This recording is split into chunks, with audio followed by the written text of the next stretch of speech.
The young general stood on one foot atop the wreckage of a mech, his slender yet sharp figure resembling a drawn sword. Dressed in a red cloak that fluttered in the dim universe, he looked like a blazing fire, both hot and dazzling. Behind him, soldiers knelt in tears, laughed and cheered, or embraced in silence. The war was finally over. The boy licked his cracked lips and slowly raised a defiant smile. His golden red eyes sparkled with hope and the passionate spirit of youth. The battlefield recorder approached and asked, "What is your dream?"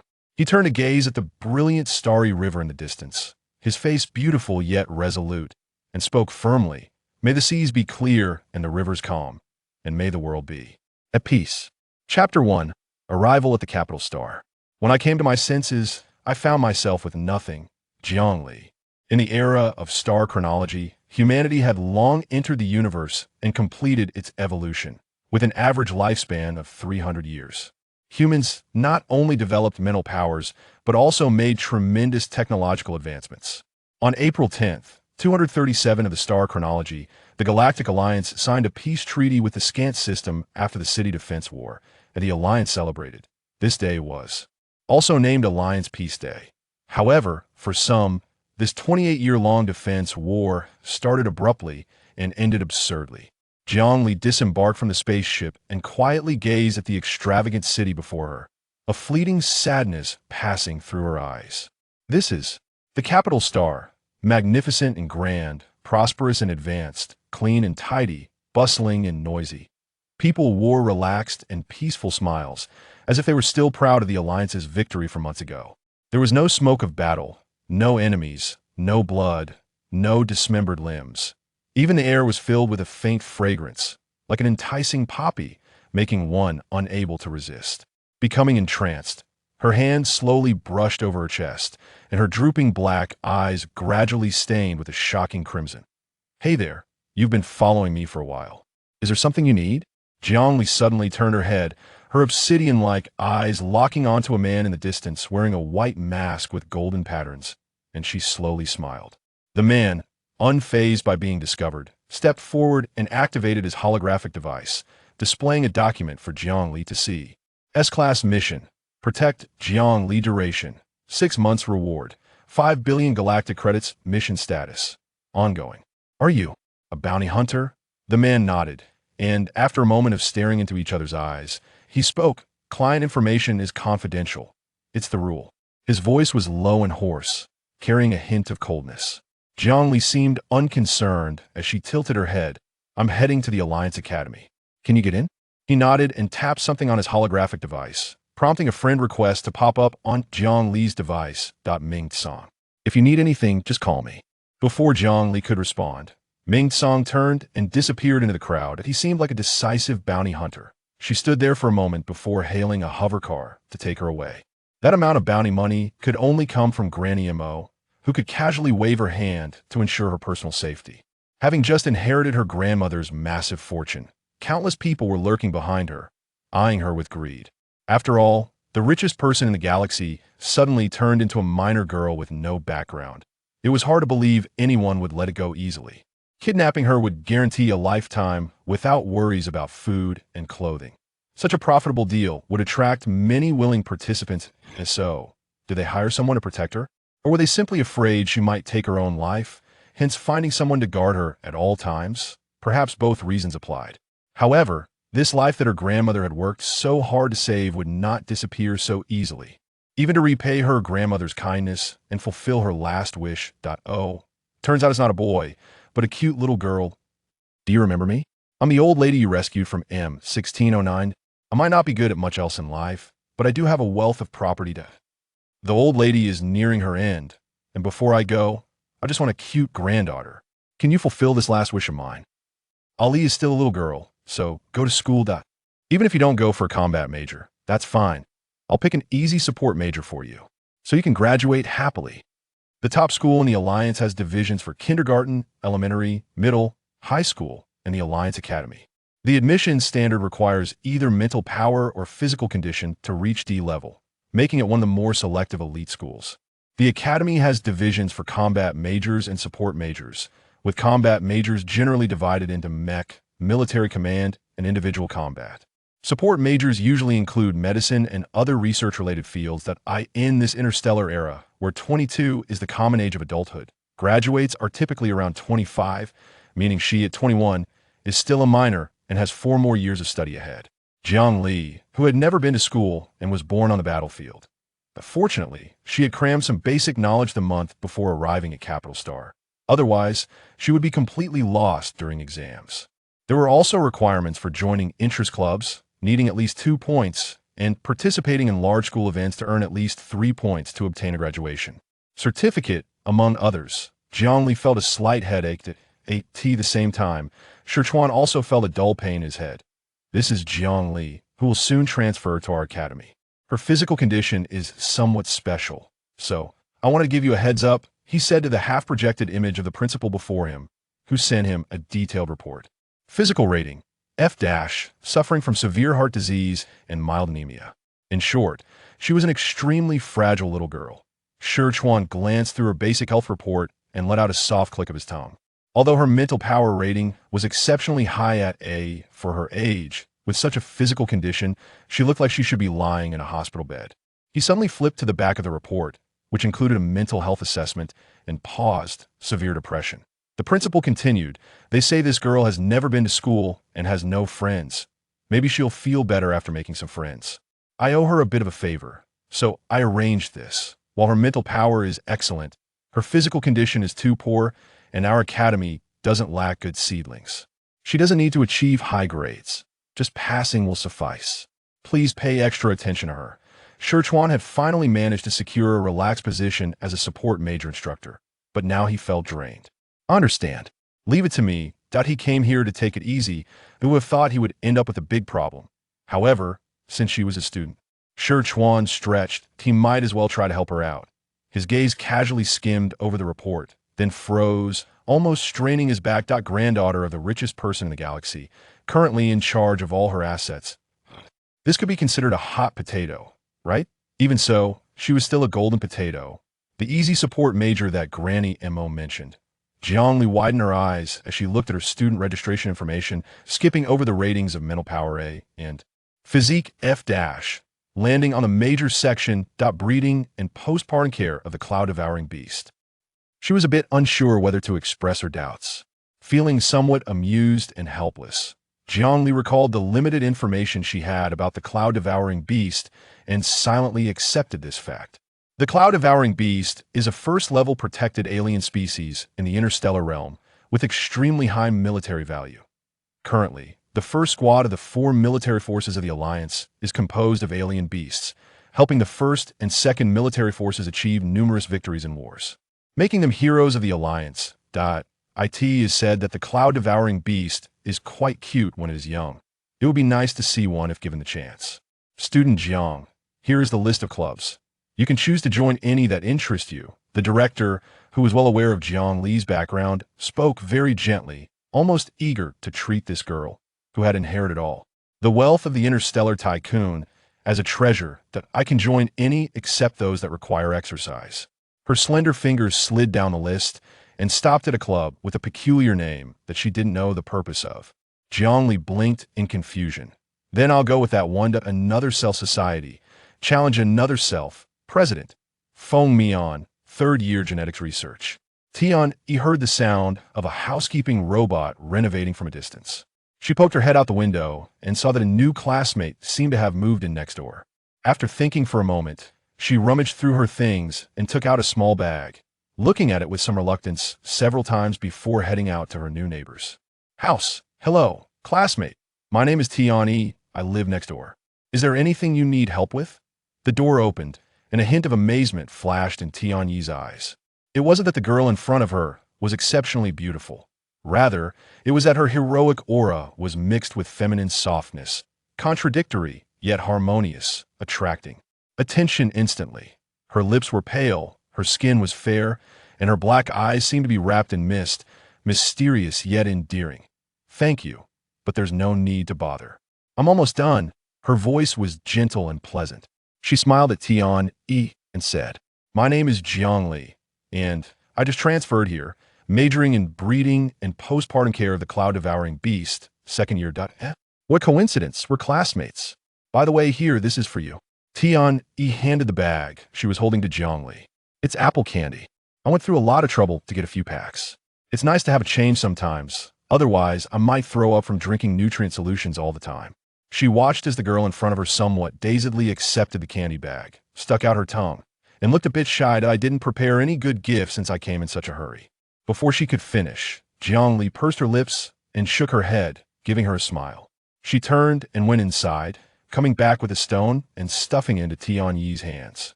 I didn't prepare anything either, so please accept this. This is. Tianyi looked closely at the crystal-clear stone that seemed to emit light and was startled, quickly trying to push it back. No, no, no. I can't accept this. This is a high-grade energy stone, right? You need to take it back. It was an auxiliary energy source for cultivating mental power, and it was also the core energy for manufacturing mechas, so precious that just one could cause a bidding war across the entire galaxy.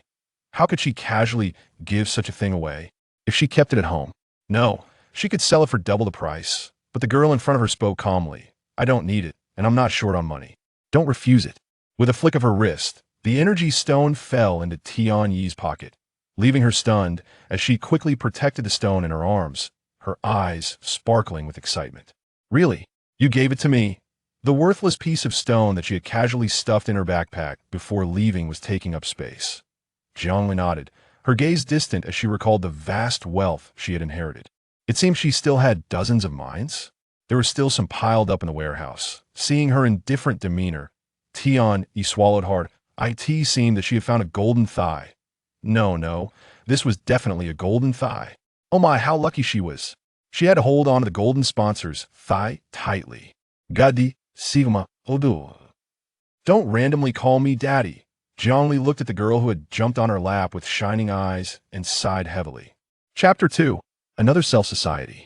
This major in cloud-devouring beasts was newly open last year, so not many people are interested, and the threshold is high.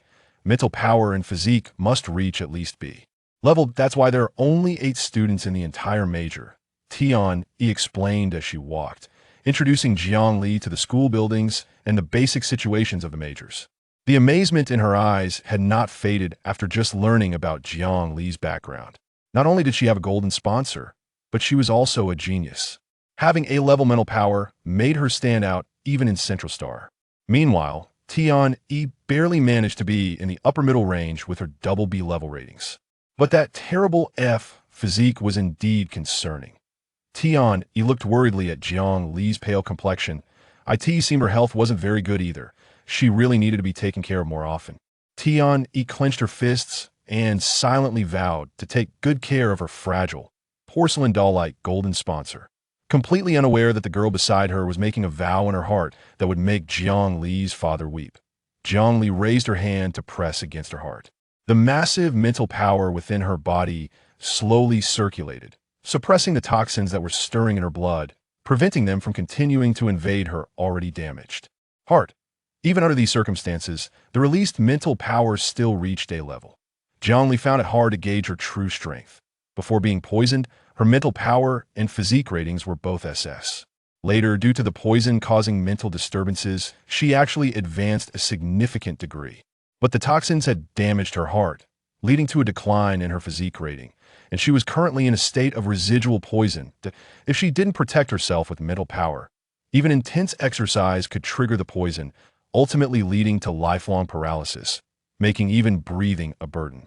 She recalled Prince Scant, who had fallen under her blade, the bowl of warm soup her mother had brought, the pain of being locked in a dark room for 7 days without seeing the sun, and the moment Granny Mo had held her hand and smiled, telling her to keep living.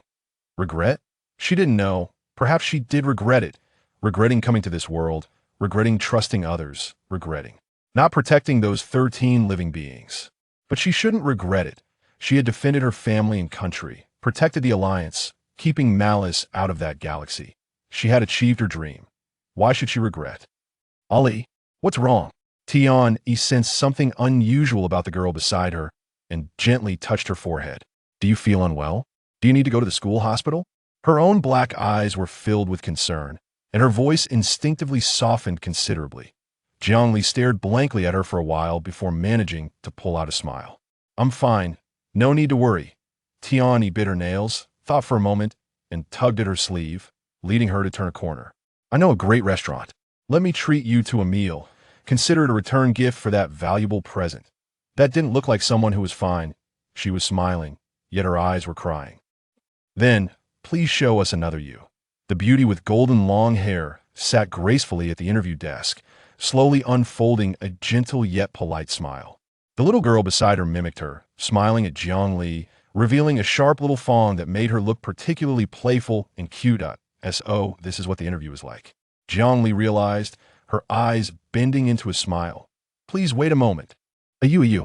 It's her. I want her. The little girl with double braids swallowed hard, bouncing up from her spot, completely forgetting her previous modesty, and ran to the newly opened door with a patter of footsteps. Leaning against the doorframe was a black-haired boy with slightly long bangs, his delicate brows and eyes hidden within them. Dappled light fell on his long eyelashes, accentuating the deepening depths of his gaze. His pale lips were pressed together, as if smiling.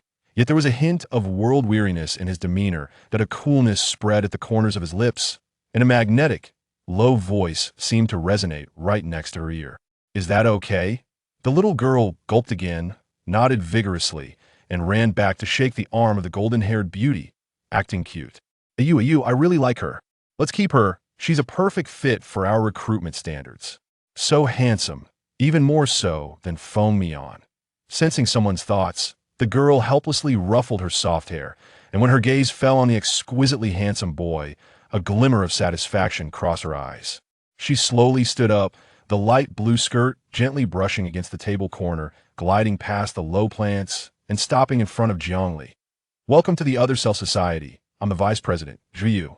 Her voice was soft and delicate, and her blue eyes gazed gently at Jiang. Ali, please take care of me from now on. Welcome Ali to the society. Lan Ku cheerfully tugged Jiang Li's sleeve, urging her to sit down, and reached into the table to pull out a small fruit plate. I'm Lan Ku. You can call me Ku. You can just call her a you. What do you mean, this girl? A lady should be polite.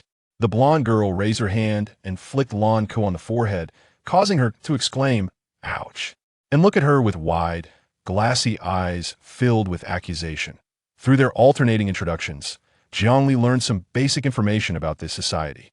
For instance, Zhu was a second-year student in the mecha major, the same grade as Jiang, while Lan Ku was a first-year student in the medicine major. The society occasionally organized some light and enjoyable activities, but at certain specific times, they had to show a completely different, true self to others. There was also another male member specializing in individual combat, who had missed the interview due to a scheduling conflict with the society's interview. Furthermore, the president was a legendary third-year senior who was elusive.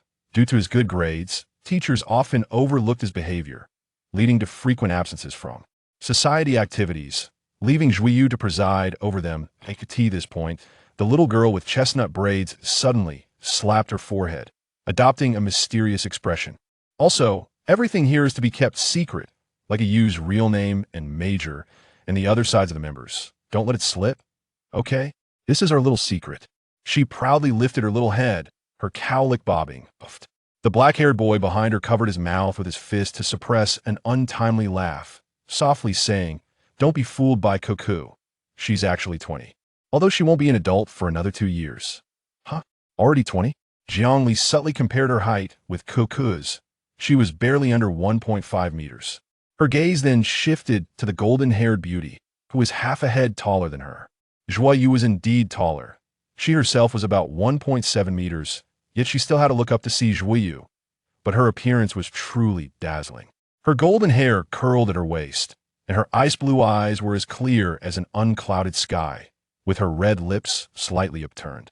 She stood there like a painting, radiating warmth and inclusiveness. Seriously? I'm not adult yet. I'm still growing. Once I turn 18, I'll be a cool, aloof goddess.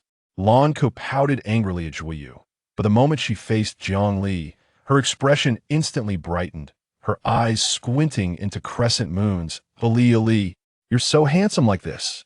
I can't believe you look this good in male clothes. And your voice, how do you make it sound so nice?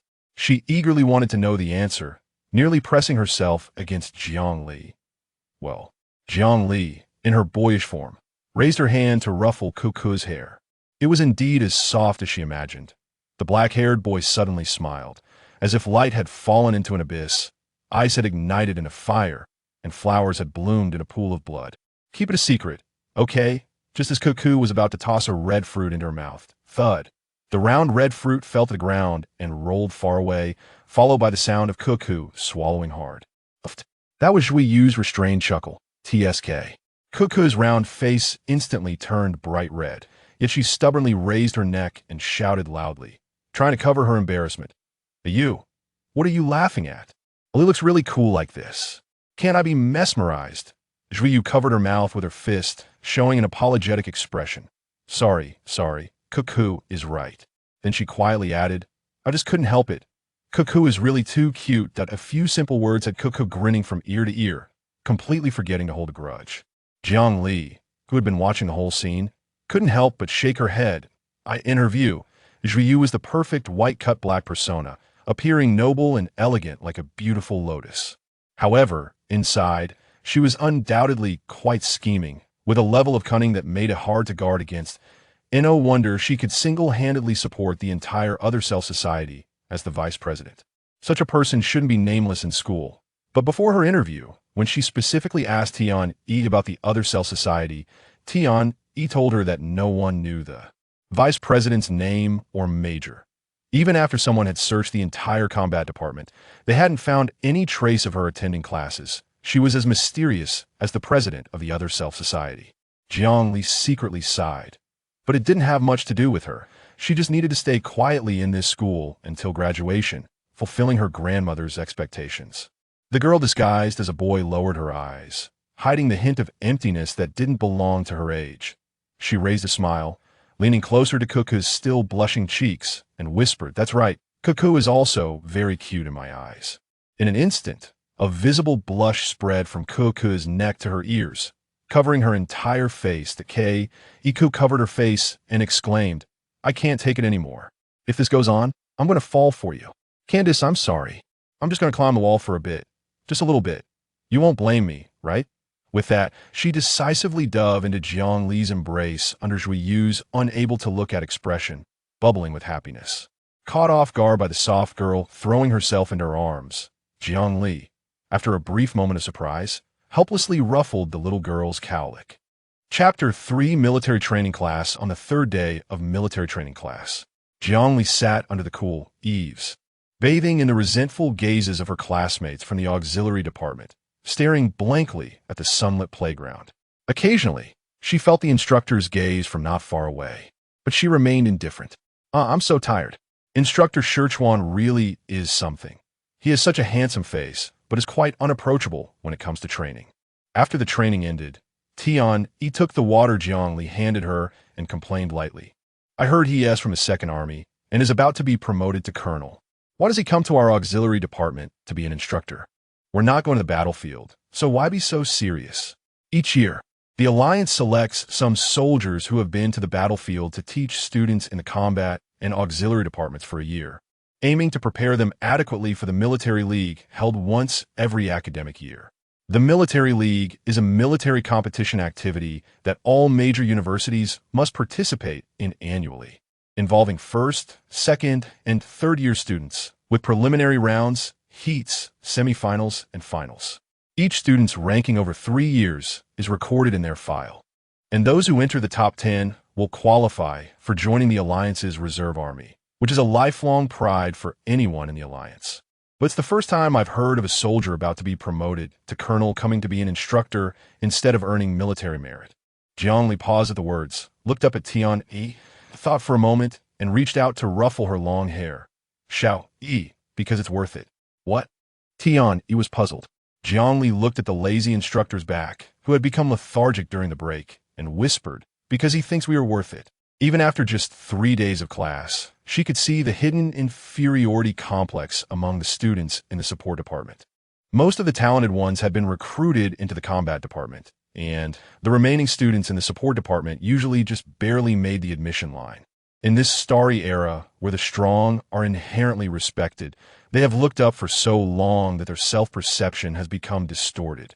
They believe they're unworthy of good things and have grown accustomed to the preference for the combat department. This is not right, Zhongli thought.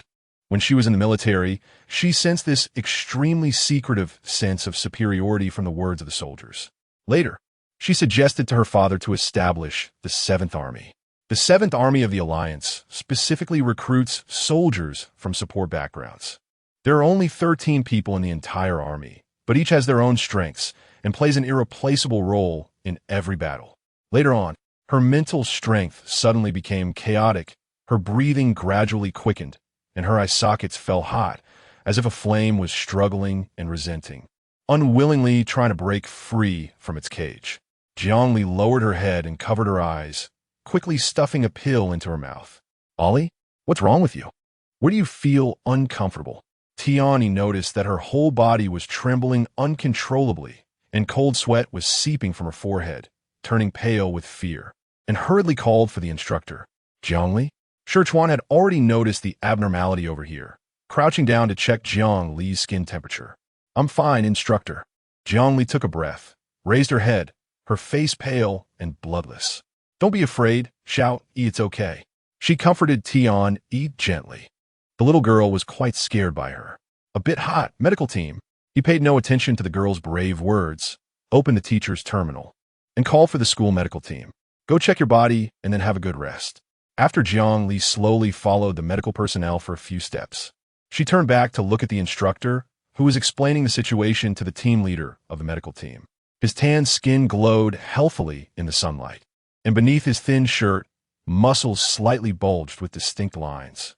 He sensed Jiang Li's gaze and casually turned to give her a look.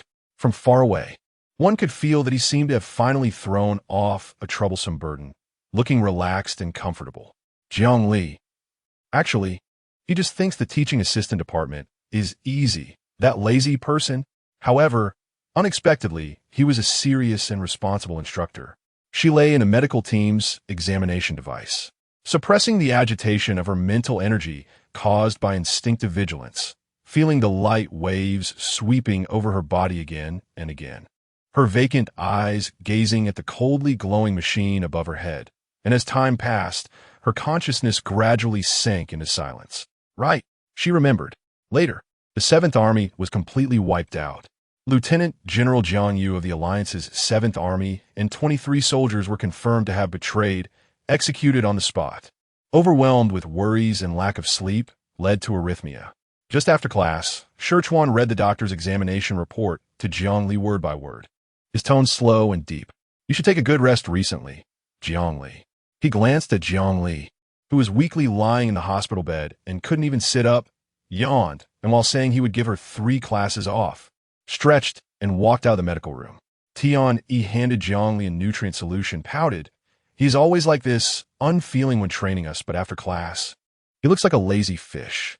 She tucked the blanket around Jiang Li again and worriedly advised, you take a nap first. I'll come see you later. Don't run around by yourself. Seeing her nod in agreement, Tian reluctantly left the medical room, looking back 3 times. After just a few minutes, the room was filled only with her own breathing. Today, she accidentally experienced excessive emotional fluctuations, failing to control the toxins in her body, almost letting them corrode her already fragile meridians again. It was also because she hadn't had a good sleep in a long time. Her spirit felt a bit dazed. Jiang Li tried to force a smile but failed. She sighed and closed her eyes. Where exactly is the 7th Army? Besides the verdict on the internet, there is no news about the 7th Army. The execution site and method have not revealed even the slightest hint, and she doesn't even know where to look for the bodies. Jiang Li frowned and opened her light brain to contact Ming Song, the bounty hunter. I want to post a bounty mission. Can you help me put it on the black market?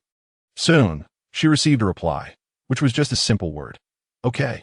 1 day ago, as soon as Jiang Li opened the door to the instructor's lounge, she saw Shichuan sprawled on the sofa like a boneless person. He lazily lifted his gaze when he noticed her coming in and said, a new transfer student?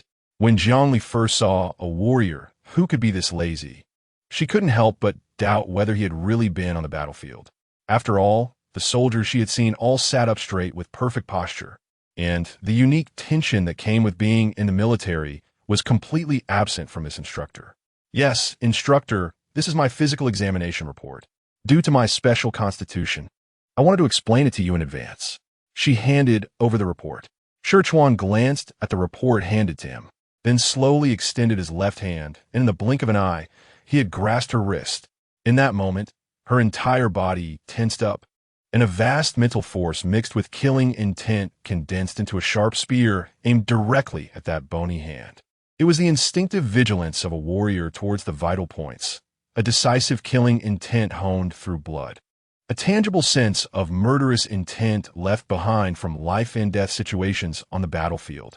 Scherchuan quickly withdrew his hand, but still left a shallow blood mark on the back of her hand. "Oh, I'm sorry, I got a little carried away, I apologize." He looked at Jiang Li's still tense, slender wrist, raised an eyebrow meaningfully, showed an apologetic smile, turned around, and lay back down. His lazy tone unchanged. "I've looked over your information, just sit and watch during class." Jiang Li didn't understand the meaning behind his sudden test, but seeing him in a state of closing his eyes to rest, she paused, took a deep breath, and turned to leave. She slowly restrained the sudden surge of mental power within her, allowing it to continue to obediently lie dormant in her body, appearing indifferent to the earlier incident. Was it a test? Was it suspicion? Or something else? It didn't matter. All she needed was to survive. For her now, living was an incredibly easy thing to do. Inside the room, Scherchuan opened his eyes and raised his left hand to carefully examine the shallow mark. After a moment, he muttered, "I originally thought it would be easier to assist in this department. Turns out, it's still just a way to slack off." Suddenly, a person hung upside down outside the window, using their waist strength to flip and jump in through the window. "Phone me on? It's really not easy to see you at school." Scherchuan unwrapped a lollipop and popped it into his mouth, rolling his eyes at the brown-haired boy. "I also want to try to cultivate a student like Chi-Juan, but it seems it's indeed a bit difficult."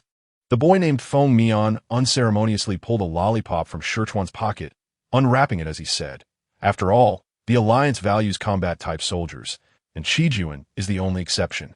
But I didn't expect you to be the one teaching the second year this year." Scherchuan looked at the lollipop that had been taken away with some pain. It was something he had saved up for and hidden with great difficulty after multiple inspections, causing his head to throb with regret. "You didn't expect a lot of things." He turned around and waved his hand. "All right, hurry up and go. Just seeing your face annoys me."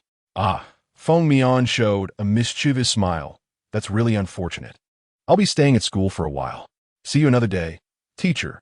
He supported himself on the windowsill, his muscles outlined perfectly in the sunlight. With a leap, the boy's tall figure disappeared from the room. Scherchuan felt a sense of melancholy. Troublesome little girl, troublesome brat. Just thinking about it was exhausting. Might as well take a nap. "Ollie, are you okay?" Lanka rushed in like a little cannonball, followed by a 2-meter-tall muscular man with a cold expression. "I heard that a girl from our assistance department was admitted to the infirmary, but I didn't expect it to be Ali." Jiangli smiled as she ruffled the little girl's messy hair. "It's fine, just a lack of sleep." She glanced at the muscular giant at the door. Somewhat puzzled, who is this? Could it be a club member she hadn't had the chance to meet before? That's right. Lanka showed her little tiger teeth and ran to the door to pull the boy inside, patting his abs. "This is Isk, also a member of our club. You could just call him Big Guy." "Big Guy, this is the new member I mentioned before, Ali. She is really tall." Jiangli looked up at him and smiled politely. "Hello, my name is Jiangli." Isk's tense face showed no expression, his voice steady and indifferent. "Hello." Au was still in training. She said she would come to see you later. Lang tried Jiang Li's temperature and, seeing that she was in good spirits, felt relieved and sat by her bed, swinging her short legs in the air. "I can go back soon. You guys can come to my apartment? I'll treat you to dinner." Jiang Li thought for a moment, deciding to thank them for their concern and should also invite Xiao Yi. "Hey!" Lang's swinging leg stopped, her bright eyes leaning towards Jiang Li, fluttering. "Really? Can we all go?" "Yeah." Jiang Li chuckled, ruffling Lang's head, and turned her gaze to Isk. "You should come too, Isk." The muscular giant seemed a bit surprised and responded sullenly. Isk looked at the new member's gentle smile and silently breathed a sigh of relief. She seemed like a very easygoing person. Chapter 4. Isk's social anxiety that night, in Jiang Li's single apartment. "I can't take it anymore. I'm so full." Lank lay down on the ground, covering her round belly with a blissful expression, smacking her lips. She never expected Jiangli to be so generous. Today's meal had fruits, vegetables, and even the highly priced, nutrient-rich exotic beast meat. It's worth noting that humans had long replaced daily food supplies with nutrient solutions in the interstellar era, and the fruits, vegetables, and meats served at dinner, even the seasonings used, had skyrocketed in price to millions on the black market. Let me just die from being too full. She struggled to shove another piece of exotic beast meat into her mouth, chewing away. Zhuyu wiped the corners of her lips with her hand and shot a sideways glance at Lank, her blue eyes sparkling, making one feel an itch in their heart, completely lacking any intimidation. Kiki, look at you, what have you become? Lank huffed and rolled on the ground. I just don't want to be a lady today. I just want to eat until I'm fat. No one can stop me. Kiki is so cute. Tian-E, who had just gotten to know them, looked starry-eyed, wishing she could hug Lank and give her a kiss. Jiangli saw that the big guy, Isk, was stiffly eating from start to finish, his expression tense and not saying a word. Isk, what's wrong? Is the food not to your liking? Or did she upset him? Isk slowly squeezed out a few words through his teeth. It's nothing. Thanks for the hospitality. Then he silently got up, found a corner, and squatted down, as if that would make it so no one could see his obviously out-of-place large frame. Jiangli was a bit confused. Later, she heard about S' situation from Lan Ke. Big guy, don't take it to heart. He's a bit shy around strangers, but he's actually a really nice person. The words were gentle, but it was clear that it wasn't just shyness. He clearly had social anxiety. That's why he usually had a cold expression and didn't talk to others, which also scared people away from initiating conversation. She watched as Esk gently poked the round housekeeping robot with a thick finger and helped it lift a piece of trash that was several times too big for its size. Her brows relaxed, and she couldn't help but smile softly. Esk was actually quite cute. This apartment, which should have been quiet after nightfall, was especially lively today. Amidst the shifting light and shadows, some people were laughing, some were playing, some were crouching in the corner, and some had their hearts broken, as if they had taken painkillers. Ali, over here, Lan Ke, sitting on Esk's shoulder, waved at her from not far away. Tian stood beside her, calculating the balance in her personal terminal account on her light brain, mumbling, I wonder if it's enough for today's splurging. Zhuyu was still as elegant and beautiful as ever. Her pure white long dress and straight back reminded one of a noble girl from an ancient prominent family. She was chatting with Esk and smiled gently when she saw Jiangli approach. Ali, Jiangli secretly thought that Zhuyu always seemed to be a beautiful landscape, no matter where she stood or who was around her. As she walked closer, she noticed that Esk was still as silent as ever, but his posture seemed much more rigid than usual. Don't be so stiff, Esk. We're here with you, just don't worry about others. Lan Ke patted Esk's head, her legs swinging in the air. Yeah. Gatherings like this are only fun when everyone is together, Tian-E chimed in. Zhuyu softly reassured him. Just think of it as Li's first event since joining the group. Okay? Esk also noticed Jiangli approaching and nodded with a stiff face. Jiangli found it both amusing and exasperating. Maybe we shouldn't push it too hard. Isk. In the technologically advanced interstellar era, people relied on networks and machinery, with many manual jobs replaced by time-saving and efficient robots. As a result, gatherings and markets had become rare. Therefore, every year, the Central Star organized a large-scale gathering to continue the tradition, where not only were goods cheap, but the atmosphere was also bustling and lively. On this day, people collectively went out to shop, taste delicious food, and experience a life completely different from their usual routine.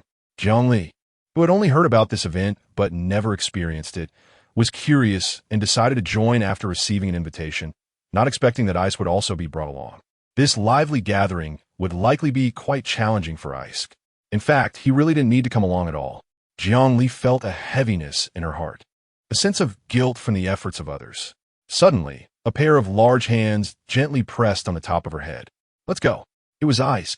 One of his arms was slightly bent, as if he was always ready to protect the restless blue Ku sitting on his shoulder, while the other arm hung down, allowing Tian-E to tug at the hem of his clothes as he took the lead and walked ahead. Zhuyu stood beside Jiangli, extending her hand. Come play with us. You won't be disappointed. Her gentle smile, accompanied by her blue eyes, felt like a warm spring that wrapped around Jiang Li, making her involuntarily sink into it. Stopping in place, Jiang Li heard Tian Yi calling ahead, "Ali, come look at this." Slowly, she raised her hand and placed it on Zhui Yu's fair palm. "I'm coming," she responded to Isk, to Tian Yi, and also to Zhui Yu. Like someone hanging on the edge of a cliff, no longer harboring any illusions of hope, faced with a stranger who persistently reached out to her. She hesitated, but ultimately raised her arm, tentatively, thinking, let this be the last time, believing that she could attain the so-called redemption. Jiang Li had never seen such a lively scene in her life. The street was almost filled with people, with cheers, playful shouts, and calls, laughter, applause, and exclamations mixed together, forming a symphony that could shake one's heart. If they had arrived any later, there would have been hardly any place for them to stand on this street. Indeed, it was different. The Central Star was completely unlike the border star clusters. This was the place they had once sworn to protect with their lives, and it was also the place they had dreamed of returning to. Now that she was back, were they resting? The hand hanging by her side involuntarily clenched into a fist. Alarai, look, there are the legendary scratch cards. She was brought back to her senses by Tian Yi's call, and in the blink of an eye, she had several scratch cards in her hand. Tian Yi held up a card and smiled.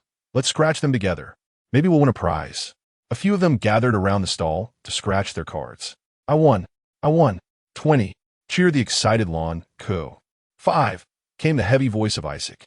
"Why is it always just thank you for playing?" "10, Tian Yi said, somewhat disappointed. Jiang Li looked at the stack of thank you for your patronage cards in her hand, revealing a knowing expression. "I've never had good luck. See, not a single one." Zhui Yu, confused, raised one of the cards. "What is the first prize?" "Congratulations to this guest. The first prize is 100,000 yen coins. Please visit the redemption desk within 3 days to claim your prize." The vending robot at the booth set off a small confetti cannon for her. This was a simultaneous gasp from 3 people, accompanied by a silent stare from Asike. Zhui Yu shyly raised another card. "This is the third prize. Congratulations to this guest. The third prize is a 1-day hot spring trip in Zone S. Please visit the redemption desk within a month to claim your prize." Another cannon went off. There are also 2 500 yen coins and 1 200 yen coin. The gazes of the surrounding people grew increasingly strange, and some are coming over to chat with Zhui Yu, noticing her delicate looks.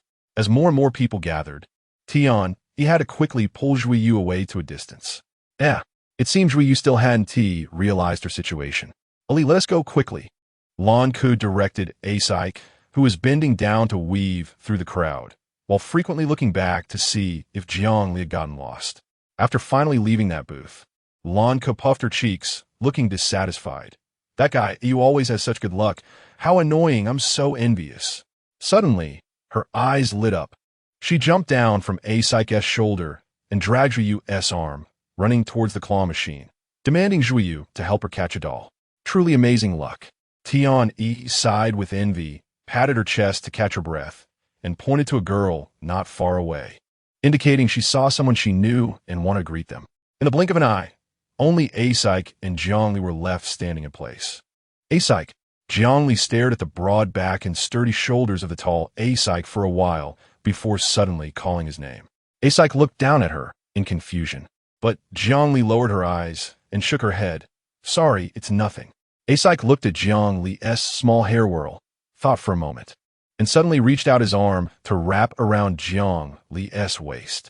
Caught off guard, Jiang Li quickly hugged Asike's neck, and then was steadily placed on his shoulder. "Asike." A large hand ruffled her hair, followed by Asike's steady voice. "You can sit up here whenever you want." When did you realize? She indeed wanted to try what it felt like to be so high up. Jiang Li pressed her lips together, feeling a bit shy. However, the unexpected feeling was quite nice. There were fireworks there. Jiang Li followed S gaze and saw several fireworks soaring into the dark night sky, blooming and reflecting in her eyes like colorful sparks. It was beautiful. She suddenly felt a bit sad, but she knew she should smile at this moment. "Thank you, Esk." She gave him a big smile. Esk didn't respond, but he took off the coat that had been hanging on his arm and handed it to her. After a moment of silence, he spoke, "Be careful not to catch a cold." It seemed that after the last military training incident, everyone around Jiangli was aware of her fragile health, and they all went out of their way to take care of her, fearing that she might feel unwell. Jiangli took over S.'s coat and softly said thank you. She had never been cared for like this by anyone before. In the past, it seemed like she was always the one taking care of others. No one ever asked her if she felt uncomfortable or if she was tired. Although she felt good this way now, she still wanted to be someone who could be of some use to others. At some point, her broken heart began to show signs of healing. It was as if someone who had been submerged at the bottom of an abyss for an unknown period of time had finally seen a beam of light. Chapter 5, Night Gathering, Part 1. Where did they run off to? Jiangli turned around and realized she couldn't see even a few silhouettes of them. Feeling a bit of a headache, she sent them a message, but after a long time, without a reply. She had no choice but to try to find a distinctive S in the vast crowd. However, this was like looking for a needle in a haystack. In the interstellar era, there were countless people with S height and build, and all she could see were swarming heads. Never mind. It's better to wait for them to reply before deciding on a meeting place. Jiangli decisively gave up her search, focusing a bit of her mental energy on the light brain to keep an eye on the news, and then her gaze fell on the chaotic roadside stalls. She felt a strong desire in her mind, and couldn't help but freeze in place. This was the first time since she woke up that she showed such a strong wish to want something. She wanted to take a look. She wanted to give it a try. Originally, she had only been thinking that it would be good enough to just survive, not to expect anything, not to make friends. She just needed to live aimlessly on this planet, and then find a suitable time to accompany those long-sleeping companions. It was nothing serious. She had already lost everything that could be lost. She had always thought this way. When did her thoughts begin to waver? The crowded people suddenly surged in one direction, and Jiangli, lost in thought, stumbled and fell forward. Suddenly, a hand reached out in front of her, grabbing her forearm and pulling her back behind it. "Thank you." Jiangli looked up, and what met her eyes was a pure white mask with golden patterns. "Ming Tsong?" The elusive bounty hunter nodded silently. Glancing at the densely packed crowd, and like a hen protecting its chicks, he pulled Jiangli further behind him. "Jiang Jizai Li." At this moment, Ming Tsong finally looked down and examined Jiang Li's expression, speaking softly. "Are you okay?" He seemed to be worried that she might get scared and have a heart attack. It appeared that he had investigated her task target's physical condition thoroughly. Jiang Li, whose heart was calm and whose breathing was even, replied, "I'm fine. Please don't worry." Ming Tsong nodded, fell silent for a moment, and then spoke. "Where do you want to go?" His voice was slightly hoarse and deep, with a hint of alluring charm. His implication was, to accompany her? "I want to try some barbecue." Jiangli tentatively pointed to a nearby stall, then indicated the place they had just passed. "I also want to try catching some silver threadfish." Seeing that Ming Tsong was just looking at her without any objections, she revealed a smile. "The vegetable salad over there looks delicious too. And I just saw that they have starlet wine and fruit wine over there." "No." Jiangli, suddenly rejected, felt a moment of confusion. Ming Tsong raised his hand, then quickly put it down, maintaining a calm expression behind his mask as he looked at Jiangli. "You are underage and cannot drink alcohol." Having indulged for 21 years, and having tried every type of alcohol in the military, Jiangli suddenly felt the awkwardness of being controlled by a parent. Ming Tsong coughed lightly, holding his fist to his lips, suppressing the urge to pat the little girl's head, and pointed to the side. "There are juices and dairy products over there." After thinking for a moment, he added, "Your body is not suited for drinking." "Fine." Jiangli conceded helplessly. She had forgotten that her physical condition was clearly not as good as before. She could only obediently let this nearly 9-meter-tall bounty hunter protect her as they navigated through the various shops and stalls along the street. With her eyes sparkling at the myriad of new things she had never seen before, even Ming Tsong was forced to carry a full load of food gifts and souvenirs. The bounty hunter's strong arms shielded her from any jostling by passersby, making sure the fragile Jiangli was not bumped at all.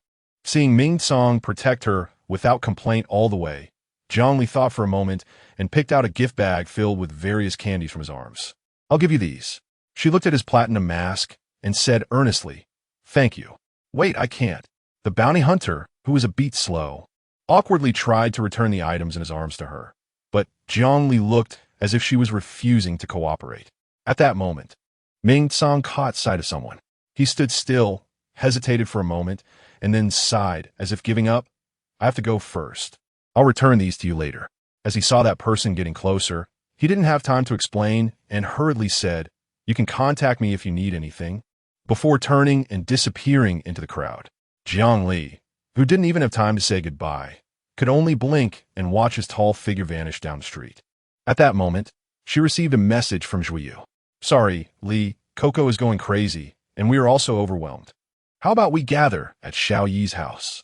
We bought some things. Let's have a meal together and introduce someone to you. Going to Xiao Yi's house? Jiangli was a bit confused, but since she had made contact. Oh, Jiangli. A shadow suddenly fell in front of her, and a lazy, slow tone came from above her head. As soon as she heard that distinctive tone, she knew who it was. Instructor Shi, are you also here to visit the market? Shi Chuan, dressed in a black trench coat with his hands in his pockets and a candy stick in his mouth, casually glanced over. It's my first time here. Just came to take a look. He scanned the area, noticing that she was alone, and asked curiously, Are you by yourself? Well, how should I put it? Jiang Li rubbed her forehead helplessly. I got separated from my friends, and now I'm heading back to the apartment. I wonder what Kiki and the others are up to. Shi Chuan raised an eyebrow. Just so happens I'm heading back too. I can give you a ride. He took the lead, striding ahead, and gestured for Jiang Li to follow. Keep up, don't get lost.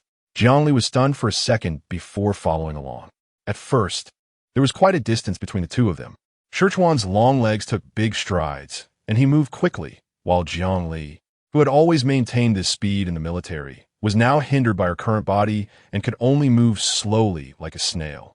Just as she was considering whether to try using her mental power to wrap another layer around her heart and jog to catch up, she heard Shi Chuan ahead click his tongue and stop, turning around to wait for Jiang Li to catch up.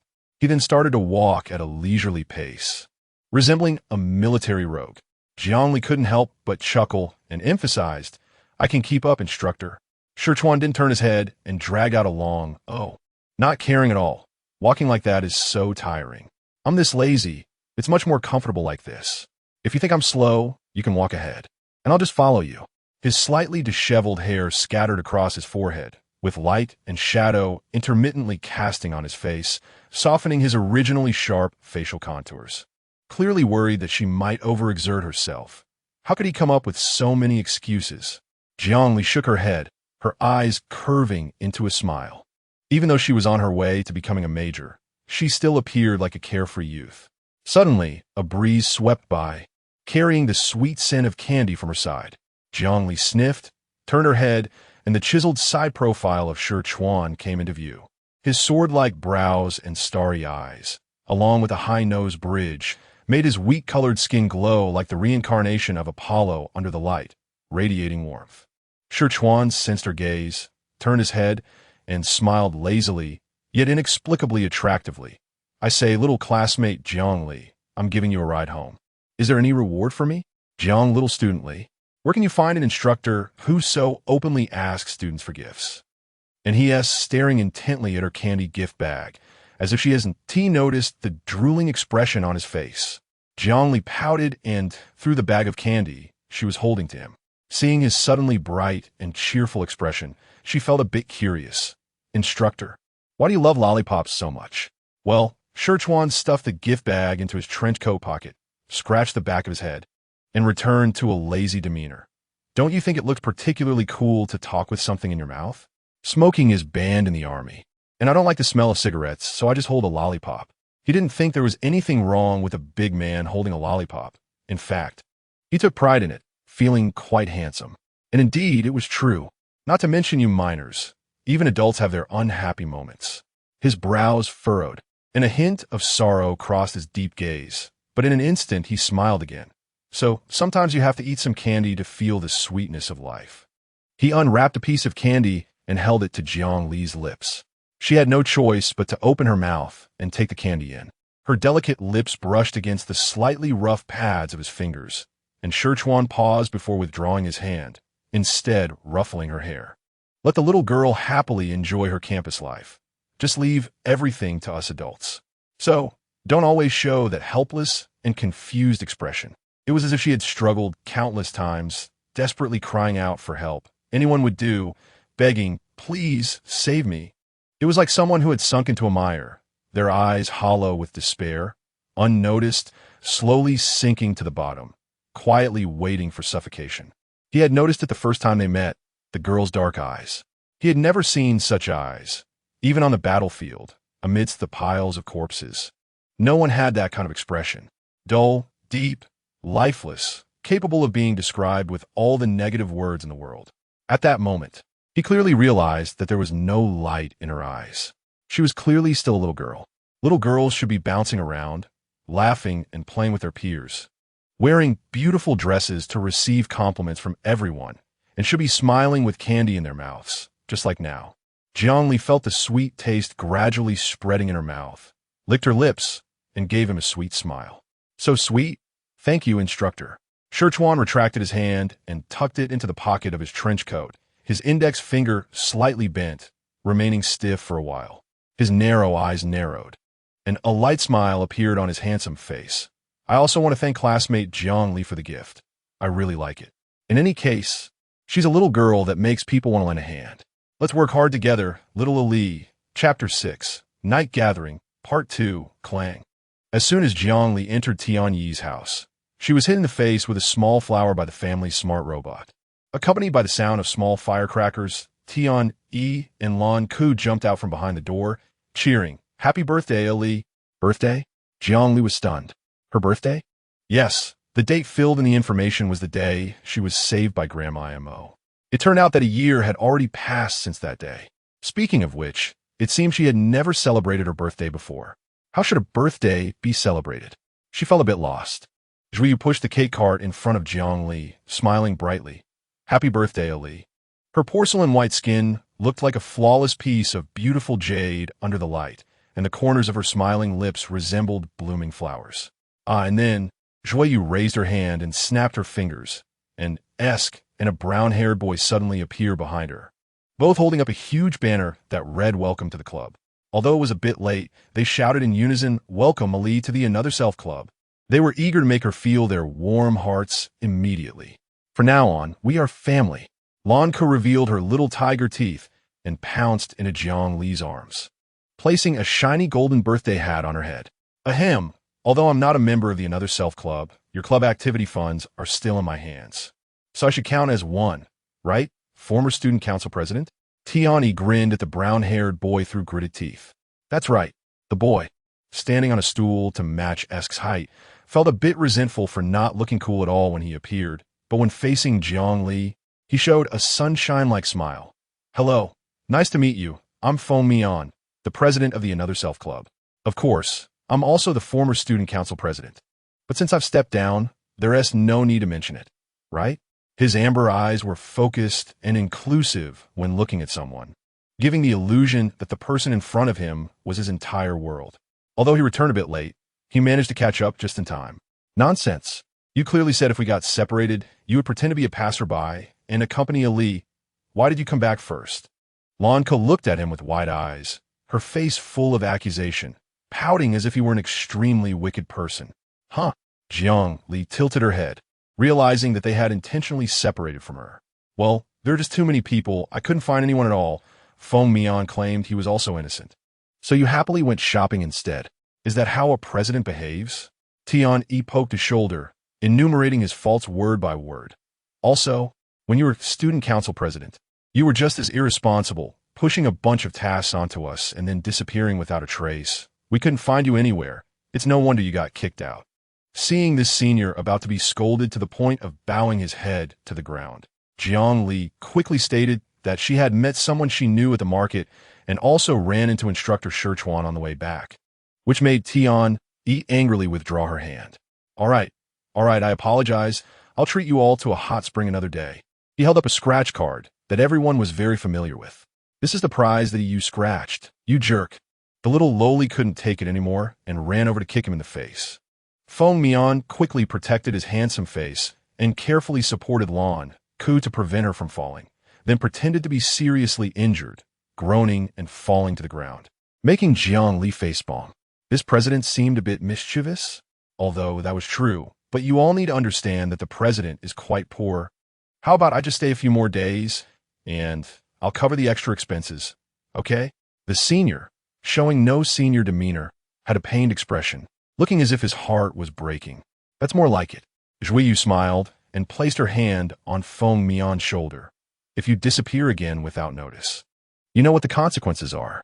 A shiny mechanical scissor appeared in her hand, and with a gentle smile and a snap, a strand of fragmented brown hair floated down to the ground. Feng Mian felt a chill down his back and couldn't help but shiver.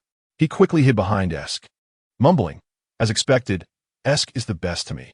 Esk revealed an honest smile, handed him a metal cup filled with a drink, and then crushed the metal cup into a ball right in front of him. Even Esk is like this. Feng Mian froze in place, looking incredulous, mechanically turning to Zhongli, wanting to cry without tears. "It's my fault. I promise I'll never be so unreliable again. Ali, I know you're the best. Please help me plead my case." Zhongli raised an eyebrow and lightly coughed. "Then the expenses for our hot spring trip will rely entirely on you, President. I believe you won't go back on your word again." She pointed at the unknown snacks in front of her to divert everyone's attention. "Is this for me? It looks really delicious." "That's right." Tian Yi handed her a knife, indicating that she could start cutting the cake. "We searched a lot of information online and finally found that the ancient custom of eating cake is quite nice. So a few of us pooled our money to customize this thing called a cake." Lanka licked her lips, tiptoeing beside the cart, drooling.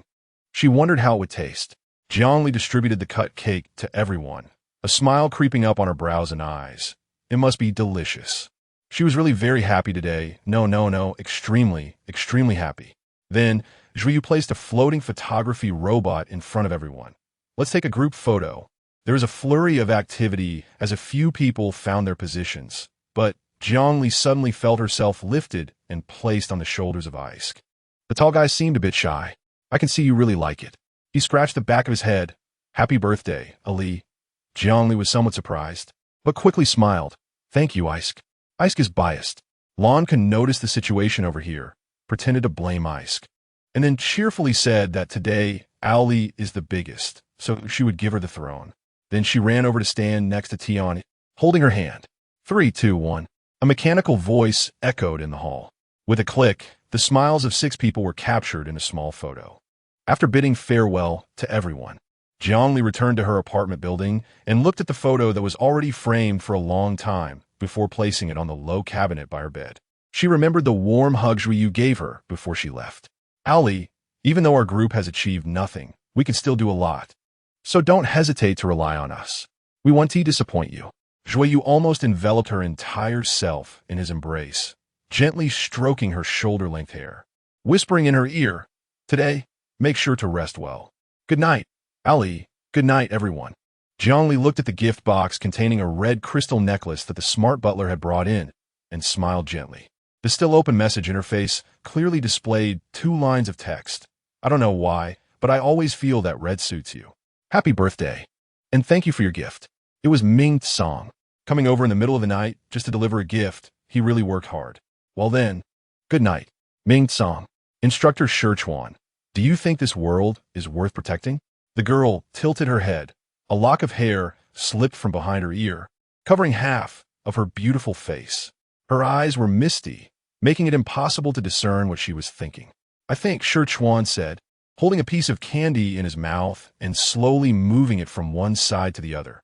"Sometimes it is worth it. We need to provide you restless students with a stable living environment." He licked his cheek and clicked his tongue. "After all, you all are so inexperienced." "Jiang, instructor, that's a personal attack. Be careful, or all the professional students from the support department might come and beat you up." As he saw the little girl's beautiful phoenix eyes about to turn into dead fish eyes, Shichuan quickly remedied the situation. "What I mean is, as long as there are people you care about, then protecting them is worthwhile." The lights cast shadows on his sharply defined face, and in his deep brown eyes reflected the little girl's confused expression. "So, Ali, do you have someone you care about?" Zhang Li's thoughts went blank for a moment. She shook her head. "No, probably. There isn't. The people she once valued have all long since passed away, right?" A large hand, covered with black, fingerless gloves, descended from above and gently pressed on her head. I've told you, such complicated matters should be left to us adults. Yes, it really has little to do with her anymore. But still, she couldn't help but feel a bit sad. Scherchuan patted her like he would a small animal. Important people will come soon. His expression was serious and earnest. Jiangli noticed and felt inexplicably reassured. Then, she might as well trust her instructor once. Jiangli opened her eyes, and the morning light poured into the room, warming her. She rested the back of her hand on her forehead and squinted. For the first time, she had a good sleep. No pain, no despair. The things that often appeared in her dreams did not come. All that was there was a comforting expanse of pure white and the faint sweetness of candy in the air. She glanced at the picture frame by the bed, feeling the warmth that seemed to linger in her body, and after a long while, she got up, performed her daily cleaning, and swallowed a pill. The girl had shoulder-length black hair that was a bit messy, and her fair skin was so pale that one could almost see the bluish veins beneath. Her golden-red phoenix eyes blinked a few times, and in an instant, they faded to a deep black. She pressed her pale lips together, staring at her reflection in the mirror for a long time before coming back to her senses. Indeed, she was still not accustomed to the days when she didn't have to disguise herself as a boy. Why did she always have to pretend to be a boy before? Ah, right. Someone told her that her father wanted a son. That person was her biological mother. Chapter 7. Jiangyu, it was a dark room, a completely sealed dark room. Inside, there was only a weak, intermittent sound of breathing. No light, no noise, no one else. Those people seemed not to want his life. Every day, a bottle of nutrient solution would appear on the windowsill at the designated time. And at that moment, perhaps a little light would seep through. This was the 7th day since he was injected with the toxin and locked in the dark room. The boy in the red clothing leaned against the wall, straining to open his eyes, yet he still couldn't see any light. He was engulfed in thick, oppressive darkness, and his golden red eyes had long lost their luster, filled with gloom and despair. He had once loved beauty immensely, even changing into a bright red robe before going into battle, tying up his long black hair. Due to his overwhelming strength and his father's favor, there were no objections in the army. But now, his red robe was soaked dark red with blood, his hair disheveled around him, making him appear utterly disheveled. 7 days had passed. The first day was tolerable. He only felt severe pain, his meridians breaking inch by inch, yet under his remarkable recovery speed, they healed, and then broke again, healed, and broke again until his body could no longer recover quickly. He had almost become a person of blood. By then, 3 full days had passed. On the 3rd day, the excruciating pain eased, and he could try to use the only ornament he always carried with him, the metal given to him by his father to make noise. He would throw it out, feel around for the sound, pick it up, and throw it out again. Later, he could endure the pain of his body being eroded by the toxin and quickly catch the metal that rebounded back. Although by then his body had deteriorated to the point that even the act of throwing it out felt exhausting. He couldn't stop. Without sound, he would collapse. No one could maintain their mental state stable after experiencing normal life, and then falling into a world without light or sound. He could not, and did not want to fall into that situation. He was Jiangyu, the only descendant of the god of war of the Alliance. The first person to become a major general at the age of 20 in the Alliance Army, and the captain of the 7th Army. He still wanted to return to the battlefield, return to the 7th Army, go back to protect his home and country, and fight alongside his comrades. However, this kind of life did not last long before a loud rumbling began to echo in his ears. Despair gradually enveloped his heart. It's okay, he comforted himself.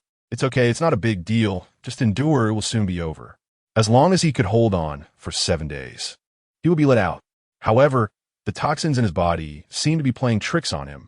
Just when he could smoothly catch the metal bouncing back from the wall, by feeling, his limbs began to gradually numb. It had stripped him of his physical strength, taken away his hearing, and now it was starting to deprive him of his sense of touch. He knew it was already the 6th day before his skin could no longer feel external stimuli. He held the metal tightly in his hand, fearing that if he loosened his grip, he would never find it again. That was his father's affirmation of him, the honor he had personally pinned on him when he was promoted to Major General. He could not lose it. He wondered how his father was doing. Had he returned? Had his old injuries healed? How was the Seventh Army? Would they feel flustered without him? Surely not. They were the most excellent team, already elite. They wouldn't lose their composure. His physical strength should have been nearly destroyed. Perhaps it was time to let him out? Moreover, his mental strength had recovered earlier than expected. Or was it that this batch of mental suppressants was not up to standard? He diligently cultivated that faint but exceptionally powerful mental strength, treating it as his only lifeline.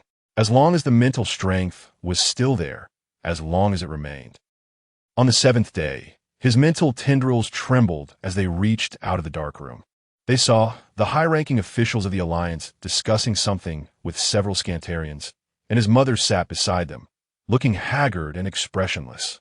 A few minutes later, the Scantarians nodded in satisfaction. What did they say? What did they say? The mental tendrils wildly extended and swelled. He heard, Colonel Liu, what do you think? I agree. Good. Our side agrees to destroy Jiang Yu's mental strength, and in return, you must fulfill your promise. You know, Scantar cannot suffer the spread of war any longer. Right? Pass the order down. Inject DF N51 into Jiang Li. Destroy his mental strength? The voice of the boy named Jiang Yu echoed only his mother's voice in his mind. I agree. Mother? Do you really not have even a slight hesitation? Although he had always known that the person his mother cared about was his father and never him. But she was still his mother. He had always tried his best, hoping to earn a word of praise or a small reward from her. Yet his mother never looked at him directly, and even when he chatted happily with his father, she would look at him with jealousy. He had never understood his mother's thoughts, nor did he understand why, being her child, she would so indifferently give up on him. Even pretending to care would be better. Why? Why? Why did they have the right to easily strip away his life, his physical strength, his mental strength? Was it because he had won battles? Because he had brought victory to the Alliance? Because he had taken the head of the Scantar Prince? Or was it because he didn't manage to rescue his father, causing him to fall into the hands of the Scantarians? He suddenly felt lost. Was this the planet he was protecting? Was this the Alliance he was protecting? What about the common people? Did they agree? Did they support this? Trading everything he had for so-called peace? What was he living for? What had he fought on the battlefield for all these years, dreaming of world peace for this day? This moment, to have his qualifications destroyed, his mental strength taken away, and to be denied his value as a person? He was Jiang Yu, that flamboyant Jiang Yu, who would never be bound by rules, that major general who would laugh even when facing death, using his life as a bargaining chip to fight for a way out, that prodigy who had always proudly vowed to defend his home and country. Jiang Yu, how could it be that he would willingly sit still, waiting to have his hands and feet broken, to become a puppet that could never resist and would forever be manipulated by others? A hoarse laughter echoed in the silent darkroom, the sound filled with despair and reckless madness. The boy slowly stood up, not suppressing the restless mental energy, allowing it to gradually grow stronger, wreaking havoc on his body. Blood mixed with chunks of internal organs surged from his mouth, yet he just laughed. He laughed at his own innocence, laughed at his own pride, laughed at his ridiculous 20 years. The overwhelming mental energy seemed to tear through some barrier, suddenly beginning to change wildly, with invisible waves radiating outward from him in layers, collapsing the entire dark room and continuing to surge forward until it shattered the entire base. The piercing alarm echoed over the entire border region, just like every time an enemy invasion was detected in the star domain. Even so, he was still trying to control the rampaging mental energy so it wouldn't harm human lives. Brain, eyes, veins, internal organs. Pain was everywhere. Who was crying? It was that once reckless boy from the Jiang family. He knew very well that this was a worthwhile deal, using himself to exchange for peace. He had also agreed, silently drinking the drug-laced soup sent by his mother.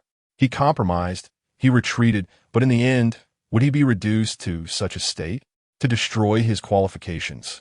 To ruin his mental energy? To make him a useless? Unwilling. He was unwilling. Report to the officer. Detected mental energy fluctuations above level 3S.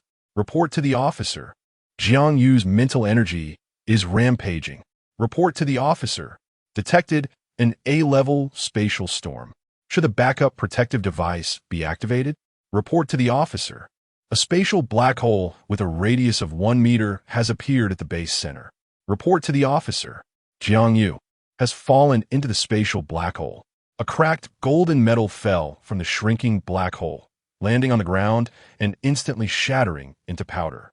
A breeze swept across the ground, and the powder dissipated into the wind, leaving nothing behind. In today's professional class, a battle video of a beast army was played.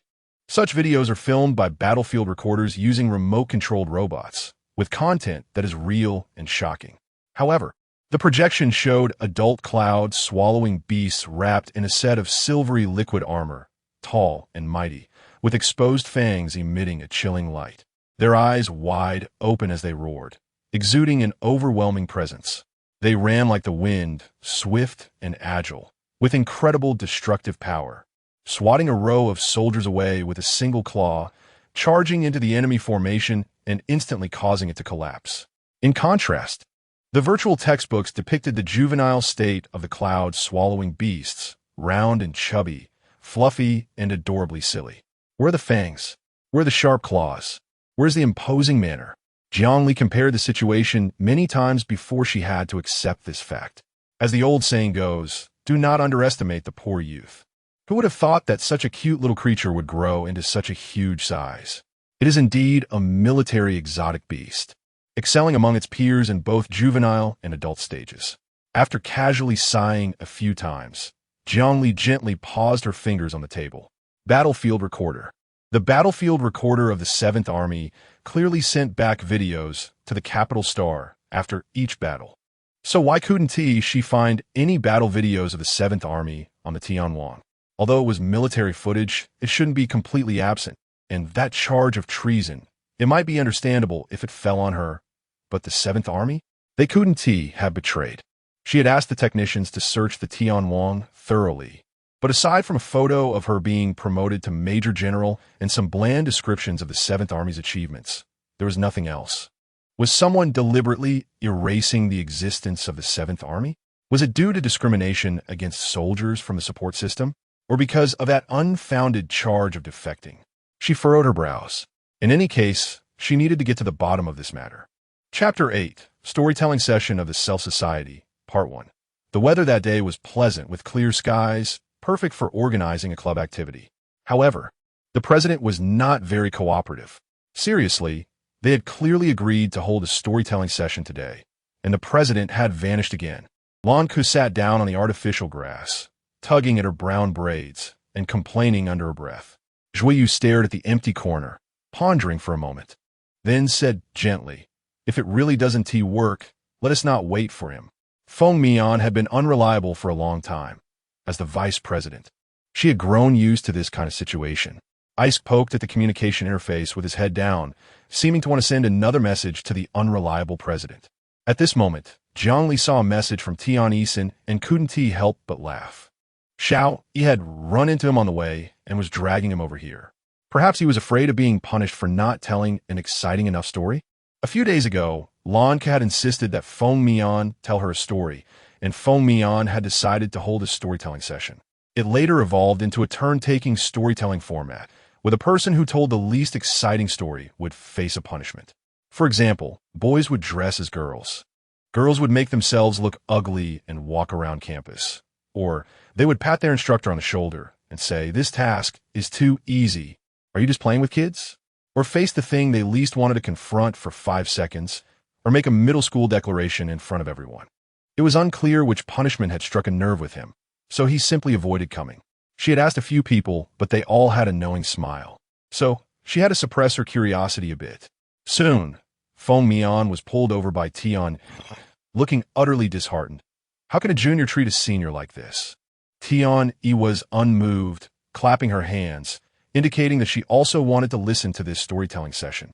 So the 6 of them formed a circle and began to randomly select people using the system.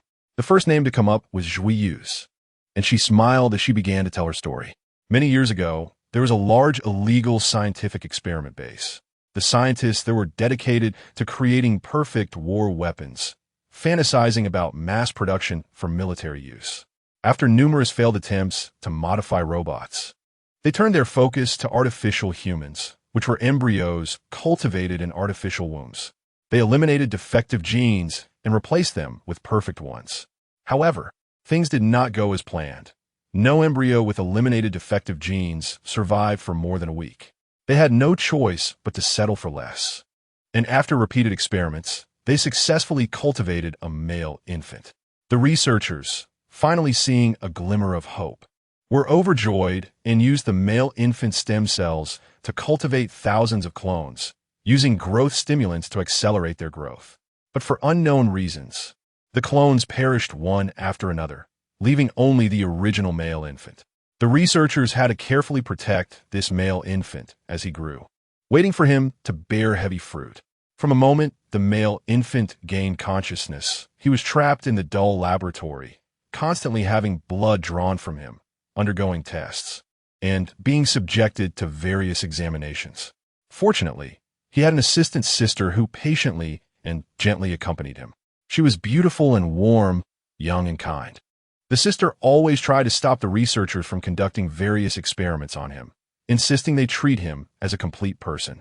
But this behavior was often seen as fanciful and dismissed by others.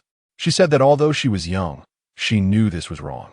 The male infant gradually grew up into a boy, and the sister's stance never wavered.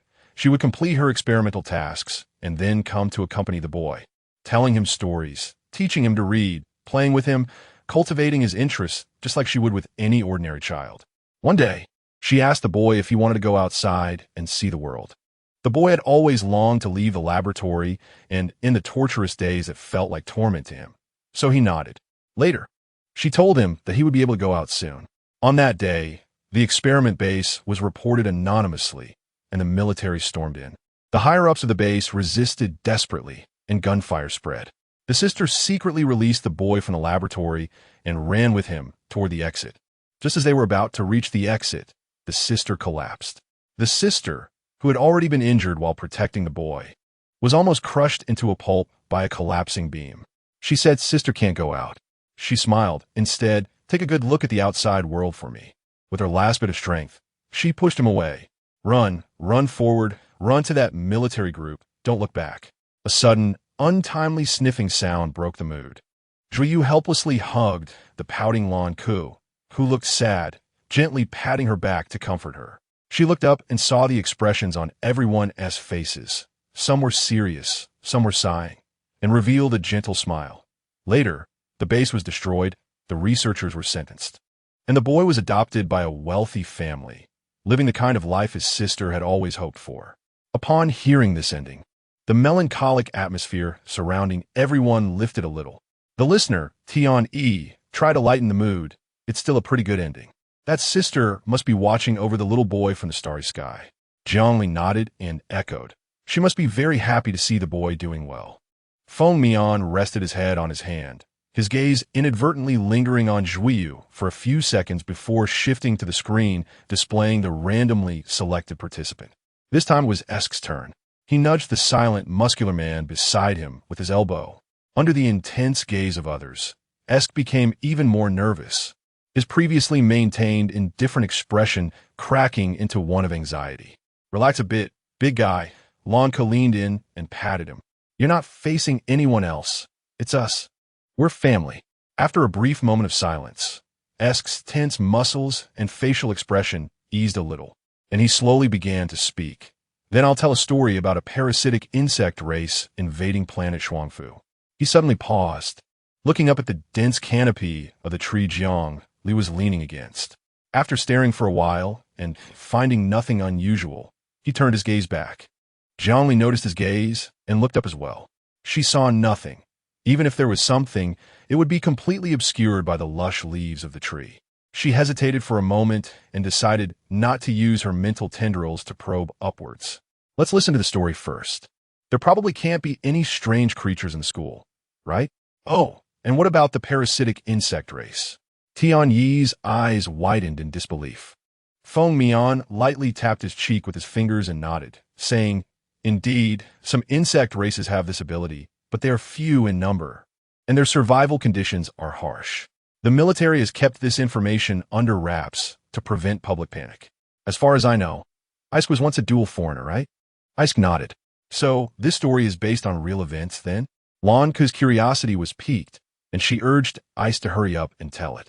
A shadow hidden among the dense leaves slumped over a branch like a boneless creature, raising a hand to wipe non-existent cold sweat. That Ice truly had an instinct like a beast. Just hearing the word parasite caused his breath to falter slightly, and he keenly sensed something was off. There was also Jiangli, who obviously suspected his hiding place. Although he didn't know why she didn't continue to investigate, it was enough to see how attentive these two were. This batch of students is quite capable.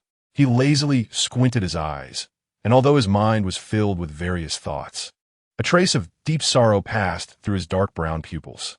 Since he was awakened, he might as well listen in. Ice's story was as concise and straightforward as he was, recounting in a flat tone how people discovered the parasitic insect race and how the Border Defense Army eventually destroyed their lair. That battle must have been very tough.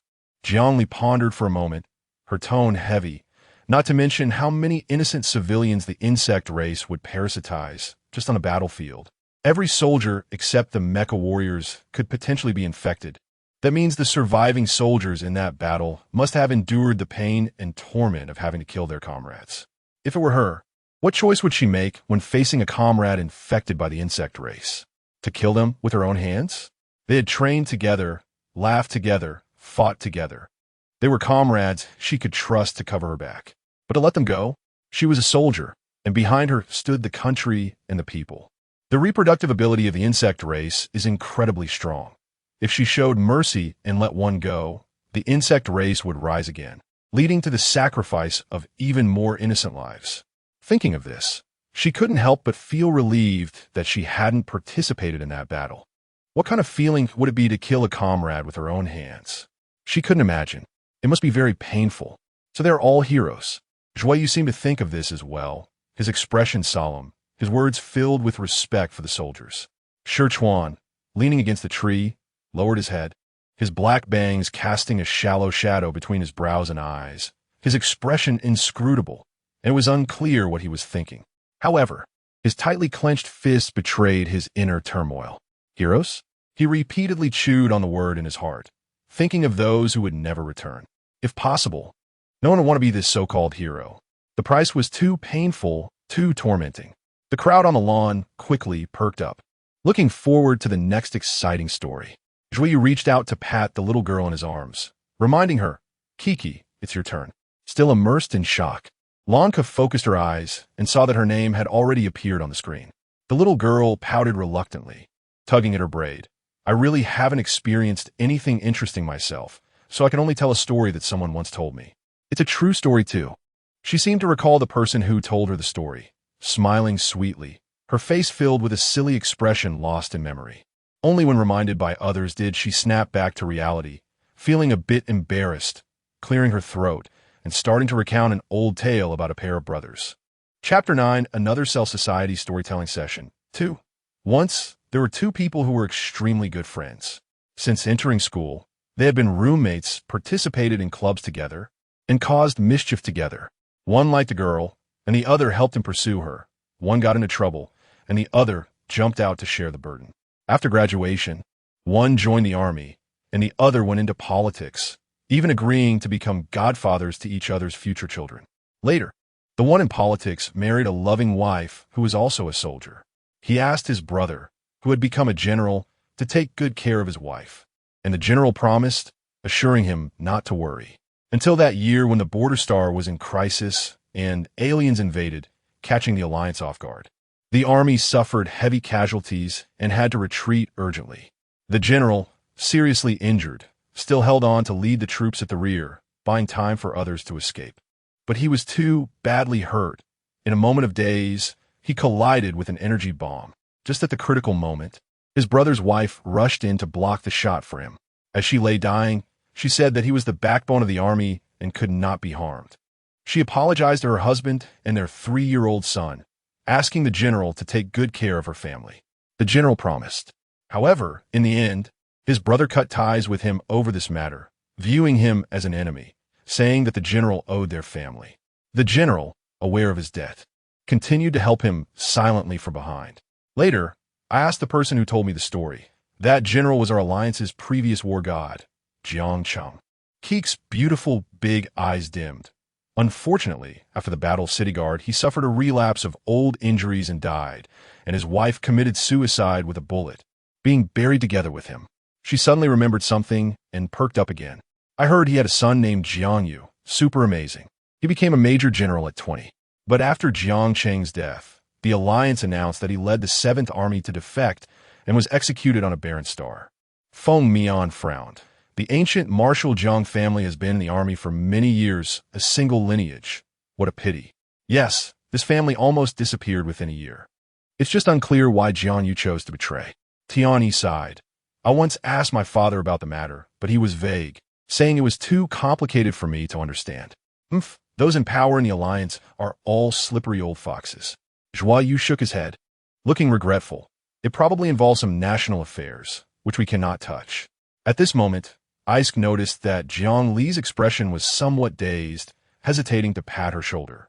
Since hearing Jiang Cheng's name, Jiang Li had been in a blank state, her eyes lowered, lost in thought. No wonder. Her father once told her that she was supposed to have a godfather and an older brother. After being patted by Aisk a couple of times, Jiang Li came back to her senses and instinctively smiled at him, indicating that she was fine. What a coincidence. Ali also has the surname Jiang. Perhaps their ancestors came from the same family. Lan Ku smiled, revealing her little tiger teeth. That probably goes back 100,000 years. Jiang Li Shuja. At this moment, she caught a glimpse out of the corner of her eye and realized it was her turn, straightening up, thinking for a moment, and sharing a story about a young boy. The boy was born on the battlefield and grew up there as well. His father was a famous general, and his mother was also skilled in the military. He was naturally intelligent, learned quickly, and achieved remarkable feats on the battlefield. Once, he captured the head of an enemy general, leading to victory in that war. However, at some point, his father's old injuries flared up, and he fell on the battlefield, captured by the enemy. Just when the boy was anxiously trying to rescue his father, the enemy sent a peace letter, expressing their willingness to cease hostilities and return the captives. But the only condition was to exchange the boy for the head he had captured, which belonged to a noble and beloved prince of the enemy nation. They hated him and wanted to destroy his proud talents, wishing for him to suffer a fate worse than death. After years of war, both the boy's country and the enemy were somewhat exhausted, even though the enemy was temporarily at a disadvantage due to the boy's presence. But no one knew how many more lives would be sacrificed or how many more years the fighting would continue. Now, finally, one side was willing to back down, and the condition was simply to sacrifice one person. Naturally, this country was overjoyed. One person in exchange for a middle-aged general who had brought glory to the country and countless soldiers' lives. Using one person to exchange for the long-desired peaceful life that people yearned for, who would not be willing? The boy was willing as well. He cared for his country, cared for his people, and devoted all his loyalty to the land beneath his feet. How could he not be willing? But his mother probably did not know that. Fearing he would run away, she hurriedly brought him a bowl of warm soup laced with drugs. The boy knew everything, but he still swallowed the soup mouthful by mouthful. Before losing consciousness, he heard his mother say to him, "I'm sorry. Mother loves father more than she loves you." At this point, Jiang Li fell silent. Jiang Li seemed to be lost in some memories, and after a long while, she didn't speak again. Tianyi looked anxious, urging her to continue, not to keep them in suspense. Then what happened? What about that boy? Come on, hurry up and tell us. Lan Ku also nervously tugged at her pants. Yeah. Was he thrown to the enemy by the country? Or did he manage to escape? Her large, glass-like eyes were fixed on Jiang Li, blinking eagerly. Jiang Li came back to her senses and smiled gently. He probably died. When both countries successfully negotiated peace, no one would remember such a young boy. How could that be? Zhuo Yu furrowed his delicate brows. He was a hero and a benefactor of that country. How could no one remember him? Who knows? Jiang Li Shuklat. It's just a story. She relaxed her body, lying back on the green grass, gazing at the sky as blue as a wash. It's all in the past. She has exchanged the land she protected for temporary peace. What else is there to begrudge? Although the boy himself was willing to sacrifice for his country, Feng Mian, who had been silent all along, suddenly spoke up. Was he truly willing? Was he content to see the country and people he had always protected being discarded without hesitation, like a useless object? Jiangli was stunned, complex emotions slowly surfacing in her eyes, like waves in a stormy sea, constantly surging. Was she willing? She was not willing. She was unwilling. Even though she was a warrior, even though she vowed loyalty to the land beneath her feet, she was still a flesh and blood person. She had never been to an amusement park like ordinary children, never worn beautiful dresses, never traveled with her family, and never made friends her own age.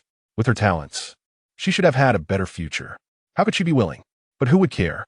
No one would care. Jiangli closed her eyes, inhaling the peaceful fragrance in the air, her light tone mixed with a hint of deeply hidden melancholy.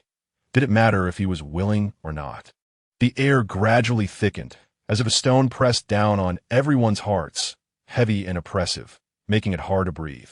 Even the people in the trees breathed lightly, lost in their thoughts. Sighing, Jiangli suddenly sat up, helplessly exhaling. They all said it was just a story, so why take it so seriously? She herself felt indifferent. So why do they still look so sad? She pointed to the system's random page. President, it's your turn. It's no big deal, it's all in the past. She wouldn't be sad. Hey, she felt suddenly a bit sentimental and overly dramatic. Something seemed off, but never mind. Right now, she was quite happy. Jiangli narrowed her eyes, feeling the strong heartbeat in her chest. It seemed like life wasn't so hard to endure after all. Compared to your stories, mine is simply lacking. Feng Mian had a mournful expression, feeling somewhat desperate. Thinking again, he wondered if there was any more exciting story to tell. He didn't want to be punished. What if he drew that? Suddenly, the boy clapped his hands. He decided he would tell you a story about a domineering love in a wealthy family. Then the crowd was forced to listen to how a powerful high official forcefully took a girl who didn't like him, overcoming all obstacles to marry her. Damn it! Lan Ke kicked out in frustration, almost hitting Feng Mian's handsome face. Who wants to hear a story about a domineering CEO like this? Tian Yi's mouth twitched violently. Just thinking about having to listen to the entire thing made her feel nauseous. Zhui Yu also smiled as she took out her small, exquisite metal scissors. Esk's face twisted into an unwatchable mess. So, Jiangli tapped the virtual screen, a forced smile on her lips. Let's randomly select a punishment, President. Oh, it's stare at your greatest fear for 5 seconds. Zhui Yu glanced at the result, elegantly putting away a certain sharp, menacing object, then stood aside, propping her chin, enjoying Feng Mian's expression of despair with a hint of schadenfreude. Jiangli suddenly felt that the big tree beside her seemed to be shaking. No, there must be someone laughing on the tree. Such an obvious commotion drew everyone's attention to that tree. Oops, sorry. Shi Chuan nimbly jumped down from the tree, his long legs slightly bent, effortlessly using the momentum to stand up straight. His gloved hand rested on his forehead, laughing uncontrollably. Instructor Shi Chuan? Tian looked surprised. What are you doing here? To clarify, I didn't intend to overhear. He tried to maintain a serious expression, but there was still a hint of amusement in the corners of his eyes, and with his handsome face, like a finely crafted work of art. It was hard to feel any blame towards him. I was lying on the tree, sleeping soundly, and you all suddenly gathered for a story meeting, waking me up. I didn't want to disturb you, so I just listened to a few stories. He threw a complicated glance at Feng Mian, who was already petrified in despair, and then remembered to introduce himself. By the way, some of you may not know me. I am Shi Chuan, the instructor responsible for assisting the second-year training in the auxiliary department this year. Shi Chuan casually patted Jiang Li's shoulder. Jiang Li and Tian Yi are both my students. Chapter 10, Another Self-Society Story Meeting. 3. I know you, Instructor Shi Chuan. I am Zhui Yu from the second year of the mecha department. Zhui Yu politely bowed to him, smiling brightly. You are the best instructor this year, well known even in the combat department. Oh, I'm not really aware of that. Shi Chuan was caught off guard by the compliment, raising an eyebrow and accepting it without modesty. Hello, instructor. I am Lan Ke from the first year of the medicine department. Lan Ke's cowlick swayed as she raised her hand high. I've heard about you. I've also heard that you are very handsome. Isk also respectfully bowed, his expression returning to the coldness he showed when meeting strangers. Instructor Shirchuan. Second year of the Individual Combat Department, ISK. What a group of outstanding kids. Shirchuan sighed, displaying a somewhat elder demeanor. Can I observe? In fact, I'd quite like to see how this kid gets punished. Finally, he could take revenge for the last time Foam Mian stole his lollipop. I didn't expect you to have today, huh? You little brat. He laughed mischievously. Jiangli tilted her head to look at him. Instructor, do you know Senior Foam Mian too? Shirchuan thought for a moment. I trained in the military with him once. I taught him for a while. Before he could continue, a roar from Lon suddenly interrupted him. Big guy, stop him. It turned out that on this side, seeing Foam Mian trying to sneak away while everyone was distracted, Lon quickly called out to Isk. Don't even think about running. Zhuyu also stepped in front of Foam Mian to block his path. Tian eagerly rolled up his sleeves. I'll help too. The four of them grinned as they surrounded him. Shirchuan also took a few steps forward, crossing his arms and promising, don't worry, with me here, he can't escape. Realizing that he had lost his last hope of escape, Foam Mian could only force a smile and negotiate. How about we change to a different punishment? I can accept anything else, but this one, let us skip it, okay? This suggestion was met with a firm refusal from everyone. Ali, go get that black jar from the back. Lan Ku warned Jiang Li, while keeping an eye on the senior, who was trying to find a chance to escape without any authority. Black jar? Jiang Li rummaged through her bag. It was a sealed jar, dark all around, light, and seemingly containing something unknown. After examining it for a while, Jiang Li couldn't figure it out and handed it directly to Zhuyu. To her surprise, Foam Mian, upon seeing the jar, froze in place, looking terrified as if he had seen something horrifying. I won't look, I won't look, I won't look. Only 5 seconds, President. You promised to challenge another version of yourself. Don't be a coward. Lan Ku provoked with a wink. Before Foam Mian could respond, Zhu had already removed the black tape surrounding the jar. When Foam Mian accidentally caught sight of her action, he began to shut his eyes tightly. Then he was bound by a psych, held by Lan Ku, and forcibly had his eyelids pried open by Tian Yi. The girl was still smiling. Senior, set a good example. If you lose, you have to accept the punishment, and you can't lead the juniors astray. Forced to open his eyes, Foam Mian saw the grotesque thing inside the jar in front of him, stared blankly for a moment, rolled his eyes back, and fainted, caught steadily by A-Psyche standing behind him. After everyone hurriedly laid Foam Mian on the lawn. A few people couldn't help but let out a sound of suppressed laughter. Zhuyu turned her head, making it impossible to see her expression. A-Psyche had a cold, stern face with no flaws. Tian Yi's tightly pressed lips couldn't help but curve into a wild smile. Lan Ku's cheeks were nearly puffed up like 2 balls, her small hands tightly covering her mouth, but her beautiful big eyes had already turned into crescent moons. Looking back at Chuan, he had his index finger curled against his lips, suppressing his glee with a cough. Jiangli cast a sympathetic glance at Foam Mian, and of course, she couldn't help but laugh at his miserable state. She took the jar from Zhuiyu's hand and looked at the contents inside with some confusion, slowly widening her eyes. This thing, its small black antennae swayed leisurely, as if greeting her. A bug? That's right, it was just an ordinary beetle. Lan poked the already stirring Foam Mian with a blade of grass, while Zhuiyu beside him opened his light brain and inputted something, his expression calm and serious as he analyzed, for seconds flat. 1. 3 seconds longer than last time. Progress, keep it up. Foam Mian groggily sat up, and only relaxed after he noticed the bug had been taken away by Jiangli. He lowered his head dejectedly, the fluffy brown tips of his hair slightly curling up, resembling a large brown-furred canine creature. He mumbled something softly, and when Jiangli leaned closer, she could hear clearly. I was so scared, I was so scared. I was so scared, I was so scared. Jiangli raised an eyebrow. So the president is afraid of bugs. It's actually nothing to be scared of bugs, but what's hard to believe is that he fainted like that. I just found out. So, Senior, are you also afraid of the insect race? After all, they're such big bugs. Tian Yi gestured with her hands to indicate the size of the insect race, sounding quite curious. At this moment, Shirchuan raised his hand. Not really, I can vouch for that. He was quite brave when fighting the insect race. He suppressed a smile and patted Foam Mian's shoulder, holding up 2 fingers, You've made great progress. After fainting this time, you woke up almost immediately. I remember the last time I saw you. You were out for a full 2 hours. So the president's fear is limited to these small insects? Zhongli looked at Zhuyu, who smiled and nodded. Amazing. Feng Mian was frantically rubbing his hair, his gaze wandering, his face turning red. Looking so embarrassed he wished he could find a crack in the ground to hide in. Suddenly, as if he thought of something, his eyes lit up, and he looked up with determination, biting his own hand fiercely, and instantly he stretched it out in front of the silent and honest. Asike, look what this is. Oh no, the tall guy shooed T look. Lang jumped up in shock, her hair standing on end. However, it was too late. Asike saw Feng Mian's palm right in front of him, like a frozen statue, and even his breathing stopped for a moment. Feng Mian, Zhuiyu's face darkened. Tian, he looked confused. What happened? Hey.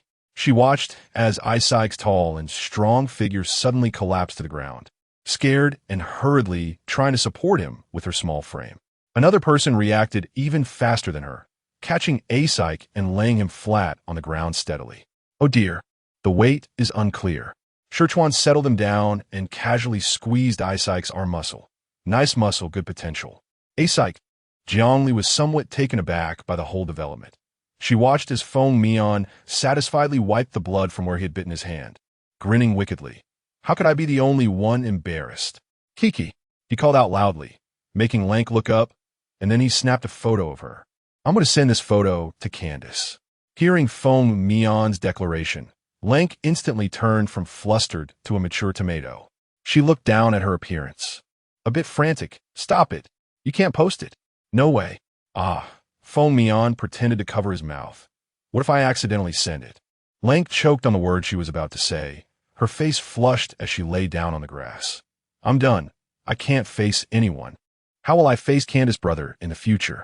Feng Mian versus Lank. Feng Mian wins. Zhongli had already crouched down beside Asike, checking his condition. When she looked up, she saw the scene of Feng Mian completely defeating Lan Ku, her expression confused. Don't worry, Asike just fainted from blood loss. With his physical condition, he'll wake up in a bit. Shichuan leisurely watched from the side, unable to hold back a chuckle at her expression, and bluntly remarked, It seems that Lan Ku classmate probably likes the Candace she mentioned. Like? Is this how liking someone looks for Kiki? Zhongli was even more confused. Speaking of which, what kind of feeling is love? Seeing Zhongli's expression, Shichuan froze his handsome face. No way. He bent down and leaned in front of Zhongli, carefully observing her expression, his brown eyes filled with astonishment. You don't really not know what love is, do you? Zhongli hesitated and nodded slightly. Yes. I don't quite understand. What she learned in military were all combat skills and survival methods. Her father was carefree and didn't place much importance on other education. And her mother only had eyes for her father. She knew basic physiological knowledge, but when it came to love and such matters, she found it somewhat difficult to comprehend. It should be said, she completely didn't understand. The handsome instructor with wheat-colored skin cupped his palm over the upper half of his face, and a hint of an unbearable smile gradually appeared on his tightly pressed lips. Suddenly, his clear laughter spilled from the corners of his mouth. Your self-society is quite interesting. His eyes, partially closed between his fingers, discreetly fell on Zhuyu not far away, and he laughed even more heartily. That girl, he had seen her before. Zhongli was in a state of confusion the whole time. What happened? Why did she end up laughing like this?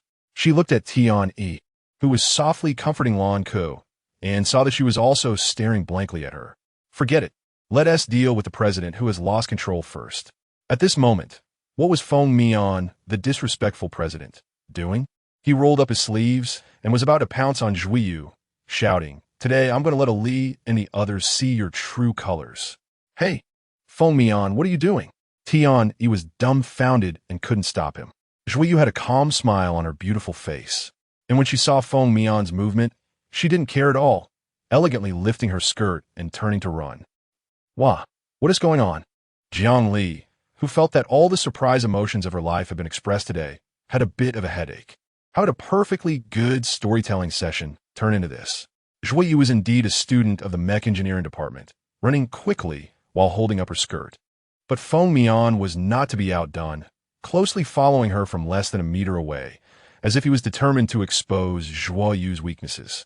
The two played a chase game on the wide tree-lined path, running from east to west, then back again, making Zhongli unable to help but hold her forehead. At this moment, Sika slowly woke up, staring blankly at the sky for a while before propping himself up. What happened? Just as Zhongli was pondering how to explain the current chaotic scene, a scream suddenly came from the eastern tree-lined road. It was Feng Mian's voice. Shijun leaned against a tree, happily watching the show.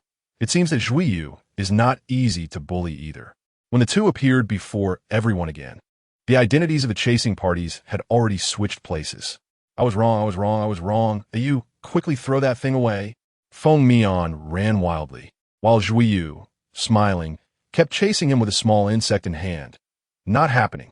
Feng Mian versus Zhuoyu. Zhuoyu wins. Chapter 11. Another self-society storytelling session. Part 4. This farce ended when both sides were exhausted, panting, and collapsing on the grass. Shijun lazily yawned, running his fingers through his hair to lift it up, revealing his smooth forehead. His chiseled facial features were completely exposed to the air, but he was completely unaware of it. The story was over, the show was over, and I should go now, he said loudly. Thank you for the hospitality. Then he winked at everyone, turned to Zhongli, and whispered in her ear. Nice expression, keep it up. Your expression today is much more vibrant and bright than usual. A little girl should be cute like this. A relaxed and cheerful smile was what they had always protected. Zhongli, subconsciously touching her own face, watched Shijun hum a tune and disappear around the corner, feeling somewhat puzzled. Expression? She suddenly realized. It seemed like she had been smiling all day. The smile at the corners of her mouth had not faded until now, which was the strongest proof. Was she really happy? Instructor sure was right. Tian-E came over, looking Zhongli up and down several times, revealing a relaxed smile. You're finally happy. Although you've always performed well. Everyone felt you looked so sad, and we were all very worried about you. But now it's good. You're smiling so happily, everyone is relieved. She cast her gaze towards Feng Mian, who was trying to comfort Lan Ku, but hadn't sent the photo, and Sika, who was silently helping Zhuoyu up, and a wave of maternal satisfaction surged in her heart. Ali, you probably don't know, when you're truly happy, your smile will shine. The time spent together always passes quickly, and the storytelling session soon came to an end. As they were about to part, Feng Mian's gaze subtly swept over Jiang Li's neck. Then he maintained a normal expression as he bid farewell to everyone. A small piece of bright red crystal hanging around Jiang Li's neck flashed with a faint light. Yet, Jiang Li was completely unaware. Back at the apartment, Jiang Li lay bored on the sofa. After rolling her eyes, she logged onto the smart brain and accessed the Skynet, spending time carefully selecting what to buy from the mall before checking her message box. The 7th Army's clue task. Someone took it? She sat up suddenly. The other party replied that they would send the researched information in a month. Jiang Li's heart was pounding a bit too fast. So fast that she felt a sharp pain in her confusion. She closed her eyes and took a deep breath. Any news is better than no news. She didn't know if anyone had survived, although she was well aware of the Alliance's judgment. But what if someone managed to escape? She wanted to ask what had happened after her fate became uncertain, why the 7th Army was labeled as traitors by the Alliance. She also wanted to know how everyone had been doing since she left. Would they blame her? A breeze came through the half-open window, lifting the ends of her hair, brushing against her neck, bringing a slight itch. Jiang Li suddenly came back to her senses, using her mental strength to calm the restless toxins within her body, preventing them from continuing to encroach upon her heart. This body was ultimately a burden. Unfortunately, the antidote was in the hands of the Scantians, and the more than 20 research bases established by her grandmother had not produced any drugs to suppress or eliminate this toxin after such a long time. With the residual toxins not cleared, she couldn't undergo a heart transplant and would remain in this fragile state, where even a few steps could trigger a heart attack. Forget it, I'll just make do and take it one step at a time. Or should she buy a few more hospitals to conduct research together? Jiang Li was seriously considering the possibility of increasing the intensity of the research. You need to train hard and become a pillar of the Alliance in the future. As members of the Jiang family, we are born to protect the alliance. Ha! As expected of the descendants of the Jiang family. I am proud of you, my child. Jiang you have grown up. Don't trouble your father. Jiang Yu, can't you try a little harder to share the burden for your father? Ayu, I'm sorry. Mother loves father more than she loves you. Li, you have done very well. Come and take a break. Ali, you are still so young. You have plenty of time to find your path. Live well. Ali, the old woman wants to see you live happily. Ali's smile is the brightest and most beautiful the old woman has ever seen. So keep smiling. Just like this. Scenes flashed before Jiang Li's eyes like a revolving lantern, while various voices whispered in her ears. Happy, angry, sad, worried, and full of hope. Jiang Li woke up from the darkness. She raised her hand to wipe the cold sweat from her forehead and looked at the time. It had been less than 20 minutes since she lay down. She had no choice but to sit up from her bed as usual and practice her mental strength to pass the time. A newly cultivated thread of mental energy entered her brain domain, like a stream flowing into the sea, stirring not a single wave. Tonight was still an insomniac night. On this day, the members of her club gathered in the activity room to discuss various matters regarding the upcoming school anniversary in a month. It was said that the anniversary would last for 2 days, with the first day being an all-day exhibition of the campus open to the public. The second morning would feature performances within the school, and a masquerade ball would be held that night. According to the requirements, each class needed to perform a program, and each club also had a showcase corresponding exhibition activities. So currently, everyone was engaged in fierce discussions about what their club should exhibit that day. Our club's girls are good-looking. Let's just set up a maid CF, Feng Mian suggested while sitting in a chair with her head propped up, thinking seriously. However, she was met with repeated objections from Lan Ku. That's too outdated. Other clubs will definitely think of the same thing, and it would be so awkward if we end up with similar themes. Our club must find a unique approach. We can't blend in with the crowd. Then, Jiang Li thought for a moment on this basis. How about a butler CF? The boys in the club were quite good-looking as well. Not to mention Feng Mian. Asik was tall and big, but his appearance was also quite gallant. It was just that his social anxiety made his expression seem a bit cold. Her own boy's outfit looked definitely better than her girl's outfit, and if Lan Ku dressed up as a boy, she should be a cute, young lad. But what about Zhuoyu? Would such a beautiful person dressed as a boy seem a bit out of place? Little did she expect that this proposal was met with Zhuoyu's approval. This idea is not bad, but the audience for tea drinks is somewhat limited, and the customer base won't be very large. We can expand our audience. She searched for some information online and presented it to everyone. Instead of limiting ourselves to tea drinks, we can sell various beverages and snacks. Additionally, the term butlers and tea sound very appealing. I searched a bit, and perhaps we can call it male PR. Male PR? A few people were intrigued by this somewhat unfamiliar term. Even Asik leaned over to see the information Zhuoyu was displaying. In simpler terms, it refers to males who specifically accompany guests for conversation. Zhuoyu seriously looked around. If it's us, we will be high-quality males who accompany guests for conversation. The main idea is to attract customers with our looks, and then let them discover that the items here are also very delicious. It seemed that the attractiveness of their club aligned well with the aesthetic standards of most women, and of course, also with men. In the age of interstellar civilization, new humans no longer adhered to simple heterosexual relationships. Same-sex marriage had also been incorporated into interstellar marriage laws. After all, in an era where artificial wombs can be easily created, what does same-sex love even count as? So even Asik, sitting there with a cold face and not saying a word, could attract customers. Feng Mian suddenly realized and broke into a sunny smile. Perhaps it could also help Asik overcome his social anxiety.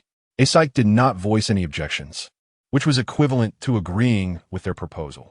I think the drinks and desserts should also be categorized by quality. Lan Ku raised her hand. We should divide the prices into high and low tiers, so that both wealthy people and ordinary folks can come in and consume. This idea was also great. Jiang Li silently nodded, but heard Zhuoyu's somewhat troubled voice coming over. The biggest problem now is that according to this idea, plus the cost for costumes and store decoration, our club activity budget is completely insufficient. He has also been overwhelmed recently due to the upcoming school anniversary. and the activity budget allocated to each club has reached the limit, so we cannot apply for more. Zhangli thought for a moment and opened her virtual account. How much do I need? I could sponsor some, but I don't know if this is enough. She looked at her virtual account, which had turned into a jumbled mess of data, and felt a bit of a headache. My virtual account crashed again. Lan Ku's eyes widened. What crashed? The virtual account? No way. The Alliance's virtual bank is currently the most stable data system. She quickly opened her own account to check. Mine is fine. Others checked as well and confirmed their virtual accounts were intact. Yours don't crash? Zhangli was a bit confused. My account often crashes. I inquired with the bank staff, and they said the amount of Alliance currency in my account has reached the limit, so they opened another virtual account for me. She gave up on logging in and went to the back end to access the new account feature that the Alliance Bank had specially developed for her. Looks like I have to register another account. I thought everyone else was like me, experiencing data crashes from time to time. Am I the only one? So when I heard that a star interstellar tycoon was transferring to our school, it really is you, Ollie. Zhuyu watched as Zhangli contacted dozens of programmers to maintain her virtual account, suddenly feeling that the world was unpredictable. Lan Ku was so shocked that her hair didn't even move. No way, I've heard about this news too, but who knew it was true? To let the amount of Alliance currency in a virtual account reach the limit until the data crashes. Even novels wouldn't dare to write that. It's too exaggerated. Look, Feng Mian is so shocked he is petrified. Even Ice's expression has changed. Chapter 12. Encountering Kidnapping. Zhangli raised her hand and scratched the back of her head, recalling, it seems I inherited such a title. When the property was transferred, the database of the Alliance Bank suddenly crashed, and they urgently contacted over 500 staff members to sort out the property data, leading me to believe that virtual account crashes were a common occurrence. No, you simply have too much money. Don't underestimate the main program of the Alliance. You wicked rich lady. Completely unaware that everyone was mocking her, Zhangli felt somewhat distressed. I've never really had a place to spend money. But with the speed at which my assets are appreciating, it's only a matter of time before my newly registered account turns into garbled text. If my money is really as much as you all say, then I'll sponsor this event. This guy really doesn't have any concept of money, does she? Damn. I suddenly feel so envious. The others nodded mechanically, completely in agreement. Oh, right. Finally feeling like she wasn't completely useless. Zhangli raised her eyebrows. Do you know of any places with good stuff? I want to try to clear out an account. That seems a bit challenging. Lan Ku suddenly stopped her inner monologue and slapped her palm. I know a place, not sure if you've heard of it, but they sell everything there, and there are many good things too. Feng Mian suddenly realized. You're talking about that black market? The largest trading base in Capital Star. Zhuyu thought for a moment. Although it's legally sanctioned, it's a mixed bag, and there are often illegal activities like human trafficking, but no one has ever caught any evidence. There's a large auction house inside, and occasionally rare energy stones and other high-end items are traded there. Lan Ku added, if you want to go, Ali, we can accompany you. Zhangli thought of her wealth that had nowhere to go and sighed. Then I'll leave it to everyone. The so-called black market looked like an ordinary commercial street, except that its entrance was the back door of a casino. Although there were some people during the day, just like its name, only at night was it the best time for revelry. To avoid the peak crowds, Jiang Li and her group intentionally chose to enter the black market in the evening under the guidance of Lan Ku. Feng Mian had something to attend to and didn't come out, and Tian, he was still busy with student council matters, so that day, Jiang Li was accompanied only by Lan Ku, Zhuyu, and Esk, who came along for their safety. Although Esk looked big and rough, he was surprisingly more sensitive and attentive than the girls, taking good care of the other members of their group. So let's proceed as planned. After you finish browsing, come to the auction venue to find us, Lan Ku said, outlining the plan clearly. The four split into two groups. Lan Ku took Jiang Li to the auction to see if there were any good items, while Esk and Zhuyu went to browse other shops, looking for worthwhile purchases without worrying about the price. However, before Zhuyu and Esk could even finish half of their tour of the shops in the black market, they received news that Lan Ku and Jiang Li had already come out of the auction venue. Was there nothing to buy at the auction? Zhuyu asked Jiang Li and Lan Ku in confusion when they regrouped. Lan Ku looked complex. There were. She paused, glancing at Jiang Li with a somewhat indescribable expression.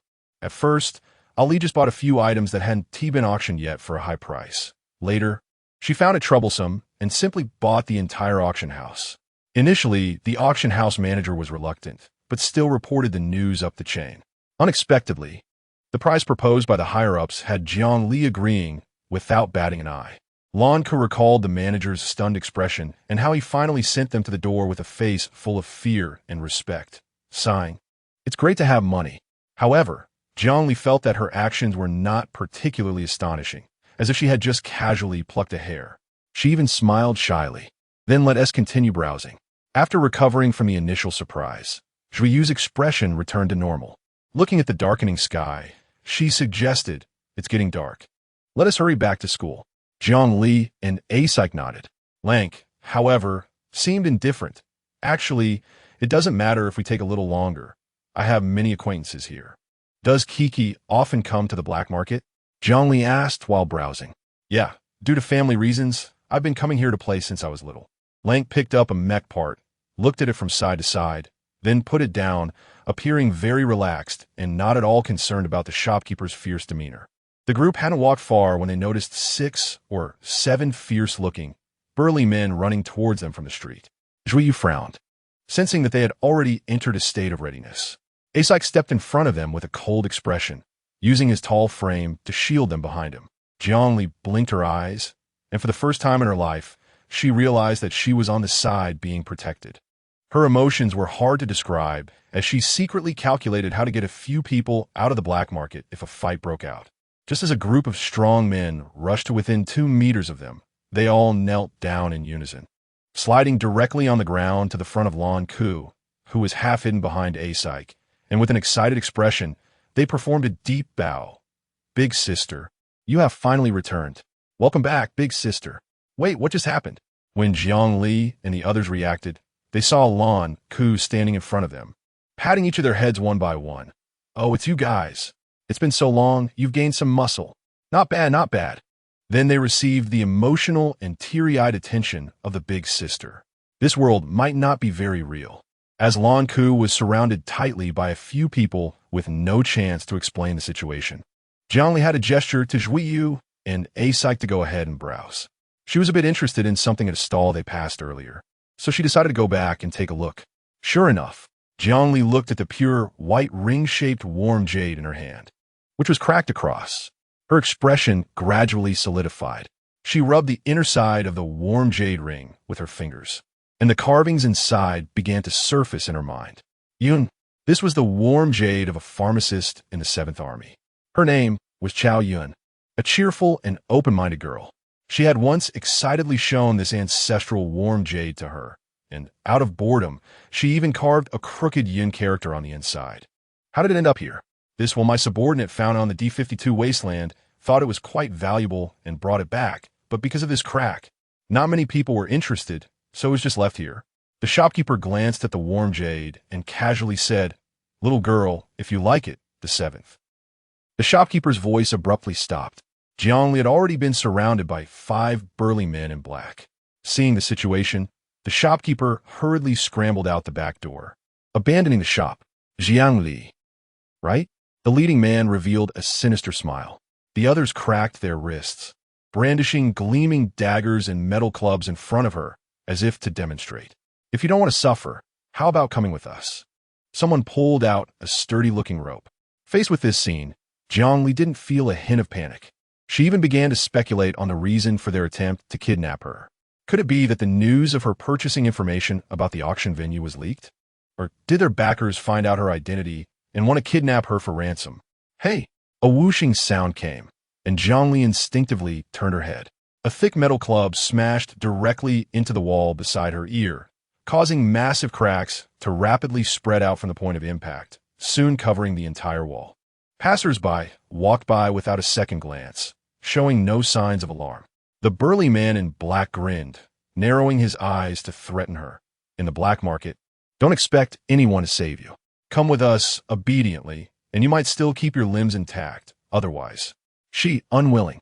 A low, hoarse voice filled with anger suddenly emerged behind the 5 men, accompanied by an overwhelming mental pressure, as a silver crescent directly tore apart the encirclement of the five. A pure white mask with golden floral patterns appeared in Jiang Li's line of sight. He stood straight, with a solid arm exposed, where a crescent-shaped silver blade was almost wrapped around the outer side of his forearm. Ming Tsang examined her up and down for a moment before directing his gaze, filled with substantial killing intent, at the wall beside her, which was covered in cracks. The pressure of his mental force suddenly intensified, targeting the burly man holding the metal club first. This brother, let's talk this out. This is our business with the little girl.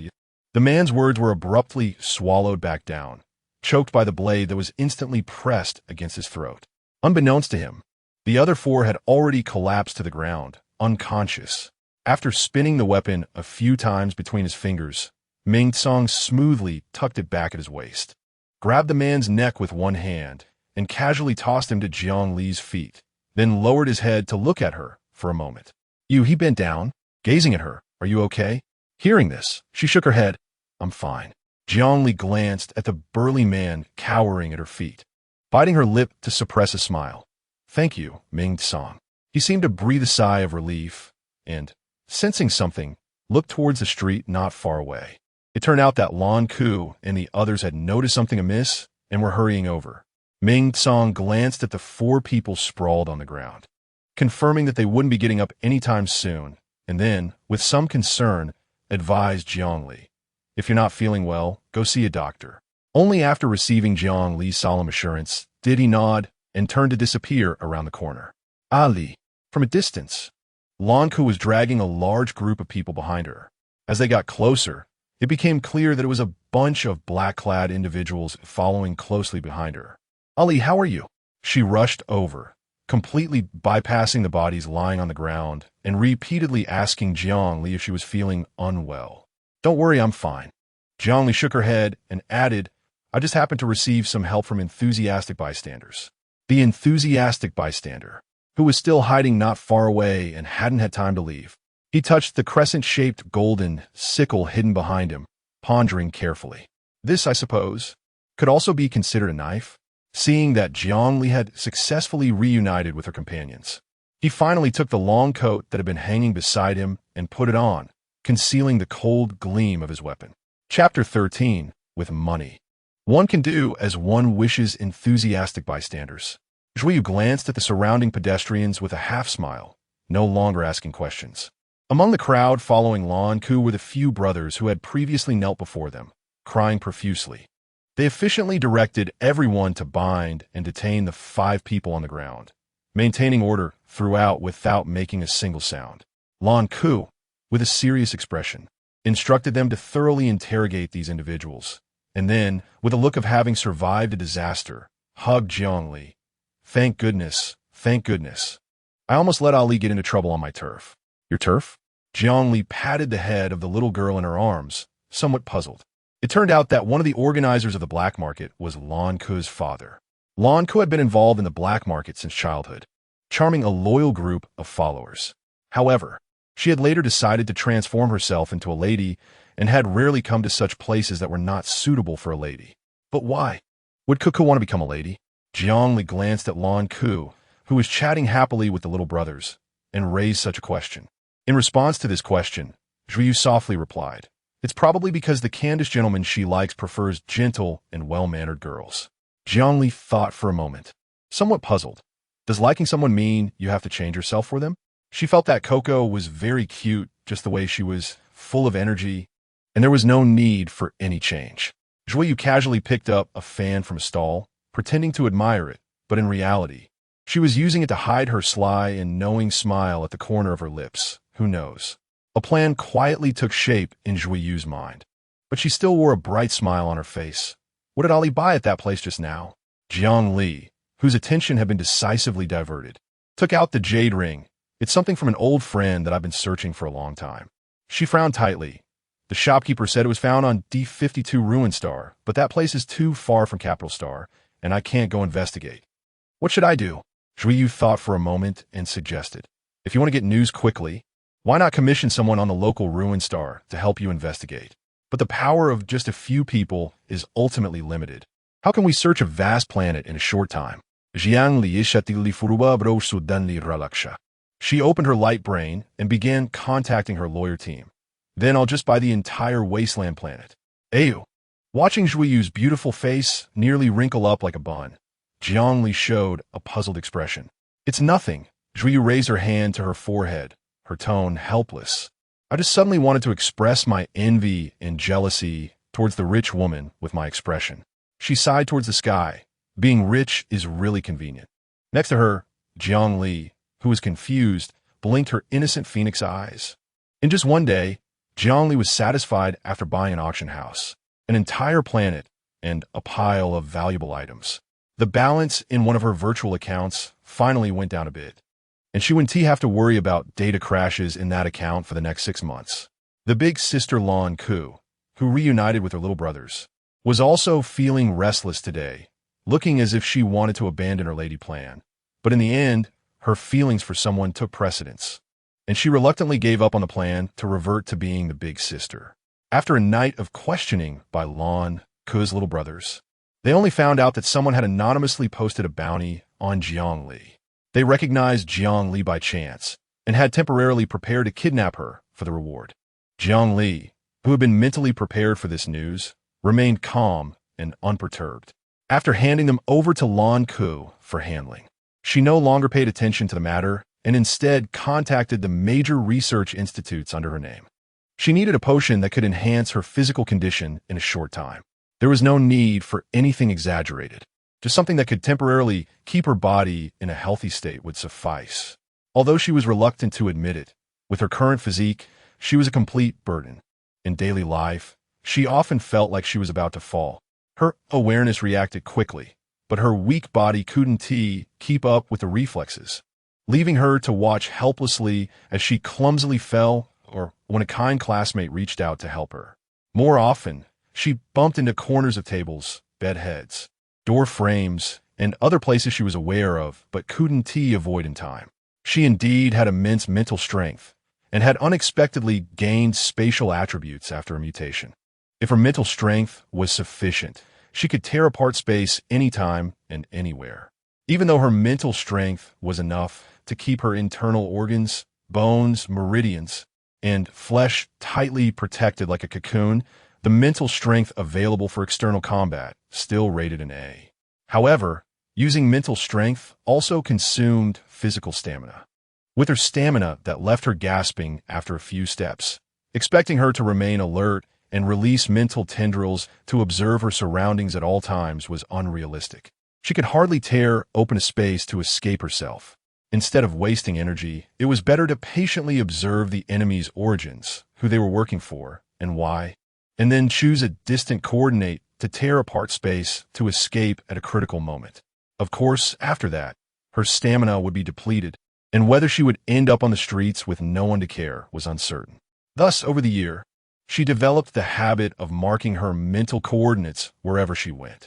For example, on her medical pod at home, in the school's medical room, on the tips of Lan Ku's hair, and on Tianyi's light brain shell, etc. She also wanted to mark coordinates on other people, but she hadn't found the opportunity yet. With coordinates, she wouldn't accidentally end up in dangerous places like a ravine or a swamp if she ever needed to run away. So, she still needed to carry some potions that could temporarily enhance her physical condition, just in case. She didn't want to be left unable to do anything other than escape. Jiangli thought for a moment and then ordered a large batch of portable energy shields and advanced energy guns on the many energy planets under her name.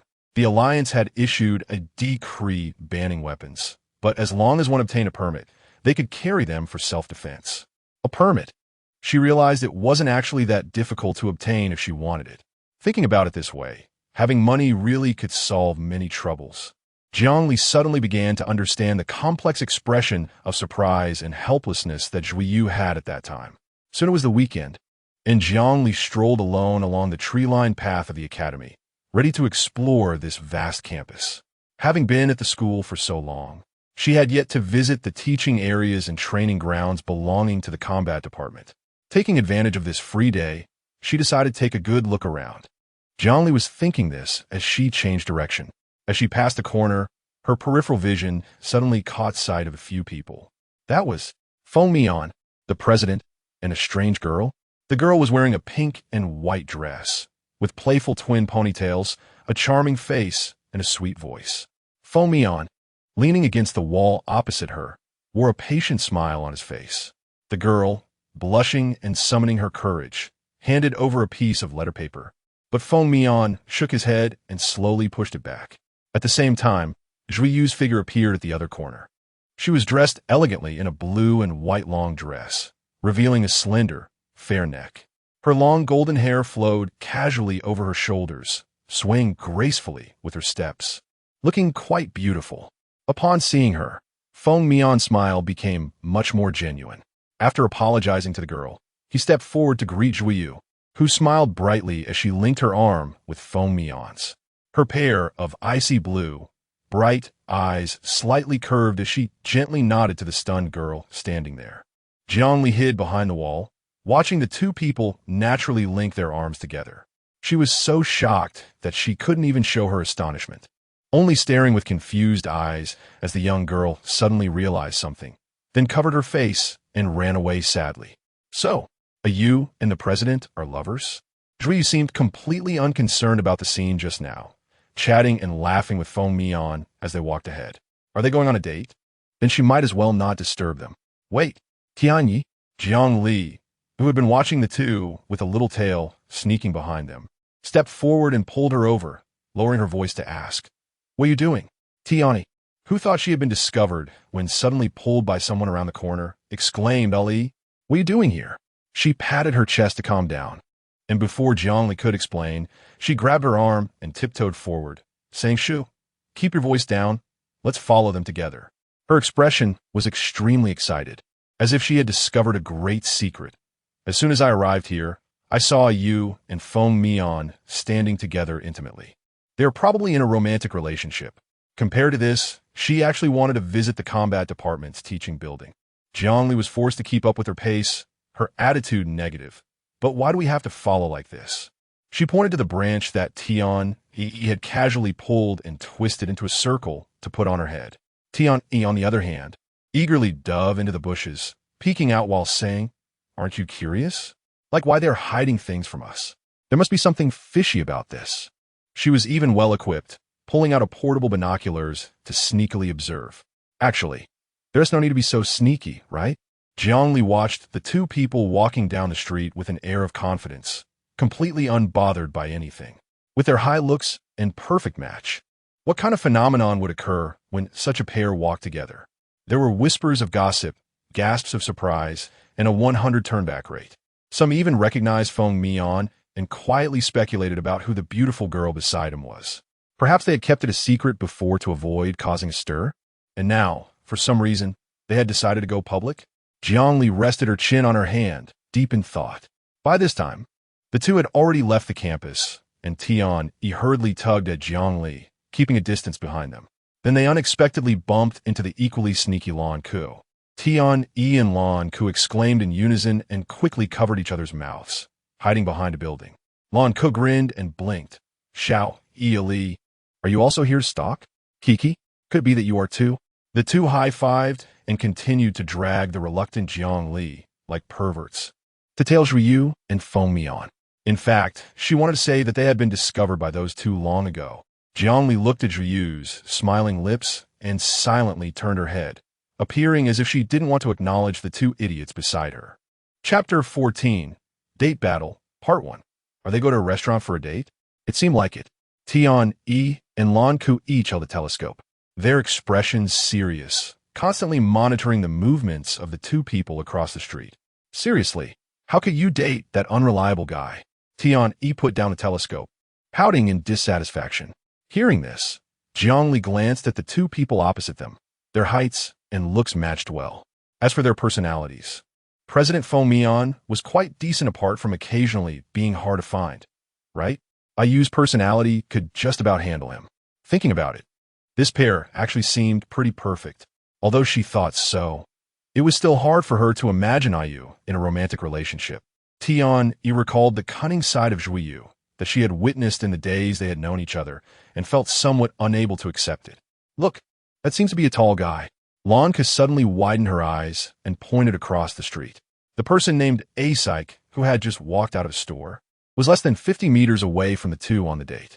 Taking advantage of the fact that Zhuiyu and the others hadn't noticed Isike's presence yet, Tian-Yi and Lanku hurriedly pulled Jiangli over, dragging the bewildered Asike to a concealed spot, then peeking out to see if they had been discovered. Jiangli looked at Isike's silent, questioning expression and sighed. We accidentally discovered that Au was on a date with President Fengyan, so we followed them. Isike's expression suddenly changed to something strange. The president is with Zhuiyu. He opened his mouth as if wanting to say something, but was interrupted by Lan Ku's sudden exclamation. Oh no, we lost track of them. Tian-Yi also looked puzzled as she put away the binoculars. How did they disappear in the blink of an eye? Disappeared? Jiangli also leaned her head out to carefully observe the place where those two people had just been, and indeed, there was no trace of them. However, that was quite normal. How could a group of amateurs compare to the counter-tracking skills of professionally trained combat students? If they had really been discovered, those two should have come to find them by now. For example, from behind? Kuka, what are you doing? Zhuiyu's gentle voice suddenly appeared behind them, startling Lan Ku and Tian-Yi, causing them to freeze in place. Feng Mian also scratched his head in confusion. I sensed someone was following me a long time ago, and they kept following persistently. I didn't expect it would be you guys. Jiangli smiled and tried to help the two out of their predicament. We accidentally discovered that the president was on a date with you, and out of curiosity, we came to take a look. Later we ran into Esk, who was shopping here. A date? Feng Mian was momentarily stunned, and after realizing it, he helplessly explained. You must have seen what happened at school just now, right? You misunderstood. Because I've been at school for a long time lately, many girls have confessed to me. I had to ask Zhuiyu for help to pretend to be my girlfriend to deter others. Upon hearing this, Tian-Yi suddenly understood. Speaking of which, senior, you are quite popular at school. I know several girls who have a crush on you. Is that so? Lanka breathed a sigh of relief. Feng Mian smiled and gave her a playful knock on the head. What with that relieved expression, Lanku? Lanka chuckled and shrank her neck, trying to escape. Zhuiyu blinked her watery eyes. Later, I had some things to discuss with the president, so I simply asked him out to find a place to talk slowly. I didn't expect to be followed all the way. Tian-Yi said with an embarrassed grin. I thought you two were secretly dating. How could that be? Feng Mian instinctively responded, but the rest of his words were suddenly stifled by Zhuiyu's gentle smile. All right, the matter is resolved, and the conversation is finished. I still have some things to talk to them about, Zhuiyu said, taking one girl in each hand, signaling Esk to leave with her. Let Ellie accompany you for the rest. Just as Jiangli was about to follow, she was suddenly called by name and looked up at Feng Mian with a puzzled expression. President? Feng Mian glanced at Zhuiyu, understanding her implication, and smiled as he invited Jiangli. Can you accompany me to the amusement park today? It feels too lonely to go by myself. His amber eyes were filled with anticipation, paired with his sunny and handsome appearance, making it hard for anyone to refuse. I can go, but it feels like there's some kind of conspiracy. Jiangli glanced at the three people who were forcibly taken away by Zhuiyu and hesitated before nodding. So, are we arranging for the president to take action? After listening to Zhuiyu's plan, Lanku thought carefully and felt a bit excited. I know another boy. He's also a good person, and I know him well, so we can arrange something. Tian-Yi was also enthusiastic. Leave this to me. I may not be good at other things, but I have many friends. Esk, who had been listening the whole time, didn't know what to say. Zhuiyu's plan, overall, was to find a few reliable males who were well acquainted with Jiangli to go on dates with her, to let her understand what it feels like to like someone and experience the romantic process that a normal girl should go through. Well then, let's plan this out properly. Zhuiyu opened his holographic computer and started drafting the basic plan. The title of the plan was What If Feng Mian Fails? Tian-Yi couldn't help but laugh. I don't know why, but I always feel that Senior Feng Mian's success rate isn't very high, even though he has a handsome face that everyone loves. Meanwhile, Jiangli, who was being discussed by several people, was completely unaware and felt a bit awkward walking beside Feng Mian. Although she was in the same club as the president, they didn't interact much and didn't know each other well. This was seemingly the first time they were out alone together. Do you have any other places you want to go before the amusement park? I can't say much about Capital Star, but I'm quite familiar with the area around the school.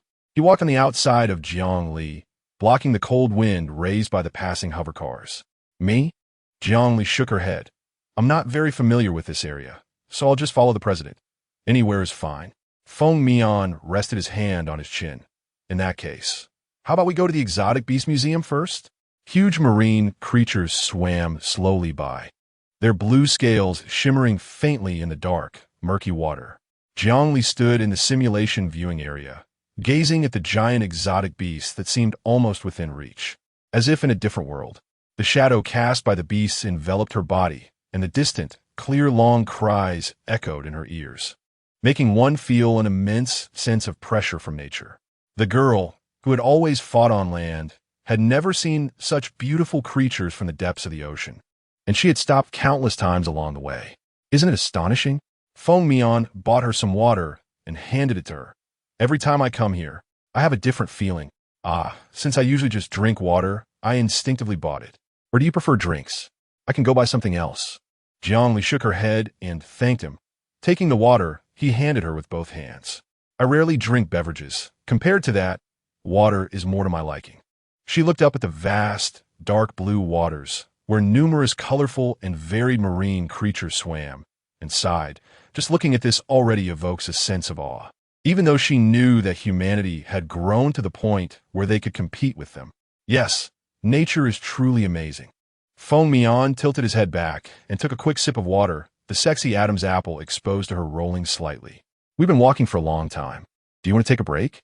A bright smile was on the boy's face, his jacket draped over his arm, and the fitted white shirt underneath outlined his muscular form, making him appear quite enticing. Jiangli nodded and shifted her gaze away from him. As soon as she saw his exposed neck, she instinctively judged where would be the best place to strike a fatal blow. So it was better not to look. Then let me take you to a good place. Feng Mian winked at her while grabbing her arm. You'll definitely like it. The few people secretly following them from a distance looked at each other when they realized where Feng Mian was referring to. Who takes a girl on a date to an arcade? Lan Ke was somewhat distressed. Is Feng Mian inexperienced in dating? Tian Yi frantically pounded the ground. Although the senior has many admirers, it seems that is indeed the case. It was obvious. He was just taking a lead to play. Zhui Yu raised an eyebrow, speaking in a tone of exasperation. I never thought this guy would be so clueless when it comes to romance. The perpetually single A-Psych remarked. I don't know what they're talking about, but it sounds very reasonable. Forget it. There's no hope for him. Time to prepare the next plan. Feng Mian brought Jiangli to his private gaming room and proudly patted the door of the simulation pod. Ali, look, this is my private gaming lounge. Isn't it cool? The simulation pod can immerse a person's consciousness into a virtual world while scanning the physical condition and mental strength of the person inside, converting it into corresponding data attached to the mental body, allowing for a real experience in the virtual world.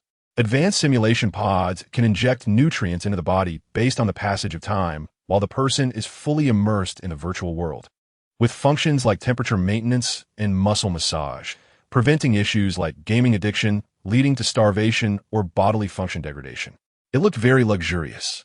Jiang Li affirmat. Does the president often come here to play? Used to come often. Feng Mian opened a simulation pod for Jiang Li, excitedly saying, I haven't been here much lately. Imisme simulation pot. Come try it out. Ali, you'll definitely like it. Faced with Feng Mian's enthusiastic invitation, Jiang Li, who wasn't good at rejecting, had no choice but to agree.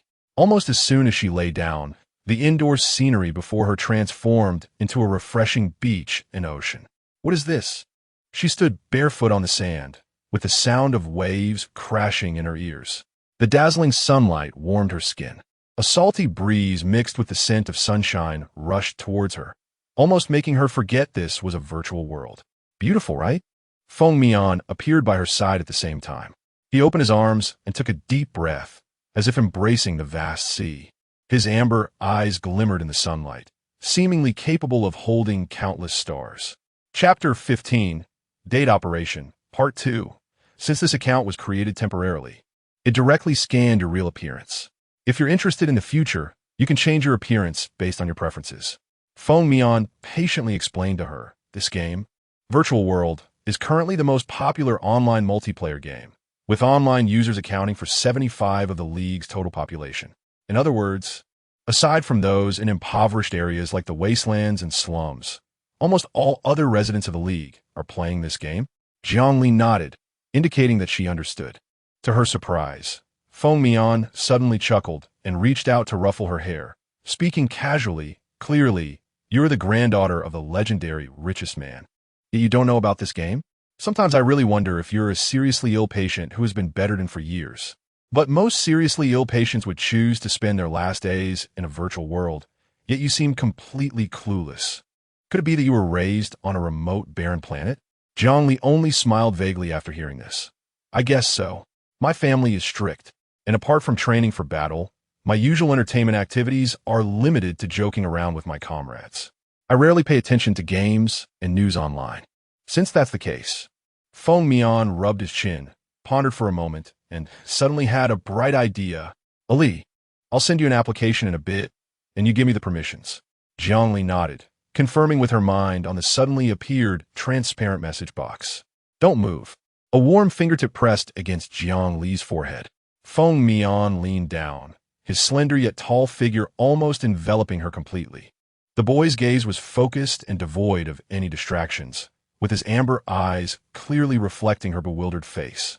Not knowing what he had done, Jiangli only felt a lightness throughout her body. A long-lost yet unfamiliar sensation surged in her heart.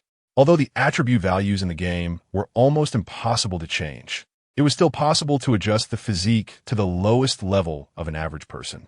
He flashed a bright smile, seriously observing her expression. "How do you feel? An average person's physique?" Jiangli was momentarily taken aback, but then quickly reacted, tentatively clenching her fist repeatedly, feeling the strength that was completely different from usual. This feeling, Jiangli only felt her arms suddenly being grasped, and then a gentle force, with an unyielding meaning, guided her forward, making her have to jog to keep up. Feng Mian pulled her forward while occasionally turning back to wink at her. "You can't try like this, come follow me. Do it like this." He dragged Jiangli to run freely on the beach, occasionally stopping to scoop up a handful of seawater and splash it towards her, startling her into quickly sidestepping to avoid it. Then, she imitated him, grabbing a handful of sand and chasing after Feng Mian to throw it at him.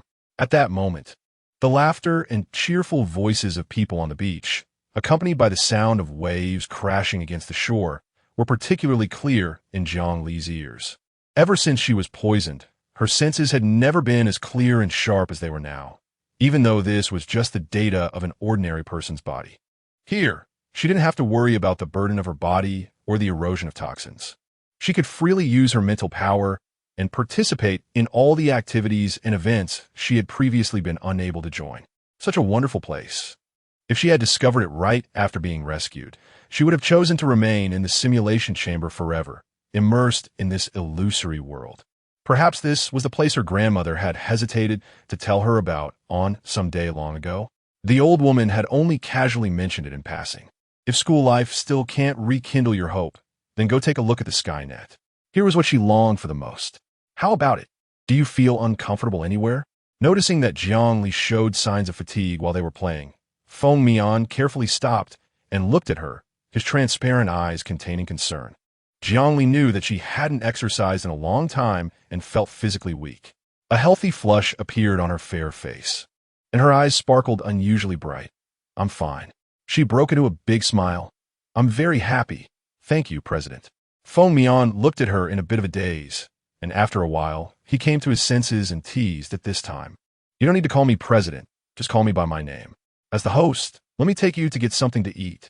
The food in the virtual world is much more delicious than in reality, and of course, it's cheaper too." Faced with the boy's enthusiasm, Jiangli could only respond, "Okay."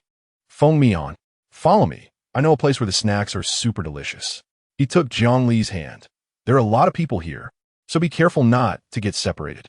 Jiangli nodded, having no objections to this, and let him pull her as he energetically shouted, "All right, let's head to the dessert shop."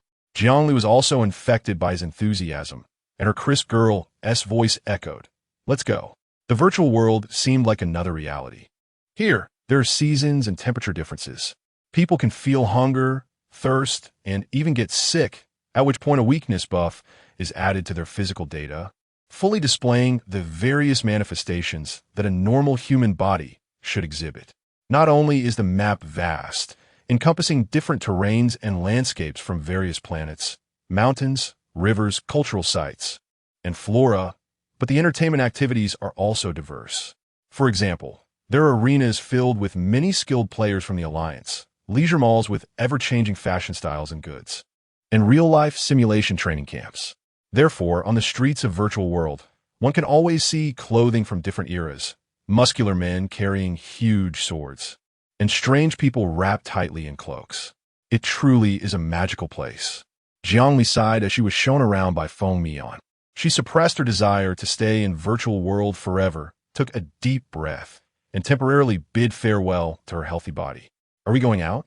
Jiangli knew they had been in the game for a long time, even though the time ratio between the game and reality is 2:1. It was time to return to reality. Feng Mian was surprised by her self-control and nodded. It's time to go. However, it was still a good idea to add each other as friends. After saying this, a message box appeared in front of Jiangli. Jiang Feng Yuhua requests to be your friend. Agree refuse. After successfully adding Feng Mian as a friend, the two logged off. Jiangli moved her muscles, feeling no fatigue at all when Feng Mian said, "It's getting late. Should I walk you home?" Huh? Jiangli looked up in confusion. Aren't you going to the amusement park, Feng Mian? The brown-haired boy smiled and ruffled her hair. But Ali, you have something you want to do now.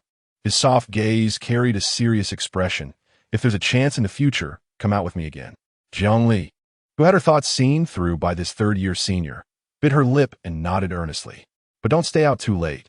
Feng Mian gently reminded her as he quickly walked her back to the apartment, offering a sunshine-like smile. So, see you tomorrow, Ali. His warm breath brushed against her skin, making her feel a little ticklish. Jiangli nodded obediently. I understand. Thank you for today. See you tomorrow. As soon as Jiangli entered the apartment, she couldn't wait to order a simulation pod online, opting for a delivery service that promised arrival within 3 hours. While waiting, she began browsing basic information about the life simulation game Virtual World Online and logged into the official game website to check out the current hottest activities in the game, preparing to visit each location as soon as the pod arrived. Feeling quite pleased with herself for completing the task that Zhuoyu had given her for the day, Feng Mian was about to head back to her little nest when the door next door suddenly swung open, and someone inside yanked her into the room. Feng Mian looked at the imposing group of club members in front of her, along with the owner of the room, and helplessly asked, "What's going on?" "I did really well on my task today." Ollie was smiling happily, which inexplicably made her feel that just watching her smile was a delightful experience. Thinking of this, a smile unconsciously appeared on her face. Next time, she definitely had to take her to the amusement park for a good time. Tian-E, however, pouted, "What the heck? Your performance is so poor that it makes me doubt how you got so many girls to like you." Lan Ke chimed in. Yeah, President, are you not capable?" Lang, Kiskiviko. Realizing this, Feng Mian slammed her palm on the table in front of her, unable to contain her frustration. "What do you mean, I'm not capable? How am I not capable? Isn't it just about making Ali happy? What did I do wrong? A man's dignity cannot be infringed upon. Damn Lan Ke." "Calm down," Zhuoyu said calmly, holding her down. "I remember I told you to evoke Ali's girlish heart. Do you understand girlish heart? It's about making her feel the most basic emotion of like. So, tell me now." Zhuoyu revealed a formulaic standard smile. "Why did you interpret it as just making Ali happy?" Although she did well in making Ali happy, she had seriously missed the point. "You unreliable guy." Feng Mian was stunned, scratching the back of her head, her thoughts blank. "Was that really what you said?" Well, this is actually not too far off." As she spoke, her explanations grew increasingly vague, and in the end, she simply shut her mouth, looking remorseful. "Forget it. I've known you're unreliable for a long time." Tian-E waved her hand, excitedly clicking on her light brain, revealing a long list of plans. "We have many backup plans. Ayu has already sent them to the group." Lan Ke, full of enthusiasm, declared, "We must make Ali feel what it's like to be liked." Feng Mian opened the plan list and was nearly dazzled by the glittering golden title, Ali's Dating Battle. At this moment, sitting aside as an invisible person, Asike accidentally knocked over a cup of water. He looked incredulous. So after the president. It's me? Feng Mian's name had a big red cross next to it, followed by 3 large characters. A psych. Cough. Juiyu pretended to cough. But the smile that slipped out inadvertently showed her amusement. Because A-Psych is in the combat category, he is also the type that girls tend to like. Tiani nodded in agreement. So we thought Ali might also like this type. We VE drafted a plan for you. So do your best tomorrow, big guy. Lan Ke grinned and made a cheering gesture towards A-Psych. Feng Mian watched A-Psych's face, which was filled with disbelief, and smiled at his handsome features. Although he somewhat disagreed. It was probably because Ali was too cute. He couldn't bear to let her step into the whirlpool of love, right? Juiyu sat in her chair, propping her chin and smiling mischievously. Since you've joined our club, just enjoy the care from your companions. Ali. Chapter 16. Dating Battle 3. In less than 2 hours, the simulation pod that Jiangli ordered arrived home. She eagerly lay down inside and logged into the game. A person can only have one game account, so when Jiangli logged in, it was still the basic setup she had used with Feng Mian before. Following the plan she had thought out beforehand, she began to modify her character's appearance. She changed her short hair to long hair, altered her eyes to a striking golden red color, and made slight adjustments to her facial and body contours. The familiar face she had known for 20 years reappeared before her once again. Jiangli looked at the character profile in front of her, feeling a bit melancholic. Jiangyu, long time no see. She smiled, and the boy in the panel also smiled, his smile exuberant and full of hope. Her eyes used to be filled with such vitality as well. Sensing the changes in the world, Jiangli slowly sighed and changed the character's name from the basic garbled text to Liu. She carefully examined the character panel for a moment, her gaze falling on his dull, basic attire, and then resolutely topped up 1,000,000 units of game currency. The exchange rate between game currency and union currency is 10:1. Jiangli watched as her money instantly soared to millions, finally nodding in satisfaction. After buying herself a basic house, she began to lavishly purchase red robes. The clothing styles in the virtual world were diverse, but Jiangli was particularly fond of the red male ancient costumes. She loved the color red, especially bright and vivid red, which reminded her of the scorching sun, bright and intense. Soon, a strikingly beautiful young man in a red robe appeared on Liu's character panel. It seemed she should also have a weapon. She had never had a dedicated weapon before, using whatever she could find, even once using a mech's arm as a hammer. However, the only weapon she frequently used was a dagger manifested through her mental power. Manifesting mental power means condensing it into a physical form with extremely precise control when its concentration reaches a certain level. As far as she knew, only a very small number of people with mental power exceeding S could achieve this, while most still relied on equipped weapons. She decided to choose a dagger to hang at her waist. Jiangli began to stroll down the street. Her bright red outfit did not stand out among the many eccentric costumes, but what caught attention was her enchanting beauty, drawing the gaze of passers-by. The virtual world has a facial sculpting feature, and while it is filled with exquisite-looking men and women, few can create a face that is both stunning and unpretentious. Alluring, yet not sinister. Moreover, this was a man's face. The flamboyant red robe highlighted his charisma, with a smile at the corners of his lips and a glimmer in his eyes that seemed capable of captivating many souls. As Jiangli was selecting weapons, she felt a multitude of gazes subtly directed at her and instinctively touched her face. When she was younger, dressing as a boy was quite easy, but as she grew older, her face and body gradually developed a uniquely feminine softness. Thus, after turning 15, she had to resort to using disguise techniques whenever she went out. Though it was called disguise, it was quite similar to makeup. However, a proper disguise left no trace of makeup visible. This was something she admired about the Jiang family's ancient martial arts tradition.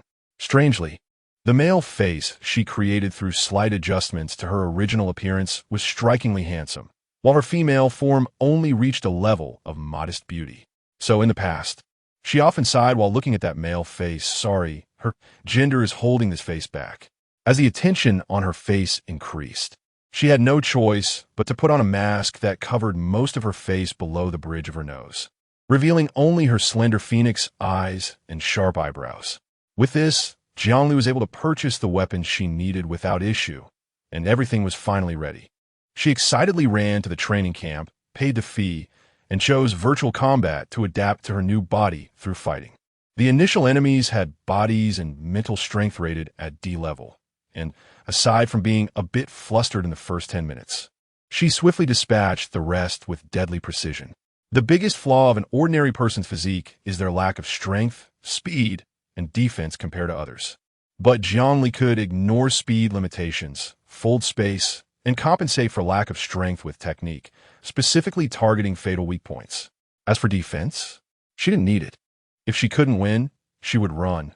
The enemy wouldn't be able to catch up, so why bother with defense? An assassin on the battlefield. That was what her former comrades called her. 3 hours later, Jiangli emerged from the training camp, panting but with unusually bright eyes. She felt fantastic. Although her body data could not simulate the ancient martial arts energy, which meant she could not use her evasion technique. She had developed it at the age of 13 based on her family's ancient martial arts methods, initially for playing hide and seek with others. By operating the energy vortex generated by practicing ancient martial arts in a specific way, she could make her body evade into space, achieving concealment and rapid close-quarters engagement. Later, she and the 7th Army stood out on the battlefield largely because they all practiced the evasion technique. Taking heads in the midst of 1,000,000 soldiers was her first major achievement that quickly made her famous in the army. Currently, her body's meridians were weak and had long since lost their energy. The ordinary physical data could not cultivate ancient martial arts, so she had to regretfully abandon that plan. Fortunately, her mental strength had mutated into a spatial type, and Liu directly copied her own mental strength data, allowing her to perform spatial movements in the game similar to the effects of her evasion technique. Therefore, Liu could be regarded as Jiangyu 2.0. The ordinary person's body was still good enough, even if it could only barely keep up with the reaction speed of her consciousness and could not fully display her former strength. It was still about 60 of what it used to be. Jiangli looked at her palm with satisfaction. In the past few days, she had been adapting to her new body in the training camp, at least trying to synchronize her combat awareness with her physical reaction speed. If she couldn't do it in reality, then she would in the virtual world. She wanted everyone here to remember Jiang Yu as a powerful and commendable young man, not as a criminal falsely accused of a baseless crime. A blazing fire seemed to rise in her heart, filling her with determination. The next day, she was summoned out of school by Isk. Isk, Jiangli stood in front of Esk, looking around in confusion, and asked, "Is there any club activity today? Why can't I see anyone else?" The truly honest and simple Esk paused for a moment and answered honestly, "They are following." Huh, following? Jiang, confusion, Li carefully looked around the blind spots and finally discovered that Lan Ku hadn't hidden well, revealing a section of her braid. She didn't expose it, just helplessly supported her forehead and asked, "So, what are they trying to do?" The socially awkward asker, who was completely bad at lying, honestly spilled the beans about everyone's plans as he walked. The few people hiding in the corner. Asker is too honest. Puff Fong Mian covered her mouth and turned her back, shaking her shoulders wildly against the wall. Finally, seeing Jiangli cooperatively following Asker further away, she burst into laughter. Zhuyu wiped his face expressionlessly and said in a mechanical tone, "Let's change the plan." Lan Ku and Tian Yixing had a disheartened expression. Miscalculated. I didn't expect Asker to be unable to lie. What a waste of his so cold and ruthless face. Asker was surprised that Jiangli was still so cooperative after knowing the entire plan of Zhuyu and the others, showing an inquiring expression. Jiangli smiled nonchalantly. "I'm actually quite interested in this plan. After all, I really don't know what it feels like to like someone." She pondered while touching her chin. "Although I'm not really interested in romance, since Ayu and the others have put so much effort into helping me, I'll do my best to cooperate. So what does S plan to do today?" The girl tilted her head and smiled brightly, like a little hedgehog that had been curled up, slowly relaxing its guard and revealing its soft belly. Esk was taken aback for a moment and began to recall the suggestions that Lank and Tian Yi had given him. First, always pay attention to the various details about Ali, whether she is cold, hot, thirsty, or hungry. You need to notice and provide appropriate care in a timely manner. If there is something on Ali's face or body, You must personally help her remove it. Be careful. You need to get a bit closer at this time. Esk examined Jiang from head to toe several times. But he didn't find anything wrong with her, nor did she have anything stuck to her. He furrowed his brows in slight frustration. After waiting for a while without receiving a response, Jiang looked up at him in confusion, her gaze landing on the top of his head. Esk. She raised her hand to gesture at her own head. Here, you have a petal in your hair. A petal? Esk touched his hair, but found nothing, looking bewildered. As he inadvertently rubbed the petal deeper into his hair, Jiang had no choice but to signal him to squat down so she could help him remove it. The girl's soft body leaned in slowly, her fair and slender neck revealing delicate collarbones right in front of Esk. At the same time, a warm and sweet scent from her filled Esk's nostrils, lingering for a long time. Esk froze, unable to move, until Jiang took the petal off and held it in her palm for him to see. Esk, look. The soft petal lay in the girl's fair palm, and the faint floral fragrance had not yet dissipated. Esk felt that the girl's presence around him was becoming even more intense. Tian-yi, who had been secretly watching, instinctively cheered softly. Ali did great. Lang high-fived her. First step, success. Feng Mian, leaning against the wall, hesitated and said, Am I the only one who feels like something is off? Zhuiyu's expression was slightly stiff. Let us wait and see. Esk, in a daze, raised his hand to ruffle Jiang's hair. The moment he realized what he had done, he felt a bit flustered again. Jiang was confused. Isk? The tall, muscular boy's cold demeanor had already dissipated, and his originally serious expression now showed a hint of panic. He suddenly thought of the location marked by Zhuiyu, took a deep breath, and forced himself to calm down. I will take you to a place. Chapter 17, Date Battle, Part 4. Next, take Ali to ride the hover train. At this time, it's peak hour, and he needs to protect Ali in his arms to prevent others from bumping into her. At this time, there are surprisingly so many people. Jiang looked at the fully occupied train with some astonishment. Be careful. Ice protected her as they boarded, awkwardly following the method Zhuiyu had taught him, using his strong arms and broad back to shield Jiang in a small space. Then, it seemed like he had to maintain this position until they got off. Jiang noticed Esk's protective stance and smiled gratefully at him. Thank you, Esk. The height of the carriage couldn't accommodate the boy's over 2-meter stature, so he had to bend his back and crouch down, looking like a large dog, shivering his ears and huddling in the corner, afraid to move. At this moment, the train showed signs of slowing down, and Jiang hurriedly tiptoed and raised her arm. Placing her palm on top of Esk's head, Be careful not to hit your head. Just then, Esk lowered his head as if to say something, and what came into view was the pretty face of the little girl leaning in close, her long eyelashes fluttering like wings, and in her pitch-black, bright pupils reflected his own suddenly dazed face. Realizing that Esk was holding his breath and frozen in place, Jiang was somewhat puzzled, and after a while, she awkwardly shrank back and apologized softly. She thought she was still that rough soldier from the military camp, forgetting that things were different now. Esk, are you okay? Jiang carefully raised her head to ask Esk, and when she saw him mechanically shake his head, she breathed a sigh of relief and shifted her attention to the outside, admiring the bustling urban scenery. I always feel that. Lanku was holding Tian-yi's arm, wanted to say something, but stopping short. Tian-yi's tone was heavy. I feel that way too. Feng Mian shook his head and sighed deeply. Esk and Ali, their roles of pursuer and pursued have completely reversed. Zhuiyu decisively marked a cross next to Esk's name on the plan, preparing for the next plan. At noon, Jiang and Esk returned to school.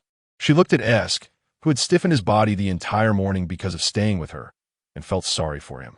She made an excuse that she had other matters and let Esk go back to rest first, although she didn't expect Esk to take her to the beautiful countryside. Ever since they got off the train, Esk had been looking unwell. Could it be that she made Esk's social anxiety worse? Jiang felt quite uneasy, her thoughts tangled, and she momentarily didn't pay attention to the road ahead. Unexpectedly, she almost collided with an adult who was also distracted, holding a lollipop at the corner.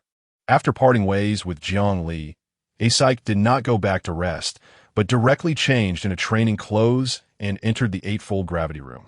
Oh, Asike. The The boy who tried to greet A-Psych was successfully ignored. He scratched the back of his head, puzzled, and asked his companion beside him, "What's up with A-Psych?" He went straight to train in the eightfold gravity room after leaving school. At that moment, the training room, which was super soundproof, still echoed with the dull thuds of machinery falling. The boy was stunned and instinctively swallowed. No way. He can completely dominate the robots, even under eightfold gravity?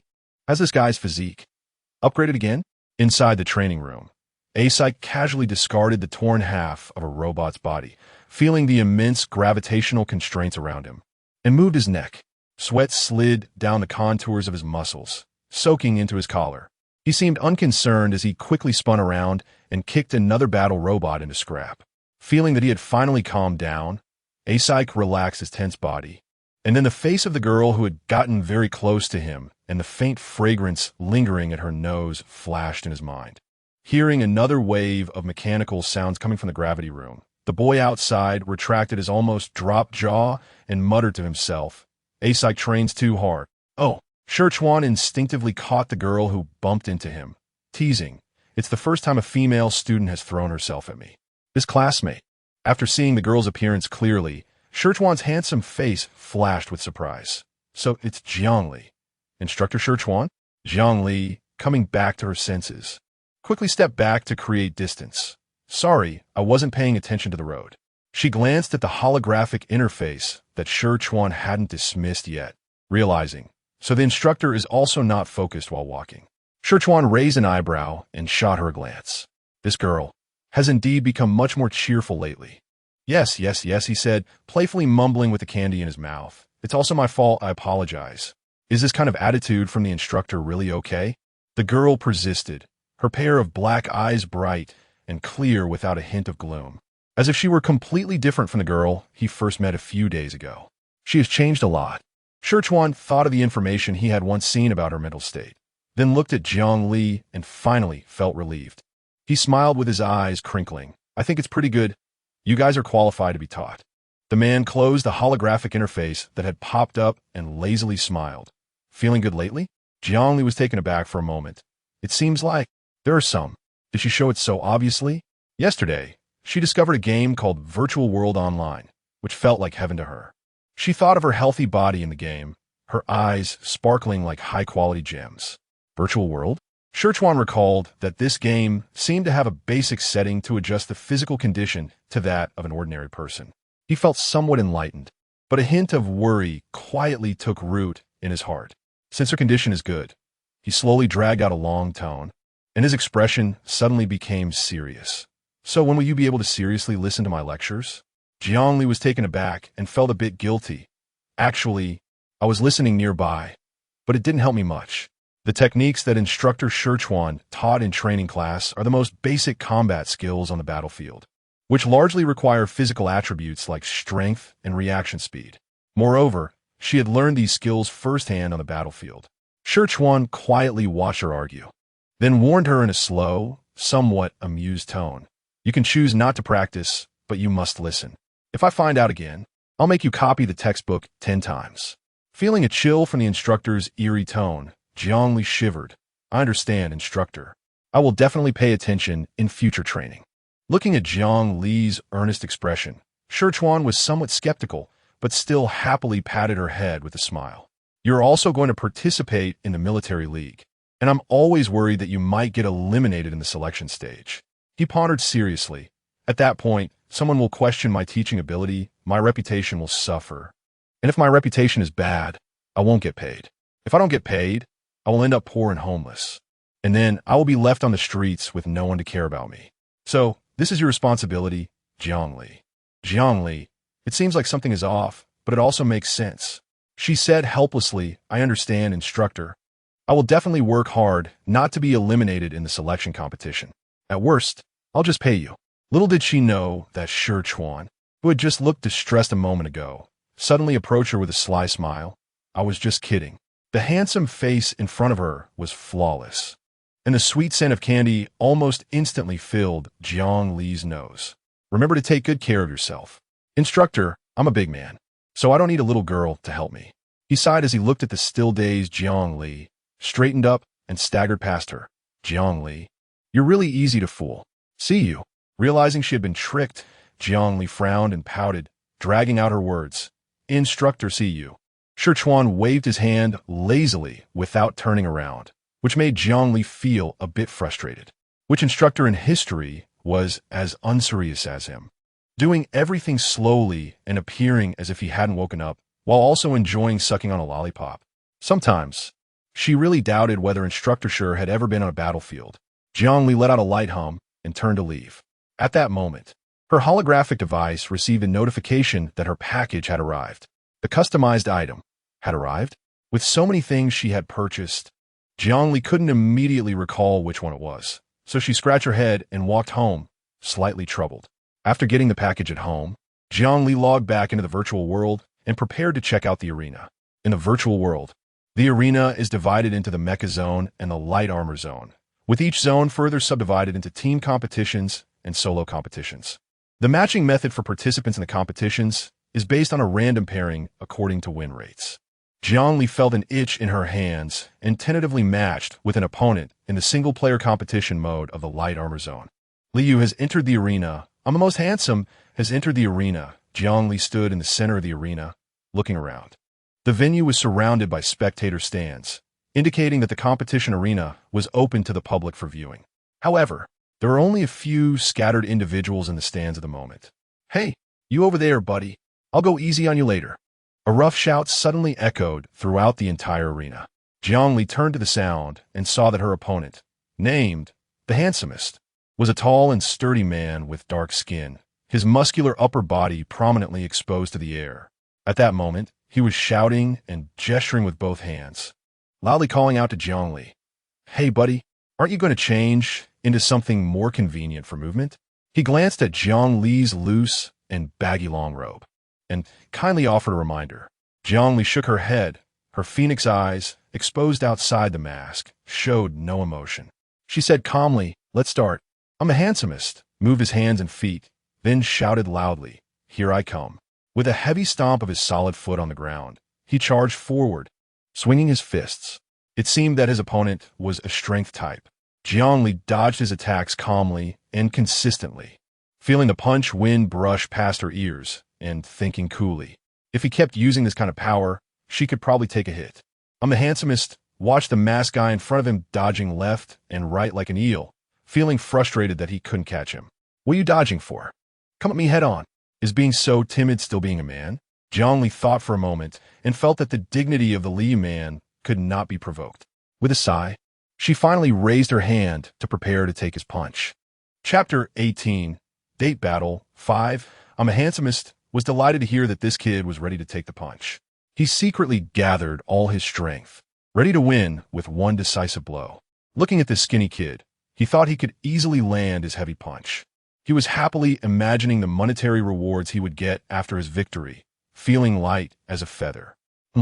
Light as a feather?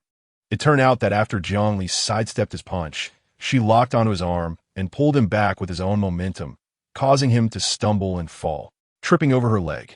I'm the handsomest lay on the ground, momentarily stunned, as the match was already declared over. Sorry. Jiangli felt a bit apologetic.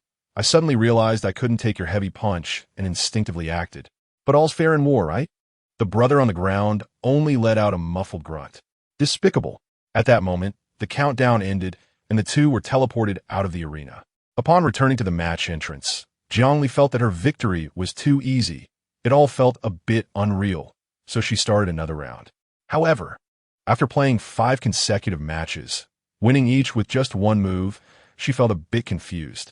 Although there was a newbie protection mechanism that prevented matching her against opponents with more matches and higher win rates in the first 10 games, these people seem a bit too weak. After a few rounds without even breaking a sweat, Jiangli was somewhat puzzled. She could understand that they lacked killing intent because they hadn't been on the battlefield or experienced life and death.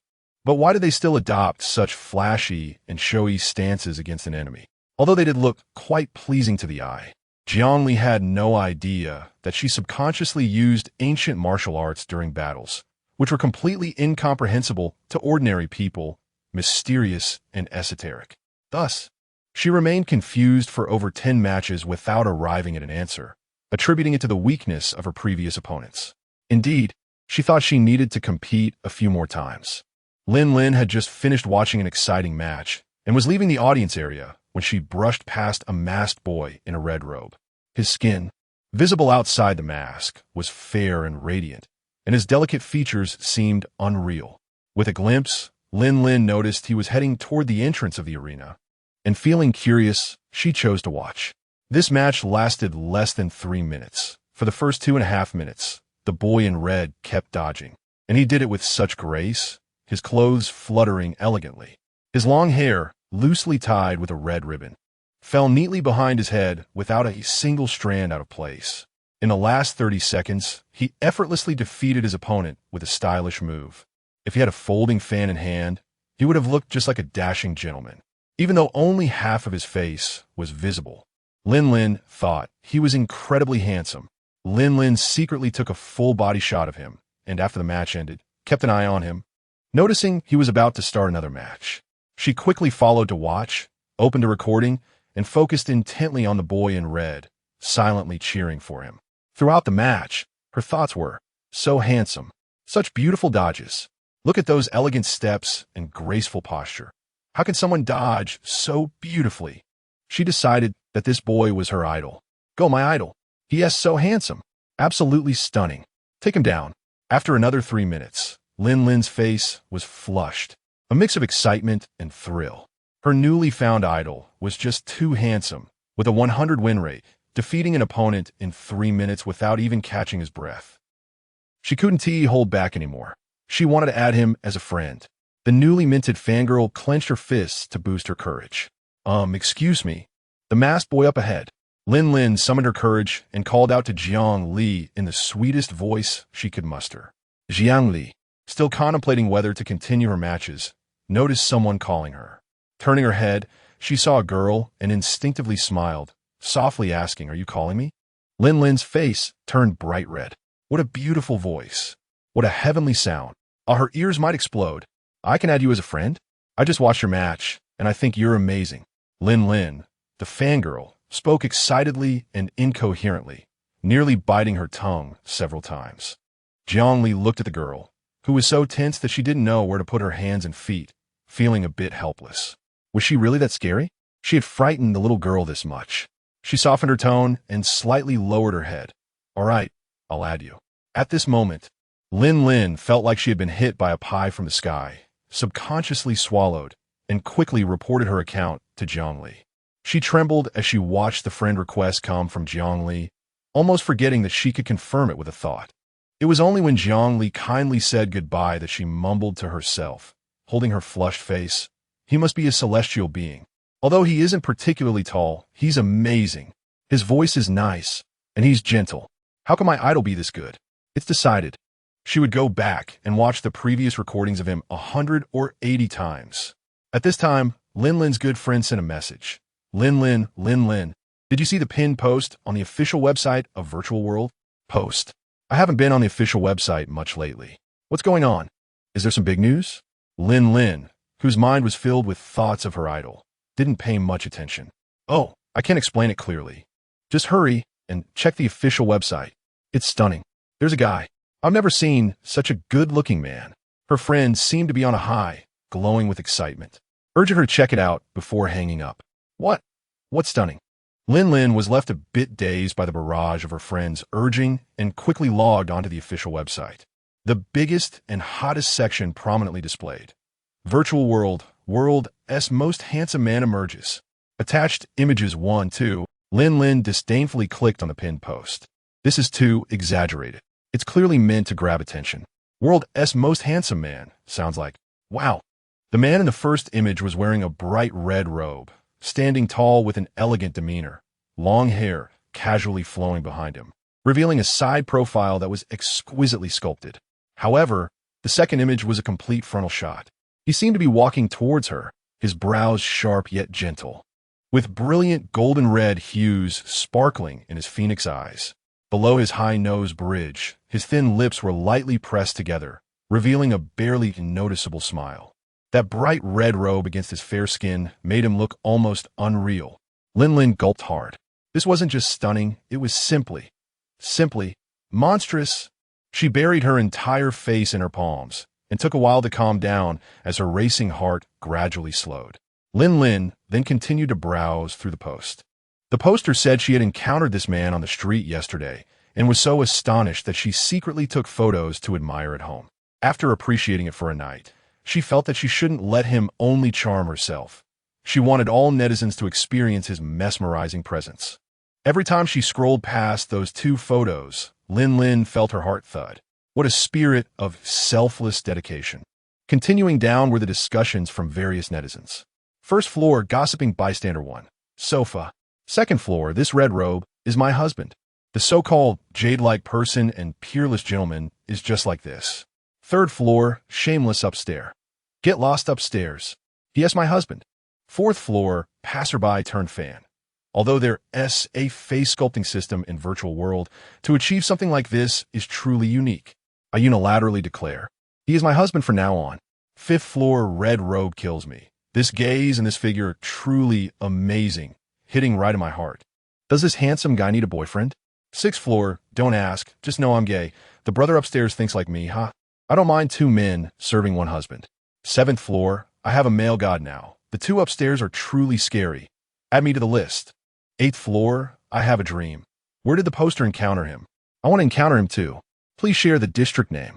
Ninth floor, single noble, -1. 10th floor, a geo's treasure. With this looks, I'll lick it first as a sign of respect. This post had already piled up thousands of replies, making Lin's palms itch to also post an excited comment. Her new idol seemed to be, wait. Lin suddenly froze for a moment, as if remembering something, and hurriedly watched her idol's video and pictures repeatedly, zooming in and comparing them back and forth with the photos in this post. Then she remained in that position, lost in thought for a long time. Why did she feel? Her new idol looked a bit like this handsome man. Lin jolted up and quickly sent a message to her good friend, attaching her video and screenshots. Ah, Xiao, come look. Why do I feel like the masked male god I met today looks so much like the one in this post? You have to help me check. She tried to calm her wildly beating heart and carefully watched the video again. It was exactly this feeling, red robe, long hair, phoenix eyes, and those golden red pupils. Simply identical, if it really was him. Wow, this is just too similar. Lin, where did you meet him? This has to be the real person. Quickly tell me, what is going on? Her friend was nearly going crazy, her tone rising 8 pitches, demanding her to respond. Lin herself was also on the brink of madness. Xiao, if I said I added him as a friend, would you believe me? She had swallowed her saliva countless times today. It seemed she had, in fact, become a fan of the real person. On the other side, Sherchuan, who had nothing to do, was also preparing to browse the official website of Virtual World. He had been to the arena for half a month and wondered if anyone had surpassed his record. He wished he could find an equally matched opponent. If only Jiangyu and T had an accident, they might have had a match. He aimlessly scrolled through a highly popular pinned post, high-definition images, and suddenly froze in place. Jiangyu? Sherchuan was startled by his sudden thought, and, coming back to his senses, found it a bit funny. How could that be? He had long been executed by the Alliance. This was just a face created by an ordinary person in their spare time, although Jiangyu's photos and appearance had hardly ever been revealed. Even though he thought this way in his heart, Sherchuan still stared fixedly at the person in the picture, an inexplicable absurdity gradually spreading in his heart. Chapter 19, Date Battle 6. Jiangli had no idea how much of a stir her face it caused online. She went to the training camp, as usual, trained, and competed in the arena, always managing her time well. Even during the regular military training classes, she listened intently, which caught instructor Sherchuan's surprised glance. Just like that, she spent a steady week, but on her day off, she received a message from Tian E asking her to go out and meet someone. It was said that a handsome man from a wealthy family wanted to be introduced to her. It turned out that Xiao E and the others hadn't given up after all. Jiangli thought they had abandoned the plan since it had been a whole week without any news from the other members of her social group, especially after the plan had been so thoroughly leaked by A-Psych. Jiangli was at a loss whether to laugh or cry as she agreed and tidied herself up before getting ready to head out. She wondered why they want to find someone from a wealthy background.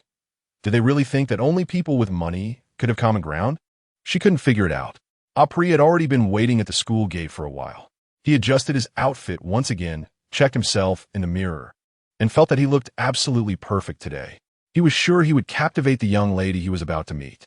Apri recalled the reason why Tian had contacted him, and relaxed his body as he leaned against his luxurious magnetic levitation car, feeling determined.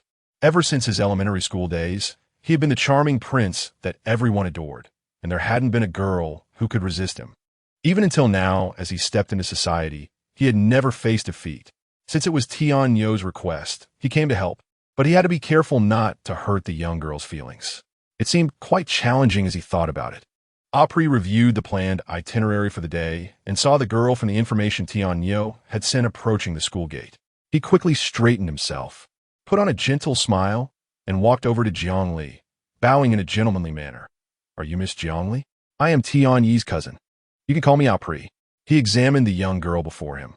Her pale skin suggested she might not be in good health, so he needed to pay attention to her condition. Her outfit was custom-made, indicating a good family background. She was pretty, and her smile was even more attractive.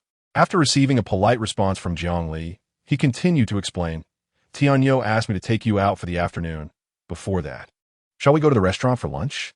Jiangli smiled and expressed that she had no objections and could go anywhere. Apri made a big scissors gesture in her heart. Step 1, dinner invitation, success. Apri was a bit carried away and blurted out, "Miss Jiang, your makeup today is very beautiful. It really suits your outfit." Jiangli was taken aback for a moment, raised her eyebrows, and said, Sorry, Mr. Apri. I didn't put on any makeup today." "Oh no, that was a misstep." Apri, realizing what he had just said, felt his smile freeze for a moment, but quickly recovered. "My mistake, Miss Jiang. I thought you had done your makeup, which is why you look so elegant and charming. I didn't expect you to go out without any." He then praised Jiang Li's skin, secretly regretting. Usually, he meets with professional women who are perfectly made up, and he momentarily forgot that Jiang Li was still a student, instinctively blurting out compliments he usually reserved for those women. Fortunately, he reacted quickly and remedied the situation in time. Otherwise, his first impression on the young girl would have taken a significant hit. This remark indeed earned him a smile from Jiang Li, and he breathed a sigh of relief, ready to continue with his routine. "I reserved a table at the restaurant earlier, so let me take you there," he said, pointing to a discreet yet luxurious car not far away, his tone somewhat proud. Showing off wealth should be done subtly. To display his gentlemanly demeanor, he purposely walked around to the passenger side to open the door for Jiang Li. Just as he was about to gesture for her to get in, to his surprise, the young girl, seeing him open the door, also opened the back door for herself. One was waiting for the other to sit in the passenger seat, while the other was waiting for the first to take the driver's seat before sitting down. The atmosphere suddenly became a bit awkward. Of course, it was probably only Apri who felt awkward, watching the puzzled expression gradually appear on Jiang Li's face. Apri had no choice but to abandon the passenger seat and got into the driver's seat as if nothing had happened. He had originally thought he could let the young girl sit in the passenger seat so she could admire his serious and handsome profile, but he felt very disappointed inside. They say a man looks most handsome when he's serious, but unfortunately, he missed the opportunity to let her see that. Then, it was time to proceed with the next plan. The couple's meal plan was set in motion. Apri imagined the scene where he would successfully win the young girl's heart, displaying a smug smile while facing away from Jiang Li. However, he had no idea that the rearview mirror had completely revealed his expression to Jiang Li.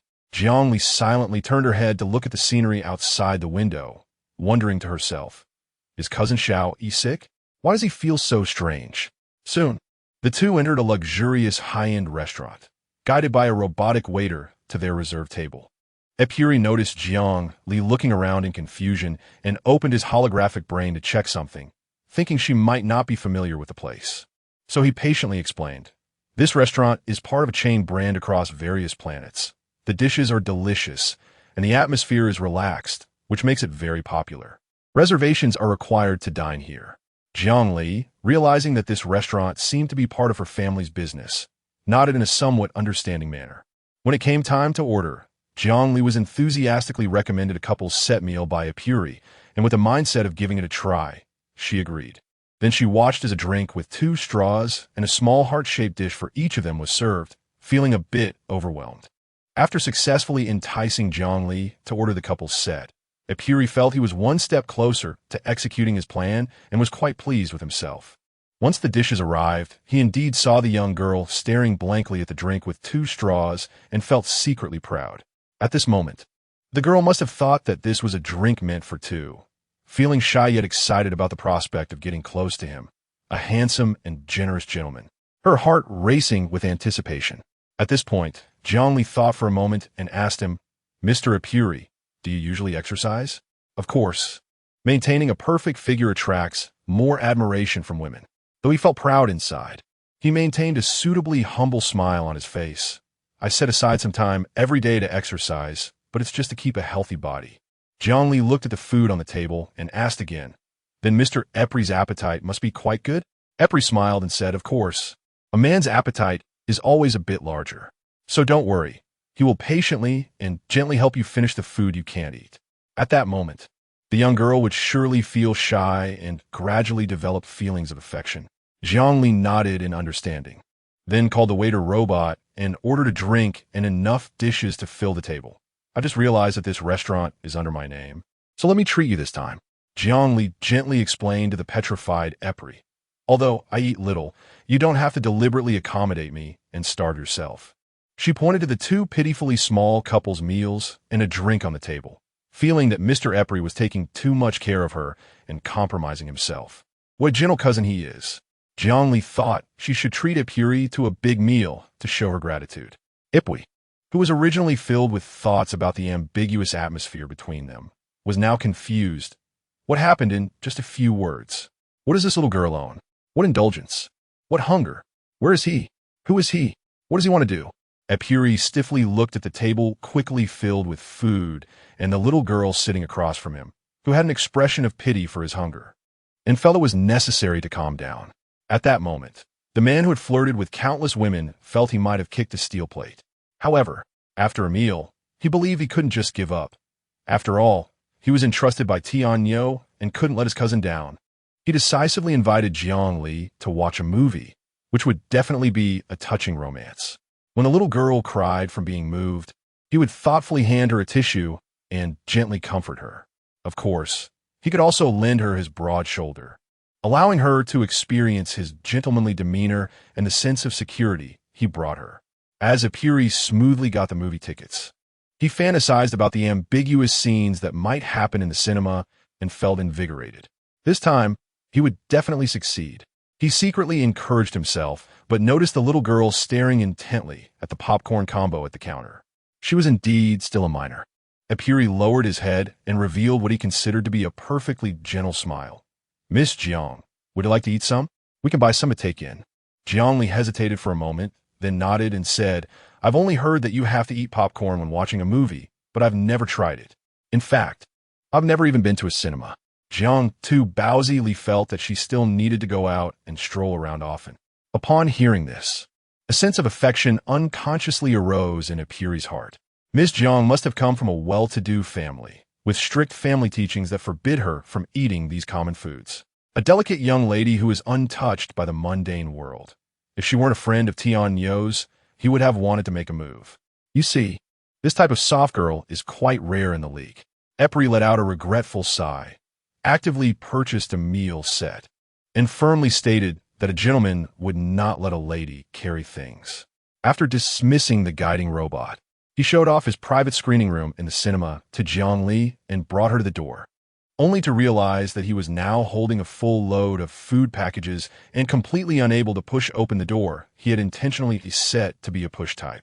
He clicked his tongue in frustration, having originally thought he could take the opportunity to open the door for the young girl and casually envelop her in his embrace. But now he found himself burdened with these extras. Should he push it open?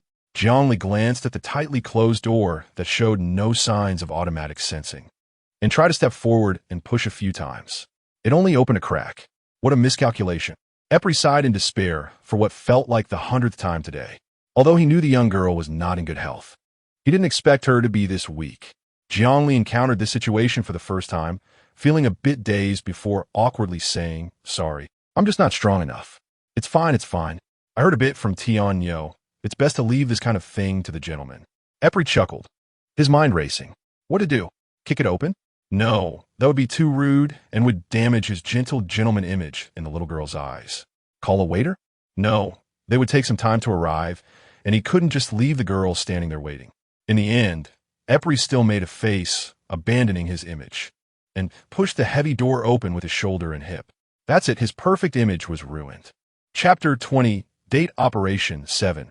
On a remote and barren planet far from the capital star, a gray and dim light brain in a dark corner suddenly flashed a glimmer of light. Detected Jiang Yu's appearance features. Detected IP location. Capital Star Alliance, First Academy. Network residual spiritual energy wave matching. Similarity reached 80. Current identity confirmed. Jiang Li. Querying Jiang Li's data information.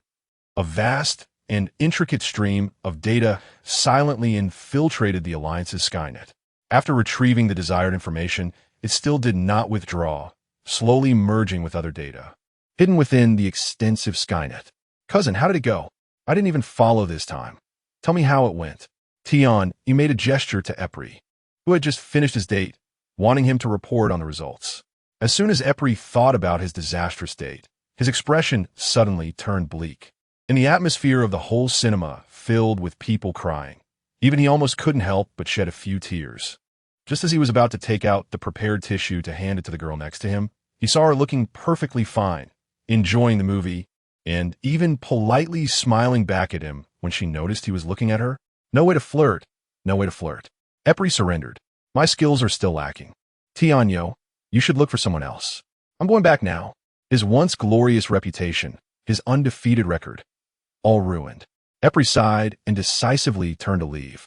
Tion Yi stared in shock at her cousin's hasty retreat, revealing a look of astonishment. Is my cousin running away from some kind of disaster? Is Li really that scary? She had no choice but to send a message to others about the failed plan, feeling dejected as she began to rewrite the plan. Only one candidate was left. No, if the last one also fails, does that mean Li likely doesn't like boys at all? She suddenly recalled the photo of Jiang Li in boys' clothing that Lan Ku had shown her, swallowing nervously and sending this shocking news to the group with trembling hands. Do you think Li might actually like girls? Feng Mian, who was drinking water, accidentally opened the group message and was greeted by that line. He froze for a moment, then spat out the water he had just sipped, followed by a violent coughing fit. Like girls?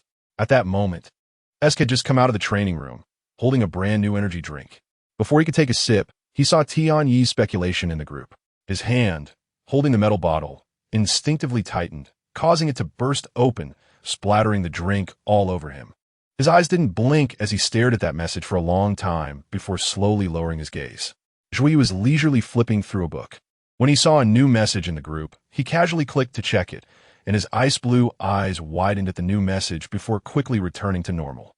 The smile at the corner of his mouth had a somewhat profound meaning. If it doesn't work next time, let us try a girl instead. Lan Ke, who had just heard this news, exclaimed and thought of Jiang Li in boy's clothing, her eyes lighting up. I want to do it. Let me do it. She licked her lips, sincerely hoping that the next arranged boy would fail. The first-year male student who had long been contacted by Tion Yi to prepare for a date felt a chill creeping up his back. Jiang Li, who had gone through several dates without any feelings, didn't pay much attention. She couldn't even imagine what she would be like when in love. Nor did she think she would have someone she liked one day. Let's talk about the future when it comes. She weighed the few packaged gift boxes that had been mailed to her home a few days ago, placing them in her backpack, preparing to go out tomorrow to deliver them. It had been so long, and she didn't know if there was any news. She casually glanced at the reward information she had posted, and the person who took on the reward still hadn't revealed any information. Although there was still some time before the 1-month deadline, she felt a bit of anticipation and anxiety. Anticipation that he would bring news of someone from the 7th Army still alive, and anxiety that she might receive confirmation that the entire 7th Army had perished. She sighed and glanced at the missing person notice she had posted on the newly bought barren planet. So far, no one knew where the owner of that warm jade had appeared, though some said that the area where the warm jade was found had previously been occupied by Alliance troops. As for whether it was the 7th Army, there was no way to know. With the 1-month deadline approaching, she hoped that by then, she could receive some news about the 7th Army. Jiangli closed the holographic interface, sat idle for a while, then turned around and laid down in the simulation pod, logging into virtual world. Completely unaware of the sensation caused by Li Yu's photo on the official website, she only felt that there were more people on the street wearing red clothes and robes than usual. It seemed that there were also many more people coming to watch the match, perhaps fans of her opponent. Jiangli keenly spotted the girl from the audience who had previously taken the initiative to add her as a friend, and she nodded at her friendly. Lin, who had set the male god's account to special attention, was excitedly whispering, "Ah." The man looked at her. The male god nodded at her. He remembers her. She tugged at her friend's sleeve, her expression animated and her face flushed. Xiao. Did you see that? It's him. It's my male god. He saw me. I can't take it anymore. He's so handsome. Her friend, swallowing hard while watching the battle intently, urged her, stop pulling. Just watch the male god fight. In about a week, they quietly formed a fan club for the male god in a red outfit, bringing in reliable and trustworthy girls and guys into the group. When notified that the male god was online, they hurried over to watch his heroic battle, and soon the audience was filled with their exclamations and cheers, attracting the attention of other spectators. The male god looked so suave, even standing still. The male god dodged. His movements were so cool. Oh my male god looks so good even with a mask on. I'm in love that graceful figure and crisp moves. Male god, marry me. Jiangli, feeling inexplicably flustered under the intense gaze of a group of fans, thought, why do I suddenly feel like I have a bunch of admirers? She glanced at the neatly organized group sitting in the audience, which seemed to be a disciplined team. Night King noticed that the masked person opposite him was dodging, and he actually had the mood to look at the audience, which made him furious as he shouted, his powerful long legs sweeping out like a whip. Then, he felt his strike miss, and in a dizzying turn, he found himself unable to move, lying on the ground. Suddenly, cheers erupted from the audience. What kind of move was that? How did he fall without even seeing what happened? That guy was clearly slow. Why couldn't he touch him at all? Night King stared at the sky of the arena, momentarily unable to regain his composure. Jiangli was unaware of how her defeated opponent was questioning life at that moment. She simply stood there calmly, waiting for the next match to begin. Did you find any information about that person? Sorry, Commander. He seems to be a programming expert, and his game account has been set up with at least 1,000 layers of protection, which our current technology cannot breach. When Sherchuan saw this response in front of his holographic computer, his heart suddenly calmed down. He half closed his eyes, and the light points on the computer screen flickered in his indistinct gaze. After a moment, Sherchuan issued a new command. Then make every effort to block the information and try to prevent the higher-ups from discovering it. Yes, Commander. His long, defined fingers gently tapped on the translucent screen, landing on the flamboyant young man, his expression complicated. In the end, he turned off the holographic computer, lay back on the sofa, and closed his eyes while sucking on a candy stick. Sherchuan, didn't you call yourself the #1 genius in the military? Today, I'm going to tell you that your genius title is about to be revoked. A battlefield record officer from certain military excitedly messaged Sherchuan after leaving the battlefield. It's a boy who hasn't even turned 20 yet. He became famous 3 or 4 years earlier than you did. These two pieces of news didn't catch Sherchuan's attention until after his training ended. 10th floor, red dress, my husband. You don't even know about such a big scoop? Our virtual world has produced a handsome guy, super beautiful and cool. You can fall in love with him at a glance. 11th floor, rumored Archimedes. That's too exaggerated. In my opinion, he's just average looking. Not as amazing as you all say vomit 12th floor, specializing in kidney deficiency. Funny mud P 13th floor, 3 parts coolness. The person above speaks well. What a fragrant saying. 14th floor. What are you looking at? I smell the scent of gunpowder. 15th floor. I have a bad temper. What's wrong? Are you envious and jealous of how good-looking he is? Oh, I know. Some people's faces are born like a tragic injustice, unbearable to look at. 16th floor, Bao, or Esaju, Sai, blinded at such a young age. 17th floor, I have a dream. Everyone stop talking about him. It's already sad enough that he is blinded, and he has no brains, so pitiful. 18th floor is Lin, not Lin. Turns out he is a friendly force. I almost couldn't hold my 40-meter-long knife. 19th floor, don't ask, just know it's bent. Nothing to say, I'll offer you a stick of incense. 20th floor, red dress, kill me. I'm coming. I'm a diligent mover. The world's most handsome man has emerged. Attached images 1. 221st floor, red dress, kill me. Oh my god, I was gone for just a moment. What happened? 22nd floor, my male god. Some people say the male god looks average. 23rd floor, red dress, kill me. Can I tolerate this? Originally, Lin was happily scrolling through posts about her new male god, but unexpectedly, a hater suddenly appeared, which made her unhappy. She rolled up her sleeves and started scolding the fans in the male god's fan group, and a crowd of friends and relatives rushed in within minutes. Seeing someone dissing the male god? This is unacceptable.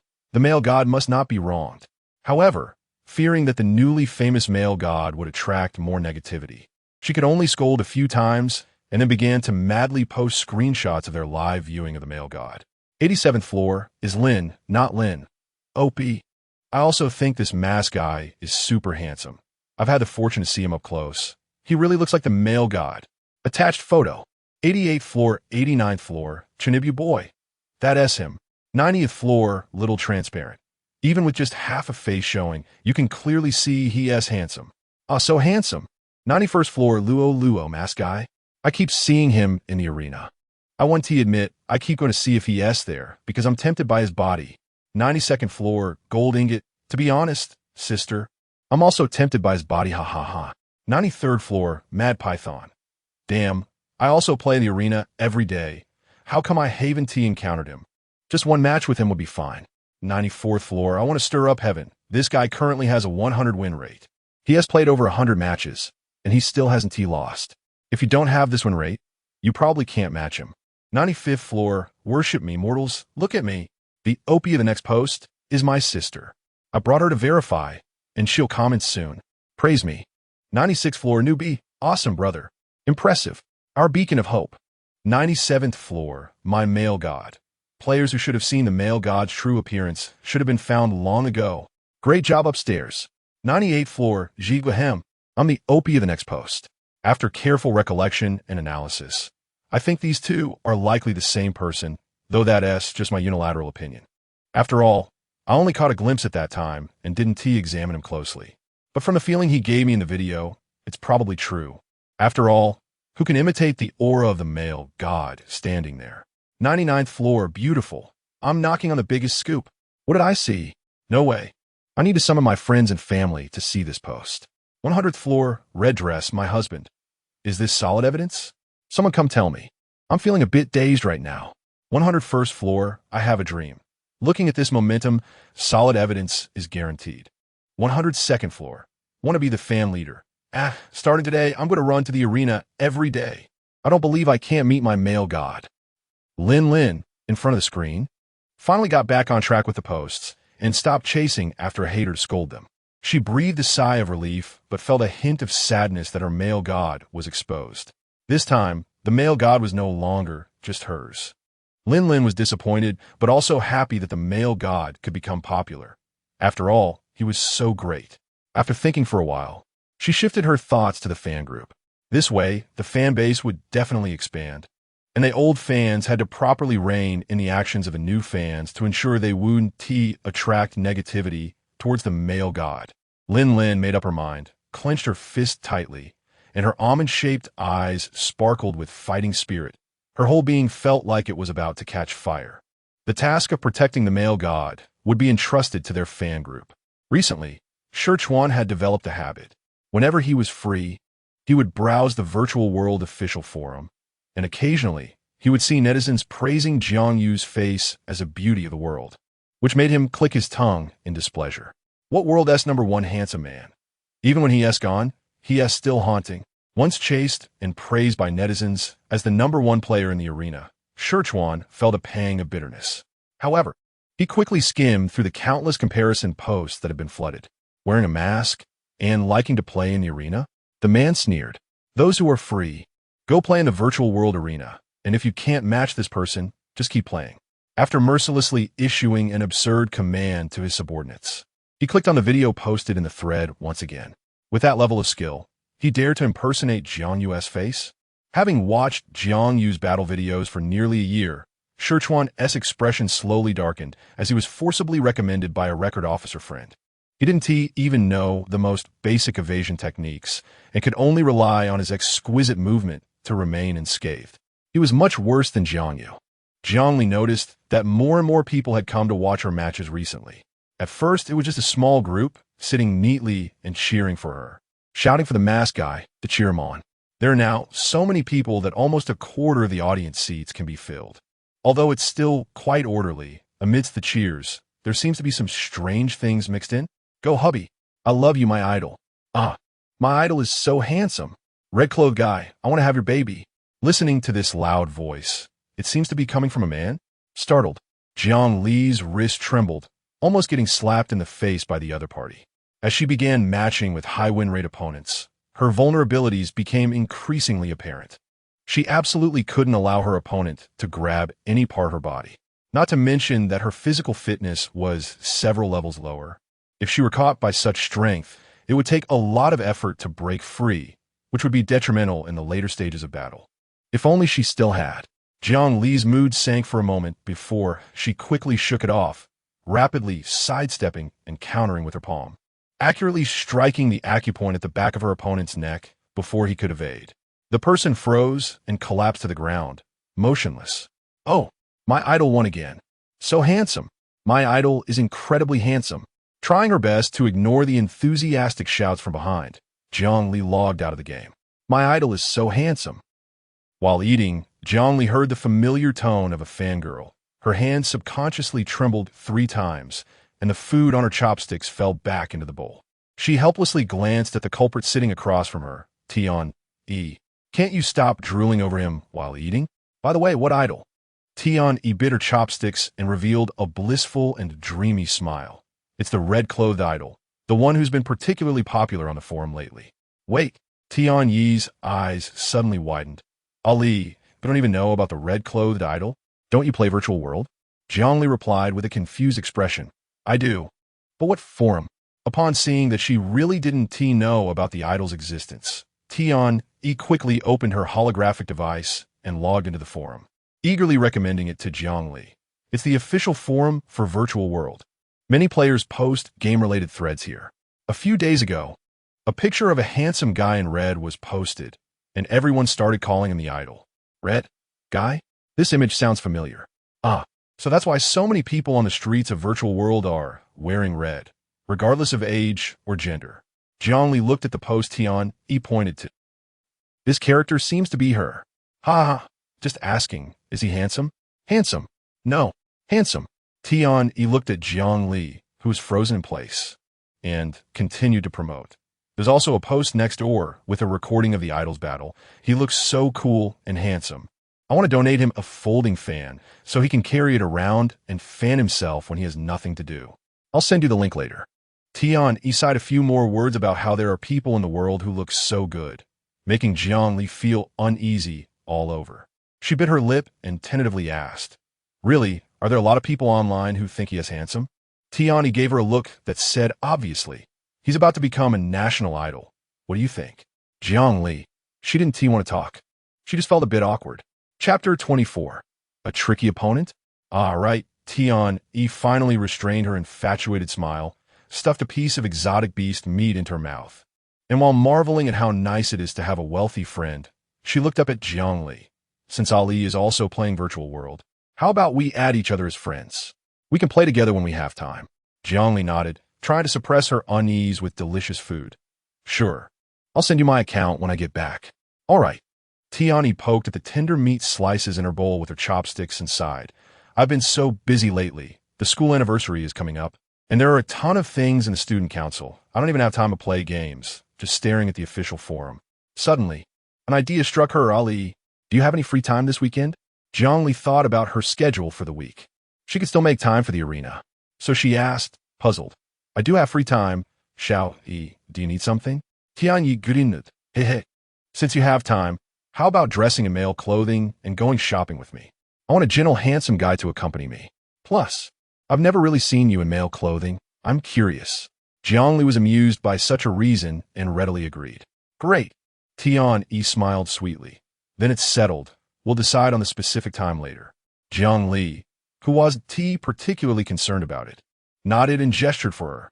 Hurry up and eat, or it'll get cold. After finishing the meal, she wanted to see what that forum was all about. What does it feel like to be praised by netizens? Even though they were only praising her face, at least they also mentioned her achievements. Jiangli had to admit that her performance in the arena was indeed somewhat disappointing.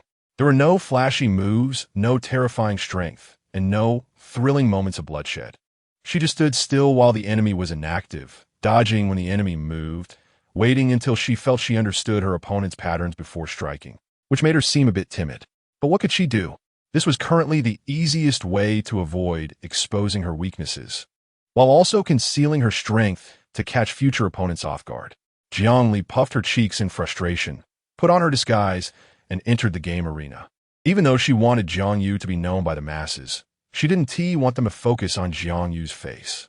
She looked at her newly matched opponent in the arena, Wolf Fong, her expression gradually darkening. Xiao Xiao was carrying a heavy responsibility today. Lin couldn't make it to watch the match due to last-minute matters, so she asked Xiao Xiao to record the idol's battle beautifully. She wasn't just fighting for herself, but also carrying another sister's expectations. Xiao Xiao entered the audience area with the idol's fan club and was shocked to find out that today's opponent for the idol was that Wolf Fong, a top 20 player in the light armor category for several season competitions. All of his opponents had ended up with broken limbs and were forced offline by the system. Wolf Fong's grip strength was terrifying. Once touched by his hand, the only outcome was a shattering fracture. Moreover, in the arena, the pain level was set to an unadjustable state, almost equivalent to 90 of real-life pain, which is why very few ordinary people participate in arena matches. And he didn't even know how to hold back, causing psychological trauma to so many. The idol actually had to face such a person. The opponent was that guy. This time, the idol was in danger. The surrounding audience couldn't help but discuss, their words filled with sympathy for the red-clothed youth. Xiao Xiao's heart was gradually enveloped by thick worry. Relax, the idol is so amazing. He won't lose to someone like that. She repeatedly took deep breaths, trying to calm herself down, but she knew very well how dangerous the idol's situation was this time. Reflecting on the idol's previous battles, his fighting style was clearly close combat, but he chose an evasive strategy, making it easy to guess that his defense wasn't very strong.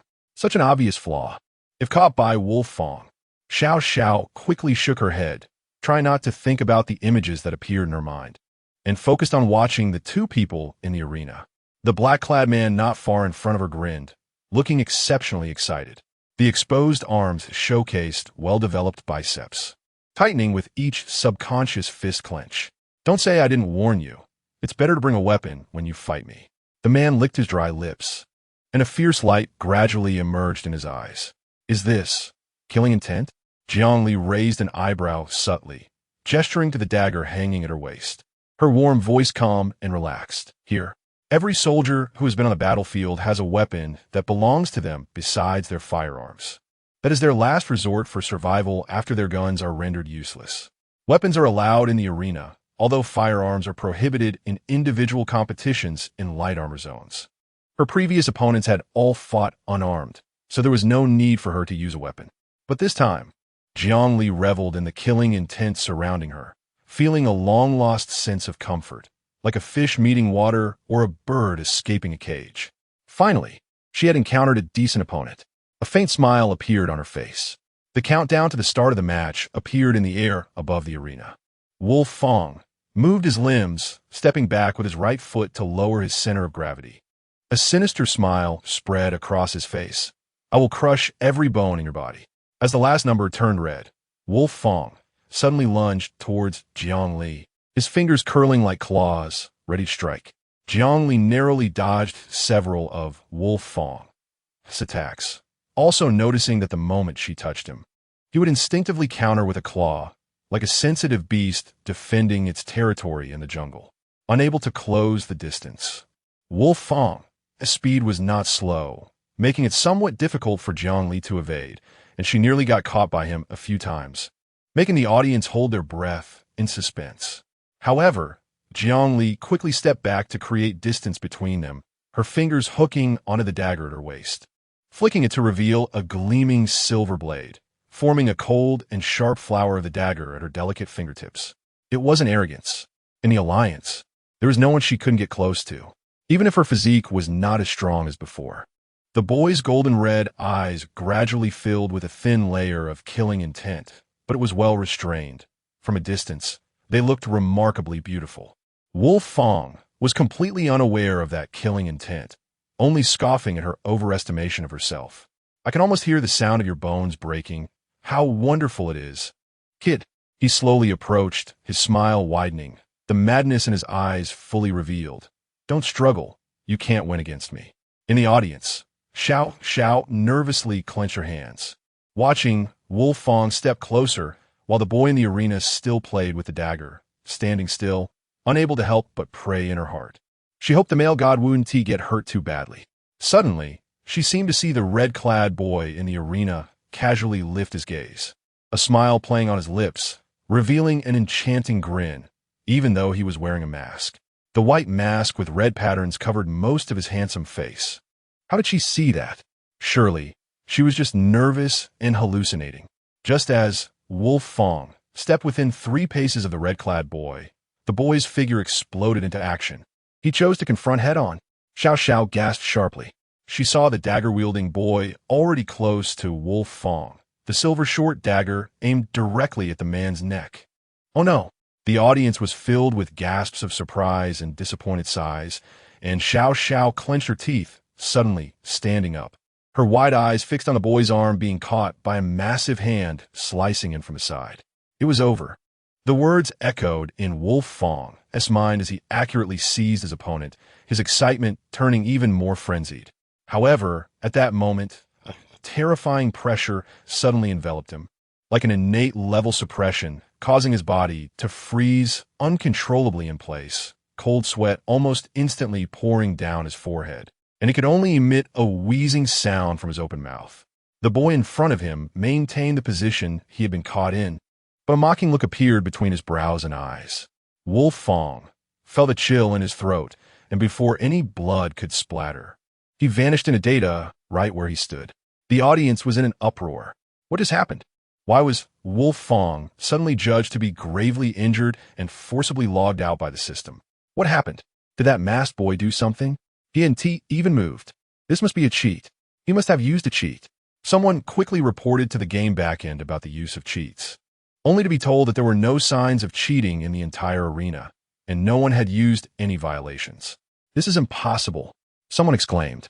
Xiao felt as if all her strength had left her body, collapsing back in her seat, staring blankly at the remaining red-clad boy who calmly returned the dagger to his waist, as if he had known Wolf Fong, his fate all along, unfazed by his disappearance. She trembled as she sent the saved recording to the fan group, and when she came to her senses, cold sweat had soaked through her clothes. She didn't have many significant strengths. Her only advantage was perhaps her strong mental power and sharp insight. The moment Wolf Fong vanished, she sensed a trace of killing intent that the boy had unleashed. Though the distance was far, she only received a hint of its aftertaste. Yet it still sent chills down her spine. Like a sea of blood, the boy clad in bright red stepped through the blood, revealing a fierce aura, smiling brilliantly at the enemies at the edge of the blood sea. Regardless of how much attention this match would draw, Jiangli gracefully exited the arena, looking up at the vast sky, relaxing her somewhat tense muscles. Only Alliance soldiers skilled in mechas could finally control their mental powers. Most people viewed mental power merely as an auxiliary means, such as enhancing sensitivity for perception. Even mecha warriors only used mental power to connect to the mecha system, controlling the mecha's various parts through mental power. Few paid attention to the cultivation of mental power. Almost no one believed it would significantly help them. They would never release their mental power beyond their brain domain, for once mental power was damaged, what awaited them would be the fate of brain paralysis. However, Jiangli was different. Chapter 25. shooting club, she not only possessed exceptionally strong mental power, but also had a deft grasp of its control. Not to mention, she could materialize her mental power into various forms she could imagine. Casually releasing a level of pressure was also not a problem. Thus, Wolf Fong was caught off guard by her pressure, leading to no thought of resistance. And in the next moment, the blade materialized at his throat, severing his windpipe. Her technique was so precise that it was absolutely painless, leaving no so-called psychological shadow. Wolf Fong probably still hadn't realized what had forced him to log out. Jiang Li rubbed her slightly bruised forearm. With her current level of mental power, anyone who stepped into the range covered by her mental power would find themselves at an absolute advantage. So, how large would that range be? She casually straightened her clothes and matched for another fight. Who knows? Liu, this person, has become famous due to the overwhelming discussion about him. The official forum of Virtual World had especially created a section titled Red-Clad Masked Guy for netizens to discuss, temporarily restoring some peace to the forum. The reason for this person's explosive fame can probably be traced back to a few of his frontal photos. Later, a recording of him battling Wolf Fong, uploaded by netizens, became the catalyst for the entire event, and to this day, no one could see what his final strike was. The man who defeated Wolf Tooth without injury. To be honest, the original poster accidentally discovered the match between Wolf Tooth and this unknown player. For those who don't know who Wolf Tooth is, you can search for his remarkable achievements in the past few seasons. I can only say he is a devil who enjoys hearing the sound of breaking bones. When I first saw the match notification, I was sweating for this unknown Liu, but who knew I was too naive and too silly. Without further ado, let's see the evidence. Viewers, please watch the recording. Video attached. First floor, when I first saw this post, I scoffed, thinking it was possible to defeat Wolf Tooth, but without injury? Haha, impossible. Then I got slapped in the face. Second floor. Haha, does your face hurt upstairs? Mine hurts too, the swollen kind. Third floor, my idol. I saw my idol again. Oh my God, not only is he handsome, but he's also so powerful. I'm in love. Fourth floor. So my idol's name is Liu? Although it sounds a bit feminine unexpectedly, but it really matches his enchanting face. Fifth floor. I originally thought he was just a pretty face, that all those 3-minute decisive moves were just for show, but who knew? Sixth floor. Haha. The upstairs is dumbfounded, right? We were at the scene were also dumbfounded. After all, when we saw Wolf Tooth, we had already sentenced Liu to death in our hearts. Who would have thought it would end like that? And even the person was gone. Seventh floor. Newcomer confused. What idol? How did you tell he was handsome from half a mask? Eighth floor. Actually, it's because we have X-ray vision. Ninth floor. What the upstairs said is correct. 10th floor. Newcomer. Let me guide you. My idol's true face has long been revealed. There's a photo of him in the neighboring post. 11th floor. Handsome, handsome, handsome. Drooling. My idol is so powerful and imposing. 12th floor. My former self. My idol is stunning. My current self. My idol has both strength and beauty. 13th floor. Am I the only one confused about how my idol delivered that final blow? 14th floor. Same feeling upstairs. There was absolutely no warning. Almost instantaneously, Wolf Tooth just turned into data. Liu was being restrained by one arm, and there was no sign of movement from the other arm. What did he use to defeat Wolf Tooth? 15th floor. Is this video edited? It seems impossible, no matter how I think about it. 16th floor. Technicians say this video shows no signs of tampering. It's shockingly real. 17th floor. Is he using hacks? So obvious. Didn't anyone report on site? 18th floor. Someone reported on the spot, but the backend said no violations were found, shrugging hands. 19th floor. My idol is amazing. Daring to charge straight at Wolf Tooth. When I saw my idol being restrained, I was sweating. 20th floor.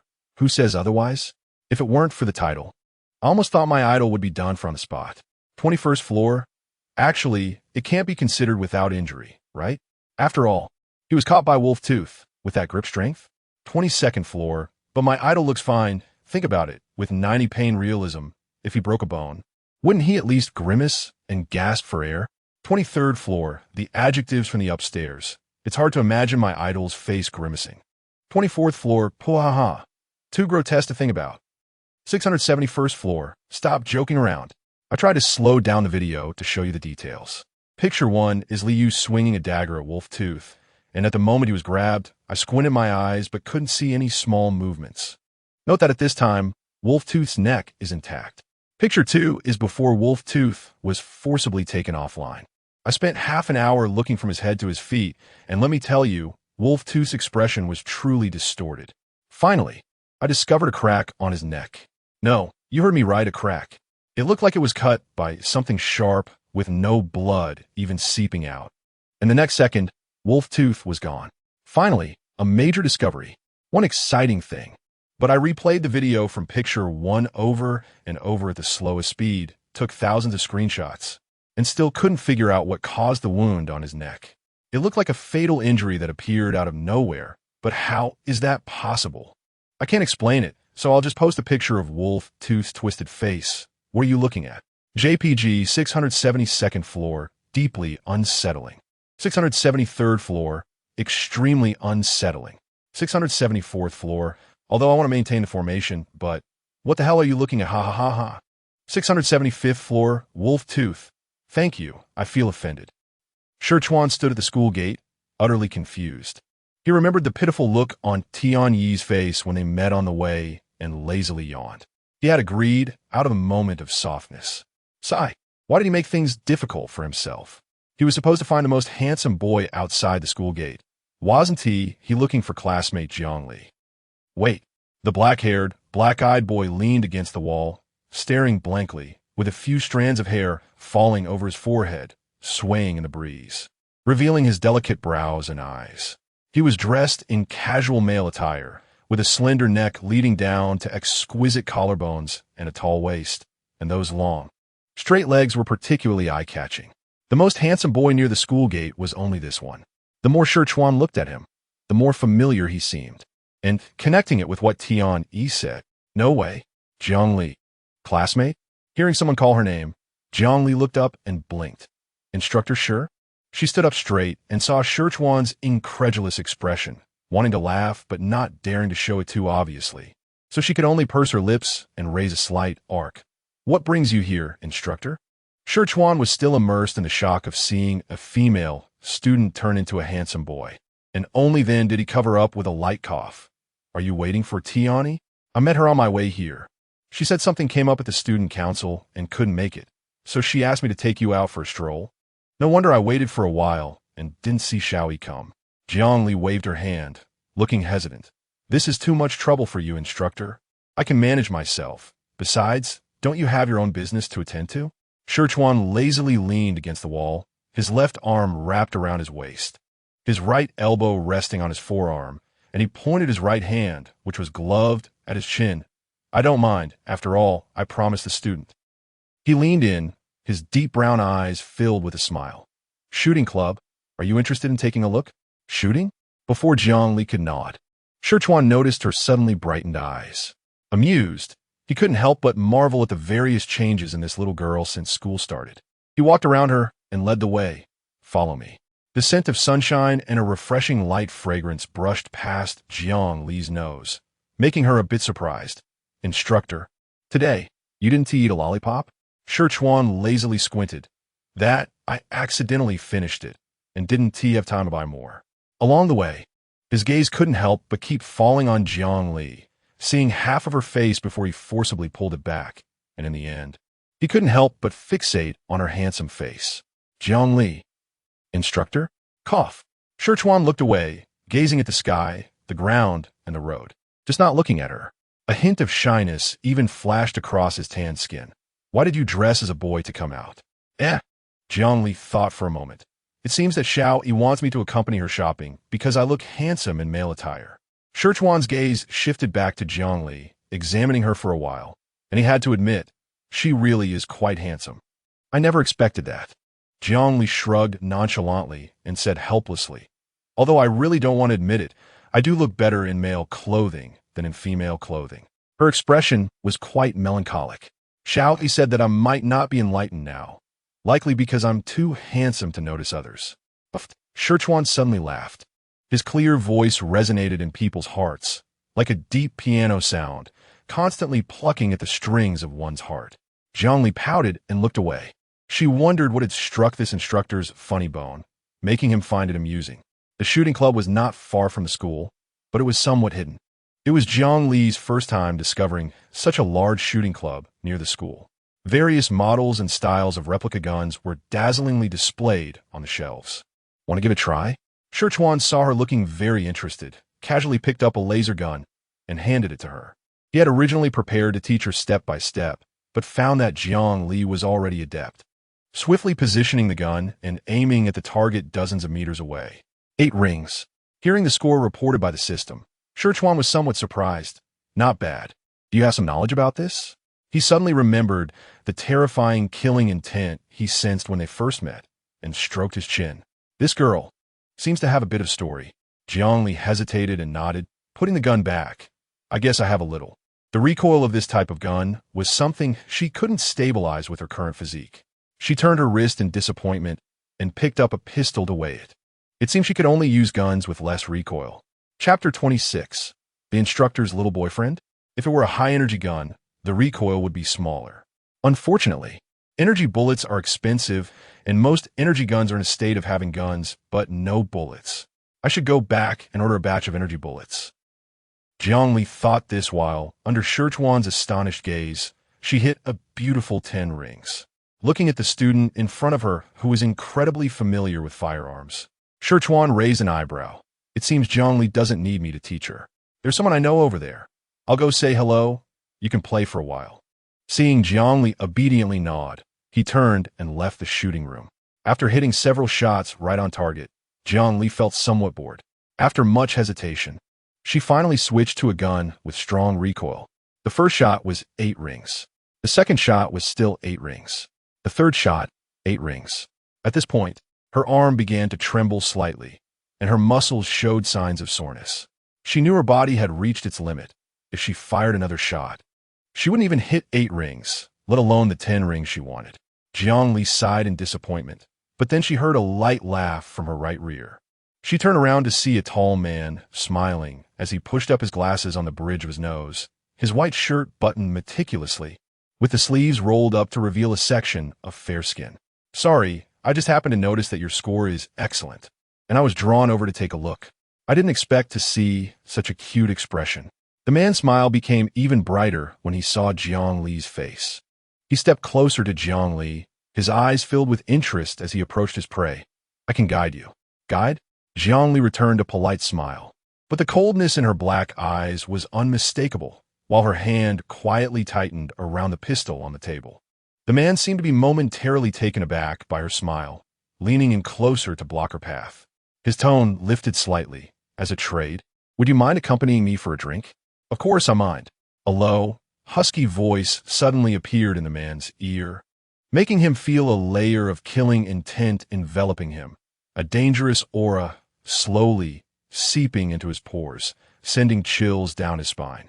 Sir, what do you intend to do with my adorable student? I only stepped away for a moment. How did someone so oblivious come over?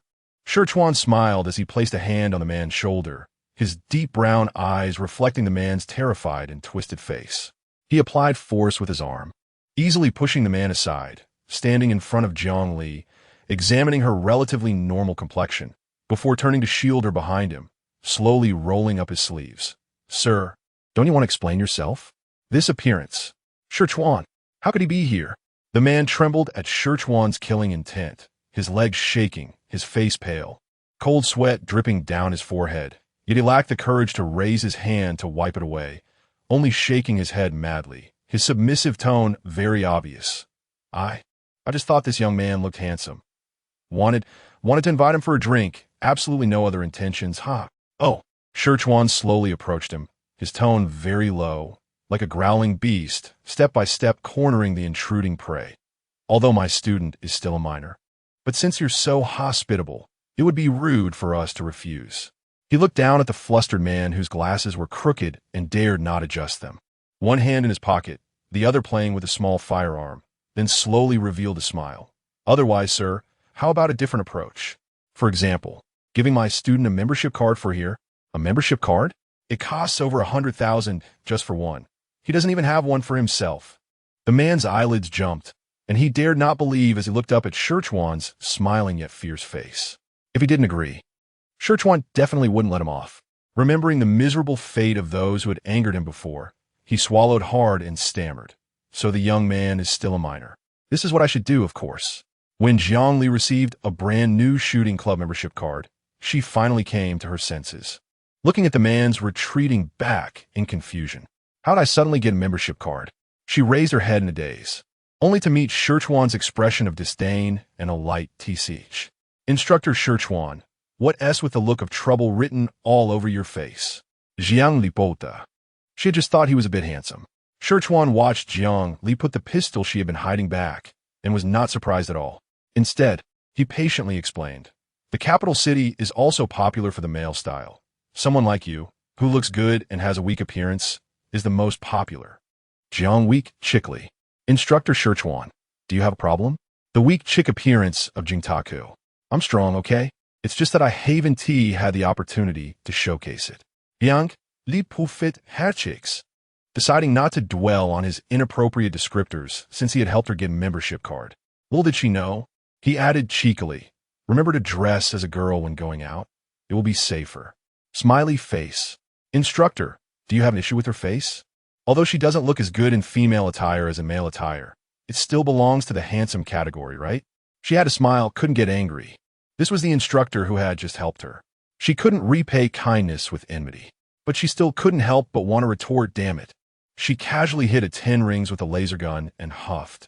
You clearly knew that man was no match for me. Why did you still come to help? However, as soon as the words slipped out, she regretted it. After all, the first time she met Instructor Shirchuan wasn't he pleasant, and bringing it up now didn't seem right. Ah, he's angry. The implication of her words was laced with criticism about him meddling. Like a puffed-up little beast, Shirchuan touched his nose, knowing that the little girl was throwing a tantrum. While casually thinking about what to do, he replied, whether you can handle it is one thing. Whether I come to help is another. After all, she is my student, and I naturally have to protect her. Zhongli said, oh no, the teacher's halo is so dazzling. Fine, fine, I temporarily forgive you. Zhongli awkwardly thanked him, although he seemed quite unserious. Unexpectedly, he was a good instructor? Shirchuan cast a surprised glance. Did her hair really get sorted out so quickly? It seemed ENT said much. Shirchuan watched the girl raise her hand to brush her bangs, feeling somewhat amused, but not letting it show.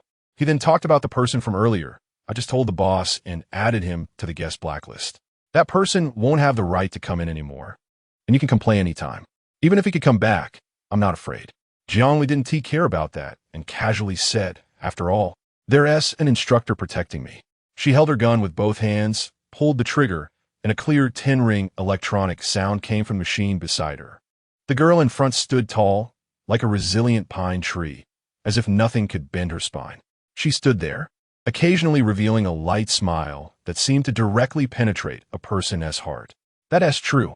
Shirchuan's expression seemed unchanged, but his gaze softened significantly. He quietly watched her for a while before slowly shifting his gaze and taking his usual gun. For a moment, only the sounds of guns and bullets remained in the arena. To show my gratitude, let me treat you to lunch.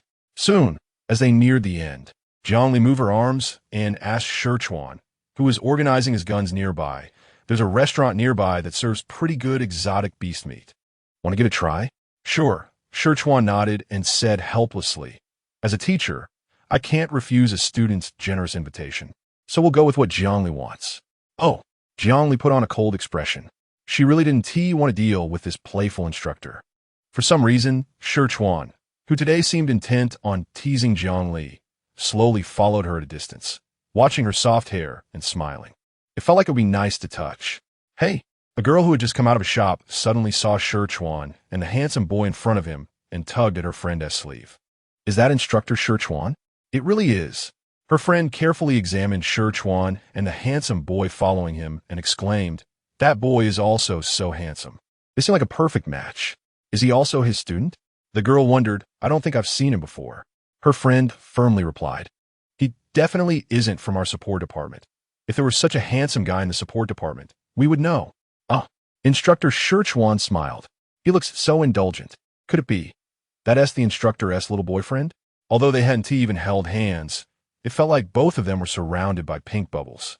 Look, the instructor must want to pat his little boyfriend's head. Ah, that expression is too gentle. He doesn't even look that warm towards us. Could it be that type who is only nice to you? I can't take it. It's too sweet. I'm grinning like an ant. The two of them unconsciously covered their grinning mouths, looking satisfied as they watched them walk into a nearby luxurious restaurant. They really went on a date. The girl swallowed the exclamation that was about to burst out. I didn't expect the instructor to be so generous. Not necessarily, her friend chuckled. Maybe that little handsome guy is the one on top, a weak but powerful boss or something. Oh, that's exciting, Jiangli sniffed, suddenly feeling like she wanted to sneeze. Are you feeling unwell? Sichuan leaned over and asked with a furrowed brow. Jiangli turned her head and bumped into his deep brown eyes, which held focus that made her pause for a moment before shaking her head. It's nothing. I just feel a bit sore in my arm from shooting in the club earlier. I guess it'll hurt for a day or two after I go back. At that moment, they sat down at a booth guided by a robot. Arm sore. The laziness on Sichuan's face faded. He should have thought of it. Her body was much weaker than he imagined, and most firearms recoil was beyond what she could bear. He thought she looked relaxed while shooting and assumed it was no problem for her. It was his oversight. Sichuan frowned, regretting it. Extend your arm. Let me take a look. Why? Jiangli instinctively shrank her arm back. Was he going to test her again like when they first met? Sichuan was amused. Don't worry. I'll do what I did last time. I just want to help you relax your muscles. Last time he had suddenly felt she shouldn't be just an ordinary student and had acted impulsively, not expecting it to result in blood. Sichuan looked at Jiang Li with a complex expression. Given her attack style at the time, it was highly likely her mental power had materialized. This student of his was remarkable. Chapter 27. I don't recognize myself, really? Jiang Li looked at Sichuan skeptically a few times before cautiously extending her right arm. Seeing that he deliberately avoided pressing on her pulse point, she felt a bit relieved and began to order on the display screen handed by the robot. Instructor, what do you want to eat? Sichuan's hand covered her small arm, testing the pressure slowly. Finding that this level was manageable for Jiang Li, he began to massage her while replying, I'm fine with anything. Just order me a portion of what you're having. Jiang Li responded with an "oh" and tapped a few more times on the display with her free left hand. The skin under his palm was delicate and soft, carrying a slight chill, and the thin arm seemed like it could break easily with just a little force, yet it obediently remained in his grasp. Sichuan's gaze shifted to Jiang Li, who was seriously ordering food, her long eyelashes trembling with each blink like little wings, half covering her dark eyes. Her pale lips were slightly pursed, as if she was contemplating something. He suddenly noticed her brow furrow for a moment, quickly hidden again, and realized he had inadvertently increased the pressure of his massage, quickly retracting his gaze in annoyance. By the way, he asked casually, is this a natural physical issue for you? Jiang Li shook her head. Instructor, do you know about a toxin called DF-51? Sichuan frowned slightly. I haven't heard of it. It's a powerful toxin that can enter the body through the bloodstream and directly damage the internal meridians and organs, Jiang Li explained. There's a 12-hour incubation period after poisoning, but if the antidote isn't injected after 12 hours, it will explode instantly.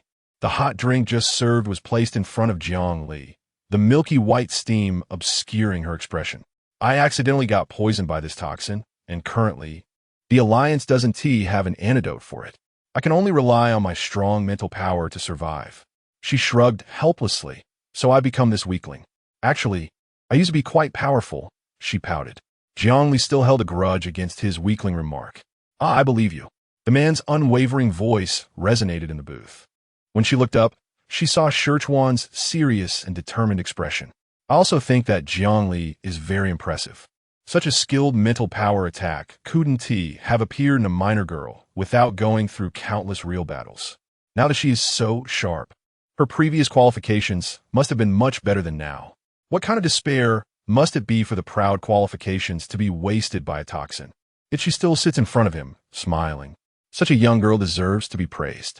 Sichuan retracted his originally lazy demeanor, and his serious appearance was unexpectedly captivating.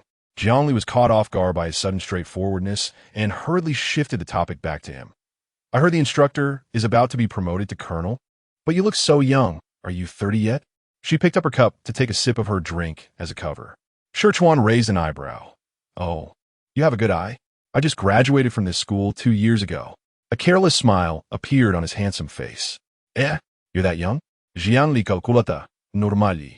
Graduates from the League Academy are around 25, which means he is only about 27. You are 21 this year, right? I'm 6 years older than you. He recalled and continued. I joined the military at 23, and it only took me 4 years. Jiangli was somewhat astonished. She had fought on the battlefield for over 10 years to earn a brigadier general rank, while this guy climbed to just below that position in only 4 years. It would not be an exaggeration to describe him as a genius, right?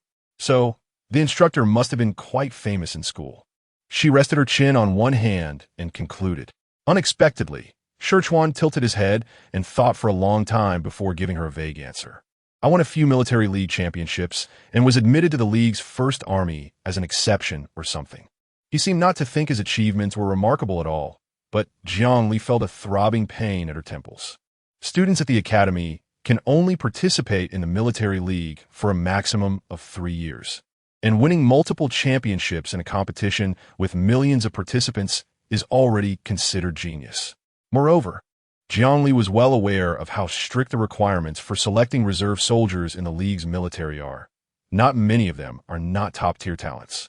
Jiangli glanced at the man in front of her, who was completely unaware of this, and didn't want to discuss the topic of genius any further.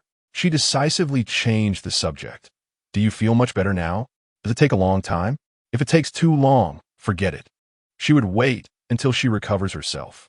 It's fine. Scherchuan helped her lower her sleeve. The other one. Jiangli hesitated for a moment, seeing that the dishes had not yet been served, and then extended her arm. Sorry to trouble you, instructor. It's also my responsibility. His warm fingers pressed against her skin. This should help relieve some discomfort. Suddenly, the room became quiet, and Jiangli felt the area he touched getting hotter, making her somewhat uneasy. Fortunately, at that moment, a robot brought a small plate over. The desserts made by the chef here are quite good. This one is for you as a reward, instructor. She had the robot wash its hands, unwrapped a candy from the plate, and presented it to Scherchuan, who was momentarily stunned. She winked at him. Give it a try. The taste is definitely great. Although she said this, Jiangli still felt a bit anxious. After all, everyone has different preferences. If she thought it was good, but he didn't like it, it would be a bit awkward. The candy pressed against Scherchuan's lips and was easily sent into his mouth as he slightly parted his lips. The soft fingertip brushed against his warm lips before separating. She looked at him with anticipation. How does it taste? Scherchuan rolled it on his tongue. Avoiding her gaze, very good. A relaxed and bright smile appeared on her face. I told you, you would definitely like it. But I didn't expect you to love candy this much. She proudly dropped the honorific, but Scherchuan didn't mind. The lips she unintentionally touched still felt numb, and he hadn't even tasted the candy's flavor yet. He instinctively replied to her, and only now did he feel the sweetness spreading on his tongue. Scherchuan felt that something was a bit off. Was his face a bit hot? He casually turned his head, making it hard to see his expression. There was a comrade who liked to eat it, and I ended up liking it too, since the military food is indeed monotonous.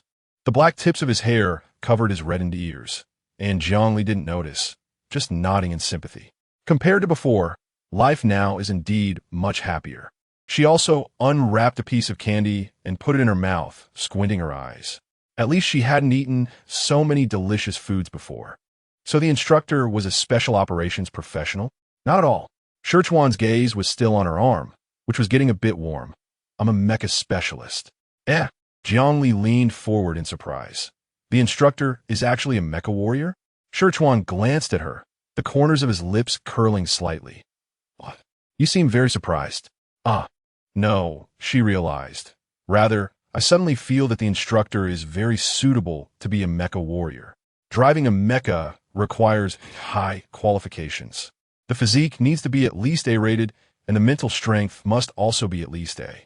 Although mechas are powerful combat assets, the battlefield is ever-changing. If a mecha is destroyed, the pilot also needs to have considerable individual combat capability, even not inferior to ordinary soldiers. Mecha warriors are among the most valued talents in the League, and training one cost tremendous financial resources, more precious than cloud-eating beasts, considered a super first-class protected species. Unexpectedly, there's one right in front of her. Speaking of which, among the instructors sent, he is the only mecha warrior, right? Instead of going to the combat department, he came to teach the auxiliary department. Instructor, you really came here to slack off, didn't you? The young girl concluded without surprise. Her bright eyes fixed on Scherchuan, observing his reaction. Well, Scherchuan's gaze shifted, looking out the window and at the table. Avoiding Jiang Li's eyes, I also want to cultivate a few outstanding students. He was defeated by Jiang Li's clear expression of wanting to slack off, trying to divert her attention. Do you know Jiang Yu? His voice suddenly lowered. Jiang Li, why did you suddenly bring her up? That name sounded a bit familiar. Jiang Li pretended to think. I think I heard about her before. She was executed for betraying the League, right? It felt a bit strange to pretend not to know herself. Yes. Scherchuan's expression suddenly became obscure, making it hard to tell what he was thinking. The soldiers under him in the 7th Army were all from the auxiliary department. However, that regiment, in terms of strength, is stronger than any other regiment. Jiang Li's eyelashes trembled slightly, and she lowered her eyes. Stronger than the mecha army? Of course. Scherchuan looked out at the clear sky. At least, that's what I think. For a moment, Jiang Li didn't know what to say, just staring blankly at the cup in front of her. She didn't expect anyone to know about them. She didn't expect anyone to praise their strength. She didn't expect that after the news of their betrayal of the League was reported, someone would mention them without any scruples. That truly is a formidable regiment. Jiang Li clenched her teeth, trying not to show any emotions other than her astonishment. Her eyes felt a bit sore, and her heart ached. Thank you, instructor. It allowed her to still hear such a firm compliment at this moment. It's a bit of pity, though. Scherchuan suddenly switched back to a relaxed tone and patted her. All right, see how you feel now? Jiang Li moved her arm and was pleasantly surprised. Much more comfortable. Just a little sore, probably fine by tonight. Thank you, instructor. She flashed him a bright smile, unsure whether it was to thank him for his help or for a compliment, or perhaps both. Scherchuan was momentarily distracted by her smile, and he coughed lightly to cover it up. He felt that the girl's smile was overly radiant. Was there something that made her so happy? All right. I also asked the pastry chef to make lollipops. They should be delivered soon, and I'll make sure to ask the instructor to accept them graciously. Jiang Li counted on her fingers. If she saved some, she should be able to eat one for about a month. I was still worrying about where to buy them. This time, it was Scherchuan who smiled with squinted eyes. Then, thank you very much. Chapter 28, Adding Friends. Report.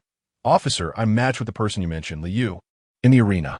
When Scherchuan received this message, he had just finished showering, his damp hair still dripping with water, but he didn't care. He jumped straight into the simulation pod. Venue number received. This was Jiang Li's third match today. She had won the first two easily, hardly exhausting any of her energy. However, this match, Jiang Li stood with her hands behind her back, looking at her imposing opponent across from her, already sensing that this one might be a bit troublesome. They were already preparing to charge before the match even started. So it was the cautious defensive type. As the countdown ended, both players remained still, waiting for the other to attack.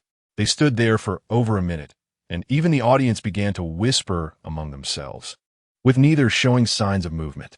Ching, didn't he expect to have matched with Liu? Excited, he thought about how Officer Scherchuan would come to watch, igniting a fierce, fighting spirit within him.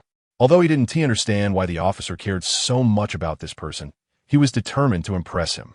He had previously looked up Liu's information, and she was merely a bit observant and had some common grappling and strange moves. But both her speed and strength were below average. Aside from that astonishing move she used against Wolf Fong, she posed no threat. He just needed to keep a close watch on her and be prepared for her unexpected move. Jiang Li had no idea what Qing was thinking, but continuing to stare at each other would only drain her energy, which was disadvantageous for her. It was better to finish this quickly. She didn't want to get entangled with a defensive warrior. It was too exhausting. She felt Qing, this increasingly solid momentum, sighed, took off the dagger at her waist, casually twirled it on her fingertips, and walked toward him slowly. Qing snorted disdainfully, flashy. Jiang Li didn't mind to scoff and took a good look at him. He clearly looked like a trained fighter. He must be a soldier. since he was a soldier. The corners of her mouth curled up under the mask, and a glimmer seemed to flash in her golden red eyes. As she casually swung the dagger, an intense killing intent erupted from her, like a sharp blade carrying the scent of blood descending straight down. Faced with such killing intent, Ching trembled all over but quickly focused his mind, suppressing his fear and preparing to snatch Li Yu's weapon with a grappling move. To his astonishment, he discovered that her dagger had flown straight out of her hand. No weapon. Ching hurriedly sidestepped to avoid it, but out of the corner of his eye, he noticed that Li Yu had no intention of engaging in close combat. She merely pivoted and brushed past him. What was going on? Ching widened his eyes and immediately turned around to retreat, ready to prevent a sneak attack from Li Yu. Before he could realize anything was amiss, he felt a chill in his throat, and he vanished from the arena. In the audience, Sichuan ignored the terrified gazes of those around him and crushed a section of the railing in his hand. His mental power had materialized. Although the battle style had changed, a person's fighting style was difficult to imitate. The ability to use overwhelming mental power to embody the feeling of a killer only belonged to one person in his mind, Jiang Yu. When Sichuan first saw Jiang Yu's battle video, he was amazed by his unique fighting style. With dual S-class physical and mental powers, defeating hundreds was no problem at all. Yet he chose to glide unnoticed through thousands of enemies, precisely cutting throats.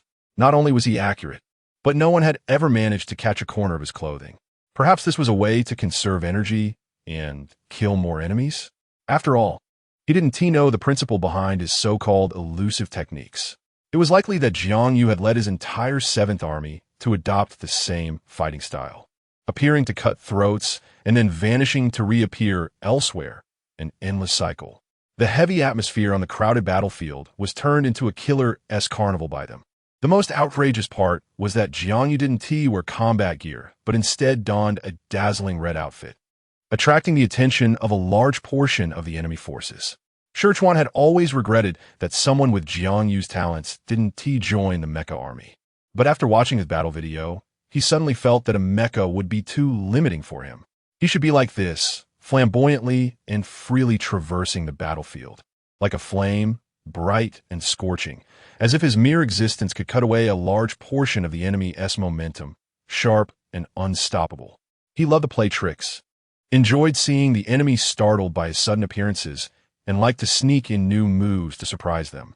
Like an ordinary mischievous boy who occasionally played pranks but was very attentive to the bigger picture, he had never backed down an inch or cried out in pain. To protect the territory of the Alliance, he never yielded. He was still underage, with eyes as clear and bright as the icy spring water flowing down the mountains. Without a trace of gloom, Sichuan had lived for over 20 years, once crowned the greatest genius in the history of the Alliance, and had won 3 consecutive military league championships. He had single-handedly piloted a mecha to destroy a Zerg nest and fought alongside Jiang Cheng, known as the war god of the Alliance. Yet, he had never admired anyone like this, a teenager he had never met and who didn't even know him. That was Jiang Cheng's son, Jiang Yu. He wanted to fight him, to stand shoulder to shoulder with him. He wanted to know the real Jiang Yu in life, and also witness the brilliant Jiang Yu on the battlefield, shining like the sun. He wanted to befriend someone like him, at a time when he had lost his family and comrades, and was nearly in despair. So much so that he frequently asked the record officer friend for videos, often leading the other party to suspect, "You don't really like men, do you? Get lost." Sichuan laughed back. "Even if I've never been in a relationship, I know I'm straight. TSK, I'm afraid you'll crush on our little team leader, little Jiang Yu. He is quite popular with both genders." The record officer cautioned him uneasily. "Make sure to delete it after watching. I'm taking a big risk sending this to you. Don't worry, I'll delete it cleanly." Both genders? Well, that lively young man, like a beacon of hope, was someone very few would dislike. TSK, it always felt like he was losing in some strange way. Today, the virtual world was particularly lively. Not only was it due to Li Yu's brilliant match, with his fan club occupying a large portion of the audience, but also because a big shot released 999 fireworks afterward, searching for Li Yu. That big shot was, sure, an a legendary figure who dominated the first place in the mecha and light armor divisions. A star-level presence that people in the virtual world would fight to see. Each firework exploded to form the character for you, and they were set off 999 times. The prolonged display of fireworks attracted the attention of online users. The world. Are the new fans of the male god this enthusiastic? What status does Liu have? What status does my big boss have? Do we really need to be fans of Liu? Don't speak so harshly upstairs. We can't see it even if it's harmonious, but your report is always accurate. Thanks for the reminder. I've reported it. A match of Liu actually blew up a legendary big boss. Am I the only one who wants to know what happened? Me. I recorded it. See you on the forum. It's still the same tactic against Wolf Fong, but this time the opponent is the top 10 from last season, Qing. This time it was a one-hit knockout right from start. Of course, we still didn't see what move he used. Could it be that the big boss wants to challenge the male god one-on-one? It's also possible that the big boss is interested in Liu's peculiar move. After all, being too invincible can also be lonely. Wait a minute, interested? Lonely? What are you thinking upstairs? I'm about to have a nosebleed. This is what I want to ask. What were you thinking upstairs to get a nosebleed? Smirks. Could it be that the big boss is interested in the male god's stunning looks? Thinking about it is quite terrifying. If it weren't for being interested in the male god, why would he set off 999 fireworks to find him? Shouldn't the big boss normally put up a bounty for us to report his location? And fireworks are originally for wooing a girlfriend, not a boyfriend. I'm not listening. If this is true, it's too sweet. Oh no, I'm feeling a fluttering sensation in my heart. What kind of devil CP has appeared again? I don't care whether it's true or not. I ship this CP. Are you all overthinking it? Maybe the big boss just wanted to add the male god as a friend for a match, but found out that the male god had closed friend requests, so he could only use this to show his sincerity? Suddenly feel like the truth is upstairs. After the male god became popular, I don't believe no one tried to add his account. Sounds quite reasonable, but I still want to ship it. Although it sounds logical, think about it, a match doesn't necessarily require adding friends. Why is the big boss so obsessed with adding the male god as a friend? He even specifically set off 999 fireworks for this. No matter how you look at it, it seems like he is trying to woo his wife. By the way, does anyone know why the word on the fireworks is you? You means beautiful jade, referring to Liu. Or could it be, this you is Liu's real name? I was so shocked that I dropped half of my melon seeds. So, does the big boss know the male god in real life? This is too exciting. I'm shipping CP in proposed world. It's so sweet. No way. I need to help the big boss tag the male god. After quarreling at the head of the bed, they should sit down and kiss a few times to resolve any conflicts. Infatuated laugh. Wait, blind student. I've discovered a key point. What tagging the male god? Wait. Upstairs. Do you have a male god as a friend? I'm envious. I also want to become the male god's friend. Crying. Because too many people added friends and blocked friend requests. Jiangli was completely unaware of this. Sherchuan, why has it been so long and still no news? Let me try setting off some fireworks to remind him. Male god, there's a big boss looking for you in the world news. Do you want to check it out? Jiangli received a message from a friend. It's Lin, not Lin. This is the girl she added earlier. World? Jiangli looked at the 999 fireworks, looking for Liu in the world channel with confusion. What is going on? Chapter 29 Rooftop Meeting. Xian. Who is she? Does she know her? When she saw the huge character Yu, her heart skipped a beat. Has someone guessed her identity? Clearly, no one knows she is still alive. She clicked on the friend request message and found that the person named Xian had sent her a message with a note. Jiangyu? Is the disguise about to be revealed? Jiangli pretended to be deep in thought, but seeing that this person didn't come up to scold or threaten her, he probably wasn't very sure either. Maybe she could still deny it. After all, Jiangyu is still labeled with a ridiculous traitor charge. Who could still recognize her? Someone from the military? Or a high-ranking member of the Alliance? Jiang Li's expression gradually became serious. She had to protect this disguise. It couldn't be revealed. She decided to go offline and hire a hacker to protect her account to prevent anyone from tracing her login address and discovering her true identity. This person, Jiang Li clicked to agree first to see what he meant. Hello, may I ask what you need? And Jiangyu, who is she? Anyway, there is no evidence. Just deny it to death. Jiangyu has a legitimate death certificate. She couldn't help but admire her mother-in-law's wise decision at the time. directly getting half a corpse and modifying its genes to be hers, misleading those investigating her to believe that Jiangyu is already dead. After waiting for a long time and even contemplating whether to set off more fireworks, Sichuan finally received a message notification, but suddenly felt at a loss. His mind blank and unsure of what to say. Denying it wouldn't help, would saying I recognized you scare him?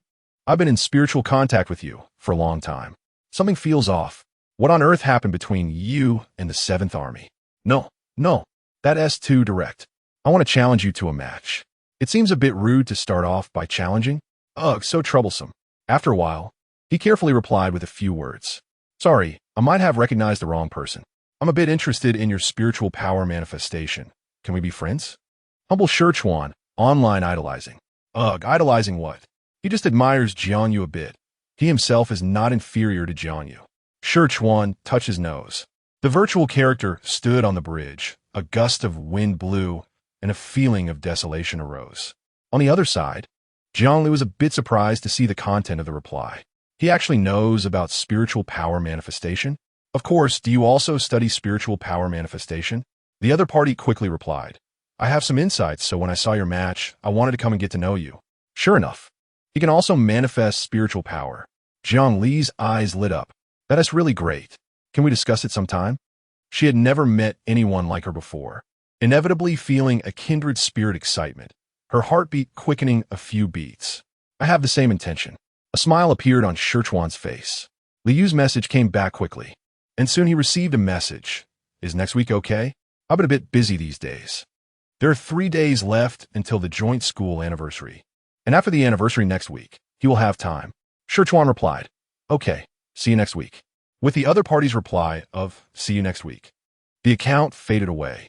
Instead, Sichuan stood by the bridge, blowing the wind for a while, suppressing the sudden surge of emotions, and finally logged off. Finally, he could get to know her. He unwrapped a lollipop and popped it into his mouth. Although he didn't know what happened to Jiangyu, it was really great to see her again. This candy is actually quite tasty. With the anniversary approaching, every class was fervently preparing their respective performance programs. And for a moment, only hurried figures of students could be seen on the tree-lined path. Considering Jiang Li's physical condition, the students specializing in swallowing cloud beasts only arranged brain work for her, such as strategizing. So she became the most idle one in the club. As for the male escort club of their club, she had already contacted the renovation team, and the tea, snacks, and various materials were being airlifted, with costumes customized for each person's set to arrive tomorrow. On the day of the school anniversary, I wonder how lively it will be at school. She is already looking forward to it. Jiangli turned a corner and was stopped by a long-haired girl. Excuse me, are you Jiangli? The girl asked. Her big watery eyes filled with uncertainty. Yes, Jiangli glanced at her and felt she posed no danger, then asked curiously, is there something you need? The girl, receiving a clear answer, bit her lip, her dimples appearing faintly. I'm Lucy from the 3rd year of the auxiliary department. I have something to discuss with you, Jiangli. Can you go to the rooftop in an hour?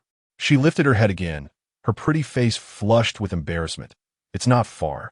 Just a little of your time. I still have some things to finish. So, she lowered her eyes, not daring to look at her, her voice becoming softer. I'm really sorry for troubling you, Jiangli. Is that okay? Seeing her face turned so red it seemed it could drip water. Jiangli felt no malice from her and nodded in confusion.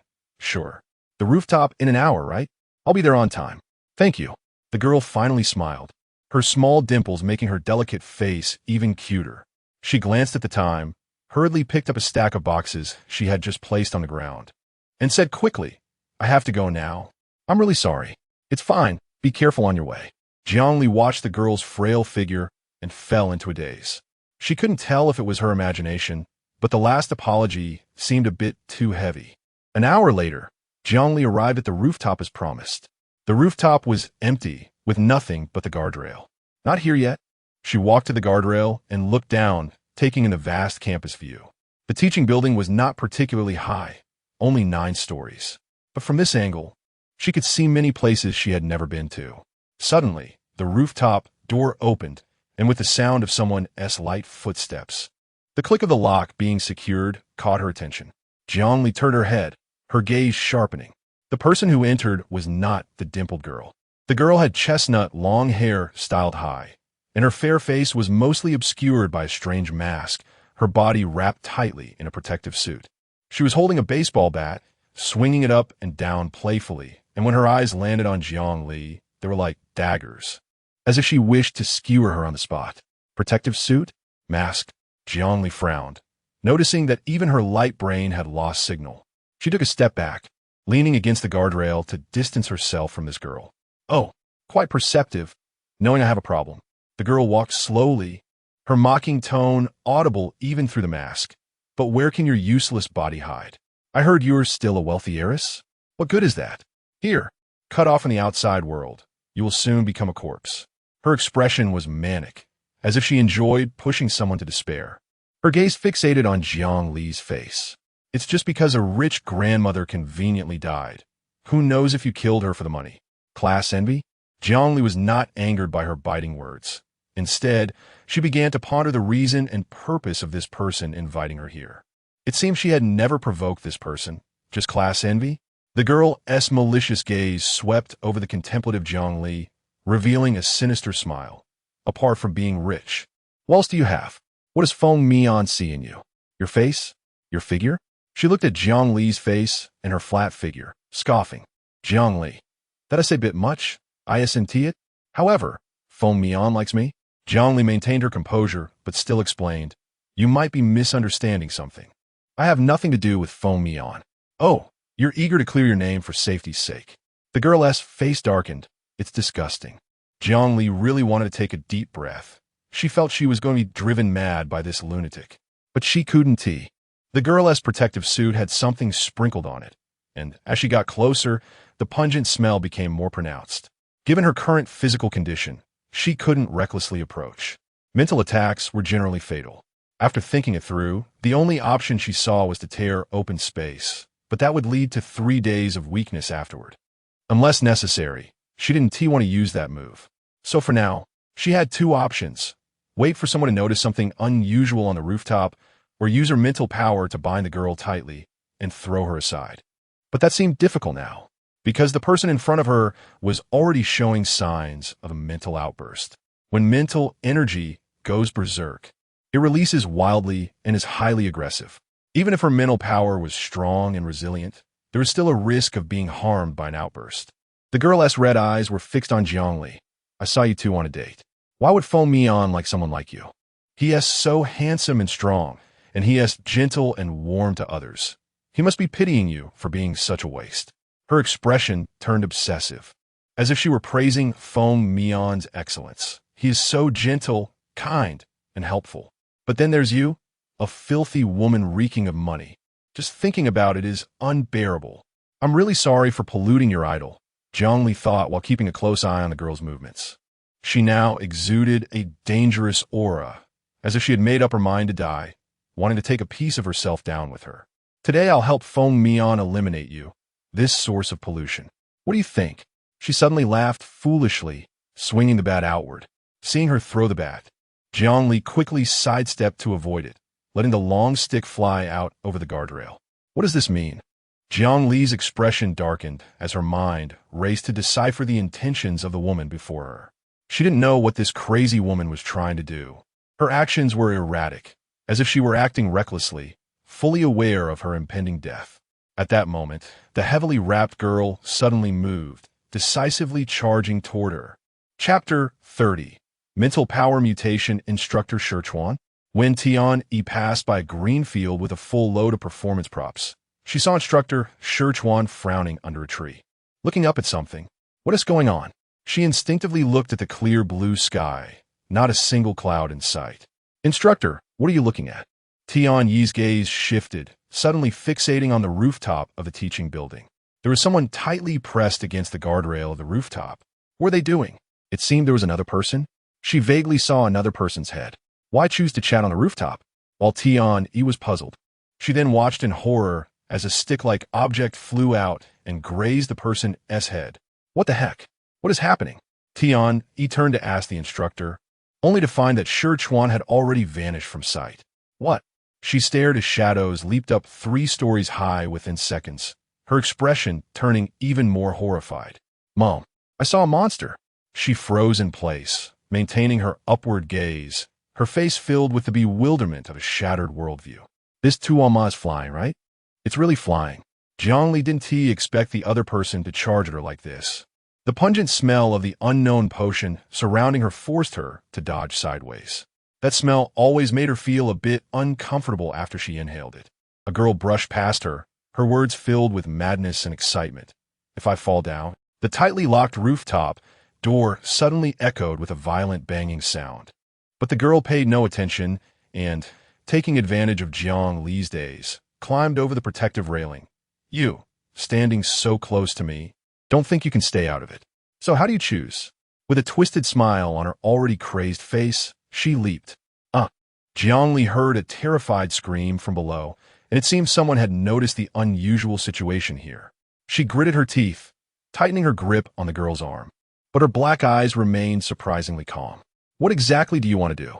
In this position, she couldn't hold her breath, and the strange smell of the potion rushed into her nostrils, making her frown.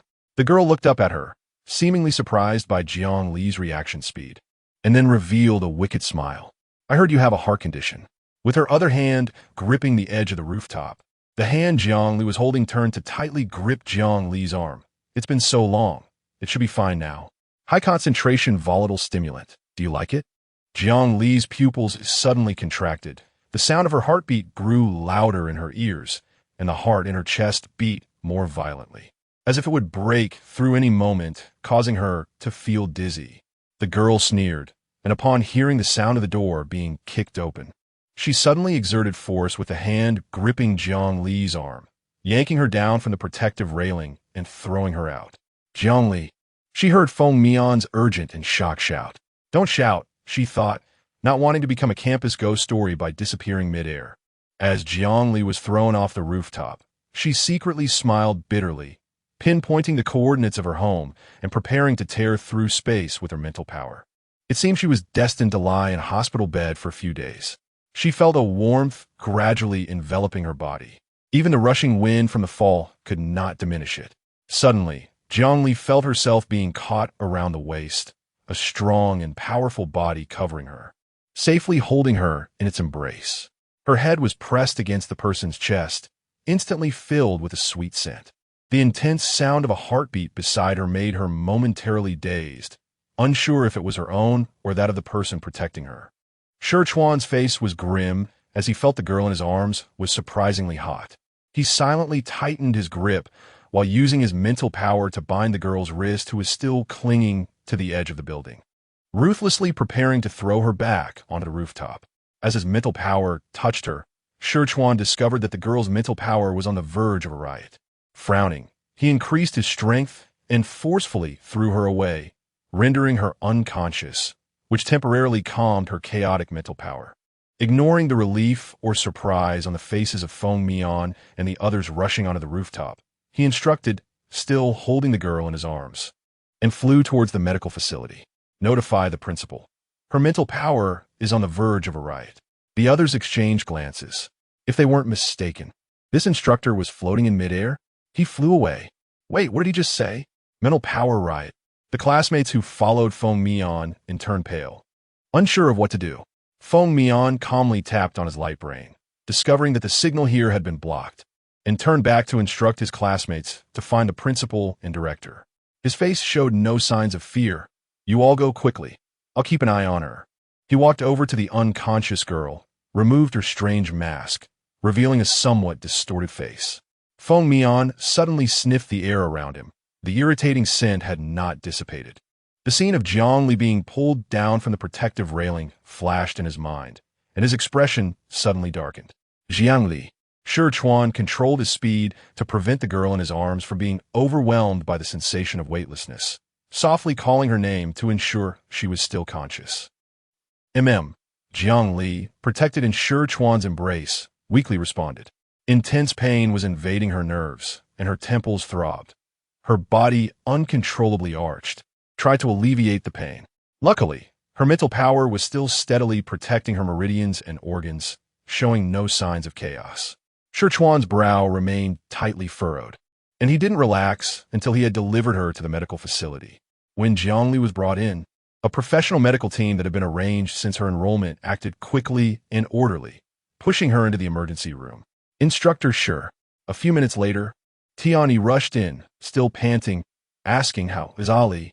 Is she okay? Sherchuan gestured towards the tightly closed emergency door. She's still inside. I don't know if she's okay. If he had noticed something unusual sooner, perhaps. The door suddenly opened, and the medical team pushed the pale Jiangli out, settling her in an adjacent ward. The residual effects of the drug in her body had been suppressed. Her heart had minor damage. But Jiangli was unwilling to undergo surgery, so they had to prescribe some medication for her to recuperate. The doctor explained this. After checking on the patient, who was in relatively good spirits after taking pain relief medication, he reminded the two to let the patient rest well and avoid fatigue before allowing them to visit. Xiao Yi, instructor. Jiangli was not asleep. Seeing them enter, she forced a smile. Oh, you should really lie down and rest. Tian Yi quickly pressed her down as she tried to get up, sitting down beside the bed. When I saw the person on the rooftop, was you? I almost died of fright. Seeing Jiangli looking relatively well, Sherchuan finally relaxed. I'll handle this matter. Let Tian Yi stay with you. I'll come back later. Jiangli looked at him and nodded obediently. Thank you, instructor. I'm sorry for the trouble. She felt she owed him a huge favor this time. Sherchuan waved his hand dismissively and turned to leave the ward. As he passed the doctor's office, he hesitated for a moment before knocking on the door. That girl is a lunatic, right? Tian Yi, having heard the whole story, said incredulously, so she is envious of the rich and obsessed with Senior Feng Mian, betting her life just to make you disappear from his side? Jiangli lowered her eyes. Even if she isn't, she's almost gone mad. Facing Tian Yi's puzzled expression, she patiently added, that girl, her mental power is on the verge of a riot. Tian Yi gasped. Do you know her name? Just as Jiangli was about to shake her head, she suddenly remembered the girl who had blocked her at the corner. At that time, she said, she should be called Lucy. So it's her. Tian Yi's eyes widened. I know her. Lucy from the 3rd year of the pharmacy department. A well-known fangirl of Senior Feng Mian in the auxiliary department. She once found an opportunity to block a girl who was getting close to Senior Feng Mian and threatened her, scaring that girl so much she didn't dare come to school for a week. Such incidents had happened more than once. She had already received a demerit from school, and Tian Yi thought she would behave better, but unexpectedly, Tian Yi's tone was filled with disgust, not wanting to mention that person. She poured a glass of water for Jiangli and helped her drink it before bringing up Instructor Sure. Ali, you don't know. I ran into the instructor downstairs at that time. Following his gaze, I noticed something was wrong on the rooftop, and just in time, I saw the woman's stick being thrown down. I turned my head, and guess what the instructor did? She paused for effect, making Jiangli curiously ask what the instructor did before she continued. He just zoomed up to the sky. Up, into the sky. Do you know? He didn't bring anything. Just the casual clothes he was wearing, no flying devices, no auxiliary equipment, and he just shot up there directly. Tian Yi spoke excitedly, gesturing wildly. At that moment, I was completely stunned, took a long time to react, and even forgot to record it. Ali, do you think the instructor can really fly? Could he be some kind of mutated species? The mutation is real, but he is definitely still human. Hearing Tian Yi vividly describe Chuan's heroic rescue, as if he were a soaring monkey, Jiangli almost lost her breath from laughter. If he ever heard that, I wonder how he would feel. This only indicates that the instructor's mental power has undergone mutation. Seeing Tian Yi's puzzled expression from her laughter, Jiangli patiently began to explain. When a person's mental power is subjected to certain immense stimuli, there is a certain probability that it will undergo mutation. But the process of mutation is extremely dangerous, known as a mental power riot. The survival rate for those who can survive a mental power riot is less than 1 in 100,000, let alone the even smaller probability of mental power mutation. She only discovered this phenomenon after her own mutation. It turns out there were others as lucky or unlucky as her. Moreover, the higher the mental power, the lower the survival rate after a riot. Jiangli recalled the exceptional control she noticed in the manifestation of his mental power after being rescued. Should we say he truly deserves to be a genius admitted to the military by special exception? Surviving a mental power riot. That means the instructor had once lost control of his mental power. Tiani exclaimed, unable to help but marvel. That's really impressive. The government hasn't even mentioned this, right? How do you know, Ali? With a suspicious little gaze, her bright eyes fixed on Jiang Li. Jiang Li. Is it too late for me to say I know nothing? Chapter 31. How to repay. All right. Under the intense stare that seemed to say if you don't tell me, you're dead, Jiang Li compromised. My mental power mutated into spatial type, which means I can escape in crisis situations. Wow, that's impressive too. Okay. After a long silence, Tian-Yi finally let out an exclamation as if her worldview had collapsed. Do you know what the principle behind that is? She tried to use scientific theories to salvage her crumbling worldview, but unfortunately, I'm not sure either. Jiang Li Shuja, unable to hold back her laughter at Tian-Yi's dazed expression, but accidentally felt a twinge of pain in her chest. Shaoyi, Riant li Suden is stupid lying. Not because of the pain, but as if recalling something, she frowned. Were there many people around the teaching building at that time? Tiani thought carefully about the scene and shook her head. Not many. There were probably only 3 or 4 people, including me, outside the teaching building. Later, when a rooftop door was opened, about 4 or 5 people rushed in. It seems the situation wasn't as bad as she thought. Xiao-Yi, listen to me. Jiang Li opened her holographic computer, contacting her hacker team while saying, today's news absolutely cannot leak out. If it gets out, it could endanger instructor Shi Chuan. There are always those crazy researchers who love to conduct human experiments interested in such unexplained mutations. If the higher-ups in the Alliance also take a liking to this, it would be even worse. This rare mental power mutation, in the hands of researchers, would certainly lead to forced blood draws, experiments, and restrictions on personal freedom. They might even be labeled as high-risk individuals. Jiang Li was very familiar with their tricks. She instructed the hackers to monitor the information online at all times, and once they discovered any videos or discussions related to today's incident, to delete everything and track down the IP addresses. No matter the method, whether through coercion or temptation, they had to ensure the news stayed buried. If there aren't enough people, gather more, however many you can find. I only care about efficiency. How many people you gather doesn't matter. Just come to me for reimbursement after it's done. There can't be any news online. If I find even a single leak, you know what I'll do. As a major patron of the hackers, Jiang Li had placed countless orders with them, from handling false information to maintaining virtual accounts. She was a well-known benefactor in the hacker community, not only generous but also easy to talk to. If she were to leave them a bad review and never let them take orders again, they would lose credibility in the hacker world, be ridiculed, and might even find it hard to get work again. Who would dare take Jiang Li's instructions lightly? They quickly replied, rest assured, we will definitely get it done for you. At the same time, Tiani understood this logic but still had some doubts. I'm not worried. But what about those classmates who have already seen it? Jiang Li pondered for a moment and made a decision. Leave it to me. The messages on the holographic interface continued.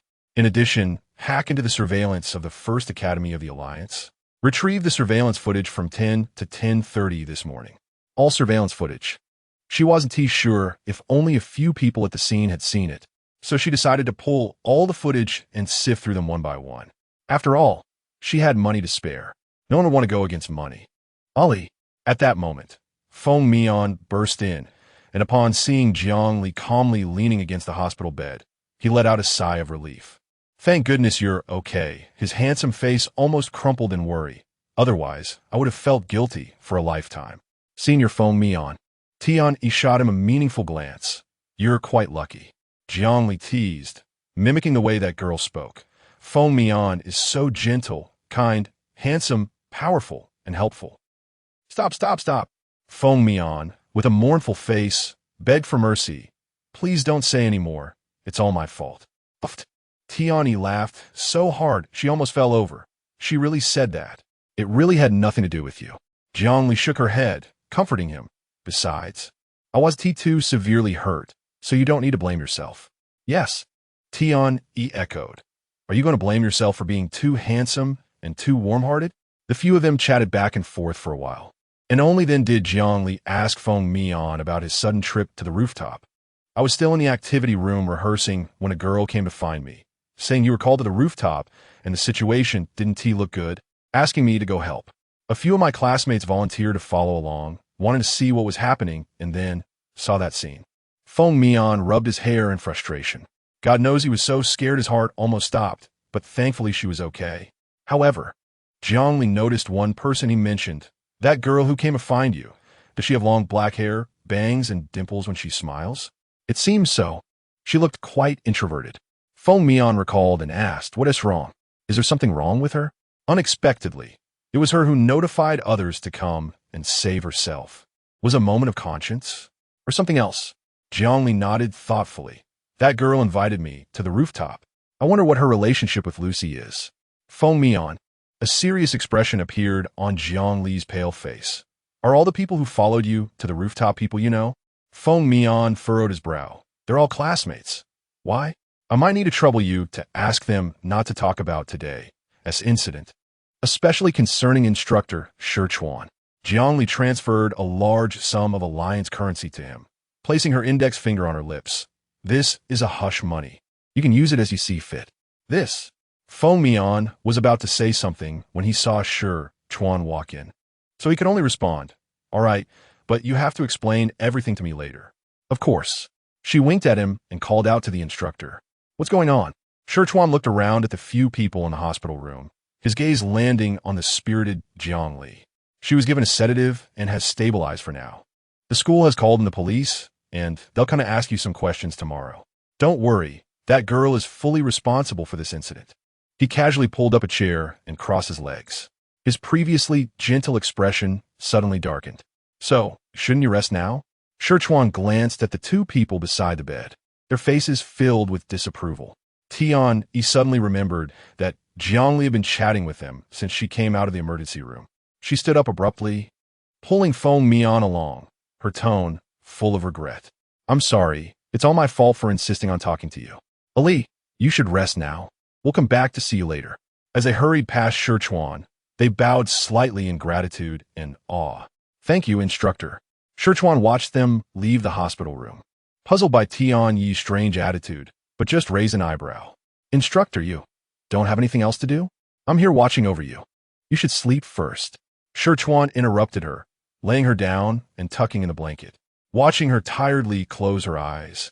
His gaze shifted to a corner of the hospital room, contemplating the follow-up handling of today's events. That girl named Lucy did such a thing, and the principal actually wants to protect her, even if she is a well-known genius in the medical department. The school only wants to confine her for a few days and give her a symbolic punishment, which feels too hasty. They even want him to do ideological work on Jiangli to downplay the incident? How ridiculous! And the students who witnessed this incident, they're also a bit troublesome. Shi Chuan pressed his temples, feeling a headache coming on. Jiangli was in a daze, her lips moving a few times before her breathing gradually calmed down. Thank you, instructor.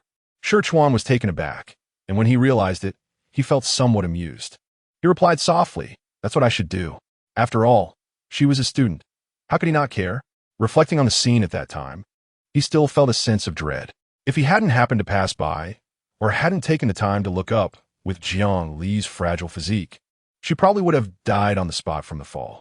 Where'd she get the courage to save that girl? If it weren't for his mutated wind-based mental power, he might not have even been able to save her in time. Shi Chuan looked complexly at the sleeping person, his gaze falling on the girl's hand lightly resting on her abdomen. Her skin was so pale that it was almost transparent, revealing the bluish veins underneath. And her wrist was so thin it looked like it could break with a single bend, incredibly fragile. He suddenly remembered that before she fell down the stairs, her abdomen was pressed against the guardrail. Being yanked down in that position would inevitably cause some scrapes. Though it was just a guess. Shi Chuan gently moved the blanket away from Jiang Li's body, hesitating for a moment as he stared at her belly, before slowly lifting the hem of her shirt. Once he restored everything to how it was when Jiang Li was sleeping, he suddenly realized what he had just done was a bit overstepping. Shouldn't he call a doctor for this? This sneaky feeling made him feel like a pervert. But it should be okay, right? After all, he was worried that the anxious girl might hide her injuries. Shi Chuan, who was racking his brain to justify himself, had a complex expression, He only looked at a small area of the girl's waist and abdomen, where a corner of a bruise was particularly alarming, indicating how significant the bruise was. Why didn't she say anything? Doesn't she feel pain? Feeling distressed for her, Scherchuan sighed and, with a clear and upright expression, went to find a doctor. He returned with a bottle of medication specifically for bruises, feeling a bit embarrassed as the skin behind his ears turned slightly red from being exposed to the air. It would be better to wait until she wakes up to give it to her. Scherchuan agonized over where to place the medicine, quietly sitting in the chair and turning on his light brain. It wasn't until sunset that Jiangli groggily woke up. Oh, Scherchuan was sitting by her bed, lazily greeting her as she woke up, helping her sit up and handing her a cup of water. How do you feel? Jiangli took small sips of warm water, moistening her throat, and nodded obediently. Much better. Instructor, have you been here the whole time? Scherchuan ruffled his hair nonchalantly. Yeah, I even took a nap in between. This bed is quite comfortable. Hearing this, Jiangli paused for a moment, then shifted a little closer to the still warm spot beside her. Why don't you sleep a bit more, instructor? The bed was actually big enough for 2 people. When Jiangli looked up, she met Scherchuan's somewhat strange expression. No need. I've slept enough. Thank you. The little girl seemed to have a somewhat casual awareness of gender. By the way, someone came to see you a few hours ago. Seeing that you were still sleeping, they said they'd come back later. Scherchuan thought for a moment. I remember it was someone named Isuk, and there was also Lan Ku and Zhuiyu. They probably heard that you were back in a hospital room and got worried. Jiangli smiled. I see. Thank you, instructor. She looked a bit troubled. But saving my life can't just be repaid with a simple thank you. Scherchuan watched her with amusement, a captivating smile creeping onto his lips. So what do you plan to do? Chapter 32. Hospital room, he leaned against the wall, relaxed and casual, still in that nonchalant demeanor. His tidy shirt outlined his slim waist and the faint lines of his muscles, with one button left undone at the collar, revealing delicate collarbones that made one's heart flutter. Jiangli sighed at how good-looking Scherchuan was, and after pondering for a while, she gave him a contact method. If you need any help, just come find me. Although I'm quite useless, there's still many things that money can accomplish.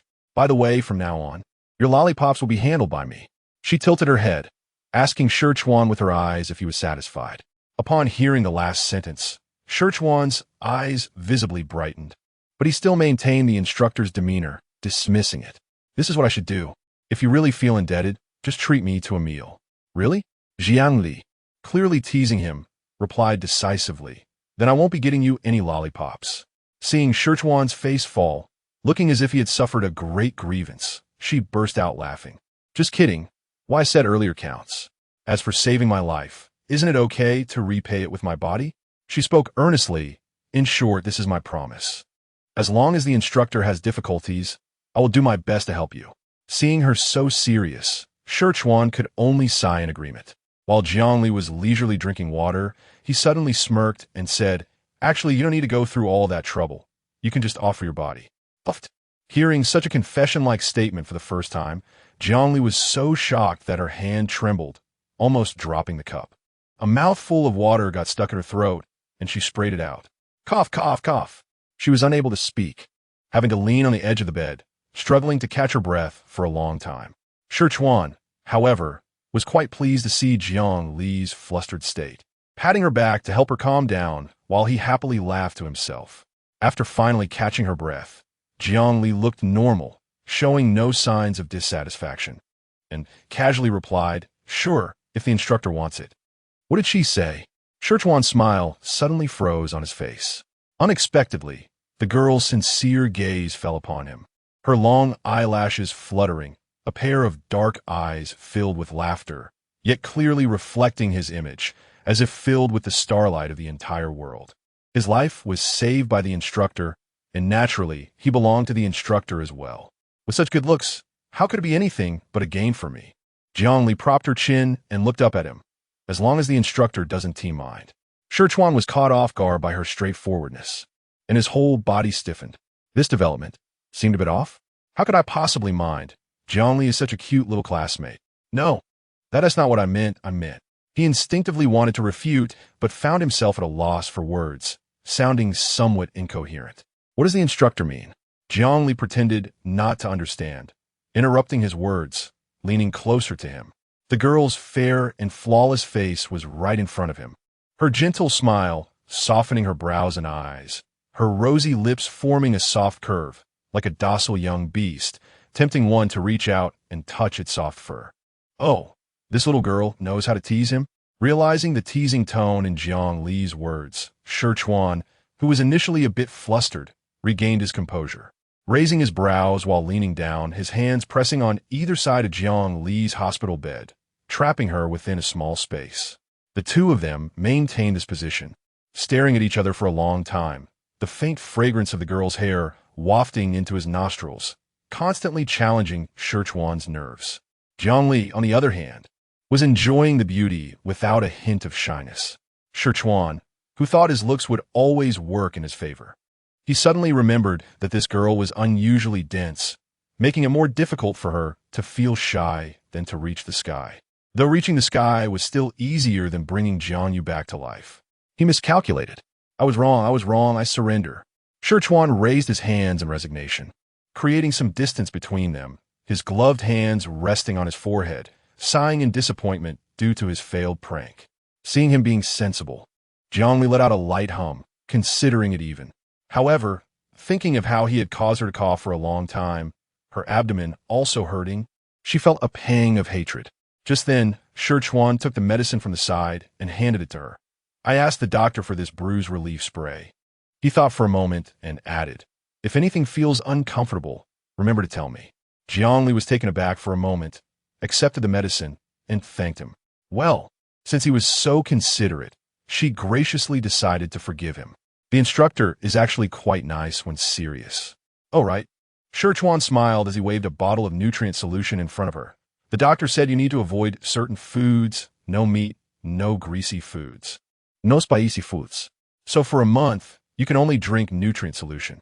Shi Chuan's expression was smug, his handsome face in Jiang Li's eyes resembling a complete devil. I will tell everyone around you that for this month, you can't touch any meat at all. She abstains from vegetarian food. Thank you. Jiang Li, who couldn't live without meat, felt as if struck by lightning, as if the sky was about to collapse. She had been drinking nutrient solution in the military for 20 years, a full 20 years, although the nutrient solution had various flavors.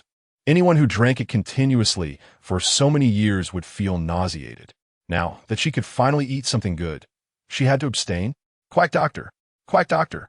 When she had her previous episode, she didn't wait. She seemed to have directly fainted for half a year. Shi Chuan finally noticed Jiang Li's change in expression, his tone filled with schadenfreude. Actually, you were supposed to avoid certain foods all along, but your condition is special, and the medication can't cure it, only relieve the pain, so you only need to avoid certain foods for a month. Remember, you can't touch even a little bit. Feeling like he had gained the upper hand, Shi Chuan's mood instantly brightened, and even his breathing became lighter. In contrast, Jiang Li on the hospital bed wore a face of despair, her gaze dimmed. Shi Chuan smiled, but thinking of the doctor's diagnosis, a hint of worry flashed in his eyes. Due to the unknown toxin's corrosion, Jiang Li's heart couldn't be healed by medication. Even if a new heart was transplanted, the residual toxins in her body would cause it to relapse. If it weren't for her exceptionally strong mental power constantly protecting her, within 3 days, her meridians, internal organs, and nerves would be damaged by the toxins, turning her completely into a useless person. A person who had lost all senses, paralyzed, and even found breathing painful. I should still try to find an antidote for this toxin. It would be a pity for such a young and vibrant life to be lost. After all, she's such a cute student. Ali, we're here to see you. At this moment, Lanka knocked on the hospital room door and then pushed it open, followed by Asik and Zhuyu. What on earth happened? You have to tell us everything. Still immersed in the sorrow of her dietary restrictions, Jiang Li returned a faint smile. It's nothing major. Looking at the worried expressions of the few people, she casually said, I just almost fell to my death from the teaching building. Oh, as long as it's nothing major. Shi Chuan couldn't help but laugh at the expressions of the few people, laughing while waving his hand. You guys chat, I'll be leaving first. There are some matters at the school that I need to take care of, compared to not being able to eat meat for a month. Almost falling to death was indeed not a big deal for Jiangli. He laughed as he closed the hospital room door, lazily stretching, suddenly realizing that his mood today was much more pleasant than ever. Probably because this little girl's reaction was too amusing. But happy or not, today's events still needed to be handled properly. The smile in Scherchuan's eyes suddenly faded, his sharp brows revealing a sense of sternness, then quickly hidden beneath a lazy expression. Besides the issue of the witness's silence, having harmed his student, how could he possibly let the person stay safely in the confinement room for just a few days? Even if Jiangli didn't care, he couldn't allow his student to suffer in vain, not to mention the endless troubles that this incident might bring him later. From a distance, Scherchuan's tall figure still seemed to lack seriousness. However, something seemed to be quietly changing. Are you saying that all the surveillance footage of me has been tampered with? After receiving news from his subordinates that the footage of him in the surveillance had been erased, Scherchuan pondered for a while, deciding not to worry about which idle person had helped him, and instructed his subordinates to deal with the witnesses. Lying comfortably on the hospital bed, Jiangli suddenly felt phantom pains in a mysterious part of her body that she didn't have but had always hoped to have. This incident of a student from the Alliance's first academy nearly being harmed and falling from a building was posted online within minutes after it happened. However, the descriptions of how the victim was rescued were vague, causing onlookers online to cry foul. Why don't they talk about how the person was rescued? Even if it's made up, it's too fake, right? Confirmed to be fabricated for attention. Let us disperse. Not necessarily fabricated. What if it involves some inconvenient secret? I can confirm that this incident is real. It has spread throughout the school, but there are few witnesses, and no one knows who saved that girl. It is said that the girl has a heart condition. I don't know what happened afterwards. I have a video, although it's only the first half, but this is the only part that has been spread in the school. Attached video. Oh, this looks scary. That person must be a lunatic. Why did it suddenly stop at the moment the girl was pulled down from the guardrail? Is she okay? The floor is so high, and her health isn't good. There are reports that she has been rescued and is now lying in the hospital room. Recording the video halfway seems excessive. To be honest, this little girl has a heart condition but reacts so quickly to save someone. Unfortunately, she saved a madman who wanted to harm her. I have to say, I like this little girl. Scherchuan's expression was complicated as he looked at his subordinate's reply. Someone has already cleared the news online and controlled the comments, leaving no trace. However, there's an incomplete video left. Sir, should we delete this? The video starts with Jiangli dodging a flying stick close to the protective railing and ends with her being pulled down from the railing while saving someone. Scherchuan thought for a moment and decided to let it develop. Since someone had already resolved his concerns, he would first handle the girl named Lucy. Chapter 33. School Anniversary 1. Principal, what do you think? In the quiet and solemn principal's office, a large desk was set up in front of the window, with light streaming in from outside and casting shadows on the desk. The tiny dust particles in the air clearly fell into view, constantly jumping and floating, just like the principal's current state of mind. There were no people sitting on the 2 rows of soft sofas against the wall, only a half-person high potted plant beside them, stretching its dark green branches wantonly. Scherchuan leaned against the wall, standing in the shadows, his eyes squinting in a smile that was not quite a smile. Although he showed no emotion on his face, it made people feel a chill. You should know that if this matter escalates, it won't just be her responsibility. Your position as principal might not be secure either, right? Hearing Scherchuan's implication, the principal could only nod in acknowledgement. He secretly wiped the cold sweat from his palms with his sleeve, repeatedly agreeing, the major is right. I cannot let just this one person ruin the bright future of other students. Wouldn't that chill the hearts of the classmates? Rest assured, Major, the school will definitely not cover for the main culprit of this incident and will ensure she receives the punishment she deserves, giving Jiangli an explanation. At this point, the principal smiled and mentioned the quota issue that Scherchuan had brought up earlier. As for the preparatory military recommendation quota that the major mentioned before, Scherchuan casually peeled a lollipop, holding the stick in his mouth and responding with an official smile. I will consider students from your school's mecha and individual soldier departments. He stood up straight, one hand in his pocket, and turned slightly.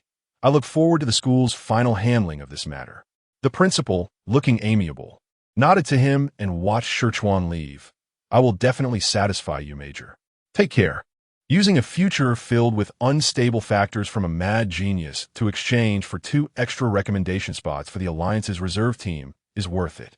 He happily opened his light brain and contacted the academic director, issuing a punishment order for Lucy. Their school focuses on cultivating talents. A graduate can bring a large number of students to the school and use the reputation of talent cultivation for better promotion. Therefore, they naturally want to protect talented students. But a useless madman? Let's expel her. As for how the police judge her afterward, that's not something the school can manage. Having already exited the door, Sherchuan naturally knew the principal's thoughts. He recalled the information he had read about that girl, a mocking smile curling at the corners of his lips. So-called genius? Does that little talent even qualify as a genius? In terms of talent, Jiangli wouldn't lose to anyone in the school. This principal does not see as clearly as the old season ones. He yawned and lazily walked back to his apartment. There were too many troublesome matters, and it was exhausting. Now that they were mostly resolved, he wanted to go back and take a good nap. Lucy, a third-year student in the medical specialty of the Alliance's First Academy's auxiliary department, was expelled by the school for intentional injury and repeated misbehavior. Due to her chaotic mental state, she could not be sentenced to punishment, and the police decided to send her to a psychiatric hospital. Jiangli originally thought this matter ended here, until she later discovered that several other members of the Another Self Society were secretly avoiding her, and didn't he know what they were plotting. After questioning the honest Esker, she learned that under Zhiyu's advice, a few people quietly went to seek revenge for her. After this incident, Lucy was either in the confinement room of the Security Bureau or in the psychiatric hospital. Where did they go to seek revenge for her? Under Jiang Li's puzzled questioning, Esker had to reveal the truth. President Feng Mian believed that members of the Another Self Society should not be bullied for nothing, even if the other party was a madman. The punishment of expulsion was too light for Lucy. They could not let Jiang Li suffer such a great grievance. Thus, under Zhiyu's plan, Feng Mian, who was often mentioned by Lucy, openly visited Lucy in the confinement room under the pretext of persuasion. Right in front of her, he endlessly praised how good Jiang Li was: gentle, kind, generous, not only cute, but also wealthy, and her figure was exactly his type, perfectly meeting his criteria for a partner. During this, he also expressed with a pained face that Jiang Li had rejected his proposal for a relationship due to this incident. But he was still undeterred, thinking of various ways to please her, listing them out for Lucy to give her opinions, constantly dreaming about the beautiful future of him and Jiang Li together. This series of operations infuriated Lucy to the point of spitting blood. Her mental state, which had finally stabilized with medication, almost erupted again. Later, Lucy was transferred to the police station. Esker happened to have some connections there and swaggered in with Feng Mian to visit again. This time, Feng Mian happily stated that he successfully pursued Jiang Li, saying that if it weren't for this incident, he wouldn't have realized how important Jiang Li was to him. Thanks to Lucy's strong support, they were able to successfully be together. The final straw that broke Lucy was a photo Feng Mian intentionally took with Jiang Li, where the two of them looked sweet and happy. In this entire matter, she felt like a clown, not only futilely trying, but also directly sending the idol she had always admired into someone else's arms. Taking advantage of Lucy's days, the two quickly left the police station, tidied everything up, and pretended they had never been to the police station. That night, Lucy was sent directly to the hospital, reportedly due to a surge in heart rate and blood pressure caused by rage, leading to constricted blood vessels, embolism, and then a heart attack. Lucy was an orphan, living only on government subsidies, not wealthy at all. Even the medication she usually used was hard to maintain, let alone money for a heart transplant. After she was transferred to the psychiatric hospital, Tian used the money from the building Jiang Li had once given her to bribe the director of the psychiatric hospital, arranging for Lan Ke's gang members to go in and beat up Lucy, and specially paid for enough medication to treat her heart disease for a whole year, thus smoothly concluding this revenge operation. According to Zhiyu's own words, "I heard you mocked a Li as a useless person. Then you can also go be a useless person. Sometimes, living can be more painful than dying." Esker recalled the gentle smile of this mastermind. Feeling a cold wind blowing over him, chilling him to the bone. After hearing about their operation, Jiangli immediately felt respect and applauded. These people are amazing. Feng Mian, who managed to infuriate Lucy to the point of a heart attack, was truly the finishing touch. Impressive, impressive. Jiangli wasn't actually that magnanimous. Upon receiving the news of Lucy's punishment, she had already started planning how to get revenge, but unexpectedly, her companions secretly avenged her. While feeling amused, she also realized that there were people who cared for her and helped her, a long-lost warmth. It's decided from now on these few people will be supported by her. Jiangli, the wealthy woman. Even if they don't develop well in the future, she can still ensure they live better than the average person. After all, she has nothing but endless money to spend, completely unaware that she has been sold out by Esk and has unknowingly become a sugar mama. Everyone around her sneezed. Feng Mian. Did Lucy scold him again? That's right. Ever since he arrogantly made Lucy so angry, she almost had a heart attack. He has become the second most hated person in her life after Jiangli. Lan Ku. Could it be that the little brothers are missing her again? They just met a few days ago. Tian Yi. Oh no. Could it be that her business is going to lose money? No. She has to improve her current business plan. Zhuiyu. Oh dear, Esk is not here. Could it be that he ran into a Li and spilled what they did? She never intended to keep it from Jiangli for long, but what can she do if Esk never learns to lie? Shi Chuan, who accidentally heard about Lucy's plight. It seems Jiangli has made some good friends. A gentle smile spread across his handsome face. Wait, what is this sudden feeling of an old father finally seeing his daughter make friends? Shi Chuan's smile suddenly froze in place. The commotion caused by Lucy didn't last long, as it was quickly overshadowed by the grand school anniversary celebration that followed. The male host club of the Another Self Society stood out among the usual cafes, exhibition halls, and haunted houses, attracting the highest foot traffic in the entire school. The reason is simple. Whether it's the luxurious and exquisite decor or the various drinks and snacks, everything in the male host club is very eye-catching. But what really piqued interest were the several handsome male hosts inside, each one more attractive than the last. Your snacks are ready. Xiao Han. Jiangli, dressed in a fitted black suit, had her bangs swept back, revealing a smooth forehead. Her slightly upturned phoenix eyes had a beauty spot at the corner, making her smile even more enchanting, drawing gasps from the girls surrounding her. Seeing a familiar face, Jiangli casually took the snacks from Tian Yi's hands, apologized to the surrounding girls, and placed them in front of Luo Zhan Sr. Luo Zhan momentarily didn't recognize that the handsome guy in front of him was the senior he had gone on a date with once, only realizing it when Jiangli used a female voice, which brought back a hint of familiarity. The senior's male outfit looks so good, I almost didn't recognize you.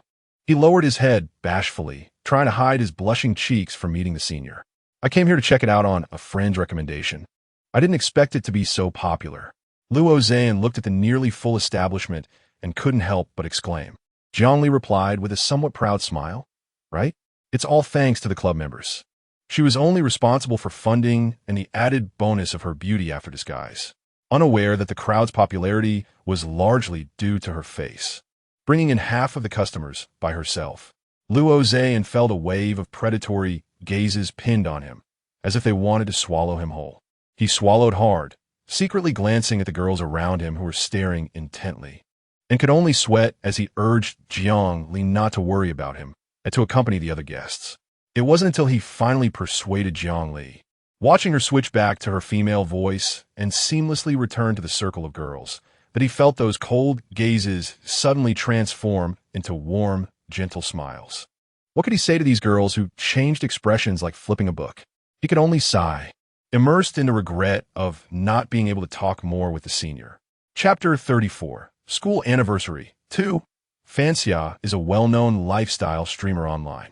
She is not only beautiful and sweet-voiced, but also comes from a wealthy family, is articulate, and is brave enough to take on challenges.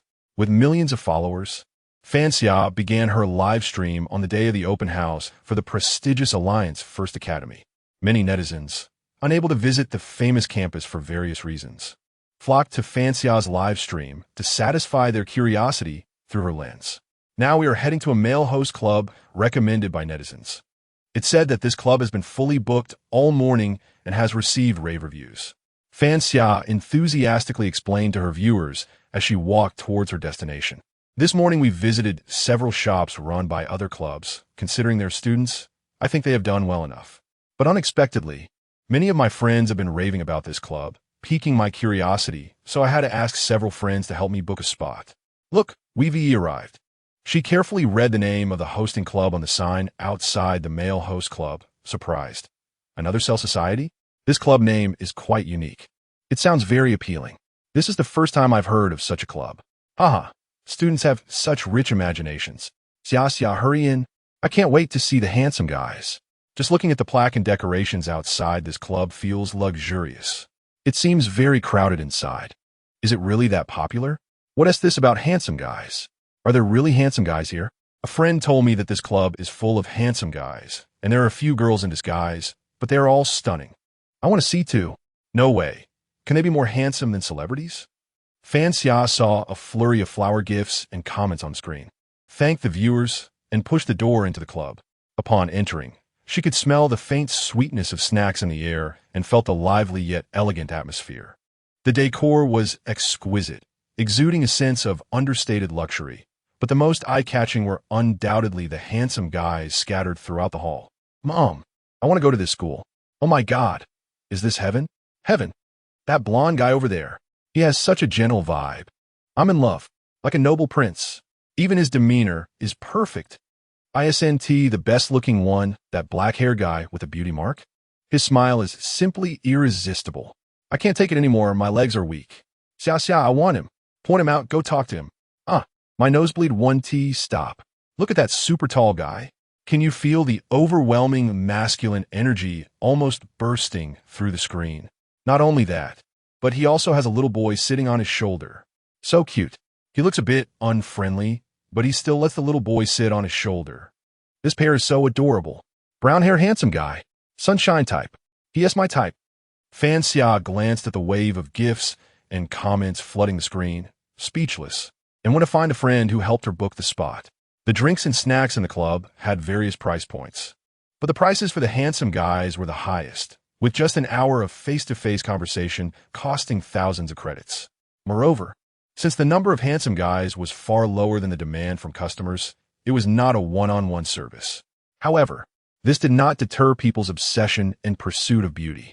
After her hour-long temptation with beauty ended, her friend, still with a look of obsession on her face, explained the entire ordering process to Fan Xia and eagerly went to order the brown-haired handsome guy again. So, which one should we order first? The prices in the club were within Fan Xia's budget, and she didn't think they were too expensive. The suggestions from netizens in the bullet comments were varied and colorful. She randomly selected a comment from one user and decided to follow their advice, ordering the dish of the handsome guy with black hair and a beauty mark, along with a reasonably priced dessert set. When placing the order, she had already received basic information about her order target and learned that the handsome guy's name was Ali. After taking a timer with her, she followed the robot's instructions to the area where Ali was located and found a spot to sit next to him. At that moment, Ali was still chatting happily with a few girls nearby. Ali, your guest, came Tianyi's voice through the earpiece. Isn't that a bit tiring? It's okay. The black-haired boy's eyes were filled with a gentle softness. He looked at the new, beautiful girl and politely asked, "Thank you very much for choosing me. May I know your name?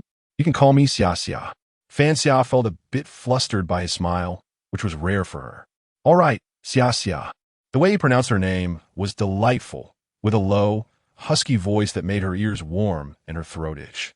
Wow, this is a rare gem. How could someone look like this? The voice. My ears are pregnant. Little brother, you have to take responsibility. My mom asked me why I'm kneeling to watch the live broadcast. Xia is flustered, ha. I watched the live stream for so long, and this is the first time I've seen her blush. My mom also asked me why I'm licking the virtual screen. From a distance, I look like a crazy person licking the air.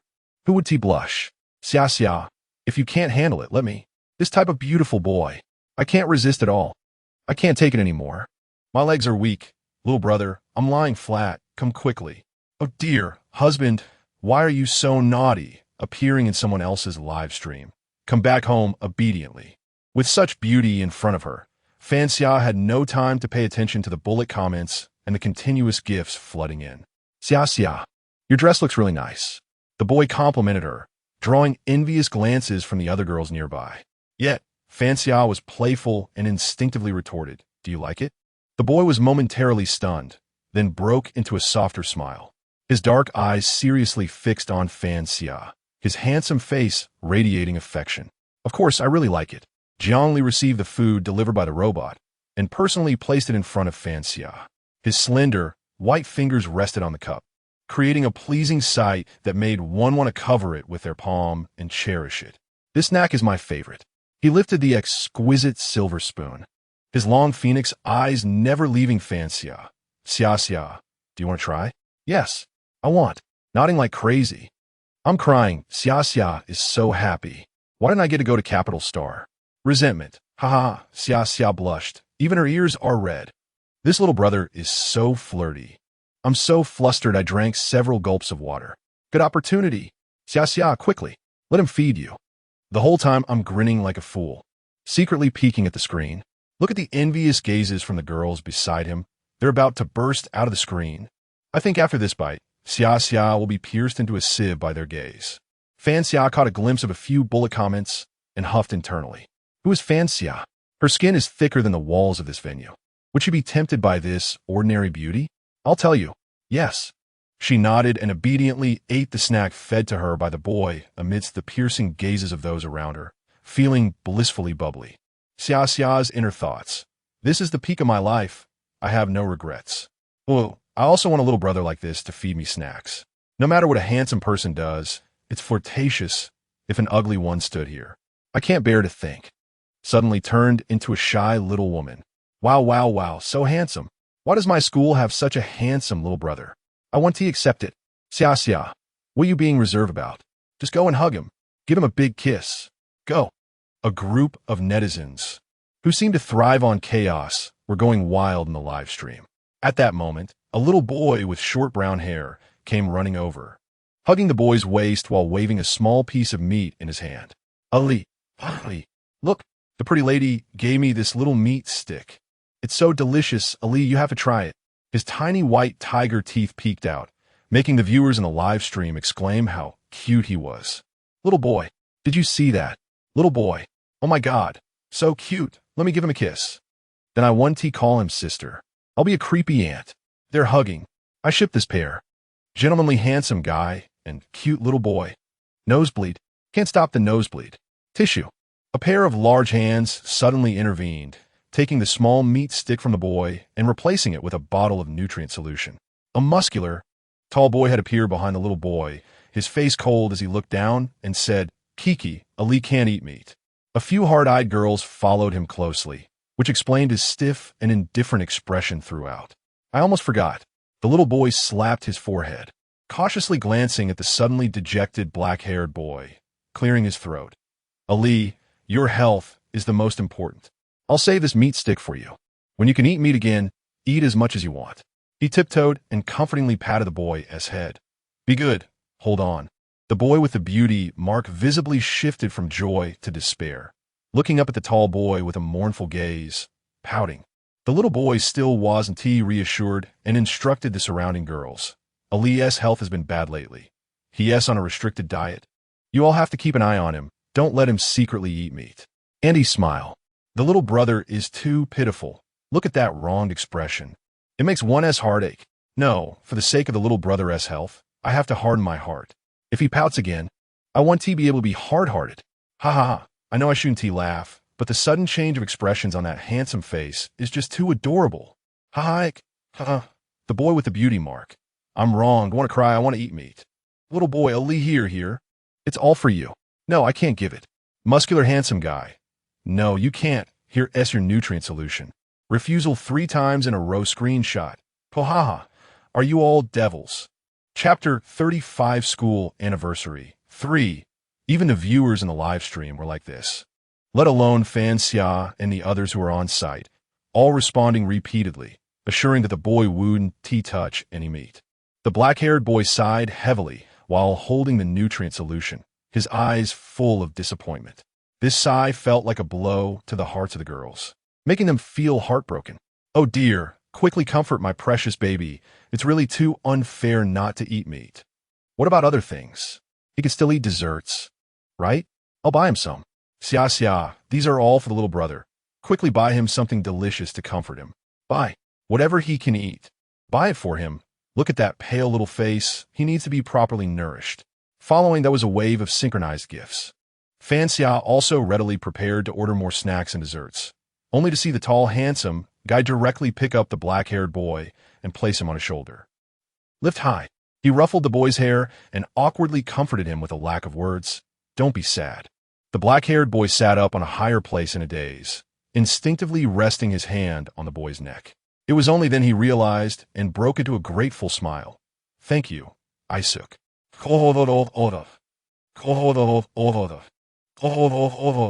What's making that sound up there? So sweet, so sweet. I'm overwhelmed. I can't handle it at my age. This pair is also great. They look so indifferent, but are so warm towards the little brother. I'm in love. What kind of divine club is this? Just asking if they're still recruiting. An aunt over 100 years old says she can ship these young people. Sickly beautiful boy and silent muscular guy. Haha. So who is the black-haired boy? The top or the bottom? Based on their body types, this guy looks like he is definitely the one on the bottom. But I think that tall boy dotes on him a lot. Maybe the little brother is the Yander-type top? This setting is too exciting. I'm shipping it. I suddenly feel that this black-haired brother has chemistry with everyone here.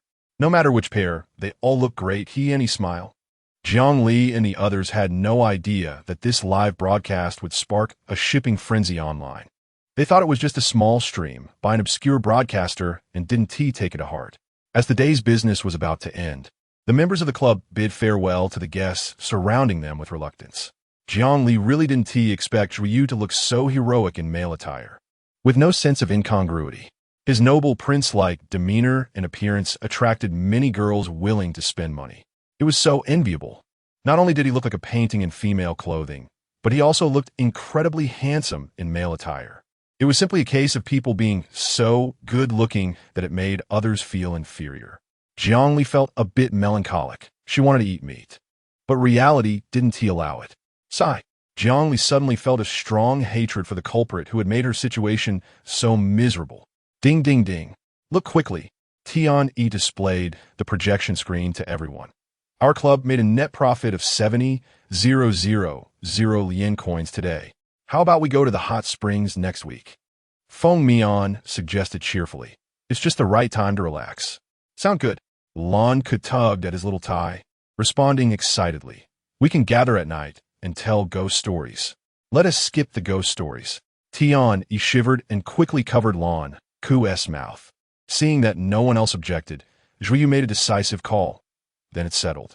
If someone suddenly disappears, her beautiful eyes swept towards Feng Mian, instantly prompting Feng Mian to repeatedly assure her. No, look at me. I've been very honest lately. Feng Mian gestured for her to look at his sincere eyes, even winking deliberately.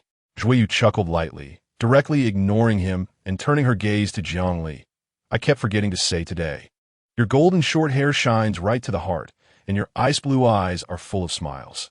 Ali, your outfit looks really good today. Jiang Li felt as if she was about to drown in that gentle gaze, and she was in a daze until she returned home. By the way, she didn't seem to have bought a wig when she was getting her outfit. So Zhuiyu's short hair. Could it be that she cut it herself? Jiang Li slapped her forehead in annoyance. No way. It should be something she bought herself. Speaking of which, Lon Ku's hair has always been hidden under a hat. How did she forget about buying a wig? When will she change her scatterbrained habits? The day after the school anniversary quickly arrived, and the performances from various classes were nothing but traditional stage plays and various talent shows. The most anticipated was still the evening masquerade ball, while others were probably worrying about what to dress up as. Jiang Li was worried about not being able to dance and where to find a corner to hide. So when the ball started, Jiang Li, dressed in male attire, refused the invitations to dance from both girls and boys, happily munching on a plate of snacks by herself. Oh, Jiang Li? Jiang Li felt a shadow blocking her light and looked up to see that it was Instructor Shi Chuan, who hadn't even bothered to dress up. The instructor came too.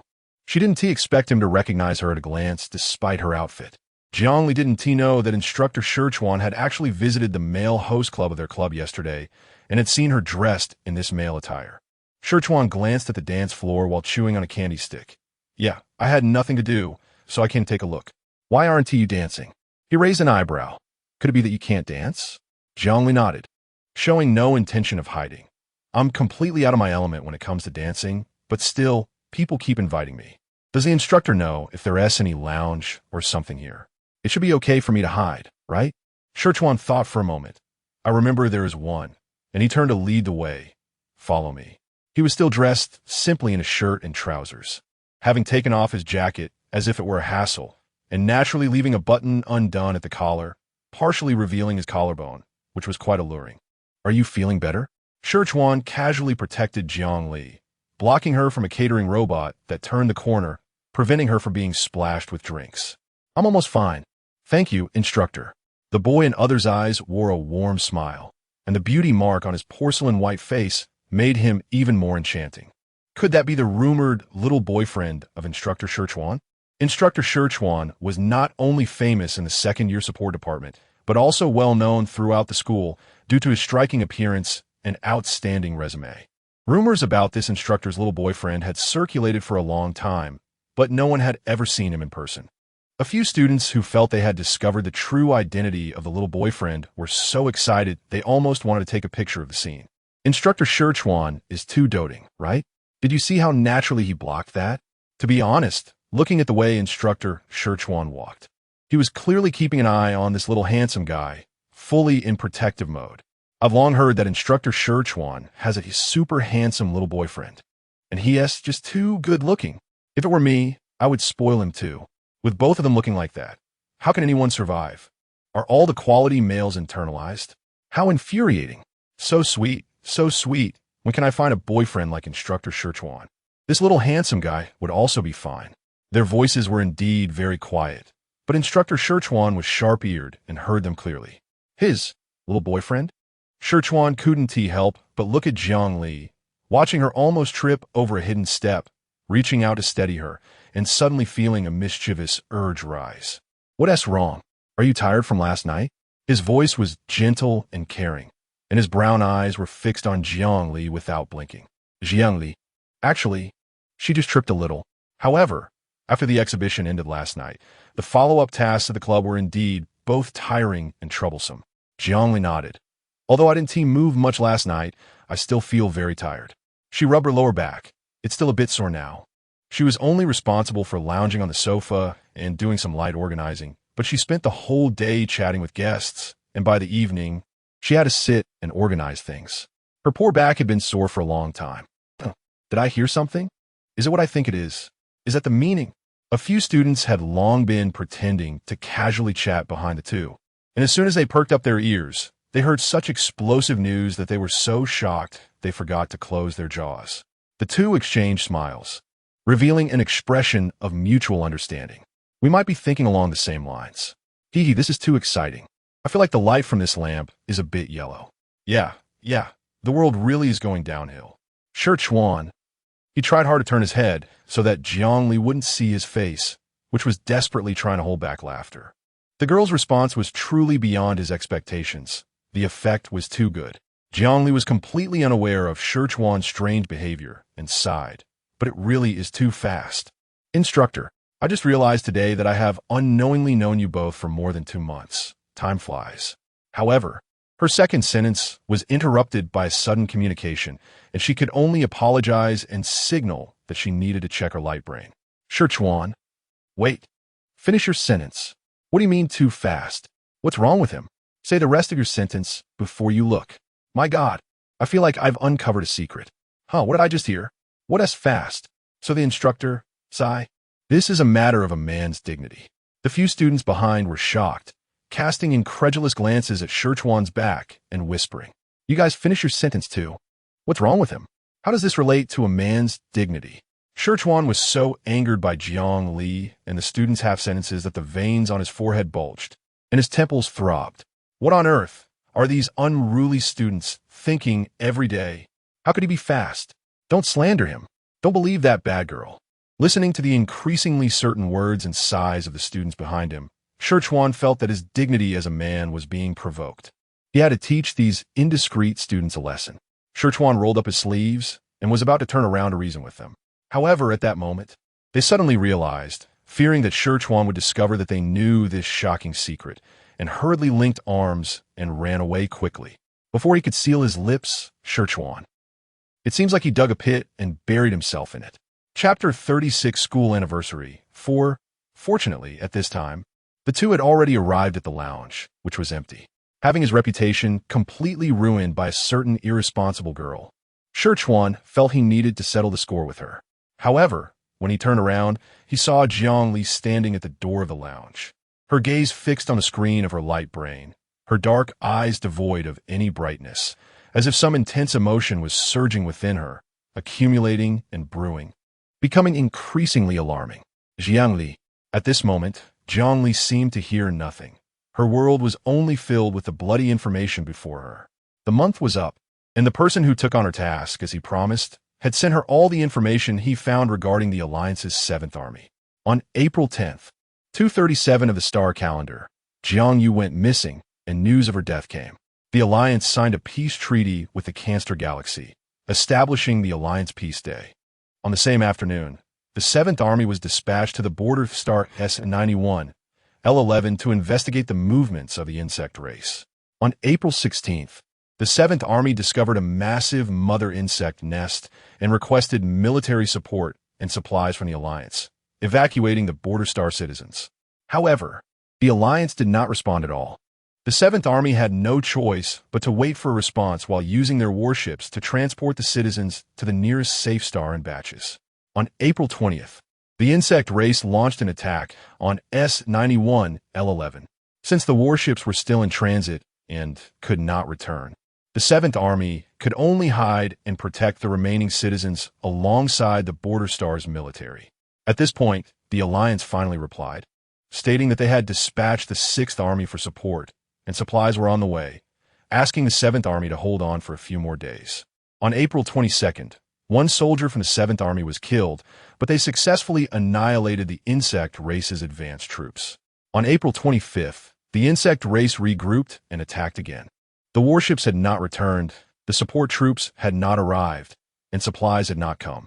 On April 27th, 3 soldiers from the 7th Army were killed, leaving 19 remaining. On April 30th, 5 soldiers from the 7th Army were killed, leaving 14 remaining.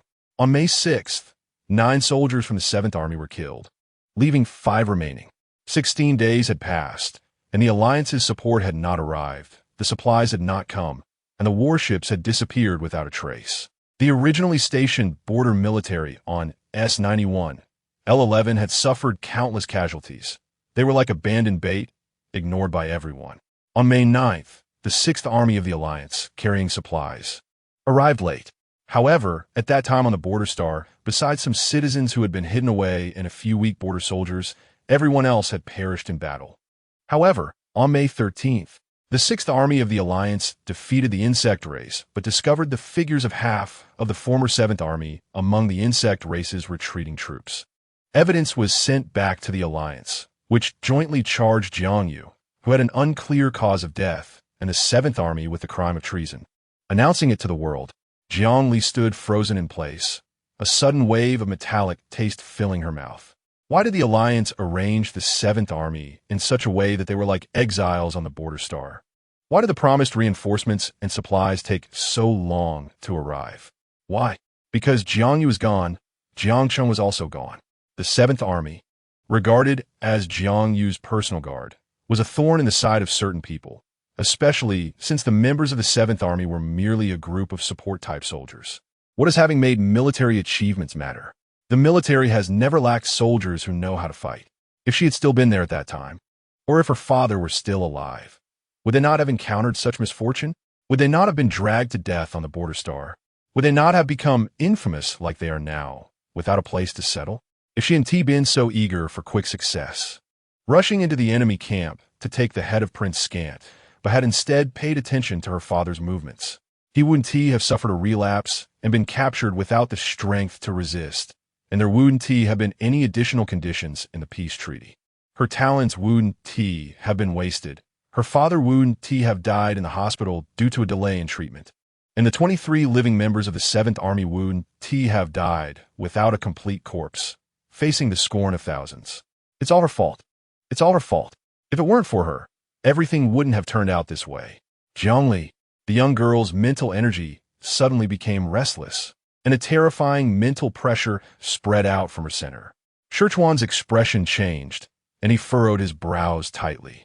Another massive and heavy mental energy swiftly enveloped the entire lounge, sealing it into a closed space, preventing anyone outside the lounge from noticing anything amiss. He grasped Zhongli's shoulders, seeing her in a daze, her face pale, and he tightened his grip. Zhongli, breathe. The instinctively held breath for an unknown duration was snapped back to reality by his loud shout, her eyes still vacant. But fortunately, her face had only turned a sickly pale. Control your mental energy. He feared that she might neglect her own body, and the toxicity, without mental energy suppression, would directly invade her heart meridians and nerves, which was not a trivial matter. He watched helplessly as Zhongli appeared dazed, murmuring something, her originally dark eyes flickering between light and dark, slowly fading into a brilliant golden red. If it weren't for my existence, if I didn't exist, then there wouldn't be. It's all my fault. A person like me shouldn't have survived. Indeed, she shouldn't have survived. She should have died in that dark room or been paralyzed in a hospital bed, forever becoming a brain-dead person. Hearing Zhongli's murmurs clearly, Sichuan's heart suddenly sank. The girl in front of him, whose smile had faded, slowly matched the expression she had when he first met her, as if the experiences of the past 2 months had turned into bubbles, leaving no trace of improvement. Her mental power became more violent, seemingly disregarding the toxins in her body, all of which surged out. Zhongli, Sichuan was horrified to discover that he could not control her mental power, and without caring about the overwhelming waves in his mind caused by the glimpse of that golden red color, he directly pulled the little girl into his arms, sending a portion of his mental power forcefully into her meridians. Unexpectedly, that mental power met no resistance. But the turbulent mental power surrounding Zhongli made Sichuan's throat heat up, instantly filling his mouth with a metallic taste of blood. Sichuan swallowed the blood surging from his throat, resisting the immense mental power of the little girl while using his own mental power to protect her internal organs. The unknown toxins were rampaging within her body, seemingly searching for a breakthrough, eager to attack this body that was already weak beyond measure. The toxins suddenly collided with the barrier formed by Sichuan's mental power, causing a sharp pain to surge in his head. He groaned softly, cold sweat immediately dripping down his forehead. When she usually protected herself with her mental power, was it this painful? Sichuan swallowed the blood, rising in his throat again, sitting awkwardly on the sofa. He struggled to contain Zhongli's chaotic mental power, showing no signs of wanting to let go of the little girl in his embrace. Sichuan didn't know what she had seen earlier that led her to this state, and he had no way to comfort or guide her. All he could do was protect her and help her rekindle her hope for life. Zhongli, don't forget, you still owe me a life. The instructor worked hard to save you, not to let you seek death. You didn't even give me the promised lollipop. Zhongli, are you trying to deceive me? I remember you promised to advance to the preliminary rounds of the league. What a dishonest little liar. Sichuan never expected Zhongli's mental power had reached a point where he could no longer suppress it, and he couldn't help but start considering the possibility of knocking the little girl out and taking her away. If this continued, it would be impossible not to hurt others. He was currently suffering from a headache and chest pain. Something that even the insect race could not achieve was instead done by this little girl. Suddenly, the cold body in his arms moved, the little girl's forehead resting against his shoulder, and a muffled voice came. I'm not a liar. I don't know anyone. Her reputation was already bad enough. She couldn't let anyone find a handle on her. The people from the 7th Army would laugh at her. They would mockingly pat her shoulder and laugh. Still a little kid who hasn't grown up. They would secretly hide a bottle of alcohol and argue confidently. The squad leader is like this, so why should I care? They would prepare a bubbling potion in front of her and hand it to her with a gentle smile. This one do. And they would proudly and provocatively show off a homemade robot to her, Look, my robot knows this, and you don't? In a daze, she seemed to hear a big man's voice filled with disappointment. Wake the hell up. Look at what you're doing. Suddenly, the surging mental power slowly retracted, and that overwhelming sharpness softened. Shi Chuan breathed a sigh of relief, his tense body finally able to relax a bit. I'm sorry. Jiang Li's voice was incredibly low. She almost caused a mental power explosion and hurt people. In response, Shi Chuan coughed heavily, and the vibration from his chest scared Jiang Li to quickly raise her head, almost bumping into Shi Chuan's lowered head. She saw blood seeping from the corner of Shi Chuan's lips and hurriedly raised her hand to wipe it. Instructor, are you okay? Where are you hurt? What do you feel unwell? Shi Chuan stared blankly at her golden red eyes, that dazzling, gorgeous color deeply imprinted in his mind. He raised his hand to grasp Jiang Li's wrist, which was wiping the blood, disregarding her tensed muscles, and asked in a deep voice, Do you have an older brother? Jiang Li's mind was in a mess. How could she, the only heir of the Jiang family, have an older brother? Jiang Li came back to her senses and saw the bright color reflected in the instructor's eyes. Her expression suddenly blank for a moment, and she quickly buried her head in Shi Chuan's arms like an ostrich, trembling as she changed the subject. Instructor, can you go outside now? You seem a bit uncomfortable in here. The strange mental power was wandering within her body, causing her to shiver, instinctively wanting to reject it, but also afraid of hurting the already injured Shi Chuan. Just then, the door of the lounge swung open, and several students still in masquerade costumes stood at the entrance, shocked, with the leading girl forgetting to retract her hand from the doorknob. As soon as Shi Chuan looked up, he saw them staring at the two of them in disbelief in their current posture. You guys, did you interrupt? The girl suddenly bowed deeply, and with a bang, she slammed the door shut. Shi Chuan. He looked again at Jiang Li sitting in his arms, her clothes disheveled, and glanced at his own wrinkled shirt with an open collar. Damn, his already slightly painful head hurt even more. Jiang Li, did someone just come in? She quickly covered her eyes and withdrew from Shi Chuan's embrace, but through her fingers, she saw him covering his chest and taking deep breaths. Instructor, what is wrong with your chest? It's nothing. Shi Chuan gritted his teeth. It's just stuffy. Chapter 37. School Anniversary. 5. Wow, did you hear that? What does it mean that Instructor Shi is uncomfortable inside? Cough, cough, cough. In broad daylight. Doesn't Instructor Shi know to be more discreet? I didn't expect Instructor Shi to be this kind of person. Sigh. We're so kind. Let us help the instructor guard the door, just in case someone else barges in and sees something they shouldn't. TSK, TSK, TSK. It turns out the rumors are true. Instructor Shi really has a little boyfriend. I want to watch a little longer. Instructor Shi's red lips looked so tempting. On the other side of the wall, Shi Chuan. That's blood. It's blood. If you like vomiting blood, he wouldn't mind helping you out. Shi Chuan felt his head buzzing with anger at these students filled with nonsense. Jiang Li didn't know what she had eaten at this moment. Her eye color gradually returned to its original dark black.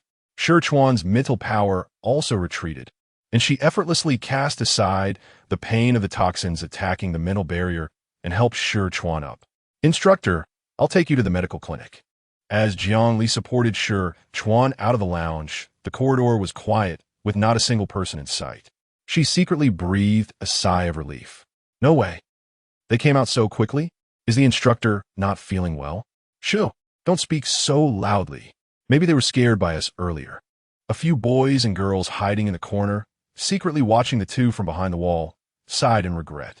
Shi Chuan half squinted his eyes, hearing everything they said, and as he turned a corner, he pounded his chest and took a deep breath. He had a mouthful of old blood stuck in his chest. Unsure whether to spit it out or not, he discreetly glanced at Jiang Li, feeling quite melancholic. This time during the school celebration, not only had he spread rumors about himself, but the student's psychological state had also become a ticking time bomb. How'd he get so unlucky?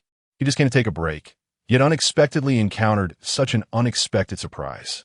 Jiang Li saw him touch his chest again and was somewhat worried that something was wrong with his heart. With a worried expression mixed with determination, she said, Instructor, don't worry, I will take responsibility.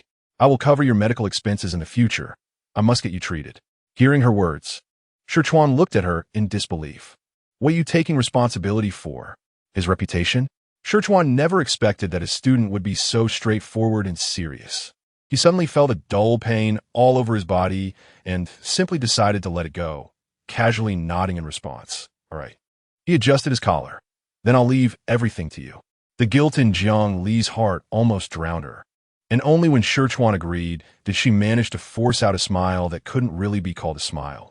At that moment, the man beside her suddenly turned his head and stared at her intently, clearly saying a name. Jiangyu, Jiamli Gaspat. Mechanically turning her head to meet those deep brown eyes without flinching. Is the instructor talking about the one who founded the 7th Army that was mentioned in the restaurant last time? What happened to him? Sherchuan carefully examined Jiang Li's puzzled expression, making sure not to miss a hint of anything unusual. That was the unique eye color of the ancient martial arts Jiang family. He couldn't be mistaken. How could it possibly appear in an ordinary student? Jiang Li also bore the surname Jiang, and excluding the possibility of her being a love child of Jiang Cheng, combined with her astonishing mental strength and control. The answer was clear. Don't be nervous. Sherchuan patted Jiang Li's head. I won't say anything. Jiang Li's eyes widened. Her heart surged with waves of anxiety. Did he find out? How did he discover it? Just because of her accidental reveal of her eye color? She was already calculating the possibility of using money to silence Sherchuan, although she had never seen him express any deep hatred towards her. In fact, he seemed to praise her a lot, but she couldn't let her guard down. Jiangyu is amazing, Sherchuan suddenly said, lowering his eyes. I've never seen anyone so dazzling. Jiangyu is the first. Jiang Li remained silent, her gaze drifting to the building not far away, her expression inscrutable. It seemed that talking about Jiangyu alleviated Sherchuan's headache slightly. He didn't notice Jiang Li's unnatural expression, looking at the stars in the night sky, letting the starlight veil over his handsome face like a thin gauze. The battlefield record officer of the 7th Army is my friend, so I can always see videos related to Jiangyu. He raised a finger to his lips, making a shushing gesture at the suddenly wide-eyed Jiang Li.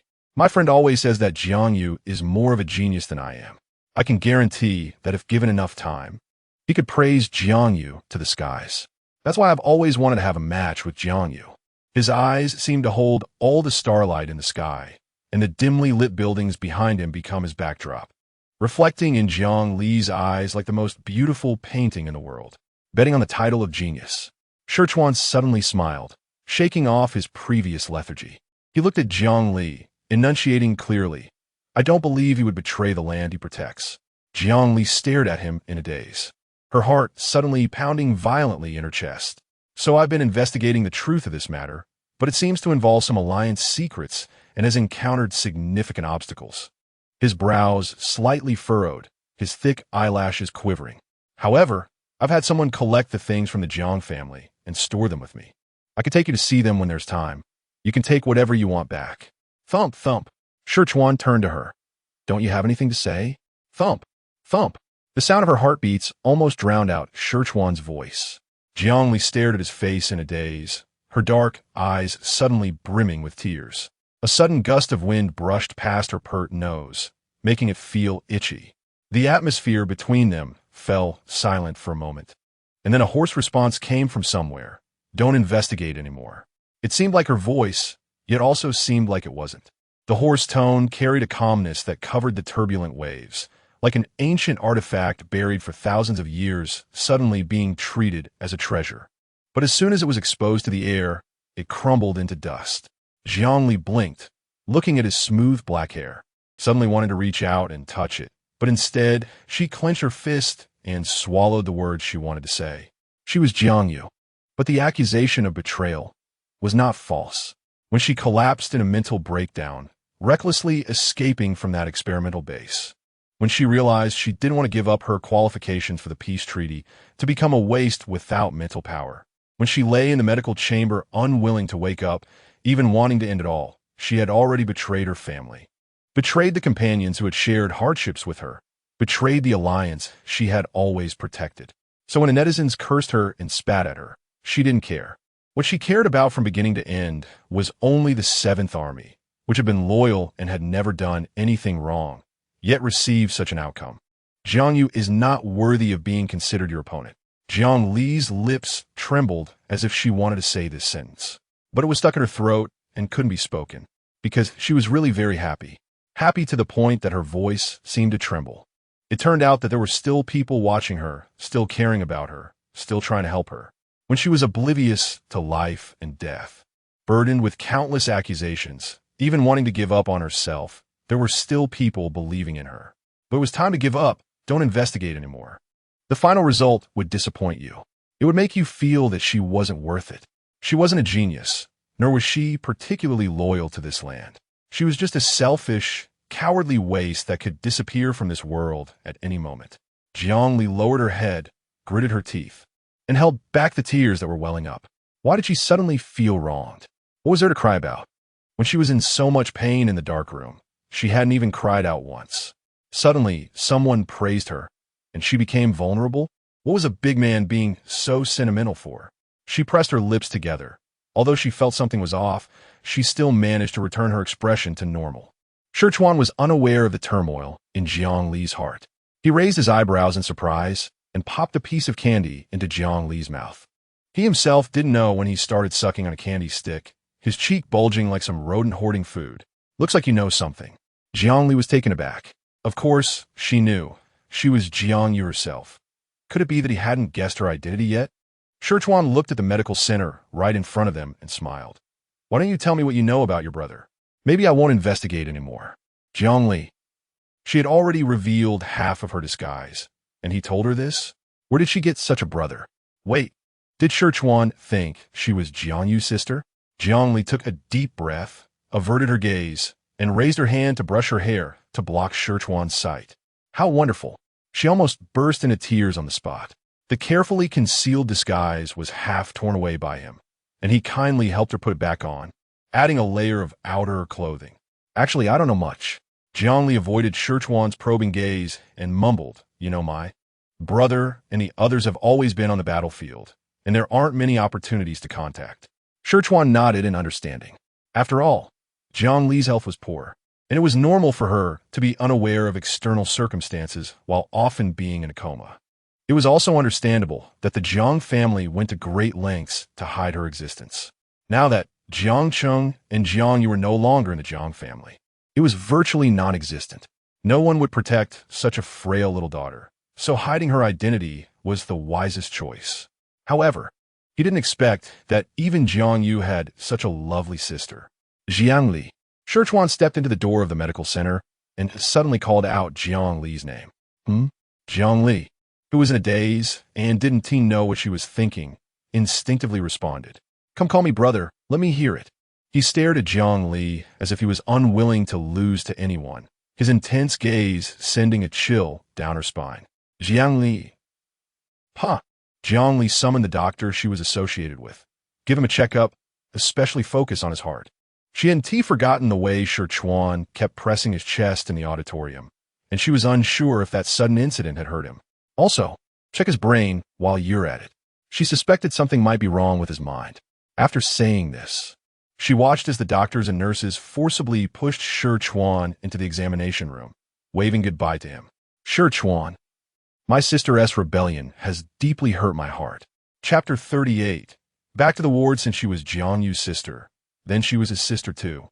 With Jiang Yu not around, he would take good care of her. Coincidentally, he had lost his younger brother, and Jiang Li had lost her older brother. He thought of that, Li Yu, in the virtual world. He wasn't sure if he was really Jiang Yu, though just by the name, it was likely. But he should find time to confirm it. If it turned out to be true, should he tell Jiang Li? Actually, your brother isn't dead. He is somewhere playing games in a corner, and just doesn't T come to see you? That sounded like a bad idea. Jiang Li would explode. Better to keep it a secret. If she lacked family affection, he could help make up for it. Sichuan's inner calculations were clattering away, but the doctor pressed down on his chest and abdomen without mercy, causing him to grunt in discomfort. How could he have injured his internal organs? What had he done? Sichuan, I had a mental confrontation with a student and ended up getting suppressed like this. He was still a commander. Didn't he care about his face? He vaguely explained that he was practicing with someone. Thankfully, the doctor didn't pursue the matter further. allowing him to breathe a sigh of relief. There was a slight bruise to his mental energy. The doctor scanned his head and glanced at Shi Chuan. Not asking much more, it wasn't too serious. Internal organs were damaged. He needed to stay in the hospital for a day and rest for several days afterward. No strenuous exercise for a week. Shi Chuan, my unreliable sister, look what she has done to her brother. In the corridor, Jiang Li, a sneeze. She rubbed her nose.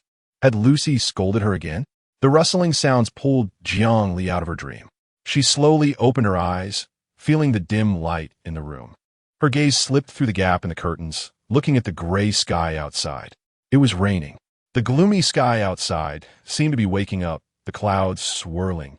The fluffy dark clouds densely piled in the sky, and the cold temperature from outside seeped in through the window, making her fingertips feel cold. She dreamed of her former companions. She saw them falling one by one on the battlefield, under the massive jaws and appendages of the insectoid species. Their bloodshot eyes were wide open, unwilling to look in her direction, as if blaming her for being a burden, and also blaming the Alliance for its unfairness. It had been a whole day since she received the information from the 7th Army, and Jiang Li had been sitting in the apartment doing nothing for an entire day. She didn't know when she lost consciousness, only waking up now from the table. Moving her already numb arms, Jiang Li unsteadily stood up. In that moment, she felt the world spinning, and a buzzing sound seemed to appear in her ears. Her weak hands and feet groped until she collapsed by the bed, her consciousness drifting away into darkness again. Today, she still hadn't gone to see the commander. The scheduled cleaning robot had quietly left its position during its off hours, silently gliding to Jiang Li's side, scanning her entire body with its red light scanner as if it was garbage, then quietly retreating as if nothing had happened. Suddenly, the light on Jiang Li's wrist computer lit up, indicating a brief message. Message sent. After lying obediently in the hospital for a day, Shi Chuan, who was finally able to be discharged, smelled the unique disinfectant scent of the hospital lingering on him, while grumbling in his mind. That little ungrateful Jiang Li didn't come to see him for an entire day. He was still worried about whether she would feel unwell after her mental energy nearly went out of control. Shi Chuan paused while changing clothes in the apartment bedroom. He should ask her. That girl always tended to conceal her physical condition. He quickly changed into casual clothes and was about to send Jiang Li a message when he received one from her. Not feeling well. The message was accompanied by her current wrist computer location. His intuition told him this didn't sound like something Jiang Li would say, but it was indeed from her number. Shi Chuan furrowed his brows, calling the number back as he rushed into the rain, heading toward the location. After several calls went unanswered, Shi Chuan's unease grew, until he pushed open the door to Jiang Li's apartment and saw her unconscious on the floor. His anxiety reached its peak. He quickly scooped up the feverish girl, carefully checking her pulse, even releasing his mental energy to scan her body, his tense muscles finally relaxing a bit. Her heartbeat was normal, and her mental energy was stable, but she was wrapped up like a cocoon baby. Her body temperature was too high. Jiang Li's breath soaked through Shi Chuan's clothes, still carrying a heat that made him realize something was wrong. He quickly pulled off her thin blanket, rolled her up, and held her in his arms again, to prevent his wet body from making her cold again. He turned to take Jiang Li to the medical center when he collided with the hurried Tian-E. Commander? She was surprised to see Shi Chuan in Jiang Li's apartment, but was still anxious about Jiang Li's condition. What happened to Ali? High fever. I'm taking her to the medical center first. Without looking back, Shi Chuan rushed out the door, leaping over the railing. In just a few seconds, Shi Chuan's figure holding Jiang Li completely disappeared from Tian-E's sight. Even without flying, the commander was much faster than an ordinary person when running. A strange thought flashed through Tian-E's mind as she prepared to head to the medical center, almost colliding with Feng Mian. What happened to Ali? Feng Mian also appeared to be in a hurry, soaked from the rain, only anxious to inquire from Tian-E, who had just come out of Jiang Li's room. Commander sure took her to the medical center. I was just about to follow. Do you want to come with me? Wait, how did you know Ali was in trouble? Feng Mian showed her the message Jiang Li sent him, and Tian-E also opened the message Jiang Li sent her. Both identical, a group message. No wonder she saw Commander Shi when she arrived. Tian, he hadn't expected Feng Mian to arrive so quickly, considering the boys' dormitory was quite a distance away, while her student council office was only a third of the way. The two had almost arrived at the apartment door at the same time. So, it turned out Senior Feng Mian cared so much about Ali. Tian's suspicious gaze landed on Feng Mian for a moment when she saw Lan Ku running down the stairs, panting. Xiaoyi? How Ali? As the combat major was still in training, Lan Ku and Feng Mian had received communications from Zhuiyu and AC Ko. The few of them stood in front of the apartment door, looking at each other. Ali has already been taken to the medical center by Commander Shi. Tian opened the door to her own apartment. Let us grab an umbrella and go. When Jiangli woke up, she took a moment to realize where she was until she turned her head and saw Shi Chuan lying on the adjacent bed, resting with his eyes closed. Commander? She suddenly jolted and tried to sit up with her arms, but her arms went weak, almost causing her to topple headfirst off the hospital bed. Shi Chuan heard the noise and reacted quickly, rolling out of bed just in time to catch her unsteady body, averting the danger of Jiang Li's face being disfigured. Awake? He looked like he hadn't slept well. His magnetic voice was hoarse, his hair messy, with a few strands even playfully sticking up. I. As soon as Jiang Li uttered a syllable, she realized her throat was severely hoarse. Just as she was about to clear her throat, a cup of warm water was handed to her. Before she could thank him, the doctor pushed the door open and, upon seeing Shi Chuan half-squatting, scolded him irritably. Why are you out of bed again? Hurry back and lie down. I told you not to do any strenuous exercise for a week. Are my words just going in one ear and out the other? When you brought her in, I thought someone's hover car had lost control and was in full throttle. Jiang Li was dumbfounded by this barrage of words. She had never seen her exclusive doctor so irritable. He had always been gentle and never raised his voice at her. Miss Jiang, how are you feeling now that we're seeing each other again? Treat this like home and take good care of yourself. If you need anything, just let us know. After being scolded by the doctor, Shi Chuan, realizing he was in the wrong, touched his nose and smiled. This time I will definitely listen to you. Doctor. The doctor rolled his eyes, checked Jiang Li's condition, advised both of them to rest well, and then leisurely left the ward. Jiang Li sipped the warm water in small gulps, trying to ease her still weak body after waking up. Just as she was about to ask Shi Chuan, who had been scolded back to the bed by the doctor, a knock came at the door, and Tiani entered. Ali, you're awake? She finally relaxed and flashed a cheerful smile. I just want to ask for sick leave for you. Originally, Kiki and Senior Femien came to visit, but they had classes and couldn't stay long. Asik and Au are also training, so they can only leave me to take good care of you. Jiangli frowned in distress. Sorry for making you worry again. From the adjacent bed, Shi Chuan lazily chimed in. Since you know someone is worried, you should tell us immediately if you feel unwell. Instructor, how can you still have the face to say that? With such severe internal injuries, you shouldn't be so tough. Tian, he shot him a glare. This person seemed to be unaware of pain, running around with such an injury. She would have thought he was healthy and lively if she hadn't found out they were both lying in hospital beds. But how did this injury happen? There's still someone in school who could injure Instructor Shi Chuan? Although Tian, he was puzzled. She didn't ask further. Jiang Li sincerely lowered her head and apologized, promising she would never make such a mistake again, then hesitated. Actually, apart from the internal injuries, I don't feel any other abnormalities in my body. Because the toxins were blocked outside her mental barrier, she had been experiencing a painful sensation of the mental power clashing with the toxins in her nerves, and over time, she had gotten used to the pain. It felt like her whole body was pricked with needles. Whether there was one more or one less needle, she wouldn't care. Unless it was visible external injuries or the internal injuries she was particularly guarding against, she couldn't feel any abnormalities. Huh? Tian, widened her eyes in surprise. How could this be? Shi Chuan's expression darkened as he recalled the pain of the mental power clashing with the toxins in her body, lost in thought. Jiang Li shrugged indifferently. The doctor knows about this. Since it can't be treated, he probably prepared for me to be admitted at any time. Having been admitted to the hospital twice in a week, the doctor was no longer surprised. Speaking of which, it seems I owe you another favor, Instructor. She felt a bit of a headache. With so many favors owed, she didn't even know how to repay them. Shi Chuan, however, didn't mind much, crossing his legs and swaying. No need to think about that for now. You promised to be responsible for me. Tian-E, who was listening in. What do you mean responsible? Responsible for what? Her gaze shifted back and forth between the two, as if she had discovered something, her brows furrowing in confusion. These two? Surely wouldn't. Jiangli nodded readily. I said I'd be responsible, so I definitely will. Don't worry, instructor. But she still needed to repay the favor. She thought for a moment. Do you have any wishes, instructor? Sichuan suddenly remembered her identity and smirked. I want a younger sister. He was clearly trying to steal Jiang Yu's thunder. Tian-E. Jiangli. Chapter 39. Battle with Shirin. By the time Jiangli logged into the virtual world again, it had already been several days.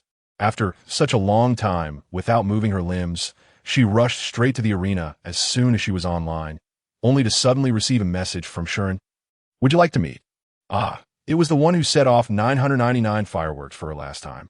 Jiangli looked at the arena right in front of her, contemplated for a moment, and replied, Sure, I was just about to go to the arena. Want to have a match? Okay. Jiangli invited him, and the two quickly appeared simultaneously in the spacious arena. The moment she saw his face, a strong sense of familiarity surged in Jiang Li's heart. This seemed like Sichuan, just a bit shorter, a bit whiter, and with slightly modified facial contours. His name is also Shirin. Could it really be him? While Jiang Li anxiously sized up her opponent, Sichuan was also observing him. Finally, they met. The masked face in front of him felt both familiar and strange to Sichuan. He still liked to wear red during battles. This cumbersome outfit was undoubtedly another provocation to the enemy, yet he seemed to enjoy it. But whether it was really him, a match would reveal the truth, right? Sichuan suppressed his frantic heartbeat, the corners of his lips uncontrollably curling up. After waiting so long for this match, he hoped you wouldn't disappoint him. Seeing Shirin suddenly filled with fighting spirit, Jiang Li steadied her mind, reassuring herself that this could all be a coincidence. After all, she couldn't confirm his identity, so it would be better to have a good fight first. Jiang Li eagerly drew the dagger from her waist, standing tall. If he was really as he had previously claimed, with research on the manifestation of mental power, this would undoubtedly be a fierce battle. It was a match between equals. Just thinking about it was exhilarating. Good news. After waiting eagerly in the game for several days, Lin finally saw her idol online. When she eagerly informed her fan group to come to the arena's spectator seats, Lin was stunned. A legendary figure. Lin rubbed her eyes vigorously, confirming that the person standing opposite her idol was indeed the legendary figure who had set off fireworks in the world a few days ago. And after dazedly posting the shocking news in the fan group, the group exploded. It seemed that some lucky fans who accidentally clicked to watch also discovered this astonishing news, taking screenshots and posting them in the world, excitedly spreading the word. OMG, look what I found. Shirin and Li Yu. Image. Oh my. The legendary figure is back in the arena? Where's the buddy? Seeking the arena number. Begging. In just a few seconds, more than half of the audience seats were filled with fans and netizens, and the number continued to increase over time. Lin swallowed hard, made up her mind, gritted her teeth, and stomped her foot, ordering her fan group members to change their outfits at once. What is the big deal with a legendary figure? They were all true fans of the idol, even if the opponent was. Sure, in this legendary figure, they wouldn't back down. In an instant, the audience seemed to be engulfed in a sea of flames, as fans dressed in vibrant red outfits sat together, holding up a red banner that read Go Li Yu, Go Male God. Their male god is quite impressive too. Oh my, that's Shirin. Li Yu actually teamed up with Shirin for a competition, which is quite courageous. Should we place bets? I'm betting on Shirin, ha ha ha. Of course. I'm betting on Shirin to win. Who is Shirin? Definitely a legendary big boss. But we can't say that. Li Yu still has some strength. It's just that against Shirin. The odds are a bit low. Although it's a match without suspense, I still want to see the hero's fighting prowess. Do you remember a few days ago when Shirin set off fireworks to find Li Yu? Was it just for this competition? Oh, now that you mention it, I remember that news was trending on the official forum for 2 days. Xiao, who has already become a die-hard fan of Li Yu, sat next to Lin, also dressed in red, sitting upright and staring intently at the two in the arena, completely oblivious to what those around her were saying. She still vividly remembered the last match she watched. Though she was uncertain about Li Yu defeating Shirin, She felt that Li Yu's performance in this match would surely surprise everyone. For some reason, she had this confidence. The male god wouldn't disappoint them.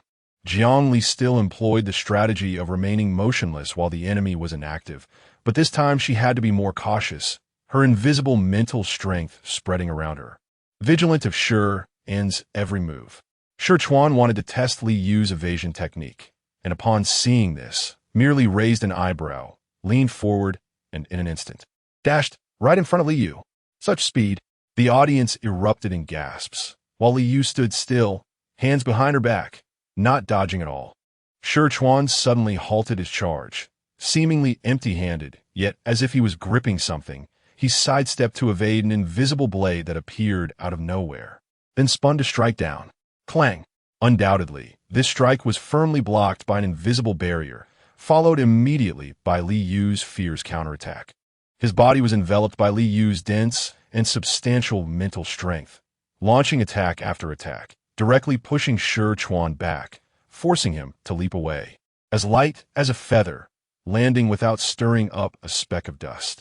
Shi and retreated. Oh my, what kind of divine fighting style is this? Am I the only one who saw Shirin rush forward and then retreat without seeing anything else?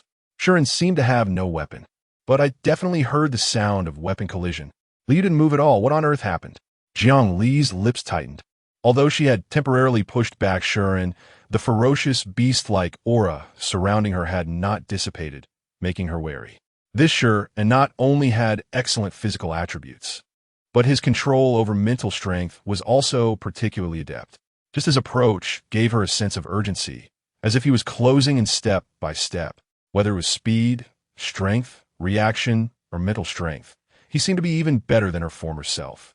But now, the gap between their mental strengths was enough to put her in an undefeated position. The mutated SSS-level mental strength was not for show. Jiang Li's expression became serious as she secretly mobilized her mental strength. Meanwhile, Shi Chuan observed Li Yu, who stood still, her expression becoming more solemn. When did his mental strength become so high? Shi Chuan recalled Jiang Li's oppressive mental strength that had caused him internal injuries and lamented the siblings' enviable talent.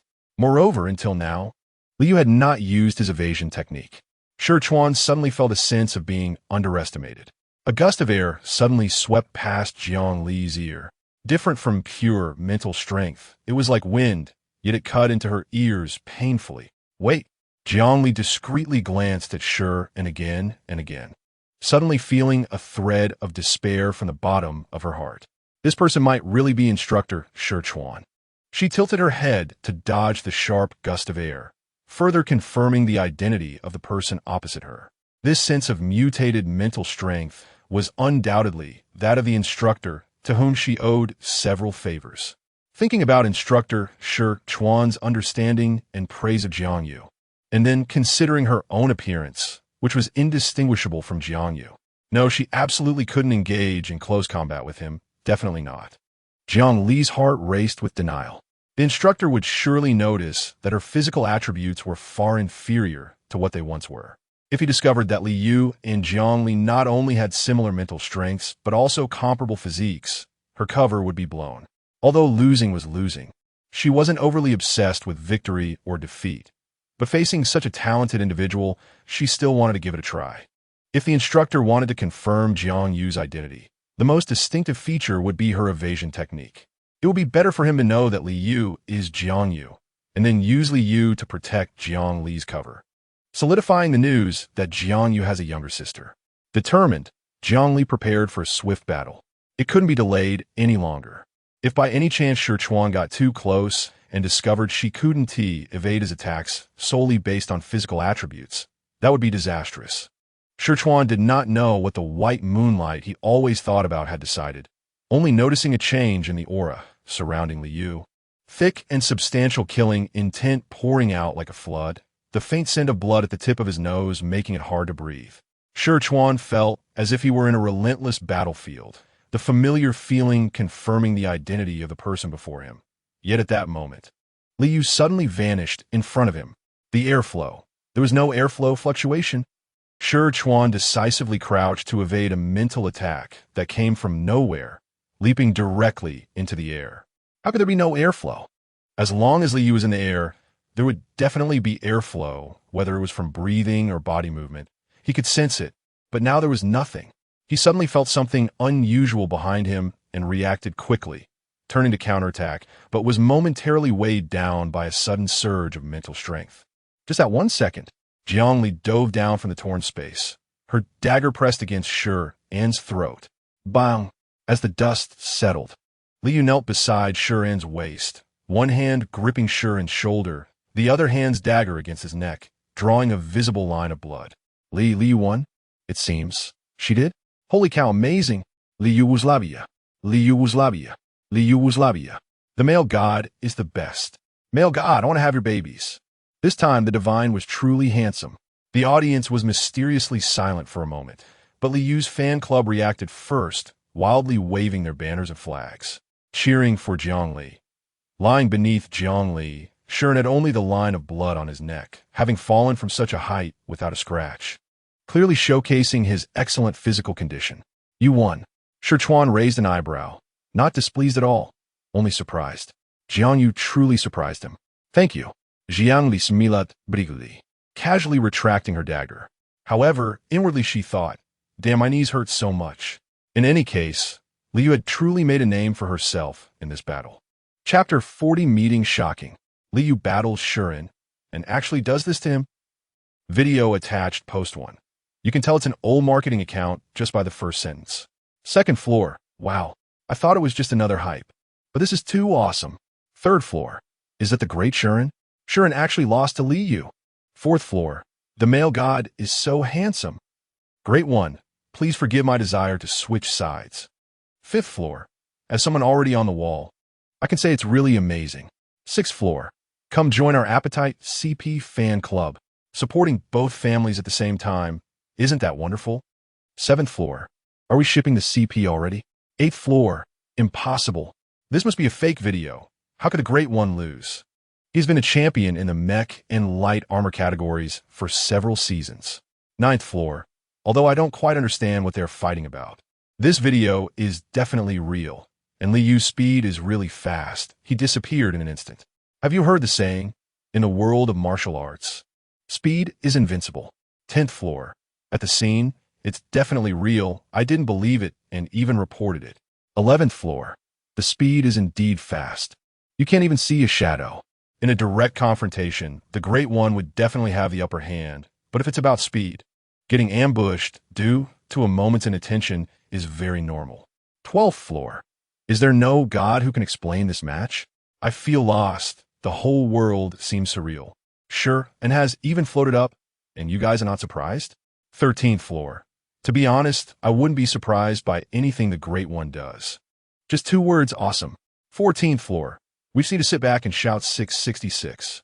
15th floor. Former Shi-En fan. Before seeing the video, let me see where this wild chicken came from. Don't try to ride on our Great One's fame.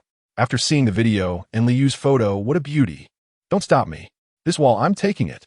16th floor. Last seen HD screenshot. All right, let you be up there. JPG 17th floor.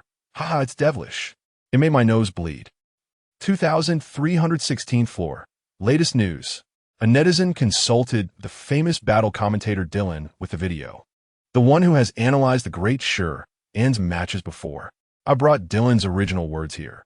I have carefully studied a certain battle video sent to me by netizens, and I will answer everyone's questions here. 1. Are Shi-En and Li Yu fighting in a way we don't know? Answer. Overall, it is indeed a rarely seen fighting style. I have also studied this for a long time, consulted several texts, and talked to some friends. I have to say that these two should be called geniuses. They externalized their mental strength and materialized it, allowing their mental strength to change form according to their thoughts to achieve attack and defense purposes. Compared to real physical combat, this kind of intangible mental strength competition is more dangerous. However, I do not advocate everyone to imitate this, not to mention the results of externalizing mental strength, which everyone should be aware of. At best, it would lead to a drop in mental strength rating, at worst brain death. Moreover, materializing mental strength requires unparalleled, vast mental strength and fine control. and these two have at least reached SS in mental strength rating. This is the combat scene restored by my mental strength wave scanner. Those interested can take a look attached video. 2. How did Liu defeat Shimmering? Answer. Just like a netizen said in the old saying, in the world of martial arts, speed is invincible. Although the inheritance of martial arts has been cut off in our era, this saying still applies today. Liu clearly adopts an assassin style. Simply put, a killer. Shimmering is a rare, all-round warrior, good at both offense and defense, whether in close combat or ranged attacks. To deal with someone like this, unless you are of the same type and equally excellent, assassination is the only feasible method. However, speed is not the key to Liu's victory. We can see that Shimmerin's agility and reaction are top-notch. When Liu appeared behind him, he quickly sensed it and launched a counterattack. But in that moment, his body was frozen for a second attached slow-motion video. Liu should have used his mental strength to suppress Shimmering. It was that 1 second that turned the tide of the battle. In fact, Shimmering still had a high chance of winning this match. At the end of the match, there was a noticeable bruise on Liu's neck, which was caused by Shimmerin's mental strength counterattack just a second before. But many times we subconsciously ignore the suppression between mental strength levels. Although it is not obvious, if it erupts in an instant, it is enough to expose a flaw, even if for just 1 second. Therefore, Liu won due to the overwhelming level of mental strength and extreme speed. 2317th floor. This is simply a godly battle. 2318th floor. Is this the realm that we mere mortals cannot reach? 2319th floor. The master is indeed a master. So what was going on with Shimmering floating in the air for those few seconds? A game bug? Or some new move of his? 2320th floor. Maybe it's a unique secret technique, not convenient to explain. 2320th floor. After watching the video, I feel like a little chili chicken. The great ones fight with such special effects. 2321st floor. I was so scared I did the splits. 2322nd floor. Appetite CP, right? I ship it. These two fit so well together. Both are the pride of the heavens. One beautiful and one handsome. 2323rd floor. You are a bit behind on the news upstairs. Now there is also a Jadestone CP, and these two are fighting fiercely, so choose your camp wisely. By the way, I'm a Jadestone CP fan, anti-smile. 2324th floor. It pains me to hear that the inheritance of martial arts has been cut off in our era. The ancient martial arts of the Jiang family are gone just like that. 2325th floor. The Jiang family's illustrious name fell to Jiang U.S. hands. How pitiful. How lamentable. 2326th floor. Jiang Cheng is also very regrettable, just in his prime, and he has gone like that. 2327th floor. He taught a traitor like Jiang Yu. Even if he were alive, he would die of anger. 4113th floor. New news. New news. Someone encountered the Great One and the male god on a date in the game. The two were standing by the river, enjoying the beautiful scenery and chatting happily. Not fighting, but getting acquainted? Or did they already know each other? Attached image. In the picture, Liu, dressed in red, stands by the riverbank. His phoenix eyes slightly lowered, the beautiful gold-red color resembling the clearest lights by the river, warm yet not dazzling. He allowed Shimmering, who was taller than him by half a head, to put on his mask without any sign of rejection. 4114th floor. Mom, what did I just see? 4115th floor. They even touched the main body mask. It's confirmed true love. 4116th floor. The mask is the main body. Is that okay? 4117th floor. They're feeding sugar. Come eat. Not sweet, no money. 4118th floor. So did he take it off or not? I'm so anxious. I want to see the male god's stunning beauty again. 4431th floor. Attached image. Don't ask me why I'm posting a picture right away. It's overwhelming. 4432th floor. I love it. 4433th floor. Suddenly feel like Shimmering got a bargain. 4434th floor. Hubby, I'm good now. 4435th floor. You're not alone upstairs. Chuan held Liu's mask suspended in midair, stiff for a moment before returning the mask to him. I said I wanted to see, and you agreed so easily? The young man from a year ago had skin as white as jade, which made his lips appear a rosy red. His phoenix eyes were gentle, and when he smiled, it was enchanting.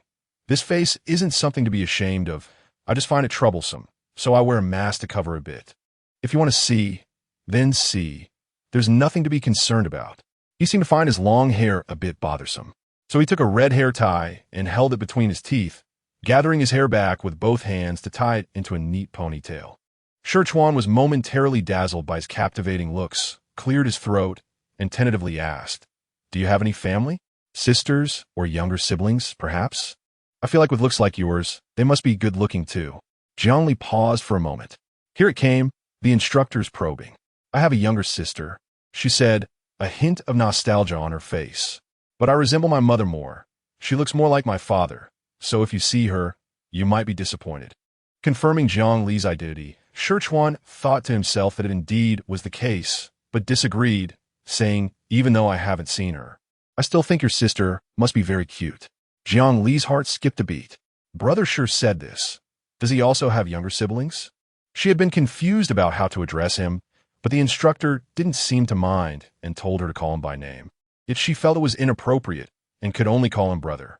Sherchuan's smile faded slightly, but quickly returned to normal.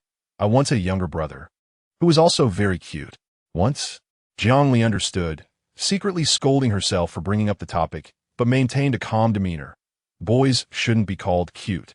He must be like Brother Sher, both handsome and intelligent. She decisively wrapped up this exchange about siblings and changed the subject. "I heard Brother Sher is the champion of the Mecha District season." Sherchuan snapped a willow branch, stirring the calm river surface. "Yes, when it comes to mechas, I won't lose to anyone."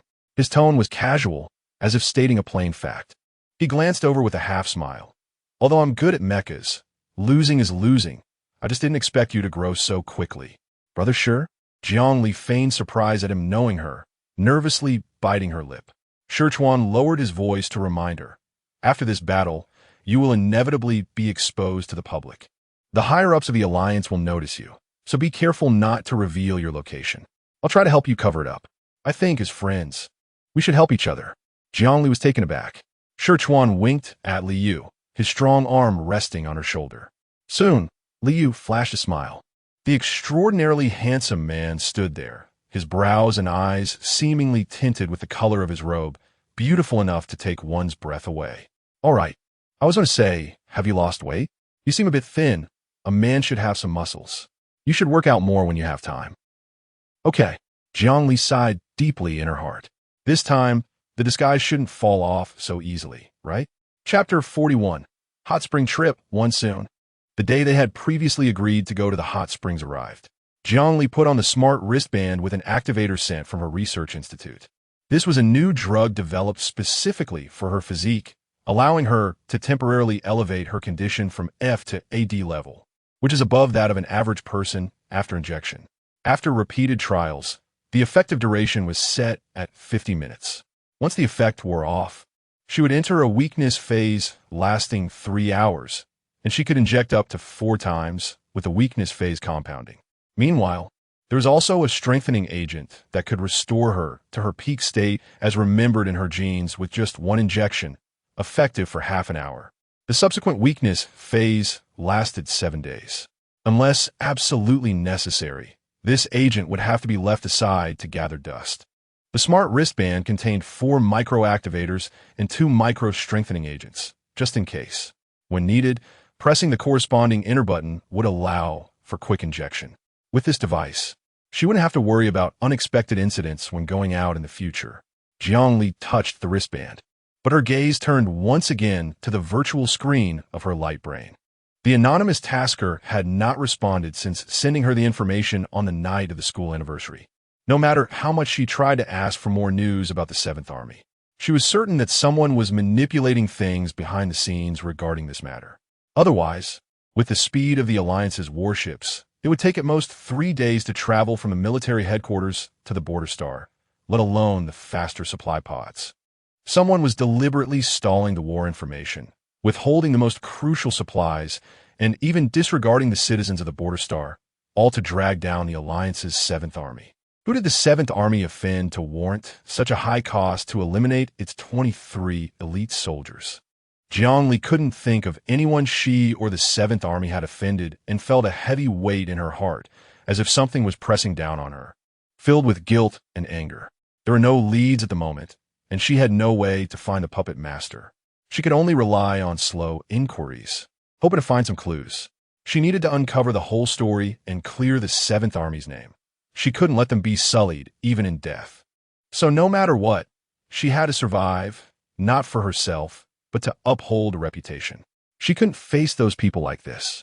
Oh, and there was also that inexplicably self-sending distress message light brain. Jiang remembered Shirchuan's reminder in the hospital. Your light brain might have some issues. Be careful. Even after hiring hackers, no signs of human intrusion were found. As a precaution, she had to buy a new light brain. She didn't know what the intruder intended to do with her light brain. There were too many things to think about, and she couldn't help but feel a headache coming on. Just then, a knock at the door interrupted Jiang Li's tangled thoughts. It was Tian. Ali, are you ready? Enjoy, you're already at the school gate. We need to hurry. She stood at the door with her backpack, her face full of anticipation for the upcoming hot spring trip. All right, Jiang Li put on a coat, her hands empty. Let's go. Huh? Aren't you bringing anything? Like a change of clothes? Tian glanced behind her and didn't see a backpack. Jiang Li shook her head. I can buy things when we get there. She had never been too concerned about these things. Then okay.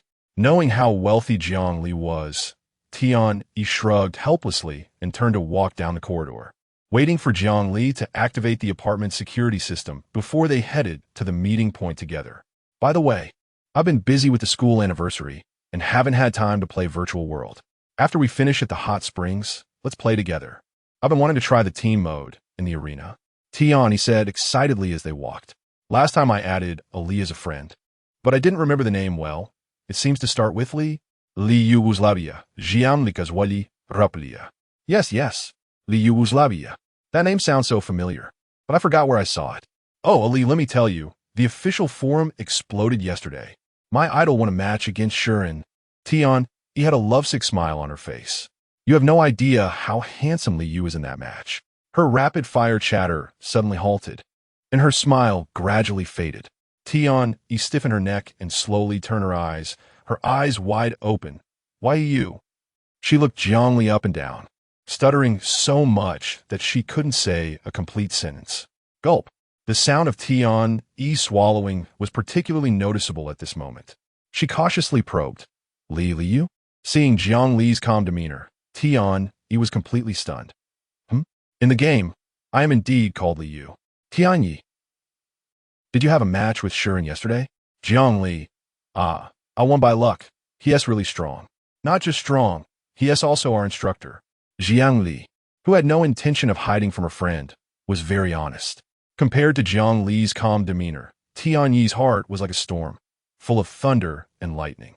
You're not. Tian suddenly remembered that there was a setting option in the game for patients, allowing them to adjust their physical condition to that of an ordinary person. Thinking carefully, Jiang Li had never really engaged in close combat in the game. She either defeated opponents in one move or used her mental power as an attack method. So, Ali is actually the idol she's been a fan of for so many days? Idol. No. Ali. Tian was so excited that tears filled her eyes, and she stepped forward to hug Jiang Li's thigh. So handsome, really what a stunning beauty. Handsome and rich. Ali, why don't I just live in the game, and you can support me? Jiang Li, what does it feel like when an idol suddenly becomes a sister? One word, refreshing. Tian raised her eyebrows meaningfully, her face full of expectation. Ali, can your disguise technique also? Maybe? Jiang Li was vague about it. She didn't want to reveal herself in reality. It's a bit difficult. Then forget it. It's the same to see it in the game. Tian sighed and rubbed Jiang Li's waist before letting go. She wasn't regretful. Her spirits were still high. Ali, don't worry, I won't tell anyone. At this moment, the two had already seen the outline of the school gate. Jiang Li smiled at the few people waiting at the gate. It's fine to tell them. Actually, I want to try team battles in the arena too. Always going solo is quite boring. She wanted to try trusting them. The worst outcome would be getting discovered. At most, she could change her identity, disguise herself, and continue looking for clues in another place. Then I'll tell them when we gather together tonight. It will scare them. He could already imagine the expressions of several people and laughed happily. It turns out Ali's mental power is so strong. Her abilities are enough to protect herself, which is really great. Otherwise, she would always worry about Ali encountering danger when going out. Lanku jumped down from the private spaceship, spread her arms, and took a deep breath. Wow. Sure enough, private spaceships are fast. It took only 3 hours to fly from Area A of the capital star to Area S, crossing most of the planet. The spaceship had everything, and the seats were much more comfortable than those of ordinary spaceships. This is the life of the rich. Happiness. I'll have someone send the luggage over later. Let us go check out the hot spring club first. Jiang Li, who had just come down, tapped her light brain, successfully stopping a few gentlemen who were about to carry the luggage. With Ali around, we really don't have to worry about anything. Feng Mian rested his chin on his hand and showed a sunny smile. Money is omnipotent. Please save your compliments until we arrive. Jiang Li waved to summon a private car. We still need to go to the mall to buy some things. Time is tight. Let us go. 10 minutes later. So, this hot spring club is actually under your name? He closed her slightly agape mouth in surprise. Jiang Li had always thought the logo of this club looked familiar, and after checking, she indeed found it belonged to her property. There's so many properties that I can't remember them all. Let us go in and play around. She helplessly rubbed her forehead. Zhui squinted her beautiful eyes and smiled slightly. This really counts as being kept. She elbowed Esk and Feng Mian. Meaningfully, what does it feel like to be kept by a rich woman? Esk. He silently followed the few girls in front. Not bad. Feng Mian, seemingly unconcerned, casually raised his hand to touch the back of his neck and said, I actually hope to be kept by a rich woman forever. That way, I want to have to work hard for money. Spending money is easy, but earning it is hard. However, it's okay. Money will be coming in soon, and by then, he might also be considered part of the wealthy class, right? He glanced at Jiang Li's back, his amber eyes shining brightly. Hurry up. We're going on our first group outing as our society, and I have many ideas for us to play together. I'm looking forward to it. Zhuiyu, stroking her golden hair in front of her, followed slowly, unaware that behind her, Feng Mian rolled his eyes, looking like he was plotting something bad. The hot spring.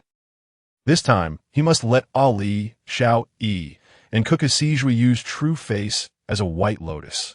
The Zhuiyu in front suddenly sneezed. Ah, I wonder who is speaking ill of her. Welcome. A waiter proactively approached. Hello, boss. Everyone, hello. My name is Ling, the lobby manager, who had already received the news, had long arranged everything, and carefully selected an excellent waiter to be responsible for Jiang Li and others' daily affairs. The waiter named Ling had her long black hair, styled up high, revealing her delicate face. She bowed to lead them. I'll take you to the resting rooms first. This way, please. Once they entered, the magnificently decorated hot spring club captivated the guests, who looked around eagerly, while Ling patiently answered their various questions, always wearing a comforting smile. The hot spring opens at 6 p.m. During this time, the guests can explore nearby malls or attractions. She recommended several famous scenic spots nearby. While talking, she almost bumped into a small, delicate child at the corner. Brother, buy a flower for the beautiful sisters. Chapter 42. Hot Spring Journey. Part 2. The soft, tender voice of a child appeared in their ears. A little boy holding a bouquet of fresh flowers peeked out, his big eyes blinking cutely.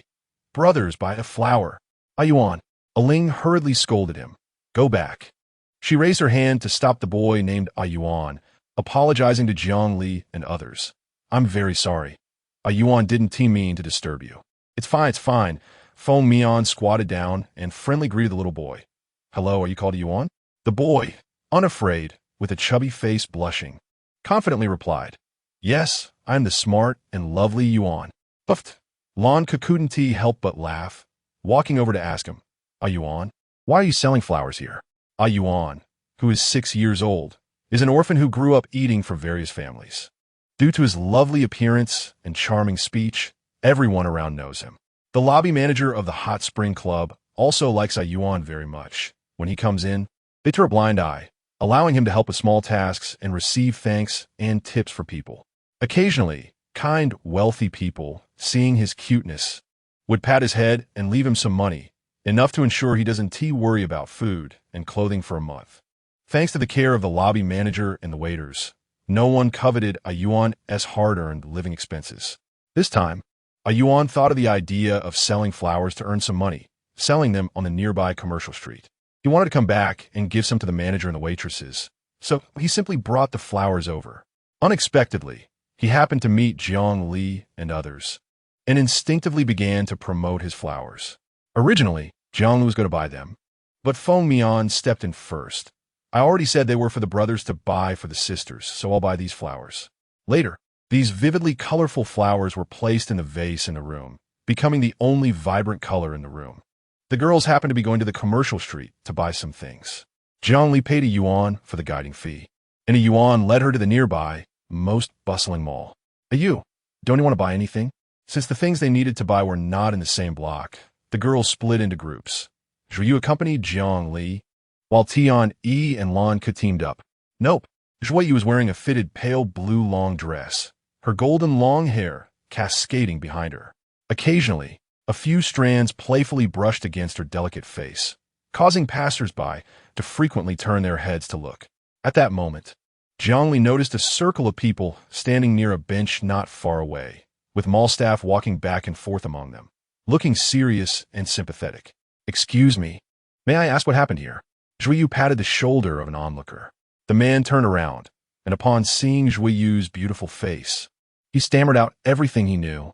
That old lady. He pointed to an elderly woman who was being helped to sit on a bench, his tone heavy. Her grandson is lost, right here in this mall. They've been looking for a long time, but Haven T found him. The mall has made several announcements, but there is still no trace of her grandson. There are too many surveillance cameras here, and a few people can't check everything. Now, they can only wait for the police to come and investigate. Recently, there have been at least 3 or 4 children missing. I hope he hasn't been taken by someone with ill intentions. Sigh. On the way back to meet Tian-Yi and Lan Ke, Jiang Li couldn't help but think about the elderly woman who was crying on the bench. She was in so much pain just from losing her grandson. How much more heartbreaking it must be for the grandmother. If it were her who got lost, her mother would probably just scold her for being useless. Jiang Li shook her head and silently prayed for the old lady to find her grandson soon. Turning around, she saw Zhuyu frowning and looking thoughtfully at a street corner. Following her gaze, Jiang Li saw a rarely frequented alley where a street-cleaning robot was diligently clearing fallen flowers. Flowers? Those were the ones a yuan had been selling. Where's a yuan? Zhuyu looked at the deep alley, her gentle expression fading. She turned to glance at Jiang Li, seemingly hesitating about something. Let us go take a look, Jiang Li suggested. Don't worry about me. I still have the ability to protect myself.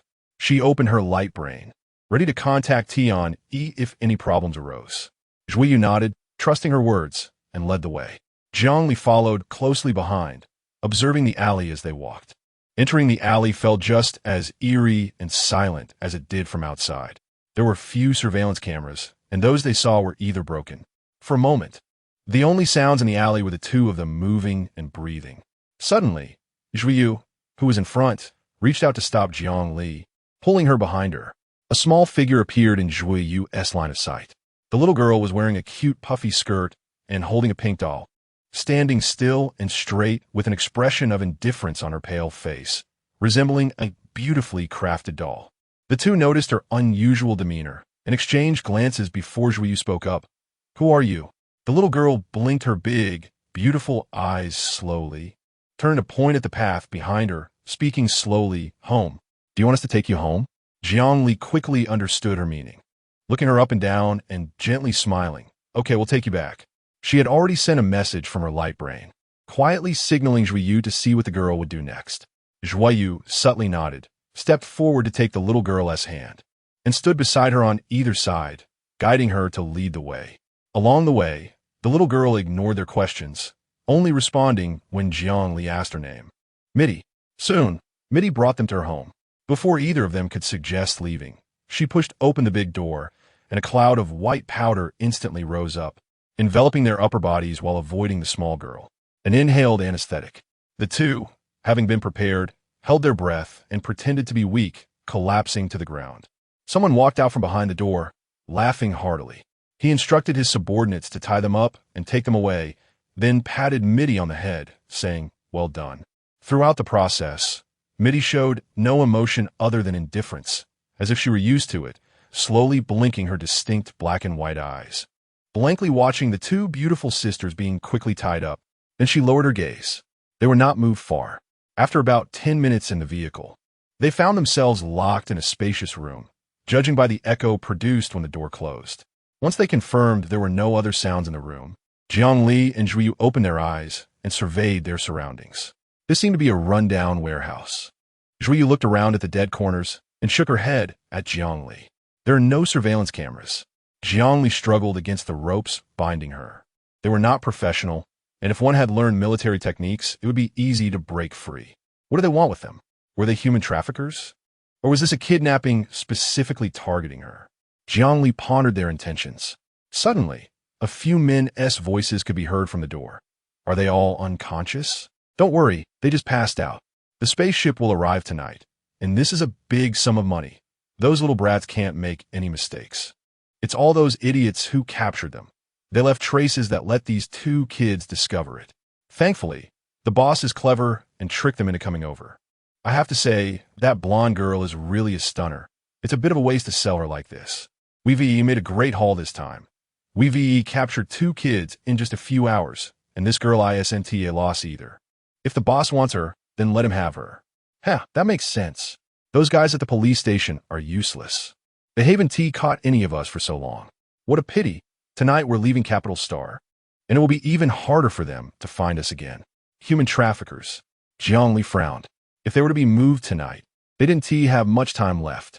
It was already close to evening when they entered the alley, and there were only about 2 hours until nightfall. They needed to find the place where the children were being held, and the old lady's grandson who went missing this afternoon should also be around here. Unfortunately, their light brains had been taken away, and it was uncertain how long it would take for help to arrive. Even if they found the children south holding place, breaking out would be difficult. When they were captured, Jiangli had used her mental power to sense the area. There were at least several dozen people in this place. It would be very difficult to escape with a bunch of kids. It seemed they could only face whatever came their way. She felt the presence of her wrist guard and calmed her mind slightly. Zhuyu, however, seemed to smile slightly when she heard the men outside, saying she was beautiful. Her expression ambiguous. If someone comes to separate us, you should leave safely. She seemed to think of something and quietly reminded Jiangli. Her blue eyes like a clear mountain spring, washing away the unease in her heart. Jiangli looked at her in surprise and nodded. It seemed like more than half an hour had passed when the warehouse door was opened again. Seeing that both were awake, the burly man leading the group smiled in surprise and walked in to carefully examine their faces. You woke up pretty quickly, huh? His gaze fell on Zhuiyu's delicate and beautiful features, and his smile grew more meaningful. Take her away and lock her up until the spaceship arrives to take her away for sale. He pointed at Jiangli, instructing his men to roughly drag her up. Turning to face Zhuiyu, his dead fish eyes narrowed as he smiled, casually removing his coat. I'll deal with this one after I'm done with her. Jiangli's complexion instantly turned extremely poor as she looked at Zhuiyu, who signaled her with her eyes not to worry. Since the person involved had said so, Jiangli had no choice but to believe that she could handle it, slowly being led out of the warehouse with her eyes covered by two subordinates. The man lifted Zhuiyu's chin, grinning as he obsessively traced her features with his gaze, praising, so beautiful. Thank you. Zhuiyu noticed that the footsteps at the door had disappeared, fully aware that the man in front of her had instructed his subordinates to leave. She showed no signs of panic, calmly looking up and asking, "Do you like beautiful women?" The man looked at her in surprise and loosened the ropes binding her, dismissively saying, "So you can still fight back? However, meeting me, you are destined to have no chance of resistance. It could even be considered a form of foreplay before exercise." The man scoffed, took off his shirt, revealing a muscular physique, and stepped closer, forcing Zhuiyu to back up against the wall. Then he turned to undo his belt. Chapter 43. Hot Spring Journey 3. Do we really have to do this? Zhuiyu found herself cornered, her expression calm, casually glancing at the outline of the man's loosened pants, her brow furrowing. It was too late to beg for mercy. The man grinned menacingly as he approached. But Juiyu simply looked at his muscles and large frame in disbelief, clicking her tongue. You don't seem that capable. A wicked smile spread across her delicate face as she slowly lifted her skirt, softly saying, what I have is bigger than yours. At this moment, Jiangli had been taken to the basement, locked up with other captured children. She wondered how Juiyu was doing and if she could handle that big guy. Although she usually appeared to be in control no matter what she did, she unconsciously trusted her judgment, but still felt a bit worried. After all, Juiyu was also a girl. Jiangli sighed, looking at the silent children squatting around the walls who seemed unbothered by her arrival, furrowing her brow. What should she do now? With so many little kids, it would be too difficult to take them out directly. If she were to use her powers to transfer them elsewhere, how would she explain it to the police? Sister. The deliberately lowered childish voice was barely audible, but still caught Jiang Li's attention. She followed the sound and saw a little boy wobbling to his feet. A Yuan? The chubby-faced boy, whom Jiang Li had met a few times before, approached tentatively, tugging at her clothes, pouting and saying, Sister, I'm scared. Can we go out? Being an orphan, he was too afraid to directly touch anyone while trying to act cute, especially in the current situation. He could only clutch Jiang Li's fabric, suppressing his inner panic, appearing exceedingly well-behaved, afraid she would abandon him. A fair hand brushed over the boy's head, gently ruffling his hair. We'll be able to go out soon. Don't worry, I'm here. Jiang Li squatted down, glancing at the other children around her who looked at her with hopeful eyes because of her words, and asked the Yuan, what about the other kids who were captured with you today? A Yuan pointed to a small boy lying not far away, his eyes swollen and curled up in sleep, next to a girl with pigtails wearing a bubble skirt. He kept crying when he got here. The bad guys found it annoying, so they gave him some drug, and he's been asleep since. A Yuan remembered the scene and felt a bit scared, thankful he had been well-behaved and hadn't been beaten. The fierce appearance of those bad guys was like the evil spirits in stories. Just hearing them speak roughly made him shiver instinctively. Jiang Li went over to check on the boy. Aside from some minor injuries from being dragged and bumped, he seemed fine. It seemed these people knew that these kids were cash cows. It wouldn't be worth it to hurt them, especially since they were planning to transfer and sell them tonight. Jiang Li felt relieved and turned her gaze to the little girl beside her. The girl's calm eyes met Jiang Li's dark ones. Her unblinking big eyes, paired with her expressionless face, made her look more like a doll displayed in a window. Mitty? The girl suddenly spoke without warning. Someone said before they would take us out, but he never came back. As she spoke, some children visibly shrank back, burying their heads to reveal only half of their faces. It seemed she was merely reminding Jiang Li, without expecting a response, and, after saying those few words, she diverted her gaze, looking down at the unconscious boy. She had no hope of leaving this place and did not trust these so-called adults. As long as they behaved, they wouldn't go hungry, wouldn't be punished, and wouldn't get hurt. So why would they want to get themselves into trouble? Being able to live well was good enough. The other children seemed to follow her lead. When they heard her speak, they looked over, and when they saw she had stopped talking, they quietly lowered their heads. Jiang Li didn't know what to say to this situation. Comfort them? Promise them that this time she would definitely take them out? They probably wouldn't believe it. Perhaps the adults' credibility had already diminished in their eyes. They simply didn't want to make mistakes and be punished again. Mitty, are all the captured children here? The little girl raised her dark eyes and, after a long pause, nodded. We're leaving tonight, so we were all moved together. Receiving the reassuring news, Jiang Li felt that the situation wasn't so bad. I will get out. She looked at the tightly closed door, her tone dismissive of the few people at the entrance. Whether you follow me or not is your choice. If there were still others who hadn't made it, she would have to take down the entire hideout, even though that was the police's job. She rubbed the wristband containing the micro-reagents, carefully considering which one to inject when the time came. She needed to act quickly. It was getting dark. She gathered the lying boy into her arms, took a few steps toward the door, and reminded the other children, stay away from the door and cover your ears. A Yuan continued to clutch Jiang Li's clothes tightly, unsure of what she was going to do, looking very anxious.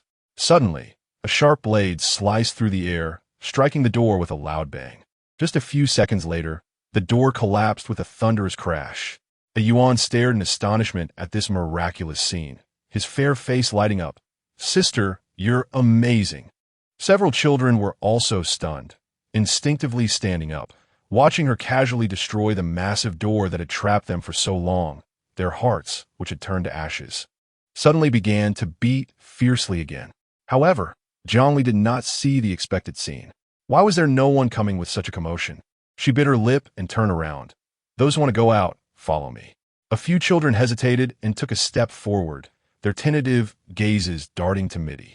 Midi quietly watched Jiang Li's back for a while, then stood up and stepped forward, positioning herself behind her. With her leading the way, perhaps they really could escape this time. Seeing Midi also take action, the other children all showed expressions of expectation and obediently lined up. Suddenly, a tall, thin figure appeared in front of the broken door. He was backlit and looked at Jiang Li. The terrifying aura surrounding the man made Jiang Li feel something was wrong.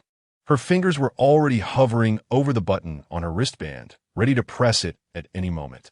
She had expended a lot of effort today, hadn't rested properly, and was now holding a heavy child, making it impossible for her to avoid using the reagents.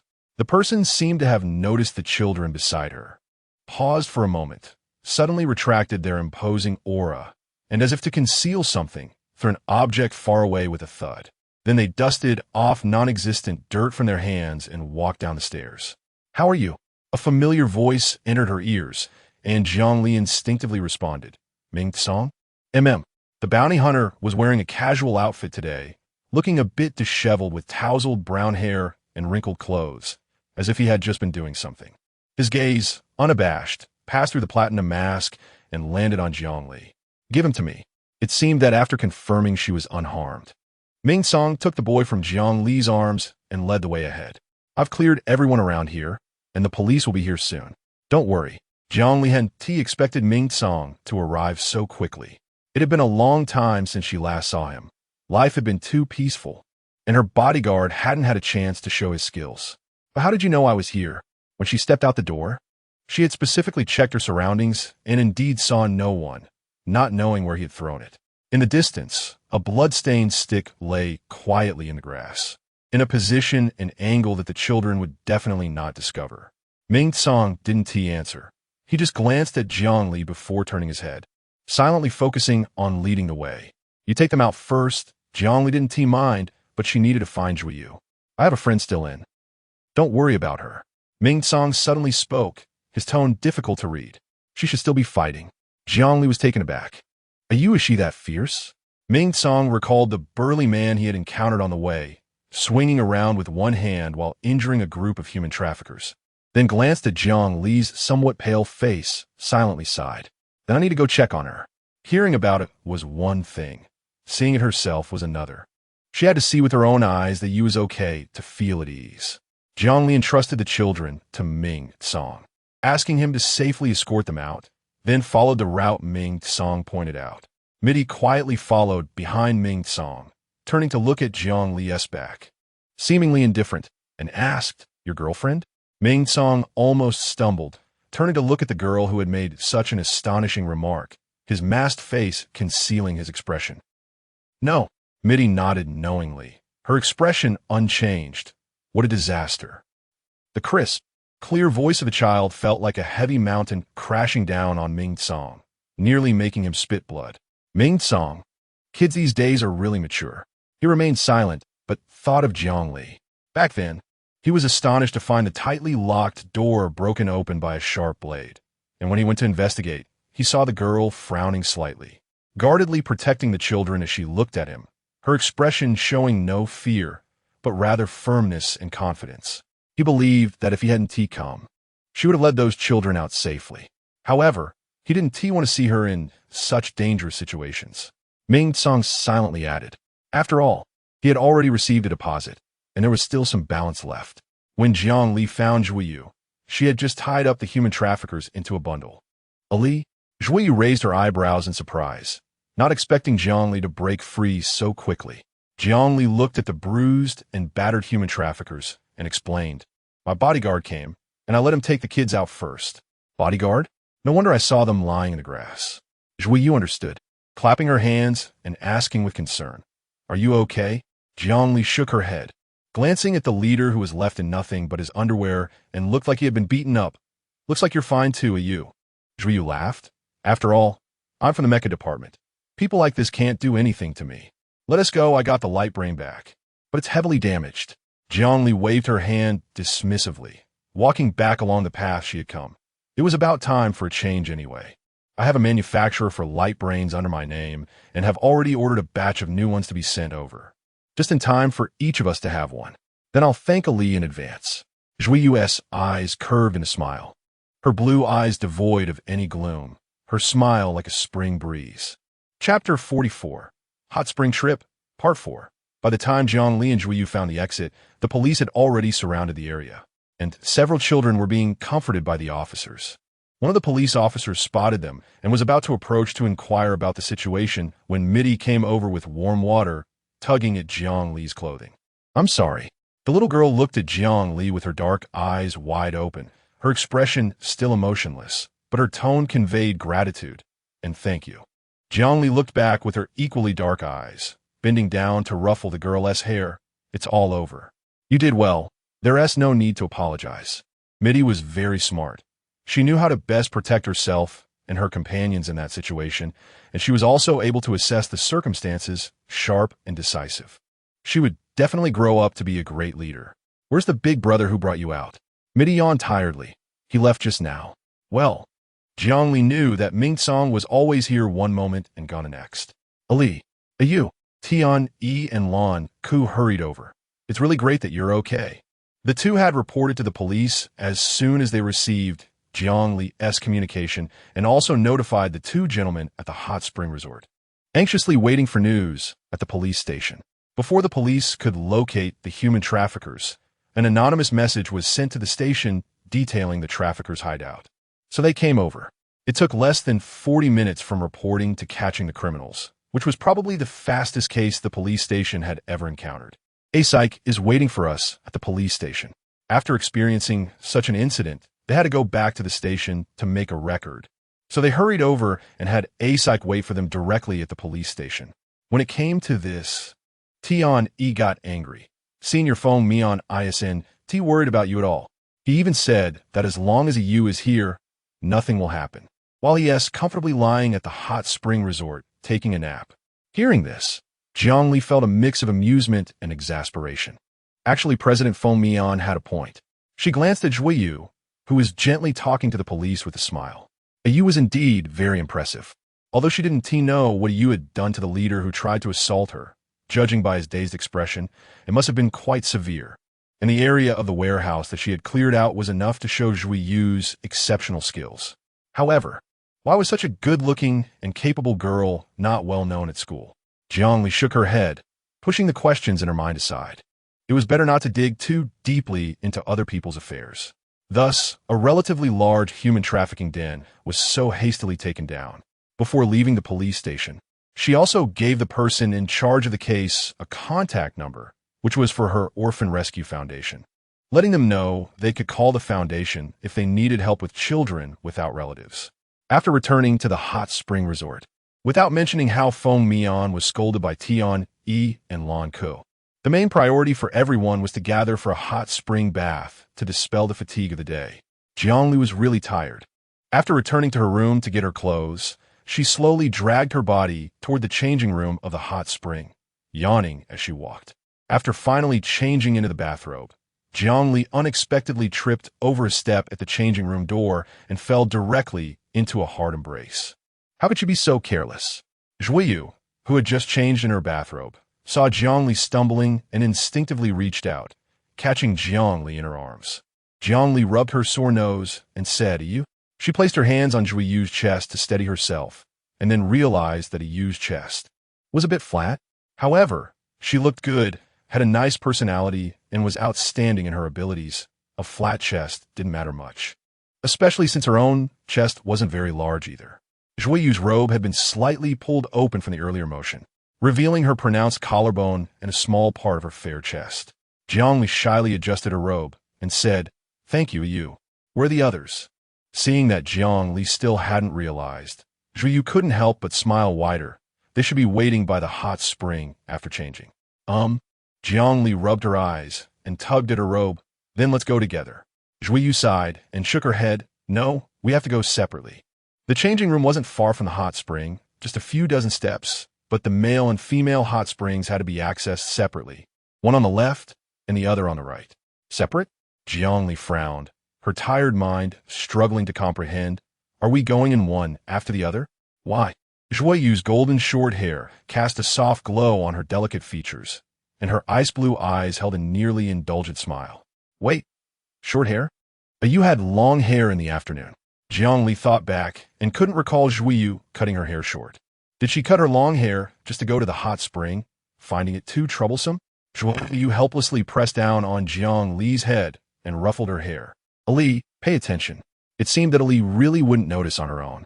The loose robe was pulled open by the person in front of her, revealing most of a flat, firm chest with a hint of red exposed to the air and the outline of abdominal muscles hidden beneath the robe's fabric, barely visible. Jiangli jolted awake. She was no longer tired. Her face blank, she stiffly walked into the hot spring and heard the lively voice of Lan Ke Ali. You're here. Where's Ayu? Ayu. She might not come. Upon hearing this, Tian Yi quickly turned to look at her. What's wrong? Ayu isn't coming to the hot spring? It couldn't be. They clearly agreed. A puzzled expression appeared on Lan Ke's rosy face from the hot spring. Hearing this, Jiangli mechanically shook her head and pointed to an area separated by a rockery. She's over there. Huh. Zhuiyu sat by the hot spring, savoring the sake brought by the waiter, while listening to the bursts of astonished voices from the adjacent hot spring pool. Her long legs were casually crossed, and recalling Jiang Li's rare, dumbfounded expression brought a smile to her lips. Feng Mian beside her was laughing uncontrollably, nearly unable to straighten up. Ice pressed his forehead, also unable to hold back a smile. Ah, Tian Yi slightly raised her head, her right hand forming a fist as she knocked on her left palm. I think there's really a boy named Zhuiyu in the second year of the mecha program. Because he's handsome. Tian Yi regretted hitting her head. Why didn't I connect these two people? Lan Ke sighed. Ayu is so gentle. How could she be a boy? Jiangli felt her emotional journey today was quite tumultuous. In the past, she was the one who dressed as a boy and went unrecognized. Now it was her turn to not recognize someone else's cross-dressing. Ayu's disguise was too natural. Aside from the difference between long and short hair and bangs, how could she, a master of disguise, not notice? Well, perhaps the first impression was too strong, and she subconsciously categorized her as a girl, not thinking to look for flaws. She suddenly recalled the scene at the hot spring entrance where Zhuiyu confidently showed her the clothes she had taken off. She didn't expect Ayu to look thin, but there was quite a bit of muscle under her clothes. Having seen plenty of nudity in the military, this level of semi-nudity wasn't much for her. But the biggest shock was the sudden transformation from a female friend to a male. No wonder they said Ayu's information had to be kept confidential when joining the club. They had even misunderstood that Zhuiyu was dating Feng Mian. Although two boys, dating isn't impossible. Just now in the changing room, she hadn't seen Zhuiyu's figure, and when she came out, they bumped into each other. Why hadn't she thought in that direction? So stupid it was hard to look at. Ayu must be laughing at them over there. Suddenly, something from the rockery was thrown over, splashing into the hot spring with a loud splash and showering them with water. Ha ha, come on, let's have a water fight. Feng Mian's playful voice came from the other side, and another water balloon was thrown over. Lan Ke quickly grabbed a board floating on the water and slapped it back, successfully giving the other side a taste of getting splashed. Jiangli saw a pile of thin, soft gels on the cart by the shore, which were probably meant for water play. She casually grabbed some and distributed them to Lan Ke and Tian Yi, silently making them into water balloons and handing them over, as if specifically preparing ammunition for them. For a time, both sides happily engaged in a battle across the rockery, of course. It was Feng Mian versus Lan Ke, with Tian Yi and half of Jiangli joining in. She was only half in because she was responsible for making water balloons, not throwing them. Zhuiyu and Ice deemed it too childish and kept their distance. The battle began with Feng Mian's provocation and ended with him complaining about Zhuiyu and Ice not helping while he unilaterally admitted defeat. Everyone had fun, and the other two watching were also entertained, continuing the laughter until it was time for bed. Since Lan Ke had been wanting to try sleeping together, Jiangli, Lan Ke, and Tian Yi booked a big room to stay in. Jiangli was so tired that she fell asleep as soon as her head hit the pillow, while Tian Yi and Lan Ke tossed and turned, still full of energy. After a while, they exchanged glances and quietly tiptoed out to knock on the door of the boys' room next door, who were also sharing a room. Are you guys asleep? Ali is too tired to stay awake, and since we can't sleep, we can't find you. Not yet. We're all quite awake. Kumin, phone me on, who opened the door, was still neatly dressed and stepped aside to let the two girls in. Once inside, they first glared at Joyeux, who was comfortably lying on the bed, then began their inquisition. Joyeux looked to Feng Mian for help, but Feng Mian diverted his gaze as if he hadn't seen anything. When looking at Isk was diligently preparing drinks and snacks for the two girls, not even glancing in his direction. It was the first time Joyeux encountered a situation where girls were angry, and she was a bit at a loss, only able to maintain her usual gentle smile, indicating that she knew she was wrong, and offered each of them a head pat. Nothing could resolve a situation like beauty. If that didn't work, just add a smile. Chapter 45, Hot Spring Trip, Part 5. After the incident with the human traffickers, Jiangli received a message from instructor Shichuan the moment she switched to her new smart brain, asking how she was enjoying her time these days. This back and forth caught the attention of Tian-Yi, who was in the same room. She turned over, propping her face on her hands. Ali, does this instructor Shichuan like you? Jiangli responded with a puzzled expression. Why do you say that? Tian-Yi squinted her eyes. He's sending you messages frequently. Why doesn't he do the same for me? Another one of his students. Jiangli. She showed a speechless expression. Maybe he sees me as a little sister. Lan scoffed from the side. That's just an excuse. The books say that if he treats you like a half-sibling, he has feelings for you. Yo, Coco knows quite a bit, huh? Tian-Yi gave a curious look. What books are you reading? Let me learn too. The president's wife is running with a baby, genius baby, and beautiful wife. Sister's troubles. Brother loves me too much. As Tian-Yi heard the string of titles from Lan Ku, her head instantly felt heavy, and she quickly shouted to stop. I know what books you're reading, Coco. You're absolutely right. Sisters, and all that are just a cover, a trap. Jiangli. But she felt that Shichuan really didn't have any bad intentions. If he had to say he likes someone, he probably likes Jiangyu. When she thought of how Shichuan's eyes lit up when discussing Jiangyu, she couldn't help but feel that he has an interest in Jiangyu and wouldn't be interested in her. Although Jiangyu is also her. But thinking about it, Shichuan, as an instructor, likes men, right? Does he like her? Unlikely. It shouldn't be, right? Tian-Yi clicked her tongue. Well, you never know. But speaking of which, Ali, what do you think of instructor Shichuan? Upon hearing Tian-Yi's question, Lan Ku leaned in eagerly, wanted to hear Jiangli's answer. Instructor?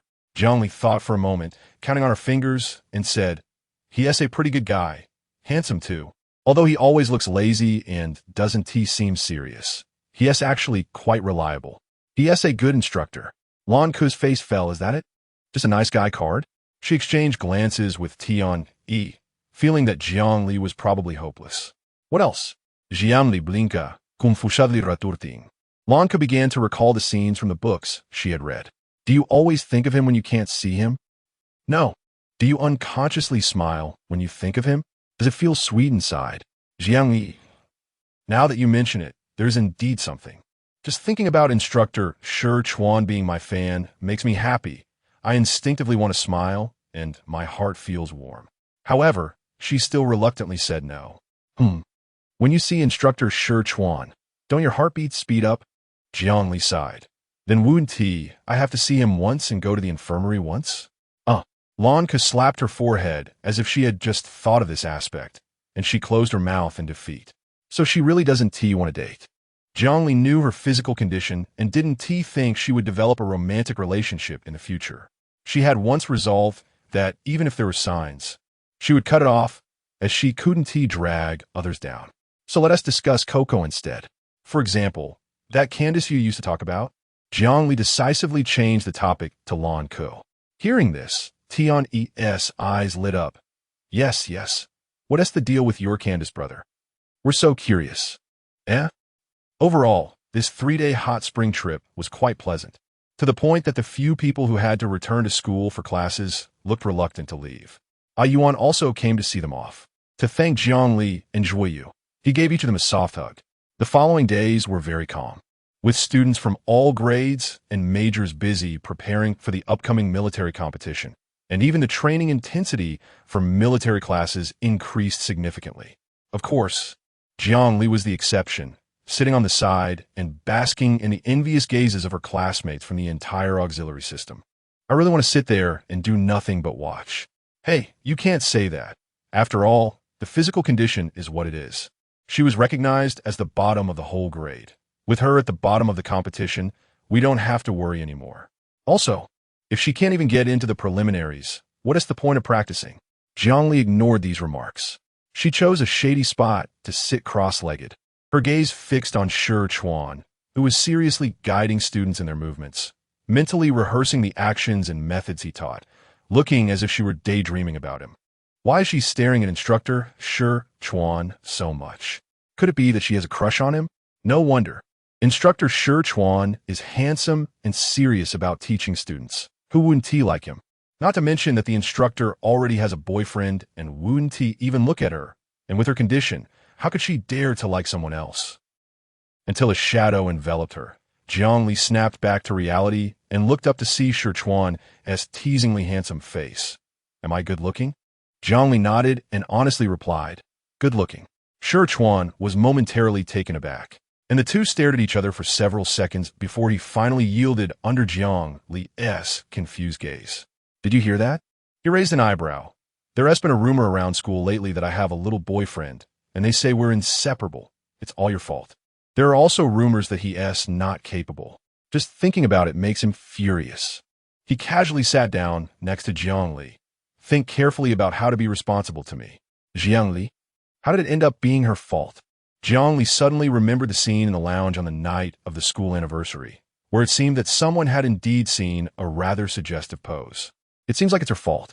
But was the instructor Shi Chuan also into men? Jiangli was about to speak, but turned her head to see Shi Chuan's half-smiling gaze, and instinctively swallowed back the words she was about to say. She cautiously probed. How about I tell you a few stories about Jiangyu when she was little? Deal. Shi Chuan decisively agreed and happily continued guiding students on the training field. Jiangli. The girl under the tree had a somewhat subtle expression. The more she thought about it, the more she felt that the instructor liked her other identity. What should she do? Should she tell him that Jiangyu has long been gone? But how to explain the character Liu in the game? Actually, telling the instructor her identity wouldn't be impossible. But she just didn't want to ruin Jiangyu's good impression in his heart. If he knew that the former Jiangyu had turned into her current self, how disappointed would he be? A useless person who can't lift a shoulder or carry a load and gets out of breath after walking a few steps. Even she finds it distressing to look at. Or should she try to ruin Jiangyu's image in his heart so that he wouldn't like Jiangyu? Maybe not. It's hard to come by someone who remembers her and admires her, so she is reluctant. Jiangli was distressed, scratching her ears and cheeks, wishing she could immediately turn to Jiangyu and shake Shi Chuan's shoulder, telling him, wake up, Jiangyu isn't worth your concern. Father. A man in a sharp military uniform appeared on the virtual screen. His face was ashen, with a hint of disbelief in his brows. Look at this. The man shared a picture of the red-clad you from the virtual game official forum on the screen, along with some battle videos from the arena. The middle-aged man, calmly smoking a cigarette in front of the screen, trembled when he saw the picture, several ashes falling onto the table, but he couldn't care less.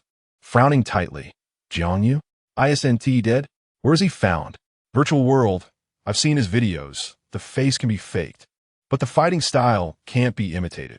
Father, could it be that Jiangyu isn't dead? The middle-aged man fiercely extinguished the cigarette, but in his hand. Impossible. He had witnessed the entire process of DNA testing on his corpse. How could Jiangyu not be dead? Investigate. He wants to see who is playing tricks. Yes, father. The man waited for the other party to disconnect the call, clenching his fists tightly, his handsome face showing a contrasting ruthlessness. Jiangyu. Unbeknownst to Jiangli, her game account had several more firewalls added. With the flicker of the light brain, her traces in the Skynet and the game were completely erased, causing quite a bit of trouble for certain individuals who were tirelessly investigating her identity. Jiangli was completely unaware of this. She was a guest at Shi Chuan's home. Shi Chuan's house was located in the most prosperous residential area of Capital Star, with tall villas and expansive gardens. Making it hard to imagine this was the property of the person she was responsible for managing lollipops. What kind of expression is that? Scherchuan said, both amused and exasperated, as he had the robot serve some tea and snacks. After all, I'm a lieutenant colonel. This is what the Alliance allocated. She almost forgot that Instructor Scherchuan held quite a high military rank. Do you live here by yourself? Jiangli looked around, and didn't he feel like the house was occupied by anyone else? Yes, Scherchuan said, chewing on a dried fruit. In the past, some comrades would come over, but now they are all gone. The stuff is in the underground storage. Do you want to take a look now? He referred to the belongings of the Jiang family that he had helped store. Scherchuan nodded at Jiangli and got up to lead the way, saying as they walked, after the Jiang family is gone, countless people want to find the ancient martial arts manuals of the Jiang family. Some high-ranking members of the Alliance are no exception. So many things are somewhat damaged. I had someone try to repair some, but most I couldn't do anything about. Thank you, Instructor. Jiangli smiled gratefully. I'm just thankful that you helped store some of the things. There wasn't anything valuable in that house. The Jiang family's manuals were all memorized, so no matter how they searched, they wouldn't find anything related to ancient martial arts. It's nothing, he said, as he couldn't stand those who kick someone when they are down. We're here. Go in and take a look. I'll wait outside. He didn't have many belongings, so most of the storage was filled with Jiang family items, allowing Jiangli to browse freely. Jiangli expressed her thanks, took a deep breath, and stepped into the storage room containing her parents' relics. Chapter 46. Unknown video, Ali, Tian-E whispered as she leaned over, showing Jiangli a screenshot from her light brain. Is your game account based on his face? What? Jiangli instinctively looked down and was shocked to the point of losing her breath at the image before her. Where did you see this? Tian-E was startled by her reaction and hesitated, saying, there's been a video circulating online these past few days that looks like a battlefield record. This person named Jiang Yu looks a lot like your character in the game, so I brought it to show you. I'll send you the link. Jiangli calmed her racing heart and nodded. Thank you, Xiao-E. I want to watch this video first. Tian-E felt that Jiang Li's complexion was off but didn't know the reason, so she let her be for a while. The reason for Jiang Li's sudden change in complexion was simple. This video was recorded by the battlefield recorder from a battlefield she once fought on. After each battle, the recorder would compile highlights to be played in the military. In the absence of entertainment on the battlefield, watching combat videos repeatedly was the only joy for the soldiers. Whether for tactical study, targeted training based on individual performance, or simply to mock the clumsiness of comrades, it all revolved around watching and analyzing the videos again and again. No one was more familiar with the content stored by the recorder than those who had experienced it firsthand, and even just a screenshot was enough for her to recognize at a glance. These videos had never been leaked, and there were even rumors that to avoid negative influence, they had been destroyed along with the chips by the Alliance. But why had one suddenly appeared now? She forced herself to focus and clicked on the video link Tian-E sent. The video began with dozens of high-ranking members of the Alliance gathered around a conference table, clearly divided into factions and passionately discussing. Jiang Yu has defected to the enemy. The evidence is conclusive. We can issue a statement and a verdict. The speaker was the well-known radical faction member, Troff Morton. Wait. The conservative faction's Tian Sun frowned and interrupted Troff, his tone filled with disagreement. Why are we implicating Jiang Yu? You and I both know Jiang Yu. The neutral faction member, Lido Larn, suddenly cut him off, raising his voice. Tian Sun. Tian Sun bit back his words, taking a deep breath. Jiang Yu is the only heir of the Jiang family, with Jiang Chang'an. Are you just going to bully the Jiang family like this? Don't forget which family has fought tooth and nail on the battlefield for hundreds of years to allow you to sit here leisurely discussing how to slander his descendants. Of course, I haven't forgotten. Troff retorted through gritted teeth. We have never been stingy with the Jiang family's glory, but did we slander Jiang Yu? Don't forget who fled the battlefield and disappeared right under the Alliance's nose, almost causing the Alliance to fail to reach a contract with the Scanstar system. Tian San scoffed. Contract? I want to remind you not to forget who fought for that contract with blood on the battlefield. Everyone knows his disappearance was caused by a black hole triggered by a psychic disturbance, not a desertion. The alliance was built by the Jiang family. The contract was earned by Jiangyu. Now that we have peace, you want to casually erase their contributions with a few words and throw in some dirt? Well, in terms of the outcome, Jiangyu indeed belongs to the category of desertion, which could reignite conflict between the two star systems. Leto interjected into their argument.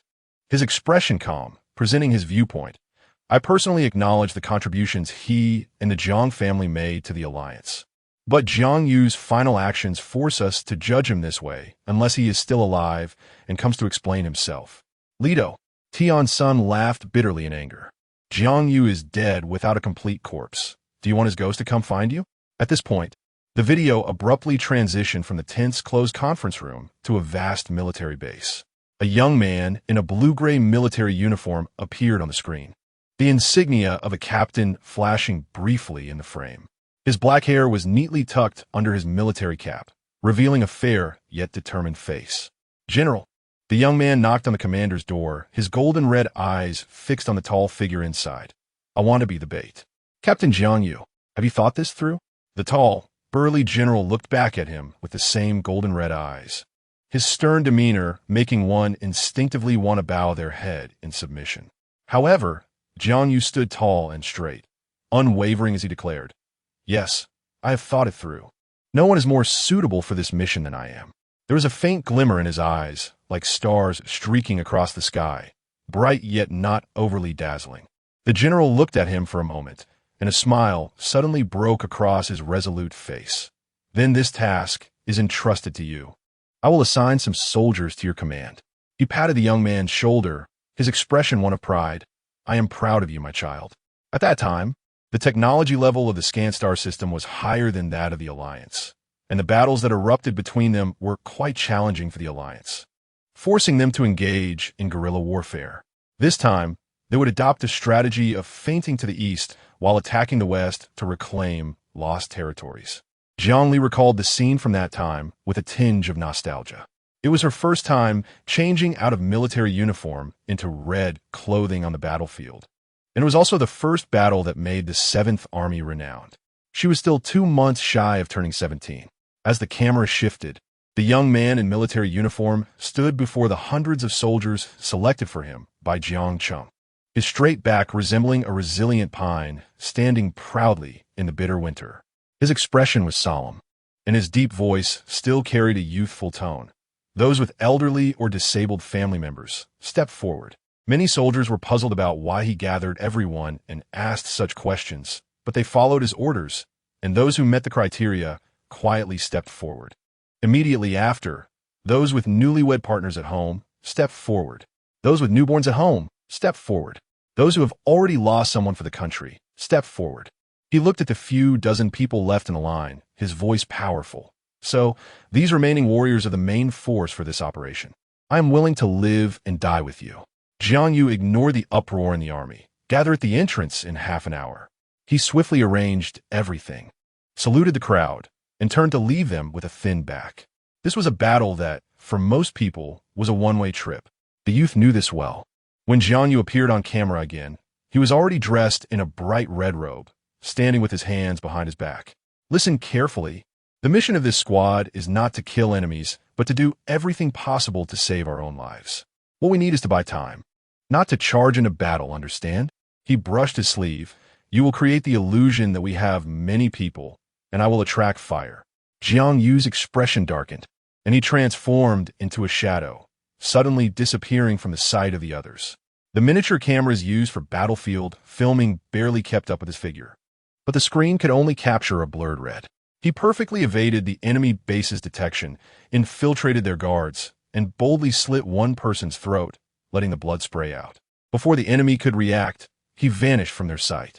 Soon, the enemy base issued an attack alert, and their troops began to gather, rushing toward Jiang Yu's location. The red figure weaved through the hail of bullets, and amidst the fluttering of his robe, an enemy soldier could be seen falling dead.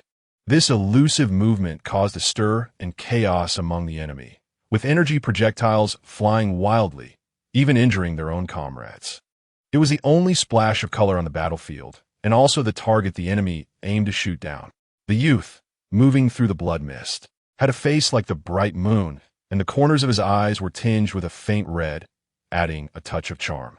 However, those golden red eyes were like a demon, burning with terrifying killing intent, making people shudder.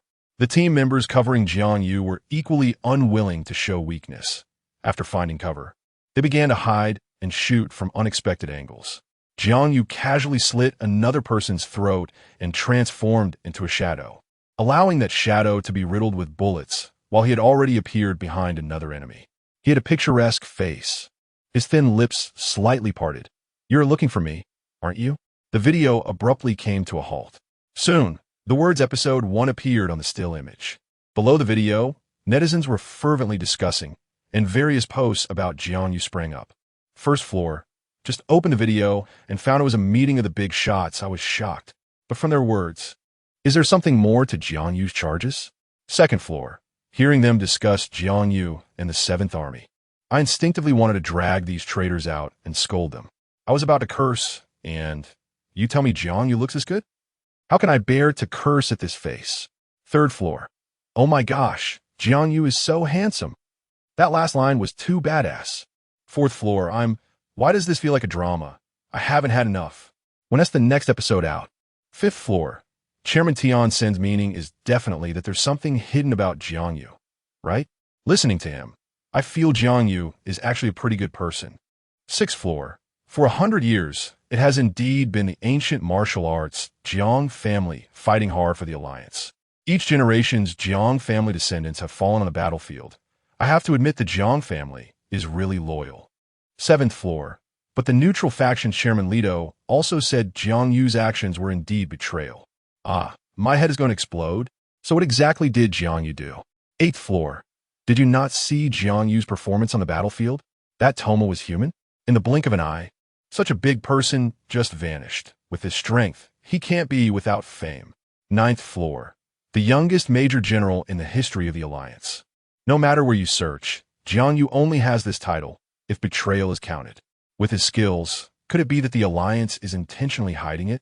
10th floor, so handsome, it made my legs weak. 11th floor, he really looks so young, and he is already a lieutenant at this point. Really impressive. 12th floor, isn't this a confidential video? Who's bold enough not to fear the alliance punishing you? 13th floor, after watching the video, all I can say is, amazing. 14th floor, to take just over a dozen people to face the military strength of an entire enemy base. Isn't this truly fearless? 15th floor, after all these years, Jiang Cheng is still so handsome. 16th floor, the first episode of the Divine Toma, what should have been a good battlefield record, was cut into a drama. 17th floor, is there a second or third episode? I haven't seen enough. Looking at Jiang Yu's posture, he should have successfully delayed until the coalition arrived, right? 18th floor, no matter how powerful Jiang Yu is, he is just one person. Facing a swarm of energy guns and cannons, he definitely can't handle it. 19th floor, why do I suddenly feel Jiang Yu is a bit like someone? No, I should say there's someone very much like Jiang Yu. 20th floor, wait, now that you mention it, I also feel it's similar. 21st floor, who are you talking about? Who looks like Jiang Yu? Be clear, I'm curious. 22nd floor, Li Yu. Is it Li Yu? Looking closely, it really does look alike. Red clothes, black hair, golden eyes. 23rd floor, wow. If you hadn't said it, I wouldn't have thought of it. This is simply the same person. 24th floor, so who is that Li Yu? Is there a picture? Please let me know.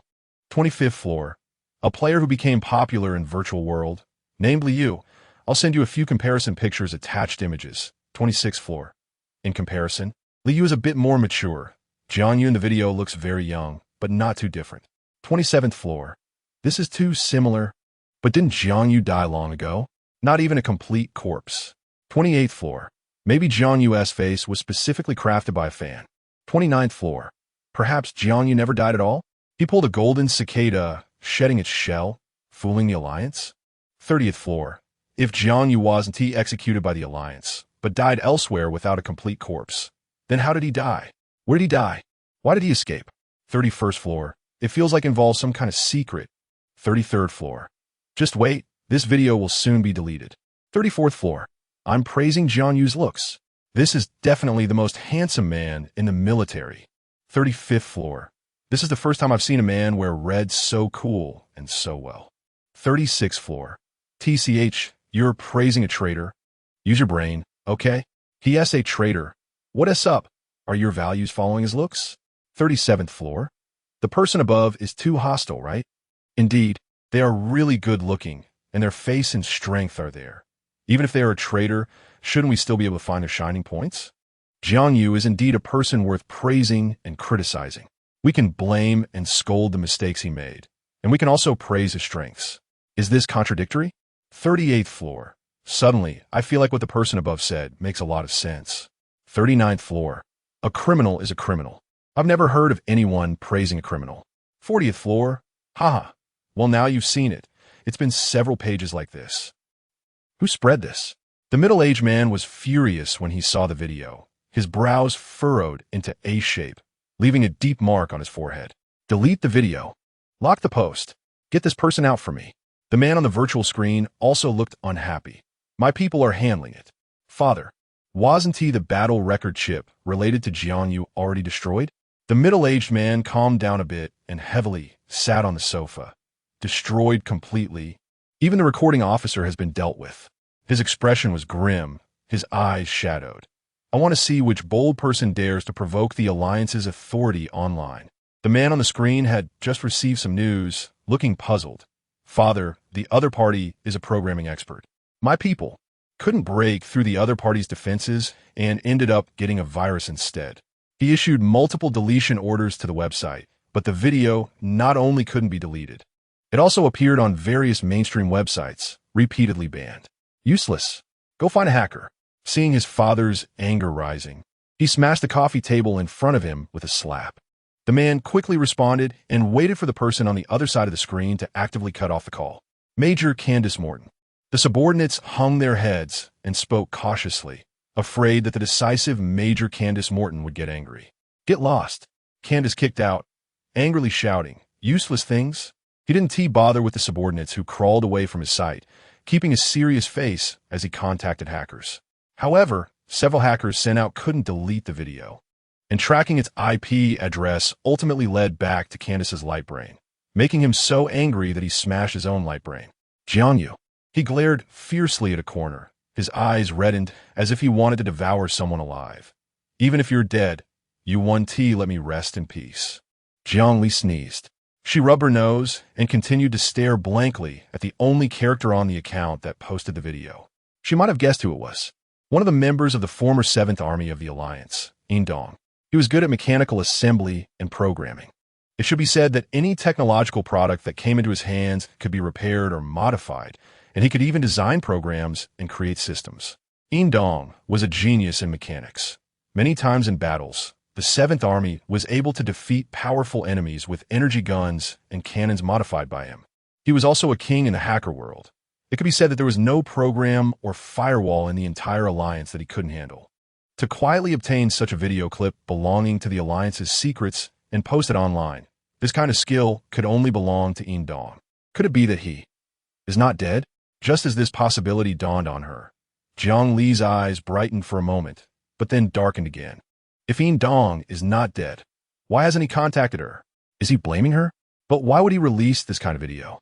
No matter how Jiang Li thought about it, she couldn't come up with a conclusion and could only wait for this account to post another video to see what he was really trying to do. On the other side, Sichuan also noticed the video that had gone viral overnight. He hadn't seen this battlefield record video before. It should have been from before the 7th Army was established. After watching the beginning, Sichuan's expression became increasingly serious as he saw Jiang Yu volunteer to be the bait and even smiled. He knew he would do this. Jiang Yu's lifelong wish was to see no more wars in the Alliance. He valued peace in the Alliance even more than his own life. This was also a reason why Sichuan didn't believe Jiang Yu would betray them. So, what exactly happened to him that could evoke pity from Chairman Tian's son of the Peace faction?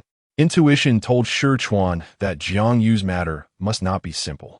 He also began to look forward to the next video content. While instructing his subordinates to investigate this matter, he followed the account that posted the video. He bit on a candy and looked out at the cloudless blue sky. I wonder how Jiang Li feels seeing this video. After thinking for a moment, He decided to tell Jiangli the news he had just received to distract her. The conferment ceremony? Jiangli was taken aback. It should be for her conferment as a major. Shichuan told her that he would probably be back in about 2 weeks, and during this time, the school would send a replacement instructor to take over for him. But due to the frequent replacement of instructors being detrimental to teaching, it was likely that the replacement instructor would continue to teach them in the future. Then will you come back? Shichuan smiled, crossing his long and powerful legs. It's hard to get a break. I will definitely go home for a while. The school might not see me again. Why do you miss me? Jiangli was taken aback, feeling emotions rising in her heart. I will miss you, instructor. Shichuan taught well, was patient, and was neither arrogant nor impatient. Facing many auxiliary students, he could also formulate detailed training plans for each of them and supervise their training seriously. Jiangli didn't know if the new instructor would have his patience, but at least she felt that Shichuan was doing great. He didn't discriminate. Didn't take shortcuts, and wouldn't easily give up on them. Shichuan suddenly stopped his restless leg, his sharp brows softening in an unbelievable way. Since Jiangli said so, I will come back to see you. Jiangli blinked, thinking, if we change instructors, can I skip the preliminary round? On the other side of the screen, Shichuan was immediately amused. What a beautiful thought. Do you think you can go back on your word, just because you promised me? Realizing she had no ground to stand on, Jiangli rubbed her nose. Okay then. In any case, it was a done deal that Shichuan would leave for 2 weeks. The students who learned this news were all dispirited, and the entire second-year auxiliary department became much more depressed. Meanwhile, faced with the curious gazes of the other members of her society, Jiangli could only admit that the face on her gaming account was modeled after Jianyu's face. And since she had seen Jianyu once, she became his fan. Jiangli successfully created an image of a small fan quietly supporting her idol from behind. So that's how it is. Lanku compared the screenshot of Jianyu from the video with the image of Liu and exclaimed, Ali is so amazing. The face mold is so similar. But Jianyu is really handsome. Although he looks good in military uniform when he puts on red clothes, I feel that no one in the world can compare. Tian E has clearly become a Jianyu fan, wishing she could peel off the screenshot from the virtual screen and lick it madly. Feng Mian snorted. Shallow. Unexpectedly, this made him the target of everyone's criticism. Lan Ku. Who are you calling shallow? Jianyu is just good looking. Much better looking than you. Tian. Oh, look at your sour tone. Jianyu is good looking and strong. He is a proper tough guy. Why are you so envious and jealous? Jiangli. No, she is not a tough guy. After all, her basic infrastructure is not very complete. Her gaze drifted for a moment before she quickly regained her composure and joined her friends in angrily retorting Feng Mian. If you're not convinced, then you have the ability to surpass him. You can post a photo and ask netizens who is more handsome, you or Jianyu. Feng Mian. Yes, you're right. The baby feels wronged and doesn't want to speak. Chapter 48. The New Instructor, Part 1. The new substitute instructor is named Felu, a captain. In fact, apart from Instructor Shichuan, all the instructors teaching at the academy hold the rank of captain. Instructor Felu has eyes like copper bells, dark skin, and a sturdy build. Standing in front of the students, he looks like a small mountain. Not only does he have a fierce appearance, but he is also extremely strict with their training. In the first class, he ordered the second-year auxiliary department students to run 30 kilometers. Since this class was close to lunchtime, he added the condition that those who couldn't finish would not be allowed to eat. In no time, there were wails and complaints among the students, but seeing Instructor Felu's fierce face and terrifying aura, they could only keep quiet and obediently follow his orders. And you? Instructor Felu pointed at Jiang Li and shouted, "Where are you lacking? If you can't run, then walk. Walk 30 kilometers. If you can't finish, you won't be allowed to eat." Jiang Li. After digesting this information with difficulty, she sighed. She didn't rebut or argue, quietly dusted off her clothes, and slowly walked to the back of the group. After just a few steps, she heard Instructor Felu's disdainful snort from behind. Heart disease? That's just a problem born from being spoiled. Jiangli paused, turned to look at Felu, and a fleeting emotion flashed in her ink-black eyes before quickly disappearing behind her lashes. Felu suddenly felt a chill run down his spine, but when he looked up, He only saw the students silently running away. For reasons unknown to him, he dismissed it as an illusion and paid it no mind. Later, the second-year auxiliary department students naturally didn't get to eat. Even if someone with better stamina finished the whole distance, they were too exhausted to move. It wasn't until evening that everyone barely managed to complete the 30-kilometer task, except for Zhongli. She probably only walked less than half the distance, right? Zhongli, tired and hungry, instinctively glanced at the recorder hanging from her waist. 30. 0 kilometers. Not a bit more, not a bit less, exactly 30 kilometers. Zhongli, is this device broken? People worked hard to run themselves half to death, and she only walked a few steps and reached 30 kilometers? Under Fei Lu's suspicious gaze, Zhongli maintained a blank expression, too hungry to even show her feelings. You all took 7 hours to cover 30 kilometers. Useless. Instructor Fei Lu stood in front of the swaying, barely standing students and mercilessly scolded. Student from the combat department only need 2 hours to run 30 kilometers. Look at you. A bunch of useless things. The students dared not express their anger, letting him berate them as if they were worthless. Then he issued an order to assemble at 4 a.m. the next morning. 4 a.m.? Isn't that our class time? Isn't the military training class at 10 a.m.? We have a major class at 8 a.m. Fei Lu crushed a stone underfoot, sending debris flying. When I say you come, you come. What? You're not listening to the instructor? Truly the notoriously undisciplined auxiliary department. His sneer was filled with sarcasm. I've seen it today. The students, feeling suffocated by his scolding, still obediently stood for assembly at 4 a.m. the next day. 30 minutes passed. Instructor Fei Lu did not show up. DS really stood us up. Finally, someone complained loudly, filled with resentment.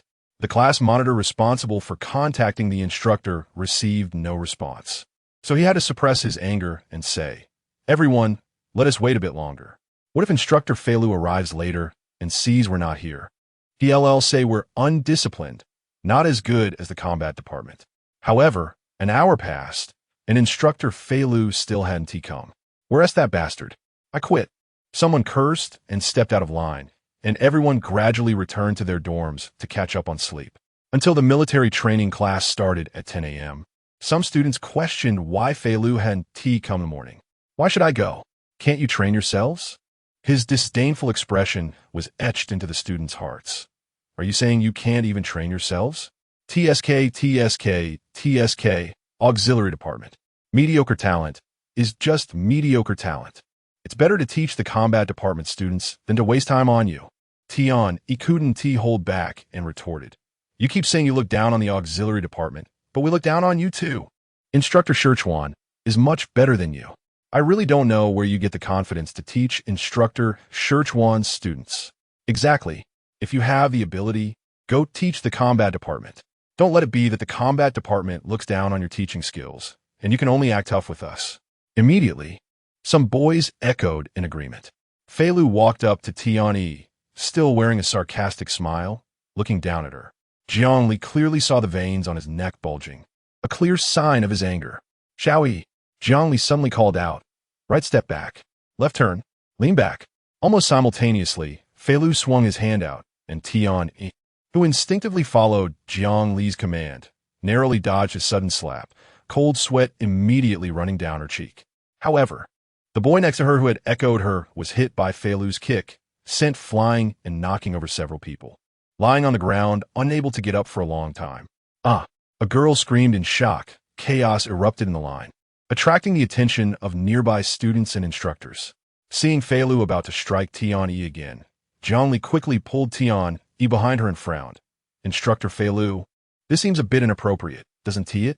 From the corner of her eye, she caught sight of the classmates being helped up. The boy who was directly kicked had even fallen unconscious. Inappropriate? Fei Lu almost laughed out loud, grabbing a student and viciously pinching his neck. "You tell me, am I not as good as Shichuan?" The student's face turned red from being choked, unable to breathe or make a sound. He could only struggle desperately to grasp Fei Lu's hand, hoping for a little bit of space. He had taught students for so many years. How could a young brat like Shichuan teach better than him? What a joke. He was just a pathetic creature who lost all his family and friends for some military merit. He had just cruelly thrown the useless student to the ground when he turned to look at Jiang Li with a condescending gaze, only to hear a low, slightly lazy sigh from the front. Ah, Instructor Fei Lu is so imposing. Dressed for a formal occasion, Shirchuan walked out from the slowly parting crowd. He frowned at the scene before him, his expression darkening. After instructing a few students to take the injured to the medical clinic, he approached Fei Lu, looking down at this newly appointed instructor who had received half a head's worth of punishment. I wanted to come and see how my students were getting along with this new instructor, but I didn't expect to see such a scene. Shirchuan glanced down at Jiang Li, whose face was changing, subtly shielding her behind him. The smile vanished from his exquisitely carved face, and anger ignited in his deep brown eyes. What have you done to my lovely students, Instructor Fei Lu? Fei Lu sized up Shirchuan, clearly dressed for an accolade ceremony, and snorted. They're no longer your students, they're mine. My students, of course, I can educate as I please. Who knew they were so weak? The combat department students can handle any kind of hitting. He cast a disdainful glance at Jiang Li. The support class really is a bunch of pampered young masters and young ladies. Shirchuan suddenly chuckled, though. It seems our educational philosophies don't quite align. He began to leisurely roll up the neatly pressed sleeves of his gray-blue military uniform. My education is definitely better than Instructor Shirchuan's. Fei Lu noticed Shirchuan's actions and showed excitement. What? Do you want to compete? I'm fine with it. But if Shirchuan, who is about to be promoted, breaks the military rule against private fights at this time, it's uncertain whether he'll still get the colonel title. Jiang Li understood this reasoning as well. Her pure, white hand rested on the back of Shirchuan's casually exposed wrist. The coolness of her fingertips made him pause in rolling his sleeves. Shirchuan unexpectedly met that pair of dark eyes, feeling a bit unhappy. Jiang Li stepped forward expressionlessly, staring directly at Fei Lu. Instructor Shirchuan may not be able to, but I can, as a student. Is the support class inferior? Is the support class not as good as the combat class? What basis do you have for that conclusion? In terms of combat power, students from the support class indeed were not as strong as those from the combat class. However, in terms of survival in the wild, medical formulations, and mechanical programming, could those from the combat class compare to the support class? Did he not understand that everyone has their strengths and weaknesses? Jiang Li, who had long been infuriated by Fei Lu's remarks, did not want to swallow her anger, especially since he took the opportunity to belittle Instructor Shirchuan when he couldn't fight back. What a big face he had. Shirchuan looked at the little girl standing in front of him, his expression complex. Was he being protected by a student? Haha. Fei Lu laughed heartily, clutching his stomach. Jiang Li pushed aside Tian Yi's anxious calls and suddenly broke into a smile. Just me. After all, I'm the weakest one here. Defeating you would only show how good Instructor Shirchuan is, right? She tilted her head. Aren't you afraid? It turned out that provoking Fei Lu worked quite well. As the crowd erupted in noise, Fei Lu was stirred up by Jiang Li's taunt. You little girl who hasn't even grown up yet. Want to defeat me? He smirked, pulling out a military dagger and throwing it hard at Jiang Li. Shirchuan's expression changed, and he immediately reached out to catch it for Jiang Li. But Jiang Li's left hand, which was behind her back, clasped his wrist. Shirchuan's movement froze instantly, but then he felt a cool touch on his wrist. The feeling of having his pulse grasped wasn't pleasant, but the soft touch of the little girl's fingertips on his skin only made his heart flutter slightly. He saw Jiang Li calmly raise her hand, accurately grasp the end of the dagger, and with a twist, she adopted a grip commonly used by Jiang Yu to hold the dagger across her chest. Instructor Shirchuan. She turned to him with a comforting smile. Please don't worry. I'll help you teach him a lesson. Chapter 49, New Instructor, Part 2. You have some skill. Fei Lu twirled another military dagger and pretended to compliment her. But since you said you're replacing your instructor Shirchuan, I'll hold back. He looked around at the other instructors and students who had gathered to watch, a fake smile plastered on his face. Everyone heard you ask for this. Ali.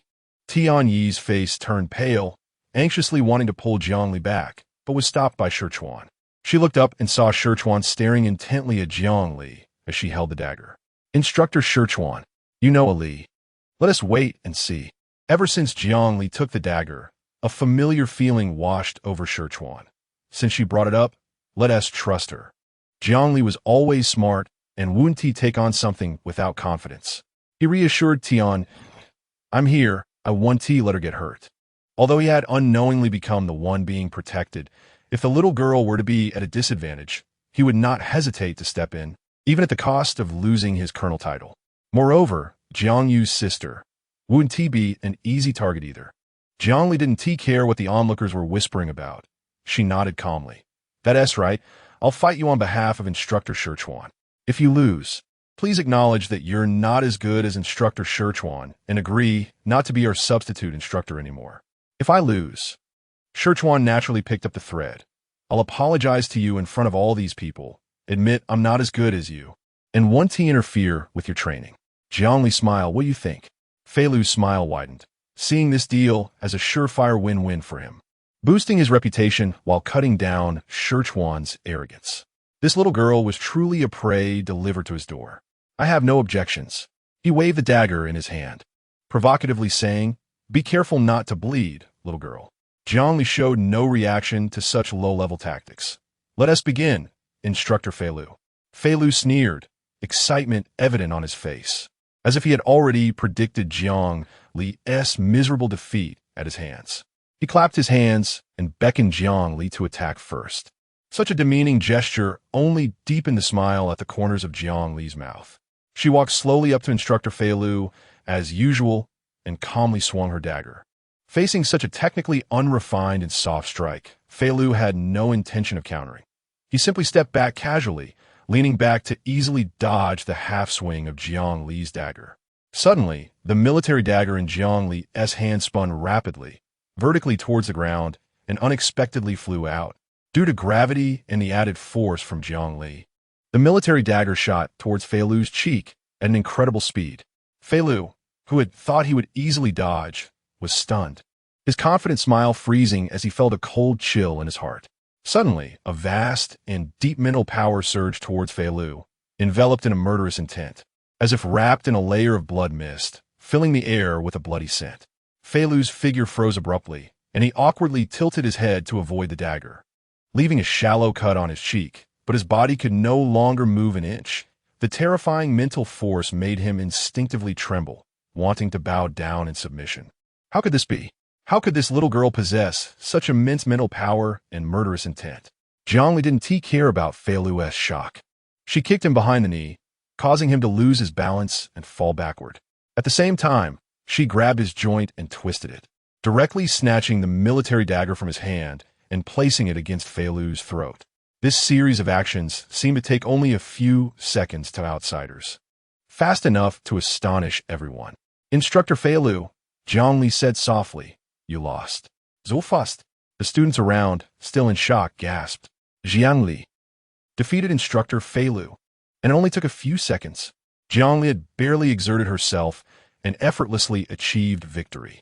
Fei Lu stood there, still stunned, his body not yet recovered from the overwhelming mental pressure, feeling the blade against his throat, swallowing hard. Heavens! Tian covered her mouth, her eyes sparkling with excitement. Ali is so cool. I should have thought of it. Liu is so powerful. Ali wouldn't be any worse in reality. Tiani. Sherchuan suddenly looked down, shock evident in his deep brown eyes. You just said, Liu? He raised his gaze to watch Jiangli retract the dagger, his narrow eyes half smiling. What is the relationship between Jiangli and Liu? Tiani, who realized she had said something wrong, thought to herself that it was bad. She looked at the sky, looked at the ground, looked at Jiangli, but didn't dare to meet Sherchuan's eyes. That it's nothing. Oh no, she got too excited and couldn't control her mouth, and now Instructor Sherchuan heard her. What to do? Ali has such a good relationship with Instructor Sherchuan. If he finds out, it should, probably be okay, right? Hee. She gave Sherchuan a silly smile, and Sherchuan responded with an even deeper smile. Tian, he felt defeated. Okay, it's because I trust you, Instructor. Please don't tell anyone. She looked around quickly and whispered, Ali's game account is called Liu. Then she hurriedly distanced herself from Sherchuan, afraid he would ask again, as if she were dodging some great flood or fierce beast. Upon hearing this news, Sherchuan felt his mind go blank. Jiangli. Is Liu? Clearly, Liu in the game is exactly like Jiangyu in every way. How could it be Jiangli? Could it be that she was imitating her brother? Scherchuan frowned. No, he was sure that Liu must be Jiang herself. That familiar feeling that could not be shaken off, and the combat skills that took years of hard training to master, could not possibly be wielded by someone who had been bettered in for years. A ridiculous idea gradually took shape in Scherchuan's mind. This way, Jiang Li's killing intent, which did not belong to her age, and her overly skilled mental control all had explanations. She had been on the battlefield. Her surname is Jiang. She could easily dress in men's clothing. She is also the controller of Liu. He watched as Jiang Li let go of Fei Lu, walking over to him with bright eyes, as if to say, "Instructor, look, I helped you win." But all he felt was a heavy heart, a sourness spreading within him. If what he guessed was true, thinking of the unresolved poison in her body and her physical condition that was now inferior to ordinary people, he could hardly imagine what she had been through this past year. Actually, I used to be quite powerful. At that time, the little girl sat on the other side of the dining table, complaining to him unhappily about a teasing remark he had made about her being a noob. The drooping eyelids prevented him from seeing her expression clearly, which seemed to be a mix of nostalgia and grievance. He said he believed her, but he never knew how strong she had once been. What does it feel like for a genius to witness their own downfall? He had no idea. She might have gone through life-and-death experiences to return to this world, only to find that it was filled with rumors of her betrayal, as if the entire world had abandoned her, leaving her with nowhere to belong. Jiang Yu had always held the protection of the Alliance as his faith. After losing his family, losing his companions, and having his reputation destroyed like this, would he still hold on to that so-called faith? No wonder Jiang Li's mental state was assessed as severely depressed on her information card. No wonder the weeks after school started, she acted as if she didn't care about anything, ready to vanish into thin air at any moment. At that time, she hardly had any desire to live. Scherchuan forced a smile at the little girl, making her pause in surprise. Behind Jiang Li, Fei Lu, who had been left behind, had bloodshot eyes, breathing heavily, glaring fiercely at Jiang Li's back. He lost. He actually lost to this girl with a heart condition. How is that possible? How could this trash win against him? He recalled the moment when he couldn't move at all. This garbage must have used some despicable means to embarrass him in front of so many people. The mocking gazes around him fell on Fei Lu, fueling his anger even more. Just a bunch of auxiliary class trash. Useless. What right do they have to mock him? How dare they laugh at him? Yes, it's all this little BTCH's fault for ruining his reputation. Scherchuan saw Fei Lu's eyes turn fierce, suddenly springing up and grabbing a dagger from the ground, charging at Jiang Li's back. Jiang Li, her body reacted instinctively faster than her brain, and Scherchuan quickly pulled Jiang Li over, shielding her in his arms, while his other hand swiftly blocked Fei Lu's attack, kicking out with one leg. That kick seemed to carry the force of 1,000 pounds, and Jiang Li, who was close by, could almost hear the whistling sound of the air being sliced. If Fei Lu took that kick, he would at least break a few ribs. Instructor Scherchuan can't make a move. Jiang Li's mind was filled with this single thought, as if she had foreseen his next action, and, in her panic, she hurriedly wrapped her arms around Scherchuan's waist. Don't. Suddenly being hugged around the waist by the little girl, Scherchuan felt a warm sensation at his waist, making him feel weak in half his body. As expected of a warrior who had crawled through the battlefield, her adaptability was incredibly strong. He stopped the momentum of his leg and twisted Fei Lu's joint, pushing him away, causing him to stagger back several steps. Jiang Li didn't notice the complex look in Scherchuan's eyes as he looked down at her. She stepped out of Scherchuan's embrace and mocked Fei Lu. Instructor Fei Lu, you don't mean to go back on your word, do you? She glanced around. So many people are watching you. She hadn't been unaware of Fei Lu's sneak attack. She thought she could handle it, but didn't expect Instructor Scherchuan to be even faster. What great instructor. Thumbs up. The failed sneak attack made Fei Lu realize that his situation was dire. His anger began to clear his mind a bit. From the moment they first clashed, he knew Scherchuan was many times stronger than he was now. It was one thing that his military rank and achievements were not as good as his, but now he couldn't even teach students better than him. As the discussions around him intensified, he gritted his teeth in unwillingness. Students taught by Instructor Scherchuan are really impressive. I'm no match for you. With that, he left angrily. Jiang Li watched his fleeing back, breathed a sigh of relief, patted her chest, feeling her heart was no different from usual, turned around, and smiled brightly, wanting to say something to Scherchuan, but collided with his complex gaze. Instructor? Chapter 50. Visit. Jiangli didn't understand why Scherchuan was looking at her like that. Her smile slowly faded, feeling a bit anxious. Instructor? Scherchuan snapped back to reality, instinctively wanting to pat the little girl's head, but suddenly realized that the person in front of him was likely the one he had unilaterally regarded as a rival friend. So he had to abruptly stop the action and cough lightly. You did great. Thank you. The little girl, who received the praise, smiled brightly and said seriously, because Instructor Scherchuan is worth my protection. Scherchuan felt as if his heart was suddenly struck by something soft, avoiding Jiang Li's gaze. His ears turning a shade of pink. I'll handle this matter. You don't need to worry. As long as no more insulting instructors like this come around. Of course, compared to that, you're still the best instructor. Scherchuan, wait, don't be so direct. He was still immersed in the sadness of imagining his good buddy turning into a girl, and his heart couldn't take it. Jiangli had no idea that her identity had been inadvertently exposed by her own friends, and that Scherchuan had followed the clues directly to the truth. Her mind was only filled with, I can't let my only fan be bullied. The military rank her fan worked hard to earn can't be ruined by people like this. Dad needs to vent his anger for his kid. Having satisfied her desire to protect her fan, Jiangli was then surrounded by her classmates. Jiangli, you're amazing. It felt so good. I've always found that Fei Lu annoying, always acting like an auxiliary class, with such an ugly face. I didn't know you were so strong. Jiangli, that move, how'd you do it? Can you tell me? One of the moves was taught by Instructor Scherchuan in class. Oh my, you've only seen it once, and you're already using it so well.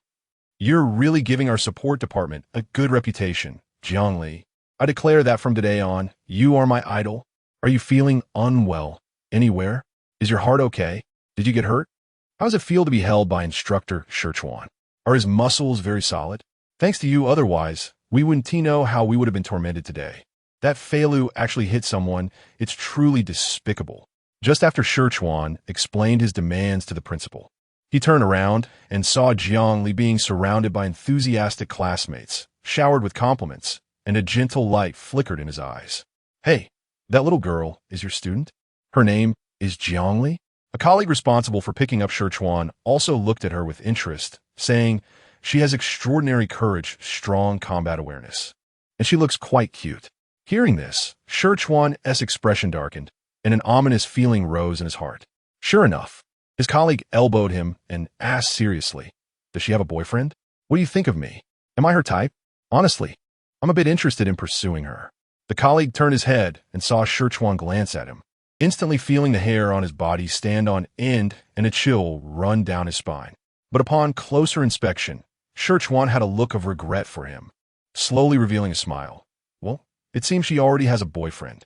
Then her boyfriend must be quite impressive.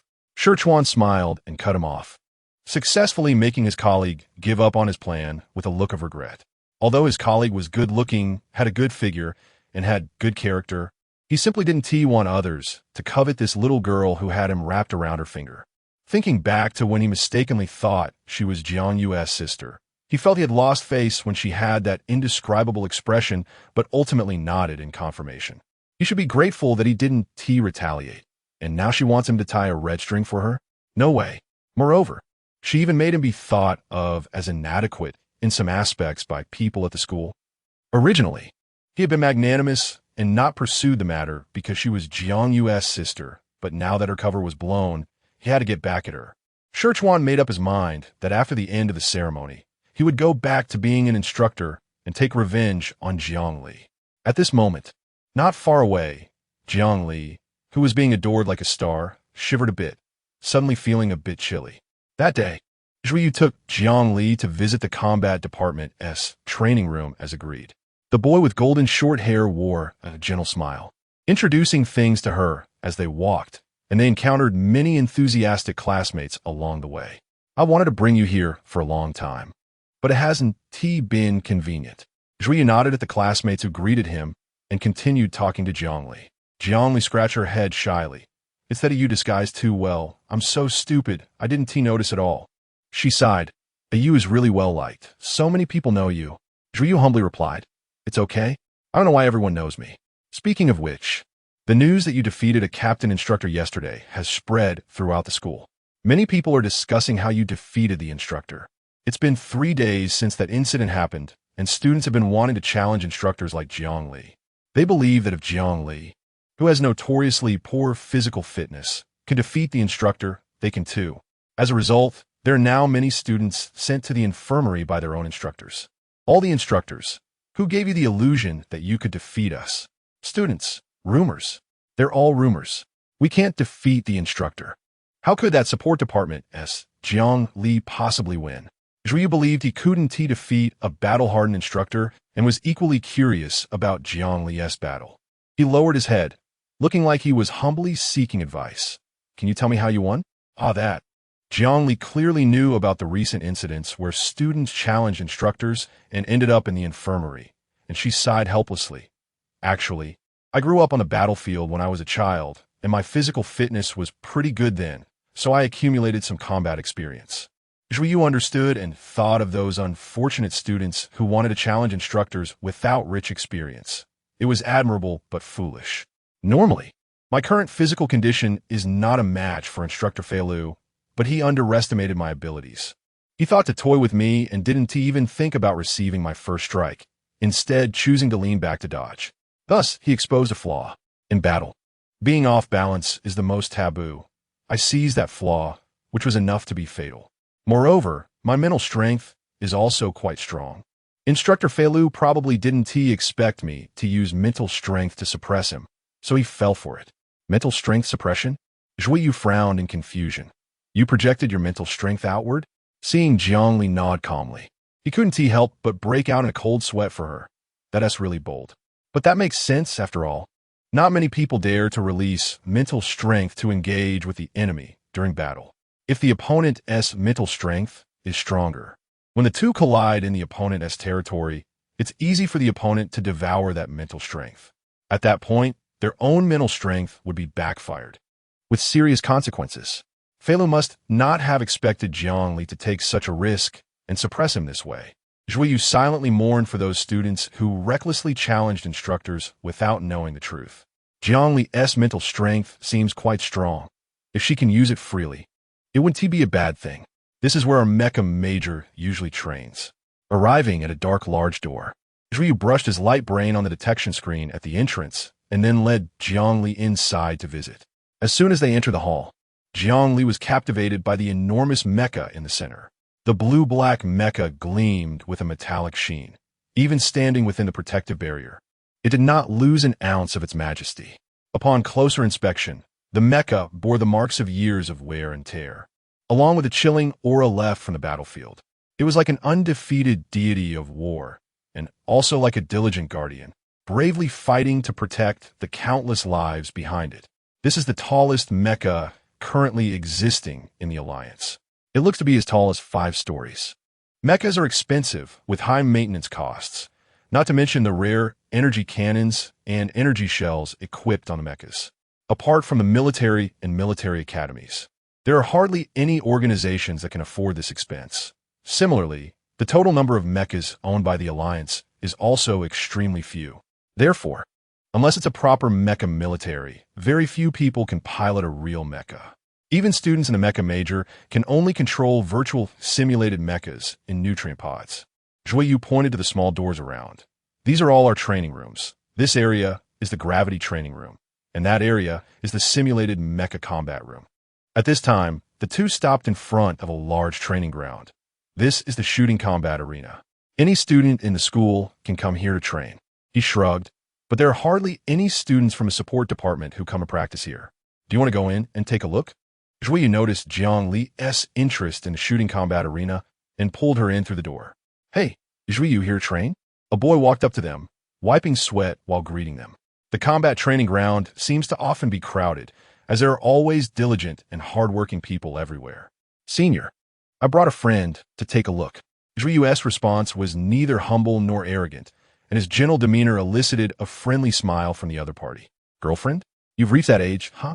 The senior meaningfully glanced at the two before waving his hand and leaving them with a sweaty back. Take care, Jiangli. Zhuiyu. He quickly explained to Jiangli. Sorry, this senior has always been like this. Jiangli shook her head with a hint of amusement. What's the big deal? When I dressed as a boy and walked with instructor Shi Chuan, many people mistook me for the instructor's little boyfriend. She shrugged as if it were nothing. I see. Zhuiyu maintained his smile. But a fleeting look of disappointment crossed his pristine blue eyes, as if they had been washed clean by water. Come this way. He subtly placed his hand on Jiang Li's shoulder, steering her like a steering wheel as he guided her to his usual shooting area. The warmth of his fingertips accidentally brushed against Jiang Li's delicate neck, causing him to retract his hand abruptly, as if scalded, only to cautiously let it fall back into place moments later. Chapter 51. A room? On the 5th day, since instructor Shi Chuan left, missing him, the students in the auxiliary department looked at the substitute instructor, who was neither handsome nor humorous, and sighed for the umpteenth time. Will instructor Shi Chuan not come back? Tiani asked with a frown, shaking Jiang Li's shoulder. Have you contacted the instructor? Did he say when he would return? With a good-looking instructor, even training isn't so hard to bear. She was eagerly hoping that Shi Chuan would come back to continue teaching them. Liang, li furuit herbereis. Searching her mind for the series of unnutritious messages Shi Chuan had sent her in recent days, such as good morning, good night, the weather is nice today, have you had lunch? And so on, shaking her head. He didn't say. Of course, she hadn't asked either. Tian, he looked even more forlorn. I'll ask him after class. Jiangli couldn't help but laugh. I heard him say before that even if he comes back, he won't continue being an instructor, because frequently changing instructors isn't good for us. So don't get your hopes up too high. Although a bit disappointed, Tian, he still gave Jiangli a bear hug, happily rubbing her soft cheek against Jiangli's. Okay, thank you, Ollie. Are you asking this because you miss me? In the evening, Shi Chuan received a message from Jiangli, asking if he would return to be the instructor again, and when he would come back. For some reason, he felt a sudden surge of happiness in his heart, and sent a reply without thinking. I'll be back soon. Sure enough, Jiangli, with her oblivious nature, quickly replied, Yes, I miss the instructor. Although it was an expected answer, Shi Chuan still awkwardly turned his gaze away from the holographic screen, raising his hand to casually brush his bangs. Colonel Shi? The adjutant beside him looked at his series of strange movements with confusion and couldn't help but ask. Shi Chuan glanced at the screen again, straightening his lips and saying solemnly, It's nothing, you carry on. It would have been better if the girl hadn't added the line, Everyone misses you. Shi Chuan still couldn't quite believe that Jiangli was Jiangyu, a fact that seemed almost set in stone. He replied to Jiangli, I'll be back soon, and suddenly found the days here becoming difficult to endure. He aimed to return early to give the girl a surprise. This thought lingered in his mind, invigorating him. The lazy, unwilling attitude he had towards listening to others was gone, leaving his adjutant a bit stunned. Let's go to the game tonight and try our luck. What if Li Yu happens to be online? Shi Chuan thought to himself. And indeed, he encountered Li Yu, who was online in the game. He looked at the face he had imagined countless times, feeling complex emotions. Who would have thought that beneath this shell was a soft little girl? He had wanted to ask her countless times what had happened back then, but when the words reached his lips, they turned into, long time no see. Long time no see? Jiangli counted on her fingers. It had been about 2 weeks since she last met this online friend in the game. So it did feel a bit long. She instinctively invited him. It's been a while. Would you like to join me for a competitive match? Shi Chuan chuckled. Let's skip the competitive match. I can't compete with you in the light armor zone. He smirked, a mischievous smile on his face. How about trying the mecha zone instead? It's fine if you don't know how. I can teach you. Noticing Jiang Li's reluctance, he quickly added, I know a method to control the mecha using just mental strength. Huh? Jiang Li's eyes widened in surprise, looking at him tentatively, as if asking if he was serious. Shi Chuan tilted his head proudly. This is my unique secret technique. If you miss this opportunity, you won't find it again. While speaking, he kept an eye on Jiang Li's expression. Jiang Li's curiosity was piqued, and she finally nodded. Then I'll trouble you, brother Shi. She was indeed very curious about this method of controlling a mecha with just mental strength completely forgetting her initial plan to go to the arena. Shi Chuan was satisfied as he wrapped his arm around Jiang Li's neck, acting like good buddies, and pointed towards the virtual battle arena. Let's go. Let's open a room. Jiang Li, okay. Winky face. What room? Where are we opening? Where are we going? Of course. It was to team up with friends for a 1v1 room. Shi Chuan had no intention of clarifying what he meant, dragging the flustered Jiang Li towards the virtual battle arena.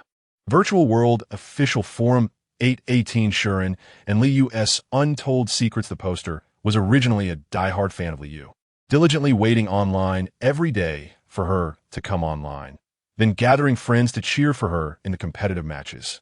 But this day, when I saw my idol's avatar light up, I hurriedly summoned my fan group sisters, fearing that my idol's match would lack support. However, we found that when my idol came online, she didn't go to the competitive arena. So I had to wander around the competitive arena and unexpectedly saw my idol with Shimmering. I didn't want to disturb my idol, so I quietly, overjoyed, watched, spied on them from the side, occasionally taking a few pictures of their stunning faces. Then, I heard Shimmering say he was taking Liu to open a room. I was really shocked, and I wanted to follow them to see, so wait for me to come back with a follow-up. First floor. Poster, I'm not well read. Don't fool me. Second floor. At first glance, this is just a marketing ploy to gain attention. I believe they might fight, but open a room? Huh. Do you think the anti-prostitution system in virtual world is just for show? Third floor. I opened the forum and saw such explosive news. Where's the poster? Don't tell me they just ran off after making a sensational title. Fourth floor. Poster, come out quickly. I've got my melon and bench ready. Just waiting for you. Fifth floor. Don't make me laugh. Why don't you say they're getting married? Sixth floor. Take away the big shot. We won T-date. Seventh floor. Take away the idol. We won T-date. Eighth floor. Sigh. Ever since the last time the big shot and the idol had a duel, there have been a bunch of strange CPs. Ninth floor. Seeing people through corrupt eyes. You're trying to mix together people who have no connection. 10th floor. Waiting for the follow-up. Where's the poster? Did they get discovered by the big shot and thrown into the river? 11th floor. Huh. Don't say that. It's really possible. With Shirt and S temper. You might just pull the poster out and toss them into a tank. 12th floor. Are you talking about Shirin? Does he have a bad temper? 13th floor. It's not that he has a bad temper. He is usually quite easygoing. When he first became popular in the virtual world, a bunch of fans followed him, surrounded him, wanted to take photos and add him as a friend, not knowing where they got the courage to block a seasoned champion. In the end, they angered the big shot. 14th floor. Ha, I know about this. The fans with ulterior motives who blocked him were taken offline by him in one swift move. Those who followed him were either dragged out and thrown into nearby rivers, or casually stuffed headfirst into water tanks at the roadside. 15th floor. At that time, it was a large-scale scene of fans turning against him, and many fans of the big shot announced their unfollowing. But the big shot didn't care about this. He quietly took a few photos from a distance, and anyone who followed him or stopped him with requests was dealt with by him. For an entire month, the big shot was in a red name status. So red was almost black, and no one dared to attempt an assassination for the bounty. 16th floor. The big shot is truly genuine. Those fans were really too much at that time. Now I just want to say, well done. 17th floor. The big shot is exceptional in ability, and no one dares to provoke him. Haven't you noticed that there are very few posts criticizing him on the forum? 18th floor. OP danger. 19th floor. It's been so long with no news, it's probably gone cold. 20th floor. Here, a song cool for the OP. OP, I'm here. I'm back. I'm serious. These are the original words of Big Shot Shirin. Absolutely true. 21st floor. Oh. You're back. Are you okay? No missing limbs, right? 22nd floor. Revived? 23rd floor. What's the follow-up? I can't wait to eat melons. OP, wait for me to edit for a bit. I was so scared my heart almost jumped out. You guys were right. I quietly followed them for a little while and was spotted by Big Shot Shirin. Can you imagine? In the blink of an eye, one of the two people in front was gone, and then I felt a chill behind me. When I turned around, I saw the big shot towering over me with a dark face glaring at me. Oh my God. 24th floor. Haha. OP is really tragic. 25th floor. I can suddenly imagine that scene. Ha. 26th floor.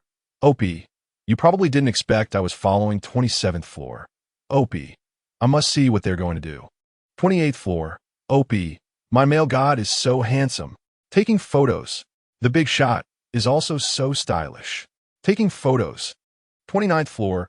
Puffed. Ha ha, you guys are devils. OP. I was caught red-handed by big shot Shuren. I'm still scared my legs are weak.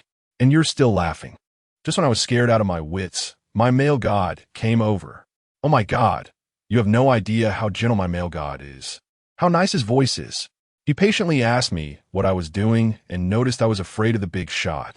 Kindly placing his body between me and the big shot. I had to say I discovered my male god was online and wanted to watch him compete, but found out he didn't go to the arena. So out of curiosity, I followed him. And then, my male god smiled at me. His smile was so beautiful. It would be an understatement to describe it as unmatched charm. Just as I was dazedly immersed in my male god smile, he actually said I could go with him to watch.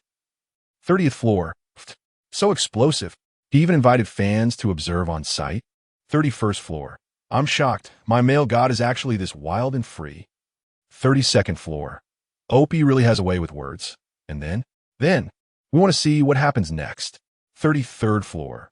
Being able to openly invite others to watch. The two shouldn't be going to do what we imagine, right? 34th floor. What do you imagine they're doing? I imagine they're going to a room to chat over snacks. 35th floor. I imagine they're going to a room to play games together. 36th floor. So what the brother on the 33rd floor imagined is something we shouldn't see? Laugh. Chapter 52. Plan to lower favorability. 37th floor. Ahem. So you all are this innocent? OP. Liu, my male god, is really too gentle. You didn't see the dark expression on Big Shot Shuren's face when he discovered I was following him. It looked like he was about to throw me out on the spot. Luckily, my male god was there to stop him. I'm telling you, the moment the big shot faced my male god, his tone softened significantly. Let's not talk about that anymore. I follow my male god and the big shot to a room. No, I watched the big shot go to a room with my male god. And then the big shot started to teach. 38th floor. Teach what? 39th floor. Talking halfway is just too much. What did you mean by hand-to-hand? Oh, clarify. 40th floor. Car doors welded shut. Windows sealed. No one is getting out of the car today. 41st floor. I really want to know what the latter half of that last sentence was. 42nd floor. Opie, are you okay? Don't tell me you got disconnected because Big Shot Shuren got angry. 43rd floor. Can this broken road even drive a car? 44th floor. Warning for obscenity. OP, take it easy. 45th floor. This post has gone viral. 461st floor. Is OP gone? After so many floors. Why hasn't he come out yet? 462nd floor. I've been waiting so long. The flowers are about to wither. OP, this heartless person, went to watch the live broadcast without giving us a stream. OP, sorry everyone. While I was writing, my light brain ran out of battery. I just finished watching the live event and am charging my light brain. Next is the long-awaited plot. Throw flowers. Last time we left off, I was watching the big shot go to the room with my male god, and then the big shot started to teach my male god how to pilot. Mecha. I apologize for the rushed message with typos. In short, I witnessed my male god go from crashing into walls with the mecha to being able to fluently coordinate with the big shot in just 3 hours. When did mecha become this easy to learn? Now I want to learn mecha too. 463rd floor. You tell me this after I've already half undressed? 464th floor. Liar. I waited in vain for so long. 465th floor. You caused such a huge stir and you tell us it was a typo? 466th floor. You're not trying to pull a fast one on us, are you? To be honest, I'm a mecha major, and learning to pilot and coordinate in 3 hours? Impossible. The geniuses in our department took a whole month to get the mecha to move steadily. Even if we use your male god, you were just blowing smoke, right? 467th floor. So it was a training session in a room? You're deceiving our feelings like this? The biggest advantage of controlling a mecha solely with mental power is its agility, quick response, and relatively lower physical exertion compared to normal operation methods. Shuchuan smoothly dodged a sweeping kick and asked the boy opposite, "How does it feel?" The mental power seemed to have limbs, flexibly twisting and jumping, not causing any bumps for Jiangli in the cockpit. Very good. A small, joyous light sparkled in her eyes. It turned out she could easily pilot the mecha now. Besides needing to maintain concentration, which could be a bit tiring, there were no adverse effects at all. Jiangli was determined to contact her research team after going offline to have a few mechas built for herself. Alright, that's it for today. Estimating Jiang Li's energy, Sichuan suggested, how about we go out for a stroll and take a break? Jiang Li likit her lips. Still feeling unsatisfied. She knew she could practice in the mech anytime and wasn't in a hurry, so she happily agreed, sure. The two walked side by side out of the battlefield and aimlessly wandered the streets. As they noticed more and more people paying attention to them because of Sure Anne's well-known face, Jiangli decisively bought a mask from a nearby vendor and pulled Sichuan into a secluded corner. Lower your head a bit. Although the corner was hidden, some people still noticed the two of them sneaking in and cast curious glances. With quick reflexes, Jiangli grabbed the back of Sichuan's head, forcing him to bend down, and placed a new black mask over his face. Caught off guard and nearly face-to-face with Jiang Li, Sichuan said, "Please don't do that to others in the future." Huh? Sichuan seemed to see Jiang Li's puzzled head tilt through Jiang Yu's shell. After holding back for a moment, he couldn't resist and reached out to ruffle her hair. "I remember there's an ice cream shop across from the amusement park by the bridge that has really good ice cream. Want to get a try?" Jiang Li, who was inexplicably being ruffled on the head, paused for a moment and replied, "Sure." The Sichuan instructor, wearing the Shuren shell, had shed his usual lazy demeanor. His tone gentle, with a smile in his eyes. His deep brown pupils seemed to hold brilliant fireworks, causing a slight panic in Jiang Li's heart. Oh no, Sichuan instructor, he wouldn't really like Jiang Yu, would he? It seems the rumors about instructors at school liking men aren't unfounded. Jiang Li still lacked self-awareness about being the root cause of the situation and felt a bit troubled. She couldn't let Sichuan instructor continue like this. After resolving the issues with the 7th Army, she would eventually have to abandon the identity of Jiang Yu. By then, she would tell him that Jiang Yu was actually a non-existent person, and considering the difference in appearance and gender, it would be hard for him to accept, right? She didn't know when she had come to firmly believe the news about Sichuan instructor liking men. By then, the instructor would definitely feel deceived and dislike her.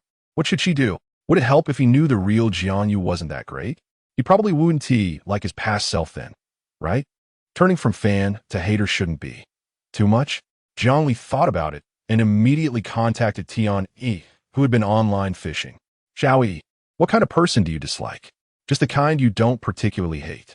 Soon, a reply from Tian Yi appeared in the chat box. "I dislike people who stand me up. For example, if I like someone but they keep standing me up, I wouldn't want to like them anymore. But it wouldn't reach the point where we can't even be friends. Why are you asking this? By the way, are you done training? Want to go fishing together?" Jiang Li suddenly realized. "It's nothing, just curious. I just ran into an acquaintance and need to chat for a bit. How about I come find you in an hour?" The message box vibrated twice. "Okay, I'll wait for you." It seemed that due to Liu becoming popular in the virtual world, they encountered many people wearing masks or dressed in red along the way, and their current appearance did not attract attention. Jiang Li thought carefully and came up with an idea. The two quickly reached the amusement park area, and she pointed to a toy store across the street from the ice cream shop and turned to Sichuan. "I want to check that out. How about you go buy ice cream first, and I'll find you after I'm done." Sichuan nodded, not mocking her for wanting to visit a children's toy store at her age. After seriously asking about her favorite flavor, he confidently walked towards the ice cream shop. Now, should she hurry to leave or find a place to hide? Jiang Li hesitated for a moment and chose to hide. She felt guilty for just leaving like that. After searching around, her gaze landed on a blooming cherry blossom tree not far from the street. It seemed a bit high. Standing under the tree and looking up, the lush flowers completely blocked the branches, leaving no gaps. It was a good hiding spot, but how could she get up there? Jiang Li scratched her head in frustration. Her ordinary physique couldn't leap up, and she didn't know how to climb trees. She took a deep breath, secretly marked a spatial coordinate on a tree branch with her mental power, and tore open a space in an unnoticed area, directly creating a spatial door above the branch. Using spatial tearing to climb a tree, she might be the first in history. The white mass stood out too much against the fiery red cherry blossom tree. The boy in red, perfectly blending with the flowers, took off the mask, revealing a face that could overshadow the cherry blossoms. This should work. Jiangli nodded in satisfaction, gently brushing aside the surrounding blooms to look outside.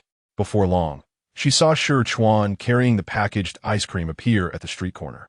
She quickly withdrew her head and sighed internally. Sorry, Shi Chuan instructor, but she had no choice. Please cut her some slack. If his favorability drops a bit, everyone will be better off. Estimating the time, she cautiously poked her head out again. Sure enough, there was no sign of Shi Chuan nearby. She only had a solitary message from Shirin in her inbox. Where are you? Reply? Or not? If she did reply, what should she say? That she had to leave for a bit and was very sorry? As Jiangli was racking her brain for an appropriate response, she suddenly felt something unusual behind her. A warm breath brushed against her ear, carrying a faint sweetness. Gotcha. The warmth by her ear made Jiangli's body shiver slightly, but she couldn't pay attention to that. She turned around abruptly, and right in front of her was Shi Chuan's enlarged handsome face. Startled, Jiangli lost her balance due to the force of her turn and nearly fell backward. Fortunately, Shi Chuan was quick and caught her in his arms, saving her from a potentially embarrassing fall. Be careful. Shi Chuan, startled, pulled her closer to him, ensuring she was steady. Although he knew the game wouldn't harm real people, he wasn't sure if this girl, who seemed a bit oblivious, remembered to set her pain tolerance to the lowest. If she hadn't falling like that wouldn't be pleasant. In reality, Jiangli had really forgotten to lower her pain tolerance. Thankfully, she didn't fall. Once she regained her composure, she realized she had unknowingly nestled in Shi Chuan's embrace for a while. Her arms instinctively wrapped around his slim waist, feeling the distinctly defined muscles that hid immense power. Her face pressed against his sturdy chest, and the continuous warmth from his torso transmitted directly to her cheeks. The man chuckled lightly, the deep sound resonating through his chest, creating a subtle vibration. What's wrong? Not enough of a hug? Chapter 53, Plan to Lower Favorability, Part 2. The faint fragrance on the man seemed aggressive, directly invading Jiangli's nostrils. She instinctively held her breath, pretending to be calm as she patted his waist, then sat up straight and subtly shifted away from him. He has a nice physique. Just now, her heart seemed to skip a beat. Jiangli turned her head, staring intently at the blooming red cherry blossoms, thinking that it might have been an illusion. In comparison, your body seems a bit thin. Shi Chuan smiled meaningfully, carefully observing Jiangli's expression. Your muscles are all soft, like a girl. Jiangli hurriedly retorted, How is that possible? You just didn't touch the right place. She has a defined waistline. Although I haven't exercised much in a year, there's still some firmness. Eager to prove herself, Jiangli grabbed Shi Chuan's hand and pressed it against her abdomen, seemingly annoyed by the man's comment that she looked like a girl. I'm a big man, and you say I look like a girl? Feel it, feel it. Or is it soft and flabby? Shi Chuan, caught off guard by the little girl's grip, showed no signs of resistance and allowed her to move his hand. Surprised by the warmth of her palm, he helplessly conceded, I misspoke. You're the most manly person I've ever seen. This little girl was quite stubborn. Satisfied with successfully provoking Jiangli into revealing a flaw, Shi Chuan secretly laughed. He slowly withdrew his hand, placing it behind his back, feeling a bit numb and still warm. Jiangli was momentarily speechless, unsure whether his words were a compliment or an insult, and she could only hum in response, indicating that she was magnanimous and not bothered. Then changed the subject. How'd you find me? I felt something was off with the airflow around this tree when I passed by.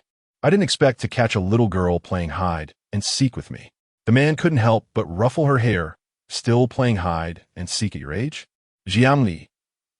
She couldn't just say she was intentionally hiding from him. So she had to silently swallow this childish persona. Airflow, is that your ability after your mental power mutation? She always thought it was the wind. Perhaps there wasn't much difference? Shi Chuan raised an eyebrow in surprise, his expression becoming serious. How do you know? My sister's mental power also mutated and her ability is space. Jiangli was dedicated to fabricating nonsense, racking her brain, knowing she was referring to herself. Shi Chuan understood but still frowned. He hadn't expected her to also gain a mutated ability, which indicated she had experienced a violent mental power surge, nearly dying. What had she gone through? After the last plan to lower his favorability failed, Jiangli was determined to dispel Shichuan's feelings for Jiangyu this time. What are you doing? During a break from mecha operation training, Shichuan watched Jiangli sitting aside. Her eyes glued to the message box as she typed away, looking a bit puzzled. Jiangli looked up and smiled at him. I recently met a new girl. She's quite cute and has a sweet voice. I'm chatting with her. Girls are truly treasures left behind by heaven. Shichuan. After gently and thoughtfully giving a fan a hug and a signed photo, Liu sighed as she watched the shy girl run away. She's just my type. Accompanying Jiangli to enjoy the scenery, Shichuan stood by with no sense of presence. WTF? When did she start liking girls? Bathed in Shichuan's shocked gaze, Jiangli felt extremely satisfied. Don't you think girls like that are cute, brother Shi? Shichuan, they are cute, so you like girls? Jiangli nodded matter-of-factly. Girlfriends are much more considerate and cute than boyfriends, so of course, I like girls. Shichuan, how could she like girls? What about him? Suddenly, Shichuan became confused. Why did he feel a bit flustered upon hearing this news? For some reason, his mood suddenly plummeted, and a feeling that could be called sadness spread from his heart. Jiangli noticed Shichuan's slightly furrowed brow and felt quite guilty. However, she was even more convinced of the possibility that the instructor liked Jiangyu and was determined not to let the instructor fall deeper. Being friends was fine, but whether it was Jiangyu or Jiangli, neither was worthy of being lovers. In the following days, whenever the two met in the virtual world, Jiangli made sure to praise girls extensively to Shichuan, constantly mentioning how much she liked girls and that she wanted to find a girlfriend in the future. Hearing this, Shichuan's expression darkened over several days, and even eating lollipops after logging off the game felt unappetizing. Shichuan was unhappy, but he couldn't say much, only planning to dig a pit for Jiangli in reality and enjoy seeing her fail to ease his mood. So, is the instructor coming back? The mausoleum? Yes. Do you want to go see it together? He built Jiangyu's mausoleum a year ago and would visit it when he had time. He hadn't mentioned it to Jiangli before because he had discovered Jiangyu in the game and wasn't sure about her life or death. So it wasn't appropriate to bring the little girl along. He didn't expect these two to be the same person. Shichuan, with a small-minded attitude, thought Jiangli's expression would be quite spectacular when she saw her own mausoleum. Okay, I'll go too. Jiangli's expression blanked for a moment, feeling as if she had aged considerably. Oh no, she was going to pay respects to herself. She never expected instructor Shichuan to love Jiangyu so deeply, enough to build a mausoleum for her even without a complete corpse. While feeling touched, she also felt a bit uncomfortable. She couldn't respond to the instructor, not only because she was Jiangyu with a guilty conscience, but also because if this body couldn't find the antidote, she might not last long. How sad would the people left behind be? However, Jiangli thought for a moment. Since it was to pay respects to Jiangyu, it was also a good opportunity to make the instructor give up. She propped her chin and thought for a long time, opened her light brain, placed an order online, and chose express delivery. This way, it would further solidify Jiangyu's orientation. Jiangyu's mausoleum was located in a desolate yet spacious area on the outskirts. The surrounding grass was lush, and the falling flowers were scattered, creating a tranquil and serene atmosphere, making even the chaotic thoughts in her mind subside. Wanting only to find a corner to watch the clouds roll by, the area around the tombstone was spotless, without a speck of dust. The stone tablet had the words Jiangyu's tomb carved in a flamboyant style, deeply engraved, enough to show the care and nostalgia of the person who built the mausoleum. However, Shichuan at this moment had no attention at all on the mausoleum he had painstakingly constructed. Most of the pent-up frustration he had been holding for days had dissipated, and he looked helplessly at Jiangli, who had brought a life-sized anime doll along, unable to help but facepalm. What did you bring this for? The life-size doll was comparable in height to Jiangli, and after holding it upright for a long time, not only was her vision completely blocked, but she also stumbled several times on the stone steps. Shichuan wanted to help take it for a while, but was vehemently refused. Jiangli argued, "This is my brother's wife. I can't let another man hold her." Shichuan. Jiangli didn't look at him again, huffing and puffing as she carried the doll to the tomb and began her emotionally expressive performance. "Brother, are you doing okay down there? I brought your 2D paper doll wife. I'll burn it for you to keep you company." Saying this, she squeezed the doll's ample chest and patted its full rounded backside in Shichuan's horrified gaze. Look at the wife I chose for you. Long legs, slim waist, big butt. 36D, a perfect dream lover, definitely your type. She turned back, apologetically explaining to Shi Chuan, my brother just likes this kind of girl, don't mind it. Shi Chuan, that stare. GPJ after this series of outrageous actions. He couldn't help but notice that Jiangli was putting on a show in front of him. It seemed. She misunderstood that she liked Jiangyu. Remembering the little girl's dedication to flirting with girls in front of him while wearing the Liu shell these past few days, Shi Chuan seemed to understand her thoughts. She wanted to tell him that Jiangyu liked girls, specifically those with big breasts and butts, and that he, being a rough man, had no hope. So he should give up early. Shi Chuan, who believed he had seen through Jiang Li's plan, discreetly sized her up. TSK, this little girl is quite theatrical. However, how did Jiang Li, who was obviously quite slow to understand her own feelings, start paying attention to others' emotional states? Although he was puzzled by this question at that moment, Shi Chuan was internally laughing his head off. He suppressed his laughter and pretended to be sorrowful, speaking in a low, drifting tone. So that's it. It turns out he likes that type. Jiang Li felt that her strategy of combining online and offline efforts over the past few days was finally paying off. So she vigorously nodded, yes. My brother had a girlfriend like that when he was in the army. Shi Chuan's gaze visibly dimmed, and he lowered his head, his long eyelashes casting a shadow under his eyes, making it hard to discern his inscrutable expression. My brother has no other hobbies in this life. He just likes beautiful women with big breasts and long legs. Then do you like handsome guys? Jiang Li, who had been babbling on, suddenly choked up. She didn't know why the topic had shifted to her, hesitating. I like them, usually just looking at my brother's photos is enough. Upon hearing this, Shi Chuan raised an eyebrow. Although he had to admit that Jiang Yu was indeed handsome, he wasn't any less so, right? Afraid Jiang Li might become suspicious. His expression quickly shifted to one of melancholy, and his deep brown eyes fixed intently on Jiang Li. I've heard that the gender transformation technology on GF, R99, is very advanced, almost perfect, and has no side effects. Jiang Li. Her hands trembled 3 times, and just as she was about to pretend to burn the doll, she almost set her own clothes on fire.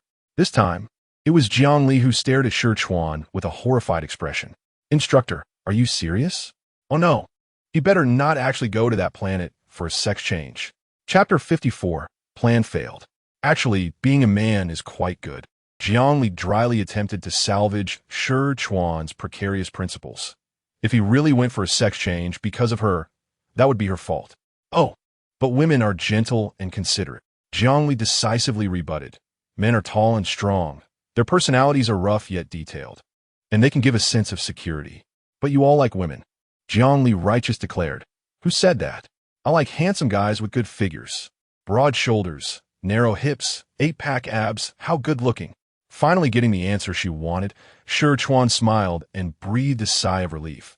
That's good. He discreetly touched his own abs, his expression seemingly filled with a hint of pride. Jiang Li always felt something was off, but in the end, she didn't dare to bring up how much Jiang Yu liked girls in front of instructor Shi Chuan, fearing that he might do something irrational, and one day she would see a female version of him coming to find her. Unexpectedly, the instructor's infatuation with Jiang Yu had reached a level of obsession. She had no way to deal with it. If all else fails, should she dress in men's clothing to seduce the instructor? No, better not. The instructor's feelings must be steadfast and unaffected by outsiders. Jiang Li sighed heavily. In any case, her plan to lower the affection level had failed again. Instructor Shi Chuan returned, not to visit or say goodbye. He stayed in the principal's office for a while, and then news spread that he would continue in his role as the instructor for the second-year auxiliary department. Great! Our instructor is still Shi Chuan. Upon hearing this news, Tian Yi jumped 3 feet high. Her joy was enough to be described as a blooming flower. With more than a month until the military league, the students at school began to get tense, forming groups to run to the training ground, looking as if they couldn't eat without practicing for a few hours each day. Every year's military league competitions are mostly different, and only a week before the competition do students learn about the competition content. However, the preliminary rounds are generally combat-type competitions. For example, Senior Feng Mian had consecutively failed in the preliminary rounds of jungle warfare. The selection rounds are less certain. It probably depends on the mood of the person designing the competition, and the difficulty is unknown. If the selection round includes tests of strength, endurance, speed, etc., it might be a bit difficult for her to pass. Actually, Zhongli didn't care whether she could achieve results in the military league. She just wanted to graduate honestly and fulfill Grandma Mo's wish. She didn't care about being laughed at by others for low scores. As for passing the selection round, it was a requirement put forth by instructor Shi Chuan, and since she agreed, she had to give it her all. Moreover, the most important thing was that the use of stimulants or enhancers was not allowed in the competition. So if there really were strength or speed tests in the selections, it was highly likely she would fail. Her head ached. Do you know about the league's military league?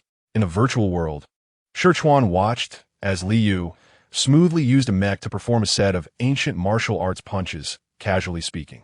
There's a rumor that this year's league's semifinals will be held on the S-91 L-11 border star. Jiang Li, piloting the mech, instantly lost focus. Her mental control, not as precise as before, causing the mech to trip over its own feet and fall flat. S-91 L-11? That is the battlefield of the 7th Army. Jiang Li left the mech bay and landed next to Shi Chuan, her voice trembling. Are you serious? Shi Chuan was very familiar with the number of this planet because it was the last place the former Alliance 7th Army appeared before disappearing. Even in the military, he couldn't find any information about the 7th Army, only knowing that the S-91L-11 border star had suffered a devastating invasion from Zerg, with countless casualties among the border troops, and it was only through the urgent support of the 6th Army that they managed to repel the fierce Zerg attack. There were countless Zerg eggs left on the border star, and even though the army conducted carpet searches, there were still omissions. Fortunately, these Zerg were not particularly strong and could be dealt with by ordinary soldiers. For nearly a year, S-91L-11 had been tightly sealed off by the military, with no one able to enter or leave. This time, for some unknown reason, the military was willing to open this planet for students to train. Perhaps they wanted students to experience the power of the Zerg firsthand? Shi Chuan speculated, not neglecting Jiang Li's question, and nodded. The military was trying to send troops to S-91L-11 to clear a safe zone for students to camp and rest. This semi-final was the only opportunity for Jiang Li to set foot on S-91L-11. If she wanted to wait for it to open again, it might take years. Jiang Li understood this reasoning well, and she took a deep breath. This time, in the military league, she had to make it to the semi-finals. She wanted to see the planet her comrades vowed to protect and search for traces of their lives there. What if there were relics belonging to them that the coalition had not discovered? What if she could find their bones? Countless possibilities flashed through her mind, pushing her determination to enter the semi-finals to its peak. She had to make it to the semi-finals. Seeing Jiang Li's increasingly determined gaze, Shi Chuan wanted to sigh. But in the end, he just shifted to a relaxed tone, as if he were completely unaware of the heaviness in her heart. Want to try some sparring? He pointed to the mech, and this suggestion naturally caught Jiang Li's attention. The gloom that had risen in her gold-red eyes dissipated by more than half in an instant, leaving only excitement. Okay, then, our club's discussion meeting about the military league starts now. Vice President Zhuoyu sat at one end of the conference table, gently tapping a small hammer, which he had somehow obtained on the table, making a loud bang. The main purpose of this meeting was to introduce Jiang Li, who has just arrived, and Lan Ku, a first-year student, to the military league. Several seniors shared important points from past competitions to help the two gain a basic understanding of the military league. As someone who has been eliminated in the preliminaries for 2 consecutive years, I really don't need to participate, do I? Feng Mian raised his hand with a silly smile, only to be immediately denied by Zhuoyu. As a senior, you've at least participated in 2 leagues, and your experience is richer than that of us juniors. What do you think? The friendly smile made Feng Mian shiver, and he quickly agreed. Yes, that's right. I do have some experience worth sharing. Ha ha ha. He suddenly became serious and earnestly explained the situation of the past 2 leagues to everyone. The selection competitions of the past 2 years were quite difficult, mainly filtering out those who did not meet basic qualifications. Feng Mian paused, glancing at Jiang Li. Hu's expression was unchanged and continued. The selection competition 2 years ago was a physical test, where all participating students had to run 20 kilometers within a fixed time. Those who failed to complete the task were eliminated. Last year's was a test of reaction, strength, and speed, with the total score of the 3 tests determining whether students could advance to the preliminaries. The preliminaries tested more on teamwork and overall combatability. The competition used a scoring system, with better performances receiving higher scores and poorer ones receiving lower scores. To maintain fairness, aside from basic physical test data scored by machines, some scores were also given by faculty members, professional judges, and randomly selected online users. Additionally, the entire league was open to the public, with each participating student wearing equipment distributed by the school to showcase the students' qualities to a wide audience through live streaming. After the competition, dedicated staff would edit the exciting moments and post them online, resulting in some well-performing students gaining a large fan base each time. Overall, the selection competition focused more on testing physical fitness. Jiangli frowned as she listened to Feng Mian's explanation, feeling a bit heavier in her heart. Zhu timely picked up the conversation. However, I heard that the overall planner for this league is Megli Jean. That legendary old prankster? Lan Ku asked in surprise. Zhu nodded. Yes, that's him. Megli Jean is over 220 years old. When he was young, he founded the Six Armies Alliance and was a well-known general with great military achievements. After retiring from the military, he ran to the first school of the Alliance and served as principal for over 10 years. Although he was once a soldier, his nature hasn't changed. The older he gets, the more his prankster essence stands out. There was a military league semi-final planned by him, which was too difficult but was filled with funny moments. Countless pits on the map caused many people to trip. In summary, it can be found that the competitions planned by Megli Jean place more emphasis on the psychological and overall quality of the participating students, and, comparatively, he does not have very high requirements for basic physical fitness. Contestants need to be aware that they might embarrass themselves at any time and become the laughingstock of the internet. The old man seems to have a pretty good mindset. Jiangli sighed, feeling a bit lighter, and hoped that she could pass the selection competition designed by this old prankster general. By the way, you, how did you do in the league you participated in? Lan Ku flashed her small tiger teeth and glanced at Feng Mian. With this guy at the bottom, it can't be worse than him, right? Feng Mian, thank you. I feel offended. Me? Zhuyu smiled and downplayed it. It was just a first place, nothing to pay attention to. Lan Ge. Jiangli. Wow. After Shichuan, I've met another, just a first place. Hey, this is a bit insulting. That was because I and Isk didn't participate in the later competitions for personal reasons. If we had seriously participated, who knows who would be in first place? Feng Mian was quite unhappy with someone's implicit bragging in front of him, his tone a bit sour. Zhuyu didn't think much of it. Who told you that one is afraid of bugs and the other faints at the sight of blood? Unable to even make it to the finals? Doesn't that just benefit me? Just wait for this league. Feng Mian patted Isk, who had been silent the entire time, on the shoulder, full of fighting spirit. This time we both have chips. See you in the finals. Jiangli, really? Is President Feng that amazing? Can he compete with the first place in the league? Lan Ku. Come on.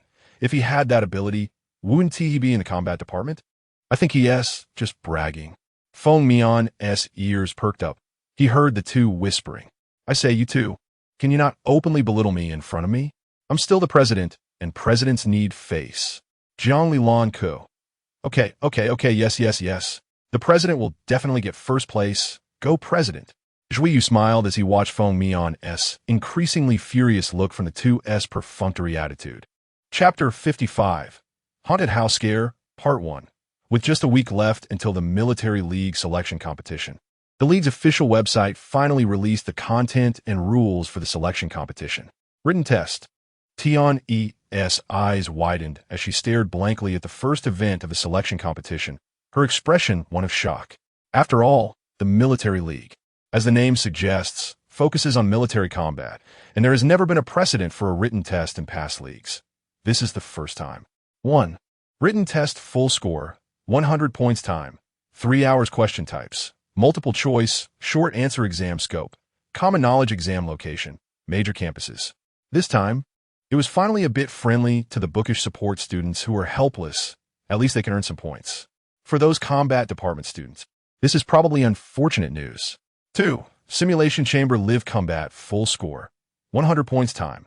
7 hours exam location. Major campuses. Tianyi's gaze slid down to see the content of the second event, unable to help but exclaim. The selection competition is arranging simulation live combat. Isn't this the content of the preliminaries? She couldn't help but cast a worried glance at Jiang Li, who was watching the competition content with her. Ali can defeat Firu, and she's so good in the game. This kind of live combat should be fine, right? She carefully observed Jiang Li's usual expression and secretly breathed a sigh of relief. As Tianyi expected, Jiang Li's mood didn't become heavier upon seeing the information about these two events. Instead, she felt a bit lighter. One literary, one martial, it's fairly fair. As long as it's not a test of physical fitness alone, she can pass the selection competition. Jiang Li was reasonably confident in her skills. However, as for common knowledge, she might not know much. As a person from the countryside who has come down from the battlefield, Jiang Li sighed. It seems that for the next week, she would have to cram books like crazy. Just what areas does so-called common knowledge include? I'm starting the test threshold 13. Is indoor disinfectant safe to consume? A. Yes. B. No. C. I don't know. After selecting B, Jiang Li bit the pen and fell in a deep thought. Is the question setter being too lenient? Do they want to increase the number of participants this year? Haha. Is this really the selection test paper? I read little, don't deceive me.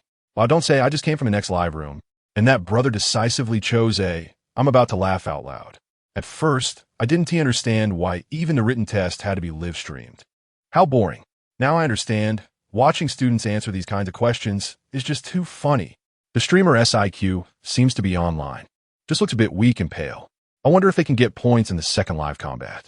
Before the written exam began, each contestant automatically wore live streaming equipment, probably to ensure fairness in the competition and allow online viewers to monitor the contestants for any cheating. This live stream only allowed viewers to see the actions of the streamer, while the streamer could not see the comments from the viewers, thus eliminating the possibility of cheating with the audience's help. Currently, there were only a little over 10 viewers in Jiang Li's live stream, which was pitifully few, but it was also normal. After all, not many viewers had the leisure to spend 3 hours watching contestants take an exam. One day, you received a message like this. I am Jiang Cheng. In fact, I'm not dead. I am now stranded on a desolate star, penniless. I hope you can lend me 30,000 Union coins, and when I successfully return a capital star, I will pay you back 10 times. Question. If you already have savings of 100,000 Union coins, would you transfer the money to him? A. Yes. B. No. C. I don't know. Jiang Li. Even after the old man is dead, he still has to be dragged out to scam people. After silently choosing option B, she continued to read on. Haha. Anyone with a bit of sense knows this is a scam message. Why is there such a stupid question on the exam? I went to the neighboring live stream and checked around. That straightforward young man chose A. Haha. If this were true, he would be scammed badly. Jiang Cheng is really a household name as the Alliance war god. Using him to scam people is quite creative. The teacher who set the questions has worked hard. The exam paper also had serious questions. For example, the 11th short answer question was, if you're an ordinary citizen who accidentally enters a battlefield and discovers an injured cloud-devouring beast, what should you do? Of course, you should run away. You are nothing and you ended up in a battlefield. If you're not careful, your life could be lost. Why worry about a cloud-devouring beast? But that is a first-class protected animal. How can you just leave it alone? Brother, you probably haven't seen an adult cloud-devouring beast. One as big as 4 of you. How do you expect to drag it away? You can also find nearby Alliance soldiers, provide the location, and request them to rescue it. The long 3 hours finally ended with the exam, and the results would be announced tonight. BACHELOR. Secretly looking forward to tomorrow's practical competition. In the selection competition, she would definitely pass. 91 points. As Jiang Li lay down in the simulation pod, her written exam score transformed into points, displayed in the upper right corner of her virtual character. The upper left corner showed a 30-minute countdown. giving contestants ample time to review the competition rules and content. She looked at the grand, massive gray-black building in front of her, the dark clouds rolling above it, occasionally illuminated by flashes of thunder, revealing the dark-colored villa and allowing a glimpse of its full appearance. Dark green, unknown plants crawled all over the villa's exterior, resembling a huge cage, trapping whatever was inside. It looked eerie, like a haunted house. After observing for a short while, Jiangli began to study the competition rules. Game, crossed out. Competition rules. 1. Task. Survive for 7 days in the haunted house. Success grants a base score of 50 points, if killed by ghost. The task fails, and no base points are awarded. 2. There are magical artifacts in the haunted house that can withstand one fatal attack from a fierce ghost. Contestants should find them on their own. 3. The score from the previous written exam is the score for this competition. Points can be used to purchase necessary items in the system hall. 4. At the end of the competition, judges and the public will score contestants based on their performance, with a performance score of 50 points. 5. Pain level is at 90. Please speak and act cautiously. 6. Contestants with poor endurance may withdraw from the competition midway. 7. Other content is for contestants to explore on their own. This is actually a game instance, right? In the game, 7 days equate to 7 hours in reality. No wonder the official website said that the virtual combat duration is 7 hours. Jiangli noticed that several bold red characters suddenly appeared above her character's head. Attention, physically weak heart patients. This competition has multiple high-energy events. You may choose to withdraw. They specifically marked a notice for her. She could thank the production team for that. Contestants need to reach a total score of 120 points across 2 matches to advance. How could she possibly withdraw now? Jiangli pouted and nonchalantly opened them all to start checking the items available. Old McGreely really knows how to play. Oh, haunted house. Just thinking about it is thrilling. This streamer looks like she's not in great health. Feels like her chances of clearing it are slim. Might as well watch the combat-type streamers instead. I just love watching little girls get scared to death and scream. It's so entertaining. People have always maintained a sense of awe and fear toward the unknown, even in the stars. There are still stories of ghosts and monsters being passed around just like in ancient times. Soon, the countdown in the upper left corner reached 0, and the white mist blocking the haunted house's entrance slowly dissipated, the daylight breaking through, revealing a rusty iron door. At the same time, several figures appeared around her, one of whom was a very familiar short person.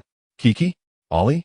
Lan Ku joyfully rushed over and hugged Jiang Li's waist. Great. It turns out we are on the same team. The competition randomly formed teams to complete tasks, and judging by the current number of people, it was a team of 7. Hello, everyone. One of the gentlemen with a gentlemanly smile began to introduce himself. My name is Tang, majoring in solo combat at Alliance 2nd Academy. With him starting, everyone began to introduce themselves one by one. In the 7-person team, there were 3 boys and 4 girls. One boy who was as round as a ball kept munching on snacks, named Shun Zhe, who, like them, was a student of Alliance 1st Academy, majoring in military command. Just call me Fatty, you can all call me that too. Another boy had long hair tied into a small braid, wearing flashy pink shorts, and his fingers were always elegantly poised, named Jialan, majoring in gene research at Alliance 3rd Academy. A girl with a high ponytail called Mei He, majoring in mecha at Alliance 3rd Academy. You can call me Xiao Mei. She smiled generously at everyone. Jiangli, majoring in cloud-devouring beast breeding at Alliance 1st Academy. Jiangli deliberately did not mention the full name of her major. Forgive her. She really didn't want to say the words postpartum care. I am Lan Ku, majoring in medicine at Alliance 1st Academy. You can call me Kiki. Lan Ku revealed her signature little tiger tooth. The last one was a girl named Krasana, majoring in programming at Alliance 2nd Academy. She looked timid, as if she was extremely afraid of the haunted house, her eyes watery, as if she could be scared at any moment. Cloud-devouring beast breeding? There's even such a major? I checked it out. Its full name is Cloud-Devouring Beast Breeding and Postpartum Care. Heck. It is said that this was a new major opened by Alliance 1st Academy last year, so there are fewer students. Sorry. Even though the Cloud-Devouring Beast is a protected animal, I still want to laugh. What can I do? The streamer probably thinks the term postpartum care is embarrassing too. Haha. Only Yi Tang was a third-year senior in the team. He scratched the back of his head and smiled. If you want, you can call me Yi Gu. Calling me Tang Gu feels like taking advantage of you. Everyone laughed, and the atmosphere in the team gradually became relaxed under his words. So, shall we go in now? Upon hearing this, Krisanna shivered violently, tremblingly gripping Xiao Mei's clothing. Xiao Mei didn't mind and patted Krisanna's hand reassuringly. Lan Ku also comforted her. Don't worry, we have so many people here. We will definitely clear it. Krisanna blinked her almond-shaped eyes, nodded slightly, and said softly, Thank you. Chapter 56.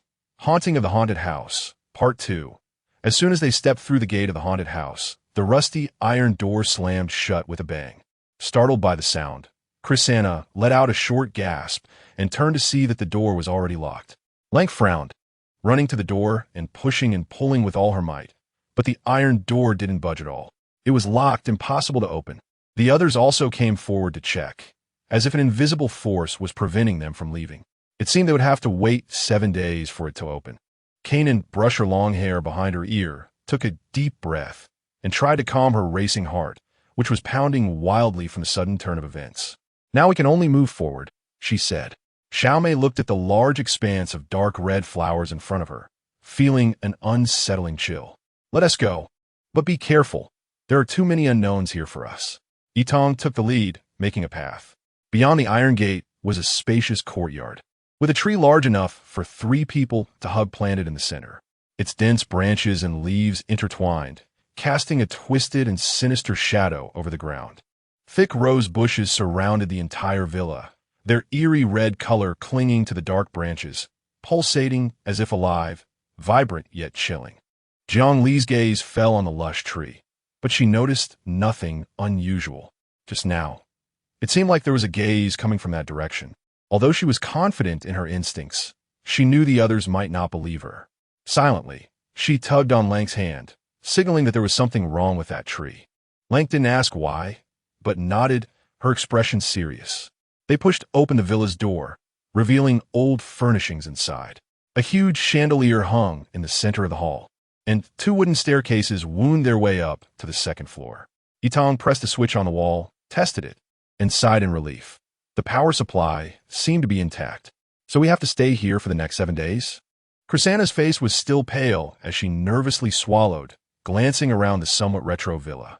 Of course, where else would we stay? Kanan rolled her eyes at what she thought was a pointless question. I think we should explore this house first, Jiangli suggested. At least find some things for self-defense. Since our task is to survive here for 7 days, we will inevitably encounter threats to our lives from ghosts. And the rules state that there are items that can withstand a fatal blow. Lank nodded. I'll listen to Ali. Yitong also agreed with the suggestion, glancing at the timid Krisanna, who was hesitant to step forward. Let us leave 1 person in the hall, and the others can pair up to explore. Fatty raised his hand. I'll explore the hall. In the end, Jiang Li and Lang teamed up to explore the remaining rooms on the 1st floor. Kanan and Xiao Mei formed another team, while Yitong and Krisanna went to explore the rooms on the 2nd floor. Jiang Li and Lang first arrived at what seemed to be a kitchen, starting to rummage through the cabinets. This is really retro. Ali, look at this fridge, Lang exclaimed, pulling open the fridge door. Huh, there's food? Jiang Li leaned in to take a look. The fridge was packed with fresh fruits and vegetables, looking vibrant and emitting a faint fruity aroma. She shook her head. It's best not to touch the food in this house. What if it's something the ghosts used to lure us? Let us just buy some food from the store with points instead. She had carefully checked the items in the store before. The prices were reasonable. 10 points could buy enough food and water for 1 person for 7 days. But the prices for self-defense items were exorbitant, with the cheapest costing 30 points. Spending points meant using the scores from the previous written test, and only the remaining scores could be counted towards the total score in this competition, so it was better to save. There wasn't too much in the dish cabinet, just a bunch of random kitchen utensils, with only 2 knives. Jiang Li chose a slender chef's knife that was easy to carry, tore a piece of apron into strips, and wrapped the knife several times to hide at her waist.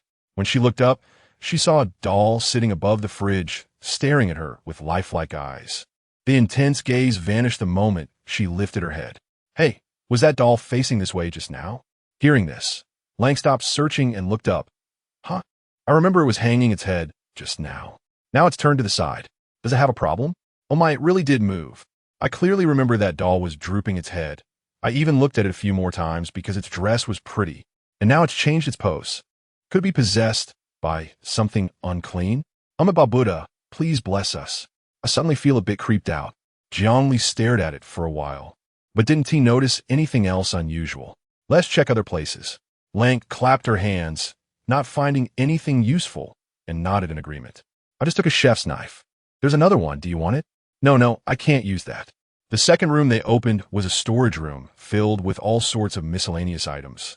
Looking very cluttered, Lang's bored gaze fell on a corner, and she suddenly got excited, rushing over to pull out a large hammer. I want this. She also tore a strip of cloth like Jiang Li and tucked the hammer in her waist, bouncing a few times to check if it would fall off. And my weapon is almost ready. It should be delivered before the preliminary round. I'll show you then. It's a beautiful big hammer. Jiang Li blinked in surprise, not expecting Lang to choose such a weapon. Great. It must be a very powerful weapon. She took a hammer? Awesome. That cute little figure swinging a hammer is too impressive. Such a wealthy person, making her own weapon, really amazing. What are you jealous about? Ha ha, he really is jealous. After checking the storage room, the two opened the only remaining door on the first floor, which led to a spacious bathroom. Jiangli turned on the faucet, and clear tap water flowed out without any abnormalities. She looked at the mirror above the sink and tapped the edge, which was stuck and couldn't be moved. The mirror seemed fine, but why did she feel something was off about her reflection? She forced a smile, and her reflection smiled back, but with a hint of sarcasm, a glint of disdain in its eyes. Jiangli, is it mocking me? She calmly shifted her gaze and continued to explore the entire bathroom with Lang. Nothing was found. Jiangli couldn't help but recall that the rules before the competition only mentioned that there were magical items in the haunted house. But didn't he specify what they looked like or whether they could be easily identified? This meant that anything that looked ordinary in this house could potentially be a magical item. She fell into deep thought, not paying attention to the ground. As she exited the bathroom, she accidentally tripped over the threshold. Huh! Jiangli stomped her foot again, listening to the dull sound of the floor. The sound of this floor is off. Lang asked, what's wrong? Jiangli squatted down, tapping with her fingers. It's empty underneath. Upon hearing this, Lang excitedly ran to the storage room. I'll go find tools. Fatty, who was carefully searching in the hall, glanced over at the sound, but didn't pay much attention as he continued to eat and search. Although he kept talking, he was thorough and not slow in his search, even feeling through the gaps of the sofa cushions.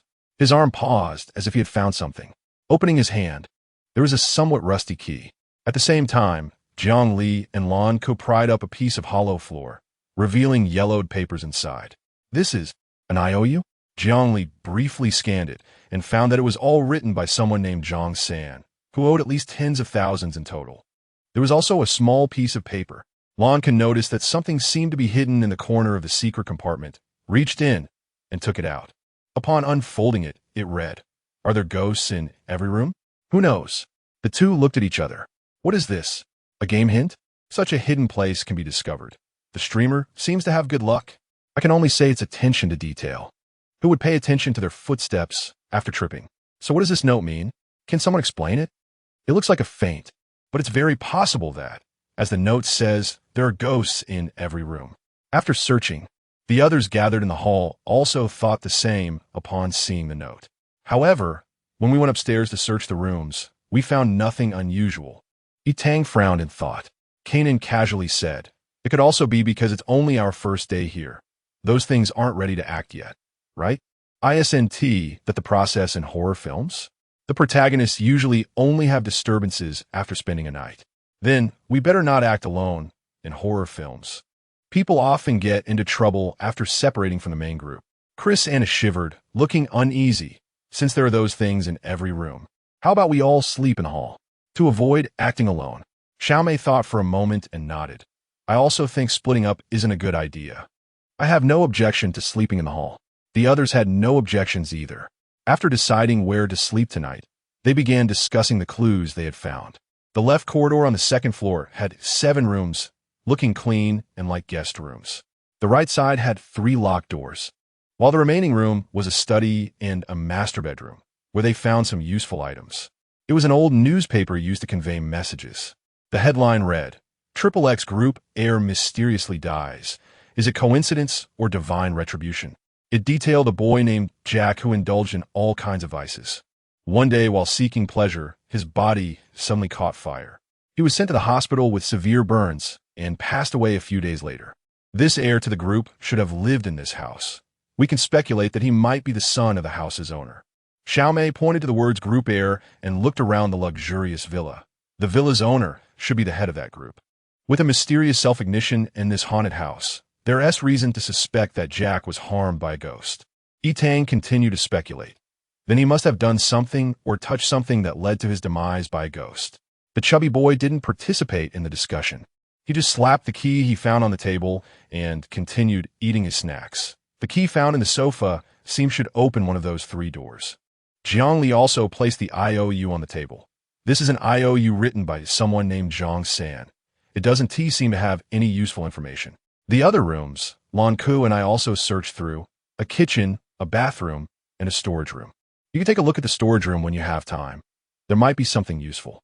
She found candles and a lighter inside and put them in her pocket, just in case the power went out. Chapter 57, Haunted House Terror 3, with too few clues. They couldn't figure out what had happened in this villa, so they had to set aside their curiosity and focus on discussing talismans and survival issues. Compared to survival, everything else became trivial at that moment. Have you found anything like talismans or props? Chris Anna asked quietly, seeing that several people shook their heads. She could only lower her eyelids in disappointment. Being in such a gloomy and quiet place, she was genuinely scared. Her combat skills weren't high, and her only expertise was programming, which was useless here. She felt like she was completely out of her depth. If they couldn't find any talismans, she might just have to wait to die. The more she thought about it, the sadder she became. Chris Anna sniffed her small nose, dejectedly hugged the cushion from the sofa, curling up into a ball, resting her chin on the soft cushion. It just felt like the place where her chin was resting didn't feel right. She raised her hand to touch it and exclaimed in surprise, "There seems to be something inside." A minute later, Chris Anna pulled out a piece of paper from the cushion. Written in black ink was, "Do not go outside after 8 p.m. Lanka looked at the note and scoffed. "It's so dark outside at night. We will definitely stay inside the villa." Kanan, after 8 p.m. Does it mean that those things will come out then? Jiangli thought of the strange dolls and mirrors from before and shook her head. It might also mean that their lethality increases after 8 p.m. Why do you think the note refers to the door as the villa's main door? The chubby boy said casually while eating his egg roll. What if it refers to the room doors? Upon hearing this, the other's expressions changed. And Xiaomei even gasped. If it really refers to the room doors, then we can't sleep in the hall tonight. Yitang pondered for a moment and said, "Since there have already been 2 such notes, there might be others. We need to find more hints before dark, otherwise, we could very well be wiped out on the first day." The 2 notes appeared in such unexpected places. The other notes wouldn't be easy to find either. It seems they need to conduct a thorough search. Let's have each group switch places and search again. Xiaomei suggested. Our group will search the rooms on the right side of the 2nd floor. The chubby boy raised his hand. I'm too lazy to search so many rooms. I'll continue looking for clues in the hall. Although he seemed the least reliable in the group, based on his previous remarks, the others suddenly felt he wasn't so unreliable after all, so no one objected. Jiangli. Then we'll check the rooms on the left side of the 2nd floor. All right, our group will look around the 1st floor. Yitang nodded. The group began a new round of searching. This time, they were much more careful and meticulous than the first round, afraid of missing any clues and causing themselves and their teammates to be doomed on the first day. The left side of the 2nd floor indeed had 7 rooms, each numbered from right to left as 206 to 212. The rooms were clean and tidy, fully equipped, as if specially prepared for outsiders. They searched thoroughly, almost lifting the floorboards, but found nothing hidden in the rooms. However, in the corridor, Jiangli found a secret compartment. It was a note. Lanka leaned in to take a look and read the words on the note. The guest rooms are temporary safe houses. Only 1 person per room? This means they all have to stay in these 7 guest rooms, and they cannot go outside after 8 p.m.? At that moment, A sound of something breaking came from the right side of the second floor. The two hurried over and saw Xiaomei and Kanan in the master bedroom. What happened? Xiaomei stood aside, frustrated, and explained, I accidentally broke a vase. Kanan squatted down and picked something from the shards of porcelain. There's a note inside. The note unfolded, and it clearly read, Do not scream in front of Mary. The group exchanged glances. Who is Mary? No one has found a ghost named Mary. Tang shook his head after reading the note, feeling quite a headache. Let's sort out the known rules. 1.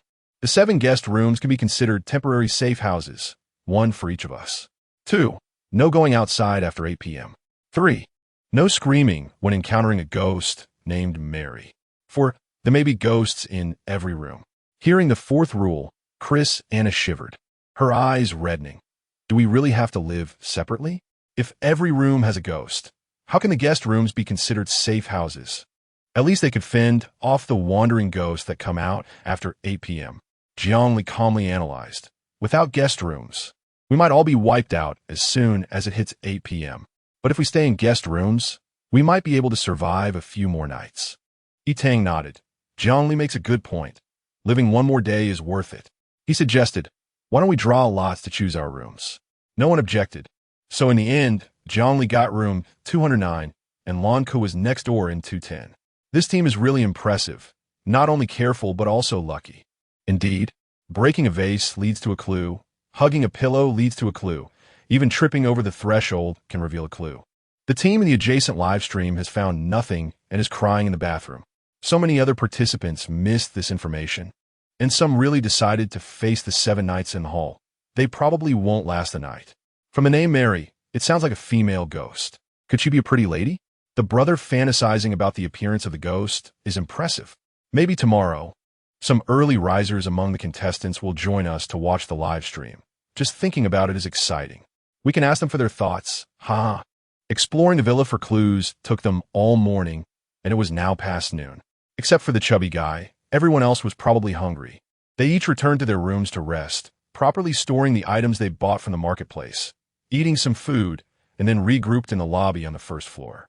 Jiangli even found a small bag in her room, slinging it over her shoulder to conveniently carry some items she deemed useful. The entire afternoon, the 7-person team searched for clues in the flower bushes in the front yard and the artificial pond in the backyard of the villa, but besides getting a headache from the strong scent of roses, they found nothing. Jiangli thought she sensed a faint smell of blood among the dense rose bushes, but it might have been an illusion. Exhausted, she returned to the villa, told a few people, and agreed on the time to get up and go out every morning before heading up to her room on the second floor to rest. The others, wary of the curse of 8 p.m., also returned to their rooms before 7 p.m. I have to say, the anchor is really beautiful, looking like a soft little girl. But there's also a hint of heroism between her brows. Is that why you watch the anchor sleep for 2 hours? Hey, stop it, it's 8 p.m. It's 8 p.m. The bullet comments suddenly fell silent. 1 minute passed. 2 minutes passed, 3 minutes passed. I don't hear anything outside the door. It can't be a bluff, right? Just to scare the contestants. The ceiling. On the screen, Jiang Li's serene sleeping face was shown, but above her, a pale-skinned man's figure slowly appeared on the ceiling.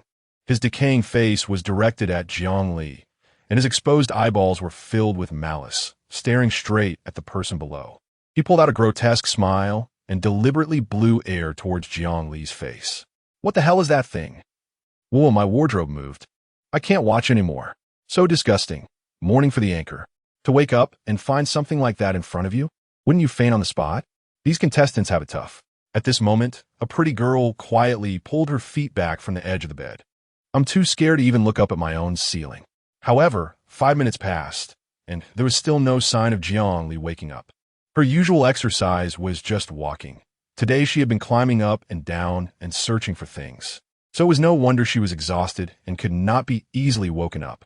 The ghost on the ceiling awkwardly waited for 5 minutes without anyone waking up, then angrily reached down to cover Jiang Li's neck. Isn't this supposed to be a safe house? Is this ugly freak going to kill someone? Anchor, please wake up, don't sleep. Wake up, Anchor. The bullet comments were filled with wails. In her dream, Jiang Li found herself standing on a battlefield, with an enemy fiercely gripping her neck, trying to kill her. She scoffed, and without hesitation, she used her mental power to wrap around her hand and slapped out, perfectly eliminating the enemy. Zhongli smacked her lips in satisfaction and turned over to continue sleeping. The male ghost, who was slapped away at least 2 meters. My face hurts so much! Exclamation point. Ha ha ha ha ha. The bullet comments erupted into a frenzy of laughter. The anchor is amazing. Quickly spam 666 on screen. 666,666. How many lurking viewers did this slap bring out? Ugly ghost. I've been calling for so long and can't wake her up, and now I get slapped instead? Are these humans not able to handle it? I see you're just afraid to look at my handsome face. Blah. Jiang Li's breathing became more and more steady and even. The male ghost stood awkwardly by the wall for a while, silently picking up the eyeball that was knocked to the ground by the slap, and found that one of them had burst, spilling everywhere, which made him even more grieved. He let out a loud sob, and the whole ghost turned into a cloud of black smoke and dissipated. I don't know why I saw a sense of grievance from that ugly face. Ha ha. Cry for being slapped. Ha ha. Ghost. No one has ever hit me in my past life. How dare you slap me? Screenshot looking pitiful. GPJ. You in front are the devil, right? Still have the leisure to take a screenshot? Too flattering, too flattering. Soon, a sound of something hard being dragged outside suddenly echoed, slowly moving from the direction of room 206 towards here. Closer, closer. The thing stopped in front of Jiang Li's door, lingering for a moment before leaving. The viewers in the live stream were also holding their breath, and, for a moment, the bullet comments went completely silent. What was that just now? It seemed like something hard was being dragged. Could it be a ghost with a weapon? Shivering, if I go out, I might have to fight a ghost. In the 643-2510 live stream, that team is in the lobby fighting a ghost. The one that just passed by the anchor's door was that ghost, carrying a huge axe. I'm telling you, their fighting power is really amazing. Ah, so many ghosts have appeared again. So exciting. I want to go watch. The viewers in Jiang Li's live stream flocked to 643-2510, and in an instant, the live stream room became desolate. A few hours later, the viewers returned, still discussing the events. So tragic, so tragic. A true total annihilation. Meanwhile, the anchor's team is calm and steady. Just in one night, the live stream room lost a quarter of its audience. The fighting power of these ghosts is too insane, right? It's one thing for mechanized specialists to not be able to win, but even individual combat specialists can't win against them. So it's true that you can't go outside after 8 p.m. Maybe that's when all the ghosts get a buff. Chapter 58. Haunted House Horror, Part 4. Around 5 in the morning the next day, Zhongli naturally woke up. She sat up and stretched, feeling inexplicably sore in her right arm. Maybe she had worn herself out looking for clues yesterday. While thinking this, she walked into the bathroom to freshen up. Although they were in a retro villa in the game, the way to wash up was still like in the stars. Using mist cleaning. Even though virtual characters did not excrete waste, Zhongli still spent some time in the bathroom out of habit before coming out. She had slept through the entire night, unaware if anything had happened during the night.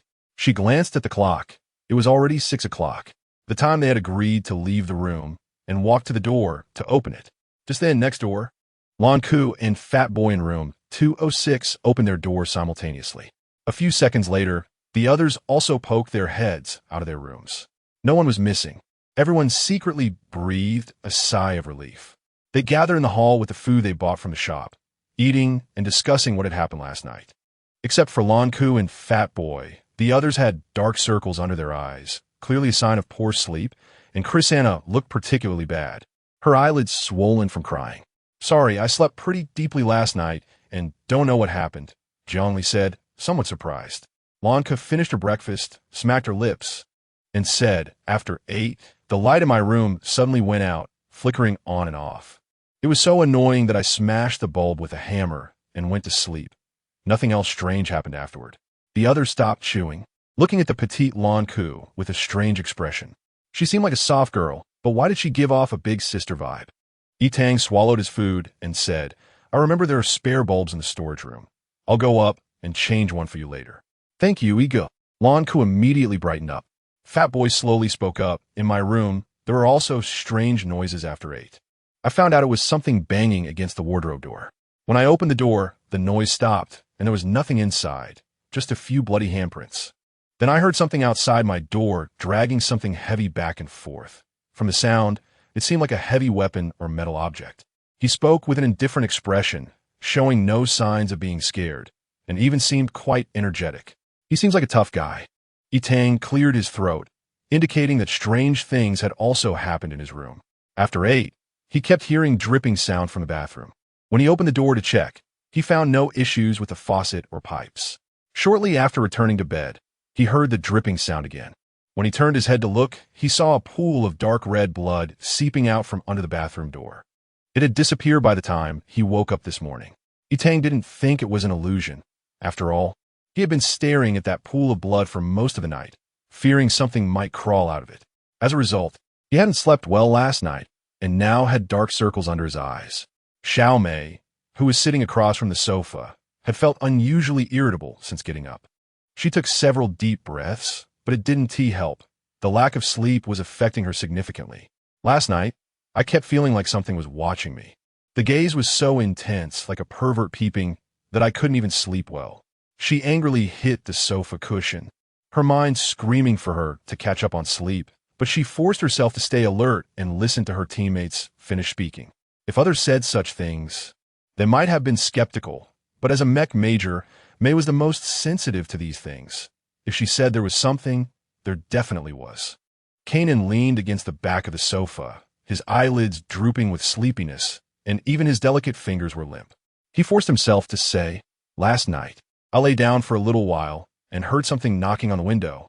At first, it was a slow rhythm, but then it turned into a loud banging like a storm, so loud it kept me awake.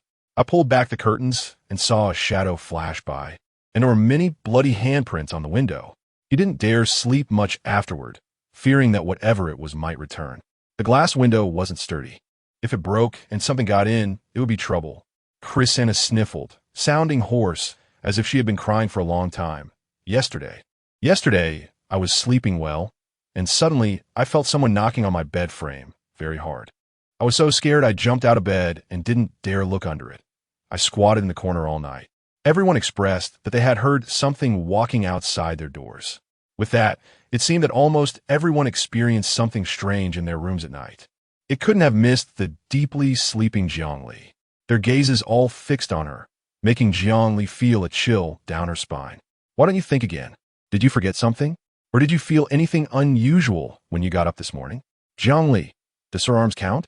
She thought carefully and tentatively said, "I think I dreamt I was being choked. And then I slapped that person away. Everyone. That must have been a real dream."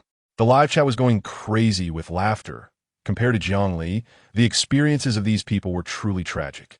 "No, believe me, it was real, not a dream. Haha. This is too tragic. There are things in the room and outside the room being attacked from both sides. What can people do? Just thinking about it is scary. These contestants have it too hard." While envying Zhongli's room for not experiencing any anomalies, those who in T slept well expressed their desire to catch up on sleep, intending to rest for 2 hours before searching for the treasures they hadn't found yesterday and the keys to the remaining 2 rooms. Zhongli, who had slept well last night, along with Lan Ku and Fat Boy, watched as the others collapsed on the sofa, fast asleep, and after whispering among themselves, decided to check out Fat Boy's room first. At that moment, a light sound came from the kitchen. Zhongli paused her steps, listened carefully for a moment, then signaled Fat Boy to keep an eye on the others in the hall while she and Lan Ku went to check the kitchen. Pushing open the door, the kitchen was silent, with only a doll that had originally been on the refrigerator now lying on the floor, turned sideways as if looking in their direction. Lan Ku frowned and complained while picking up the doll. "This thing looks so creepy." The moment she touched the doll, she felt a spine-chilling sensation. This doll felt just like human skin. Even its eyes were not much different from human pupils. Startled by her own thoughts, Lan Ku quickly lifted her foot and put the doll back on top of the refrigerator. Zhongli carefully checked the tightly shut windows. There was no problem. Then the question arose. The windows were closed and no wind was coming in. How did the doll fall from the top of the refrigerator? Jiangli opened the refrigerator door to see if there was something wrong with it. The fruits and vegetables were still packed full, with no abnormalities. Ali. Lanku suddenly tugged at Jiang Li's sleeve, staring at her back without blinking. Jiang Li instinctively looked back. The doll was gone. Turning around, she saw the doll sitting neatly at the edge of the dining table, tilting its little head, staring at them with realistic blue eyes, slowly revealing a grin that stretched from ear to ear. Jiang Li quickly yanked a cloth hanging on a hook and stuffed it into the doll's mouth. Doll? Feeling as if she had discovered a new world, she pulled at one piece of cloth after another, forcing the doll's wide-open mouth to the point where she could no longer stuff anything in. Lanku, who had just been ready to smash this creepy thing with a hammer. Doll. Cuckoo slowly types a question mark. Ha! Look at that doll. Its eyes are wide open in shock. Haha, doll. What are you going to do to me? Haha. This streamer named Jiang Li is a devil, right? Haha. In the remaining 3 minutes, Lanka watched as Jiang Li took out a section of rope exchanged from a mall from her small handbag. It was a high-density binding rope famous for its toughness in the Alliance, commonly used to capture criminals or prisoners of war to prevent them from escaping. It couldn't be cut by knives, burnt by fire, or corroded by strong acids and bases, making it a must-have artifact for home and travel. Big missed. Jiang Li quickly tied the doll's arms behind its back, securing its entire body tightly, even tying a section of rope across its stuffed mouth to prevent it from spitting out the rag. Her hand speed was extremely fast, and in the blink of an eye, she tied a military knot that someone without specialized training could never untie. She clapped her hands and said to the astonished Lanku, "All right, we have a hostage. Oh no, a doll hostage." The doll seemed to finally react, its eyes wide open, glaring at Jiang Li with resentment. Then it began to roll wildly on the table.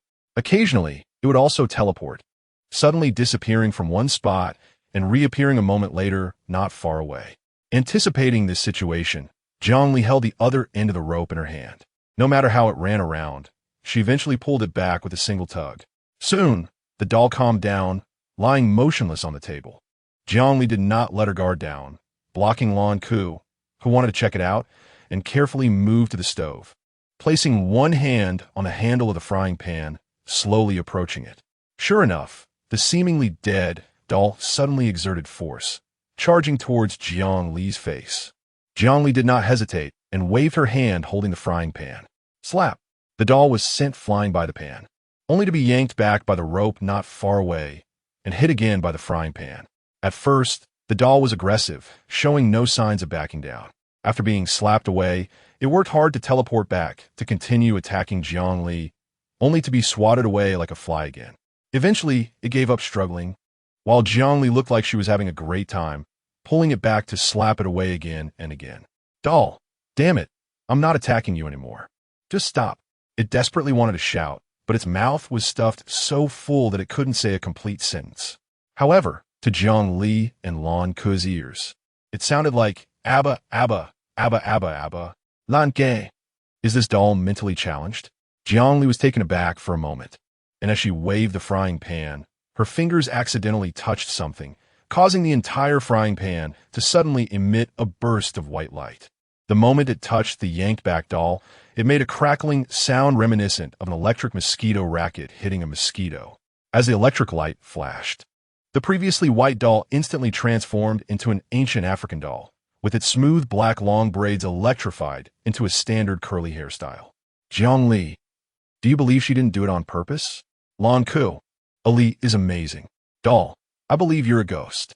On the livestream homepage, invisible to Jiang Li and Lanku, countless viewers who have been recommended by friends and family went wild. Haha. This streamer is a wolf exterminator. Haha.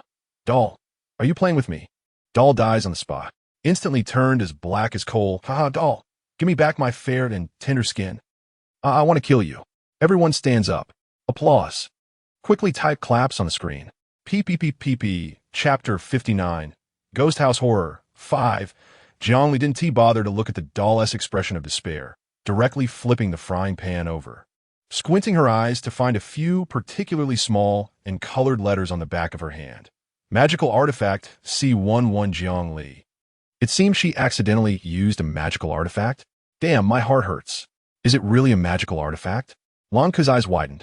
Zhongli nodded, pointing out the small text to Lan Ku, who looked at the two lines with a complex expression. These letters are too small. How can anyone find them? Sighing at missing out on the life-saving artifact, Zhongli said wistfully, "Let it be." Moreover, she guessed that the magical artifact needed to be activated to be used. Just like when she previously slapped the doll, the frying pan didn't react, but when she accidentally pressed that row of small letters, the frying pan emitted a light. So, why is the magical artifact a frying pan? She weighed the frying pan in her hand, secured the ancient African doll that lay motionless on the table to her waist, and exited the kitchen with Lan Ku in front and behind. Although a bit worried, the chubby guy who hadn't heard any screams from the two stood in the hall, munching on soft cookies while peeking in. What happened in the kitchen? Why does Zhongli have a black doll tied artfully to her waist and a frying pan bigger than a human head in her hand when she comes out? The chubby guy felt for the first time that his IQ might not be enough. Did they encounter something? He looked the two girls up and down, seeing that they had no obvious injuries, so he knew the kitchen's items should pose no threat. It was just Lan Ku's dazed expression that caught his attention. Zhongli shook the doll hanging at her waist. "Here, it's this one." Chubby guy. Was it originally this peculiar? Could it be a doll once used for bondage play? The chubby guy looked at it, revealing an expression that was hard to describe. The previous tenants of this house had a rather heavy taste. "Doll, damn it. I'm so beautiful, are you blind? You are the one who's peculiar. Your whole family is peculiar." To express its anger, the tightly bound doll, despite still pretending to be dead, visibly twitched. However, no one cared about its feelings. Zhongli casually grabbed a piece of cloth and blindfolded the doll's realistic eyes, wrapping it several times to prevent it from scaring anyone again. Lan Ku chuckled and explained the situation to the chubby guy, while Zhongli handed him the frying pan to take a look. Chubby guy, wow. I didn't know there was such a trick. He rubbed the small letters on the frying pan, indicating he understood, but hesitated to focus his gaze on the doll hanging at Zhongli's waist. His eye twitched slightly before he nonchalantly looked away, following Zhongli upstairs to check their rooms, while Lan Ku stayed in the hall to watch over the sleeping teammates. Let hang. This kind of doll shouldn't pose any threat to them. The second floor was very quiet during the day, with only their footsteps and breathing echoing in the corridor. The chubby guy opened his bedroom door and stepped aside to let Zhongli in. Although his belly was round and obviously protruding like a half-sphere, the doorframe was wide enough for Zhongli to enter, while stuffing soft cookies into his mouth. He pointed to the wardrobe diagonally across from the bed. It's this wardrobe. At night, there's a sound of knocking on the cupboard doors. Look, there are blood handprints left by it. Opening the wardrobe door seemed to release a putrid smell of decaying blood, with bright red handprints scattered chaotically on the inner side of the wide-open door, making one shudder just by looking at it. Zhongli pondered, stroking her chin.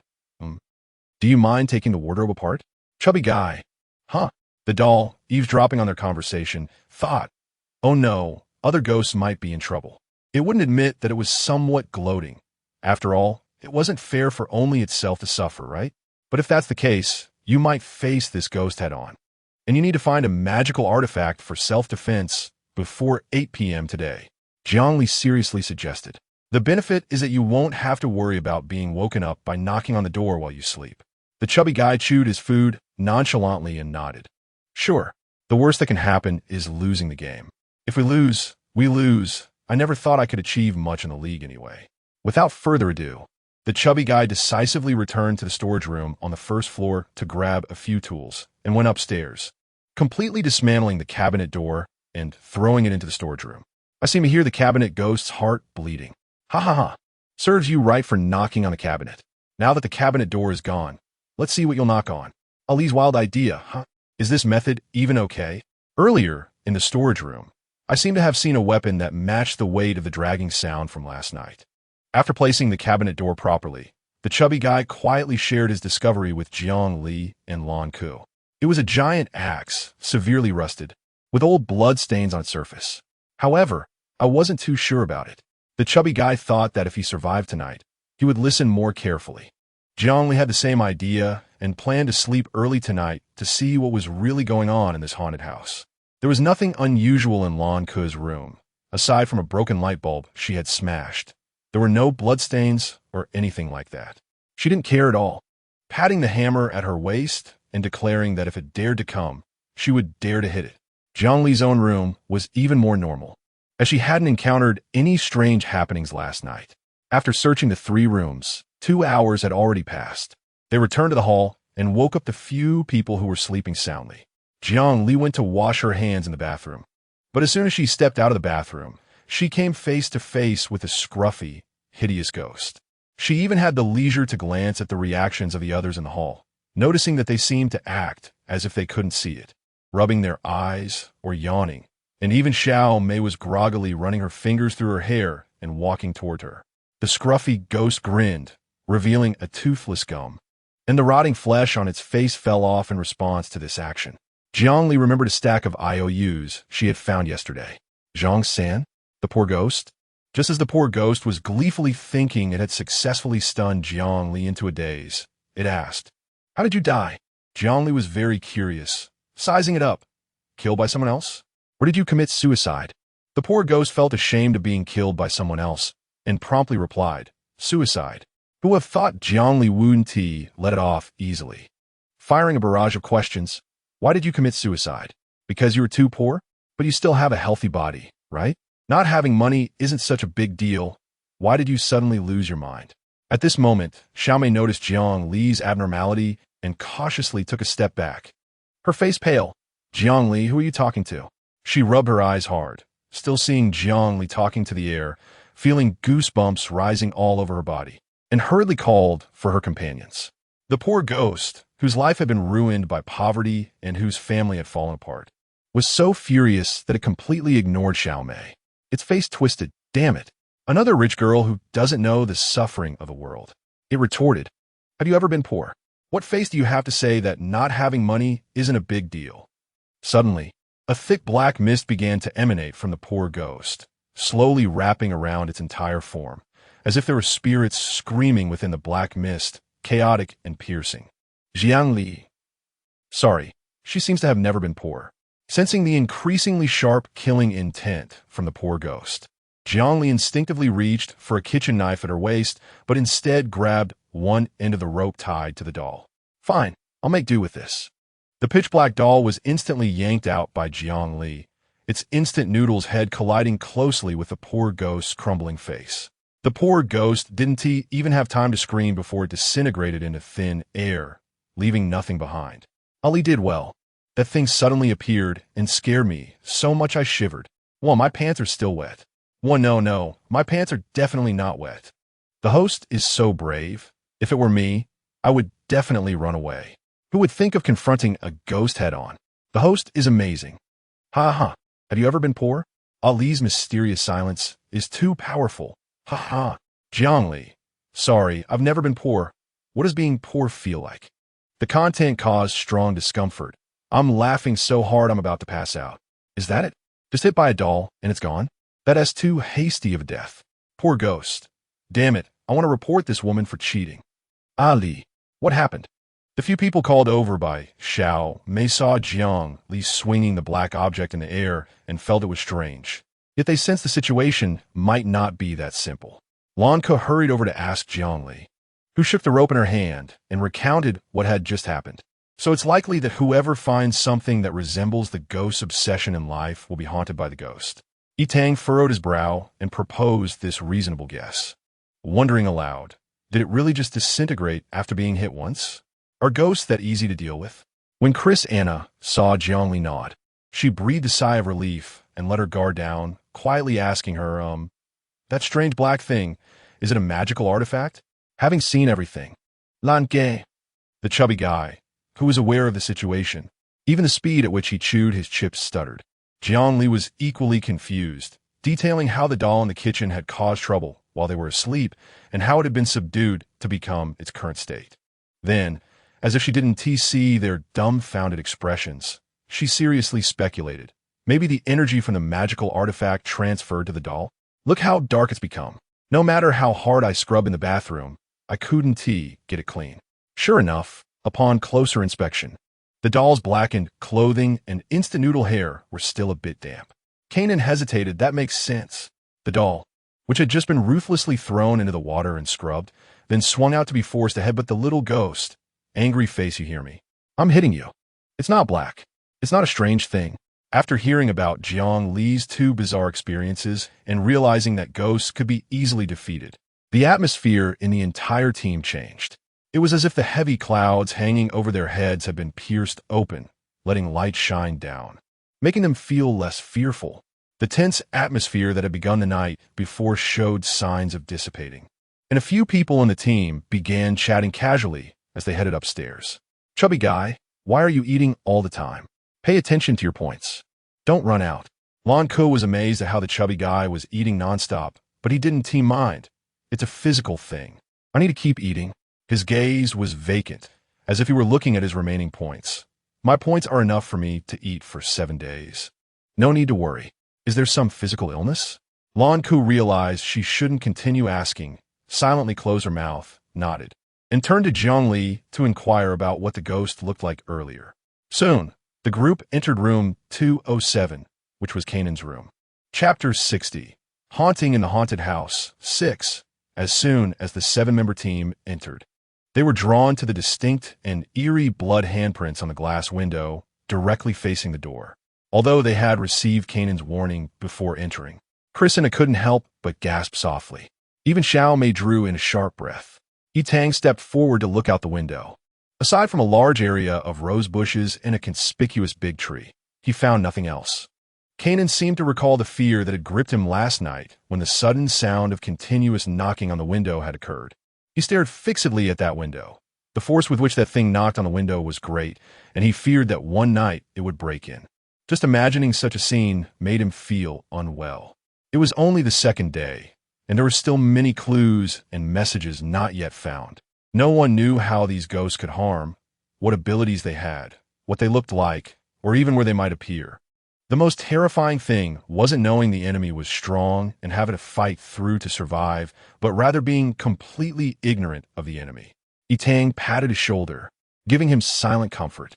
Since there were no discoveries, they all went to room 208 of Christina, room 211 of Mei He, and room 212 of Yitang, all of which yielded nothing, not even a trace.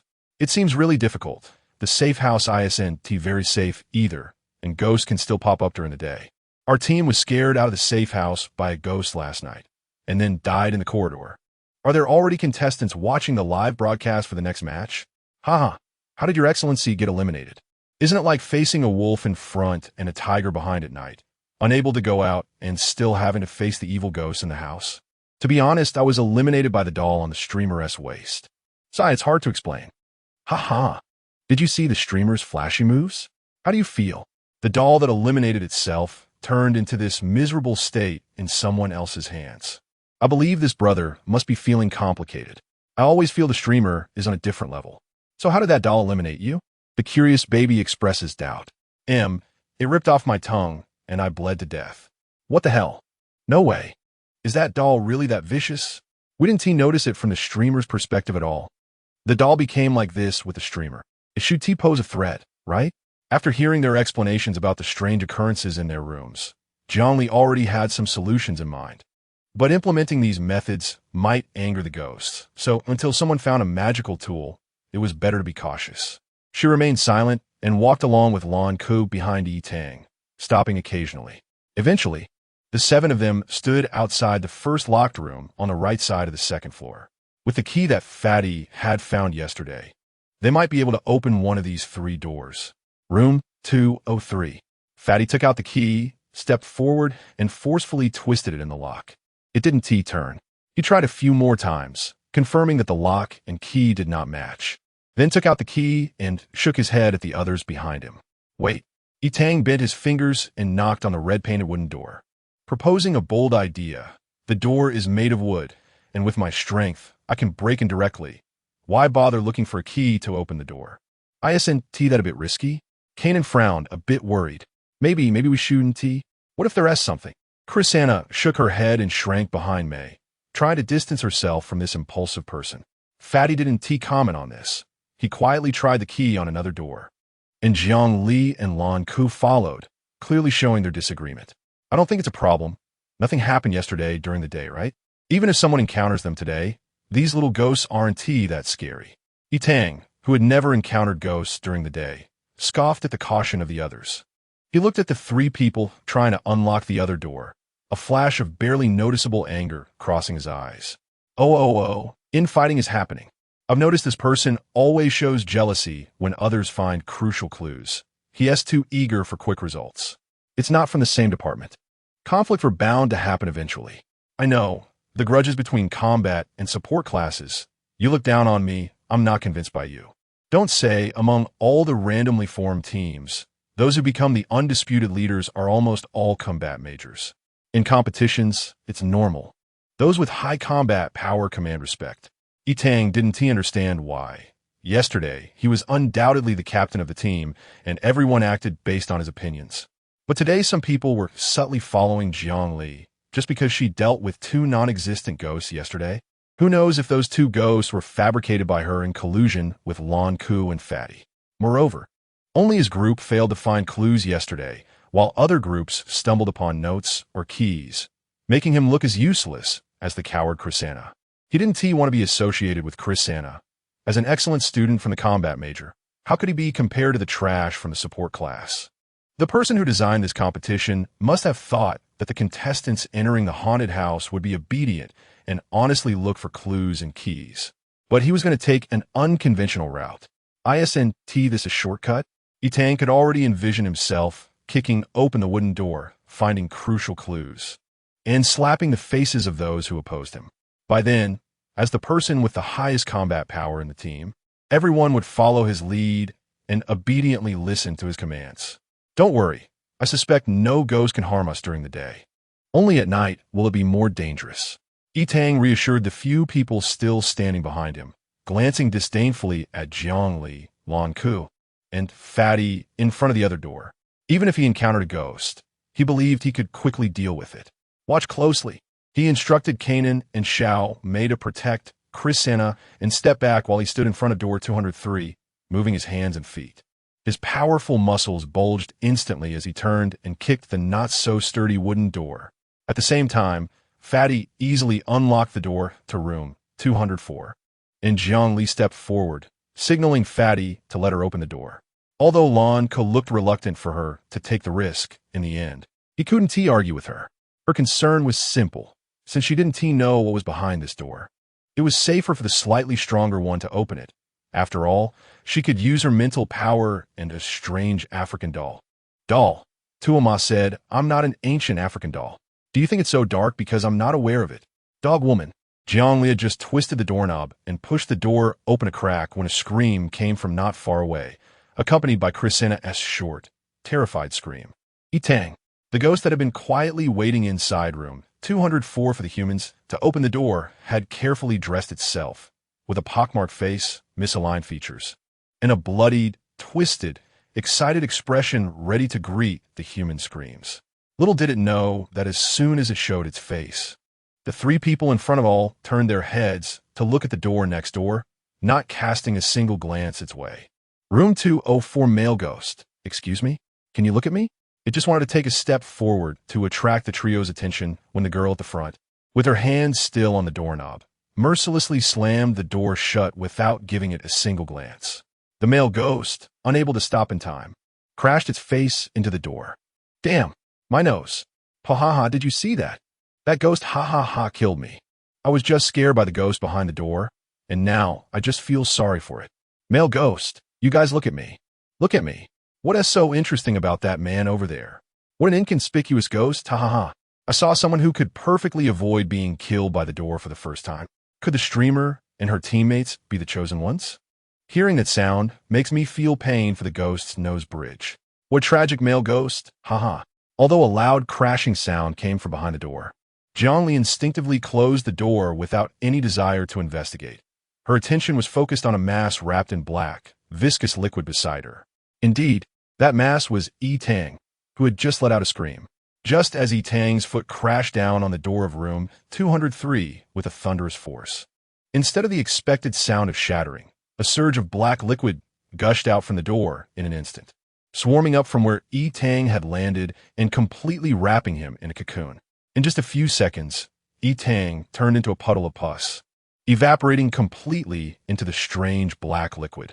The corridor fell into a sudden silence. This was the first casualty in the 7-person team since the start of the competition, and he was the only combat power in the team besides Mei. It was hard to imagine how the remaining 6 people, 5 of whom were students with weak combat abilities majoring in support, had survived these 6 days filled with crises. Xiao Mei and Jianan were simply shocked by this scene. Frozen in place, Anna covered her mouth and stumbled back several steps, trembling all over. Oh my! Lanka watched a living person disappear just like that and couldn't help but exclaim. Fatty stood there frowning, biting off a stick-shaped snack with a crunch, seemingly deep in thought while chewing. Meanwhile, Jiangli noticed a piece of old paper that appeared at the spot where Tang had vanished. Where's Tang? That large figure on the live screen, the person who was just screaming, turned into soup and evaporated. You can't even find a place to drink it. I was so scared I didn't dare to make a sound. Looks like we have to honestly find the key to open the door. Being reckless could cost us our lives. One of the only 2 combat powers in the team is gone just like that. Before Lanka could stop her, she stepped forward to pick up the paper that looked exactly like the hint they found yesterday. The night monsters wouldn't harm those inside the safe house. She read this sentence aloud, and she could hear Jianan and Anna clearly sighing in relief. So, does losing a person also drop a hint paper? Lanka tentatively concluded. Fatty chimed in. It's very possible. This note only explains the night. Do you think the ghosts that appear during the day can enter the safe house and harm us? Hearing this speculation, the atmosphere in the team, which had already become heavy due to the unexpected loss of a teammate, grew even more tense. Anna's frail figure swayed as she started looking around, feeling as if an invisible ghost was lurking nearby. Xiao Mei's face turned pale, her lips pressed tightly together, remaining silent. Jianan cautiously glanced at the door of room 203, afraid that whatever was inside would appear again. However, there was some good news. Jiangli smiled legally, shaking the paper she held between her fingers. Now that we know the ghosts that appear in everyone's rooms at night won't harm us, but only serve to scare and disturb the contestants' sleep. Things are much easier, right? She looked at her few temporary partners, who had turned their eyes to her because of her words and looked a bit distressed. I have a few ideas. At least for the remaining 6 nights. We can get a good night's sleep. Then we can regain our energy and work together during the day to deal with the other ghosts. How about that? Chapter 61. Ghost House Horror 7. When Jiang Li and the others regained their composure and pushed open the door to room 204 again, nothing unusual happened. Light streamed through the glass windows, illuminating the entire room. Tiny dust particles floated and danced in the air, silent and peaceful. Room 204 was dominated by dark colors, making it clear that this used to be a male's bedroom. However, in contrast to its clean and tidy interior, there was a faint scent of charred and decayed air, like something had been burnt. Zhongli felt she was overlooking something as she examined the layout of the room. The others were rummaging through cabinets, drawers, and looking for hidden compartments. Jianan suddenly found something on the bookshelf and exclaimed, "The owner of this room. Did they find something?" Xiaomei quickly turned her head.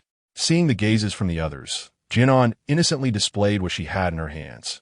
"Nothing. I just thought his taste was quite unique." It was a women's swimsuit magazine, the cover featuring a pair of large breasts and a prominent cleavage that was quite eye-catching. The women present cast judgmental looks at Jianan. "You still have the mood to look at magazines?" Jianan. "I didn't. I just happened to come across it."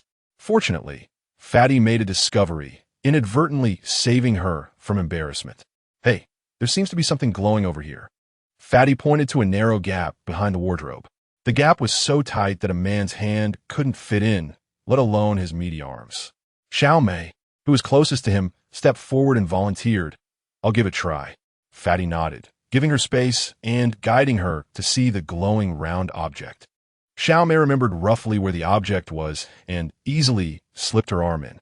Her slender hand quickly touched the target, and she relaxed her expression. When asked if everyone felt it, she nodded. However, her body soon froze in place, and the color drained from her lips in an instant. A cold hand gripped her wrist, and a chilling sensation crept up her arm, leaving her completely rigid. Jiangli could tell from her expression that she must have encountered something strange. She stepped forward, leaned down and softly encouraged Xiao Mei. Don't be afraid. You train often, right? Why not try to pull that thing out? I bet it's not stronger than a mech warrior. It seemed that something Jiangli said resonated with Xiao Mei. She glanced at Jiangli, feeling the trust from her, and resolutely gritted her teeth, grabbing the icy hand inside and pulling with all her might. She was the only combat student in the team. She couldn't be the first to be scared.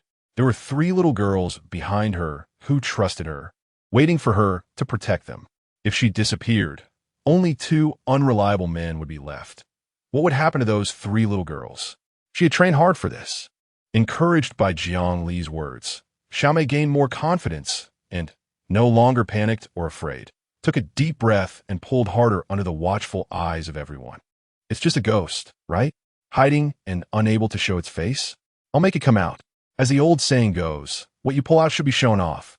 The ghost in the gap was smug, thinking it had caught a little girl, and was about to leisurely pull her in while savoring the panic and despair emanating from the girl who couldn't escape its grasp. Suddenly, it was forcefully yanked out of its body above the arms and collarbone by an unexpected immense force. The ghost in the gap. Where did this monster's strength come from? The terrifying-faced female ghost was suddenly exposed in front of everyone, causing Chris Anna to gasp in shock. Jianan instinctively took a step back, but a swift, rounded shadow flashed before her eyes. Fatty? The ghost in the gap, which had been pulled halfway out and was struggling with Xiao Mei, suddenly felt a chill on its back, sensing something was wrong. As it struggled to pull back, it turned around and nearly lost its mind. That fat guy, don't come over. The girl in the gap was so scared that she lost her strength and quickly let go, trying to shrink back into the cabinet. But how could Xiao Mei let her be? She held onto its hand and didn't move an inch, even pulling it outward. Kanan stared in shock as the fat guy took big strides to the front of the wardrobe, moving his body before suddenly crashing forward. He swore he clearly saw the fat on the guy's body jiggle. A shrill scream instantly echoed through the sky. The girl in the gap. My chest, my chest. Don't press on it, or I swear I'll lose it. At the same time, Lan Ku reached to her side. Let me handle this. She picked up a hammer and swung it at the pale arm of the girl in the gap, which was being pulled taut by Xiao Mei. Another horrific scream rang out. Behind the 6 of them, a large lump had quietly formed on the bed, wriggling closer to the edge, but suddenly froze when it heard the girl in the gap's scream. Then it crazily shrank down until it disappeared. Male ghost. I'm out of here. The girl in the gap, in excruciating pain, directly faced Xiao Mei and threw out what was in the cabinet gap. Seizing the moment, Xiao Mei was distracted. She grinned and shrank back into the gap. The girl in the gap curled up in her small space, gasping and teary-eyed. Here for you, all for you. Jiang Li, who had been watching the whole time, suddenly felt like raising her hands to applaud. What should I do? My teammates are too amazing. I feel completely useless. Haha. I often laugh like a fool while staying in this live room. My mom asked me why I'm kneeling to watch the live broadcast series. This team is incredible. Tuama literally dragged the ghost out. Can you believe it? Haha. Did anyone notice the girl ghost's chest got pinched? Ha ha ha. Blind student, you noticed the detail. So that's it. No wonder the girl ghost screamed so miserably. Although I'm already laughing so hard, I can't straighten my back. I still want to ask the previous question. What's the source of that blind student's line? I keep seeing netizens using it.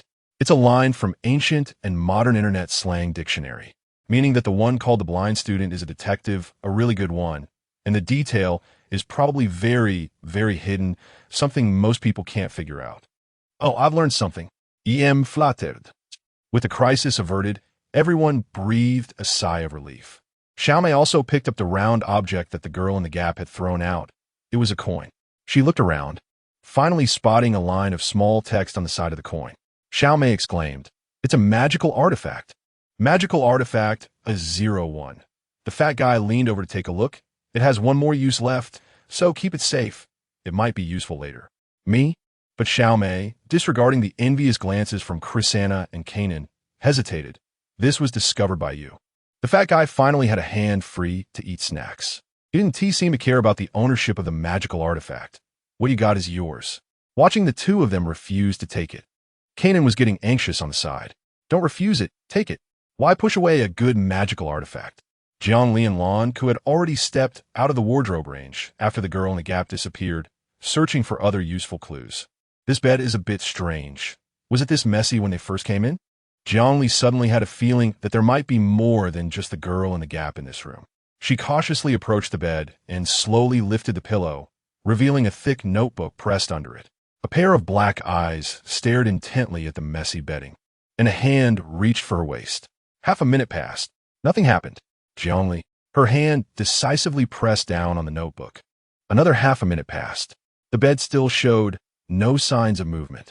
Male ghost, stop looking. No matter how much you look, I want to come out. Hurry up and leave. Jiang Li. Although confused, she still took the notebook and backed away from the bed. Opening the first page, she was stunned by the distorted handwriting that looked like it had been written by a foot. This is a diary? She furrowed her brows and struggled to read on. May 21st. I'm writing this diary to motivate myself to study hard, finish my homework, and impress Xiaoli. First, I need to finish this 5-year college entrance exam, 3-year simulation. May 22nd, play ball. May 23rd, played ball. May 24th, played games. May 25th, played games. June 12th, Jack, oh Jack, how can you be so degenerate? Have you forgotten the study plan you set and your goal to impress the campus beauty? I can't go on like this. June 13th, played ball. June 14th, played ball. Jiang Li. The owner of the diary is named Jack, the same Jack who spontaneously combusted and was severely burned as reported in the newspaper. So this room is Jack's room? She raised her eyebrows in realization. No wonder she smelled a burn odor when she came in. Although the diary was thick, there was very little content on each page. Judging from the earlier pages, it seemed to be written by a young student. The later half of the diary jumped several years ahead. Although it was still written in that ugly handwriting, at least she didn't have to strain to recognize every single character. Just as she was about to read further, Xiaomei and the fat guy had already discussed where to put the magical artifact. It was undoubtedly Xiaomei's, but she was adamant about giving the fat guy points. In the end, the fat guy couldn't refuse and had to accept the 10 points Xiaomei transferred to him. Then, the group noticed the diary Jiang Li was holding. It was Jack's diary. Jiang Li shook the notebook, inviting them to come and take a look. March 2nd. My father's new wife is really pretty. Oh no, I should call her stepmother. March 3rd. Stepmother is so gentle, speaking softly like a little canary. March 6th. The little canary is delicate. After getting pricked by a rose, her eyes turned red, and she almost lost her golden beans. Why is she so cute? March 12th. I really don't understand why the little canary would be interested in a middle-aged man like my father, who doesn't know romance and can't charm anyone. If it were me, I could make the little canary happy every day. March 20th. The old man is getting handsy with the little canary right in front of me. Although her blushing face is beautiful, I can't stand it. April 5th. I'm really starting to like her more and more. April 6th. The little canary is swaying in front of me in her pajamas. Is she trying to seduce me? April 8th. I heard the old man bullying the canary in the bedroom, and my mood suddenly turned sour. She's my stepmother, not my little canary. April 9th. I got drunk yesterday, and the little canary took care of me all night. When I opened my eyes in the morning and saw her, I thought I was dreaming, and I couldn't help but kiss her, but I scared her away. April 10th. I didn't see the little canary today. The nanny said she went out to play with her sisters. I miss her a bit. April 11th. The little canary is avoiding me. Why? April 12th. You like that old man so much that you keep avoiding me. What makes him better than me? From here, the handwriting on the diary became increasingly erratic, giving a chilling feeling. Chapter 62. Ghost House Panic. 8. April 13th. The little canary is mine. Mine. On April 14th, I finally got my hands on the little canary. She was so delicious. Every inch of her body was so sweet. Even the way she struggled beneath me was astonishingly beautiful. I thought I might not be able to live without her.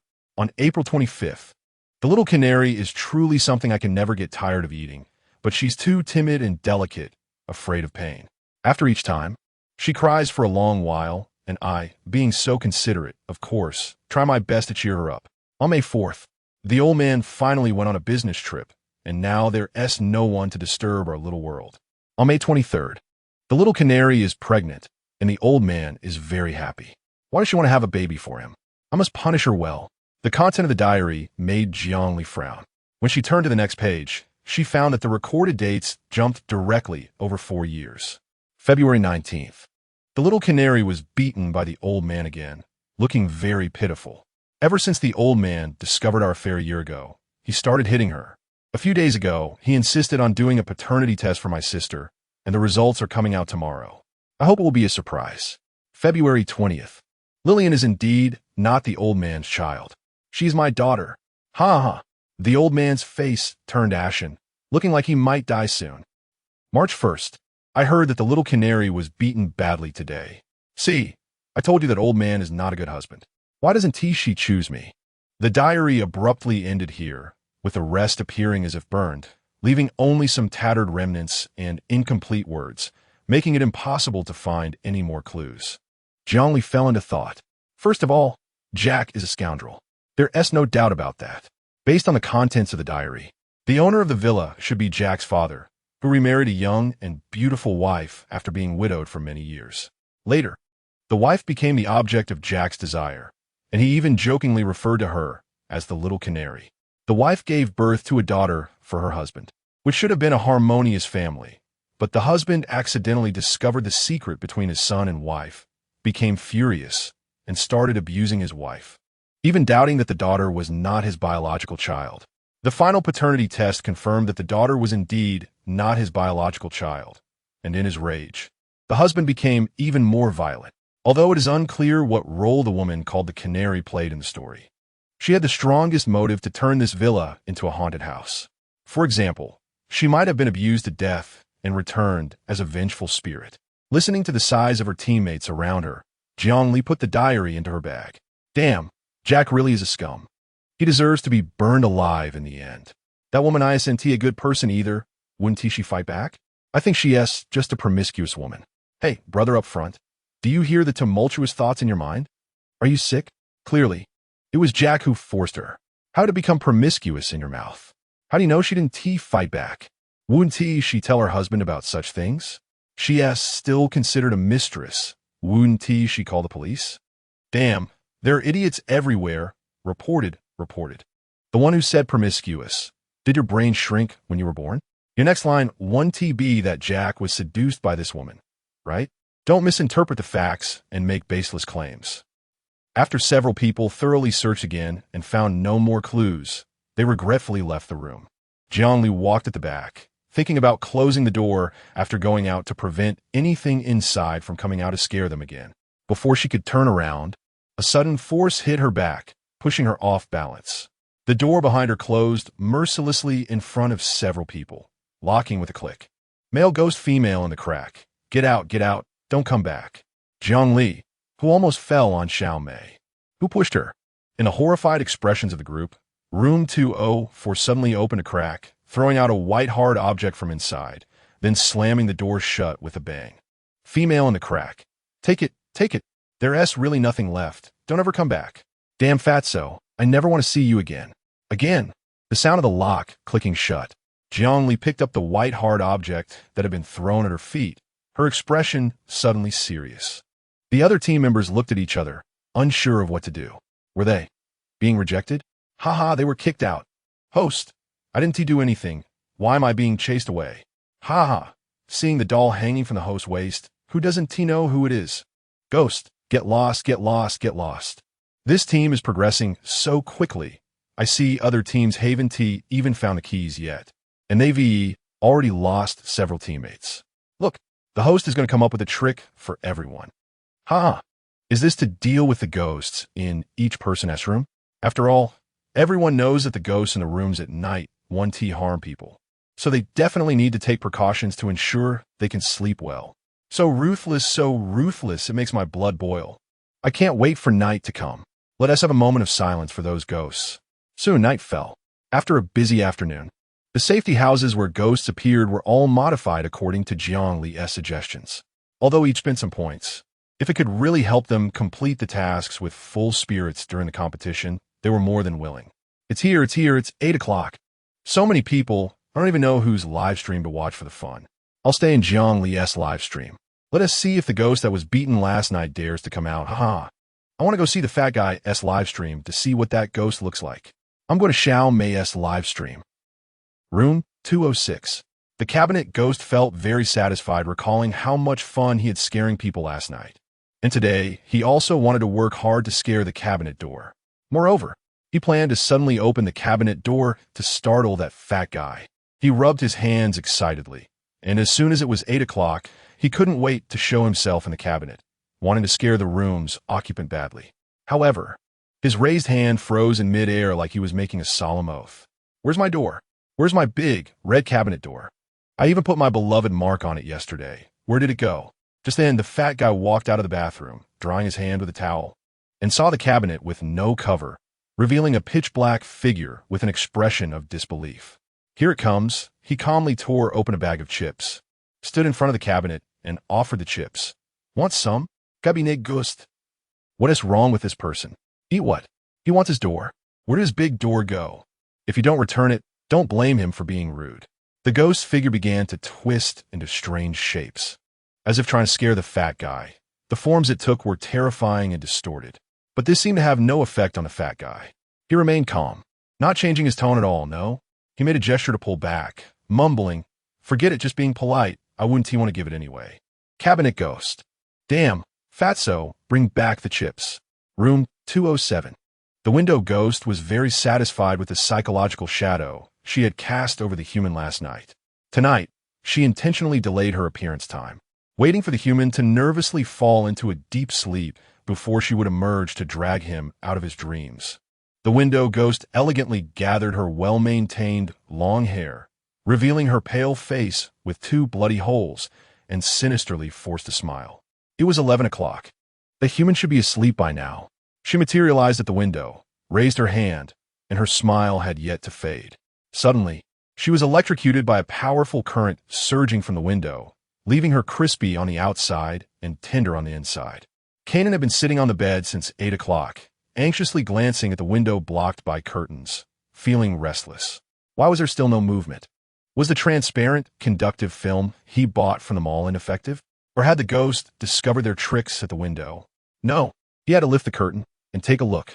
With an unknown surge of courage, Kanan lifted a corner of the curtain with his delicate fingers. Immediately, he locked eyes with a black ghost with a hairstyle still twitching.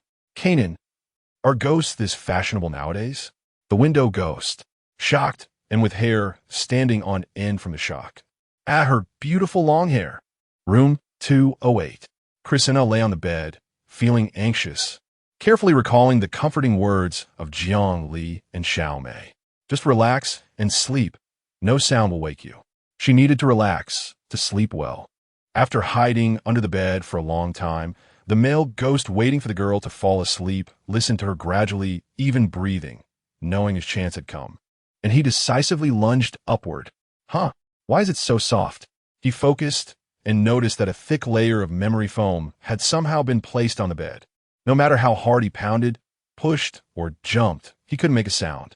After struggling for a while, exhausted and panting, the male ghost exclaimed, "What are you doing? What are you doing? Can a ghost scare people properly anymore? Is this funny? Huh?" Room 209. Jiang Li had been holding a mop handle, staring at the big brother huddled in the corner of the ceiling for a long time. As soon as he appeared, he realized Jiang Li was awake and immediately trembled like a Parkinson's patient. He took advantage of being stuck to the ceiling, where Jiang Li couldn't reach, and squirmed into the corner. He said nothing and didn't move, just stared at Jiang Li with a pitiful look. Of course, Jiang Li couldn't discern any emotions of grievance from his horribly ugly face. So she went to the bathroom to get a mop, poking him with a question. "Hey, hello, Poke. My name is Jiang Li. Do you have a name? Poke, are you unable to speak? Why are you hiding from me? Poke, didn't you come yesterday? I've never seen you before. Poke." The ugly ghost suddenly got angry, snatching the mop handle that had poked his but several times, breaking it in half on the spot and throwing it across the room with a clang. Then, he leaned forward, letting out a loud sob. "Why didn't I come yesterday? Didn't you send me back? Look, look, you made my face swell. It still hurts." He pointed to one of his hollow eye sockets, pitifully extending his hand to show Jiang Li the squished eyeball in his palm. You even ruined my eyeball. It's useless now. I have evidence. Don't think you can deny it. Jiangli looked at his series of actions in confusion. Although she didn't understand what he meant, she felt he seemed very angry. She glanced at the tragic-looking mop handle in the corner of her room and hesitated, saying, "Yes. Sorry." The ugly ghost's pout slowly retracted. Humph, turning his head away, indicating he was still dissatisfied. Jiangli. She carefully looked at the shapeless eyeball and tentatively said, did I do that?" The ugly ghost snorted loudly. Although Jiangli was confused, she looked left and right, finally focusing her gaze on the pitch-black doll at her waist. The doll, blindfolded, gagged, and bound all over, suddenly shivered. "Why do I feel cold all of a sudden? Do you think this eyeball is okay?" She tore off the cloth covering the doll's eyes and held it up to the ugly ghost. The doll stared blankly at the ugly ghost for a few seconds. The ugly ghost smiled. "So it's you. It seems you've been doing well. Doll, what are you doing, you bastard?" "Doing well, my ass. Why don't you deal with this audacious human properly?" "Ugly ghost, what did you say? You want to give me this eyeball? How embarrassing. Thank you. You're so generous." He decisively yanked off one of the doll's realistic eyeballs, making a pop sound, and then vanished happily into the ceiling. Let this doll, who usually relies on its little master for protection, meet its match this time. Huh? Serves it right. Bah. The doll, suddenly missing an eye, was stunned. It's I was snatched by that damn ugly bastard. Let us go. Doll, I'm gonna get you. Can you hear me? Just wait until my little master comes back. One by one, I will make you all pay. At this moment, Jiangli was still in a daze. She instinctively tied the doll back around her waist, then returned to sit by the bed, deep in thought. Why was this ghost, who trembled in fear upon appearing and insisted on making eye contact with her, just here to complain and ask for an apology? All right. And it had also stolen the doll's eyeball. Confused. GPJ Chapter 63. Ghost House Horror. 9. Room 210. The long-tongued ghost felt she had met her match. She could originally control the circuit freely with her magnetic field, making the light flicker, and after creating enough atmosphere, she would make a grand entrance, achieving an astonishing, terrifying effect every time. However, the girl who moved in yesterday had a violent temper. The light bulb flickered a few times before she smashed it on the ground, and then lay down to sleep without even opening her eyes. She had made ample preparations today, hoping to make the bulb flicker once before appearing. She had to scare her at least once. However, during the next period, no matter how hard the long-tongued ghost tried, she couldn't get the light source in the lampshade to show any signs. But look, leisurely swinging a hammer. The self-luminous energy stone produced by the Alliance is of guaranteed quality, absolutely stable. Fair price, no cheating. Long-tongued ghost. Why isn't her light bulb working? Room 211. May had tucked herself in, put on her eye mask, turned off the lights, and fallen asleep. She believed she would have a good night's sleep tonight. However, the wall ghost thought otherwise. He wanted to watch her until she felt a chill down her spine. The wind howling, and dare not sleep. With a gaze full of malice, he looked down from the wall at the bed. What is that thing on the bed? That vibrant red sheet with big pink flowers and the two characters Prosperity embroidered on it. What is that? This bizarre color scheme made the wall ghost feel like his eyes were burning. Damn, I don't want to look. The wall ghost decisively shifted his gaze away from May's body and focused on her face. Let us see the little beauty's face to refresh my eyes. Then he found himself passionately staring at an eye mask decorated with two glowing fake eyeballs for several seconds. Wall ghost. Winky face. Eyeballs ghost ha ha ha, where is my cabinet? Ha ha ha. Do ghosts eat snacks too? Big shot, big shot. It turns out there is another big shot in this team, besides Jiangli. So real, ha ha ha. I'm just being polite. Didn't mean to give it to you. GPJ, the ghost outside the window, scared you, right? The conductive film produced by the Alliance can conduct electricity even when stuck to glass. Ha ha ha ha ha ha. Just asking you, is it exciting or not? The ancient modern killing mat style. Ha ha, so fitting. Do you think my sky-high hairstyle looks good? GPJ. In the dead of night, a young couple gazes at each other affectionately through the window. What will happen next? Stay tuned for the next episode. Ah ha ha, devil. All devils. As soon as I open my mouth, it's an old marketing account. Ha ha. I take pictures. I take pictures. I take pictures. If I take a loud photo, I lose. Ugly ghost. You broke my eye. You have to compensate. Jiangli, do you want this doll's eye? Ugly ghost, smiling brightly. Thank you, big boss. Doll. Haha. The real tough guy is here. A slap that scared the ghost into being timid and still dared to ask for compensation. We really can't understand the big boss's flashy moves. Can I have this magical color bedding set? Suddenly feel excited. It is said to be a specialty from the ancient modern flower family in the northeastern region, where every household has this kind of floral quilt. Look, you can watch as long as you want. I won't stop you. Go ahead and watch. I'm about to laugh until I vomit. Ha ha ha. Hiccup. Produced by the Alliance. Whether it's conductive film, memory foam pads, self-luminous stones, realistic eye masks. All guaranteed quality at favorable prices. No defective products. 6-month warranty on after sales. This ad is smooth. Collecting advertising fees online. Ha ha ha. After sending off the strange, unknown ghost, Jiangli turned off the lights to rest, but she consciously maintained a light sleep state, so she could wake up in time if there was any noise outside the door. Late at night, there was indeed a sound of heavy metal objects scraping against the floor tiles in the corridor. Jiangli opened her eyes, her pitch-black pupils clear, showing no signs of confusion from just waking up. She walked to the door and listened carefully to the sounds in the corridor. A rough male breathing sound came from the direction of the stairs. His footsteps were heavy and slow, dragging an unknown weapon back and forth in the second-floor corridor, occasionally stopping in front of certain doors, as if hesitating or tempted. It is easy to imagine that if someone opened the door to the safe house in the middle of the night, this ghost would chase them relentlessly. One wonders how many ghosts can move freely at night. Just thinking about the scene of a throng of ghosts dancing. Jiangli couldn't help but feel grateful for the existence of this safe house.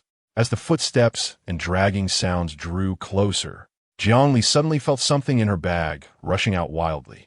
She frowned and cautiously stepped back a few steps away from the door, then carefully opened her bag. A white hard object suddenly shot out from the bag, landing softly on the ground as if afraid of startling anything outside, then darted into Jiangli's half-open quilt on her bed, trembling in fear. After watching its entire operation, Jiangli was somewhat surprised, not expecting this thing to be able to move on its own. It was a small section of a human spine, thrown out like trash from room 204 during the day. Recognizing the bone, since others were hesitant to touch it, she only gave it a cursory observation and found nothing strange or hidden, so she put it back in her bag. So what's the situation now? Is this bone afraid of the things outside? The second round of the Alliance selection competition was in full swing. Those with time entered their nutritional chambers, spending 7 hours experiencing 7 days and nights in a haunted house with their favorite streamers. Those who were busy and couldn't watch the live broadcast could wait a week to see the highlights edited by the technical staff on the league's official website. It had only been about 2 hours since the competition started, and some people in the nutritional chamber were already distorted and laughing like fools. Others were so scared that they directly logged off, waiting for the edited product a week later. Sherchuan finished his tasks and entered the nutritional chamber. Since Jiangli found the first clue, he had been lurking in her live broadcast room, watching her series of bold actions in the eyes of the netizens, watching her audience grow from a few scattered numbers to exponential increases, watching her slowly display her excellent leadership skills and calm intelligence. He occasionally found himself laughing at her flashy moves, but he would also frown at her maturity that seemed out of place compared to others. He felt sorry for her growing up on the battlefield, not knowing how many dangers she had faced or how many lives she had felt pass away. He didn't know how many times she had been on the brink of death but still gritted her teeth and pushed through. He felt sorry that she still stood in front of her teammates in a protective posture, regardless of her own danger. Countless people called Jiangyu a traitor. Countless people clamored to crush her bones to ashes. What would she think if she heard that? Would she have trouble sleeping?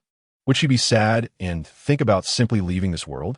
There were also a few who praised Jiangyu's achievements, saying she was a child prodigy, famous at a young age, a hero who brought peace to the Alliance. Would she be happy to hear that? Or would she self-deprecate that she no longer counted as a genius? She was Jiangyu, a general who became famous as a youth, a once-genius warrior, and also a miner who was still underage and in poor health. He didn't know what he could do, only trying to find time to accompany her, talk to her, chat with her, invite her to play, secretly clearing away any obstacles that might expose her identity. Later, he found that she was much more mature and cautious than he had imagined. She had her own team to cover her tracks, advanced research organizations to develop weapons and potions for her, and she had friends she could confide in and even fight alongside. It seemed she didn't need anyone else's help, and he couldn't help her with anything. Thinking about it this way, the young girl was more outstanding than him. He really couldn't compare to her. Scherchwan silently watched the live broadcast while thinking about the military affairs he had temporarily set aside. It couldn't go on like this. Although he was lazy and had little desire to climb higher, not wanting to be a powerful military bigwig, just wanted to muddle through in the military and retire early to enjoy a leisurely retirement life. But that didn't mean he didn't have the strength to move up. He needed military merit, needed power, needed to befriend the allies of various factions in the alliance. He wanted to help her, surpass her, and then protect her. The young girl was working so hard. How could he continue to relax? After the selection competition, he would go back. Scherchwan made this decision in his heart. By the time he returned to see her again, he would definitely be able to help her. He looked at Jiang Li's delicate, still smiling face in the live broadcast and chuckled softly. It wouldn't be long. After all, he was, in a sense, a genius of the previous generation in the alliance. There was nothing he wanted to do but couldn't. That was the pride unique to geniuses, as well as the unyielding determination of a mecha warrior.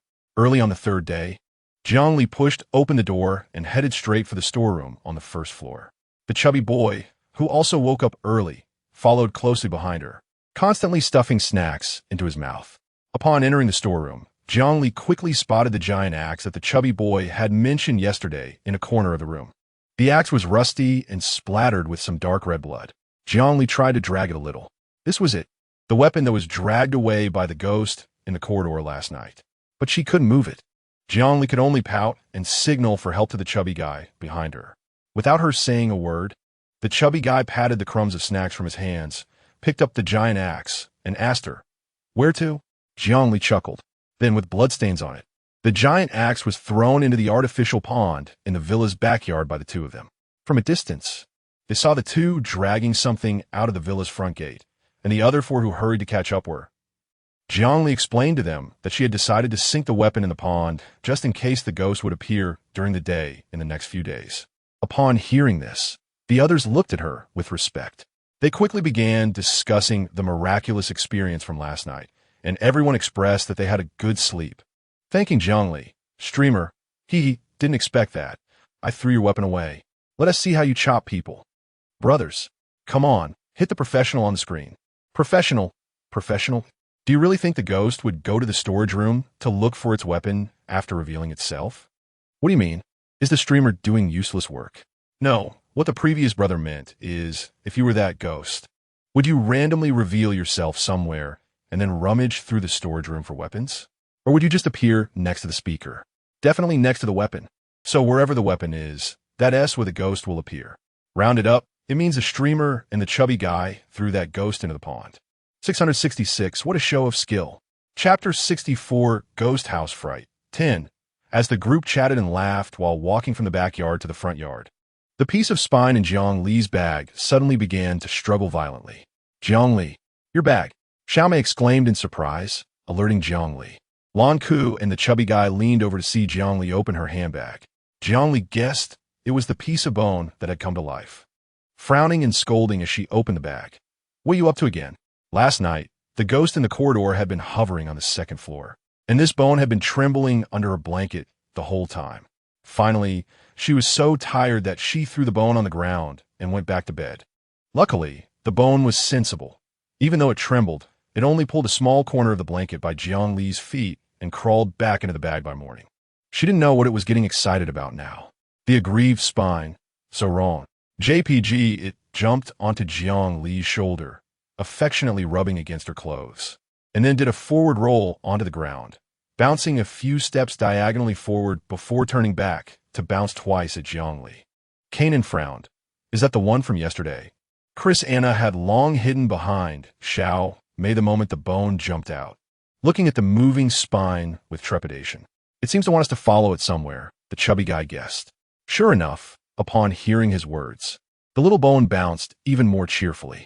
Should we follow it? Lanku glanced at it, eyes fierce. What if there's danger? The little bone shivered and began to jump frantically from side to side. Zhongli.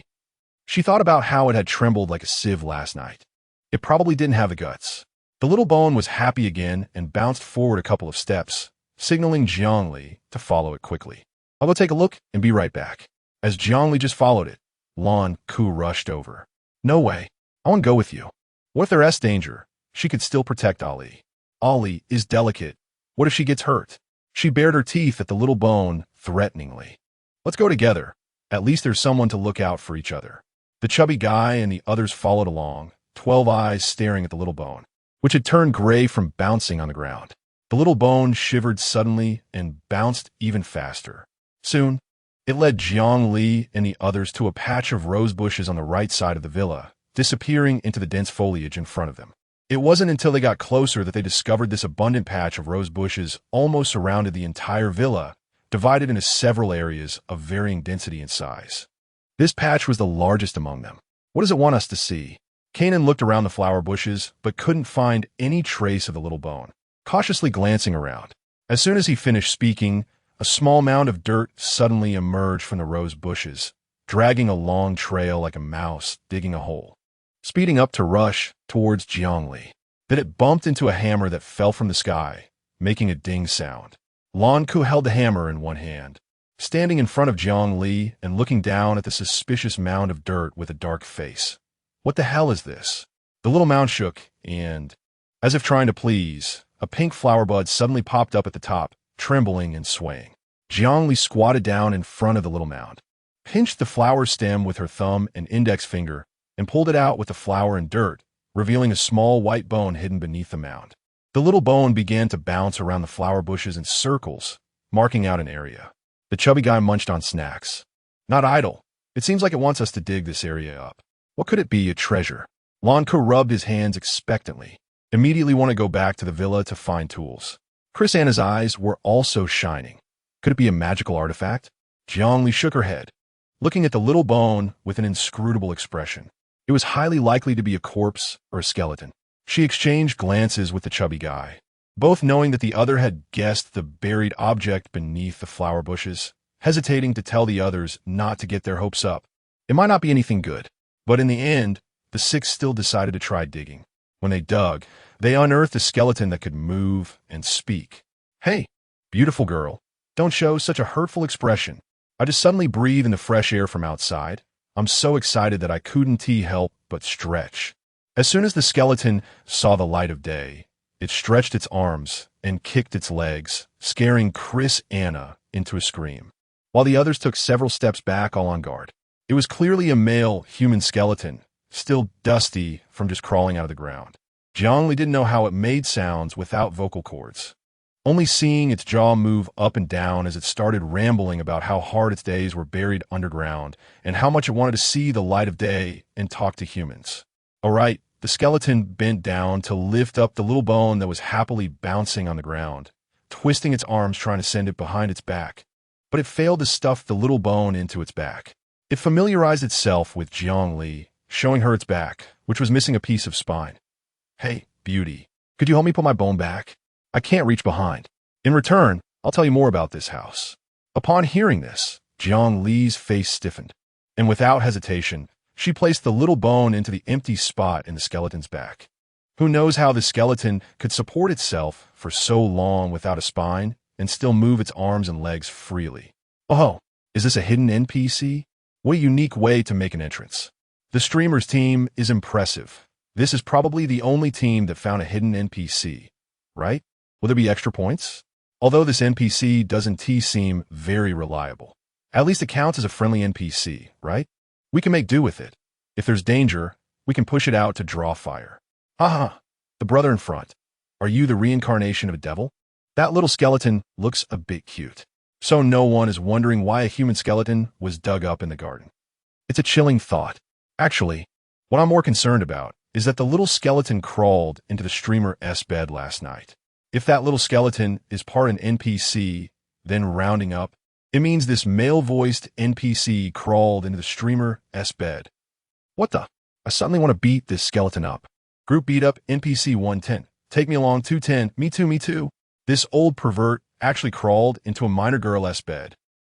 Yes, in the place where there are rose bushes in the yard. Underneath is almost all corpses. The skeleton calls itself Jessica, claiming it was a traveler in life who stumbled upon this abandoned villa and, out of curiosity, walked in. And then it stayed here forever. In its words, this villa is simply a haunted house that eats people and doesn't spit out bones. It has been buried for thousands of years and knows a thing or two about the ghosts in the house, although it knows what ghosts are around. Since I've been staying in the yard, I don't know where they usually appear. It shrugs. The white bony hand points at Chrisanna, who still dares not look at it, and sighs. Luckily, this little girl wasn't facing Mary when she screamed, otherwise her tongue would have been pulled out by Mary, causing her unbearable pain. It looks at Chrisanna with satisfaction as her face turns pale and she covers her mouth, showing off its knowledge about ghosts. Oh, you guys didn't know, right? Mary is a doll who loves to appear and scare people everywhere. Once she scares someone into screaming, the consequences are dire. Doll? Jiangli looks down at the black doll tied around her waist, deep in thought. The others also turn to look, wearing expressions that are hard to describe. Are you talking about it? Xiaomei points at the ancient African doll that Jiangli has tightly bound and has one eye missing. Jessica glances at it and decisively says, "Oh no, no, dear, that doll is much whiter than it, and the hairstyle I sent so sharp. By the way, is that strange shape used for bondage play? Doll. Damn, I'm called Mary. I am Mary, you blind skeleton. Open your eyes and see clearly." Jiangli thinks for a moment and decides not to tell Jessica that the strange doll it mentioned is actually Mary. At this point, Jessica's attention shifts to the chubby guy. "Hey brother, what are you eating? It looks really delicious. Can I have a taste?" I haven't eaten human food in so many years. I don't even know what food tastes like anymore. The chubby guy squints at Jessica, and Jessica generously lets him observe. Then the chubby guy proposes a condition. "Tell us about the ghost with the giant axe, and I'll let you have a bite." Yes, Jessica 1T reveal the information about this haunted house for free. It will only answer questions if its request is met. The previous bits of information were given out of friendship for letting it out, and if they want to ask more, it won't be that easy. However, at this moment, Jessica is already drooling over the long-lost human food, and it nods decisively, opening and closing its jaw to spill the details about the ghost with the giant axe, then eagerly stares at the snacks in the chubby guy's hands. It turns out that the ghost is the original owner of this villa. It is said that in life, he dismembered his wife and child with an axe, and in death, his hobby is also to carry a giant axe and chop people. However, in this villa, his status is relatively low, only allowed to appear after 8 p.m. Allowed? Jiangli notices Jessica's wording. Could it be that there are ghosts with a higher status in the villa? Unfortunately, when asked further, it refuses to say anything, only staring at the chubby guy's food. Before entering, it happily grabs a handful of snacks and chews. However, the food naturally leaks all over the ground through the gaps in its skeleton. Jessica, baby is wronged. JPG, I have nowhere to go. So I'll just follow you guys. Jessica quickly adjusts its mindset and answers naturally to the question of why Kanan is following them. "I know you 1T leave me behind, right, beauty?" It turns its head and lifts its chin at Jiangli. After all, we VE shared a bed. Jiangli. The audience watching the live stream nearly crushed their nutrient tank. He darkens his face and decisively finds the production team, complaining about the programmer who wrote the code for this indecent skeleton, arguing that it involves obscenity and violence, resulting in the programmer being docked a month's salary. Chapter 65, Haunted House Horror, Part 11. They dug up a moving, talking skeleton that knows a thing or two about the ghosts in the villa. Although this skeleton requires a reward, the survival mission seems promising, and the tension in the hearts of the group of 6 has eased a bit.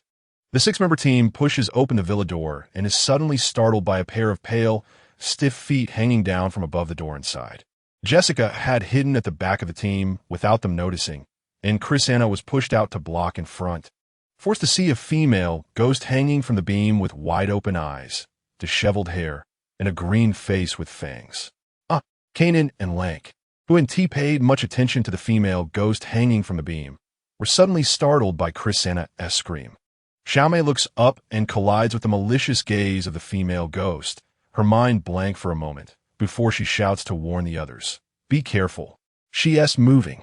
Jiang Li, who is already at the front of the line, sees the female ghost mechanically lower her blood-dripping head and slowly pull out a sinister smile, kindly reminding her, your underwear is showing.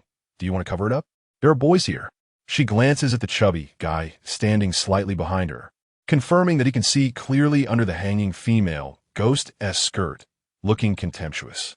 Still looking up, haven't he seen enough? Fatty, who was curious about what kind of spectacular performance Jiang Li would put on for entertainment.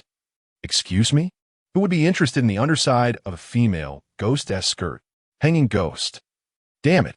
Why did I wear a skirt when I hang myself back then? The hanging ghost glares fiercely at Jiang Li, quickly gathers her skirt, and jumps down from the hanging rope, lunging at the chubby guy with a hideous face. Its hands suddenly elongate with dark nails, glinting with a metallic sheen, pointing directly at the chubby guy's eyeballs. Is the view under its skirt that good? It wants to scoop out this fat pig's eyes to make a dish. The chubby guy, who has drawn the hatred. What the hell?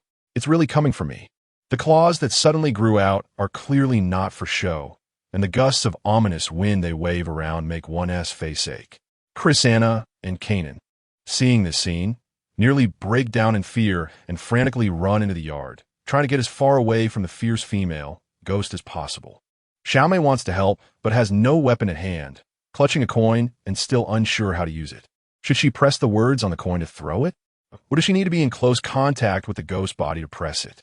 Lank protects Jiang Li, her pale hand resting on the hammer handle at her waist, hesitating whether to risk Jiang Li possibly being attacked to help the chubby guy. Although the chubby guy is fat, he is still relatively agile. With a slick dodge, he evades the hanging ghost-esque claws, slips into the hall, and even throws a resentful glance at Jiang Li. Jiang Li didn't expect that the hanging ghost would still be so concerned about exposing itself after dying. She didn't receive the fat guy's resentment, but instinctively picked up a long object hanging by the wall and threw it out. Only after throwing it did she realize that she was no longer the young general who could easily kill enemies with anything she tossed. Her strength might not even be enough to match a single poke from a ghost. This habit of picking up anything as a weapon needed to be changed. The black, elongated object, which felt like it wasn't made of sturdy material, spun through the air towards the hanging ghost that was relentlessly chasing the fat guy. With a loud smack, it hit the ghost right on the forehead. The ghost, which almost reached the fat guy's back of the head with its claws, froze in midair. Damn, it was simply unbearable. This little brat continuously challenged its limits, and now even threw a shoehorn at its beautiful face. Even if it didn't kill the pervert who looked under its skirt today, it had to take down this little brat. In a fit of rage, the hanging ghost grabbed the shoehorn that had slipped from its face, tightening its grip as if venting its anger, ready to crush the shoehorn into powder. Unbeknownst to it, as its fingers pressed down, a burst of white light suddenly radiated from the black shoehorn, striking the ghost's face and sending it flying against the wall. The entire process took only a few seconds.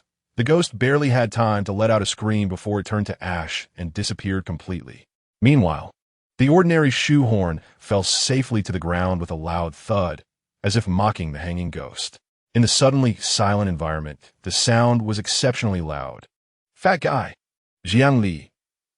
Lanka picked up the oddly shaped shoehorn and indeed found a line of small text on its concave surface. Magical item B11 Lanku. Ali, don't tell me you just threw it casually. Jiang Li. Jiang Li helplessly spread her hands. She really just grabbed something nearby and threw it. Originally, the shoehorn was just an ordinary shoehorn. If the hanging ghost hadn't been foolish enough to try to crush it and accidentally pressed on that line of text. Fat guy, who was indirectly saved by Jiang Li's misfortune, had a complicated expression as he rubbed his forehead and sighed deeply. Life was too thrilling. Oh my God, what is this thing? Suddenly, a pair of greenish feet appeared, scaring me to death.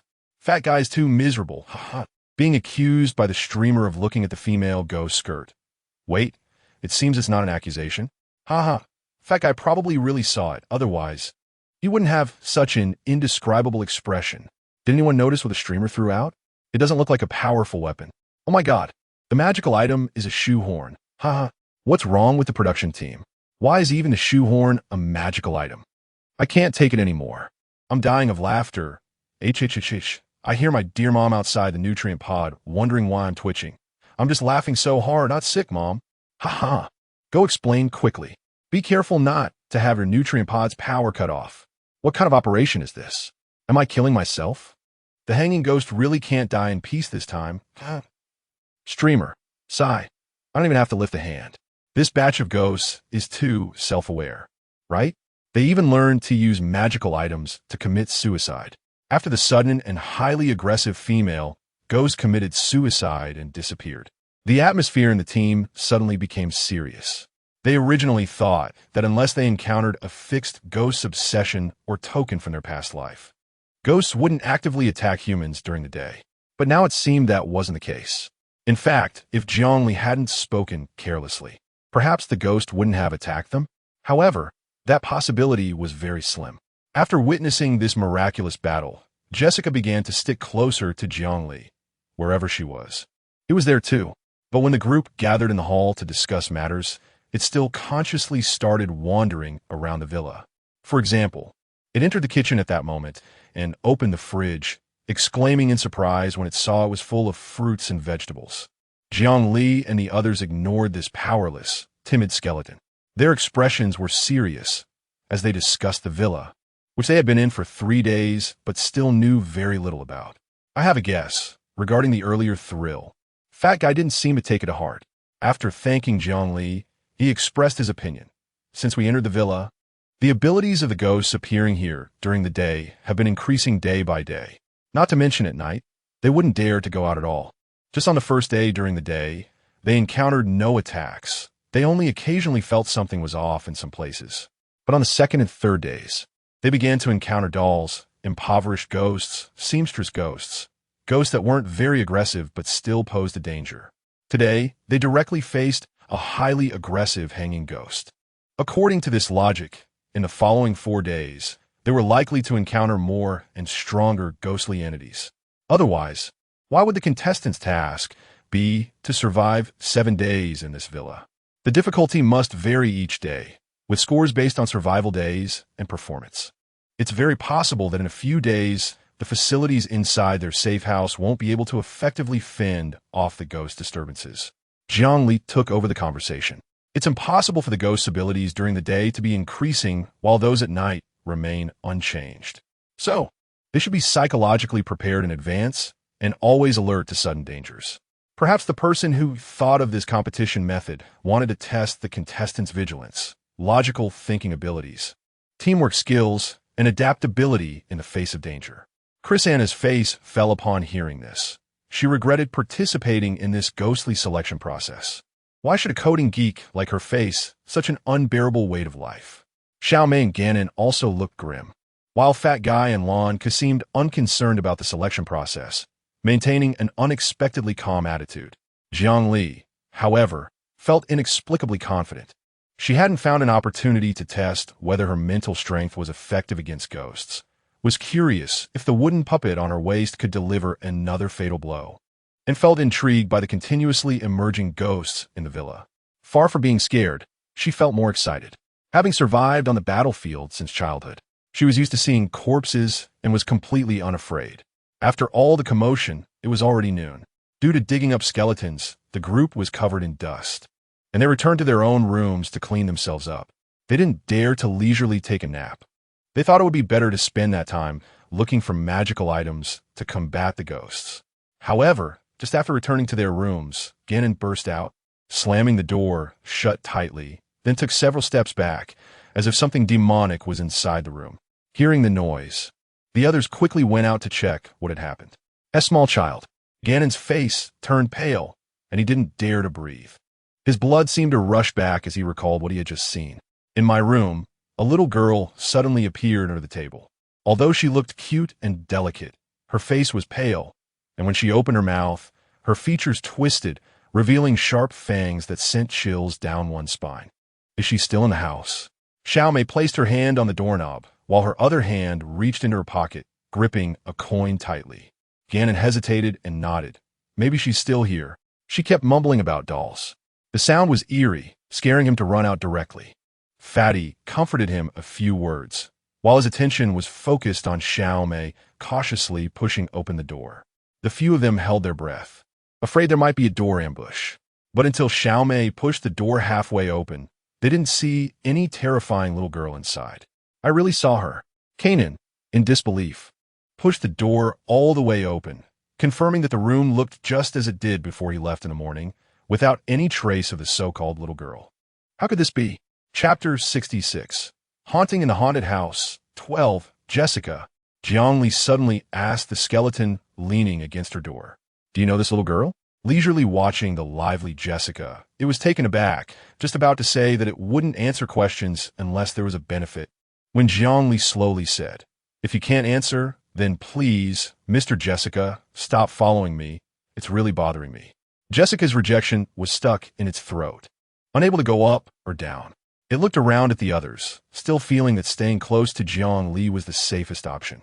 Realizing this, it immediately changed its attitude, eagerly leaning forward to respond. I know her, that girl. There's only this one little child in the entire villa. Although I don't know what abilities she has, she is not to be trifled with. Try not to anger her, or we'll all die here. As it spoke, it observed Jiang Li's expression, and seeing her frown, it knew she was not satisfied with its information, so it hurriedly explained, I've only been in the yard, and my understanding of ghosts that don't leave the villa is limited. It's not that I'm deliberately hiding anything. It's really all I know. Listening to Jessica's repeated statements, Jiang Li couldn't refute. Fatty suddenly spoke. Kanan, can you tell her age? Age? Kanan frowned and recalled. About 3 or 4 years old. But who knows how many years this ghost has lived. She must be over 100, right? Hearing Kanan's guess, Jiang Li's mind settled. That girl should be the daughter of the villa's owner, perhaps. She could also be called Jack's daughter, not to be angered. Listening to Jessica's wary tone, Jiang Li remembered this in her heart. She had to control herself and not throw anything away carelessly. What if it was another treasure? She still needed to test whether her mental strength was useful against ghosts. In the afternoon, the 6-member team began another thorough search. This time, they mainly looked for small, hidden characters on various items. Just thinking about it made it clear this was a huge project, so they had to start checking each object from the first floor hall. They found that almost all the items in the villa were covered in a layer of dust. Finally, Jiang Li couldn't stand the thick dust on her palms and went to the bathroom to wash her hands. As soon as she turned on the faucet in the bathroom, her hand froze halfway over the sink. The water coming from the faucet was not clear, but thick, bloody liquid. Fortunately, she hadn't had time to put her hands under the faucet yet. Although Jiang Li secretly felt relieved, she still wanted to wash her hands clean. Ignoring the reflection in the mirror that had already raised its head to look at her, showing a strange, twisted smile, she turned off the faucet. Then turned it back on, then off again. She wouldn't believe that the blood from the faucet would never stop flowing. As Jiang Li joyfully continued her antics, the mirror woman's expression began to darken, and her smile quickly disappeared entirely. She could only hear the mirror woman's sharp voice echoing in the bathroom. Are you done playing yet? The mirror woman was just waiting for Jiang Li to notice something was off and look up at her, so she could scare her to the point of losing control, making it all the more fun. But to her surprise, Jiang Li didn't even glance at her, and upon hearing her voice, she acted as if she were deaf, calmly giving up on her struggle with the faucet and walking straight out of the bathroom. Mirror woman. What? Does she not deserve a glance from this human? However, Jiang Li soon walked back in with a toolbox, and, at that moment, she finally made eye contact with the mirror woman in the mirror. Before the mirror woman could display a smug expression, Jiang Li raised a mirror the same size as the one in the bathroom, with the back facing outward, and began to hammer the two mirrors together.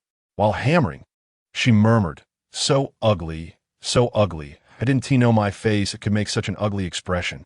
Mirror woman. The mirror on the wall suddenly began to shake violently, but unfortunately, Jiang Li had already finished nailing the second nail, and no matter how much the mirror woman struggled, she could only crawl from one mirror world to another. The mirror was one Jiang Li had found in the storage room, likely a spare mirror, which she had discovered by chance while searching the storage room, and it was just right for use here. Once Jiang Li could no longer see the strange expression on her own face in the mirror, she felt relieved to continue her struggle with the faucet. She let the mirror woman rage in the mirror. "Let me out. You let me out now." "Ha. I still thought the mirror was a bit creepy earlier. Is there such a method?" Are the brothers in front doubting life? After watching this streamer's daily matches, I feel like I participated in a fake competition. Another contestant who failed a task. My respect. How did you die? Curious. I can't imagine how someone could be eliminated while watching Jiang Li's live stream.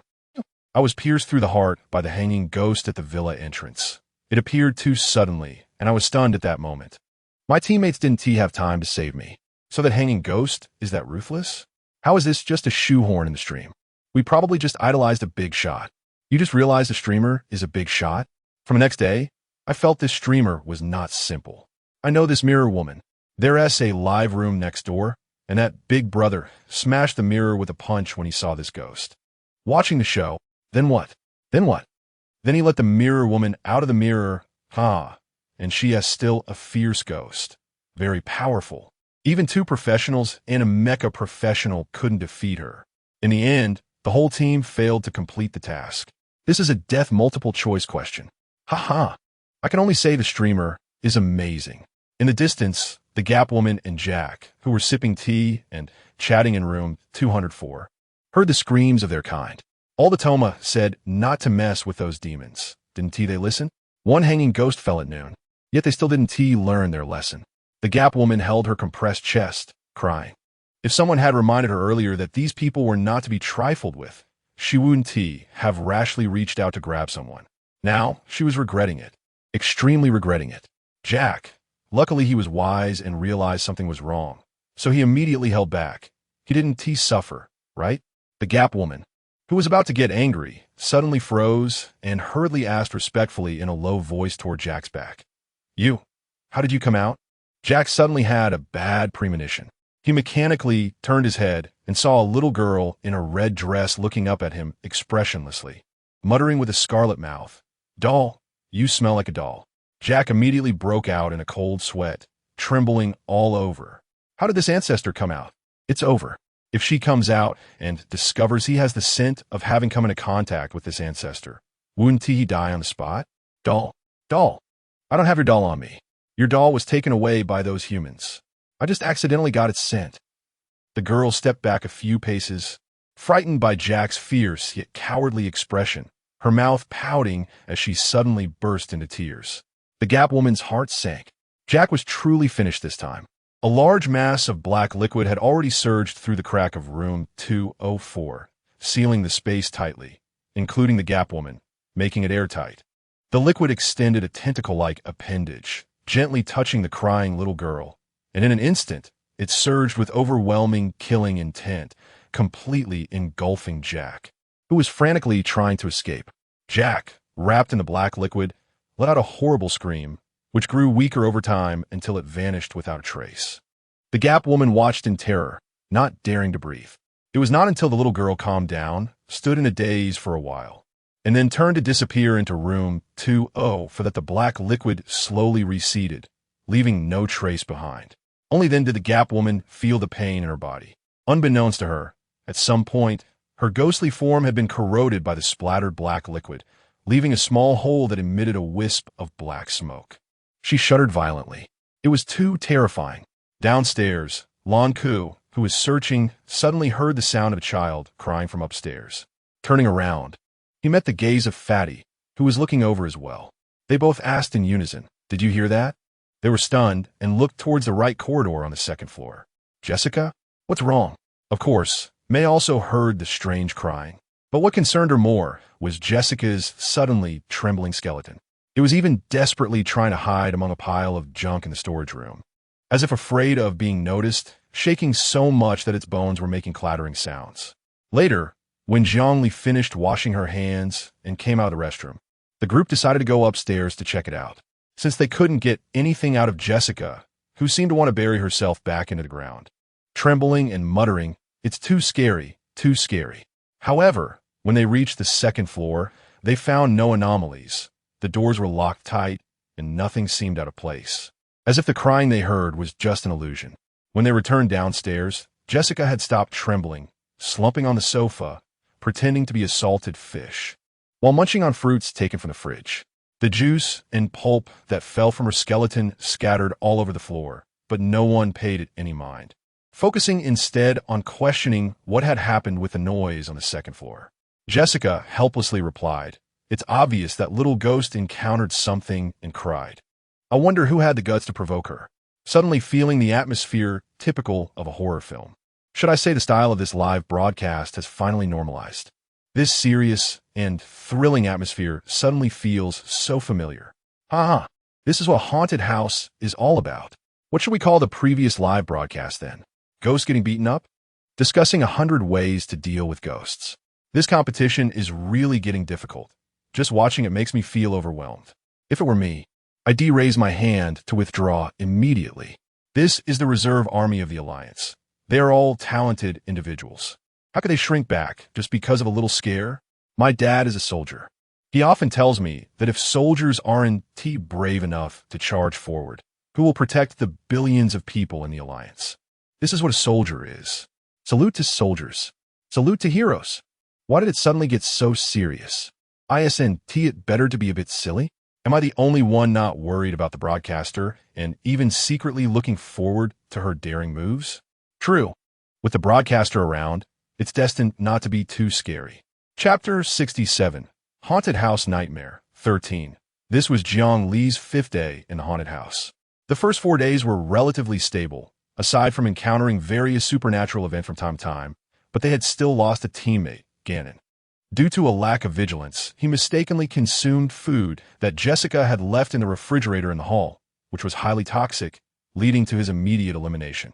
This morning, Chris Anna was found dead in the corridor, with multiple fatal injuries and a tragic appearance. She was tightly clutching the coin that May had searched for all day. The already used coin was not taken back by May. She only felt downcast for half a day before quickly bouncing back with energy. Losing 2 teammates in a row, especially Chris Anna, who had panicked and rushed out of her room due to the enhanced abilities of the ghost, made the others realize the growing threat posed by these increasingly powerful ghosts. Although they felt the ghost's powers had indeed intensified at night, they weren't particularly afraid as long as those entities posed no threat, except for Chris Anna, who was most fearful of them. They had no time to mourn their lost teammates as the search operation continued vigorously. The deaths of the 2 teammates provided them with 2 pieces of information about the haunted house. 1. The safe house would become ineffective at 11:55 p.m. on the 7th night. 2. The haunted house's main door would open at midnight on the 7th day. In addition, Fatty and Lon Ku found treasures, a book and a cucumber, respectively. Jessica mocked Lon Ku for hours because of the cucumber, which led an enraged Lon Ku to smash her skeleton. As a result, the group wasted an hour piecing Jessica's bones back together like a puzzle.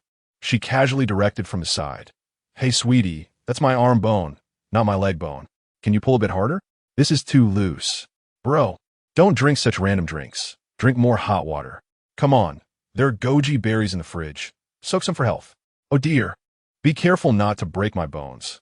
I'm sure I don't lack calcium, and they're pretty sturdy, but I can't withstand your strength." Thankfully, it was only after Lon Ku could no longer tolerate her antics and threw a hammer down in front of her skull that Jessica temporarily quieted down. The little girl who had appeared in Gannon's room had been frequently showing up in front of the group over the past few days. Sometimes she was under the table, sometimes by the wall, sometimes on top of the wardrobe, sometimes at the corner of the corridor, sometimes in the garden downstairs, and sometimes just a breath away. Whenever the little girl appeared, Jessica was nowhere to be seen. She was more sensitive and responsive than anyone else. If she saw that Jessica wasn't wandering around nearby, it meant there were ghosts around, essentially functioning as a ghost detection radar. Almost everyone in the team had seen the little girl, as if she were confirming something, and finally, she began to follow Jiang Li around. Wherever Jiang Li went, she was right there like a little tail. Originally, the group had discussed a strategy of ignoring her. No matter where the little girl appeared or what she said, they would adopt an attitude of complete disregard. The little girl didn't mind their attitude and kept mumbling, "Doll, doll." Eventually, she finally identified Jiang Li and tugged at her clothes, asking, "Have you seen my doll?" Jiangli was driven to headache by her strange voice and had to respond after several attempts. What does her doll look like? The little girl finally received a response and became a bit happy, describing the doll's appearance as she paced with her little hands behind her back. It has snow-white skin, big eyes, long hair that feels so nice to touch. And it looks good when it smiles, but it has a little hobby of pulling people's tongues. Her pale face showed anticipation, but I haven't seen it for a long time. I can't find it. Sister, have you seen it? Likes pulling people's tongues? Jiangli. The more she listened, the more familiar it sounded. She lowered her head and met the gaze of the doll, tied tightly around her waist. With only one eye visible, the doll exclaimed, "Master, look at me. Look at me. I'm the cute little doll you've been thinking about. Please help me get revenge." This human is particularly despicable. Hearing the little girl's description, Lan Ku also showed a pained expression. Wasn't she talking about the doll that hadn't been turned into this state by Ali? Fatty also found it increasingly familiar. Is it a doll named Mary? The little girl nodded happily. Yes. The doll is called Mary. You've seen it.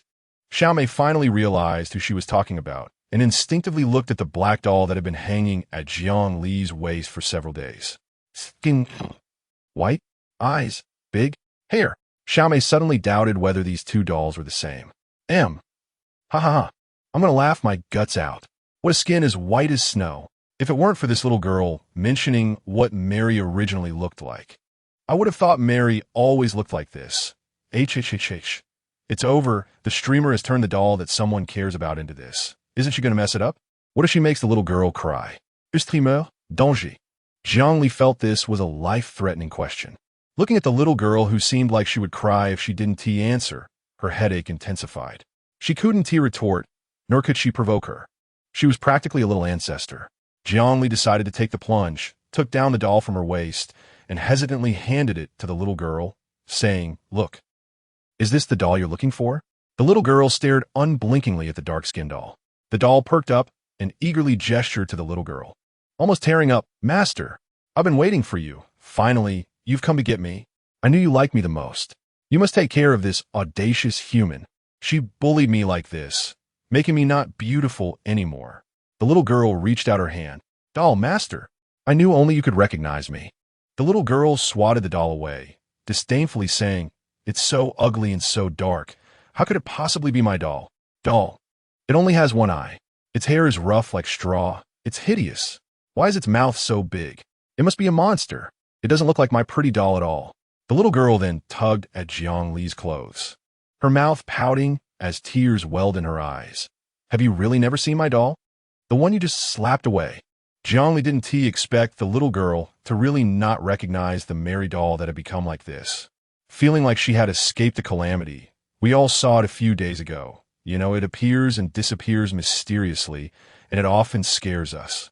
Upon hearing this, the little girl puffed out her chest, looking proud. "But we haven't seen it in 2 days. We even breathed a sigh of relief because of that." Jiang Li was lying with her eyes wide open, and the others nearby echoed her, their expression sincere as if it were true. She squatted down, not caring about the little girl's terrifying appearance, and looked her in the eye. "If you need, we can help you find it together. It's easier to find with more people, right?" The little girl lowered her eyes in thought. The ghosts in the haunted house wouldn't speak to her, and almost all avoided her, so there was no ghost willing to help find Mary. She nodded happily. "Thank you, big sister. Let's go find Mary together." "Doll." Jiang Li took her small hand, picking up the pitiful doll that had lost all hope, and asked the little girl, "My name is Jiang Li. You can call me Ali. What's your name?" "Lillian." "My name is Lillian. There's no way to mess this up. It's impossible to mess it up in this lifetime. All skills of deception activated. Jiang the Deceiver is online. Ghost Teammate 1. Mary is too pitiful. Ha. So ugly that the original owner dislikes her. How is that even possible? Lillian probably won't recognize her again. Unless she can recognize her. Ha. Ever since Lillian magically joined Jiang Li's team, Jessica's nagging voice could no longer be heard. According to Lan Ku, she once saw it digging a pit in the yard with a shovel. Perhaps wanted to lie back in the ground. In any case, with Lillian around, Jessica was unwilling to approach the group again, but being just a skeleton frame. It didn't have much strength and was several times slower than a normal person at digging, even less efficient than Jiang Li. Thus, for a long time, They could see Jessica's sorrowful skeletal shadow by the window. Lillian, on the other hand, was surprisingly well-behaved in the group, no longer appearing in strange places to scare people, and had a ghost-shielding ability that made the ghosts around them almost invisible. Over time, they increasingly felt that Lillian was truly adorable. If only she didn't keep singing those strange and creepy nursery rhymes. A little sister carrying a doll goes to the garden to see the cherry blossoms. The doll cries for its mother, and the little birds in the tree laugh. Doll, oh doll, why do you cry? Is it because you remember your mother's words? Doll, oh doll, don't cry anymore. If you have any worries, just tell me. Once I had a home and dear parents. One day my father got drunk and picked up an axe to go towards my mother. Father, oh father, struck many times, red blood dyed the walls. Mother's head rolled under the bed. Her eyes still looked at me. Father, mother, why? Why? Then father asked me to help him. We buried mother under a tree. And then father raised the axe and skinned me to make a doll, buried me under the tree to accompany mother. Jiangli. Although this nursery rhyme is indeed scary, but how to say it? She sighed heavily. Lillian, come, repeat after me, J-I-N-G-N. It means to pick up the axe, F, not to practice with the axe. And this character is pronounced M-I, not L. Looking at Lillian's confused big eyes, Jiangli even ran upstairs to the study to find a pen and a notebook to write down these characters and teach Lillian one by one. Not teaching Wu and T have been a problem. Lillian's recognition of characters was indeed limited. It wasn't her fault. She was quite young when she died. And after becoming a ghost, no one taught her, so being able to recognize some was already quite good. Jiangli Fronat. Education should never be lacking. So when Lan Ku and the others discovered that Jiangli wasn't in the hall and hurriedly ran upstairs to find her, they saw Jiangli holding a book teaching Lillian to recognize characters. That book, the 8 big characters, seemed to loop endlessly in her head, and Lan Ku immediately felt that something was off. The title of that book was Postpartum Care of Cloud-Eating Beasts. Books published by Interstellar Publishing generally have phonetic annotations to prevent readers from encountering unfamiliar characters. There are 2 modes set for ease of reading for various age groups. By pressing a button on the side of the book, it can switch from the regular version to the phonetic version. Jiangli relied on this convenience to teach Lillian characters. So why was she teaching her about postpartum care? Any fairy tale would have sufficed, right? Lan Ku's expression was filled with disillusionment, and she couldn't help but pull Jiangli aside to whisper to her. However, Jiangli felt her reasoning was sufficient and spoke with conviction. Isn't the end of the term coming soon? While browsing them all, I found a professional book on promotion. I was thinking that I could review some professional knowledge during these 7 days, so I bought it to read a little each day. Now I can also use it to teach Lillian to recognize words, killing 2 birds with 1 stone. She looked up at me with a smug expression. I wanted to argue, but the more I thought about it, the more I felt that Jiangli made a good point. Turning around, I saw Lillian's serious little face studying hard, and I helplessly rubbed my forehead. It just felt like the vibe of our team was off. I hope it's just my illusion. Ha ha ha ha. Is this book for real? Who remembers what major the streamer is studying? During the self-introduction, it seemed like they said they specialized in raising cloud-eating beasts. Ha ha ha. Actually, the full name of the major is Raising Cloud-Eating Beasts and Postpartum Care. Ha ha ha. Is this major for comedy? Ha ha. This scene is too surreal. I can't bear to look. HHH. Shocking. A contestant actually taught postpartum care knowledge on the selection stage. Just asking, is the streamer hardcore or not? Just asking if the streamer is hardcore. Automatic color change? What color do you see me as? Can this broken road even drive? I don't know why, but while Lillian was around, our small team was hardly disturbed by the endless stream of monsters. Life was incredibly comfortable. The whole villa had been searched back and forth at least 5 times, and the floor was almost scraped off, yet no other clues were found. The only remaining doors were 203 and 205, which are always locked. Taking advantage of teaching Lillian to recognize words, Jiangli gave her a sweet milk candy and asked her about these 2 rooms. Lillian answered readily. 203 is my mom's room, and 205 is my room. She squinted her eyes, holding the candy, and showed a happy smile, her voice muffled. Do you want to take a look, Ali? You can't go into mom's room, but you can look around mine. But I already searched my room and didn't see the doll. She still thought that our team was helping her find the doll. Although she seemed a bit down, Lillian quickly perked up, jumped off the chair, and personally led Jiangli. Because Lillian did not allow the others to enter her room, Jiangli gave her teammates a look, signaling them to wait outside. The originally locked door 205 opened easily with a twist from Lillian, as if it had never been locked. Pushing the door open, Jiangli was immediately attracted by the princess-like decor of the room. "So beautiful," she exclaimed. Maybe every girl has a princess dream when they are young. She had once dreamed of living in such a room when she grew up.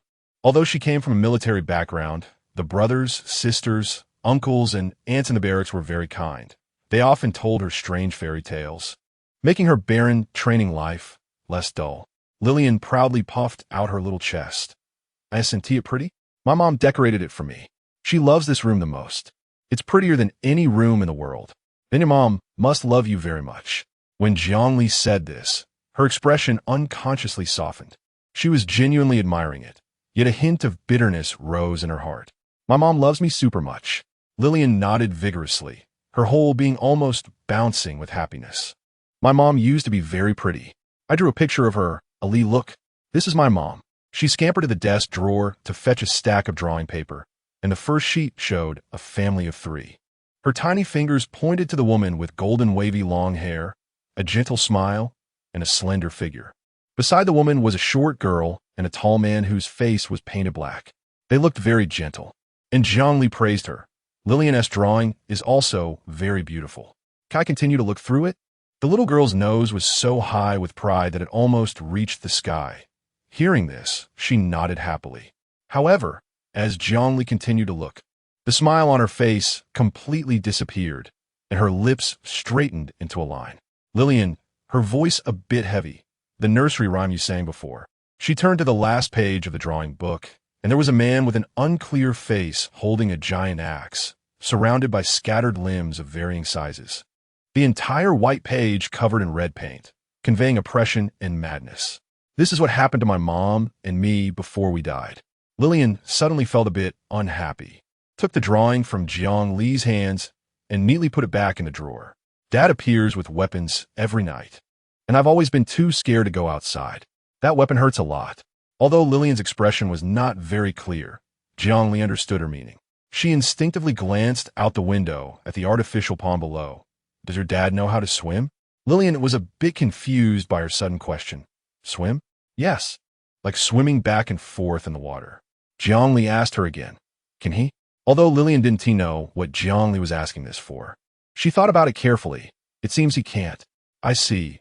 Jiang Li suddenly showed a mysterious smile. "Then don't worry. You won't see your dad in the villa anymore. Even if ghosts can't drown, he probably will always stay at the bottom of the pond since he can't swim." Lillian's eyes suddenly brightened.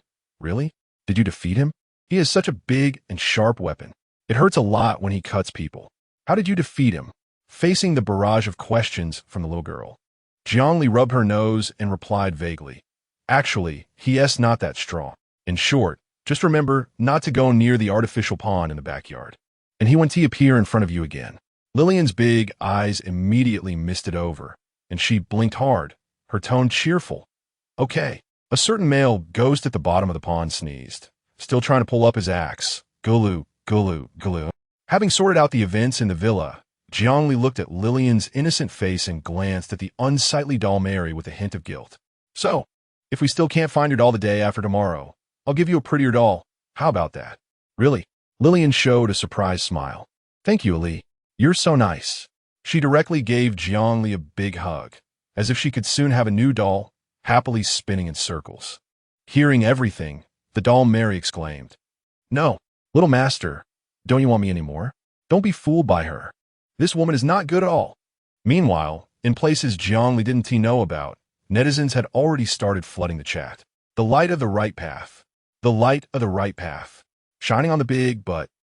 So, in the end, the husband who discovered his wife was having an affair with his son went mad, brutally killing his wife and daughter, while the son, who had long hidden far away, escaped disaster.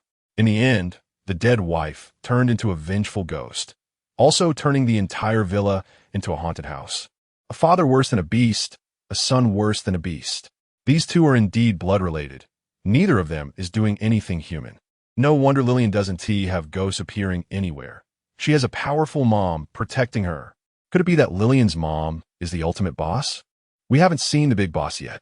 Could the black liquid that appeared at the door of room 203 be the boss? Lillian said room 203 is her mother's room. Do we really need to defeat the boss in the end? Wait, I just discovered something amazing. The haunted house's main door opens at exactly midnight on the 7th day, and the safe house becomes ineffective at 11:55 on the 7th day. This means the contestants can run to the main door in that 5-minute window and complete the task as soon as it opens. And if the streamer has a good relationship with the boss's most beloved daughter, with Lillian protecting her, won't the streamer be able to smoothly pass through? Who needs to defeat the boss or outsmart it to escape? That's brilliant. I see that other teams haven't even made it out of this side quest. It's so tragic, living in constant danger every day. What are the brothers in front thinking? The only team with a unique style is the Streamer S, so they definitely can't be compared to the other mediocre teams. Despite the heated discussions and the bullet comments, the few members of the team remain calm and carefully analyze their actions for the next 2 days. Xiaomei even exchanged her original red floral bedding and eye mask for a fluorescent green spiral pattern 3-piece bed set and a vortex eye mask. After finally getting used to the eye-straining colors, when the wall ghost appeared that night, she was almost blinded by the bright green spiral patterns. Wall ghost, damn it. I'm done. The nearby cabinet ghost. I advised you to give up long ago. Why keep torturing yourself? Come on, let's play a round of mahjong. You can swap with me since I don't play well. Window ghost, pong. 7 dots. Ugly ghost, pure hand. I won, come on, pay up. Underbed ghost, damn. Are you cheating? You've won 5 times in a row. Is this even fun? Ugly ghost. Aya, what can I do? The new eyes I got are just too pretty, and they brought my luck with them. Cabinet ghost. Damn. Window ghost, go. Underbed ghost. Come on, let's go again. I don't believe you can keep winning. Wall ghost. What is this bunch of idiots doing? Chapter 69. Haunted House Horror 15. On the 6th day, under Lillian's protection, Jiang Li and the others didn't encounter a single ghost, giving them a rare chance to relax, though they didn't dare to stray too far from Lillian. Jiang Li was dedicated to teaching Lillian how to read, crossed out, postpartum care, and thanks to Lillian's intelligence, she learned almost half of the textbook in 1 day. However, on the 7th day, Lillian was gone. The 4 searched up and down, even digging through the pit that Jessica had painstakingly excavated in the yard. But they couldn't find the little girl. Instead, they attracted a vengeful ghost. Like now, Jiang Li curled up, hiding under the dark shelf in the storage room, listening to the slow, approaching background music. Yes, background music. For some reason, this white-clothed female ghost had her own sound effects. Although she had no feet, making it impossible to hear her footsteps, her presence could be determined by the music. She suddenly appeared on the stairs, charging towards the 4 with a terrifying and imposing bubble sound. Recognizing her aggressive demeanor, the others immediately found places to hide from her pursuit. Jiang Li, unable to run, pushed open the storage room door to hide. However, her face showed no signs of panic. Even her heartbeat remained steady. The white-clothed ghost would definitely come looking for her after seeing her go this way. Calmly, she listened as the ghost pushed open the storage room door and moved among the shelves. Don't hide, little bug. Come out so I can eat you. I saw you come in. Are you here? Oh no, could you be here? Oh no, the female ghost is dangerous. You should run. Stop looking for that little bug. If you don't run now, it might be too late. Your predecessors are waiting for you to join them. Ha ha. That ghost looks really powerful. Is the streamer in danger? Is this a newbie in front? It's fine. Just wait for a week and watch the official clips. The streamer will definitely be in this episode. There's no way there's danger. The streamer won't be in danger as long as the ghost isn't. That's some mysterious confidence. The streamer makes moves that only she could think of. There's nothing she can't do. The storage room was dark, with only a few beams of light coming in through the door, making it impossible to see inside clearly. Jiang Li wasn't panicking. She was even contemplating whether to test her mental power or use the doll again. She looked down at the doll at her waist. Jiang Li. She decisively shifted her gaze, and as the ghost's music grew closer, she calmly turned the doll away from herself and held it up in front of her. The ghost's floating skirt stopped right in front of the shelf where Jiang Li was hiding, and she heard the ghost's cold, triumphant voice just inches away. Oh, so the little bug is here? The ghost stood quietly for a moment before suddenly thrusting her bloodied, grotesque head into Jiang Li's hiding place. However, in the darkness, only a pair of unusually large white eyeballs met her gaze. Ghost. Gusta that is hilarious. That doll blends perfectly with the darkness. Ha. Did anyone notice that the streamer almost got scared when she looked down at her waist? That's too terrifying. An eye suddenly appearing in the dark is chilling to think about. It's matte black and non-reflective, using their own methods against them. Let this bunch of ghosts scare people. Meanwhile, Jiang Li took advantage of the ghost's moment of shock to extend her mental tendrils directly towards the ghost's heart. The ghost opened her mouth wide and silently vanished. As if it were expected, Jiang Li's expression remained calm, and her eyes straight ahead as she tied the doll back to her waist and carefully crawled out of her hiding place. She wouldn't admit that she almost lost the doll just now. If she hadn't seen that eye, she would have thought the doll had quietly run away without her knowing. The other three, who had been hiding separately, noticed the ghost hadn't pursued them and returned to the hall. Among them, Lan Ku was the most anxious, rushing into the open storage room door to see Jiang Li leisurely walking out while brushing dust off her clothes. Ali, are you okay? Jiang Li shook her head, knowing that her mental power was highly damaging to ghostly beings, and she was completely relaxed now. Do you know where that female ghost went? Xiaomei asked, puzzled. Did she just disappear without looking for us? Not exactly. I dispersed her with my mental power, Jiang Li said vaguely. She probably got scared and ran away. Xiaomei. Lan Ku. Fatty. Crunch crunch, he wasn't even surprised by the strange ways Jiang Li dealt with ghosts anymore, happily munching on chips. Ghosts, so? Who is the ghost here? You or me? Streamer, please respect the female ghostess profession, okay? Such a miserable ghost. Since Lillian left, our fun has increased significantly. The viewers in this live stream are going crazy. They actually enjoy watching ghosts have bad luck. Ha ha ha, me too. Sexy streamer. Hardcore ghost slaying. At 2:15 p.m. on the 7th day, the 4 members of the team gathered in the villa hall. It wasn't safe to return to their own rooms during the day. It was better to stay together for mutual protection. They planned to stay like this until 8 o'clock and then return to the safe house to wait for the haunted house door to open. This was their plan for the upcoming time.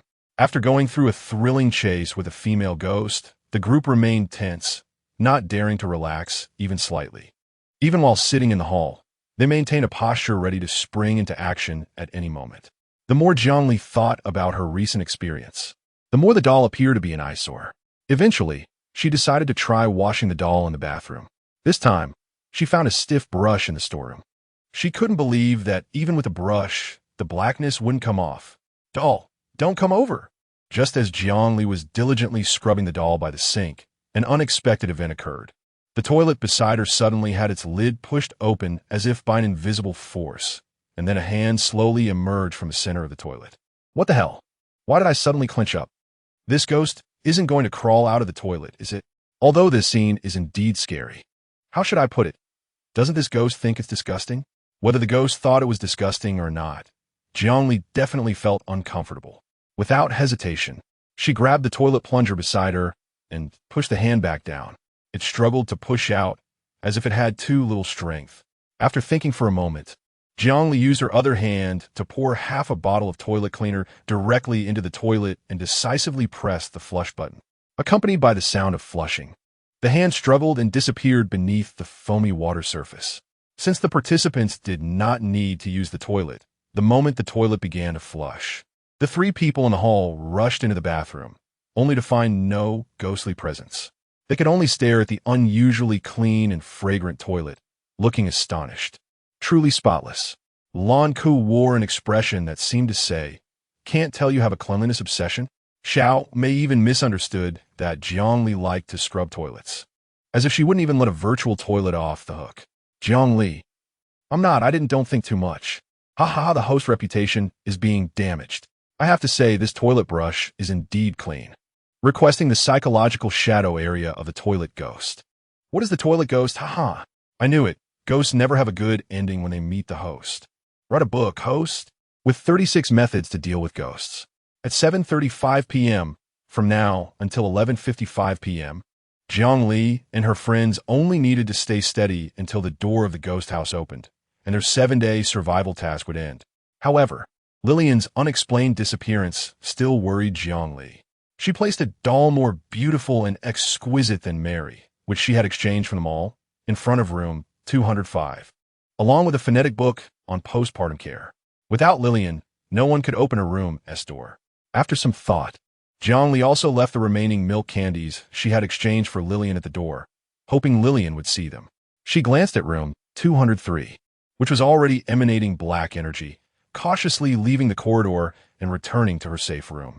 At 8 p.m., a black liquid with corrosive properties began to seep out from the crack of room 203's door, spreading towards the front of room 205, tentatively trying to envelop the pile of delicately packaged items at the entrance, but ultimately remained in place, retreating after a long while. Time passed second by second, and the four of them were fully focused on listening to the sounds outside the door. Sometimes there were groups of ghosts dancing, sometimes it was silent, and at times, eerie shrieks specific to ghostly entities could be heard. Perhaps this last night was the real time for ghostly revelry. In those fleeting 5 minutes, would they be able to break through the encirclement of ghosts and safely reach the ghost house's door? At 11:55 p.m., as if some kind of restriction had shattered, Li felt the surging power in the room suddenly recede like a tide. Time was urgent. It was better to leave early. She pushed open the door, but froze in place. Outside was no longer the luxuriously decorated second-floor corridor of the villa. The entire villa had turned into a dilapidated, decaying old house without her notice. The wooden stairs creaked underfoot, as if they might collapse at any moment. Most importantly, there was nothing outside. No ghosts, no strange sounds. Descending the stairs, she could see the ghost house door illuminated by the moonlight, glimmering faintly, silent to the point of causing anxiety. At 11:58 p.m., the four of them stood in the yard, waiting for the time to complete their task and in the competition. Beside them was an old tree that was once lush but now stood bare, with only its trunk remaining. The pale moonlight cast a twisted shadow on one side of the trunk. Though it did not move, just looking at it sent a chill from head to toe. Suddenly, in the silent night, a rustling sound seemed to emerge, resembling the sound of liquids surging. There was also the sound of something corroding. Li looked around, illuminated by the moonlight, and saw the black liquid slowly advancing across the grass, her pupils suddenly contracting. Oh no! Xiaomei was about to move closer to the door, but found that the four of them had unknowingly been surrounded in a circle by the black liquid.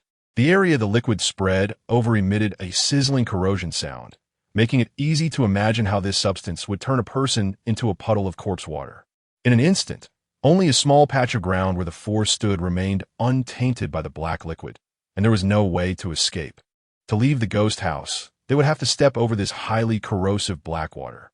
If there were only two of them, Li might have been able to tear through space and appear at the door, but now there were four of them, and she felt powerless. Moreover, in live broadcast mode, she could not use her mutated abilities at all. At that moment, the shadow of the tree suddenly rippled, and a figure wrapped in black liquid emerged from the shadow, floating in midair. As the moonlight shone down, the black liquid completely receded from the person, revealing her pale face. Li looked up and recognized her face. Lillian. Chapter 70. Promotion. The 7-hour selection competition came to an end, followed by a month-long rest period for the contestants from the entire league. Of course, this was also the time for the judging teachers to score each contestant. Li's 4-person team successfully completed the task of surviving 7 days in the ghost house, without even mentioning the performance scores during the task. Just the results alone gave them a base score of 50 points, adding the remaining 75 points from a ghost house. Her success in the selection competition was already a certainty, although the task was completed somewhat tortuously. In those last 2 minutes, Lillian clearly expressed to Li her desire for her to stay, to chat with her, to teach her to read. She wanted to always hear Li encouraging her, praising her in a gentle tone. She wanted to watch Li use various strange, yet ultimately comforting methods to subdue all the troublesome ghosts. She was Lillian, yet not Lillian. When the wife saw her husband raise a giant axe toward her and her daughter, when she tearfully begged him to do anything to her but not harm their daughter, when she vaguely saw blood filling the sky and her daughter, breathless and stiff. She merged that innocent, fragile soul that didn't even understand hatred with herself. At times, she was the innocent and lovely Lillian, yearning for companionship. At other times, she was a vengeful ghost soaked in blood, full of resentment. Lillian had been lonely for a long time, and now that a human who neither feared her nor constantly guarded against her had finally appeared, she truly wished to keep Jiangli with her forever. In the end, she still let them go. Just as Jiangli stepped in front of the wide-open iron gate, she glanced back at Lillian. A thick, black liquid once again surged over Lillian's petite, pale body, and an exquisite doll had appeared in her arms at some point, wearing a sweet and gentle smile, stubbornly watching them leave. Her tiny arms tightly hugged the doll, as if it were the most precious treasure in the world, unwilling to let go even a little. The next second, what appeared before Jiangli's eyes was the familiar ceiling of the simulation chamber.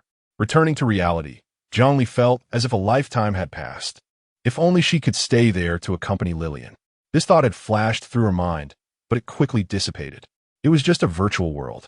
Even if the characters inside were sympathetic and the story was tragically heart-wrenching, it was merely fictional. Moreover, she had things she needed to do.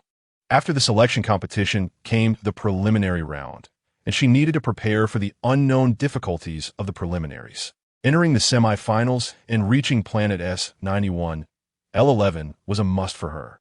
In the selection competition, Zhang Li from the Alliance's 1st Academy Auxiliary Department scored 170 points, securing first place in the entire event. Lan Ku, Feng Mian, Zhu Yu, and AIC Ku also advanced, while Tian Yi narrowly missed the cutoff by 5 points. She took it well and was even quite happy for Jiang Li, organizing a celebration dinner. This selection competition was really interesting. I absolutely must watch the official event highlights tomorrow. The day the rankings were released was the 6th day after the selection competition ended, and the exciting highlight video from the competition would be posted on the league's official website at 5 o'clock the next afternoon. At the dinner table, Tian Yi waved her fist excitedly. "You'll definitely be in the highlights, Ali. I'm going to cheer for you like crazy." As she spoke, she became a bit downcast. It's a pity we won't see each other for more than 2 months soon. This timing was just before the summer vacation. The advancing contestants had to stay at school for training and competitions, while those who did not advance or did not sign up for the league had to leave as soon as the final exams were over. However, Tian Yi quickly adjusted her mood, and while Jiangli was racking her brains trying to think of ways to comfort her, she had already put on an expectant smile, raised her cup filled with juice, and drank it all. "It's okay. I can still watch your competition live. You have to do well. I'm waiting for you to reach the finals and bring me glory. Then I can proudly show off to others. Look, that first place is my friend." Just thinking about it makes me happy." Feng Mian laughed, munching on the fruit platter. "Do you want me to sign as the future first place right now?" "Get lost." Tian Yi threw him a glare and picked up a piece of braised pork to put in her bowl. What a boast. Jiang Li sat beside them, smiling as she watched them banter. The lively atmosphere made her feel that life was peaceful and wonderful. If it weren't for a certain instructor leaving without a word and only sending her a mecha training schedule in the game. From the beginning of the selection competition, the instructor's duties had officially ended. Although it was understandable that he left, Jiang Li always felt that, given their relationship, he should have at least said goodbye. However, Sichuan only sent her a congratulatory message after the rankings were released, and she didn't even see a glimpse of him. It was only later, when she searched the instructor's office, that she found out he had already resigned. Moreover, he used to send her good morning and good night messages every day, but now, even a response to her greetings was absent. She felt like a pufferfish. JPG Jiang Li didn't even know what she was angry about.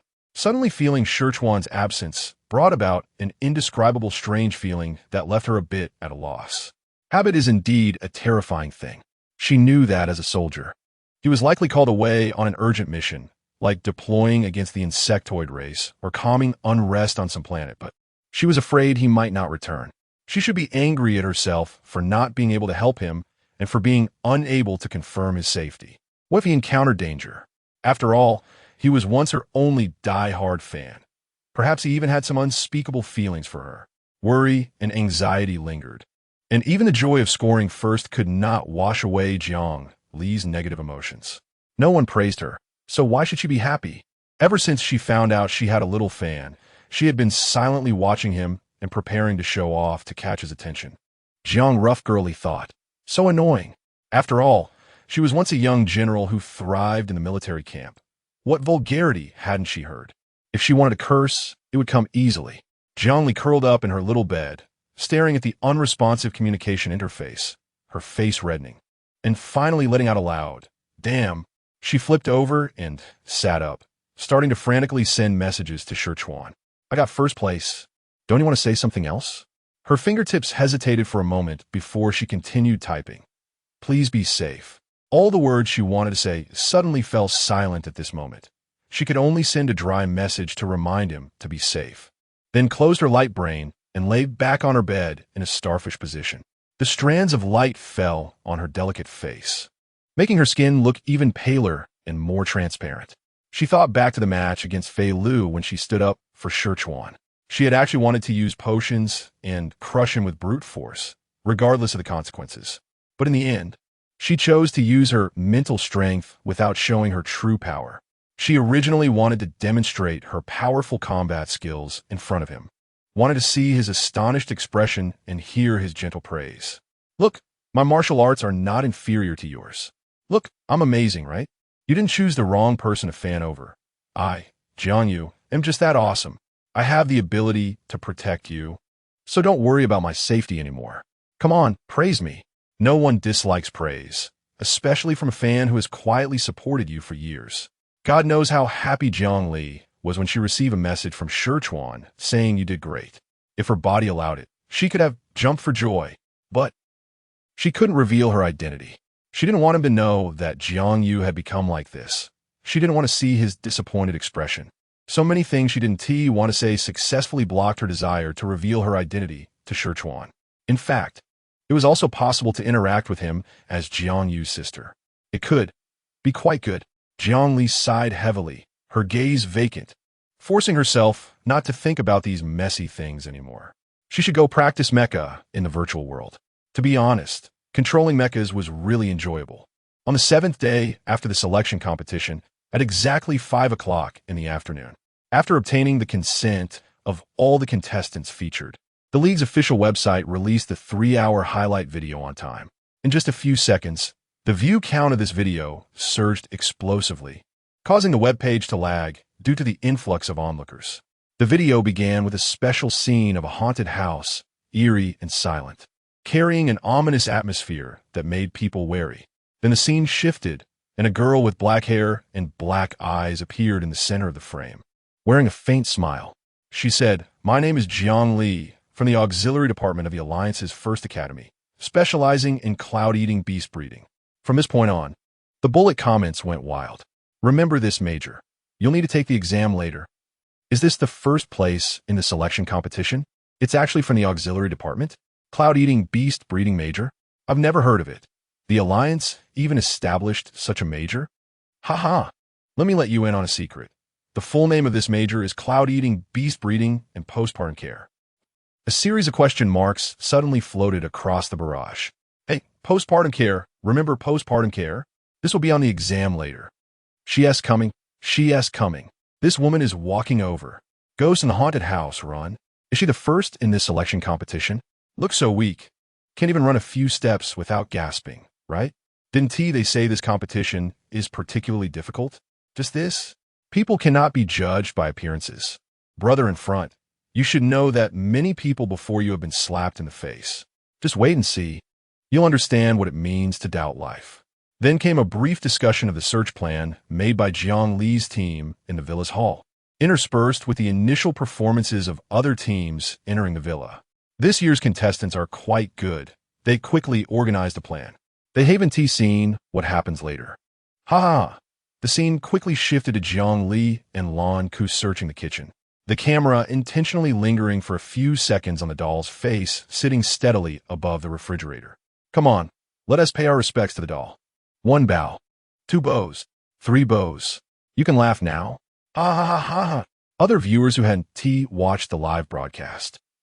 What kind of lunatics are these? The expression on this doll, it looks so creepy, it won't move, right? Remember its soft, fair skin, shiny big eyes, and smooth, glossy hair.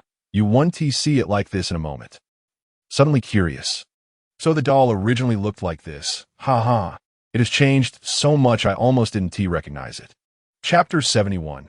The Battle of the City Guards. The main storyline of the edited video is the exploration process of Jiang Li's team in the haunted house, interspersed with the performances of other groups during the same events, creating a strong contrast. Some teams are brave and aggressive, confronting ghosts head-on, but they have excessive force and lack attention to detail, finding fewer clues. Other teams scream in fear of ghosts, but still manage to struggle for survival like cockroaches under the ghost's hands. In this contrast, Jiang Li's team stands out even more awkwardly. The barrage is going crazy with laughter, one moment watching other teams being scared by ghosts, the next moment seeing ghosts being toyed with by Jiang Li. The production team even adds a line of small text before some of Jiang Li's antics. High energy ahead, fanning the ghosts. Do you think this frying pan looks good? Remember this shoehorn. Toilet warning. I'm going to laugh until I puke. Jiang Li is a wolf exterminator. It's true. I didn't realize how hard the other teams have had it these past 7 days. Jiang Li's already living a retired life of raising kids. This year's first is well-deserved. I'm convinced. The ugly ghost on the ceiling. Don't come over. Poor ghost died in the field. That shoehorn move was a killer. This is the first time I've watched a horror live broadcast and not been scared, but instead laughed until my face is stiff. In the end, the other members of the team are also very impressive. That Lan Ko looks delicate, but swings the hammer with great power. Miss Manner's sister, comparing strength with the Gap girl. Let us see who is stronger. Fatty is destined to be single. Every time I see Fatty, I think of him flattening a female ghost chest. Fatty's reputation is damaged. So what is Fatty's real name again? Isn't his name just Fatty? A century-old problem. On the importance of getting along with ghosts. I never thought it would be so easy to pass the level. Our team really worked hard to fight with ghosts, completing tasks while risking serious injuries. If I had known there was this shortcut, we would have taken care of Lillian too. You can't learn Jiang Li's antics. First, you need to subdue the doll Mary. Second, you have to dress up the doll so that even its mother wouldn't recognize it. Then, you need to attract Lillian's attention. Next, you have to trick Lillian. Finally, you need to teach Lillian postpartum care, crossed out, how to recognize characters. Don't mention postpartum care to me. That's too toxic. Without one step, you can't achieve this ending. Worship the big shots. Jiang Li became popular, trending in the top 3 with Jiang Li Exterminates Ghosts, Haunted House Video Editing, Jiang Li first in selection. Many people online expressed anticipation for Jiang Li's performance in the preliminary round, while many others believed that her chances of advancing were slim due to being a support type. However, Jiang Li herself didn't care about these online comments. What she cared about was that instructor Shirchuan hadn't replied to her message.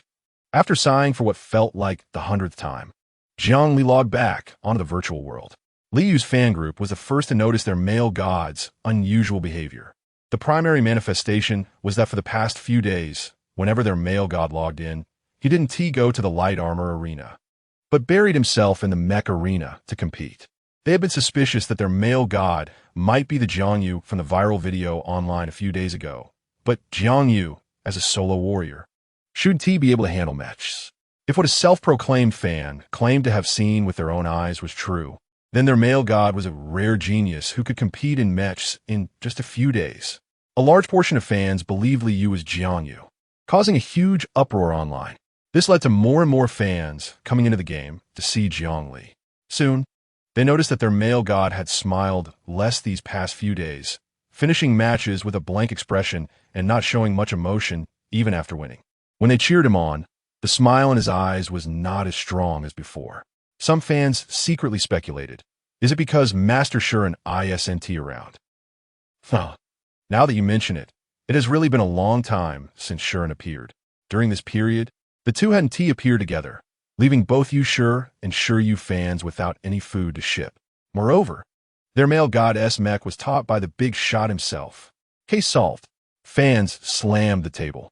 No, they couldn't let their male god continue to look so lost. Their fan group's mission is to protect their male god Smile. If he loses his smile, what kind of loyal fans are they? Searching the whole internet for Master Shimmering.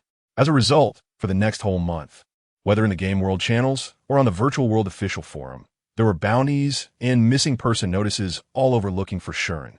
What's with Liu's male god? He hasn't been interested in matches lately. Big shot, come back quickly. What's with Shimmering? What have you been doing?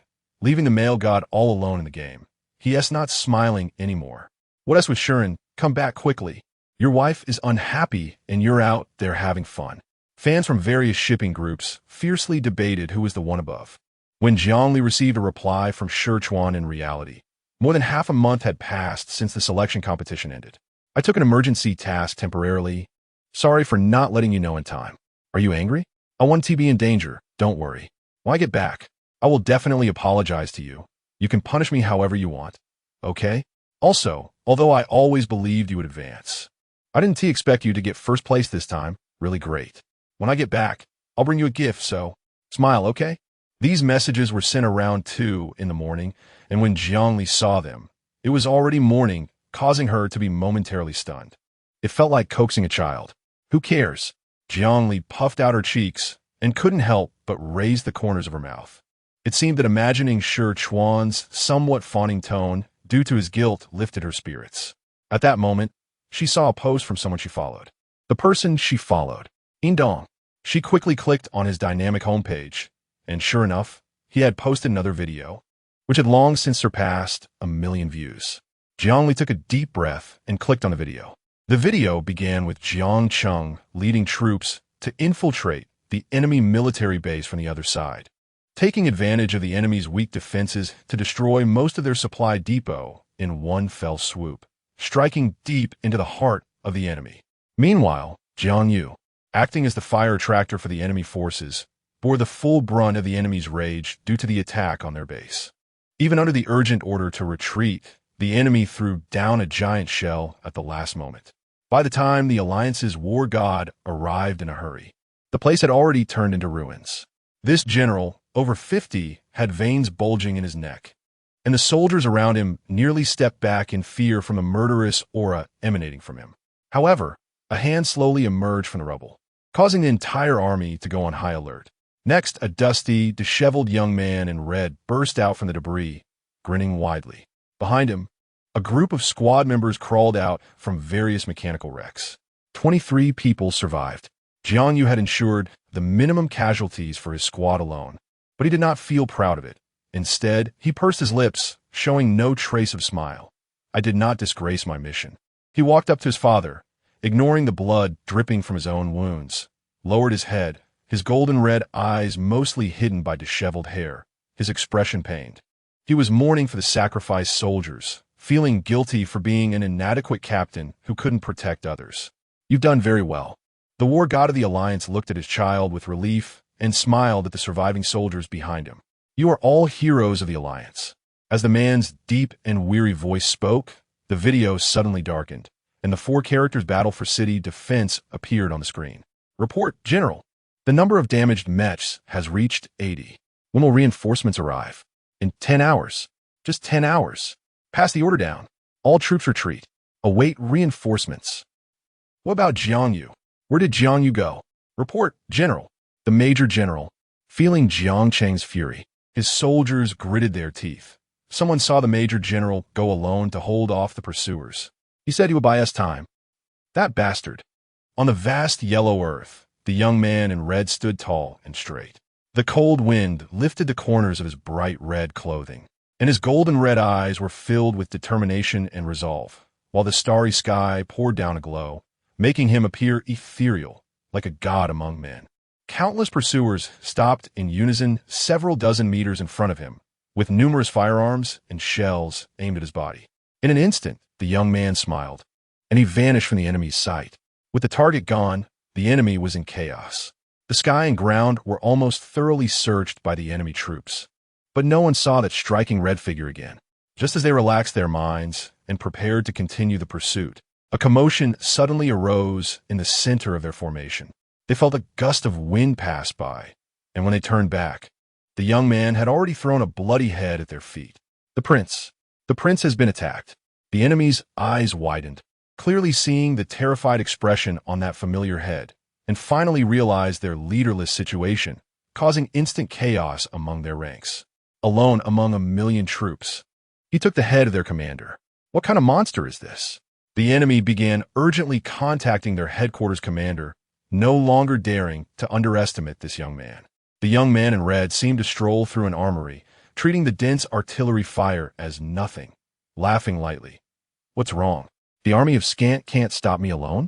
As long as he could buy 10 hours, that was enough.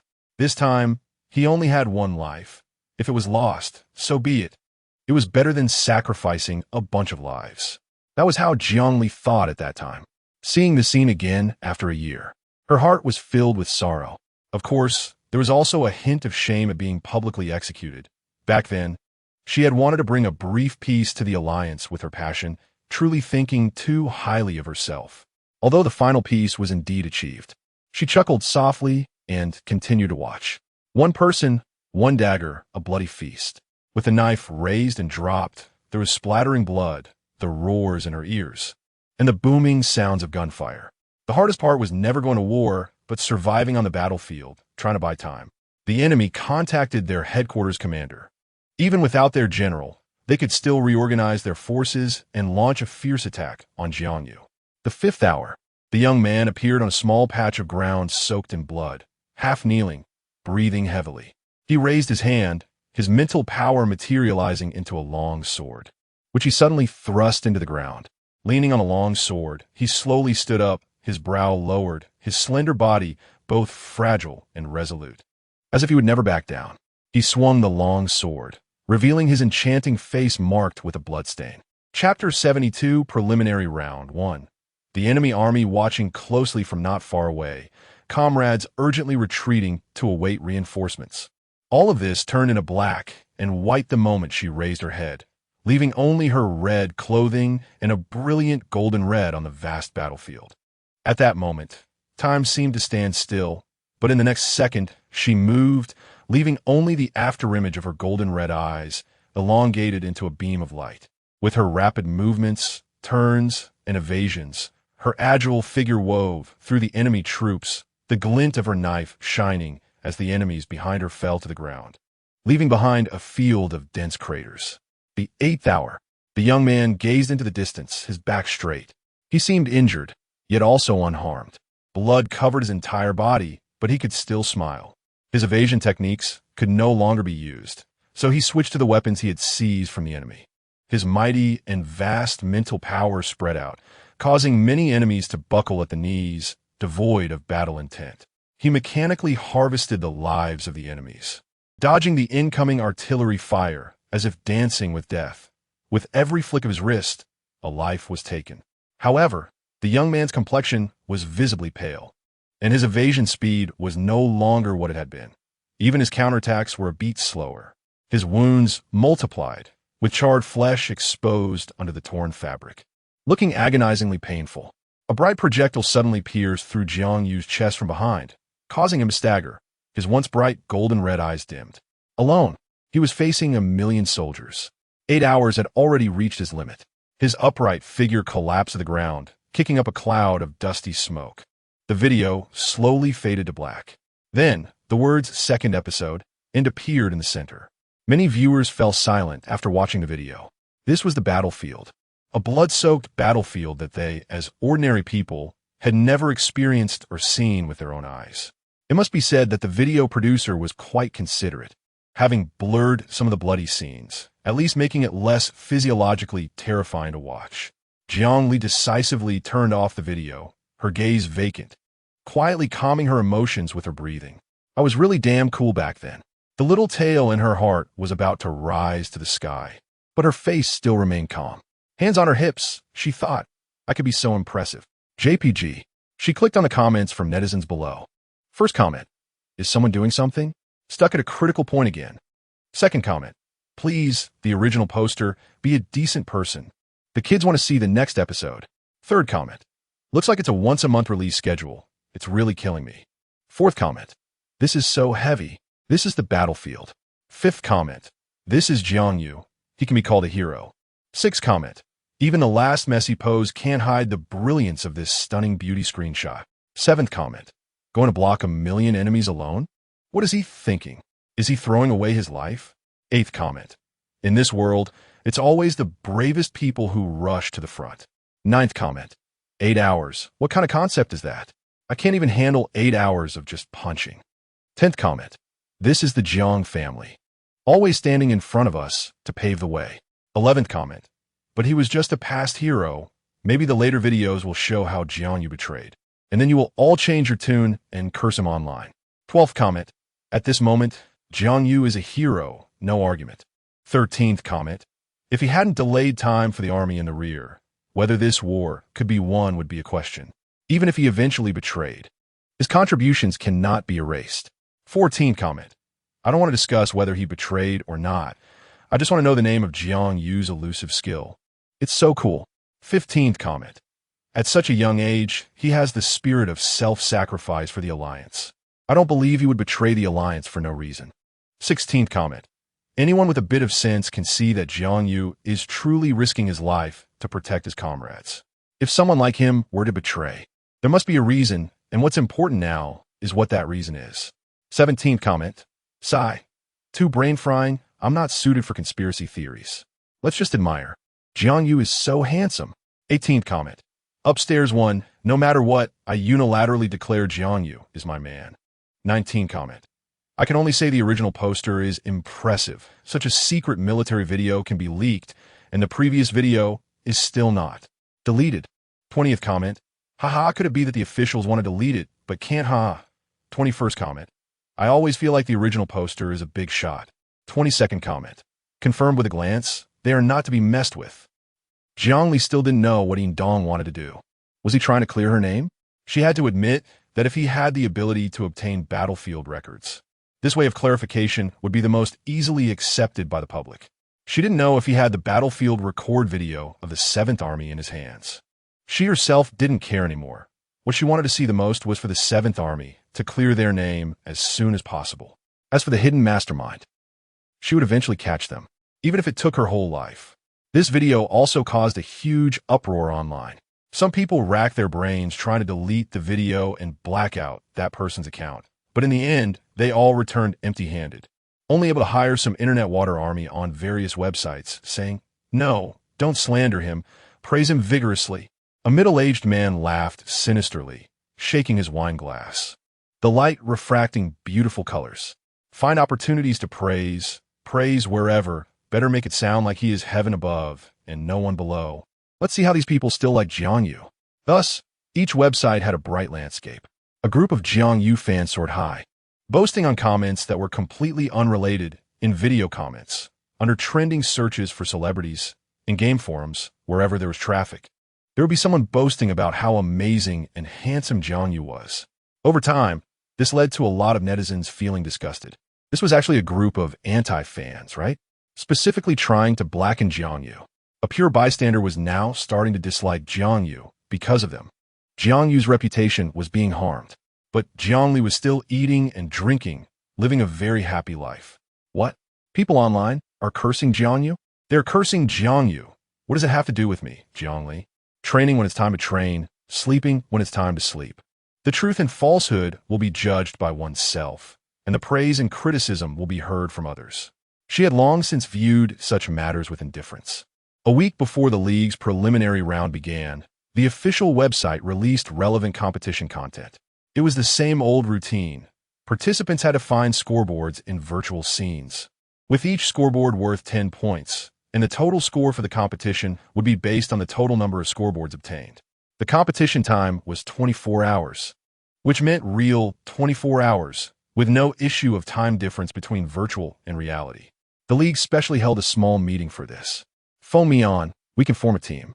Zhuyu, we have tanks, warriors, healers, and shooters. The configuration is so complete, it would be a waste not to team up. Izika. Zhuyu smiled gracefully, pointing to himself. Mecha can be considered a tank. Pointing to Feng Mian and A-Psych, warriors. Dian Lan Ku. Isn't this just a healer? Finally, he pointed at Jiang Li, shooter. Shooter? Ali? Facing the surprised expressions of the other few, Jiangli was taken aback. Having always been an assassin, it felt a bit awkward to now be a shooter. She touched her nose. I can handle shooting fairly well. Zhuyu recalled how she had hit 10 rings in a row at the shooting range.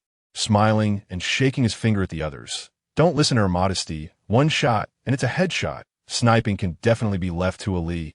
Lan Ku exclaimed, her sparkling eyes wide open. So Ali, is this amazing? Jiangli shook her head, seriously saying, don't have too high hopes for me. My stamina isn't good. If we encounter danger, remember to leave me behind and run. Puff Feng Mian laughed out loud, patting her shoulder. What are you thinking? With so many of us in good shape, we can easily carry you and run. We would never leave you behind. Zhuyu also squinted his icy blue eyes, teasingly saying, whoever is closest to Ali at that time will pick her up. Jiangli. She decisively changed the subject. By the way, how are you guys finding the chip? Did you use it in the last match? Asik was stunned and fell silent. Feng Mian suddenly laughed, holding his stomach. Asik forgot to turn on the chip when entering the match and just happened to get sprayed with blood from the faucet. If I hadn't been there to support him, he would have definitely fainted. Asik, he explained in a muffled voice. Later, when I turned on the chip, everything was fine. Jiangli suppressed the small curve of her lips, seriously saying, oh, that's good. I have to make it to the second round. You guys can't fall behind me, right? She raised her chin and extended her pale, slender hand. Let's work hard together. The few of them exchanged glances and smiled as they placed their hands together. Let's do our best.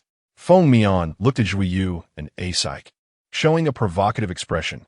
Let us see who gets more scoreboards. All right. Zhuyu's eyes flashed, and his lips curled up. Asik looked left and right, pursed his lips and nodded. Don't forget about me. Lan Ku pulled up the weapon data from her light brain to show the others. My weapon is ready. Not just a healer this time. I can output 2. Displayed in front of everyone was a pair of simply patterned silver warhammers. Jiangli, winky face, Coco. What exactly is your obsession with hammers? The day of the preliminary competition quickly arrived. At 8 in the morning, as Jiangli lay down in the simulation pod, a backpack interface popped up in front of her. This allowed participants to select essential items needed for the competition, such as weapons, first aid supplies, or self-prepared weapons already loaded into the system.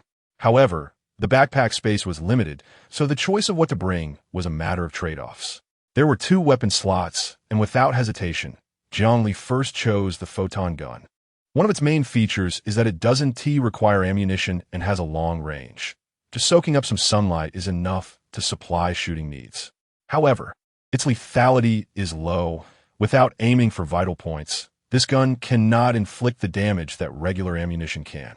Most importantly, it has the least recoil of all guns. Chapter 73, Preliminary Competition. 2. Mechs are also considered a type of weapon. Therefore, in the preliminary competition, students specializing in mechs, who have high attack power, good defense performance, and professional training, are the most sought after when forming teams, especially among students of the same major, whether they know each other or not. Regardless of whether they are from the same school, as long as they meet. You're from the mech major? What a coincidence, so am I? Let us team up. In the hours since the competition started, Jiangli had already seen at least 3 waves of such encounters. Not to mention mech majors. As long as they were combat-oriented students, they were welcomed in teams.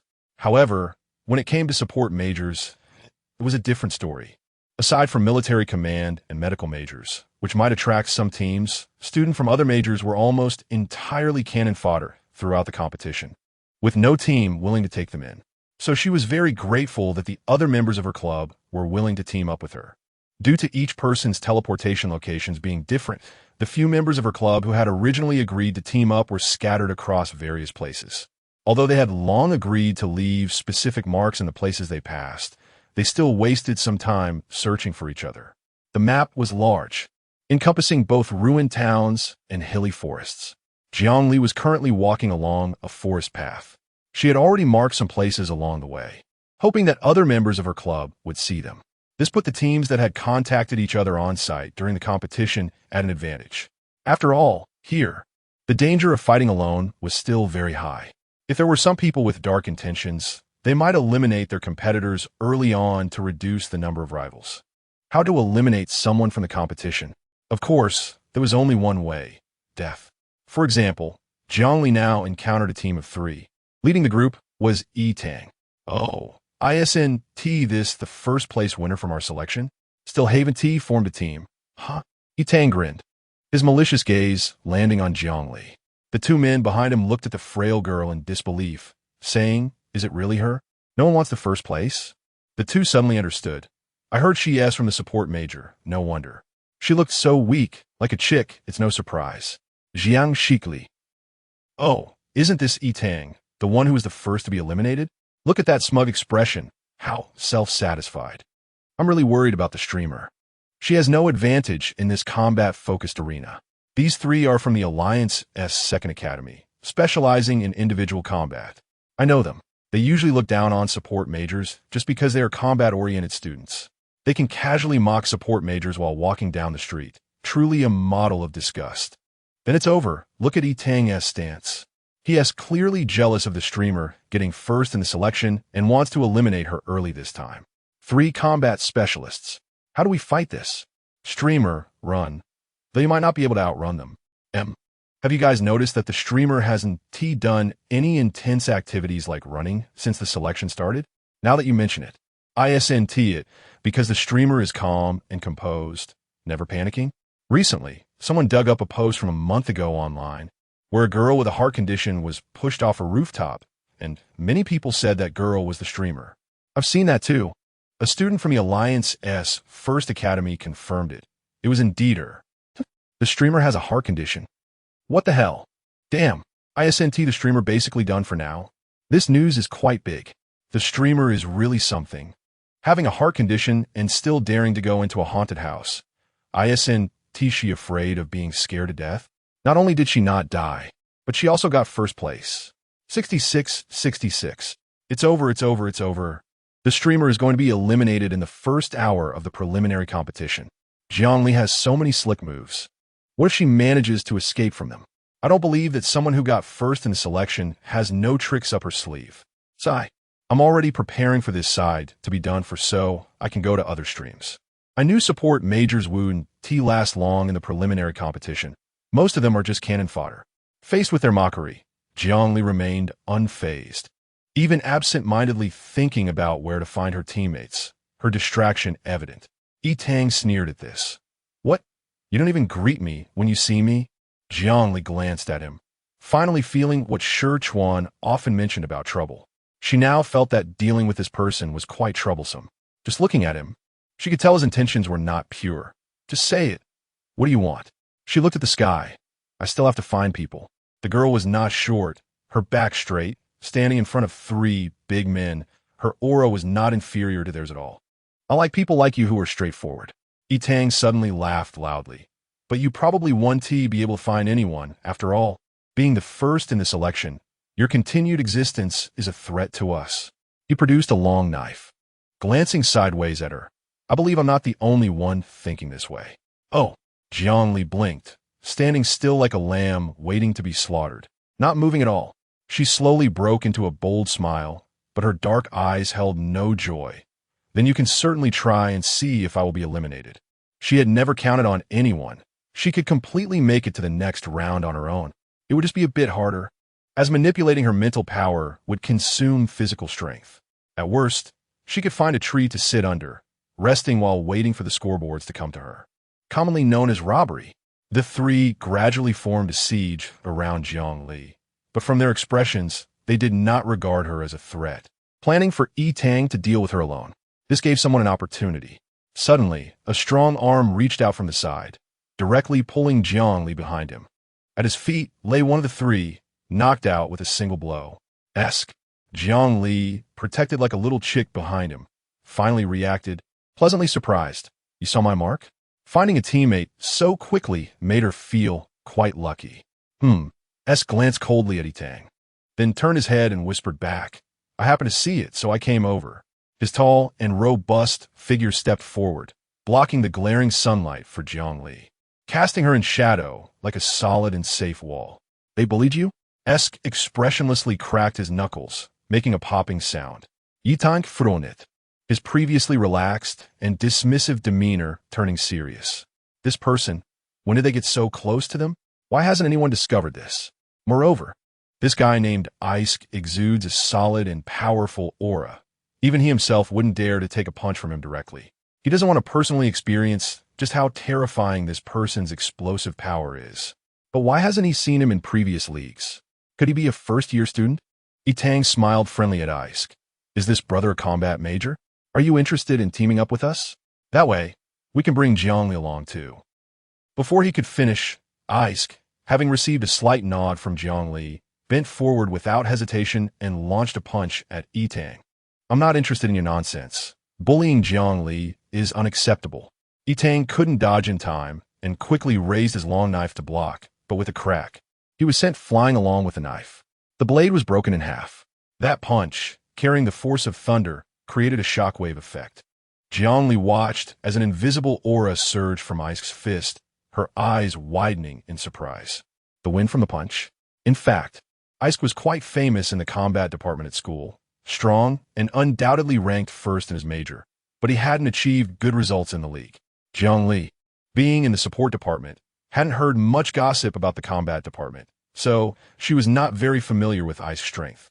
At this moment, seeing him easily knock someone out with a single punch, she felt that Tang's skills were lacking. They were both in the same major. Yet someone wielding a long knife couldn't even defeat an ordinary fistfighter. The only other person who remained conscious panicked and quickly distanced himself from Ice.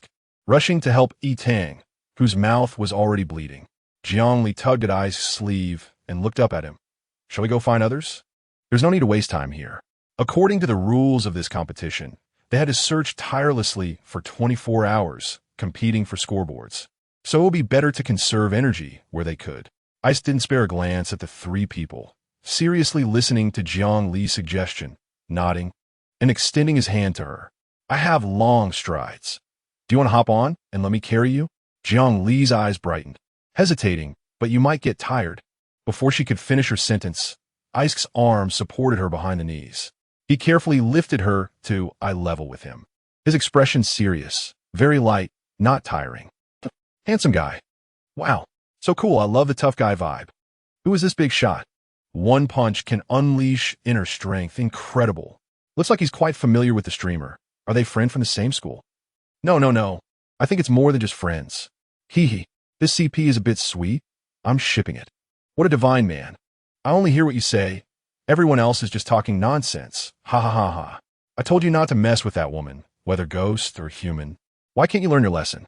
Such a cool guy, handsome and tall. Just looking at him gives a sense of security. Silently pinching my boyfriend next to me. Go work out. Oh, he's sitting on his shoulders. Screenshot. Glanced at my boyfriend who is the same height as me. Boyfriends really have a hard. I'm done for. Ice type is just my thing. How these two interact so lovingly, I can't help but smile. Chapter 74. Preliminary Round 3. In this vast forest where light and shadow intertwined. As Jiangli and Ice moved forward, they could see two teams competing for a cave that had a few scoreboards placed inside. Let's take a detour. Jiangli didn't want to get into a dispute with them, rather than waste time here. She would prefer to wait at a fixed logout point in the last 5 hours to snatch from others. It would save both time and energy. Ice also seemed uninterested in the cave, and whether it was because he had the same idea as Jiangli, he didn't spare these people a glance. The two walked through the woods, stopping occasionally, and even found a few fruit trees, taking the time to pick some fruits to eat. After wrapping the remaining wild fruits in leaves and tucking them into her clothes, Jiangli noticed a familiar mark on a tree trunk not far away. She didn't know who left it, but at least it meant they didn't have to search aimlessly for their scattered teammates anymore, which lifted Jiangli's spirits significantly. Before long, they encountered a group of teams vying for a scoreboard on a tree. Unlike the previous small cave, this time there were no less than 10 scoreboards hanging from the tree branches with ropes, so thin they were almost invisible. Because the tree was particularly tall and hard to reach, the teams openly claimed the right to crawl on the tree trunk below. If anyone tried to climb over them directly to reach the tree, they would be mercilessly kicked out. Some teams took a quick look and then wisely chose to walk around, avoiding entanglements with the tree. Meanwhile, some teams lingered nearby, hoping to take advantage of the situation. Jiangli spotted Feng Mian, Lan Ku, and Zhuyu among them. Ali, Lan Ku, sharp-eyed, saw the two and jumped up excitedly to wave at them. How's the harvest? Jiang Li and Isk approached, sitting cross-legged to chat with them. Zhuyu smiled lightly. We were lucky and found 3 pieces. It turned out that Zhuyu coincidentally teamed up with Lan Ku, and on their way to find them, they encountered Feng Mian, and after teaming up, they unexpectedly found a pit that hadn't been discovered by others, which contained 3 scoreboards. We just got here and thought there might be more to find, so we're taking a break. Upon hearing this, Jiang Li felt delighted, her black eyes spinning quickly as she mysteriously urged the others to come closer, pointing at the teams arguing under the tree. She whispered, "Does anyone here have speed? Someone who can slip around unnoticed right under their noses." Originally, she thought Zhuyu would be the fastest in the team, but in the end, it was Feng Mian who responded, his amber eyes shimmering under the light. "I can, but the tree is too tall. Just running fast won't help, right?" Jiang Li looked at the tall, lush trees, her lips curving up with a mysterious smile. "That's easy to handle." At times like this, Jiang Li missed Sherchuan's ability. If he were here, he could effortlessly gather those scoreboards. Not to mention his ability allowed him to fly without any assistance. Even the force of airflow could easily make those scoreboards drop. Of course, substantial mental power could achieve that as well. But Jiang Li had a more discreet method. She found the best sniping point with a great vantage, instructing Feng Mian to keep an eye on the scoreboards in the tree while the others were focused on the ground, and when he saw one drop, he should rush up to catch it. At that moment, he shouldn't hesitate to turn and run, even if his speed wasn't as fast as he imagined. The people under the tree wouldn't react quickly to the missing scoreboards. The teammates watched Jiang Li take out her light energy gun. Some surprised, but didn't say anything. No one doubted Jiang Li's proposal. They trusted her from the bottom of their hearts. What is the streamer going to do? Use the light energy gun to shoot down the scoreboards? Won't that damage the scoreboards? Not to mention the hardness of the scoreboards. Shooting it would make a sound that could be heard from below. Wouldn't that attract more attention? The streamer seems mysteriously confident in her shooting skills. Wow, aren't the teammates stopping her? What a terrible idea. From this position, the streamer is at least 100 meters away from the nearest scoreboard. How could she possibly hit such a small scoreboard? Watching the streamer get slapped in the face. I think some people got carried away after ranking first in the selection match, forgetting their true abilities. With so many combat-type competitors here, did they really not think about using guns to knock down the scoreboards? Anyone who has undergone professional training knows this method won't work, and in the end, they can only climb trees. Can a support-type streamer really do it? Hee, I'm just watching. Sigh. I suddenly feel the streamer has become more arrogant than before. Does being first place make someone lose themselves? Streamer, take it easy. Isn't it better to honestly leech points in the team? Don't compete for the spotlight with professional combat types. The people in this team have such good tempers, agreeing without even asking. Do they want to let the streamer die down this path? Wow, if I had such a self-righteous teammate, I could definitely wouldn't be able to take it. Jiang Li didn't know her live stream was about to explode. Even if she did, she would just smile nonchalantly. Hidden beneath layers of shadows, her aura suddenly changed. In that moment, she seemed to merge with the trees, her breath calm and her gaze sharp. If one hadn't been watching her earlier, they would instinctively overlook the person crouching in the tree. Silently, a small light bullet swiftly disappeared into the leaves. Looks quite impressive. With that look, it seems like she has had training. No way. Is she professional? Damn. Oh crap. Look at the treetops. She really knocked it down. After one shot, there was another. Because the light energy gun fired almost silently, the place where Jiang Li was located drew no one's attention. Her arm was extremely steady. After firing one shot, she could shoot again without even blinking. Several beams of light darted like meteors among the trees, accurately passing over the heads of the people below and precisely cutting through the fine lines on the scoreboard. At that moment, 4 scoreboards shook slightly and fell directly. The several small teams below, who had already started to argue over the rights to use the tree trunk, felt a gust of wind pass by them, but didn't mind. They instinctively glanced at the treetops, saw the scoreboards still there, and continued to fight. Feng Mian, quick and agile, snatched up the 4 scoreboards without hesitation and turned to run. After handing the scoreboards to Zhuyu, Lan Ku, and Asik, who were lying in ambush in the distance, and noticing no one was chasing them, they signaled Li, preparing to use the same trick again. However, this time, they had to be ready to escape at any moment. After discussing the meetup location, Mian didn't even breathe heavily, appearing relaxed as if she were just a passerby, peeking around the large tree. One shot wasn't enough, and she came again. Awesome. Streamer. So far away. Yet that line is so thin. How did she shoot so accurately? This shooting skill, this accuracy, she's a big shot. I just realized that fast-moving guy is so cool. That blonde guy is super handsome too, don't you think? This group is all super good-looking. I love it. Huh. Those who said the streamer was bragging, come out. Just asking if your face is hurt? You were so loud before. Why are you silent now? I like this kind of streamer who can silently slap others in the face. Some people always look down on support types, thinking they're inferior to combat types. How about now? Can those combat types compare to the streamer, a little girl? One shot, one scoreboard. Has anyone counted the streamer's shooting times? I saw it as one shot for each scoreboard. 4 shots, I checked. So the streamer is a sharpshooter. In this world, even a support type girl is so powerful now. I'm convinced. I'm impressed. Watching this. Why do I enjoy seeing the streamer being mischievous? When the people below come to a conclusion and look up, will they collapse on the spot? They wouldn't collapse on the spot, but they were nearly driven mad with rage. Once again, feeling the wind pass by. Several competitors from the professional combat types finally sensed something was off. Why did the wind blow over? Yet they didn't hear the sound of leaves nearby. Someone looked up at the treetops, their eyes nearly popping out. The scoreboards. The scoreboards were taken away. At this moment, there were no scoreboards left in the treetops, only a vast expanse of green leaves gently swaying, as if mocking the ignorance of the few people. Damn, they can't have gone far. Chase them. Several small teams immediately split up, frantically pursuing the person who had stolen the scoreboards right under their noses. Mian, holding a bag full of scoreboards, dashed through the forest without looking back, running with such ease and leisure.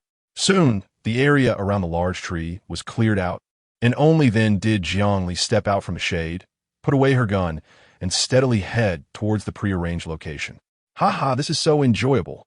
Just as she arrived at the meeting point, she heard Mian excitedly sharing her feelings with the others, looking so thrilled as if she wished for several more rounds. Li didn't expect Mian, a fellow support type, to possess such quick and agile skills, and while curious, she found it somewhat amusing. Not afraid of bugs anymore, Mian's eyes lit up upon seeing her, nodding repeatedly. The chip you gave me is super useful. As I walked, my vision was filled with all kinds of emojis. It was hilarious. Zhu took out the 4 scoreboards from their previous round and pushed them to Mian. Stop being so happy. Look at your harvest. 14 scoreboards. Li and Mian insisted on sharing with everyone, but the others firmly pushed the scoreboards back, shaking their heads, stating these were earned through hard work by the 2 of them, and they couldn't take advantage for free. In the end, after the 2 persuaded them, they still gave 1 to each of the 3, with Li getting 5 and Mian 6, although the idea was Li's, and the scoreboards were knocked down by her. As she said, Mian's contribution was the greatest, and she might need Mian to lead the way in the future, so she let him take that extra scoreboard. Mian then put his arm around Li's shoulder, laughing heartily, assuring her that if there was danger, he would be the first to carry her and run. Li. That's unnecessary, right? Actually, she still had the ability to protect herself. What is up with this team? They even hesitate to take a scoreboard. If it were me, I would have taken it without hesitation. You can see they treat each other sincerely, right? I'm envious. They must have a relationship that's very familiar in real life. It's much sturdier than those temporary teams. And there is no need to worry about team members flipping on each other. Is it possible to have this kind of relationship? What kind of situations haven't we seen in the preliminary rounds? Over the years, too many teammates have flipped for scoreboards. Who doesn't want to move up a rank on the league leaderboard? That's the future. Yeah, there are many small teams that have fought over scoreboards. I think this streamer team is pretty good. No need for scheming or being adversarial. It's comfortable to get along. Chapter 75, Preliminary Round 4. Everyone has left. The midday sun was shining brightly, and the sky was clear. Jiangli lay on the windowsill of a room in an abandoned building, comfortably crossing her legs, swaying gently while glancing outside. Everyone in the team was very confident in their abilities, and with Feng Mian and Asike having chips, they were like wild horses that had broken free, eager to go out and have fun. Jiangli couldn't keep up with them, and didn't want to trouble them to take her along. So she voluntarily suggested staying in the abandoned building to wait for them to come back. Should I take a gamble? At that time, she noticed the other team members' concerns for her, but she didn't say anything, just slightly raised her head, her expression confident and flamboyant. Just gamble that in the few hours without you, my number of scoreboards will be higher than yours. She is not a burden to the entire team, nor does she need her teammates to accompany her 24/7. She wants them to know that her abilities are not only sufficient for self-defense, but are even stronger than they imagine. If anyone gets eliminated first, they can expect to be ridiculed by others after the match.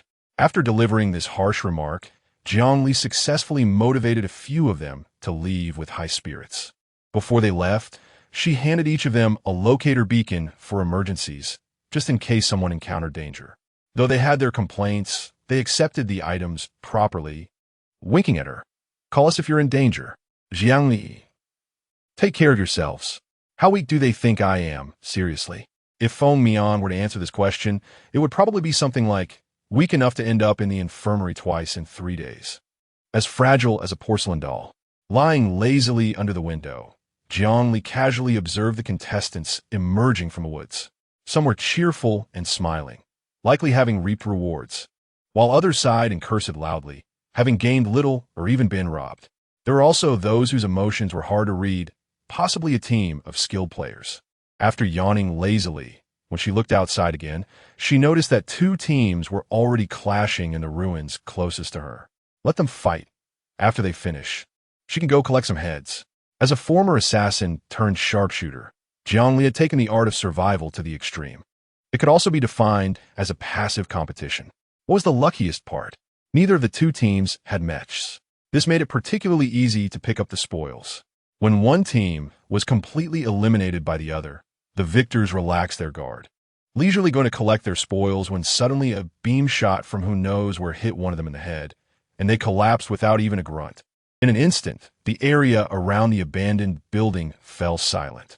Jiang Li's mind was always in a state of alertness. As a fisherman, she naturally observed her surroundings carefully before going downstairs to loot the bodies. The haul was rich. The 2 team scoreboards added up to 8, which Jiang Li unceremoniously pocketed. She also rummaged through a few backpacks, stuffing weapons she could use into her own bag, and then secured a beam gun at her waist.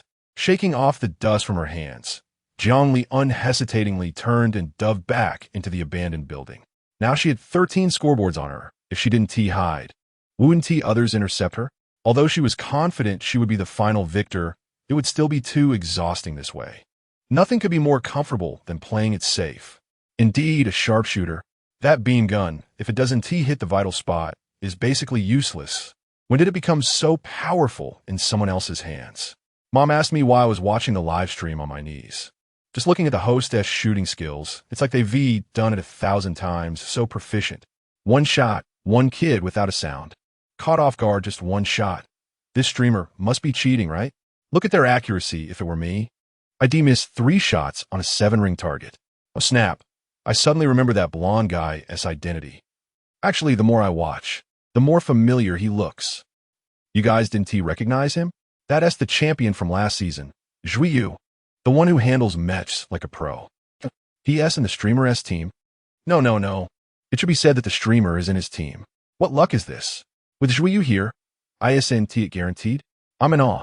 I'm going to tell everyone this shocking news. Come on, you guys. Just because the streamer is on the same team as Zhuyu, it sounds like the streamer has no strength and is relying on others. Open your eyes. I'm not arguing, bro. Do you know how powerful a mech with plenty of ammo is in the preliminaries? You could say that mech warriors are the MVP of the whole match. Without a mech, by the end, they're practically cannon fodder, 1 energy blast, and they're wiped out. The streamer is just being protected by Zhuyu. Whether she is being protected or not, being able to cling to such a big shot is her own ability. As long as she advances, that's enough. I don't understand what you guys are arguing about. Feng Mian stood on a branch, one hand resting on the trunk, gazing far into the distance. His light brown hair fluttered in the wind, revealing a smooth forehead. His brow was sharp, eyes half closed, and his previously smiling face was now expressionless, emanating an aura of power without anger. Looking at the corpses strewn across the ground below, he leaped down from the branch, landing lightly on the ground, casually picking up 2 swords and weighing them before twirling one in his hand and stepping into the dense thicket. There had just been an extraordinary black market showdown here. Could he also pull off a black market deal?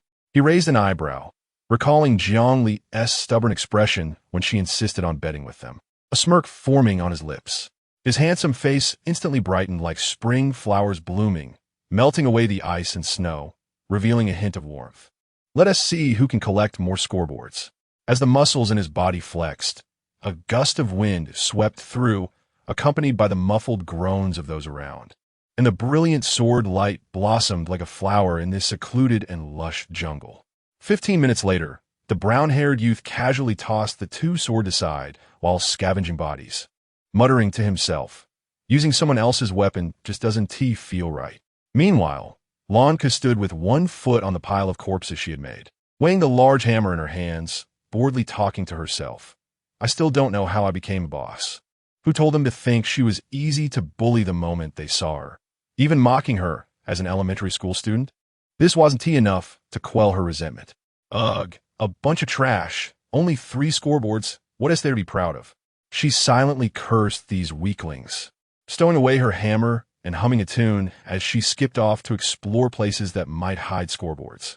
She didn't want to lose either. This was a matter of her reputation as the boss. Ass punched a mech specialist contestant in the stomach, knocking them unconscious on the spot. He glanced coldly at the bodies lying in disarray around him, wanting to board a mech right under his nose. They were dreaming. Although he had held back his strength, these few would be automatically eliminated within a quarter of an hour due to their severe injuries if no pharmacist came to their aid. Having fought machines so often, he almost forgot their endurance was far inferior to that of machines. He hadn't even pulled out his weapon yet, and these people were already so weak. Ask unceremoniously collected their scoreboards into his bag, lost in thought. They were so weak, Jiang should have no trouble dealing with them. Having been the vice president of another self-organization for a year, aside from the always elusive President Feng Mian, he wasn't too familiar with Zhui Yu's strength, but was quite confident in Lan Ku and Ask's abilities. Especially Ask. If it weren't for his fear of blood, he wouldn't have won the last league so easily. He was a terrifying presence that could dismantle mechs with his bare hands. Zhui Yu smiled as he snapped an opponent's arm, then kicked a rushing enemy to the ground, flexing his wrist. Although Ali's strength was a mystery, he always felt she could easily handle these underdeveloped contestants, so he should worry about himself first. Zhui Yu sighed with a wry smile and instantly entered his mech bay. This was looking good. At some point, he had been surrounded by 6 mechs, with several single soldier specialists nearby, all aiming their guns at his mech. 3 teams, 6 mechs, and 9 combat team members have agreed to join forces to attack Zhui Yu, the previous league champion who poses a significant threat, aiming to eliminate him in this preliminary round. Zhui Yu keenly noticed that among the 6 mechs were the 2nd, 5th, and 10th place from the last league. And even among the individual fighters were the 6th, 9th, and 11th from the last competition. They all came from the 2nd and 3rd Academy of the Alliance, seemingly determined to trap him here. Ah, do you think you have teammates? Zhui Yu's expression remained unchanged, and there was even a flicker of light in his eyes. He decisively pressed the emergency locator device that Jiang Li had thrown to them before their separation, feeling no shame in his actions. It would be foolish not to call for help with teammates around. With a loud boom, flames shot up into the sky, and a barrage of bullets and shells surged forth, all aimed at the solitary black mech surrounded by them. The ground trembled, birds and beasts scattered in fear, and trees fell, igniting a fierce fire. Thick black smoke rose into the sky as the massive mechs soared through the air, darting back and forth. The moment Jiang Li received Zhui Yu's locator signal, she saw the dense lights of gunfire not far away. At that time, she had just intercepted another wave of team scorecards and was happily stuffing her spoils into her bag. When she saw this scene, her subordinates froze in their actions. The earth beneath them rumbled, and the abandoned buildings swayed precariously, seemingly on the verge of collapse. She stood unconcerned by the window, gazing at the spot where Joyeux was being attacked by a group of mechs. The smile was gone from her fair and smooth face, replaced by a look of fierce anger in her black pupils. She lowered her eyes, letting her dark hair, swaying in the wind, obscure her gloomy expression. She clicked her tongue in dissatisfaction. These people, do they think their teammates are dead? Chapter 76 Preliminary Round 5. Is this Joyeux's distress signal? Oh, the streamer is unhappy. Someone is going to be in trouble. Don't joke, there's danger on Joyeux's side. What can a streamer do by going over? Offer herself up? It's a blessing if she doesn't add to the chaos. And at this distance, how can the streamer get there? She can't run or fly. By the time she leisurely walks over, the battle will be over. I just switched to Joyeux's live stream. Good grief, 6 mechs and dozens of energy cannons. They're planning to eliminate Joyeux on the spot. I'm off to check the battle situation. Sounds exciting, I'm going to. Wait, what is the streamer doing? She's running in front of a small team. To rob? What the audience didn't expect was that Zhongli had just intercepted a 5-person team that had emerged from the woods. She smiled apologetically at them and casually threw something over. Before they could react, a sudden cloud of white smoke engulfed them, and they collapsed to the ground like stranded fish at the mercy of others. That was a smoke bomb she had packed for emergencies. And although it only lasted 5 minutes, it was enough. She opened the weapon slot of the leading person's backpack and found a brand new mech that had never been used before. Sorry, I'll borrow your mech for a bit. Using the unconscious person's hand, she released the mech from the weapon slot, activated it, and decisively climbed into the cockpit. What the hell? Are you telling me this streamer is a heart patient? The streamer doesn't think anyone can operate a mech, right? No common sense? Those with a physique below, they can't control it. What the hell? Before the barrage of comments could finish, the silver-white mech transformed into a flash of silver and shot up into the sky, heading straight for the nearby battlefield. Joyeux crouched down to dodge the incoming energy cannon, swung his sword to strike the shoulder joint of a purple mech, effectively disabling the opponent's control of its left arm. He then spun around and fed the palm cannon to the black and white mech charging from behind, using the recoil to leap out and evade the encirclement of 5 opponents. Even though Joyeux had disabled 1 mech while the 6 were still cooperating awkwardly, the situation was still not optimistic.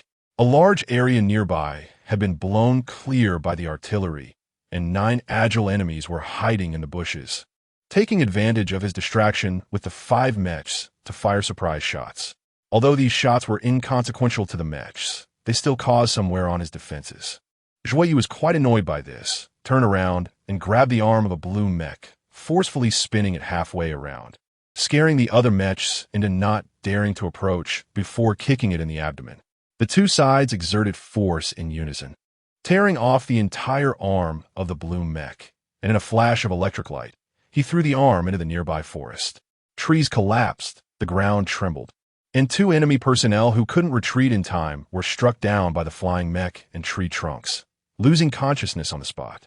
In just over a quarter of an hour, the enemy mech had lost 1 and left 2 in a crippled state, while also knocking out 2 of their teammates. However, as time passed, the remaining 5 mechs grew more coordinated, surrounding and blocking Joyeux, with close and ranged attacks becoming impenetrable, forcing Joyeux to weave through a hail of bullets and shells. Mech damage level 19. Joyeux furrowed his brow, the faint smile on his face replaced by rare seriousness. His ice blue eyes glinted sharply, like a cold gleam breaking through the calm surface of water. Although he wanted to save this mech for the end to provide cover for his teammates, he realized that if he sacrificed it, he could still take out 5 of them. The mech shook violently, and the shield suffered damage again. Upon closer inspection, the damage level had already reached 20. Joyeux was about to take a risk, removing the shield and concentrating energy on his weapons, when he saw the incoming red mech suddenly struck by a beam cannon right on its neck, flying sideways and dragging a long mark on the uneven ground. Bang, bang, bang, bang. For consecutive shots hit the struggling red mech at its joint seams, rendering it inoperable on the spot. As Joyeux dodged the bullets, he looked up at the source of the cannon fire, where a silver-white mech was clearly visible. It pointed its weapon directly at the white-blue mech attacking Zhuyu and fired, hitting its outstretched arm's joint. That arm, having lost connection to the main system, drooped down limply. Such terrifying accuracy made the remaining mechs halt their actions, cautiously retreating from the silver mech's gunpoint. "Who are you?" The silver mech ignored their question and dove into the battlefield, standing shoulder to shoulder with Zhuyu. "You, leave these two to me." A clear, pleasant voice filtered through the machinery to Zhuiyu's ears, causing him to pause. "Jiangli?"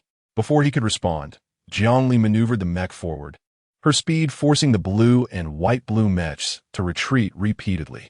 Once at a distance, Jiangli fired a shot, her accuracy eerily targeting the control centers of their joints. With each shot, she disabled an essential component, forcing the two mechs to engage her in close combat. A streak of silver fluidly maneuvered between the two mechs, moving without any mechanical stuttering, as if it were a normal person with perfect flexibility.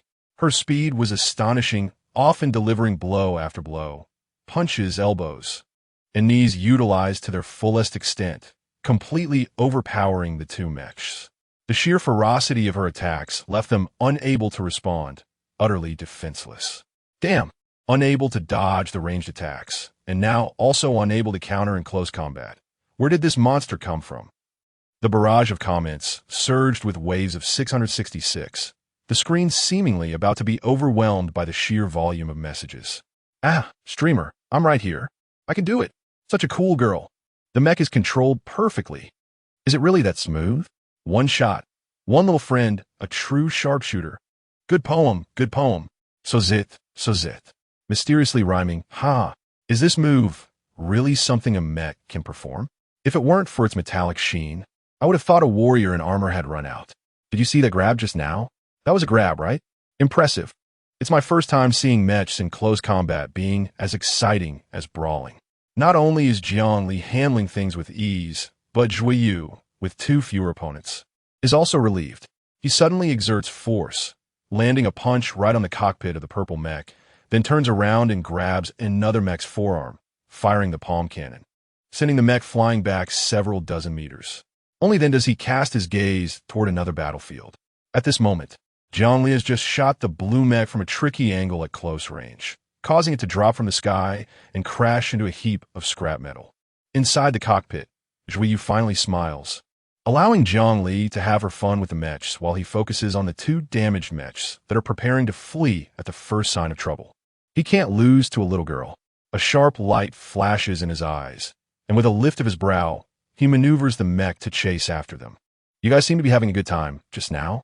When A-Psych arrives at the designated location, there are already 4 mech wrecks lying on the ground, and Feng Mian and Lan Ku, who arrived a step earlier, are capturing the 7 enemies who occasionally take pot shots from the woods. Zhuiyu's black mech is toying with the enemy mechs that are fleeing in all directions as if playing with mice.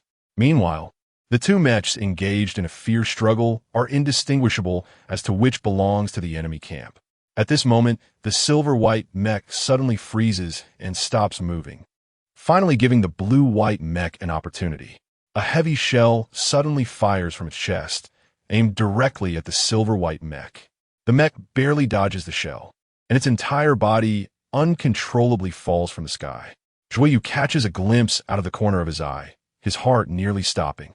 He instantly loses the mind to toy with the enemy and kicks it off into the air, rushing toward the white mech. Ali. Is that Ali inside that silver-white mech? Isaac's eyes widen in shock, staring at the mech plummeting from the sky.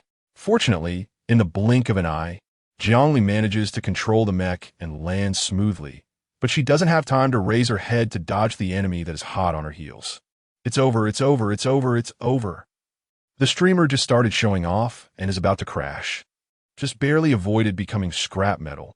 Otherwise, a concussion would be the least of it. The streamer's face doesn't look too good. Is her heart uncomfortable? A tall, sturdy black shadow suddenly leaps into the air, smashing the giant arm of the blue-white mech aside with a punch. Using the recoil, he lands heavily on the ground, creating a wave of air, and his entire body transforms into a blur as he rushes toward the mech on the ground, which is questioning its existence. Taking advantage of the pilot's moment of inattention, he exerts his muscles fiercely, tearing the mech's arm clean off. That's A-Psych. Zhuyu sees the figure rushing over and finally relaxes. A-Psych delivers another punch, smashing the mech's cockpit to pieces, and directly pulls out the unconscious pilot inside with one hand. You tell me, this Toma is a person? Ripping a mech apart with bare hands, damn. This team is incredible. There's no one who isn't good looking, and no one with low strength. They're all monsters. By the time Zhuyu remembers the mech he kicked down, there is no trace of any enemies left. Lanka runs over with a pile of loot, breathing a sigh of relief. You scared me. Thankfully, you're all okay. Here. This is the stuff from the enemies ambushed in the woods, which phoned me on and I took care of. The cockpit of the silver mech trembles slightly before the hatch opens. Zhongli slides out, her body slightly unsteady as she straightens up. She is exhausted. Indeed, with her current physical condition, even using her mental power to control the mech can only last about 10 minutes. Ali, how are you? Zhuyu hurriedly approaches to support Zhang Li's arm, worry in his eyes. A-Psych puts away his claws, casually tossing away the enemy in his hand, and walks over, carefully examining Zhang Li's pale complexion. It's okay. I'm just a bit tired, don't worry. She slowly moves her arms and legs, smiling and signaling the others to search the bodies. Someone will definitely see the battle here is over and come to pick up the scraps. In her current state, she might really become a burden. Zhongli looks around and realizes someone is missing. Whereas Feng Mian. Here, a slightly hoarse voice comes from behind them. Feng Mian drags a person's leg, throwing him in front of them. It's the mech pilot who just tried to escape. He doesn't spare a glance at the half-dead enemy, looking seriously at Zhongli. Are you okay? Chapter 77. Preliminary Round 6. It's unclear how Feng Mian managed to drag this person out of the mech and then beat him up. But when Zhongli looks over, she sees the man's face is bruised and swollen, making it impossible to recognize his original appearance. She playfully blinks. Not bad. I gotta vent my frustrations. So how did this mech come about? Lanka goes to touch the big guy who just got off the battlefield, puzzled. Zhongli. Ahem, well, it was borrowed in a moment of desperation. Someone touches their nose, looking quite sincere. I even left him heavy weapons. He should be able to come looking for them himself, right? Zhuyu crosses his arms, watching, and can't help but chuckle, reaching out to ruffle Zhang Li's soft hair. Thank you, Ali.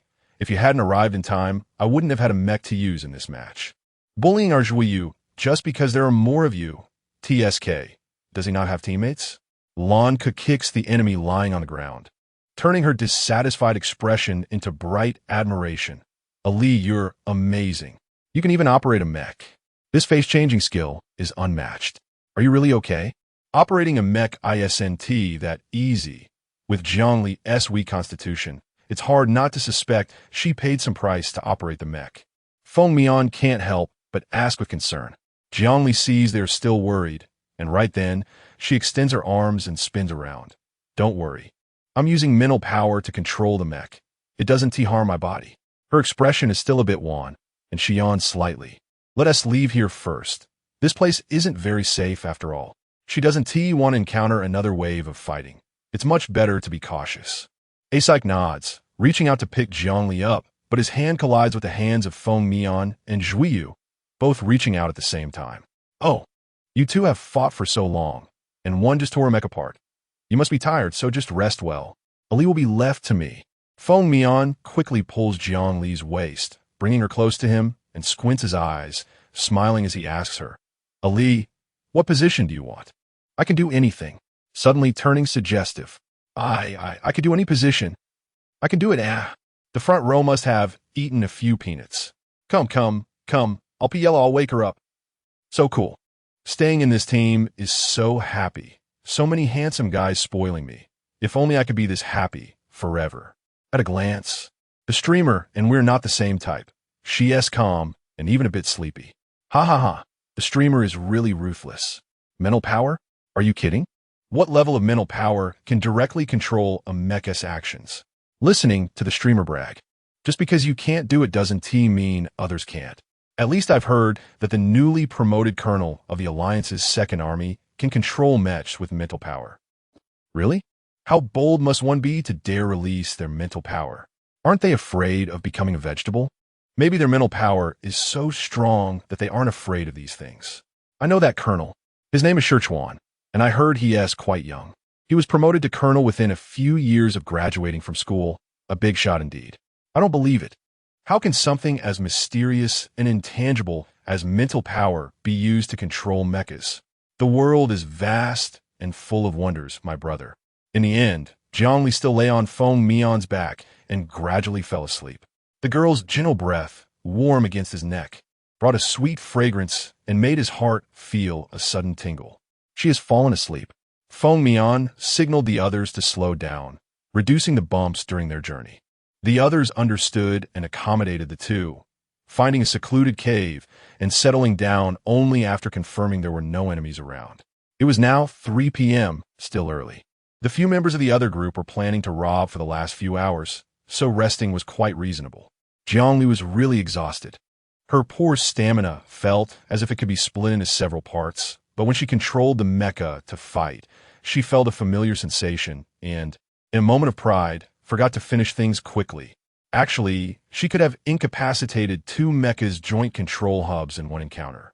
But she wanted to validate Scherchuan's teaching results using her original physical condition. In fictional world, her stats were set as an ordinary person, and it was her first time using her original physical condition to control a mecha, which inevitably made her feel experimental. Perhaps because she had trusted comrades by her side, she fearlessly treated the enemies as training opponents. It seemed like it had been a long time since she fought side by side with someone. Zhongli had a dream. In the dream, she was still a spirited young boy in red, surrounded by comrades from the 7th Army, all raising wine pots and drinking heartily.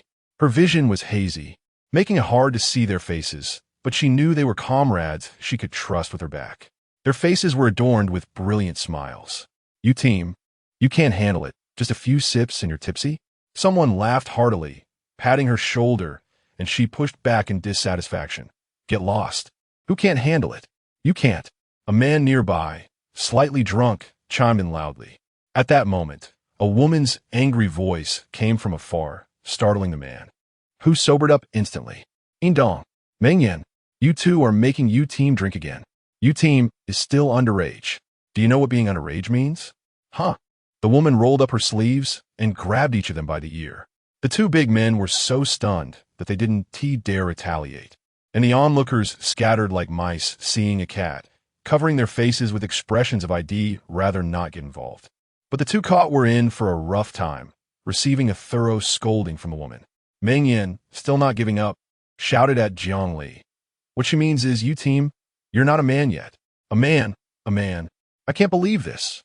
Seeing Zhongli fall into deep confusion, the woman immediately gave her a beating. "What? Want to compare manliness with you team? Don't forget you team is much more popular in the barracks than you. You team, don't listen to their nonsense. Go rest. I'll take care of these guys. I guarantee they LL behave." Zhongli, though thinking she was obviously not a man, still nodded and gave the woman a grateful smile. The woman paused for a moment. Then her anger visibly rose again towards the two men.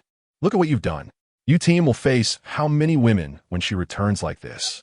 Those shameless ones might do something to you team." In Dong chuckled. "ISNT that great? The ones suffering ISNTU team. At her age, she gets to enjoy this kind of fortune. How nice." As soon as he finished speaking, he was indeed silenced by a slap from the woman. "All right, you two. Let me reiterate. You team is underage." The woman unceremoniously shoved the two aside and supported Zhongli's arm, revealing a corner of a shimmering circular warm jade on her neck. Her tone was quite gentle, speaking softly as if coaxing a child. "You team, let me take you back. Drink some hangover soup before sleeping. Otherwise, you'll have a headache again when you wake up tomorrow. Don't listen to these two rascals if they try to get you to drink again." Zhongli, still dazed from the alcohol, obediently nodded and stood up following the woman's strength, not looking at the two at all. The woman turned back and glared at them, threatening, "If they're SA next time, I'll report you for hoarding contraband." After walking a few steps, Zhongli heard a few wails from behind. "Brother, how come we two big men can't compare to an underage team? How miserable. Chao Yun, that woman is biased. I also want some hangover soup. In the chaos, the two S complaints grew fainter, eventually fading into silence, leaving only Jiangli alone in the vast wilderness with no sound at all. She slowly opened her eyes, light streaming in through the cave entrance, illuminating the mountain wall in front of her. Finally waking up from the muddled dream, she felt a bit confused, not knowing what day it was or what she was doing. Ali, you're awake. We're just about to go to the river to catch fish to roast. Do you want to join us? A blue-haired girl with a small tiger tooth swayed in front of her, tugging at her sleeve and acting cute. The water over there is so cool. Let's go take a look. Water? Jiangli suddenly realized she was still in a competition, feeling both amused and helpless, repeatedly nodding. Then I'll go with you. After waking up, her stamina had recovered significantly. Although lighting a fire in the forest could attract enemies and was not advisable, they were not afraid. Moreover, they were quite happy to have someone deliver themselves.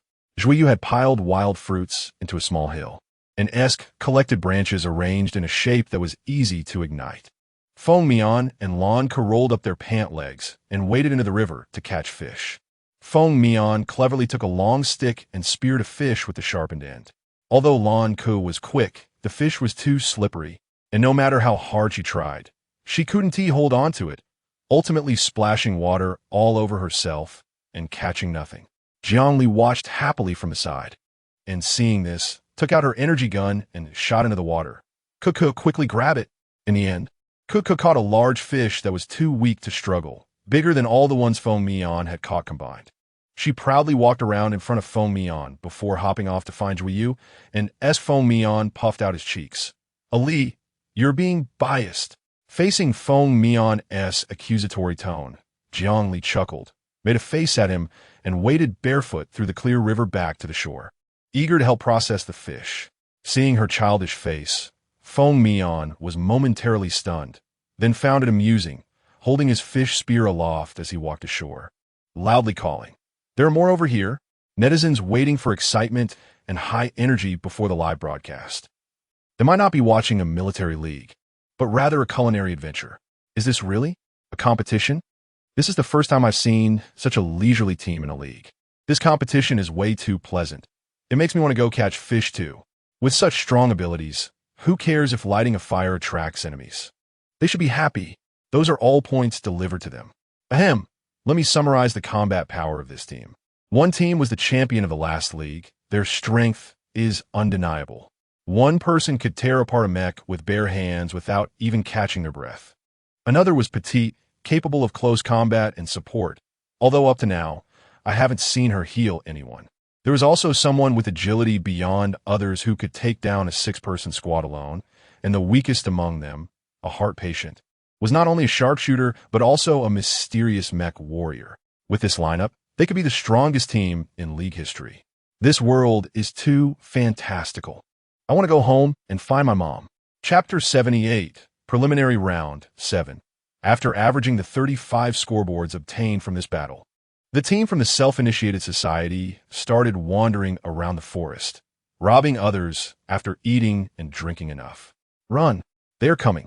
They are here to steal the scoreboards. Sigh, another team is done for. Is this the 8th or the 9th team? The streamers must have enough scoreboards to pile up a mountain by now. Did they really let them go so easily? What if they come back for revenge? Who can beat this team? I'll eat shit upside down. Not to that extent, bro. Not to that extent. At 3 a.m., Jiang Li and the others had just robbed another group before changing routes to find a house to rest in the abandoned town. As the end of the competition approached, the participants became increasingly frantic. At this time, not only were others their prey, but they were also seen as prey by others, and quite a juicy one at that. Before the competition ended at 8 o'clock, they needed to maintain good physical and mental condition to avoid ambushes. Having already taken a nap during the day, Jiangli volunteered to keep watch while the others rested for a few hours to regain their energy. She sat cross-legged at the door, quietly watching the boundless night. Based on their current performance, they had secured their victory, and the rematch was within reach. At that time, she would step onto the land where the Seven Army once fought bloodily. Although she knew that the planet had been searched back and forth by the Alliance's army, and that there would be no traces or clues left by the Seven Army, she still held onto a glimmer of hope. Letting out a deep sigh, she suddenly heard someone behind her lower their voice and softly ask, "What are you thinking about?" Jiangli felt the voice was strangely familiar, but couldn't remember where she had heard it before. She looked at Feng Mian, who was sitting beside her, with a puzzled expression, just thinking randomly, "Why aren't you sleeping?" Feng Mian pointed to his ear and smiled. "It's the first time there's hope of making it to the rematch. I'm too excited to sleep, so I came out to keep you company." It was his first time in the jungle without the constraints of insects, which felt particularly novel, making him completely wide awake. "I see." Jiangli nodded in understanding, puzzled. "You're so skilled, and many combat-type participants can't even beat you. Why do you want to learn support skills?" "Personal preference, I guess." Feng Mian thought for a moment. "Although my mother was once a member of the Alliance's soldiers, and I spent some time in the military camp, I just don't like being a soldier or the battlefield. Instead, I love studying the mysteries of human genes. Sometimes I think humans are truly amazing." He turned to look at Jiangli, his eyes filled with gentle laughter. "Like you, do you know you are very contradictory? Clearly, your body is so fragile, yet you are astonishingly strong." Whether it was hearing that she had defeated an instructor in just a few seconds, or that she had taken first place in the selection competition, or that she could miraculously control a giant mech with her mental power, all made people deeply admire her. Clearly, it was so hard for her to survive, yet she lived better than anyone else. Jiangli was surprised by his sudden praise, but was immodest. Smiling with crescent-shaped eyes, an inexplicable brilliance reflected in her dark eyes. "Actually, I can amaze people even more." Suddenly, someone struggled over from the ruins in the distance, crashing heavily at the feet of the two. His eyes were wide open, desperately clutching something around his neck, as if being choked by an invisible rope and unable to breathe. Feng Mian instinctively knocked the enemy down with a hand chop, looking in astonishment at Jiangli, who had already stood up and was brushing off dust. "We need to wake them up." Jiangli frowned. "This is a scout. 200 meters away, enemies are approaching here. About 50 people." During her watch, she extended her mental power 300 meters every 20 minutes to observe enemy movements. To her surprise, she discovered a plot where participants were conspiring together to catch them as a big fat sheep. A total of 9 teams had gathered, with a majority of them having been robbed of scoreboards by them. She didn't know how they had come to an agreement to cooperate and ambush them. If Jiangli hadn't used her mental power, they might have really fallen into their trap. It was now 4:30 a.m., and the sky was still dimly lit. The team members had heard Jiangli's news and were already getting ready to escape. After all, there were 50 people, with 14 mechs among them, although they were all a bunch of misfits and not as strong as the ones during the day. The concentrated firepower of the artillery would still be a headache. With 3.5 hours left until the competition ended, only a fool would confront them head-on. Holding this thought, the members of the self-initiated society decisively fled. They once again entered the easily concealed jungle to avoid the attack of that group. "How did you know all this, Ali?" Lanka asked while hiding. Hearing this, the others perked up their ears, wanting to hear Jiangli's answer. At this moment, Jiangli was on Zhuiyu's back as he carried her while running, calmly saying, "Mental power. I extended my mental power 300 meters and discovered their movements, but I can't use it frequently due to energy limitations." "It can be used like that?" Feng Mian was astonished, seemingly not expecting Jiangli to use her mental power so creatively, not only to explore enemy tracks, but also to materialize it as a weapon, pulling out a scout. If used properly, it's indeed very convenient, but if you want to use it, you need to be cautious. If the concentration hasn't reached the materialization level, don't extend your mental power outside your body. Materialization? That sounds really difficult. Ali, what level is your mental power? Lanka was very interested, eager to learn from her. Jiangli thought for a moment and provided a rough range. My mental power reached S level to do this. This meant her current mental power was beyond S level. The live chat room immediately erupted. The streamer is boasting too much, right? There are very few people in the Alliance with mental power exceeding S level. If she really had that level, the school would be eager to promote it everywhere. How could she remain so low-key? Undeniably, the streamer can materialize mental power. If the streamer hadn't mentioned it, I wouldn't even know there was such a term. A big shot once explained the ability of mental power materialization on the official forum of proposed world. Wait, let me find the link for you. Suddenly feeling this world is so fantastical. I don't believe mental power can have such uses unless you show me a video. If mental power can materialize in any shape, then wouldn't that mean I could use whatever weapon I want at will? The bullet screen went wild, discussing the issue of mental power materialization, with plenty of skepticism as well. However, Zhongli couldn't see these comments. And even if she did, she wouldn't care. When she released her mental power again to scout for enemies, she found those people were closely following them as if they had eyes. Wait, Zhongli signaled the others to stop and was also set down by Zhuyu. Her expression became serious as she looked towards the woods behind them. Soon, she let out a sigh. Get ready to fight. They placed trackers on the scoreboards. The scoreboard had long been cleaned out by a few people, and it was unclear whether there was only one or several trackers placed, and in whose packages they were. This made it likely that even splitting up would lead to being encircled. Team operations were much safer. Zhongli consciously stood behind a tree trunk, took out a sniper rifle she had found while scavenging, and aimed at the shadowy black objects in the woods. The others, knowing they had trackers, stood boldly in the center, waiting for the enemy's attack. Lanku took out his silver double hammers and casually tossed them in the air. Zhuyu instantly sat in the mecha's cockpit, starting to adjust various parameters of the mecha. S arms suddenly sank down, and his wrist guards transformed into a pair of claw-like gauntlets covered in liquid metal, gleaming faintly. Feng Mian took out two large knives, swinging them awkwardly as if trying to get used to the feel. Although Zhongli was curious why he didn't use a more suitable weapon, she knew it wasn't the time to ask, her eyes fixed on the rustling depths of the forest, when suddenly a shot rang out. Boom! A large black object stumbled and fell to the ground. It was a mecha. The pilot, whose left leg had been shot off, seemed a bit panicked, trying to stand up, but clumsily crashing into several trees and knocking over some of his teammates. Zhuyu took the lead and rushed forward to draw fire, buying time for his companions to close in. In a moment, shells were fired, flames filled the sky, but their impressive accuracy failed to touch even a fraction of Zhuiyu's mecha shield. Zhuiyu suddenly felt relieved. Not everyone was like a Li who hit what she aimed at. Not far away, Jiang Li, who had taken down a mecha with 4 shots, sighed. Sigh, my arms are sore. I wish I could borrow a mecha. Suddenly, chaos erupted in the enemy camp.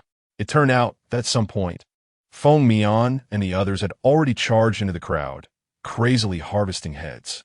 It is well known that blood is green. No, blood is clearly yellow. What are you guys talking about? Isn't blood blue?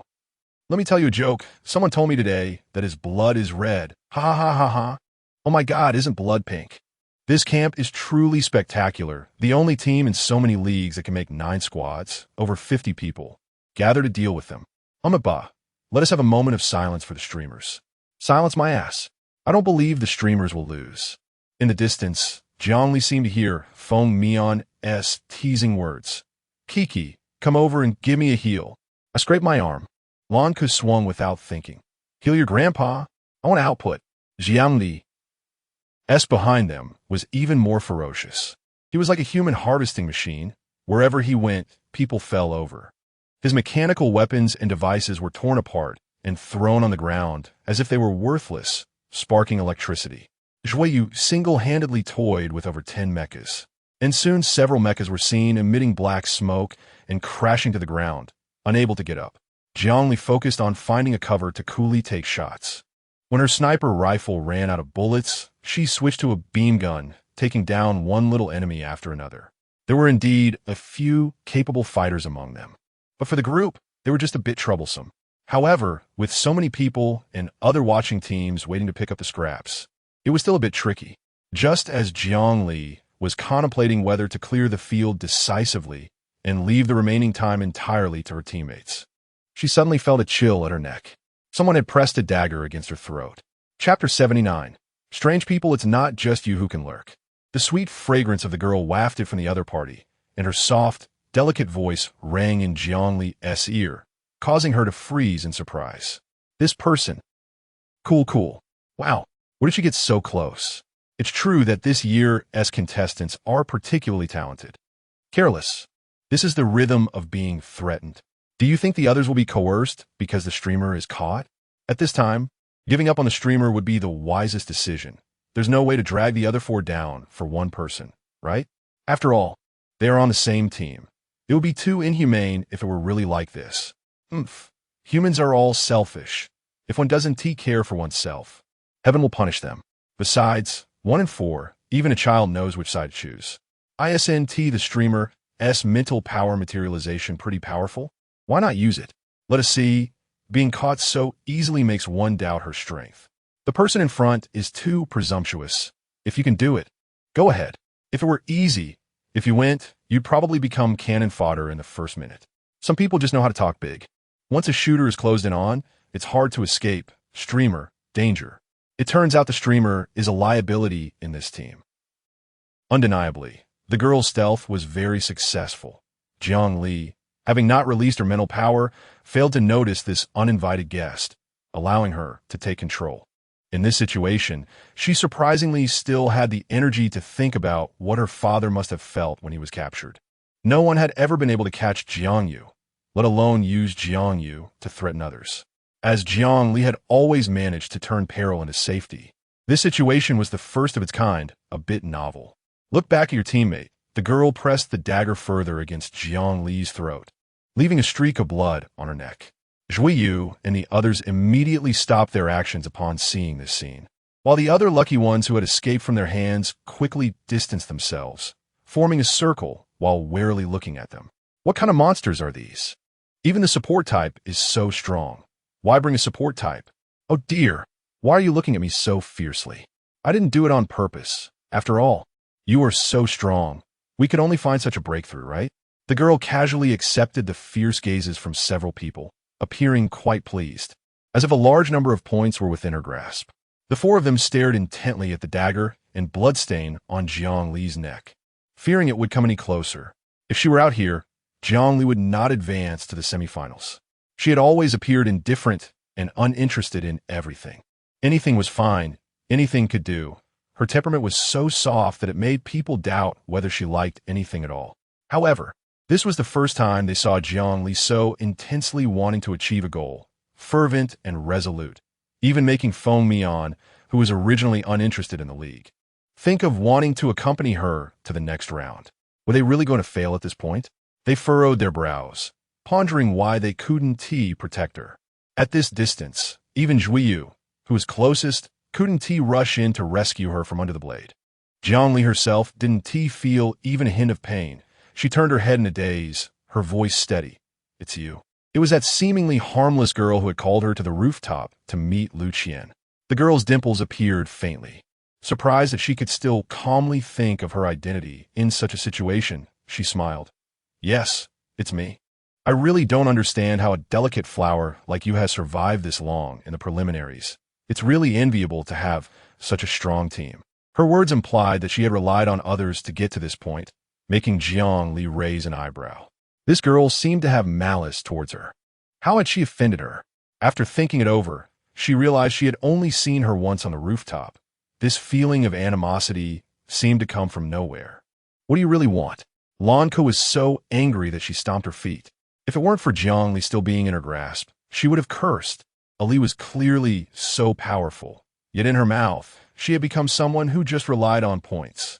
Feng Mian stepped forward coldly shouting, "Let her go. Our points are all yours." Feng Mian had never shown a cold face in front of others, and when his expression darkened, it really sent chills down people's spines. Zhui Yu wanted to get out of the mech, but upon seeing Jiang Li's concealed gesture, he froze and didn't move.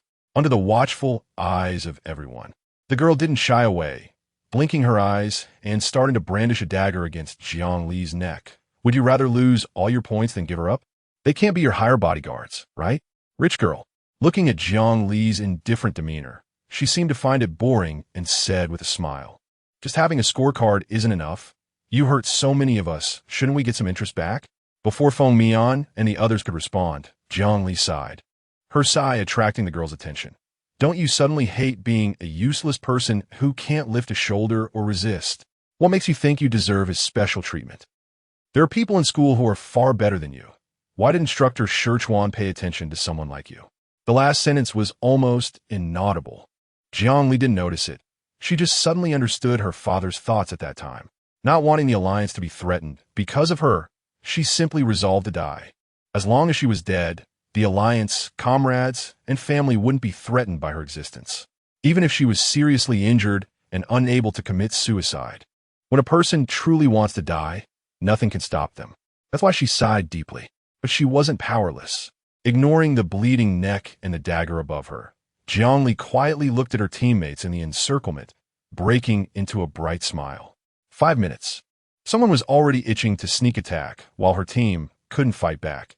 But as soon as Jiang Li's words fell, they were suddenly slammed to the ground by an immense pressure, unable to lift their heads. A glance from the corner of her eye revealed that, apart from those 5 people, all her teammates were forcibly pressed to the ground by an invisible force with no thought of resistance. A massive wave of energy erupted from Jiang Li, spreading outwards like a storm, dense and powerful enough to almost solidify the air, making it hard for people to breathe. The dagger on her neck fell to the ground with a clang, and Jiang Li stepped aside, turning to look down at the girl who was unable to move on the ground, a fierce light flashing in her black eyes. Interest? You don't deserve it. She raised her eyes and once again emphasized to the few people who were so shocked they forgot to grab their weapons. 5 minutes. It's up to you. She could only hold for 5 minutes. After 5 minutes, she would truly be a salted fish, the kind that could only lie there. The few instantly understood, their faces breaking into shallow smiles, unable to hold back their laughter. Got it. It won't even take 5 minutes. Leave it to us. Good. They took less than 5 minutes to eliminate these people one by one, not forgetting to loot their pitifully few scorecards. Jiang Li also sent that unknown girl out with a shot. She had no interest in inquiring about this person's identity, whether you call her arrogant or aloof. She wouldn't fear anyone's malice. Besides, she had so much money not just to show off. Although she usually wasn't extravagant or wasteful, she wouldn't hesitate to spend some money to find out a person's information. Warning, ahead is the Baichao garden. Grass, grass, grass. Don't tell me this is the anchor's mental power. The legendary pressure of a powerful cultivator. So cool. The anchor smirked coldly. 5 minutes crawl for me. PF50, Sudeniamim. Even if it can only last for 5 minutes, that's still impressive. Simply godlike.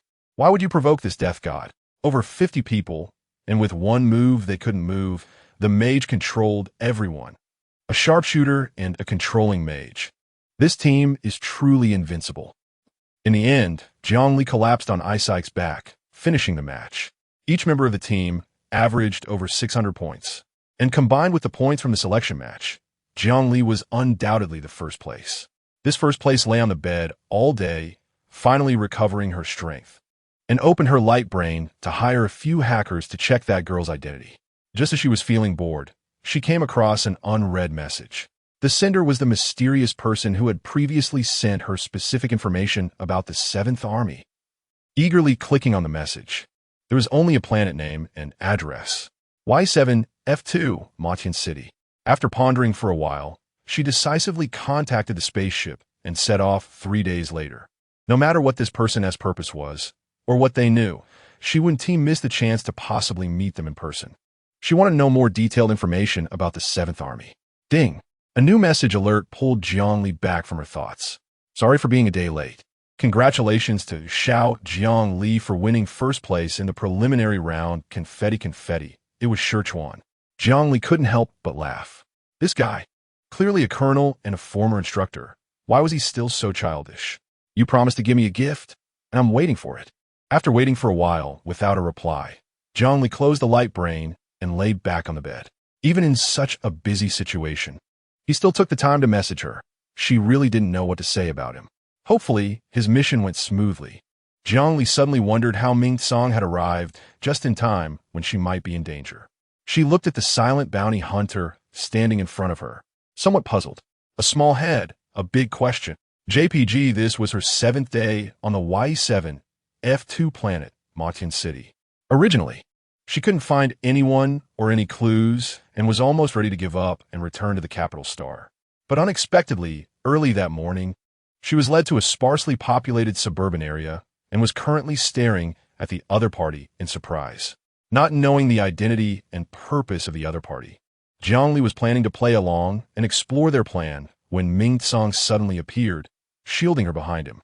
The black-clothed man with a masked face said nothing, just quietly watched Jiang Li, as if Ming Tsang were invisible. Just as both of their patience was about to run out, he stepped forward slowly, with a strange mechanical feel to his movements. Jiang Li immediately became suspicious.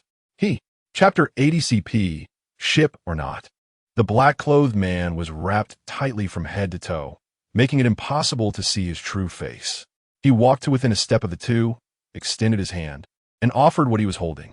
Upon seeing the full view of that item, Jiang Li's pupils constricted, and disregarding Ming Tsang's obstruction, she snatched the obviously unique and damaged light brain.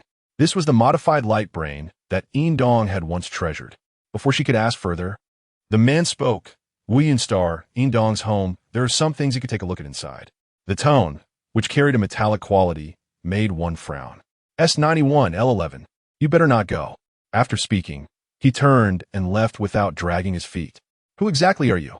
As soon as Jiang Li's words fell, Ming Tsang swiftly pulled down the man's hood, revealing his silver mechanical skull. A robot. In a moment of daze, the light in the robot's eyes suddenly dimmed, standing still as if it had lost power and automatically shut down. Jiang Li's mind felt like a muddled mess, and she could only stare blankly at the robot, unsure of what to do for a long time. Who was the person behind her? What did he want? Why did he give her Yin Dong's belongings? Although all he had done so far was relay a message to her, it didn't mean that this elusive person was without danger. Regardless, whether the message was true or false, how could she know without verifying it? She intended to go to S91, L11, Yin Dong's hometown as well.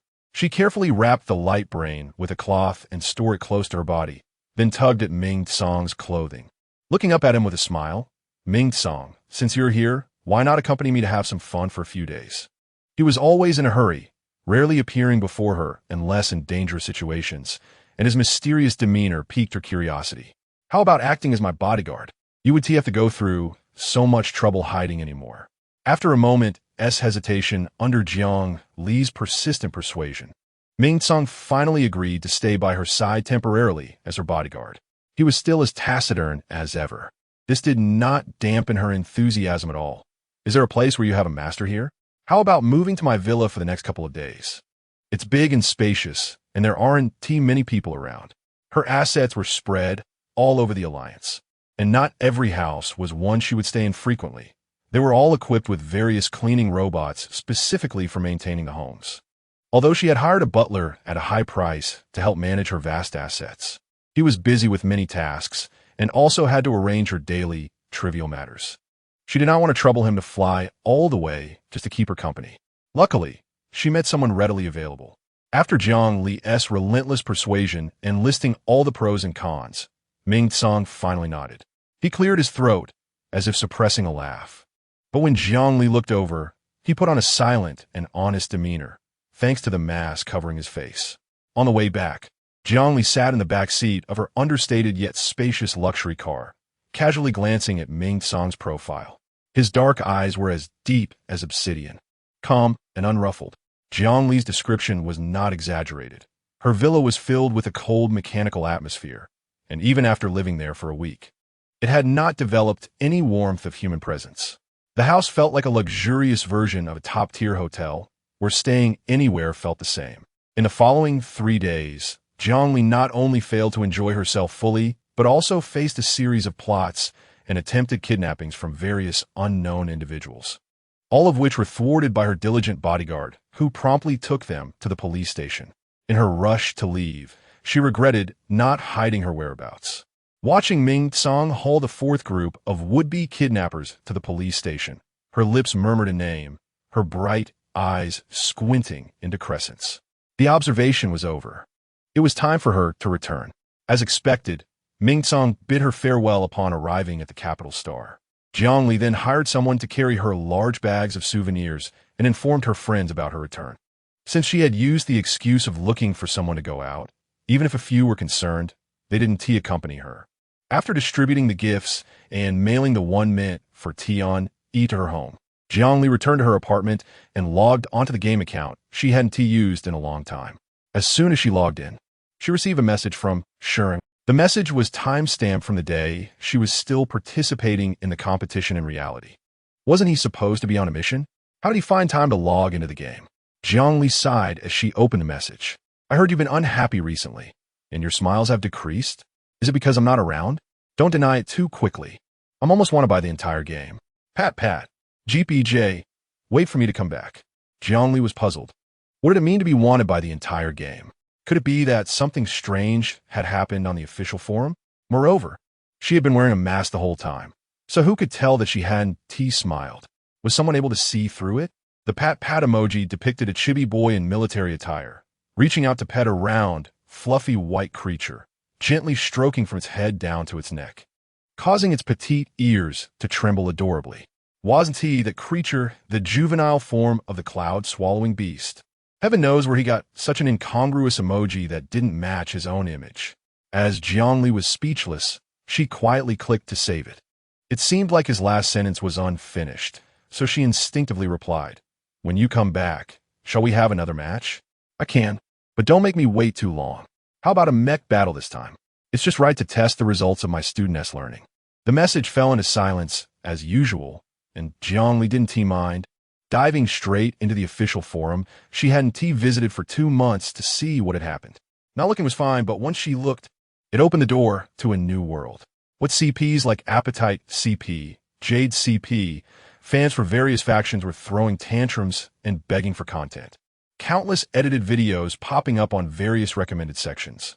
Those videos featured only Liu and Shimmering compiling their usual battle footage and clips taken by passers-by, either with professional voiceovers or original sounds, combined with segments from other films and dramas that didn't show the actors' faces, making the whole video exude a strong, suggestive vibe.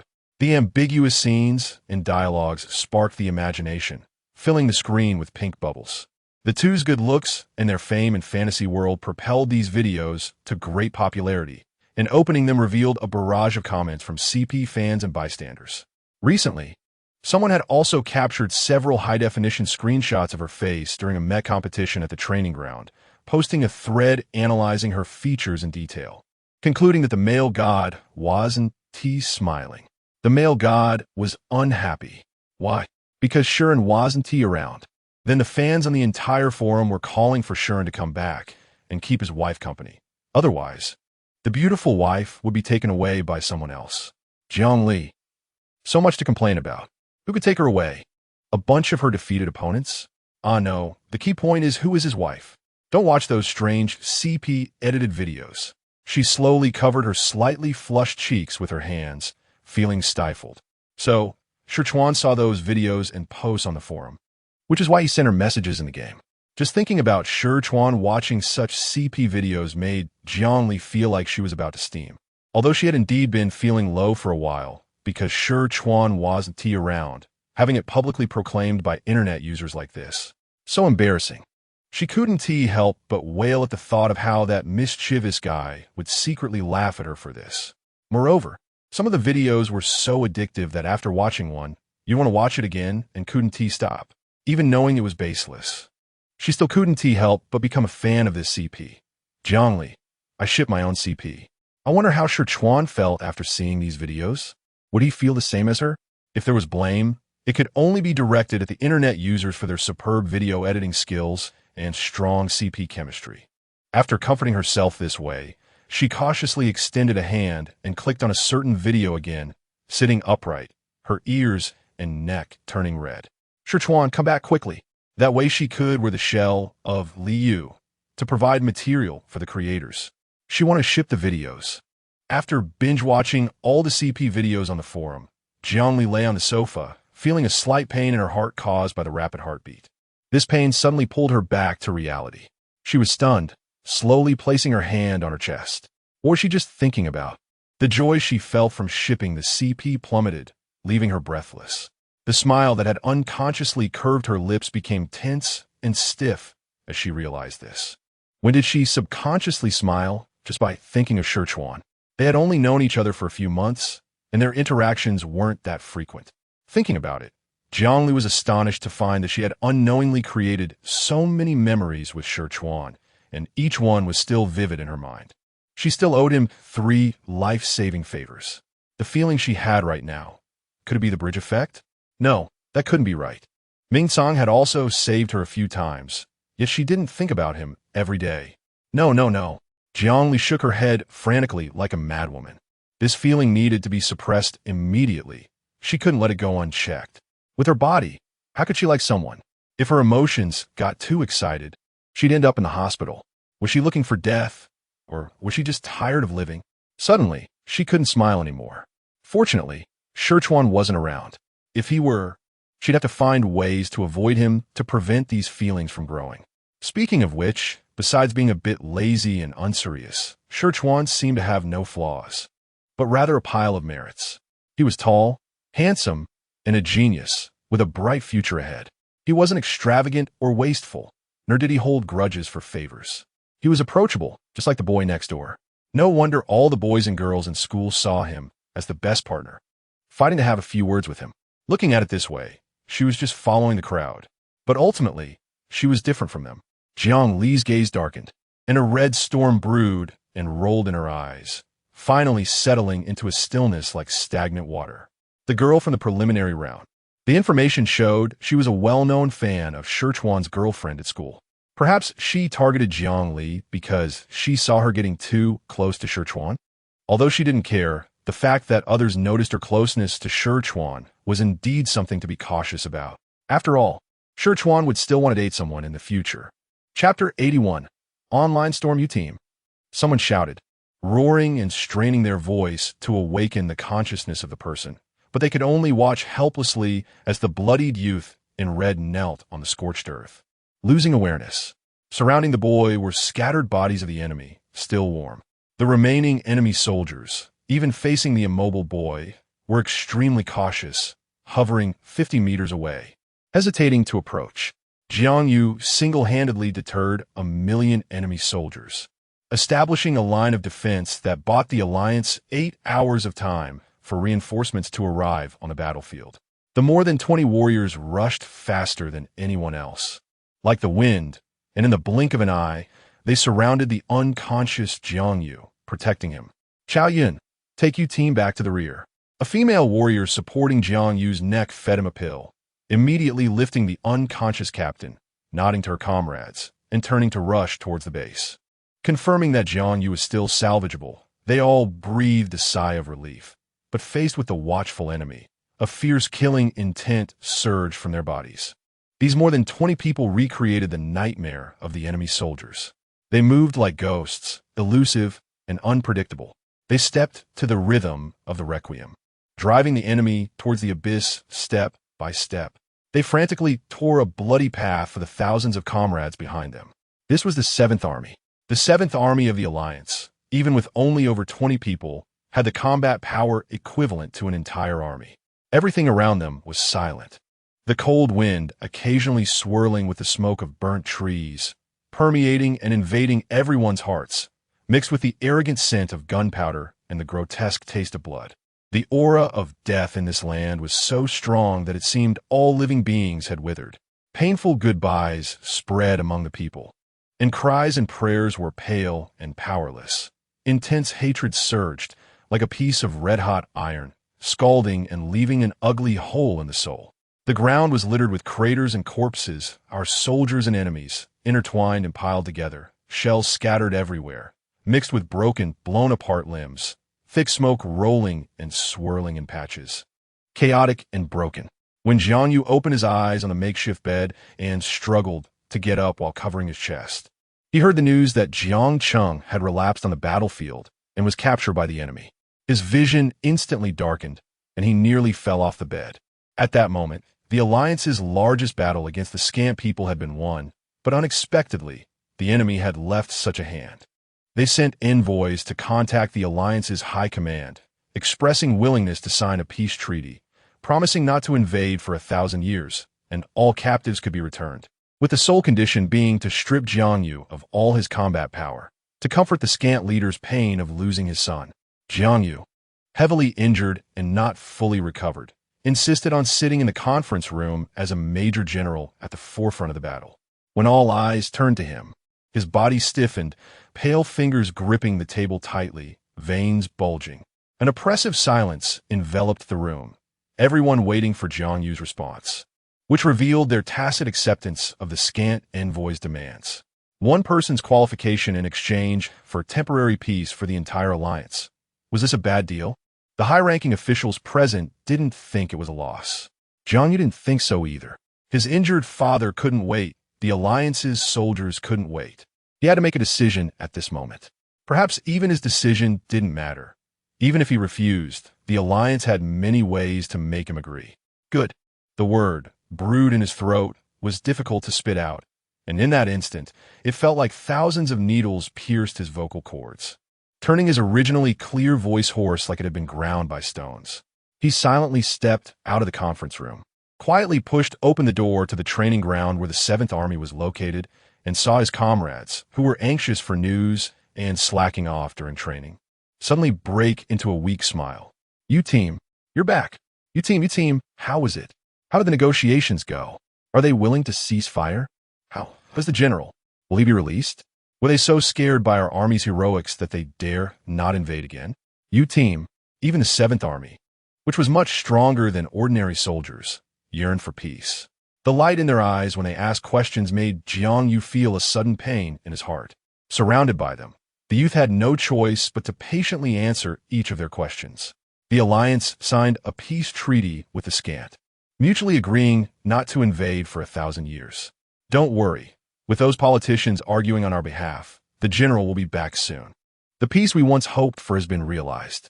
This was also the peace he had once hoped for. The last sentence carried a heavy bitterness, and the comrades, immersed in immense surprise, didn't notice. They only cheered, laughed, ran around, and shouted loudly. We won. No more fighting. No more watching life flow away. No more being on edge, worrying about staying on the battlefield and never coming back. The instinct of humanity is to cherish life. Warm light shone behind Jiang Yu, enveloping him in a thick shadow. In the surging darkness, he raised a brilliant smile. How about we drink to celebrate tonight? The few members of the 7th Army exchanged glances for a moment, then suddenly cheered loudly. Sure, Yun, as the greatest contributor this time, you should drink a bit more. Ha. We're not leaving until we're drunk this time. Yun, you're spoiling them, and you're still underage. Oh, what's the big deal? Yun is not far from adulthood. Having a drink occasionally is fine, right? Yun?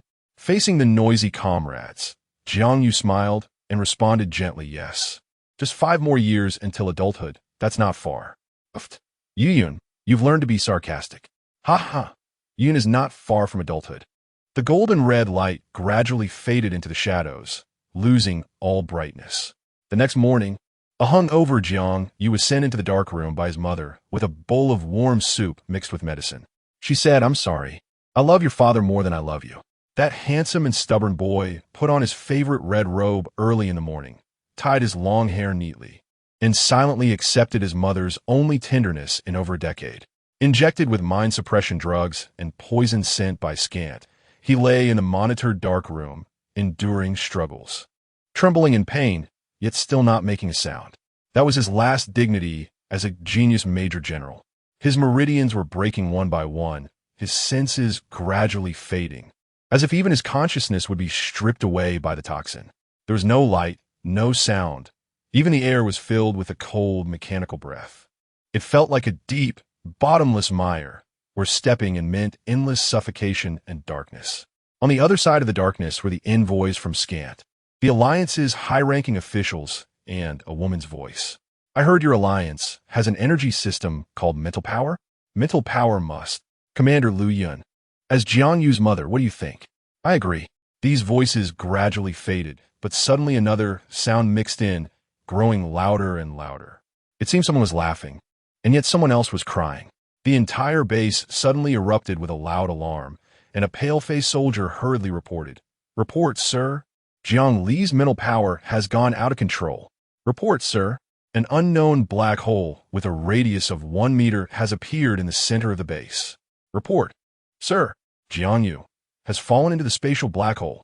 Footsteps, shouts, alarms. Amidst the chaotic noise, the voices of the 7th Army were particularly prominent. Where's Yun?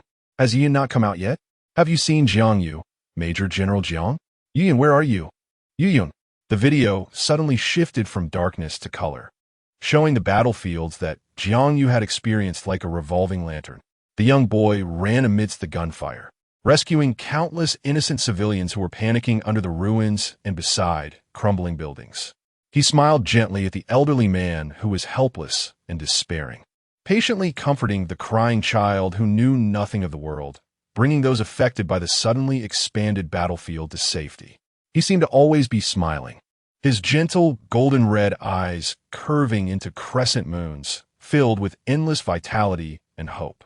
He would play around with his companions in the training grounds, sneak a drink at a gathering and collapse on the spot, and be chased around the base by several enthusiastic women. He stood in front of everyone, using his frail body to support a piece of sky for them. Yet all the sounds and smiles of that boy came to an abrupt halt in that dark and silent room. Yuyun. It felt as if someone was desperately searching for their young Major General, unwilling to give up no matter what. The third episode ended, with 4 blood-red characters displayed prominently in the center of the screen, sending a shiver through viewers' hearts. Your Yuyun will not return. After watching the video, viewers placed their fingers on their virtual keyboards but could not bring themselves to press down, weeping uncontrollably. An invisible silence enveloped people's hearts, heavy and bloody, making it hard to breathe. What could they say? They wanted to say a few words, but felt their language was terrifyingly inadequate. This is the battlefield. Bloody, horrifyingly real battlefield. A month had passed since the last video, and many viewers were squatting under this miraculous uploader's homepage, waiting for the new episode. His sense of time seemed very strong, with videos being released punctually, yet plunged all who clicked to watch into boundless silence. After the extreme repression of silence came extreme madness. No one believed that the boy would have any chance of surviving after falling into a black hole filled with spatial storms. First floor, Jiang Yu. Died like this. Second floor, why didn't anyone tell us he was such a good boy? Third floor, the best Jiang Yu in the world. Fourth floor, damn, I'm not at peace.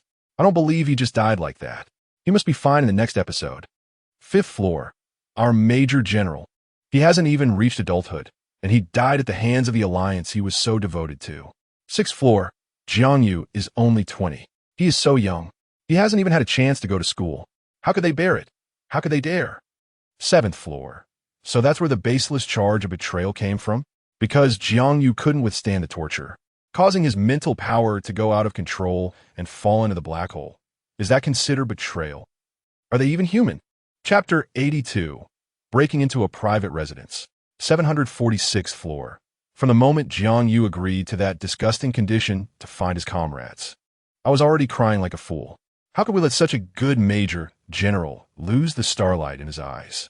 747th floor.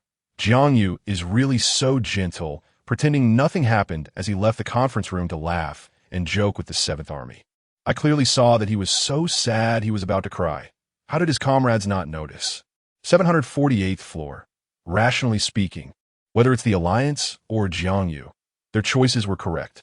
To be fair, if it were you, with your lifelong faith and closest relatives on one side and your talent on the other, which would you choose? 749th floor. But the Alliance's high-ranking officials should never have placed such a charge on Jiang Yu. Did he do anything wrong? 750th floor. He said he was willing. He was willing for the Alliance. He was willing for his family. He was willing for his comrades. But why? Did he not think of himself? 751st floor. The pride of heaven. In the prime of youth, how could he endure becoming a useless person like this? Perhaps dying like this was Jiang Yu's best ending. 752nd floor. Jiang Yu was really amazing, moving freely among millions of troops. Simply the god of war for the new generation. But unfortunately, this god of war was eliminated by the Alliance itself. 753rd floor. I originally thought Jiang Yu would die on the battlefield, but I didn't expect he would end up dying in a black hole. Huh. How the world plays tricks on people. 754th floor. The most painful thing in the world is not never having had, but suddenly losing what you have gained. 755th floor. Crying like a mess. That flamboyant and unrestrained Yuyun can never come back. 756th floor. Jiang Yu's mother is too much. I used to think her love with the war god Jiang Chang was admirable, but now it seems I don't know how it became so annoying. 757th floor. If only Jiang were a bit uglier, a bit worse, and had more stains, it wouldn't be so hard to accept. 758th floor. You see him smiling, yet little do you know he is crying. Building 759. Luya might be a very good partner, a perfect wife, but she is unworthy of being a mother.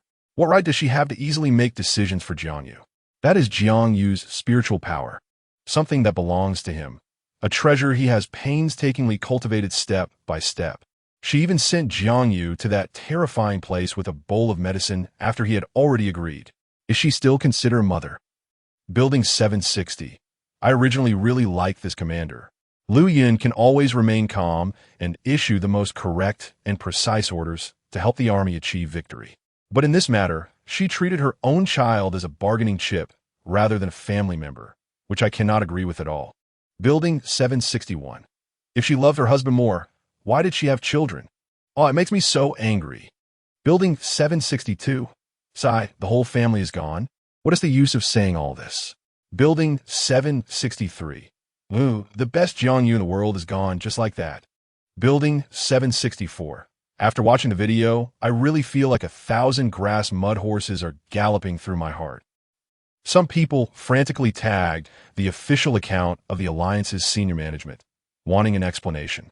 Marketing accounts started publishing article after article about Jiang, analyzing how much this young man contributed to the Alliance before his death. Why agree to such a treaty? Why hide it from the public? Why ultimately label Jiang as a traitor? A massive influx of netizens flooded the official account, questioning, denouncing, and mocking. The official in charge was flustered, trying to remove that source of evil video, but as before, they could not do anything about it. Hearing his voice come through the video, Troff Morton gritted his teeth in anger. Who the hell is it? These surveillance videos and battle records were clearly destroyed by him. How could they suddenly emerge at this moment? Colonel Shirchuan, whose influence in the military had suddenly expanded and was like a storm, was already giving him a headache. And now he had to face this trouble. Damn it, if he found out who was messing around, he would make them understand what it means to wish for death.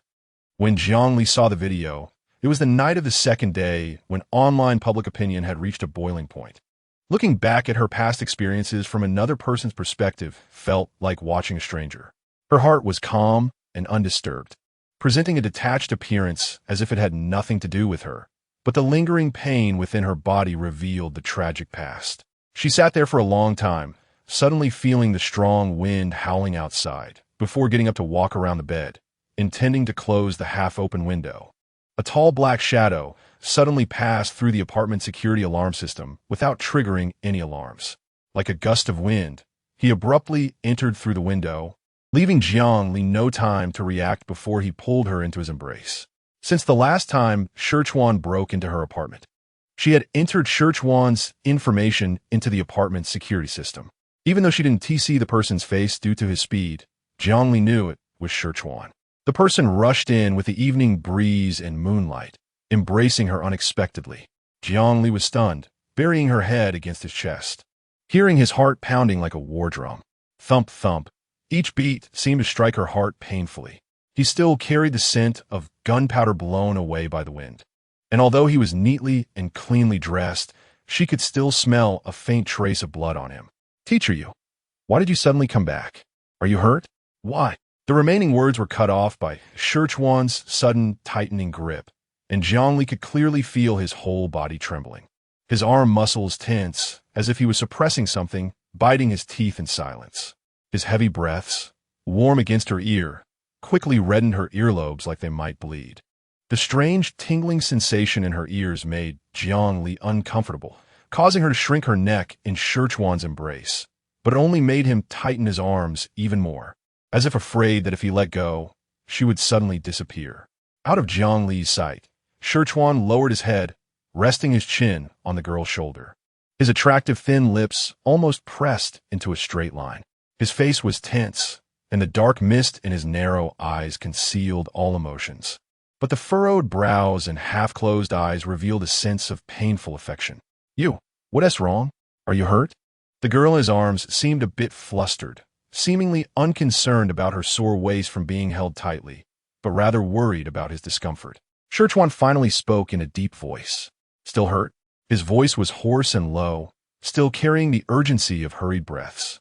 What? Facing Jiang Li's confused expression, Scherchuan silently moved his large hand from her waist to the back of her neck, sliding down along the meridian. Still hurt? His hot fingertips, separated by her thin nightgown, moved down from her neck inch by inch. Each movement felt like igniting a fire, causing the girl to shiver all over. What was he saying? A video from earlier flashed in Jiang Li's mind, and her heart suddenly sank. Why was he asking this all of a sudden? Did he realize her identity? But how did her disguise fall apart? She flusteredly wanted to ask Scherchuan, but at that moment, his hand had already moved to the point below her third lumbar vertebra, applying slight pressure that made her whole body go soft and instantly lose strength. As the world spun, she found herself lying on the soft bed. Scherchuan, with a serious face, covered her, his right hand propped up beside Jiang Li's ear, while his left hand pressed directly on her delicate white wrist. She didn't know when it happened, but she had become completely unguarded against Scherchuan. Even when he suddenly trapped her in a small space, with a beast-like oppressive aura surrounding her, she felt no resistance to his touch on her life vein. Although the position made her feel embarrassed, she could see Scherchuan's face under the light. His black hair was in disarray, blocking his forehead. His eyes were bloodshot, and his lips were pressed white, displaying an urgent desire to know something in a state of collapse. Seeing him show such an expression for the first time made Jiang Li a bit dazed. He always seemed to be smiling lightly, lazily, with half-closed eyelids, as if he were extremely tired and nonchalant. Even when serious, he was never fully serious.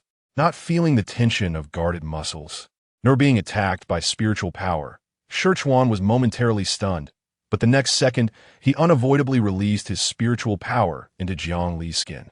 Without resistance or obstruction, she completely relaxed, allowing him to carve out a relatively safe route, fearing he would be infected by disobedient toxins. When he saw her internal meridians, disordered and fragile as if they could break with a snap, Scherchuan's eyes suddenly turned red, and his spiritual power hastily retreated in a rather flustered manner. Jiang Li let out a sigh of relief, raising her eyes to see the redness around his eyes, and immediately panicked. What's wrong? Don't. Is there somewhere that hurts? Where are you injured? She scanned Scherchuan, who was tightly wrapped in clothes, and immediately reached up to tug at his collar. However, the next moment, her hand was tightly grasped by his cool hand, and the delicate back of her hand could clearly feel the layer of cold sweat rising in his palm. Does it hurt? The man leaned down, looking at her with eyes that seemed to hold starlight. A terrifying storm brewed in his eyes, carrying a raging anger, yet mixed with pain and pity, all sinking into her pupils.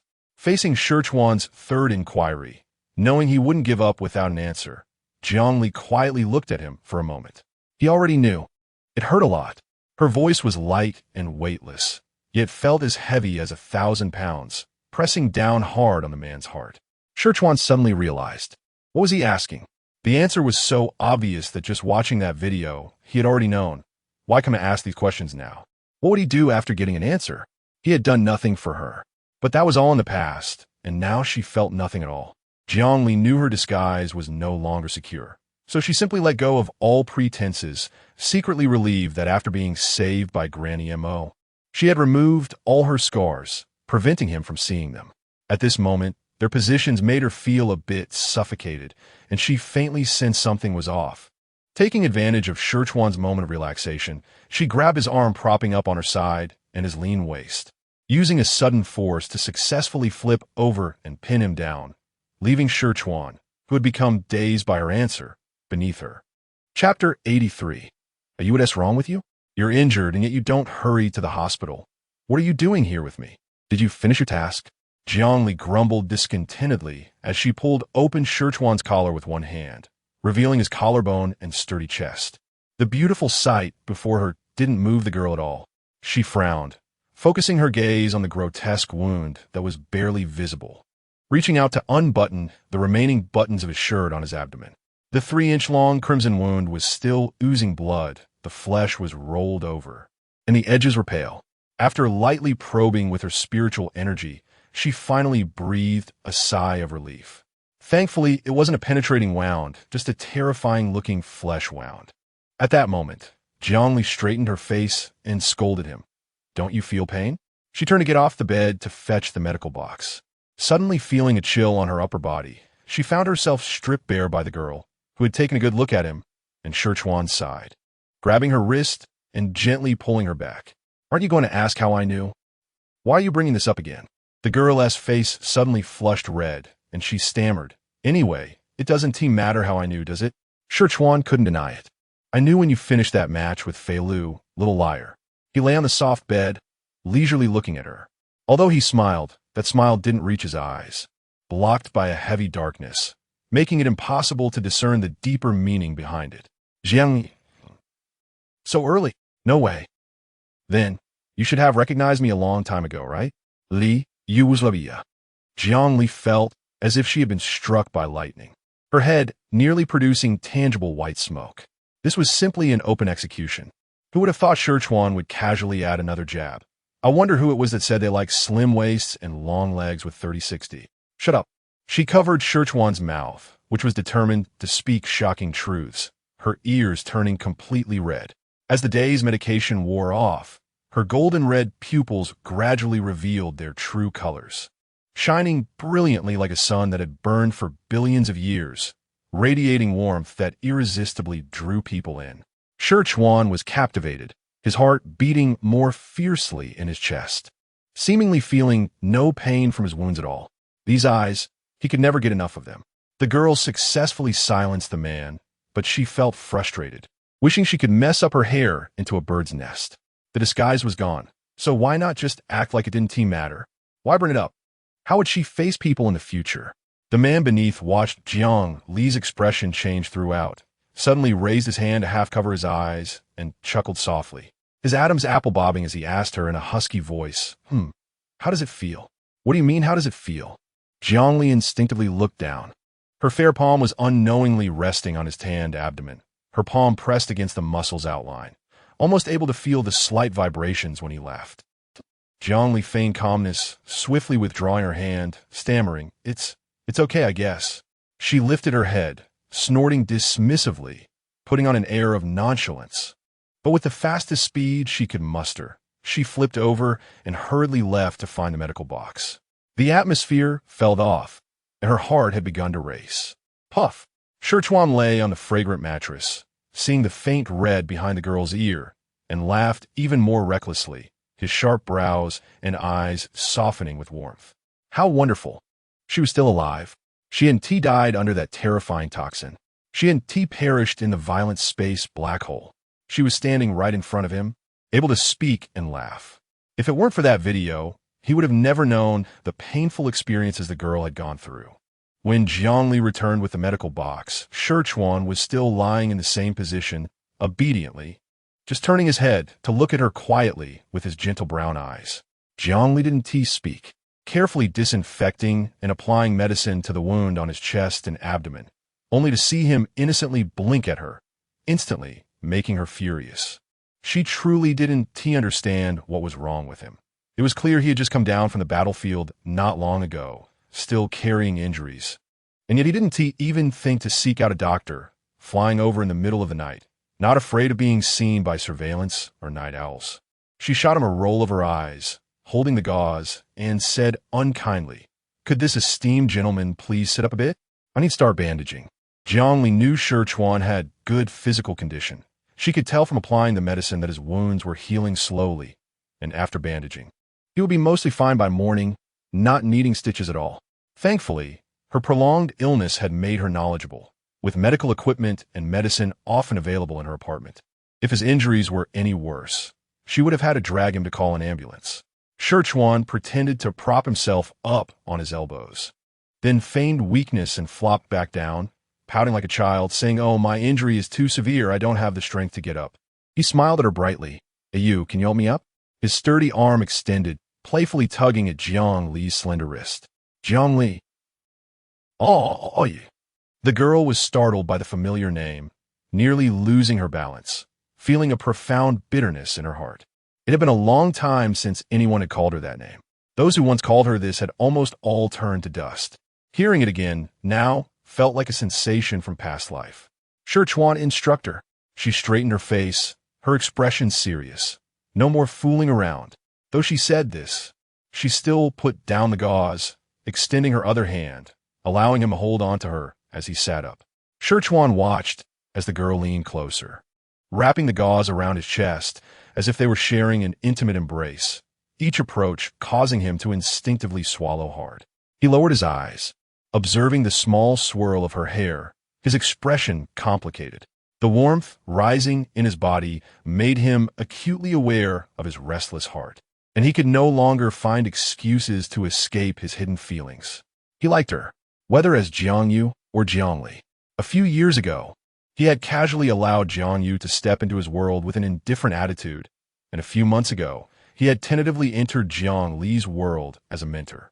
Jiangyu was the first ray of sunshine in his dark life, while Jiang Li was the girl he had painstakingly tried to save, holding her close to his heart, cherishing her laughter and teasing.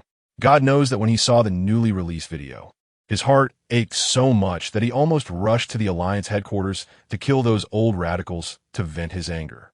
But he couldn't. This matter couldn't be said to be the Alliance's fault, nor could people agree that they were right. That night, after watching the video, he arranged a spaceship and swiftly dealt with the rebels on planet PN 5-7.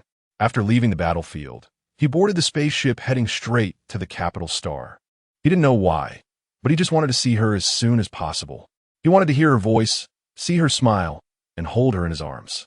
Sichuan took advantage of the moment the girl leaned down to wrap the bandage again, quickly lowered his head, and pressed his lips on her hair, like a dragonfly touching the water, but filled with deep affection. The man stiffened for a moment, then lifted his head slightly, pursing his lips and taking a deep breath. The tip of his nose was filled with the girl's faint fragrance, making his previously calmed restlessness surge again. Oh dear, this is really bad. The kiss that landed on his head was light, like a feather.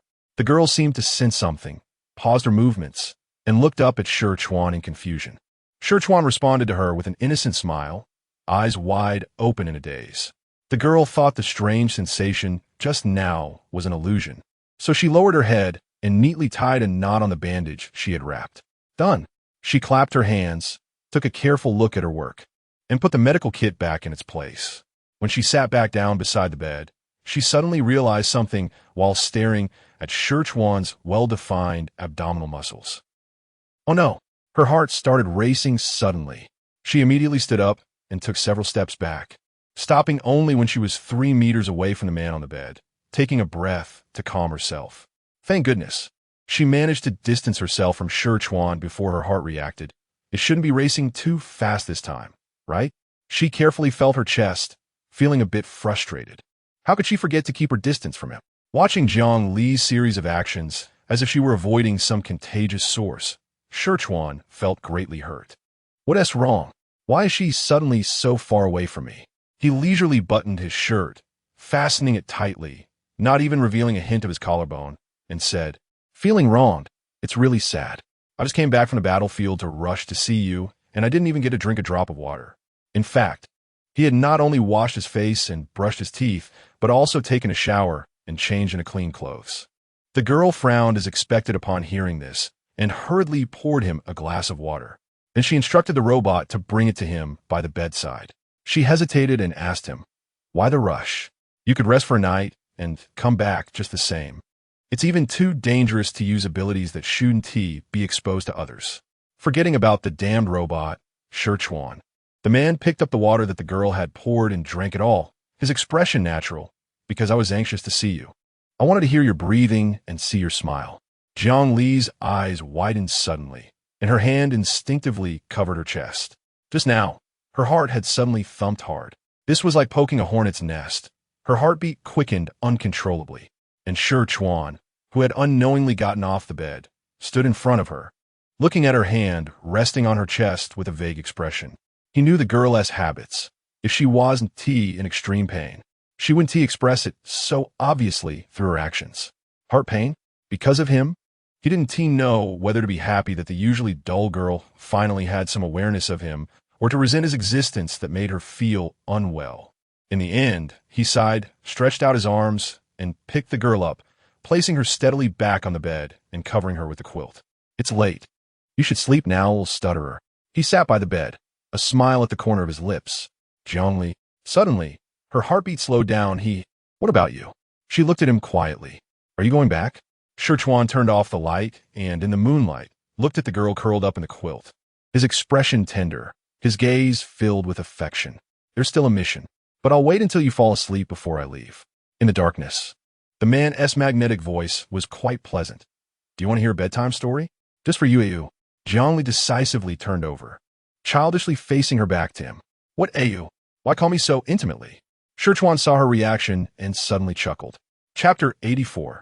Lipstick. Once upon a time, there were two brothers who, although they lost their parents at a young age, were both extraordinarily talented and were both selected as reserve soldiers for the Alliance at the age of 23. The elder brother specialized in mechs, while the younger brother specialized in individual combat. Although the elder brother had slightly higher talent, the younger brother was more diligent, so they often ended up in ties during competitions. The two worked well together, had a close relationship, and frequently achieved great feats. The younger brother didn't have many hobbies, but like a child, he loved eating candy. Every time he returned from the battlefield, he would dig out his long-preserved candy. He said that the battlefield was too bitter, and he needed something sweet to balance it out, so he wouldn't feel so sad. Later, an unknown species of insectoid invaded planet Shuangfu, and the two brothers were urgently commanded to lead troops to resist the invasion. They discovered that the invading species was a type of parasite that could invade human brains. They would not spare either the living or the dead. This parasite had harsh survival conditions. Once it left the human brain for more than 30 seconds, it would die naturally. However, this did not lessen the difficulty of exterminating the insects for the border troops and the army led by the brothers. Instead, it turned the battlefield into hell. Because the parasitic insects would use various means to invade the people around them, at that time, they were not facing parasites, but their comrades, the civilians waiting for rescue behind them. To kill or not to kill, every soldier faced the dilemma of having to kill their comrades. If it didn't kill, then everyone on the planet would become food for the parasites. At that time, only mech warriors were not afraid of the parasitic invasion, but their numbers were limited and unable to rescue the ordinary people fleeing in all directions. They had to resist the invasion of the insectoid army while preventing the smaller parasites from slipping in.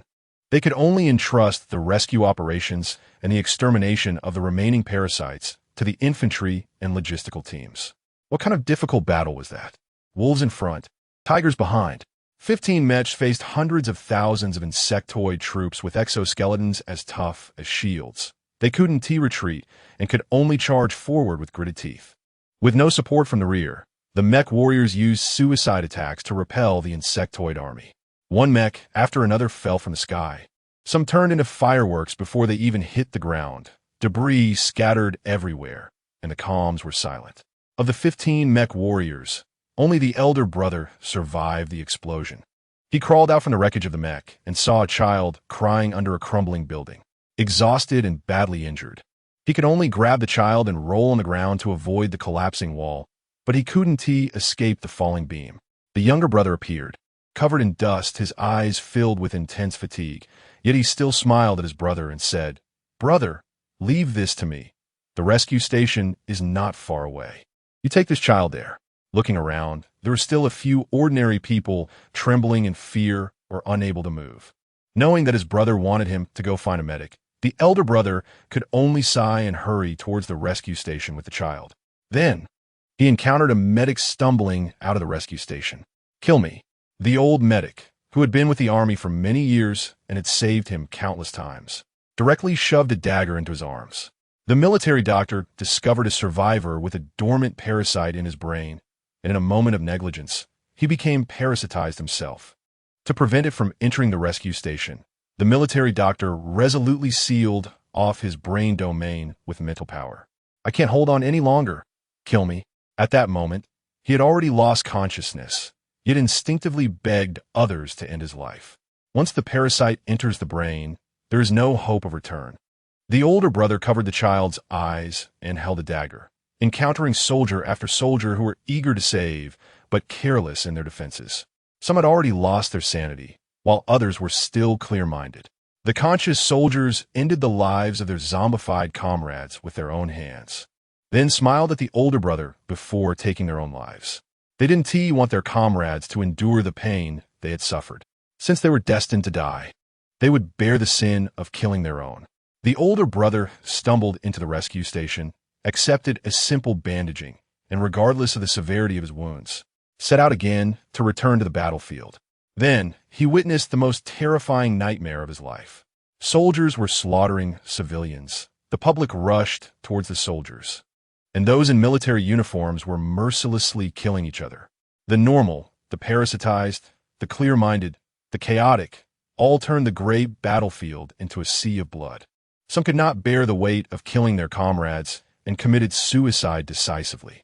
Some tearfully killed their once trusted friends, pointing their knives at the ordinary people they fought to protect. And the older brother saw his younger brother among them. With each person he passed, blood splattered everywhere. "It's okay, I'll handle this. You all go ahead. Don't cry. I'm still awake." His tone was gentle, but his hand showed no hesitation as he ended lives with a single stroke. He raised his head, revealing his bloodshot eyes. "Brother, don't come over. Can you leave them to me?" Those people had once shared drinks with him, competed on the training ground, and fought back-to-back on the battlefield. Their laughter was now replaced by painful moans and repeated cries of "kill me." The younger brother acted quickly, having cleaned the entire scene before the older brother arrived. He smiled and saved the last bullet for himself. In the end, the battlefield had only the older brother left alive. The entire army had only him remaining. It turned out that the younger brother had also been parasitized in the brain. His mental power went berserk, spreading everywhere, seemingly because his mind was filled with thoughts of destroying the parasite, causing all hidden parasites within 100 miles to be crushed into dust by his mental strength. In the end, he survived against all odds and woke up in the medical bay of a warship. This anti-invasion war alliance suffered heavy losses, and this older brother was the only surviving soldier. Some said that those who could come down from that battlefield were ruthless and cold-hearted, unworthy of continuing as soldiers. Perhaps it would have been more correct for him to have died in that war. There are always some brainless people who like to nag. The little girl buried her head in the quilt, awkwardly trying to comfort Scherchuan. Her voice was buzzing and sounded a bit muffled. And then, the man smiled and hastily concluded the story. Later, this older brother found a little son who liked to laugh just like his younger brother. The little girl turned over dissatisfied. "What is this? This ending? All right, the bedtime story is over. You should go to sleep." Scherchuan, the iron-faced, selfless one, raised his hand and lightly flicked her forehead, giving the little girl a gentle tap. "TSK." The little girl shrank her neck and pointed at the bedside table. "There are candies in there. Take them if you want to eat." Scherchuan's gaze unconsciously moved to the bedside table, and without hesitation, he reached in and grabbed a handful. Grinning, "Did AU leave these for me? Don't be shameless. I'll keep them for myself." Ignoring the little girl's protests, he naturally ruffled her little tuft of hair. "Thanks, AU." It seemed to refer to the candy, but also to something else. Jiangli fell silent for a moment, then decisively turned her head. "I'm going to sleep. Good night." "Okay." Scherchuan withdrew his hand and softly replied, "Good night, AU." After being repeatedly called AU by him, Jiangli felt her ears burning and closed her eyes in resignation. In the night, Scherchuan savored the candy prepared by the little girl, listening to her soft, shallow breathing, feeling as if his heart was about to melt into a puddle. He opened his left hand, looking at his palm, belatedly recalling that he had used this hand to touch the little girl's back. What had he done? The man covered his face with his hand, as if he could still smell the little girl's fragrance lingering on it. His face grew warm, and he sighed silently. It was decided. Regardless of whether it was deceit or trickery, he would definitely win over this adorable little girl. He wanted power. He wanted the antidote to DF-in-51, and he wanted the little girl too. Face. Keeping face wouldn't help him make the little girl his wife, right? No. Jiangli didn't know when she fell asleep. Nor did she know when Scherchuan left. When she woke up, the sky was already bright, and the bed was empty, devoid of any trace of him. Rubbing her hair and yawning, she got out of bed and looked at the now quiet house, suddenly feeling a sense of loss. She didn't know how his injury was doing. As Jiangli wandered her thoughts towards the washroom, she thought he would probably be fine today. But who knew if that guy would do something reckless and cause his wound to reopen? She looked up and saw her reflection in the mirror. Her expression suddenly dull. Her lips were unknowingly stained with a tempting shade of maple red lipstick, complementing her pale skin and unhidden golden red eyes perfectly. But what was that lip print of the same color on her neck? That guy sure Chuan, to hell with him. After Jiangli finished washing up, she returned to the bedside with a face as red as blood, only to see a small gift box left by Shi Chuan on the bedside table. Inside was a beautifully packaged lipstick, accompanied by a note. I've never bought this kind of thing, but I thought AU would suit maple red. So I tried it out. It looks great, right? The neat handwriting revealed the decisiveness and rigor of a soldier.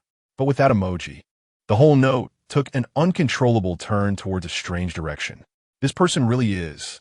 Jiangli almost crumpled the note and tossed it in the trash. But in the end, she carefully folded it and placed it properly back in the gift box. She picked up the lipstick and looked in the mirror. Her lips appeared pale, resembling a delicate noblewoman who had been ill for a long time. Once her lips were dyed with a lipstick's color, she underwent a dramatic transformation. The rosy corners of her lips slightly lifted, resembling a summer sun, giving her entire face a different vibrancy. Bold, unrestrained, and dazzling like the starry river in the night sky, it made people gasp in awe. She pressed her lips together, gazing at the familiar reflection in the mirror, feeling as if she had crossed centuries in a long-lost moment. Now, she seemed like a military lady. She chuckled softly. Chapter 85, The Second Round, Part 1. A 3-meter-high beetle was hurled away by immense force, landing awkwardly on its back. Before it could struggle, it was shot in the abdomen, its green fluid splattering everywhere. Insect species, I've never seen one in person before. Look, carrying a hammer, glanced from a distance, and immediately turned away with a look of disgust. Do you remember how many points this kind of beetle is worth? There are too many types, and I can't remember. Jiangli put away her gun, stepped forward to carefully inspect it, and after confirming that the bug was completely dead, she calmly said, 5 points. This type of crustacean insect race is not very aggressive, and its weaknesses are quite obvious, so the score is relatively low. They are currently on the battlefield of the semifinals. The content of the semifinals is also very simple. Hunting insectoids on planet S91, L11. This competition scores based on the number of insectoids killed by individuals. Since there are not many contestants entering the semifinals, there will be dedicated staff in each contestant's live broadcast room to tally their scores. The competition lasts for 3 days, and the top 10 contestants in the final score will advance to the finals. Before the competition starts, the Alliance has already sent troops to clear half of the planet's insectoids, leaving only some low-level insectoids that pose little threat and can be used for practice. Low-level insectoids have little self-awareness and act purely on instinct. Therefore, they are generally the vanguard of the insectoid army. In addition, for the safety of the contestants, each person will be equipped with an emergency distress signal, which, when activated, grants the wearer a 10-minute protective shield. Within that 10 minutes, a rescue team stationed at the base will arrive. However, once the distress signal is activated, it means the wearer voluntarily gives up the competition and loses the qualification to enter the finals. Even with the distress signal and protective shield, the contestants in this semifinals must sign a death waiver, as this is considered a high-risk competition. Jiangli entered the semifinals just to take a look at this border star, but does not care whether she can enter the finals. Therefore, she is bound to disappoint the viewers in the live broadcast room. The audience, completely unaware of Jiangli's thoughts, sat up straight with shining eyes as soon as the competition began, hoping the streamer could shine again. Your Jiang Sharpshooter Li is online. I feel like the host looks super cool when using mental power. I wonder if I'll have the fortune to see that again in this live stream. The mage controls the field. I can guarantee even the insectoids can't withstand it. Haha, the team the host is going to start showing off again. I bet 5 coins at least 3 people from this team will advance. A few people climbed down a small hill, carefully walking along the slanted path. They pushed through the bushes, revealing a wide, dry riverbed. Zhuyu opened the map, searching for the location of this river on the map. This river is called Shadow River. He tapped on the 3D map projection. We are right here. The shadow river meanders through the withered trees, and the large stones in the riverbed are haphazardly piled up without any order. The remaining trickle of river water has frozen, resembling shattered metal fragments scattered between the boulders. Some dried leaves also lay on the ice surface, and when the wind blows, those leaves seem to come to life. Racing across the riverbed, from a distance, the shadow river sparkled with an eerie light, as if water were slowly flowing. As they got closer, the view became clearer.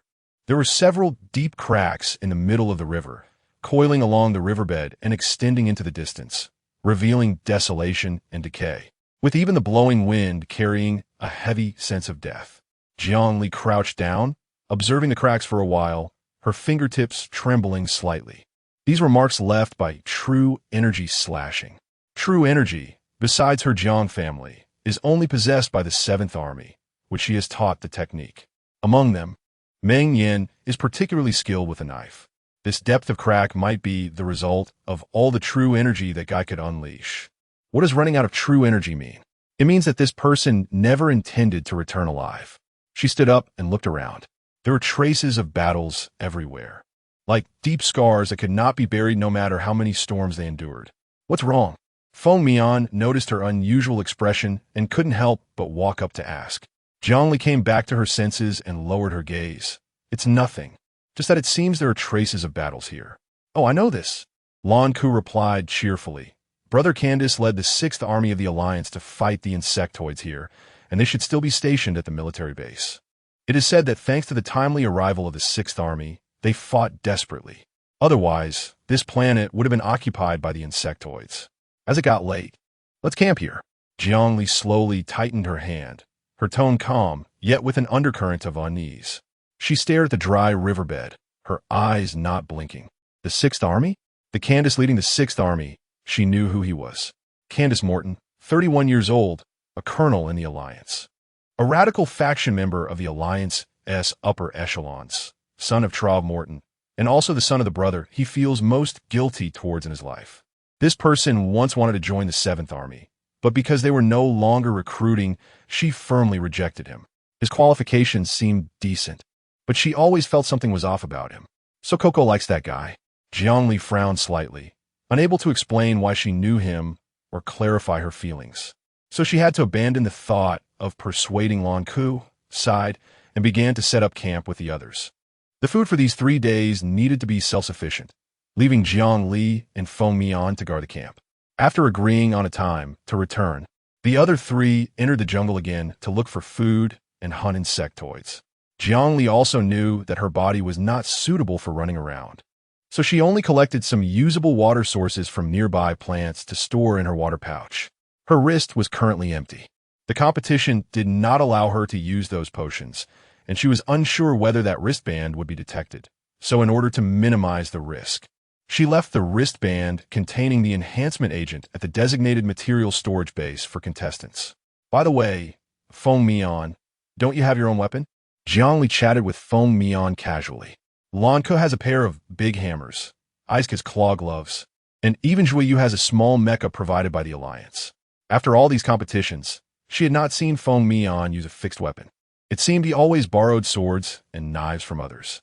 Upon hearing this, Feng Mian subconsciously reached for the tightly wrapped bulge at his waist, then mysteriously withdrew his hand. Of course I do, and it's a very cool weapon, but I haven't had a chance to use it yet. Oh, Jiang Li raised an eyebrow, gesturing toward a position not far away. Look, an opportunity for you to use your weapon has come. The brown-haired boy was taken aback and turned to look at the dark green figure across the river. From that massive sharp mouth and the continuously waving saw-like forelegs, it was clear that it was a highly aggressive carnivorous insectoid. It seemed to have noticed their presence, staring at them like a predator, slowly approaching with its slender legs. This insectoid belongs to the mantis family, which is quite common among the vanguard of insectoids due to its strong aggression and fast movement, making it one of the fiercest among the cannon fodder. It scores 15 points, equivalent to 3 crustacean-type insectoids, indicating its hunting difficulty. But for Feng Mian, this probably wouldn't be too hard. TCH, Feng Mian disdainfully selected a medium-length short knife from the many small weapons tied to his leg. This level doesn't even require my exclusive weapon. Jiangli couldn't deny it and took out her freshly maintained firearm. I'll provide support. Go for it. Pikachu. They had walked all afternoon without encountering a single high-scoring insectoid, and now that they finally met one, they couldn't let it escape. Feng Mian's speed was quick. As soon as she finished speaking, he charged forward with the short knife, ready to take down the large insect that was swinging its forelegs fiercely. Clang! The sound of metal clashing against exoskeleton produced a crisp noise, causing Feng Mian to stiffen momentarily and quickly retreat to dodge its scythe-like foreleg swinging towards him. His arm felt a bit numb from the force of the impact, but he shook it off and continued to charge forward. However, every time it swung its blade, it was steadily caught by it, and it even found the opportunity to counterattack. Jiangli furrowed her brows as she watched from the side, raising her gun to aim at the gaps in its joints, and immediately fired 3 shots in quick succession. The metallic bullets were blocked by one, while the remaining 2 were firmly lodged in its joint, causing it to let out an uncomfortable roar, and it went berserk, slamming a limb into the stone block in front of Feng Mian, sending large chunks of debris and dust flying. Something was off. Everything was wrong. Its speed shouldn't be this fast, and its defense shouldn't be this good. Even the originally weak joint gaps couldn't be penetrated by bullets. Could she have remembered incorrectly? Was it not an insect of the mantis type? Jiangli carefully searched her memories of various types of insectoids in her mind, but found no corresponding situation. This was clearly completely different from the insectoids she had encountered before in the more than 10 years of battling against the Zerg in the Scant Galaxy. Jiangli had encountered the Zerg army more than once. The Zerg were ruthless, fond of consuming humans, and their nature was ingrained in their genes, making them the public enemy of the entire universe. Even the 2 opposing star systems had to put aside their grudges and temporarily join forces to repel the Zerg. Her expression subtly grew serious. Could it be an undiscovered mutated species? It seemed that her 2 shots had attracted its attention, and it quickly countered Feng Mian's assault, rushing towards Jiangli with lightning speed, brandishing its scythe-like limbs. As it got closer, she noticed the differences between this insectoid and the mantis-type Zerg. Attack its eyes. It was a gamble, but what if she guessed right? It would save a lot of effort. Facing the aggressively charging, suspected mutated insectoid, Jiangli was not intimidated at all. She raised her gun, ready to confront it. Although the recoil of the gun was quite strong, her hand was starting to shake. Feng Mian quickly moved to defend, wrapping his arms around Jiangli's waist, dodging the insectoid's attack, and once he placed her in a safe spot, he drew a short knife to launch an assault on the giant insect, leaving a shallow remark in her ear, "At your command." Jiangli lowered her gun, a smile creeping on her lips. Although it was fast, Feng Mian was even faster, not to mention that his moves were flexible and unpredictable. Under the targeted, shadow-like strikes of the 2 short knives, the giant insect was unable to dodge and was heavily struck in one eye by the short knife thrown like a hidden weapon. Chapter 86, the second round. Part 2, Useful. After being struck in the eye, the insectoid nearly lost its balance, its reaction speed rapidly declining. It wailed and wildly waved its front limbs, and under Feng Mian's follow-up attack on the other eye, it struggled and breathed its last. Jiangli confirmed that it was dead before crouching beside its corpse, closely examining its joints and front limbs, investigating the body structure of this mutated insectoid. She was certain that this was a mantis-type insectoid, but its fatal weakness had shifted to the head, which was supposed to be the strongest part of the mantis type. Its various functions had also been optimized, making it impossible to distinguish between the 2 just by appearance, rendering it hard to defend against. If it were the original mantis-type insectoid, it could indeed be classified as a low-level insectoid, but this one had completely surpassed the combat power of low-level insectoids. Had the Zerg evolved over the years? No, evolution couldn't occur in such a short time. After all, it takes at least millions of years for a species to evolve. So, was it just a strange mutated species? "Lend me your knife," Ming song. "Oh, okay." He instinctively handed over the knife, only to find himself staring into Jiangli's bright, mischievous eyes. "Feng Mian." He squatted beside Jiangli in despair. drooping his ears like a canine, watching her use the short knife to poke and prod at the insect, and after a long pause, he finally asked, "What did you find out?" Li, who was carefully sealing a small piece of the exoskeleton into her bag for testing after the competition, chuckled softly. "I noticed during the preliminary round that your lowered voice sounded a lot like someone I know. After observing closely, I also found that your hair color was similar. But since your personalities are worlds apart, I couldn't be sure." She flicked the short knife, narrowing her obsidian-like eyes with a cunning expression. "Although I spent a few days with Ming Tsang on the alien planet and increasingly felt that you two were similar, I was just guessing. I was just thinking of testing it out, but I didn't expect it to be true." Li shrugged, showing an innocent expression as if to say she hadn't expected him to be so easy to deceive. Feng Mian, pounding chest and stomping feet. JPG, he awkwardly looked toward the patch of jungle, beginning to miss Zhuyu, a psych, and Lank, who had left a long time ago. Why weren't they back yet? He was going to die of embarrassment. However, how could Li let him off so easily? No wonder I've never seen Ming Tsang at school. And the legendary Feng Mian always seems to appear and disappear like a dragon. It turns out. Cough, cough. Feng Mian cleared his throat loudly, pretending to clear his voice. "There's no need to say such things. It's sufficient for heaven, earth, you, and me to know." Seeing his awkward demeanor, Li stopped teasing him. "All right, I just didn't expect your disguise skills to be quite good." Having his cover blown felt too shameful. Feng Mian touched his nose, awkwardly accepting her compliment. Then his eyes lit up as he sighed in relief. They're back.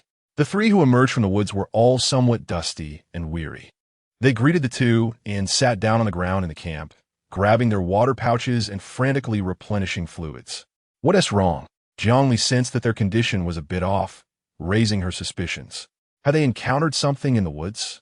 After finishing their water, Lank tossed his hammer aside and lay on the ground in a star shape, weakly saying, "Why are there so many insectoids moving around at this time?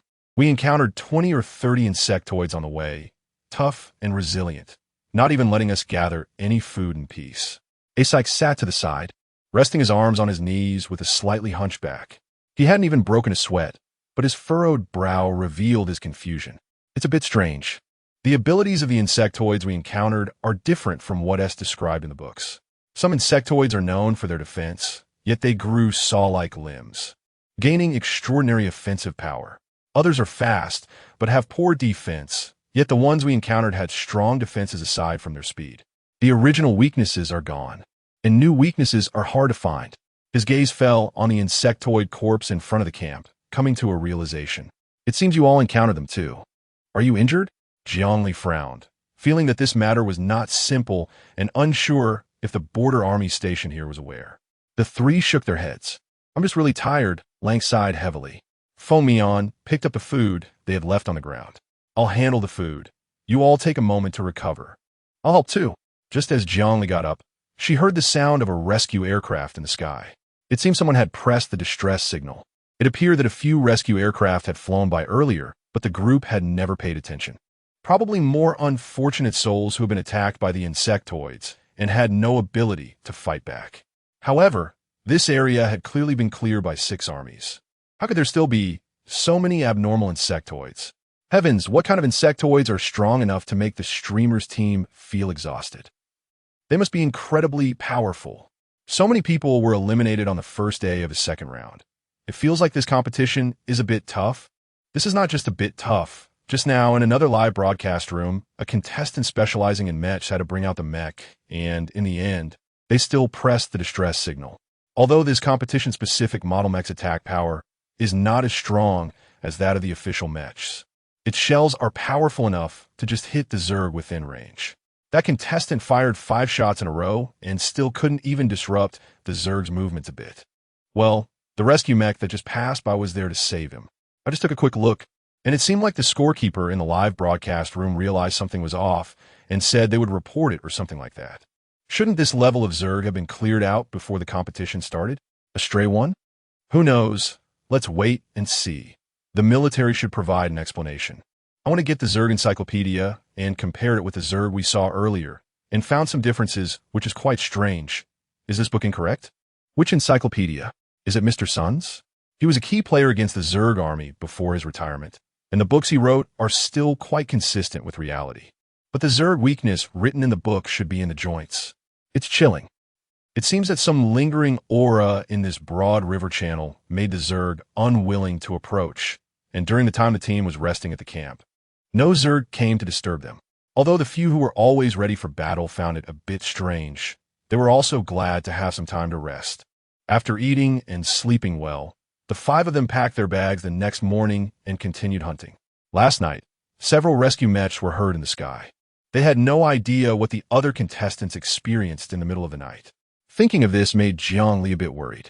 The feeling this forest gave her was increasingly ominous, as if a dark cloud was hovering over her heart that she couldn't shake off. And even her enthusiasm for hunting Zerg had diminished. Feng Mian finally brought out his weapon, a pair of crescent golden scythes, during the morning hunt. With a single slash, he took down a Zerg body, collecting points from that group of Zerg with low defense, as if he were chopping vegetables. Ice Driu and Lan Ku were not to be outdone, each taking down one, as if the abnormal mutation of the Zerg they discovered yesterday was an illusion. If they hadn't needed to take a few minutes to rest after finishing a battle. What was even more chilling was that these Zerg, which shouldn't have any intelligence, had actually learned to use tactics. For example, they would feint with their forelimbs but actually attack with their tails. Or they would lie down and pretend to be dead, suddenly ambushing when their opponents relaxed their guard.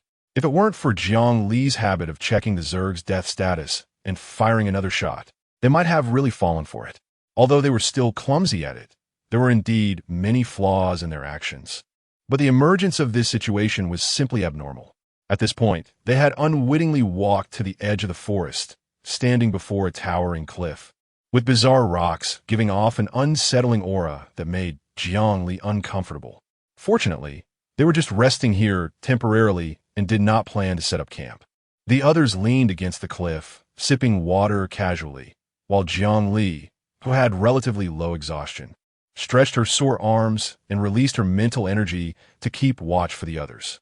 However, the aura suddenly detected by her mental energy was right in front of them.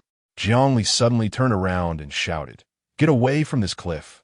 The others, hearing her without hesitation, immediately grabbed their bags and moved 10 meters away from the cliff. Is there a problem here? Feng Mian was on high alert, scanning the surroundings but found no trace of Zerg. Jiang Li's face turned pale as she stared intently at the cliff they had just leaned against. Inside, there was a brood mother. What does the presence of a brood mother mean? It means that there's a Zerg nest here. Countless Zerg will crawl out from the brood mother's belly, forming a Zerg army capable of invading a planet. Although she sensed that the brood mother was motionless as if dead, its aura still lingered. The life or death of a brood mother directly determines whether the war will be won. Only by eliminating the brood mother and the nest can the Zerg army be fundamentally eradicated. Therefore, once a brood mother is discovered, it must be reported to the Alliance military. At this moment, the emergency communicator on their wrists emitted a red alert, notifying all contestants to suspend the competition and press the alarm for rescue. This urgent recall message left the others in the group puzzled. But Jiang Li took a deep breath and pressed the emergency contact button on the communicator. She immediately reported her team's coordinates and calmly said, "We discovered a Zerg nest here." She didn't explicitly mention the brood mother, as her profile did not state that she had seen a brood mother or had relevant experience. To avoid raising suspicion, she had to be cautious and refer to it as a nest. The person on the other end seemed to take a deep breath and quickly called the officer to relay the explosive news. The communicator seemed to be transferred, and that officer was quite calm, saying, "Keep the alarm for safety, I'll be there soon. Don't panic." That person seemed to understand the implication of Jiang Li's words and comforted her gently before leaving. It was Shirchuan's voice. It felt like a clear spring flowing through the mountains, instantly soothing the hidden worries in Jiang Li's heart. He is coming too. Chapter 87, Experiment Base 1, A Zerg Nest? Feng Mian and the others exclaimed in astonishment, simultaneously asking Jiang Li, who had just hung up the emergency communicator. Inside there? Jiang Li neither nodded nor shook her head, signaling everyone to continue backing away until they reached a relatively safe distance before stopping. Frowning at the cliff with a serious expression, "Yes. although they didn't know why the competition was urgently suspended. It was likely that the military had finally realized that the Zerg situation here was abnormal. Plus, with the discovery of this brood mother, perhaps the rematch would have to take place on another planet at another time.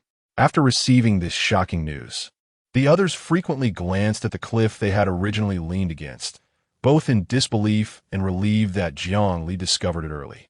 If there was a brood mother in the nest, and it led the Zerg out of the mountain, they, being the closest, would either die or be severely injured.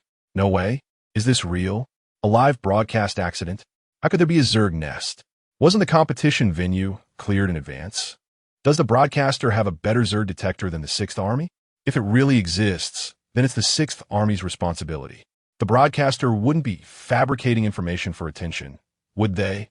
Let's see what the rescue team says when they arrive. The rescue mechs arrived quickly, with several mechs in the sky scattered to search for the contestants.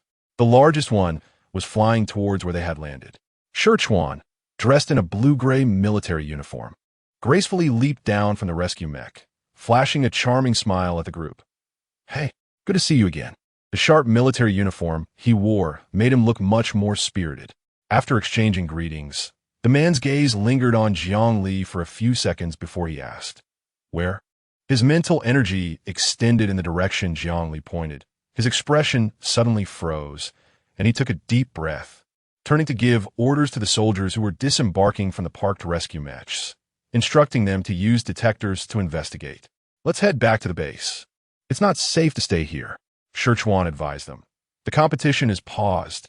A spaceship will be arranged to pick you up and return to the academy within 12 hours.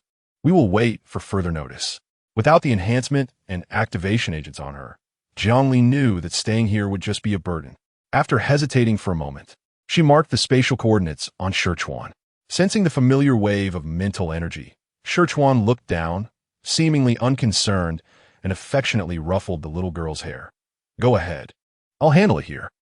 "Colonel Scorching, I didn't know he was this handsome in real life."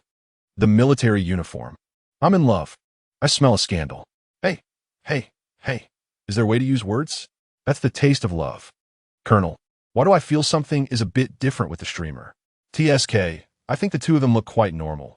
What if they're just good friends?" "Am I the only one still wondering why Colonel Scorching knows the streamer? They look quite familiar with each other." "I know this. Colonel Scorching was a trainer in the Alliance's first academy for a period of time. It seems to be during this streamer session." "Ah, I'm so envious. I also want such a handsome instructor. Such a familiar head pat. I want it. Sitting in the rescue aircraft, several members of the club saw with their own eyes that warships were flying out of the base one after another, heading straight for the place they originally stayed. And they felt that they were really lucky to be alive. With the warships being dispatched like this, there was no escaping from the bug nest. Li sat quietly to the side, feeling that this matter was not so simple. Why was the bug queen looking so weak and motionless? Why did the bugs appearing here seem to have different mutations? Why did the 6 armies responsible for clearing the arena find nothing? She furrowed her brows and looked towards the cliff where Scorching was, remaining silent for a long time. Why was the competition suddenly halted? The chubby guy was munching on snacks provided by the base, casually saying, "I found a tunnel under a giant rock in the jungle this morning, and the bugs crawled in from there." Not to mention that Li surprisingly saw the chubby guy during the rematch. His mention of the tunnel was even more intriguing. Later, I reported it to the rescue team, and when they came to verify, they found that the underground passage was very large, and there were probably countless bugs lurking inside. For our safety, we had to temporarily stop the competition. Shocked by this news, Li hurriedly inquired about the location of the tunnel, only to find it was almost separated from the cliff where she discovered the bug queen by a whole jungle. "Right, during the time waiting for the spaceship, you guys should keep a distance from the 6 armies, as they seemed to be unhappy after I discovered that tunnel, looking uncomfortable at everyone. Luckily, the League's rescue army is from the 2nd Army, and the two sides are not familiar with each other, even somewhat at odds," the chubby guy implied. He is a smart guy.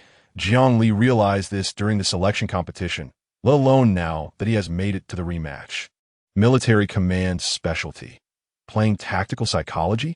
After his reminder, Li suddenly realized something. The 6 armies have been stationed here for over a year. There was no reason they couldn't detect these things using bug detection devices. Moreover, based on the coordinates provided by the chubby guy, if the underground passage connected to the cliff, then the scale underground was equivalent to a base. What kind of base? A bug base? A military base? Or an experimental base?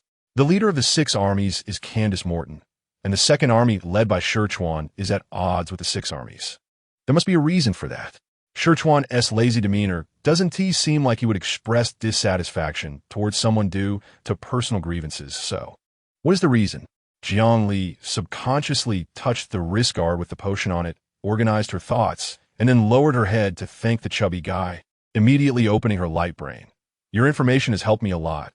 I don't have much to thank you with. How about I give you a snack factory? Although it's not very expensive, but I think you might like it. The chubby guy originally just wanted to ask Jiang Li for a favor, but unexpectedly got a windfall, almost dropping the chips in his hand. Puffed. Can a factory be given away just like that? Really a rich person? I've watched so many live broadcasts, and I don't think the streamer looks like a rich person at all. Real wealthy people are very low-key. Their clothes are customized, and surely no one could tell the brand. By the way, why does it seem like only Jiang Li's live stream hasn't been turned off? No way. Really. Other contestants' live streams are all off. Only the streamer S is still on. What is going on? Is there a bug? I said, how come we can still hear such secrets? Usually, such news is all sealed off. Everyone, don't exit. I have a friend who wants to leave this live stream to post, and they want to be able to find a room number again. Thank goodness, I almost twitched and exited, waiting to eat melons. I think this might be a huge scoop. Until the spaceship carrying the contestants landed, Jiang Li still hadn't received any news about the Bug Queen from Scherchwan's side. An hour earlier, the 6 armies in the base had been dispatched to the jungle to clear the bugs that were suddenly pouring out like crazy. Only less than 10 personnel from the 2nd Army remained, responsible for escorting these students away. Among them was a military officer similar to a deputy, who received a message from his subordinate while arranging for them to board the spaceship. Jiang Li extended her mental tentacles, and the soldier's voice, intentionally lowered, completely didn't hinder her eavesdropping. After the colonel killed the Bug Queen, he led the team into the cave, but was blocked inside by the suddenly collapsed cliff. And we can't contact the colonel. Jiang Li's eyes flashed slightly, and taking advantage of no one noticing, she stood at the back of the line. We're afraid of causing another collapse, and we can't use the energy cannon, so we can only clear the rubble bit by bit. The area of the collapse is too large. It will take at least 5 hours. How long has the colonel been trapped? 15 minutes. Jiang Li at the end of the line suddenly disappeared into the air without raising a ripple. After confirming the location of the Bug Queen with his mental power, Scherchwan stepped into the mecha cabin and decisively fired an energy cannon at the marked spot, releasing 80 of the mecha's energy and directly blasting a passage about 200 meters long through the cliff. At the end of the passage lay the shattered corpse of the already deceased Bug Queen. Scherchwan instructed his subordinate soldiers to collect some samples from the Bug Queen and began to carefully observe this vast and empty nest. This nest was different from the bug nest he had destroyed before. It showed signs of human construction. Coupled with the Bug Queen that was still alive but unable to move, it made one suspect that this Bug Queen was being artificially raised. After the Bug Queen's corpse was completely cleared away, a tunnel just big enough for one person to pass through was revealed, slanting downwards and winding out, with its full appearance unclear. As soon as Scherchwan stepped into the tunnel, he heard several muffled sounds behind him, and immediately countless large chunks of sand and stone fell, forcing him to roll forward to avoid the falling rocks above his head. The people following him didn't have time to dodge and could only hurriedly retreat. The cliff collapsed, sealing the bug nest with a diameter of over 200 meters completely. Half of the collapsed cliff separated Scherchwan and the soldiers, one side unable to exit, the other side unable to enter.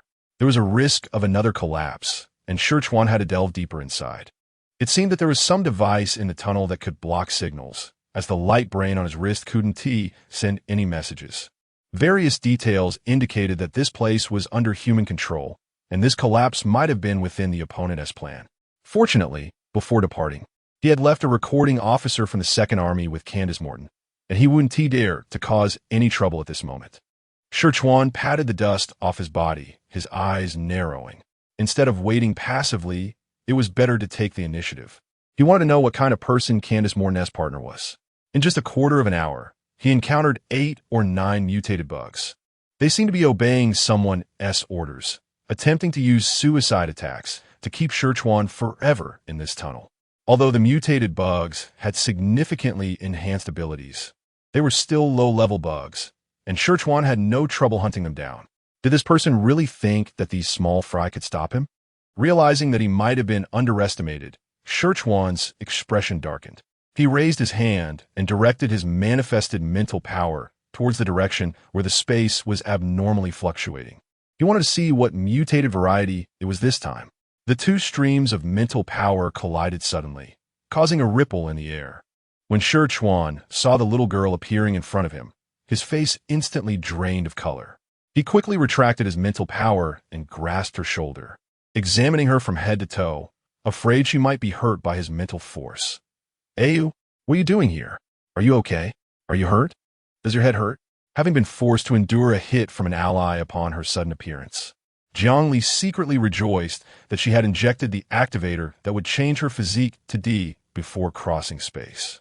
Now, she wasn't fainting from exhaustion. I'm fine. She shook her head, carefully examining Scherchuan and noticing that aside from his slightly disheveled military uniform, he showed no signs of injury, which finally eased her worry. What the hell? Why did the map suddenly change? What skill is this? Teleportation? Wow, the world suddenly became fantastical. What should I do? Chapter 88 Truth You Seeing Jiangli was unharmed. Scherchuan suppressed his anger and wanted to scold her, but the words stuck in his throat. In the end, he could only sigh deeply.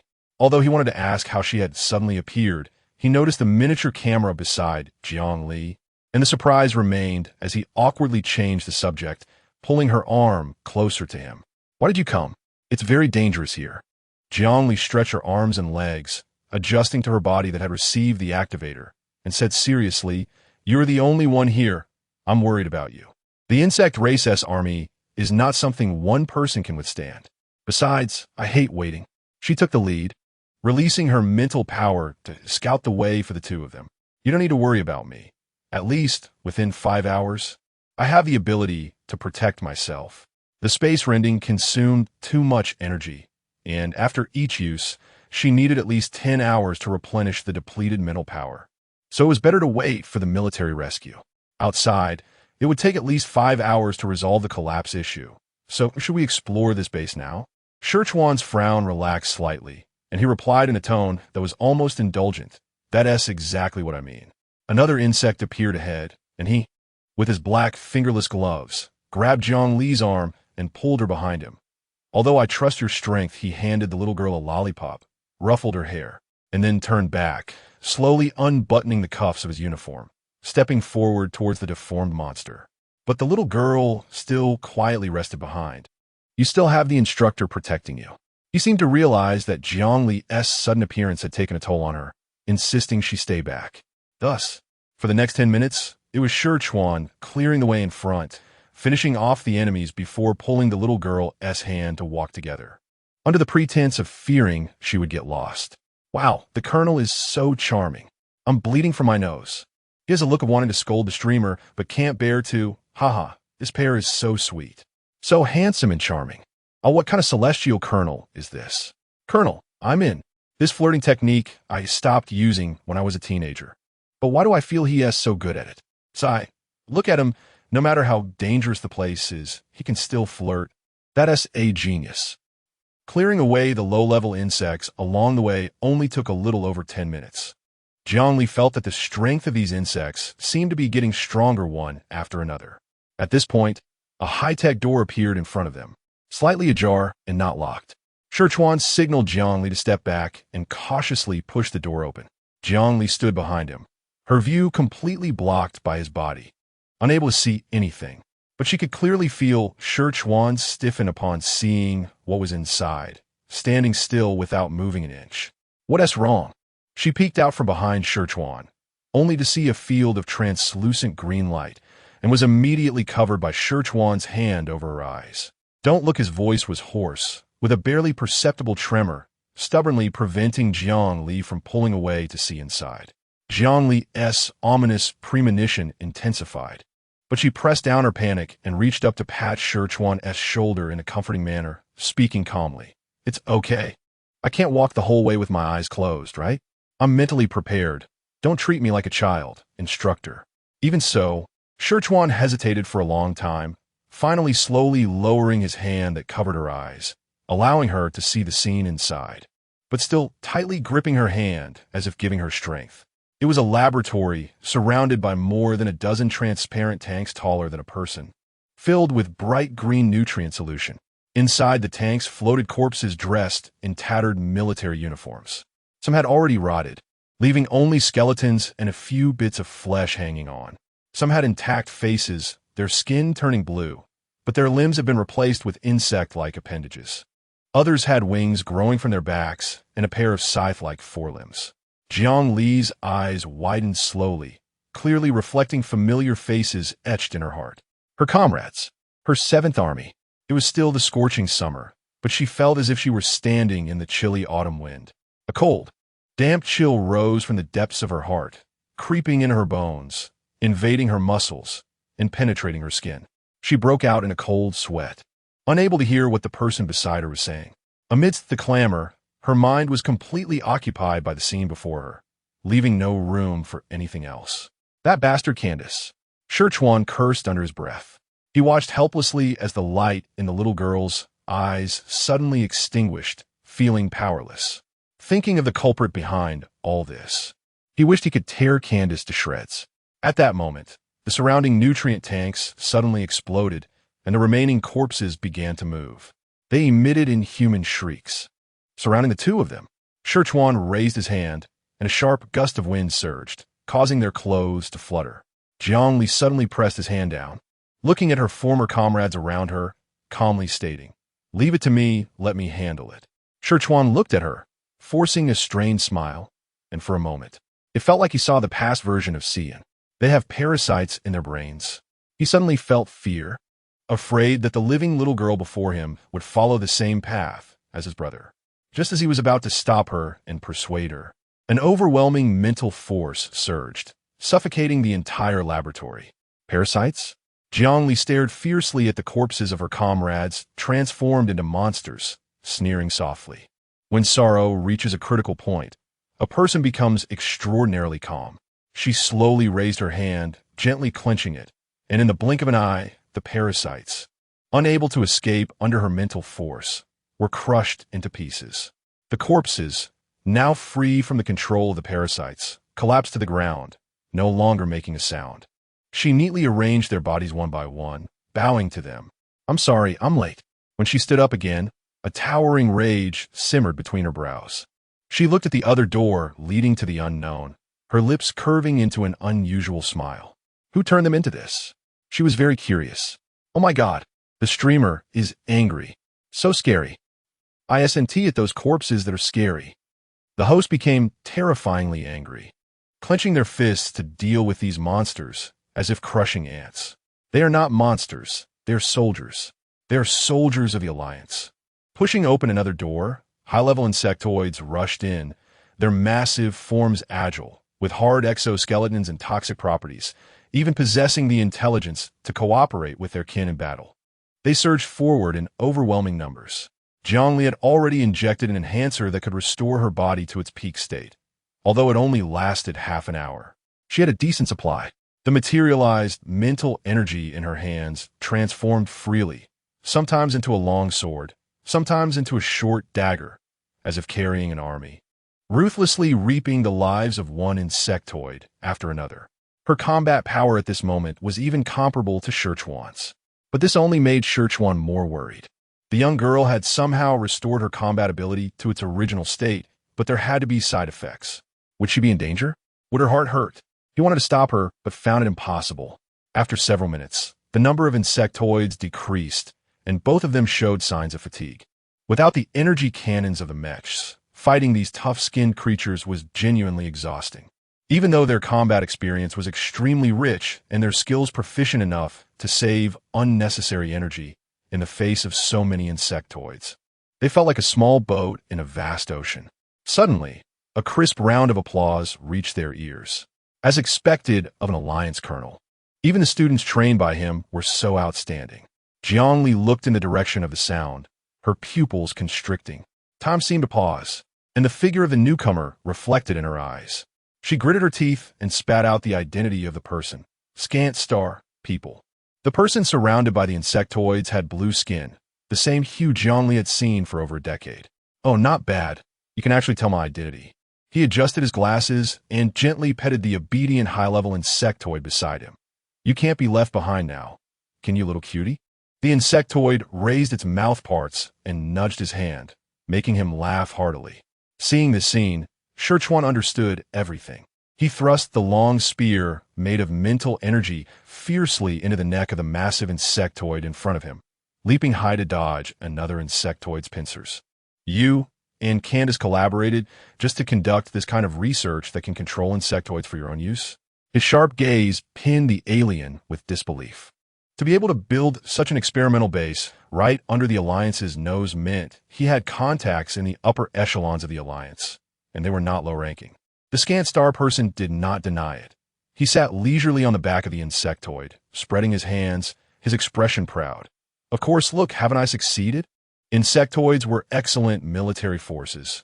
Controlling them was equivalent to having an endless army, which could then control an entire planet or even an entire galaxy. With such temptation before him, who wouldn't be moved? He enjoyed watching the two struggle to break through the encirclement, only to be blocked by the insectoids. Unable to advance even a step, revealing a look of pleasure.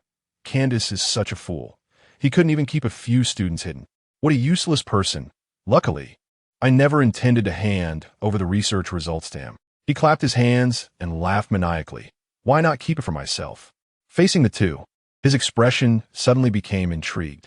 And you, just be my little cuties for testing. Hearing this, Jiangli still calmly navigated through the insectoids, softly asking, the Seventh Army. Those corpses, were they modified by you? Of course, they're my finest masterpiece. This lunatic tilted his head back, arms outstretched, as if to embrace the air. He appeared proud, completely unaware that Jiangli still had the energy to interrogate him in such a situation. Under her guidance, he inadvertently revealed information about himself and his partners. These few people have caused me quite a bit of trouble. To deal with them, I used the parasitic eggs I had been preserving. Fortunately, the Alliance sent Candace's 6th Army to support them. I only needed to leak a bit of information to naturally delay their supply reinforcements by more than 10 days, and finally put on a show with Candace. He takes the name, I take the benefits, a win-win. He clapped his hands. Oh, look at my memory. I almost forgot that my little treasures have another ability. Apologizing with a smile at the two, he proudly declared, Come, give the guests a good show. Suddenly, soft spines grew on the feet and backs of half the insectoids, shooting out densely towards the two encircled individuals. Ayu! This dense attack was impossible to dodge. Scherchuan quickly pulled the slightly dazed Jiangli into his embrace. And a killing intent surged forth, sweeping away everything nearby with the force of flood, forming a natural barrier. Cool, the alien exclaimed, eyes shining brightly. What a magical ability. I really want to study it, but it won't last long for you. Chapter 89.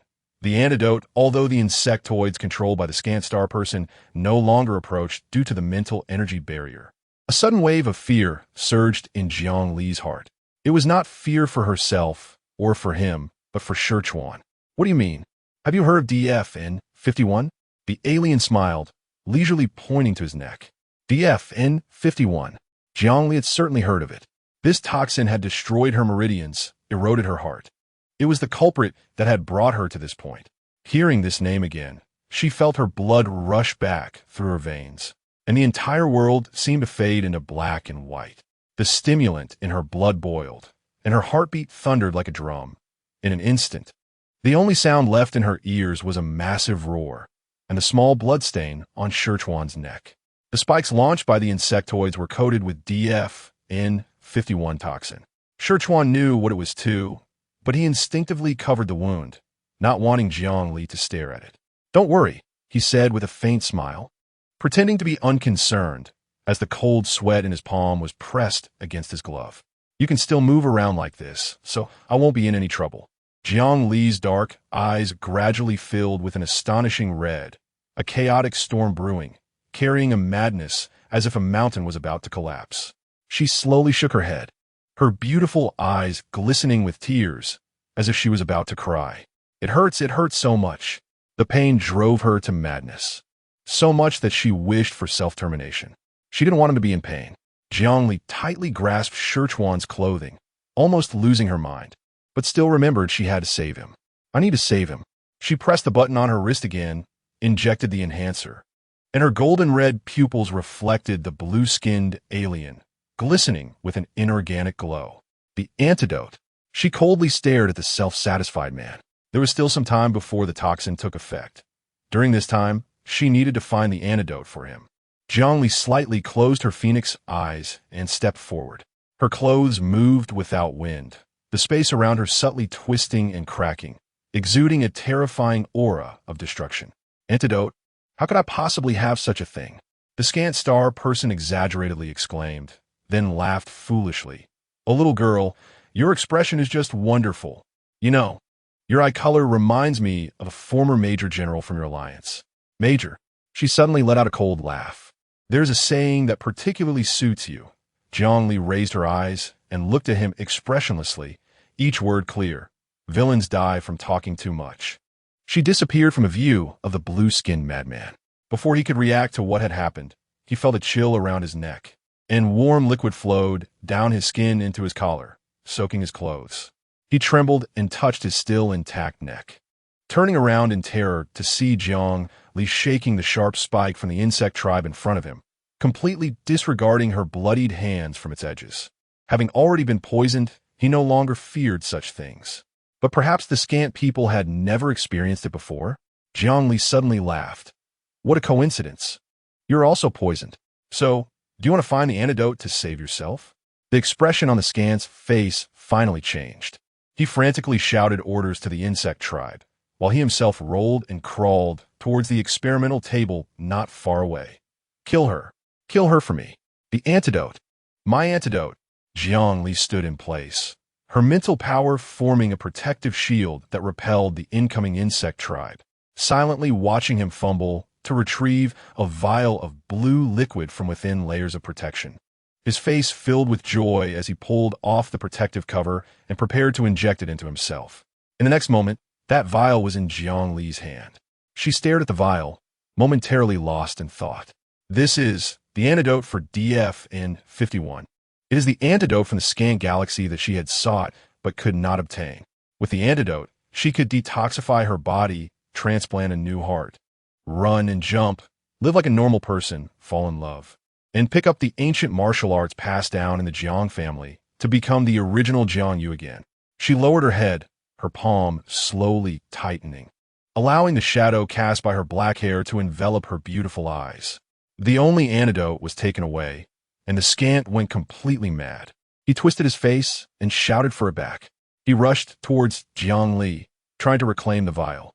However, Jiang Li vanished again into thin air, causing him to miss his target. Shichuan suddenly sensed something unusual behind him, knowing it was his clever and headstrong little girl. He let her grasp his wrist, turned his hand to wrap around her shoulder, supporting the stumbling Jiang Li who had just emerged from space, frowning with concern. Are you okay? Although he was happy that the little girl had obtained the antidote and could finally live a normal life free from her body's burden, his expression changed suddenly when he saw her pale face. What's wrong? He anxiously pressed his forehead against the little girl's, looking into her misty eyes, a sense of foreboding rising within him. The little girl was not quite right.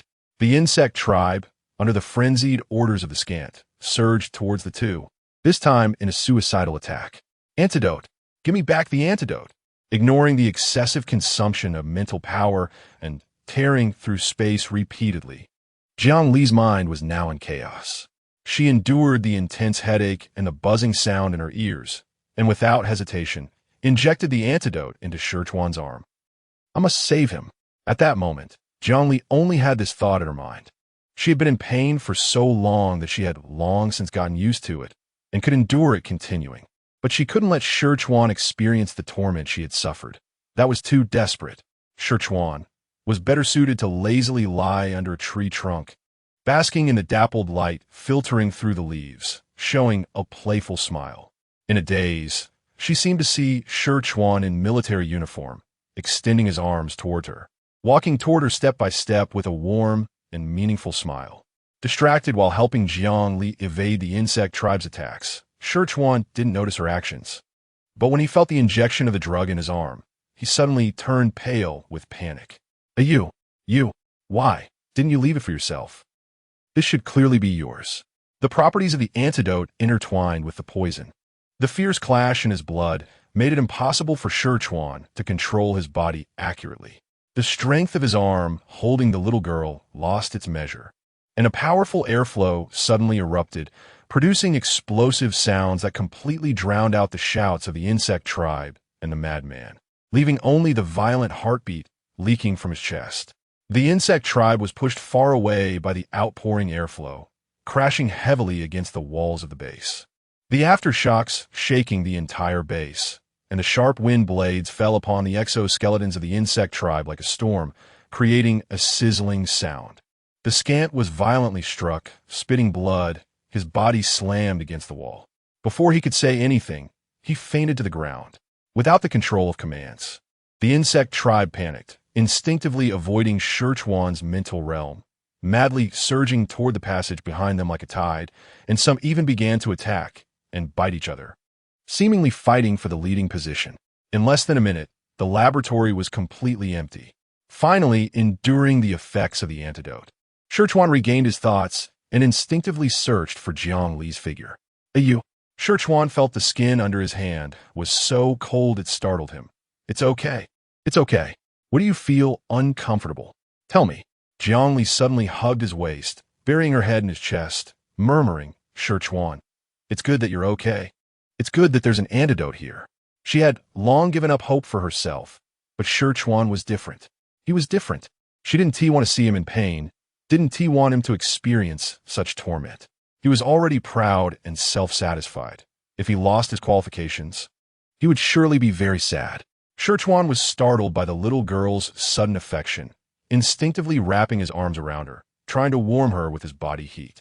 Is she being affectionate?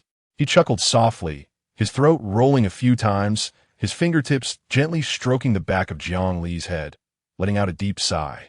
Then I guess I can't help it. He restrained himself and pressed his lips against the little girl's forehead. Once he held her, he didn't want to let go. After we go out, let me take care of you for a lifetime, okay? His tone was like coaxing a child. Gentle, pampering, filled with deep affection.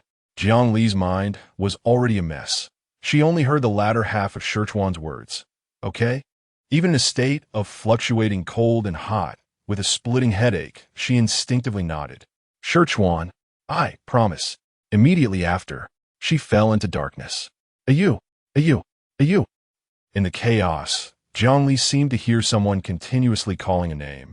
The tone filled with confusion, panic, sadness, and despair, almost drowning her. Who is he calling? Who is he? Don't be sad. Don't cry.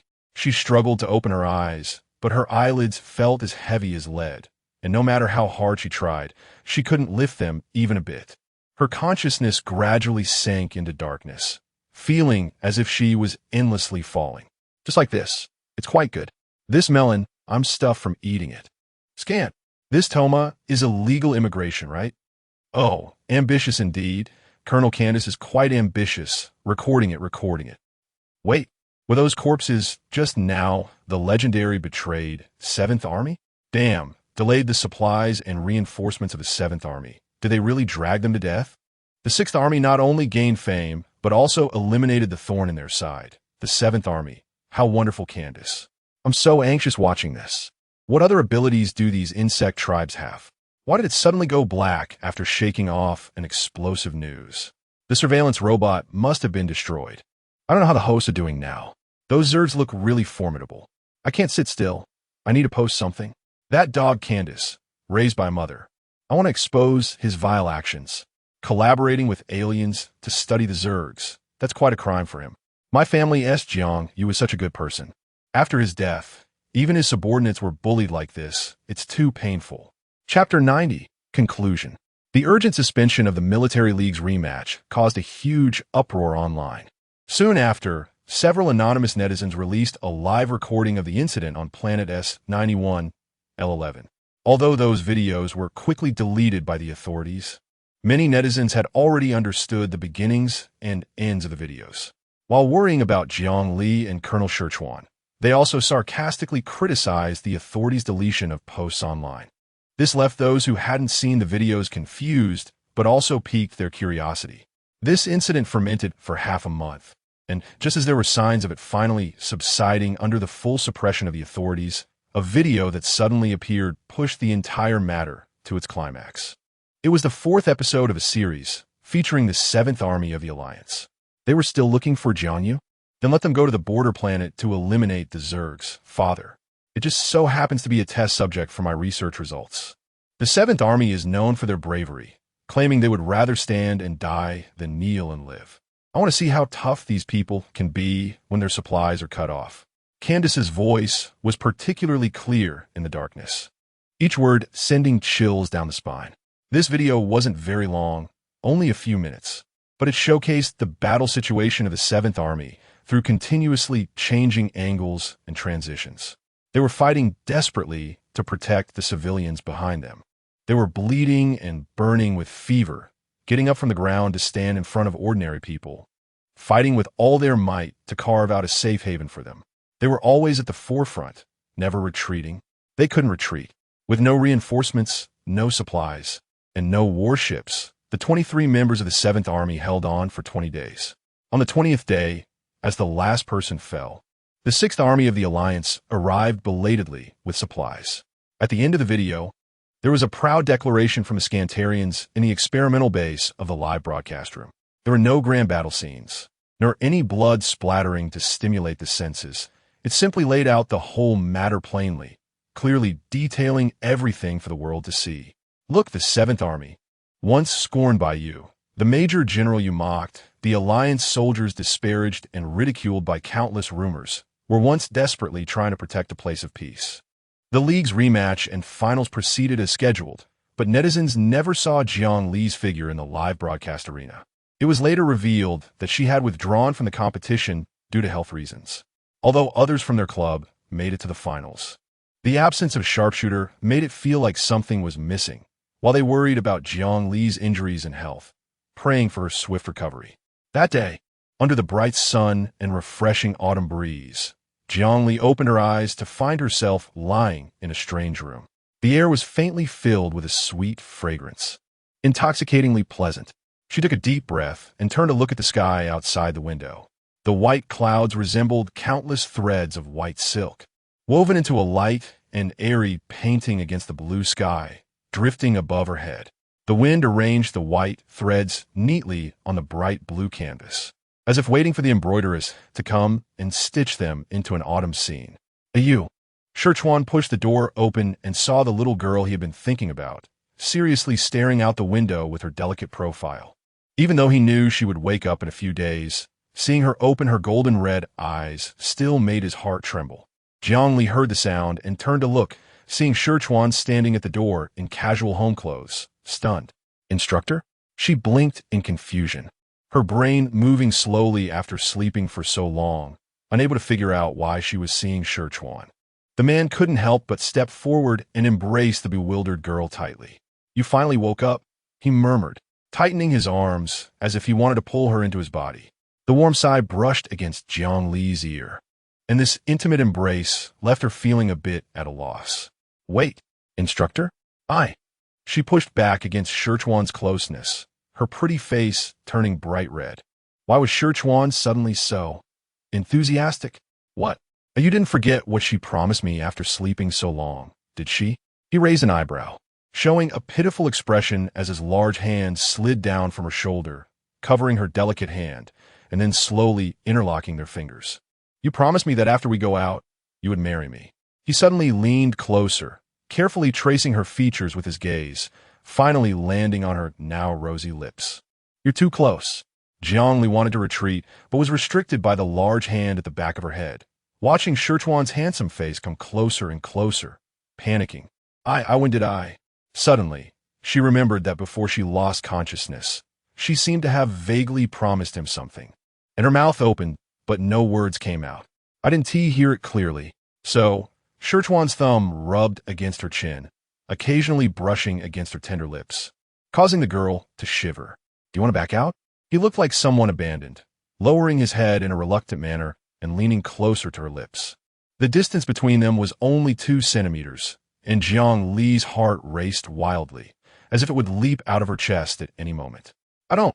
She quickly shook her head in denial, but Sherchuan mischievously leaned in closer again, causing her lips to brush against the corner of his mouth. It tickled like a feather, making her heart race. Jiang Li's breath nearly stopped, a flush spreading across her face, her watery eyes glaring at him. Sherchuan, seeing the little girl's ears turn red. Sherchuan laughed contentedly, wrapping his long arms around her again. I've taken care of you for over a year. Can I ask for a little interest? Over a year? This finally shifted the little girl's attention. She frowned and asked in confusion, I slept for over a year? In her memory, she was still in the Scantarian's laboratory. Or did she wake up a year later? She suddenly felt dizzy, instinctively placing her hand on her chest. Her expression momentarily blank. Her heart was beating so fast, but it didn't hurt. It seemed like the toxins in her blood had completely faded away, leaving no trace behind. What is happening? What happened in this year? Seeing her start to drift off again, Sherchuan sighed, ruffled the little girl's tousled hair, and naturally climbed onto the bed, pulling her into his arms and rubbing his face against hers, then opened the live video on his light brain to show her, puffing her cheeks and pressing down on his forehead to stop him from being so affectionate. Jiang Li glanced curiously at the virtual screen. It was the live broadcast of Candace Morton and his father's trial in a military court. After the S-91L-11 incident and the video of unknown origin, a wave of outrage on behalf of the 7th Army and Jiang Yu surged online. Tens of millions of people have jointly sued Candace Morton and Traub Morton, demanding the alliance to legally judge these 2 outlaws. Meanwhile, taking advantage of this momentum, Sherchuan gathered all the relevant evidence and enlisted the help of Chairman Tiansin and Chairman Lito Lehner to bring the 2 members of the Morton family to a military court. The illegal immigrant from the Scanstar was imprisoned, and the higher-ups of the alliance informed the Scanstar system of all his actions. This incident was the fault of the Scanstar system, and even with all their reasoning, they were met with fierce rebuttals from the politicians led by Tiansin, the high-ranking official of the alliance, leaving them in cold sweat. With Sherchuan's embellishments, they even managed to extort an antidote for a DFN-51 from the other side. Jiang Li suffered severe mental fatigue and, after excessive use of stimulants, had a ruptured heart and poison in her lungs. Sherchuan desperately used his mental strength to protect her last breath and performed a heart transplant surgery on her. Even after clearing the residual toxins, she was left severely weakened, and her mental strength showed no signs of recovery for a long time, almost making Sherchuan despair that she would sleep forever. Fortunately, she woke up during the trial of the Morton family members. Thankfully, she didn't leave him alone. Sherchuan looked at the girl's dazed expression and couldn't help but smile. His heart was rejoicing, constantly wanting to get closer to her, just a little closer. Do you like the gift I sent you? The 7th Army finally cleared its name, and the culprit was waiting for judgment in court. The strong sense of unreality made Jiang Li subconsciously pinch her own face. Is this real? Sherchuan couldn't help but laugh and gently pinched the girl's thin face. He securely picked her up in his arms and opened the window, using airflow to soar into the azure sky. I'll take you to see the scene. Jiang Li then realized and tightly clutched his collar. No. You should go back. Don't let anyone see. How can you expose your mutated ability like this? But Sherchuan chuckled softly, turning back while looking down at the well-behaved girl in his arms. You. You're really cute. Okay. That's too cheesy. Tian, he felt that her lovely little girl seemed to have unknowingly been taken advantage of. She glared fiercely at the uninvited man, and then looked helplessly at Jiang Li, who was already tipsy after just a few sips of fruit wine. The problem is, the person taking advantage of her is too powerful. She can't fight back. What can she do? We didn't force Li to drink. She was just curious to try. Who knew her alcohol tolerance was so low? Tianyi innocently shuruk her shoulders. Unable to help but explain a few words under Shirchuan's disapproving gaze, her finger mercilessly poking Jiang Li's forehead. Since you're here, I'll leave her to you. Seeing that she was somewhat sensible, Shirchuan smiled and nodded to a few people, ruffled the hair of the little girl who was slumped on the sofa, and softly coaxed her to come with him. You come on, I'll take you home.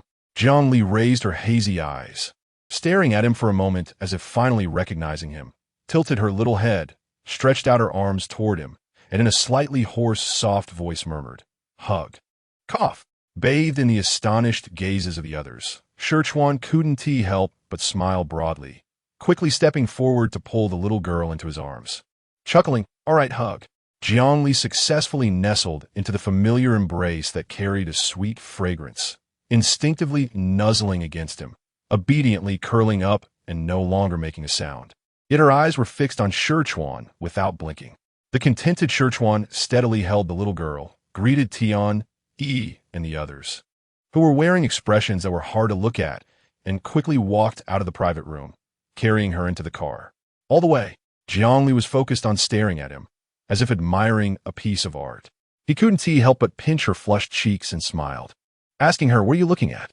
The little girl blinked her eyes, her long eyelashes fluttering like butterfly wings, revealing a silly smile.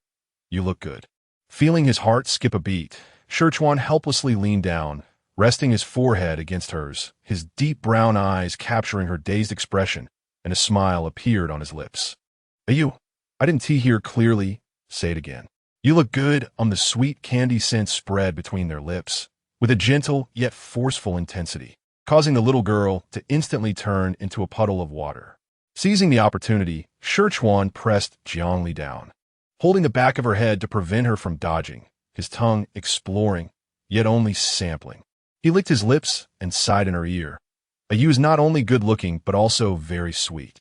Jiang Li was still dazed, smacking her lips, and, as the double vision in front of her made her unconsciously squint her eyes, she finally recognized the person pressing down on her and straightened her face. Scolding, "Xiao Chuanzi, what do you want to do to me? Hurry up and help me up.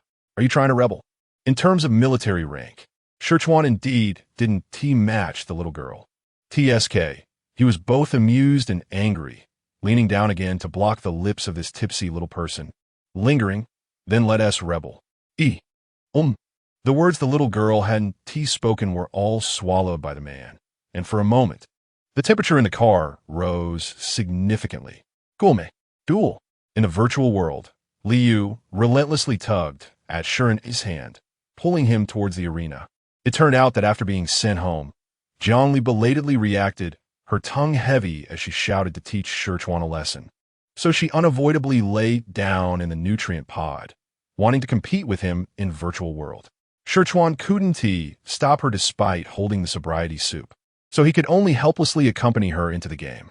The fans of the Liu male god and CP fans had exploded in excitement after a long absence, and various multi-angle screenshots of the two holding hands spread like wildfire on the forum, thrilling them. Fans who entered the arena with the two open video recordings and live streams, their faces flushed with excitement. Lin was one of those who was live streaming for her friends. She was still wearing the red team uniform of the Liu support group, her eyes sparkling as she watched the male god and the big shot interact, licking her lips. Why do I feel like the big shot is always letting the male god win? The expression is so gentle. No way.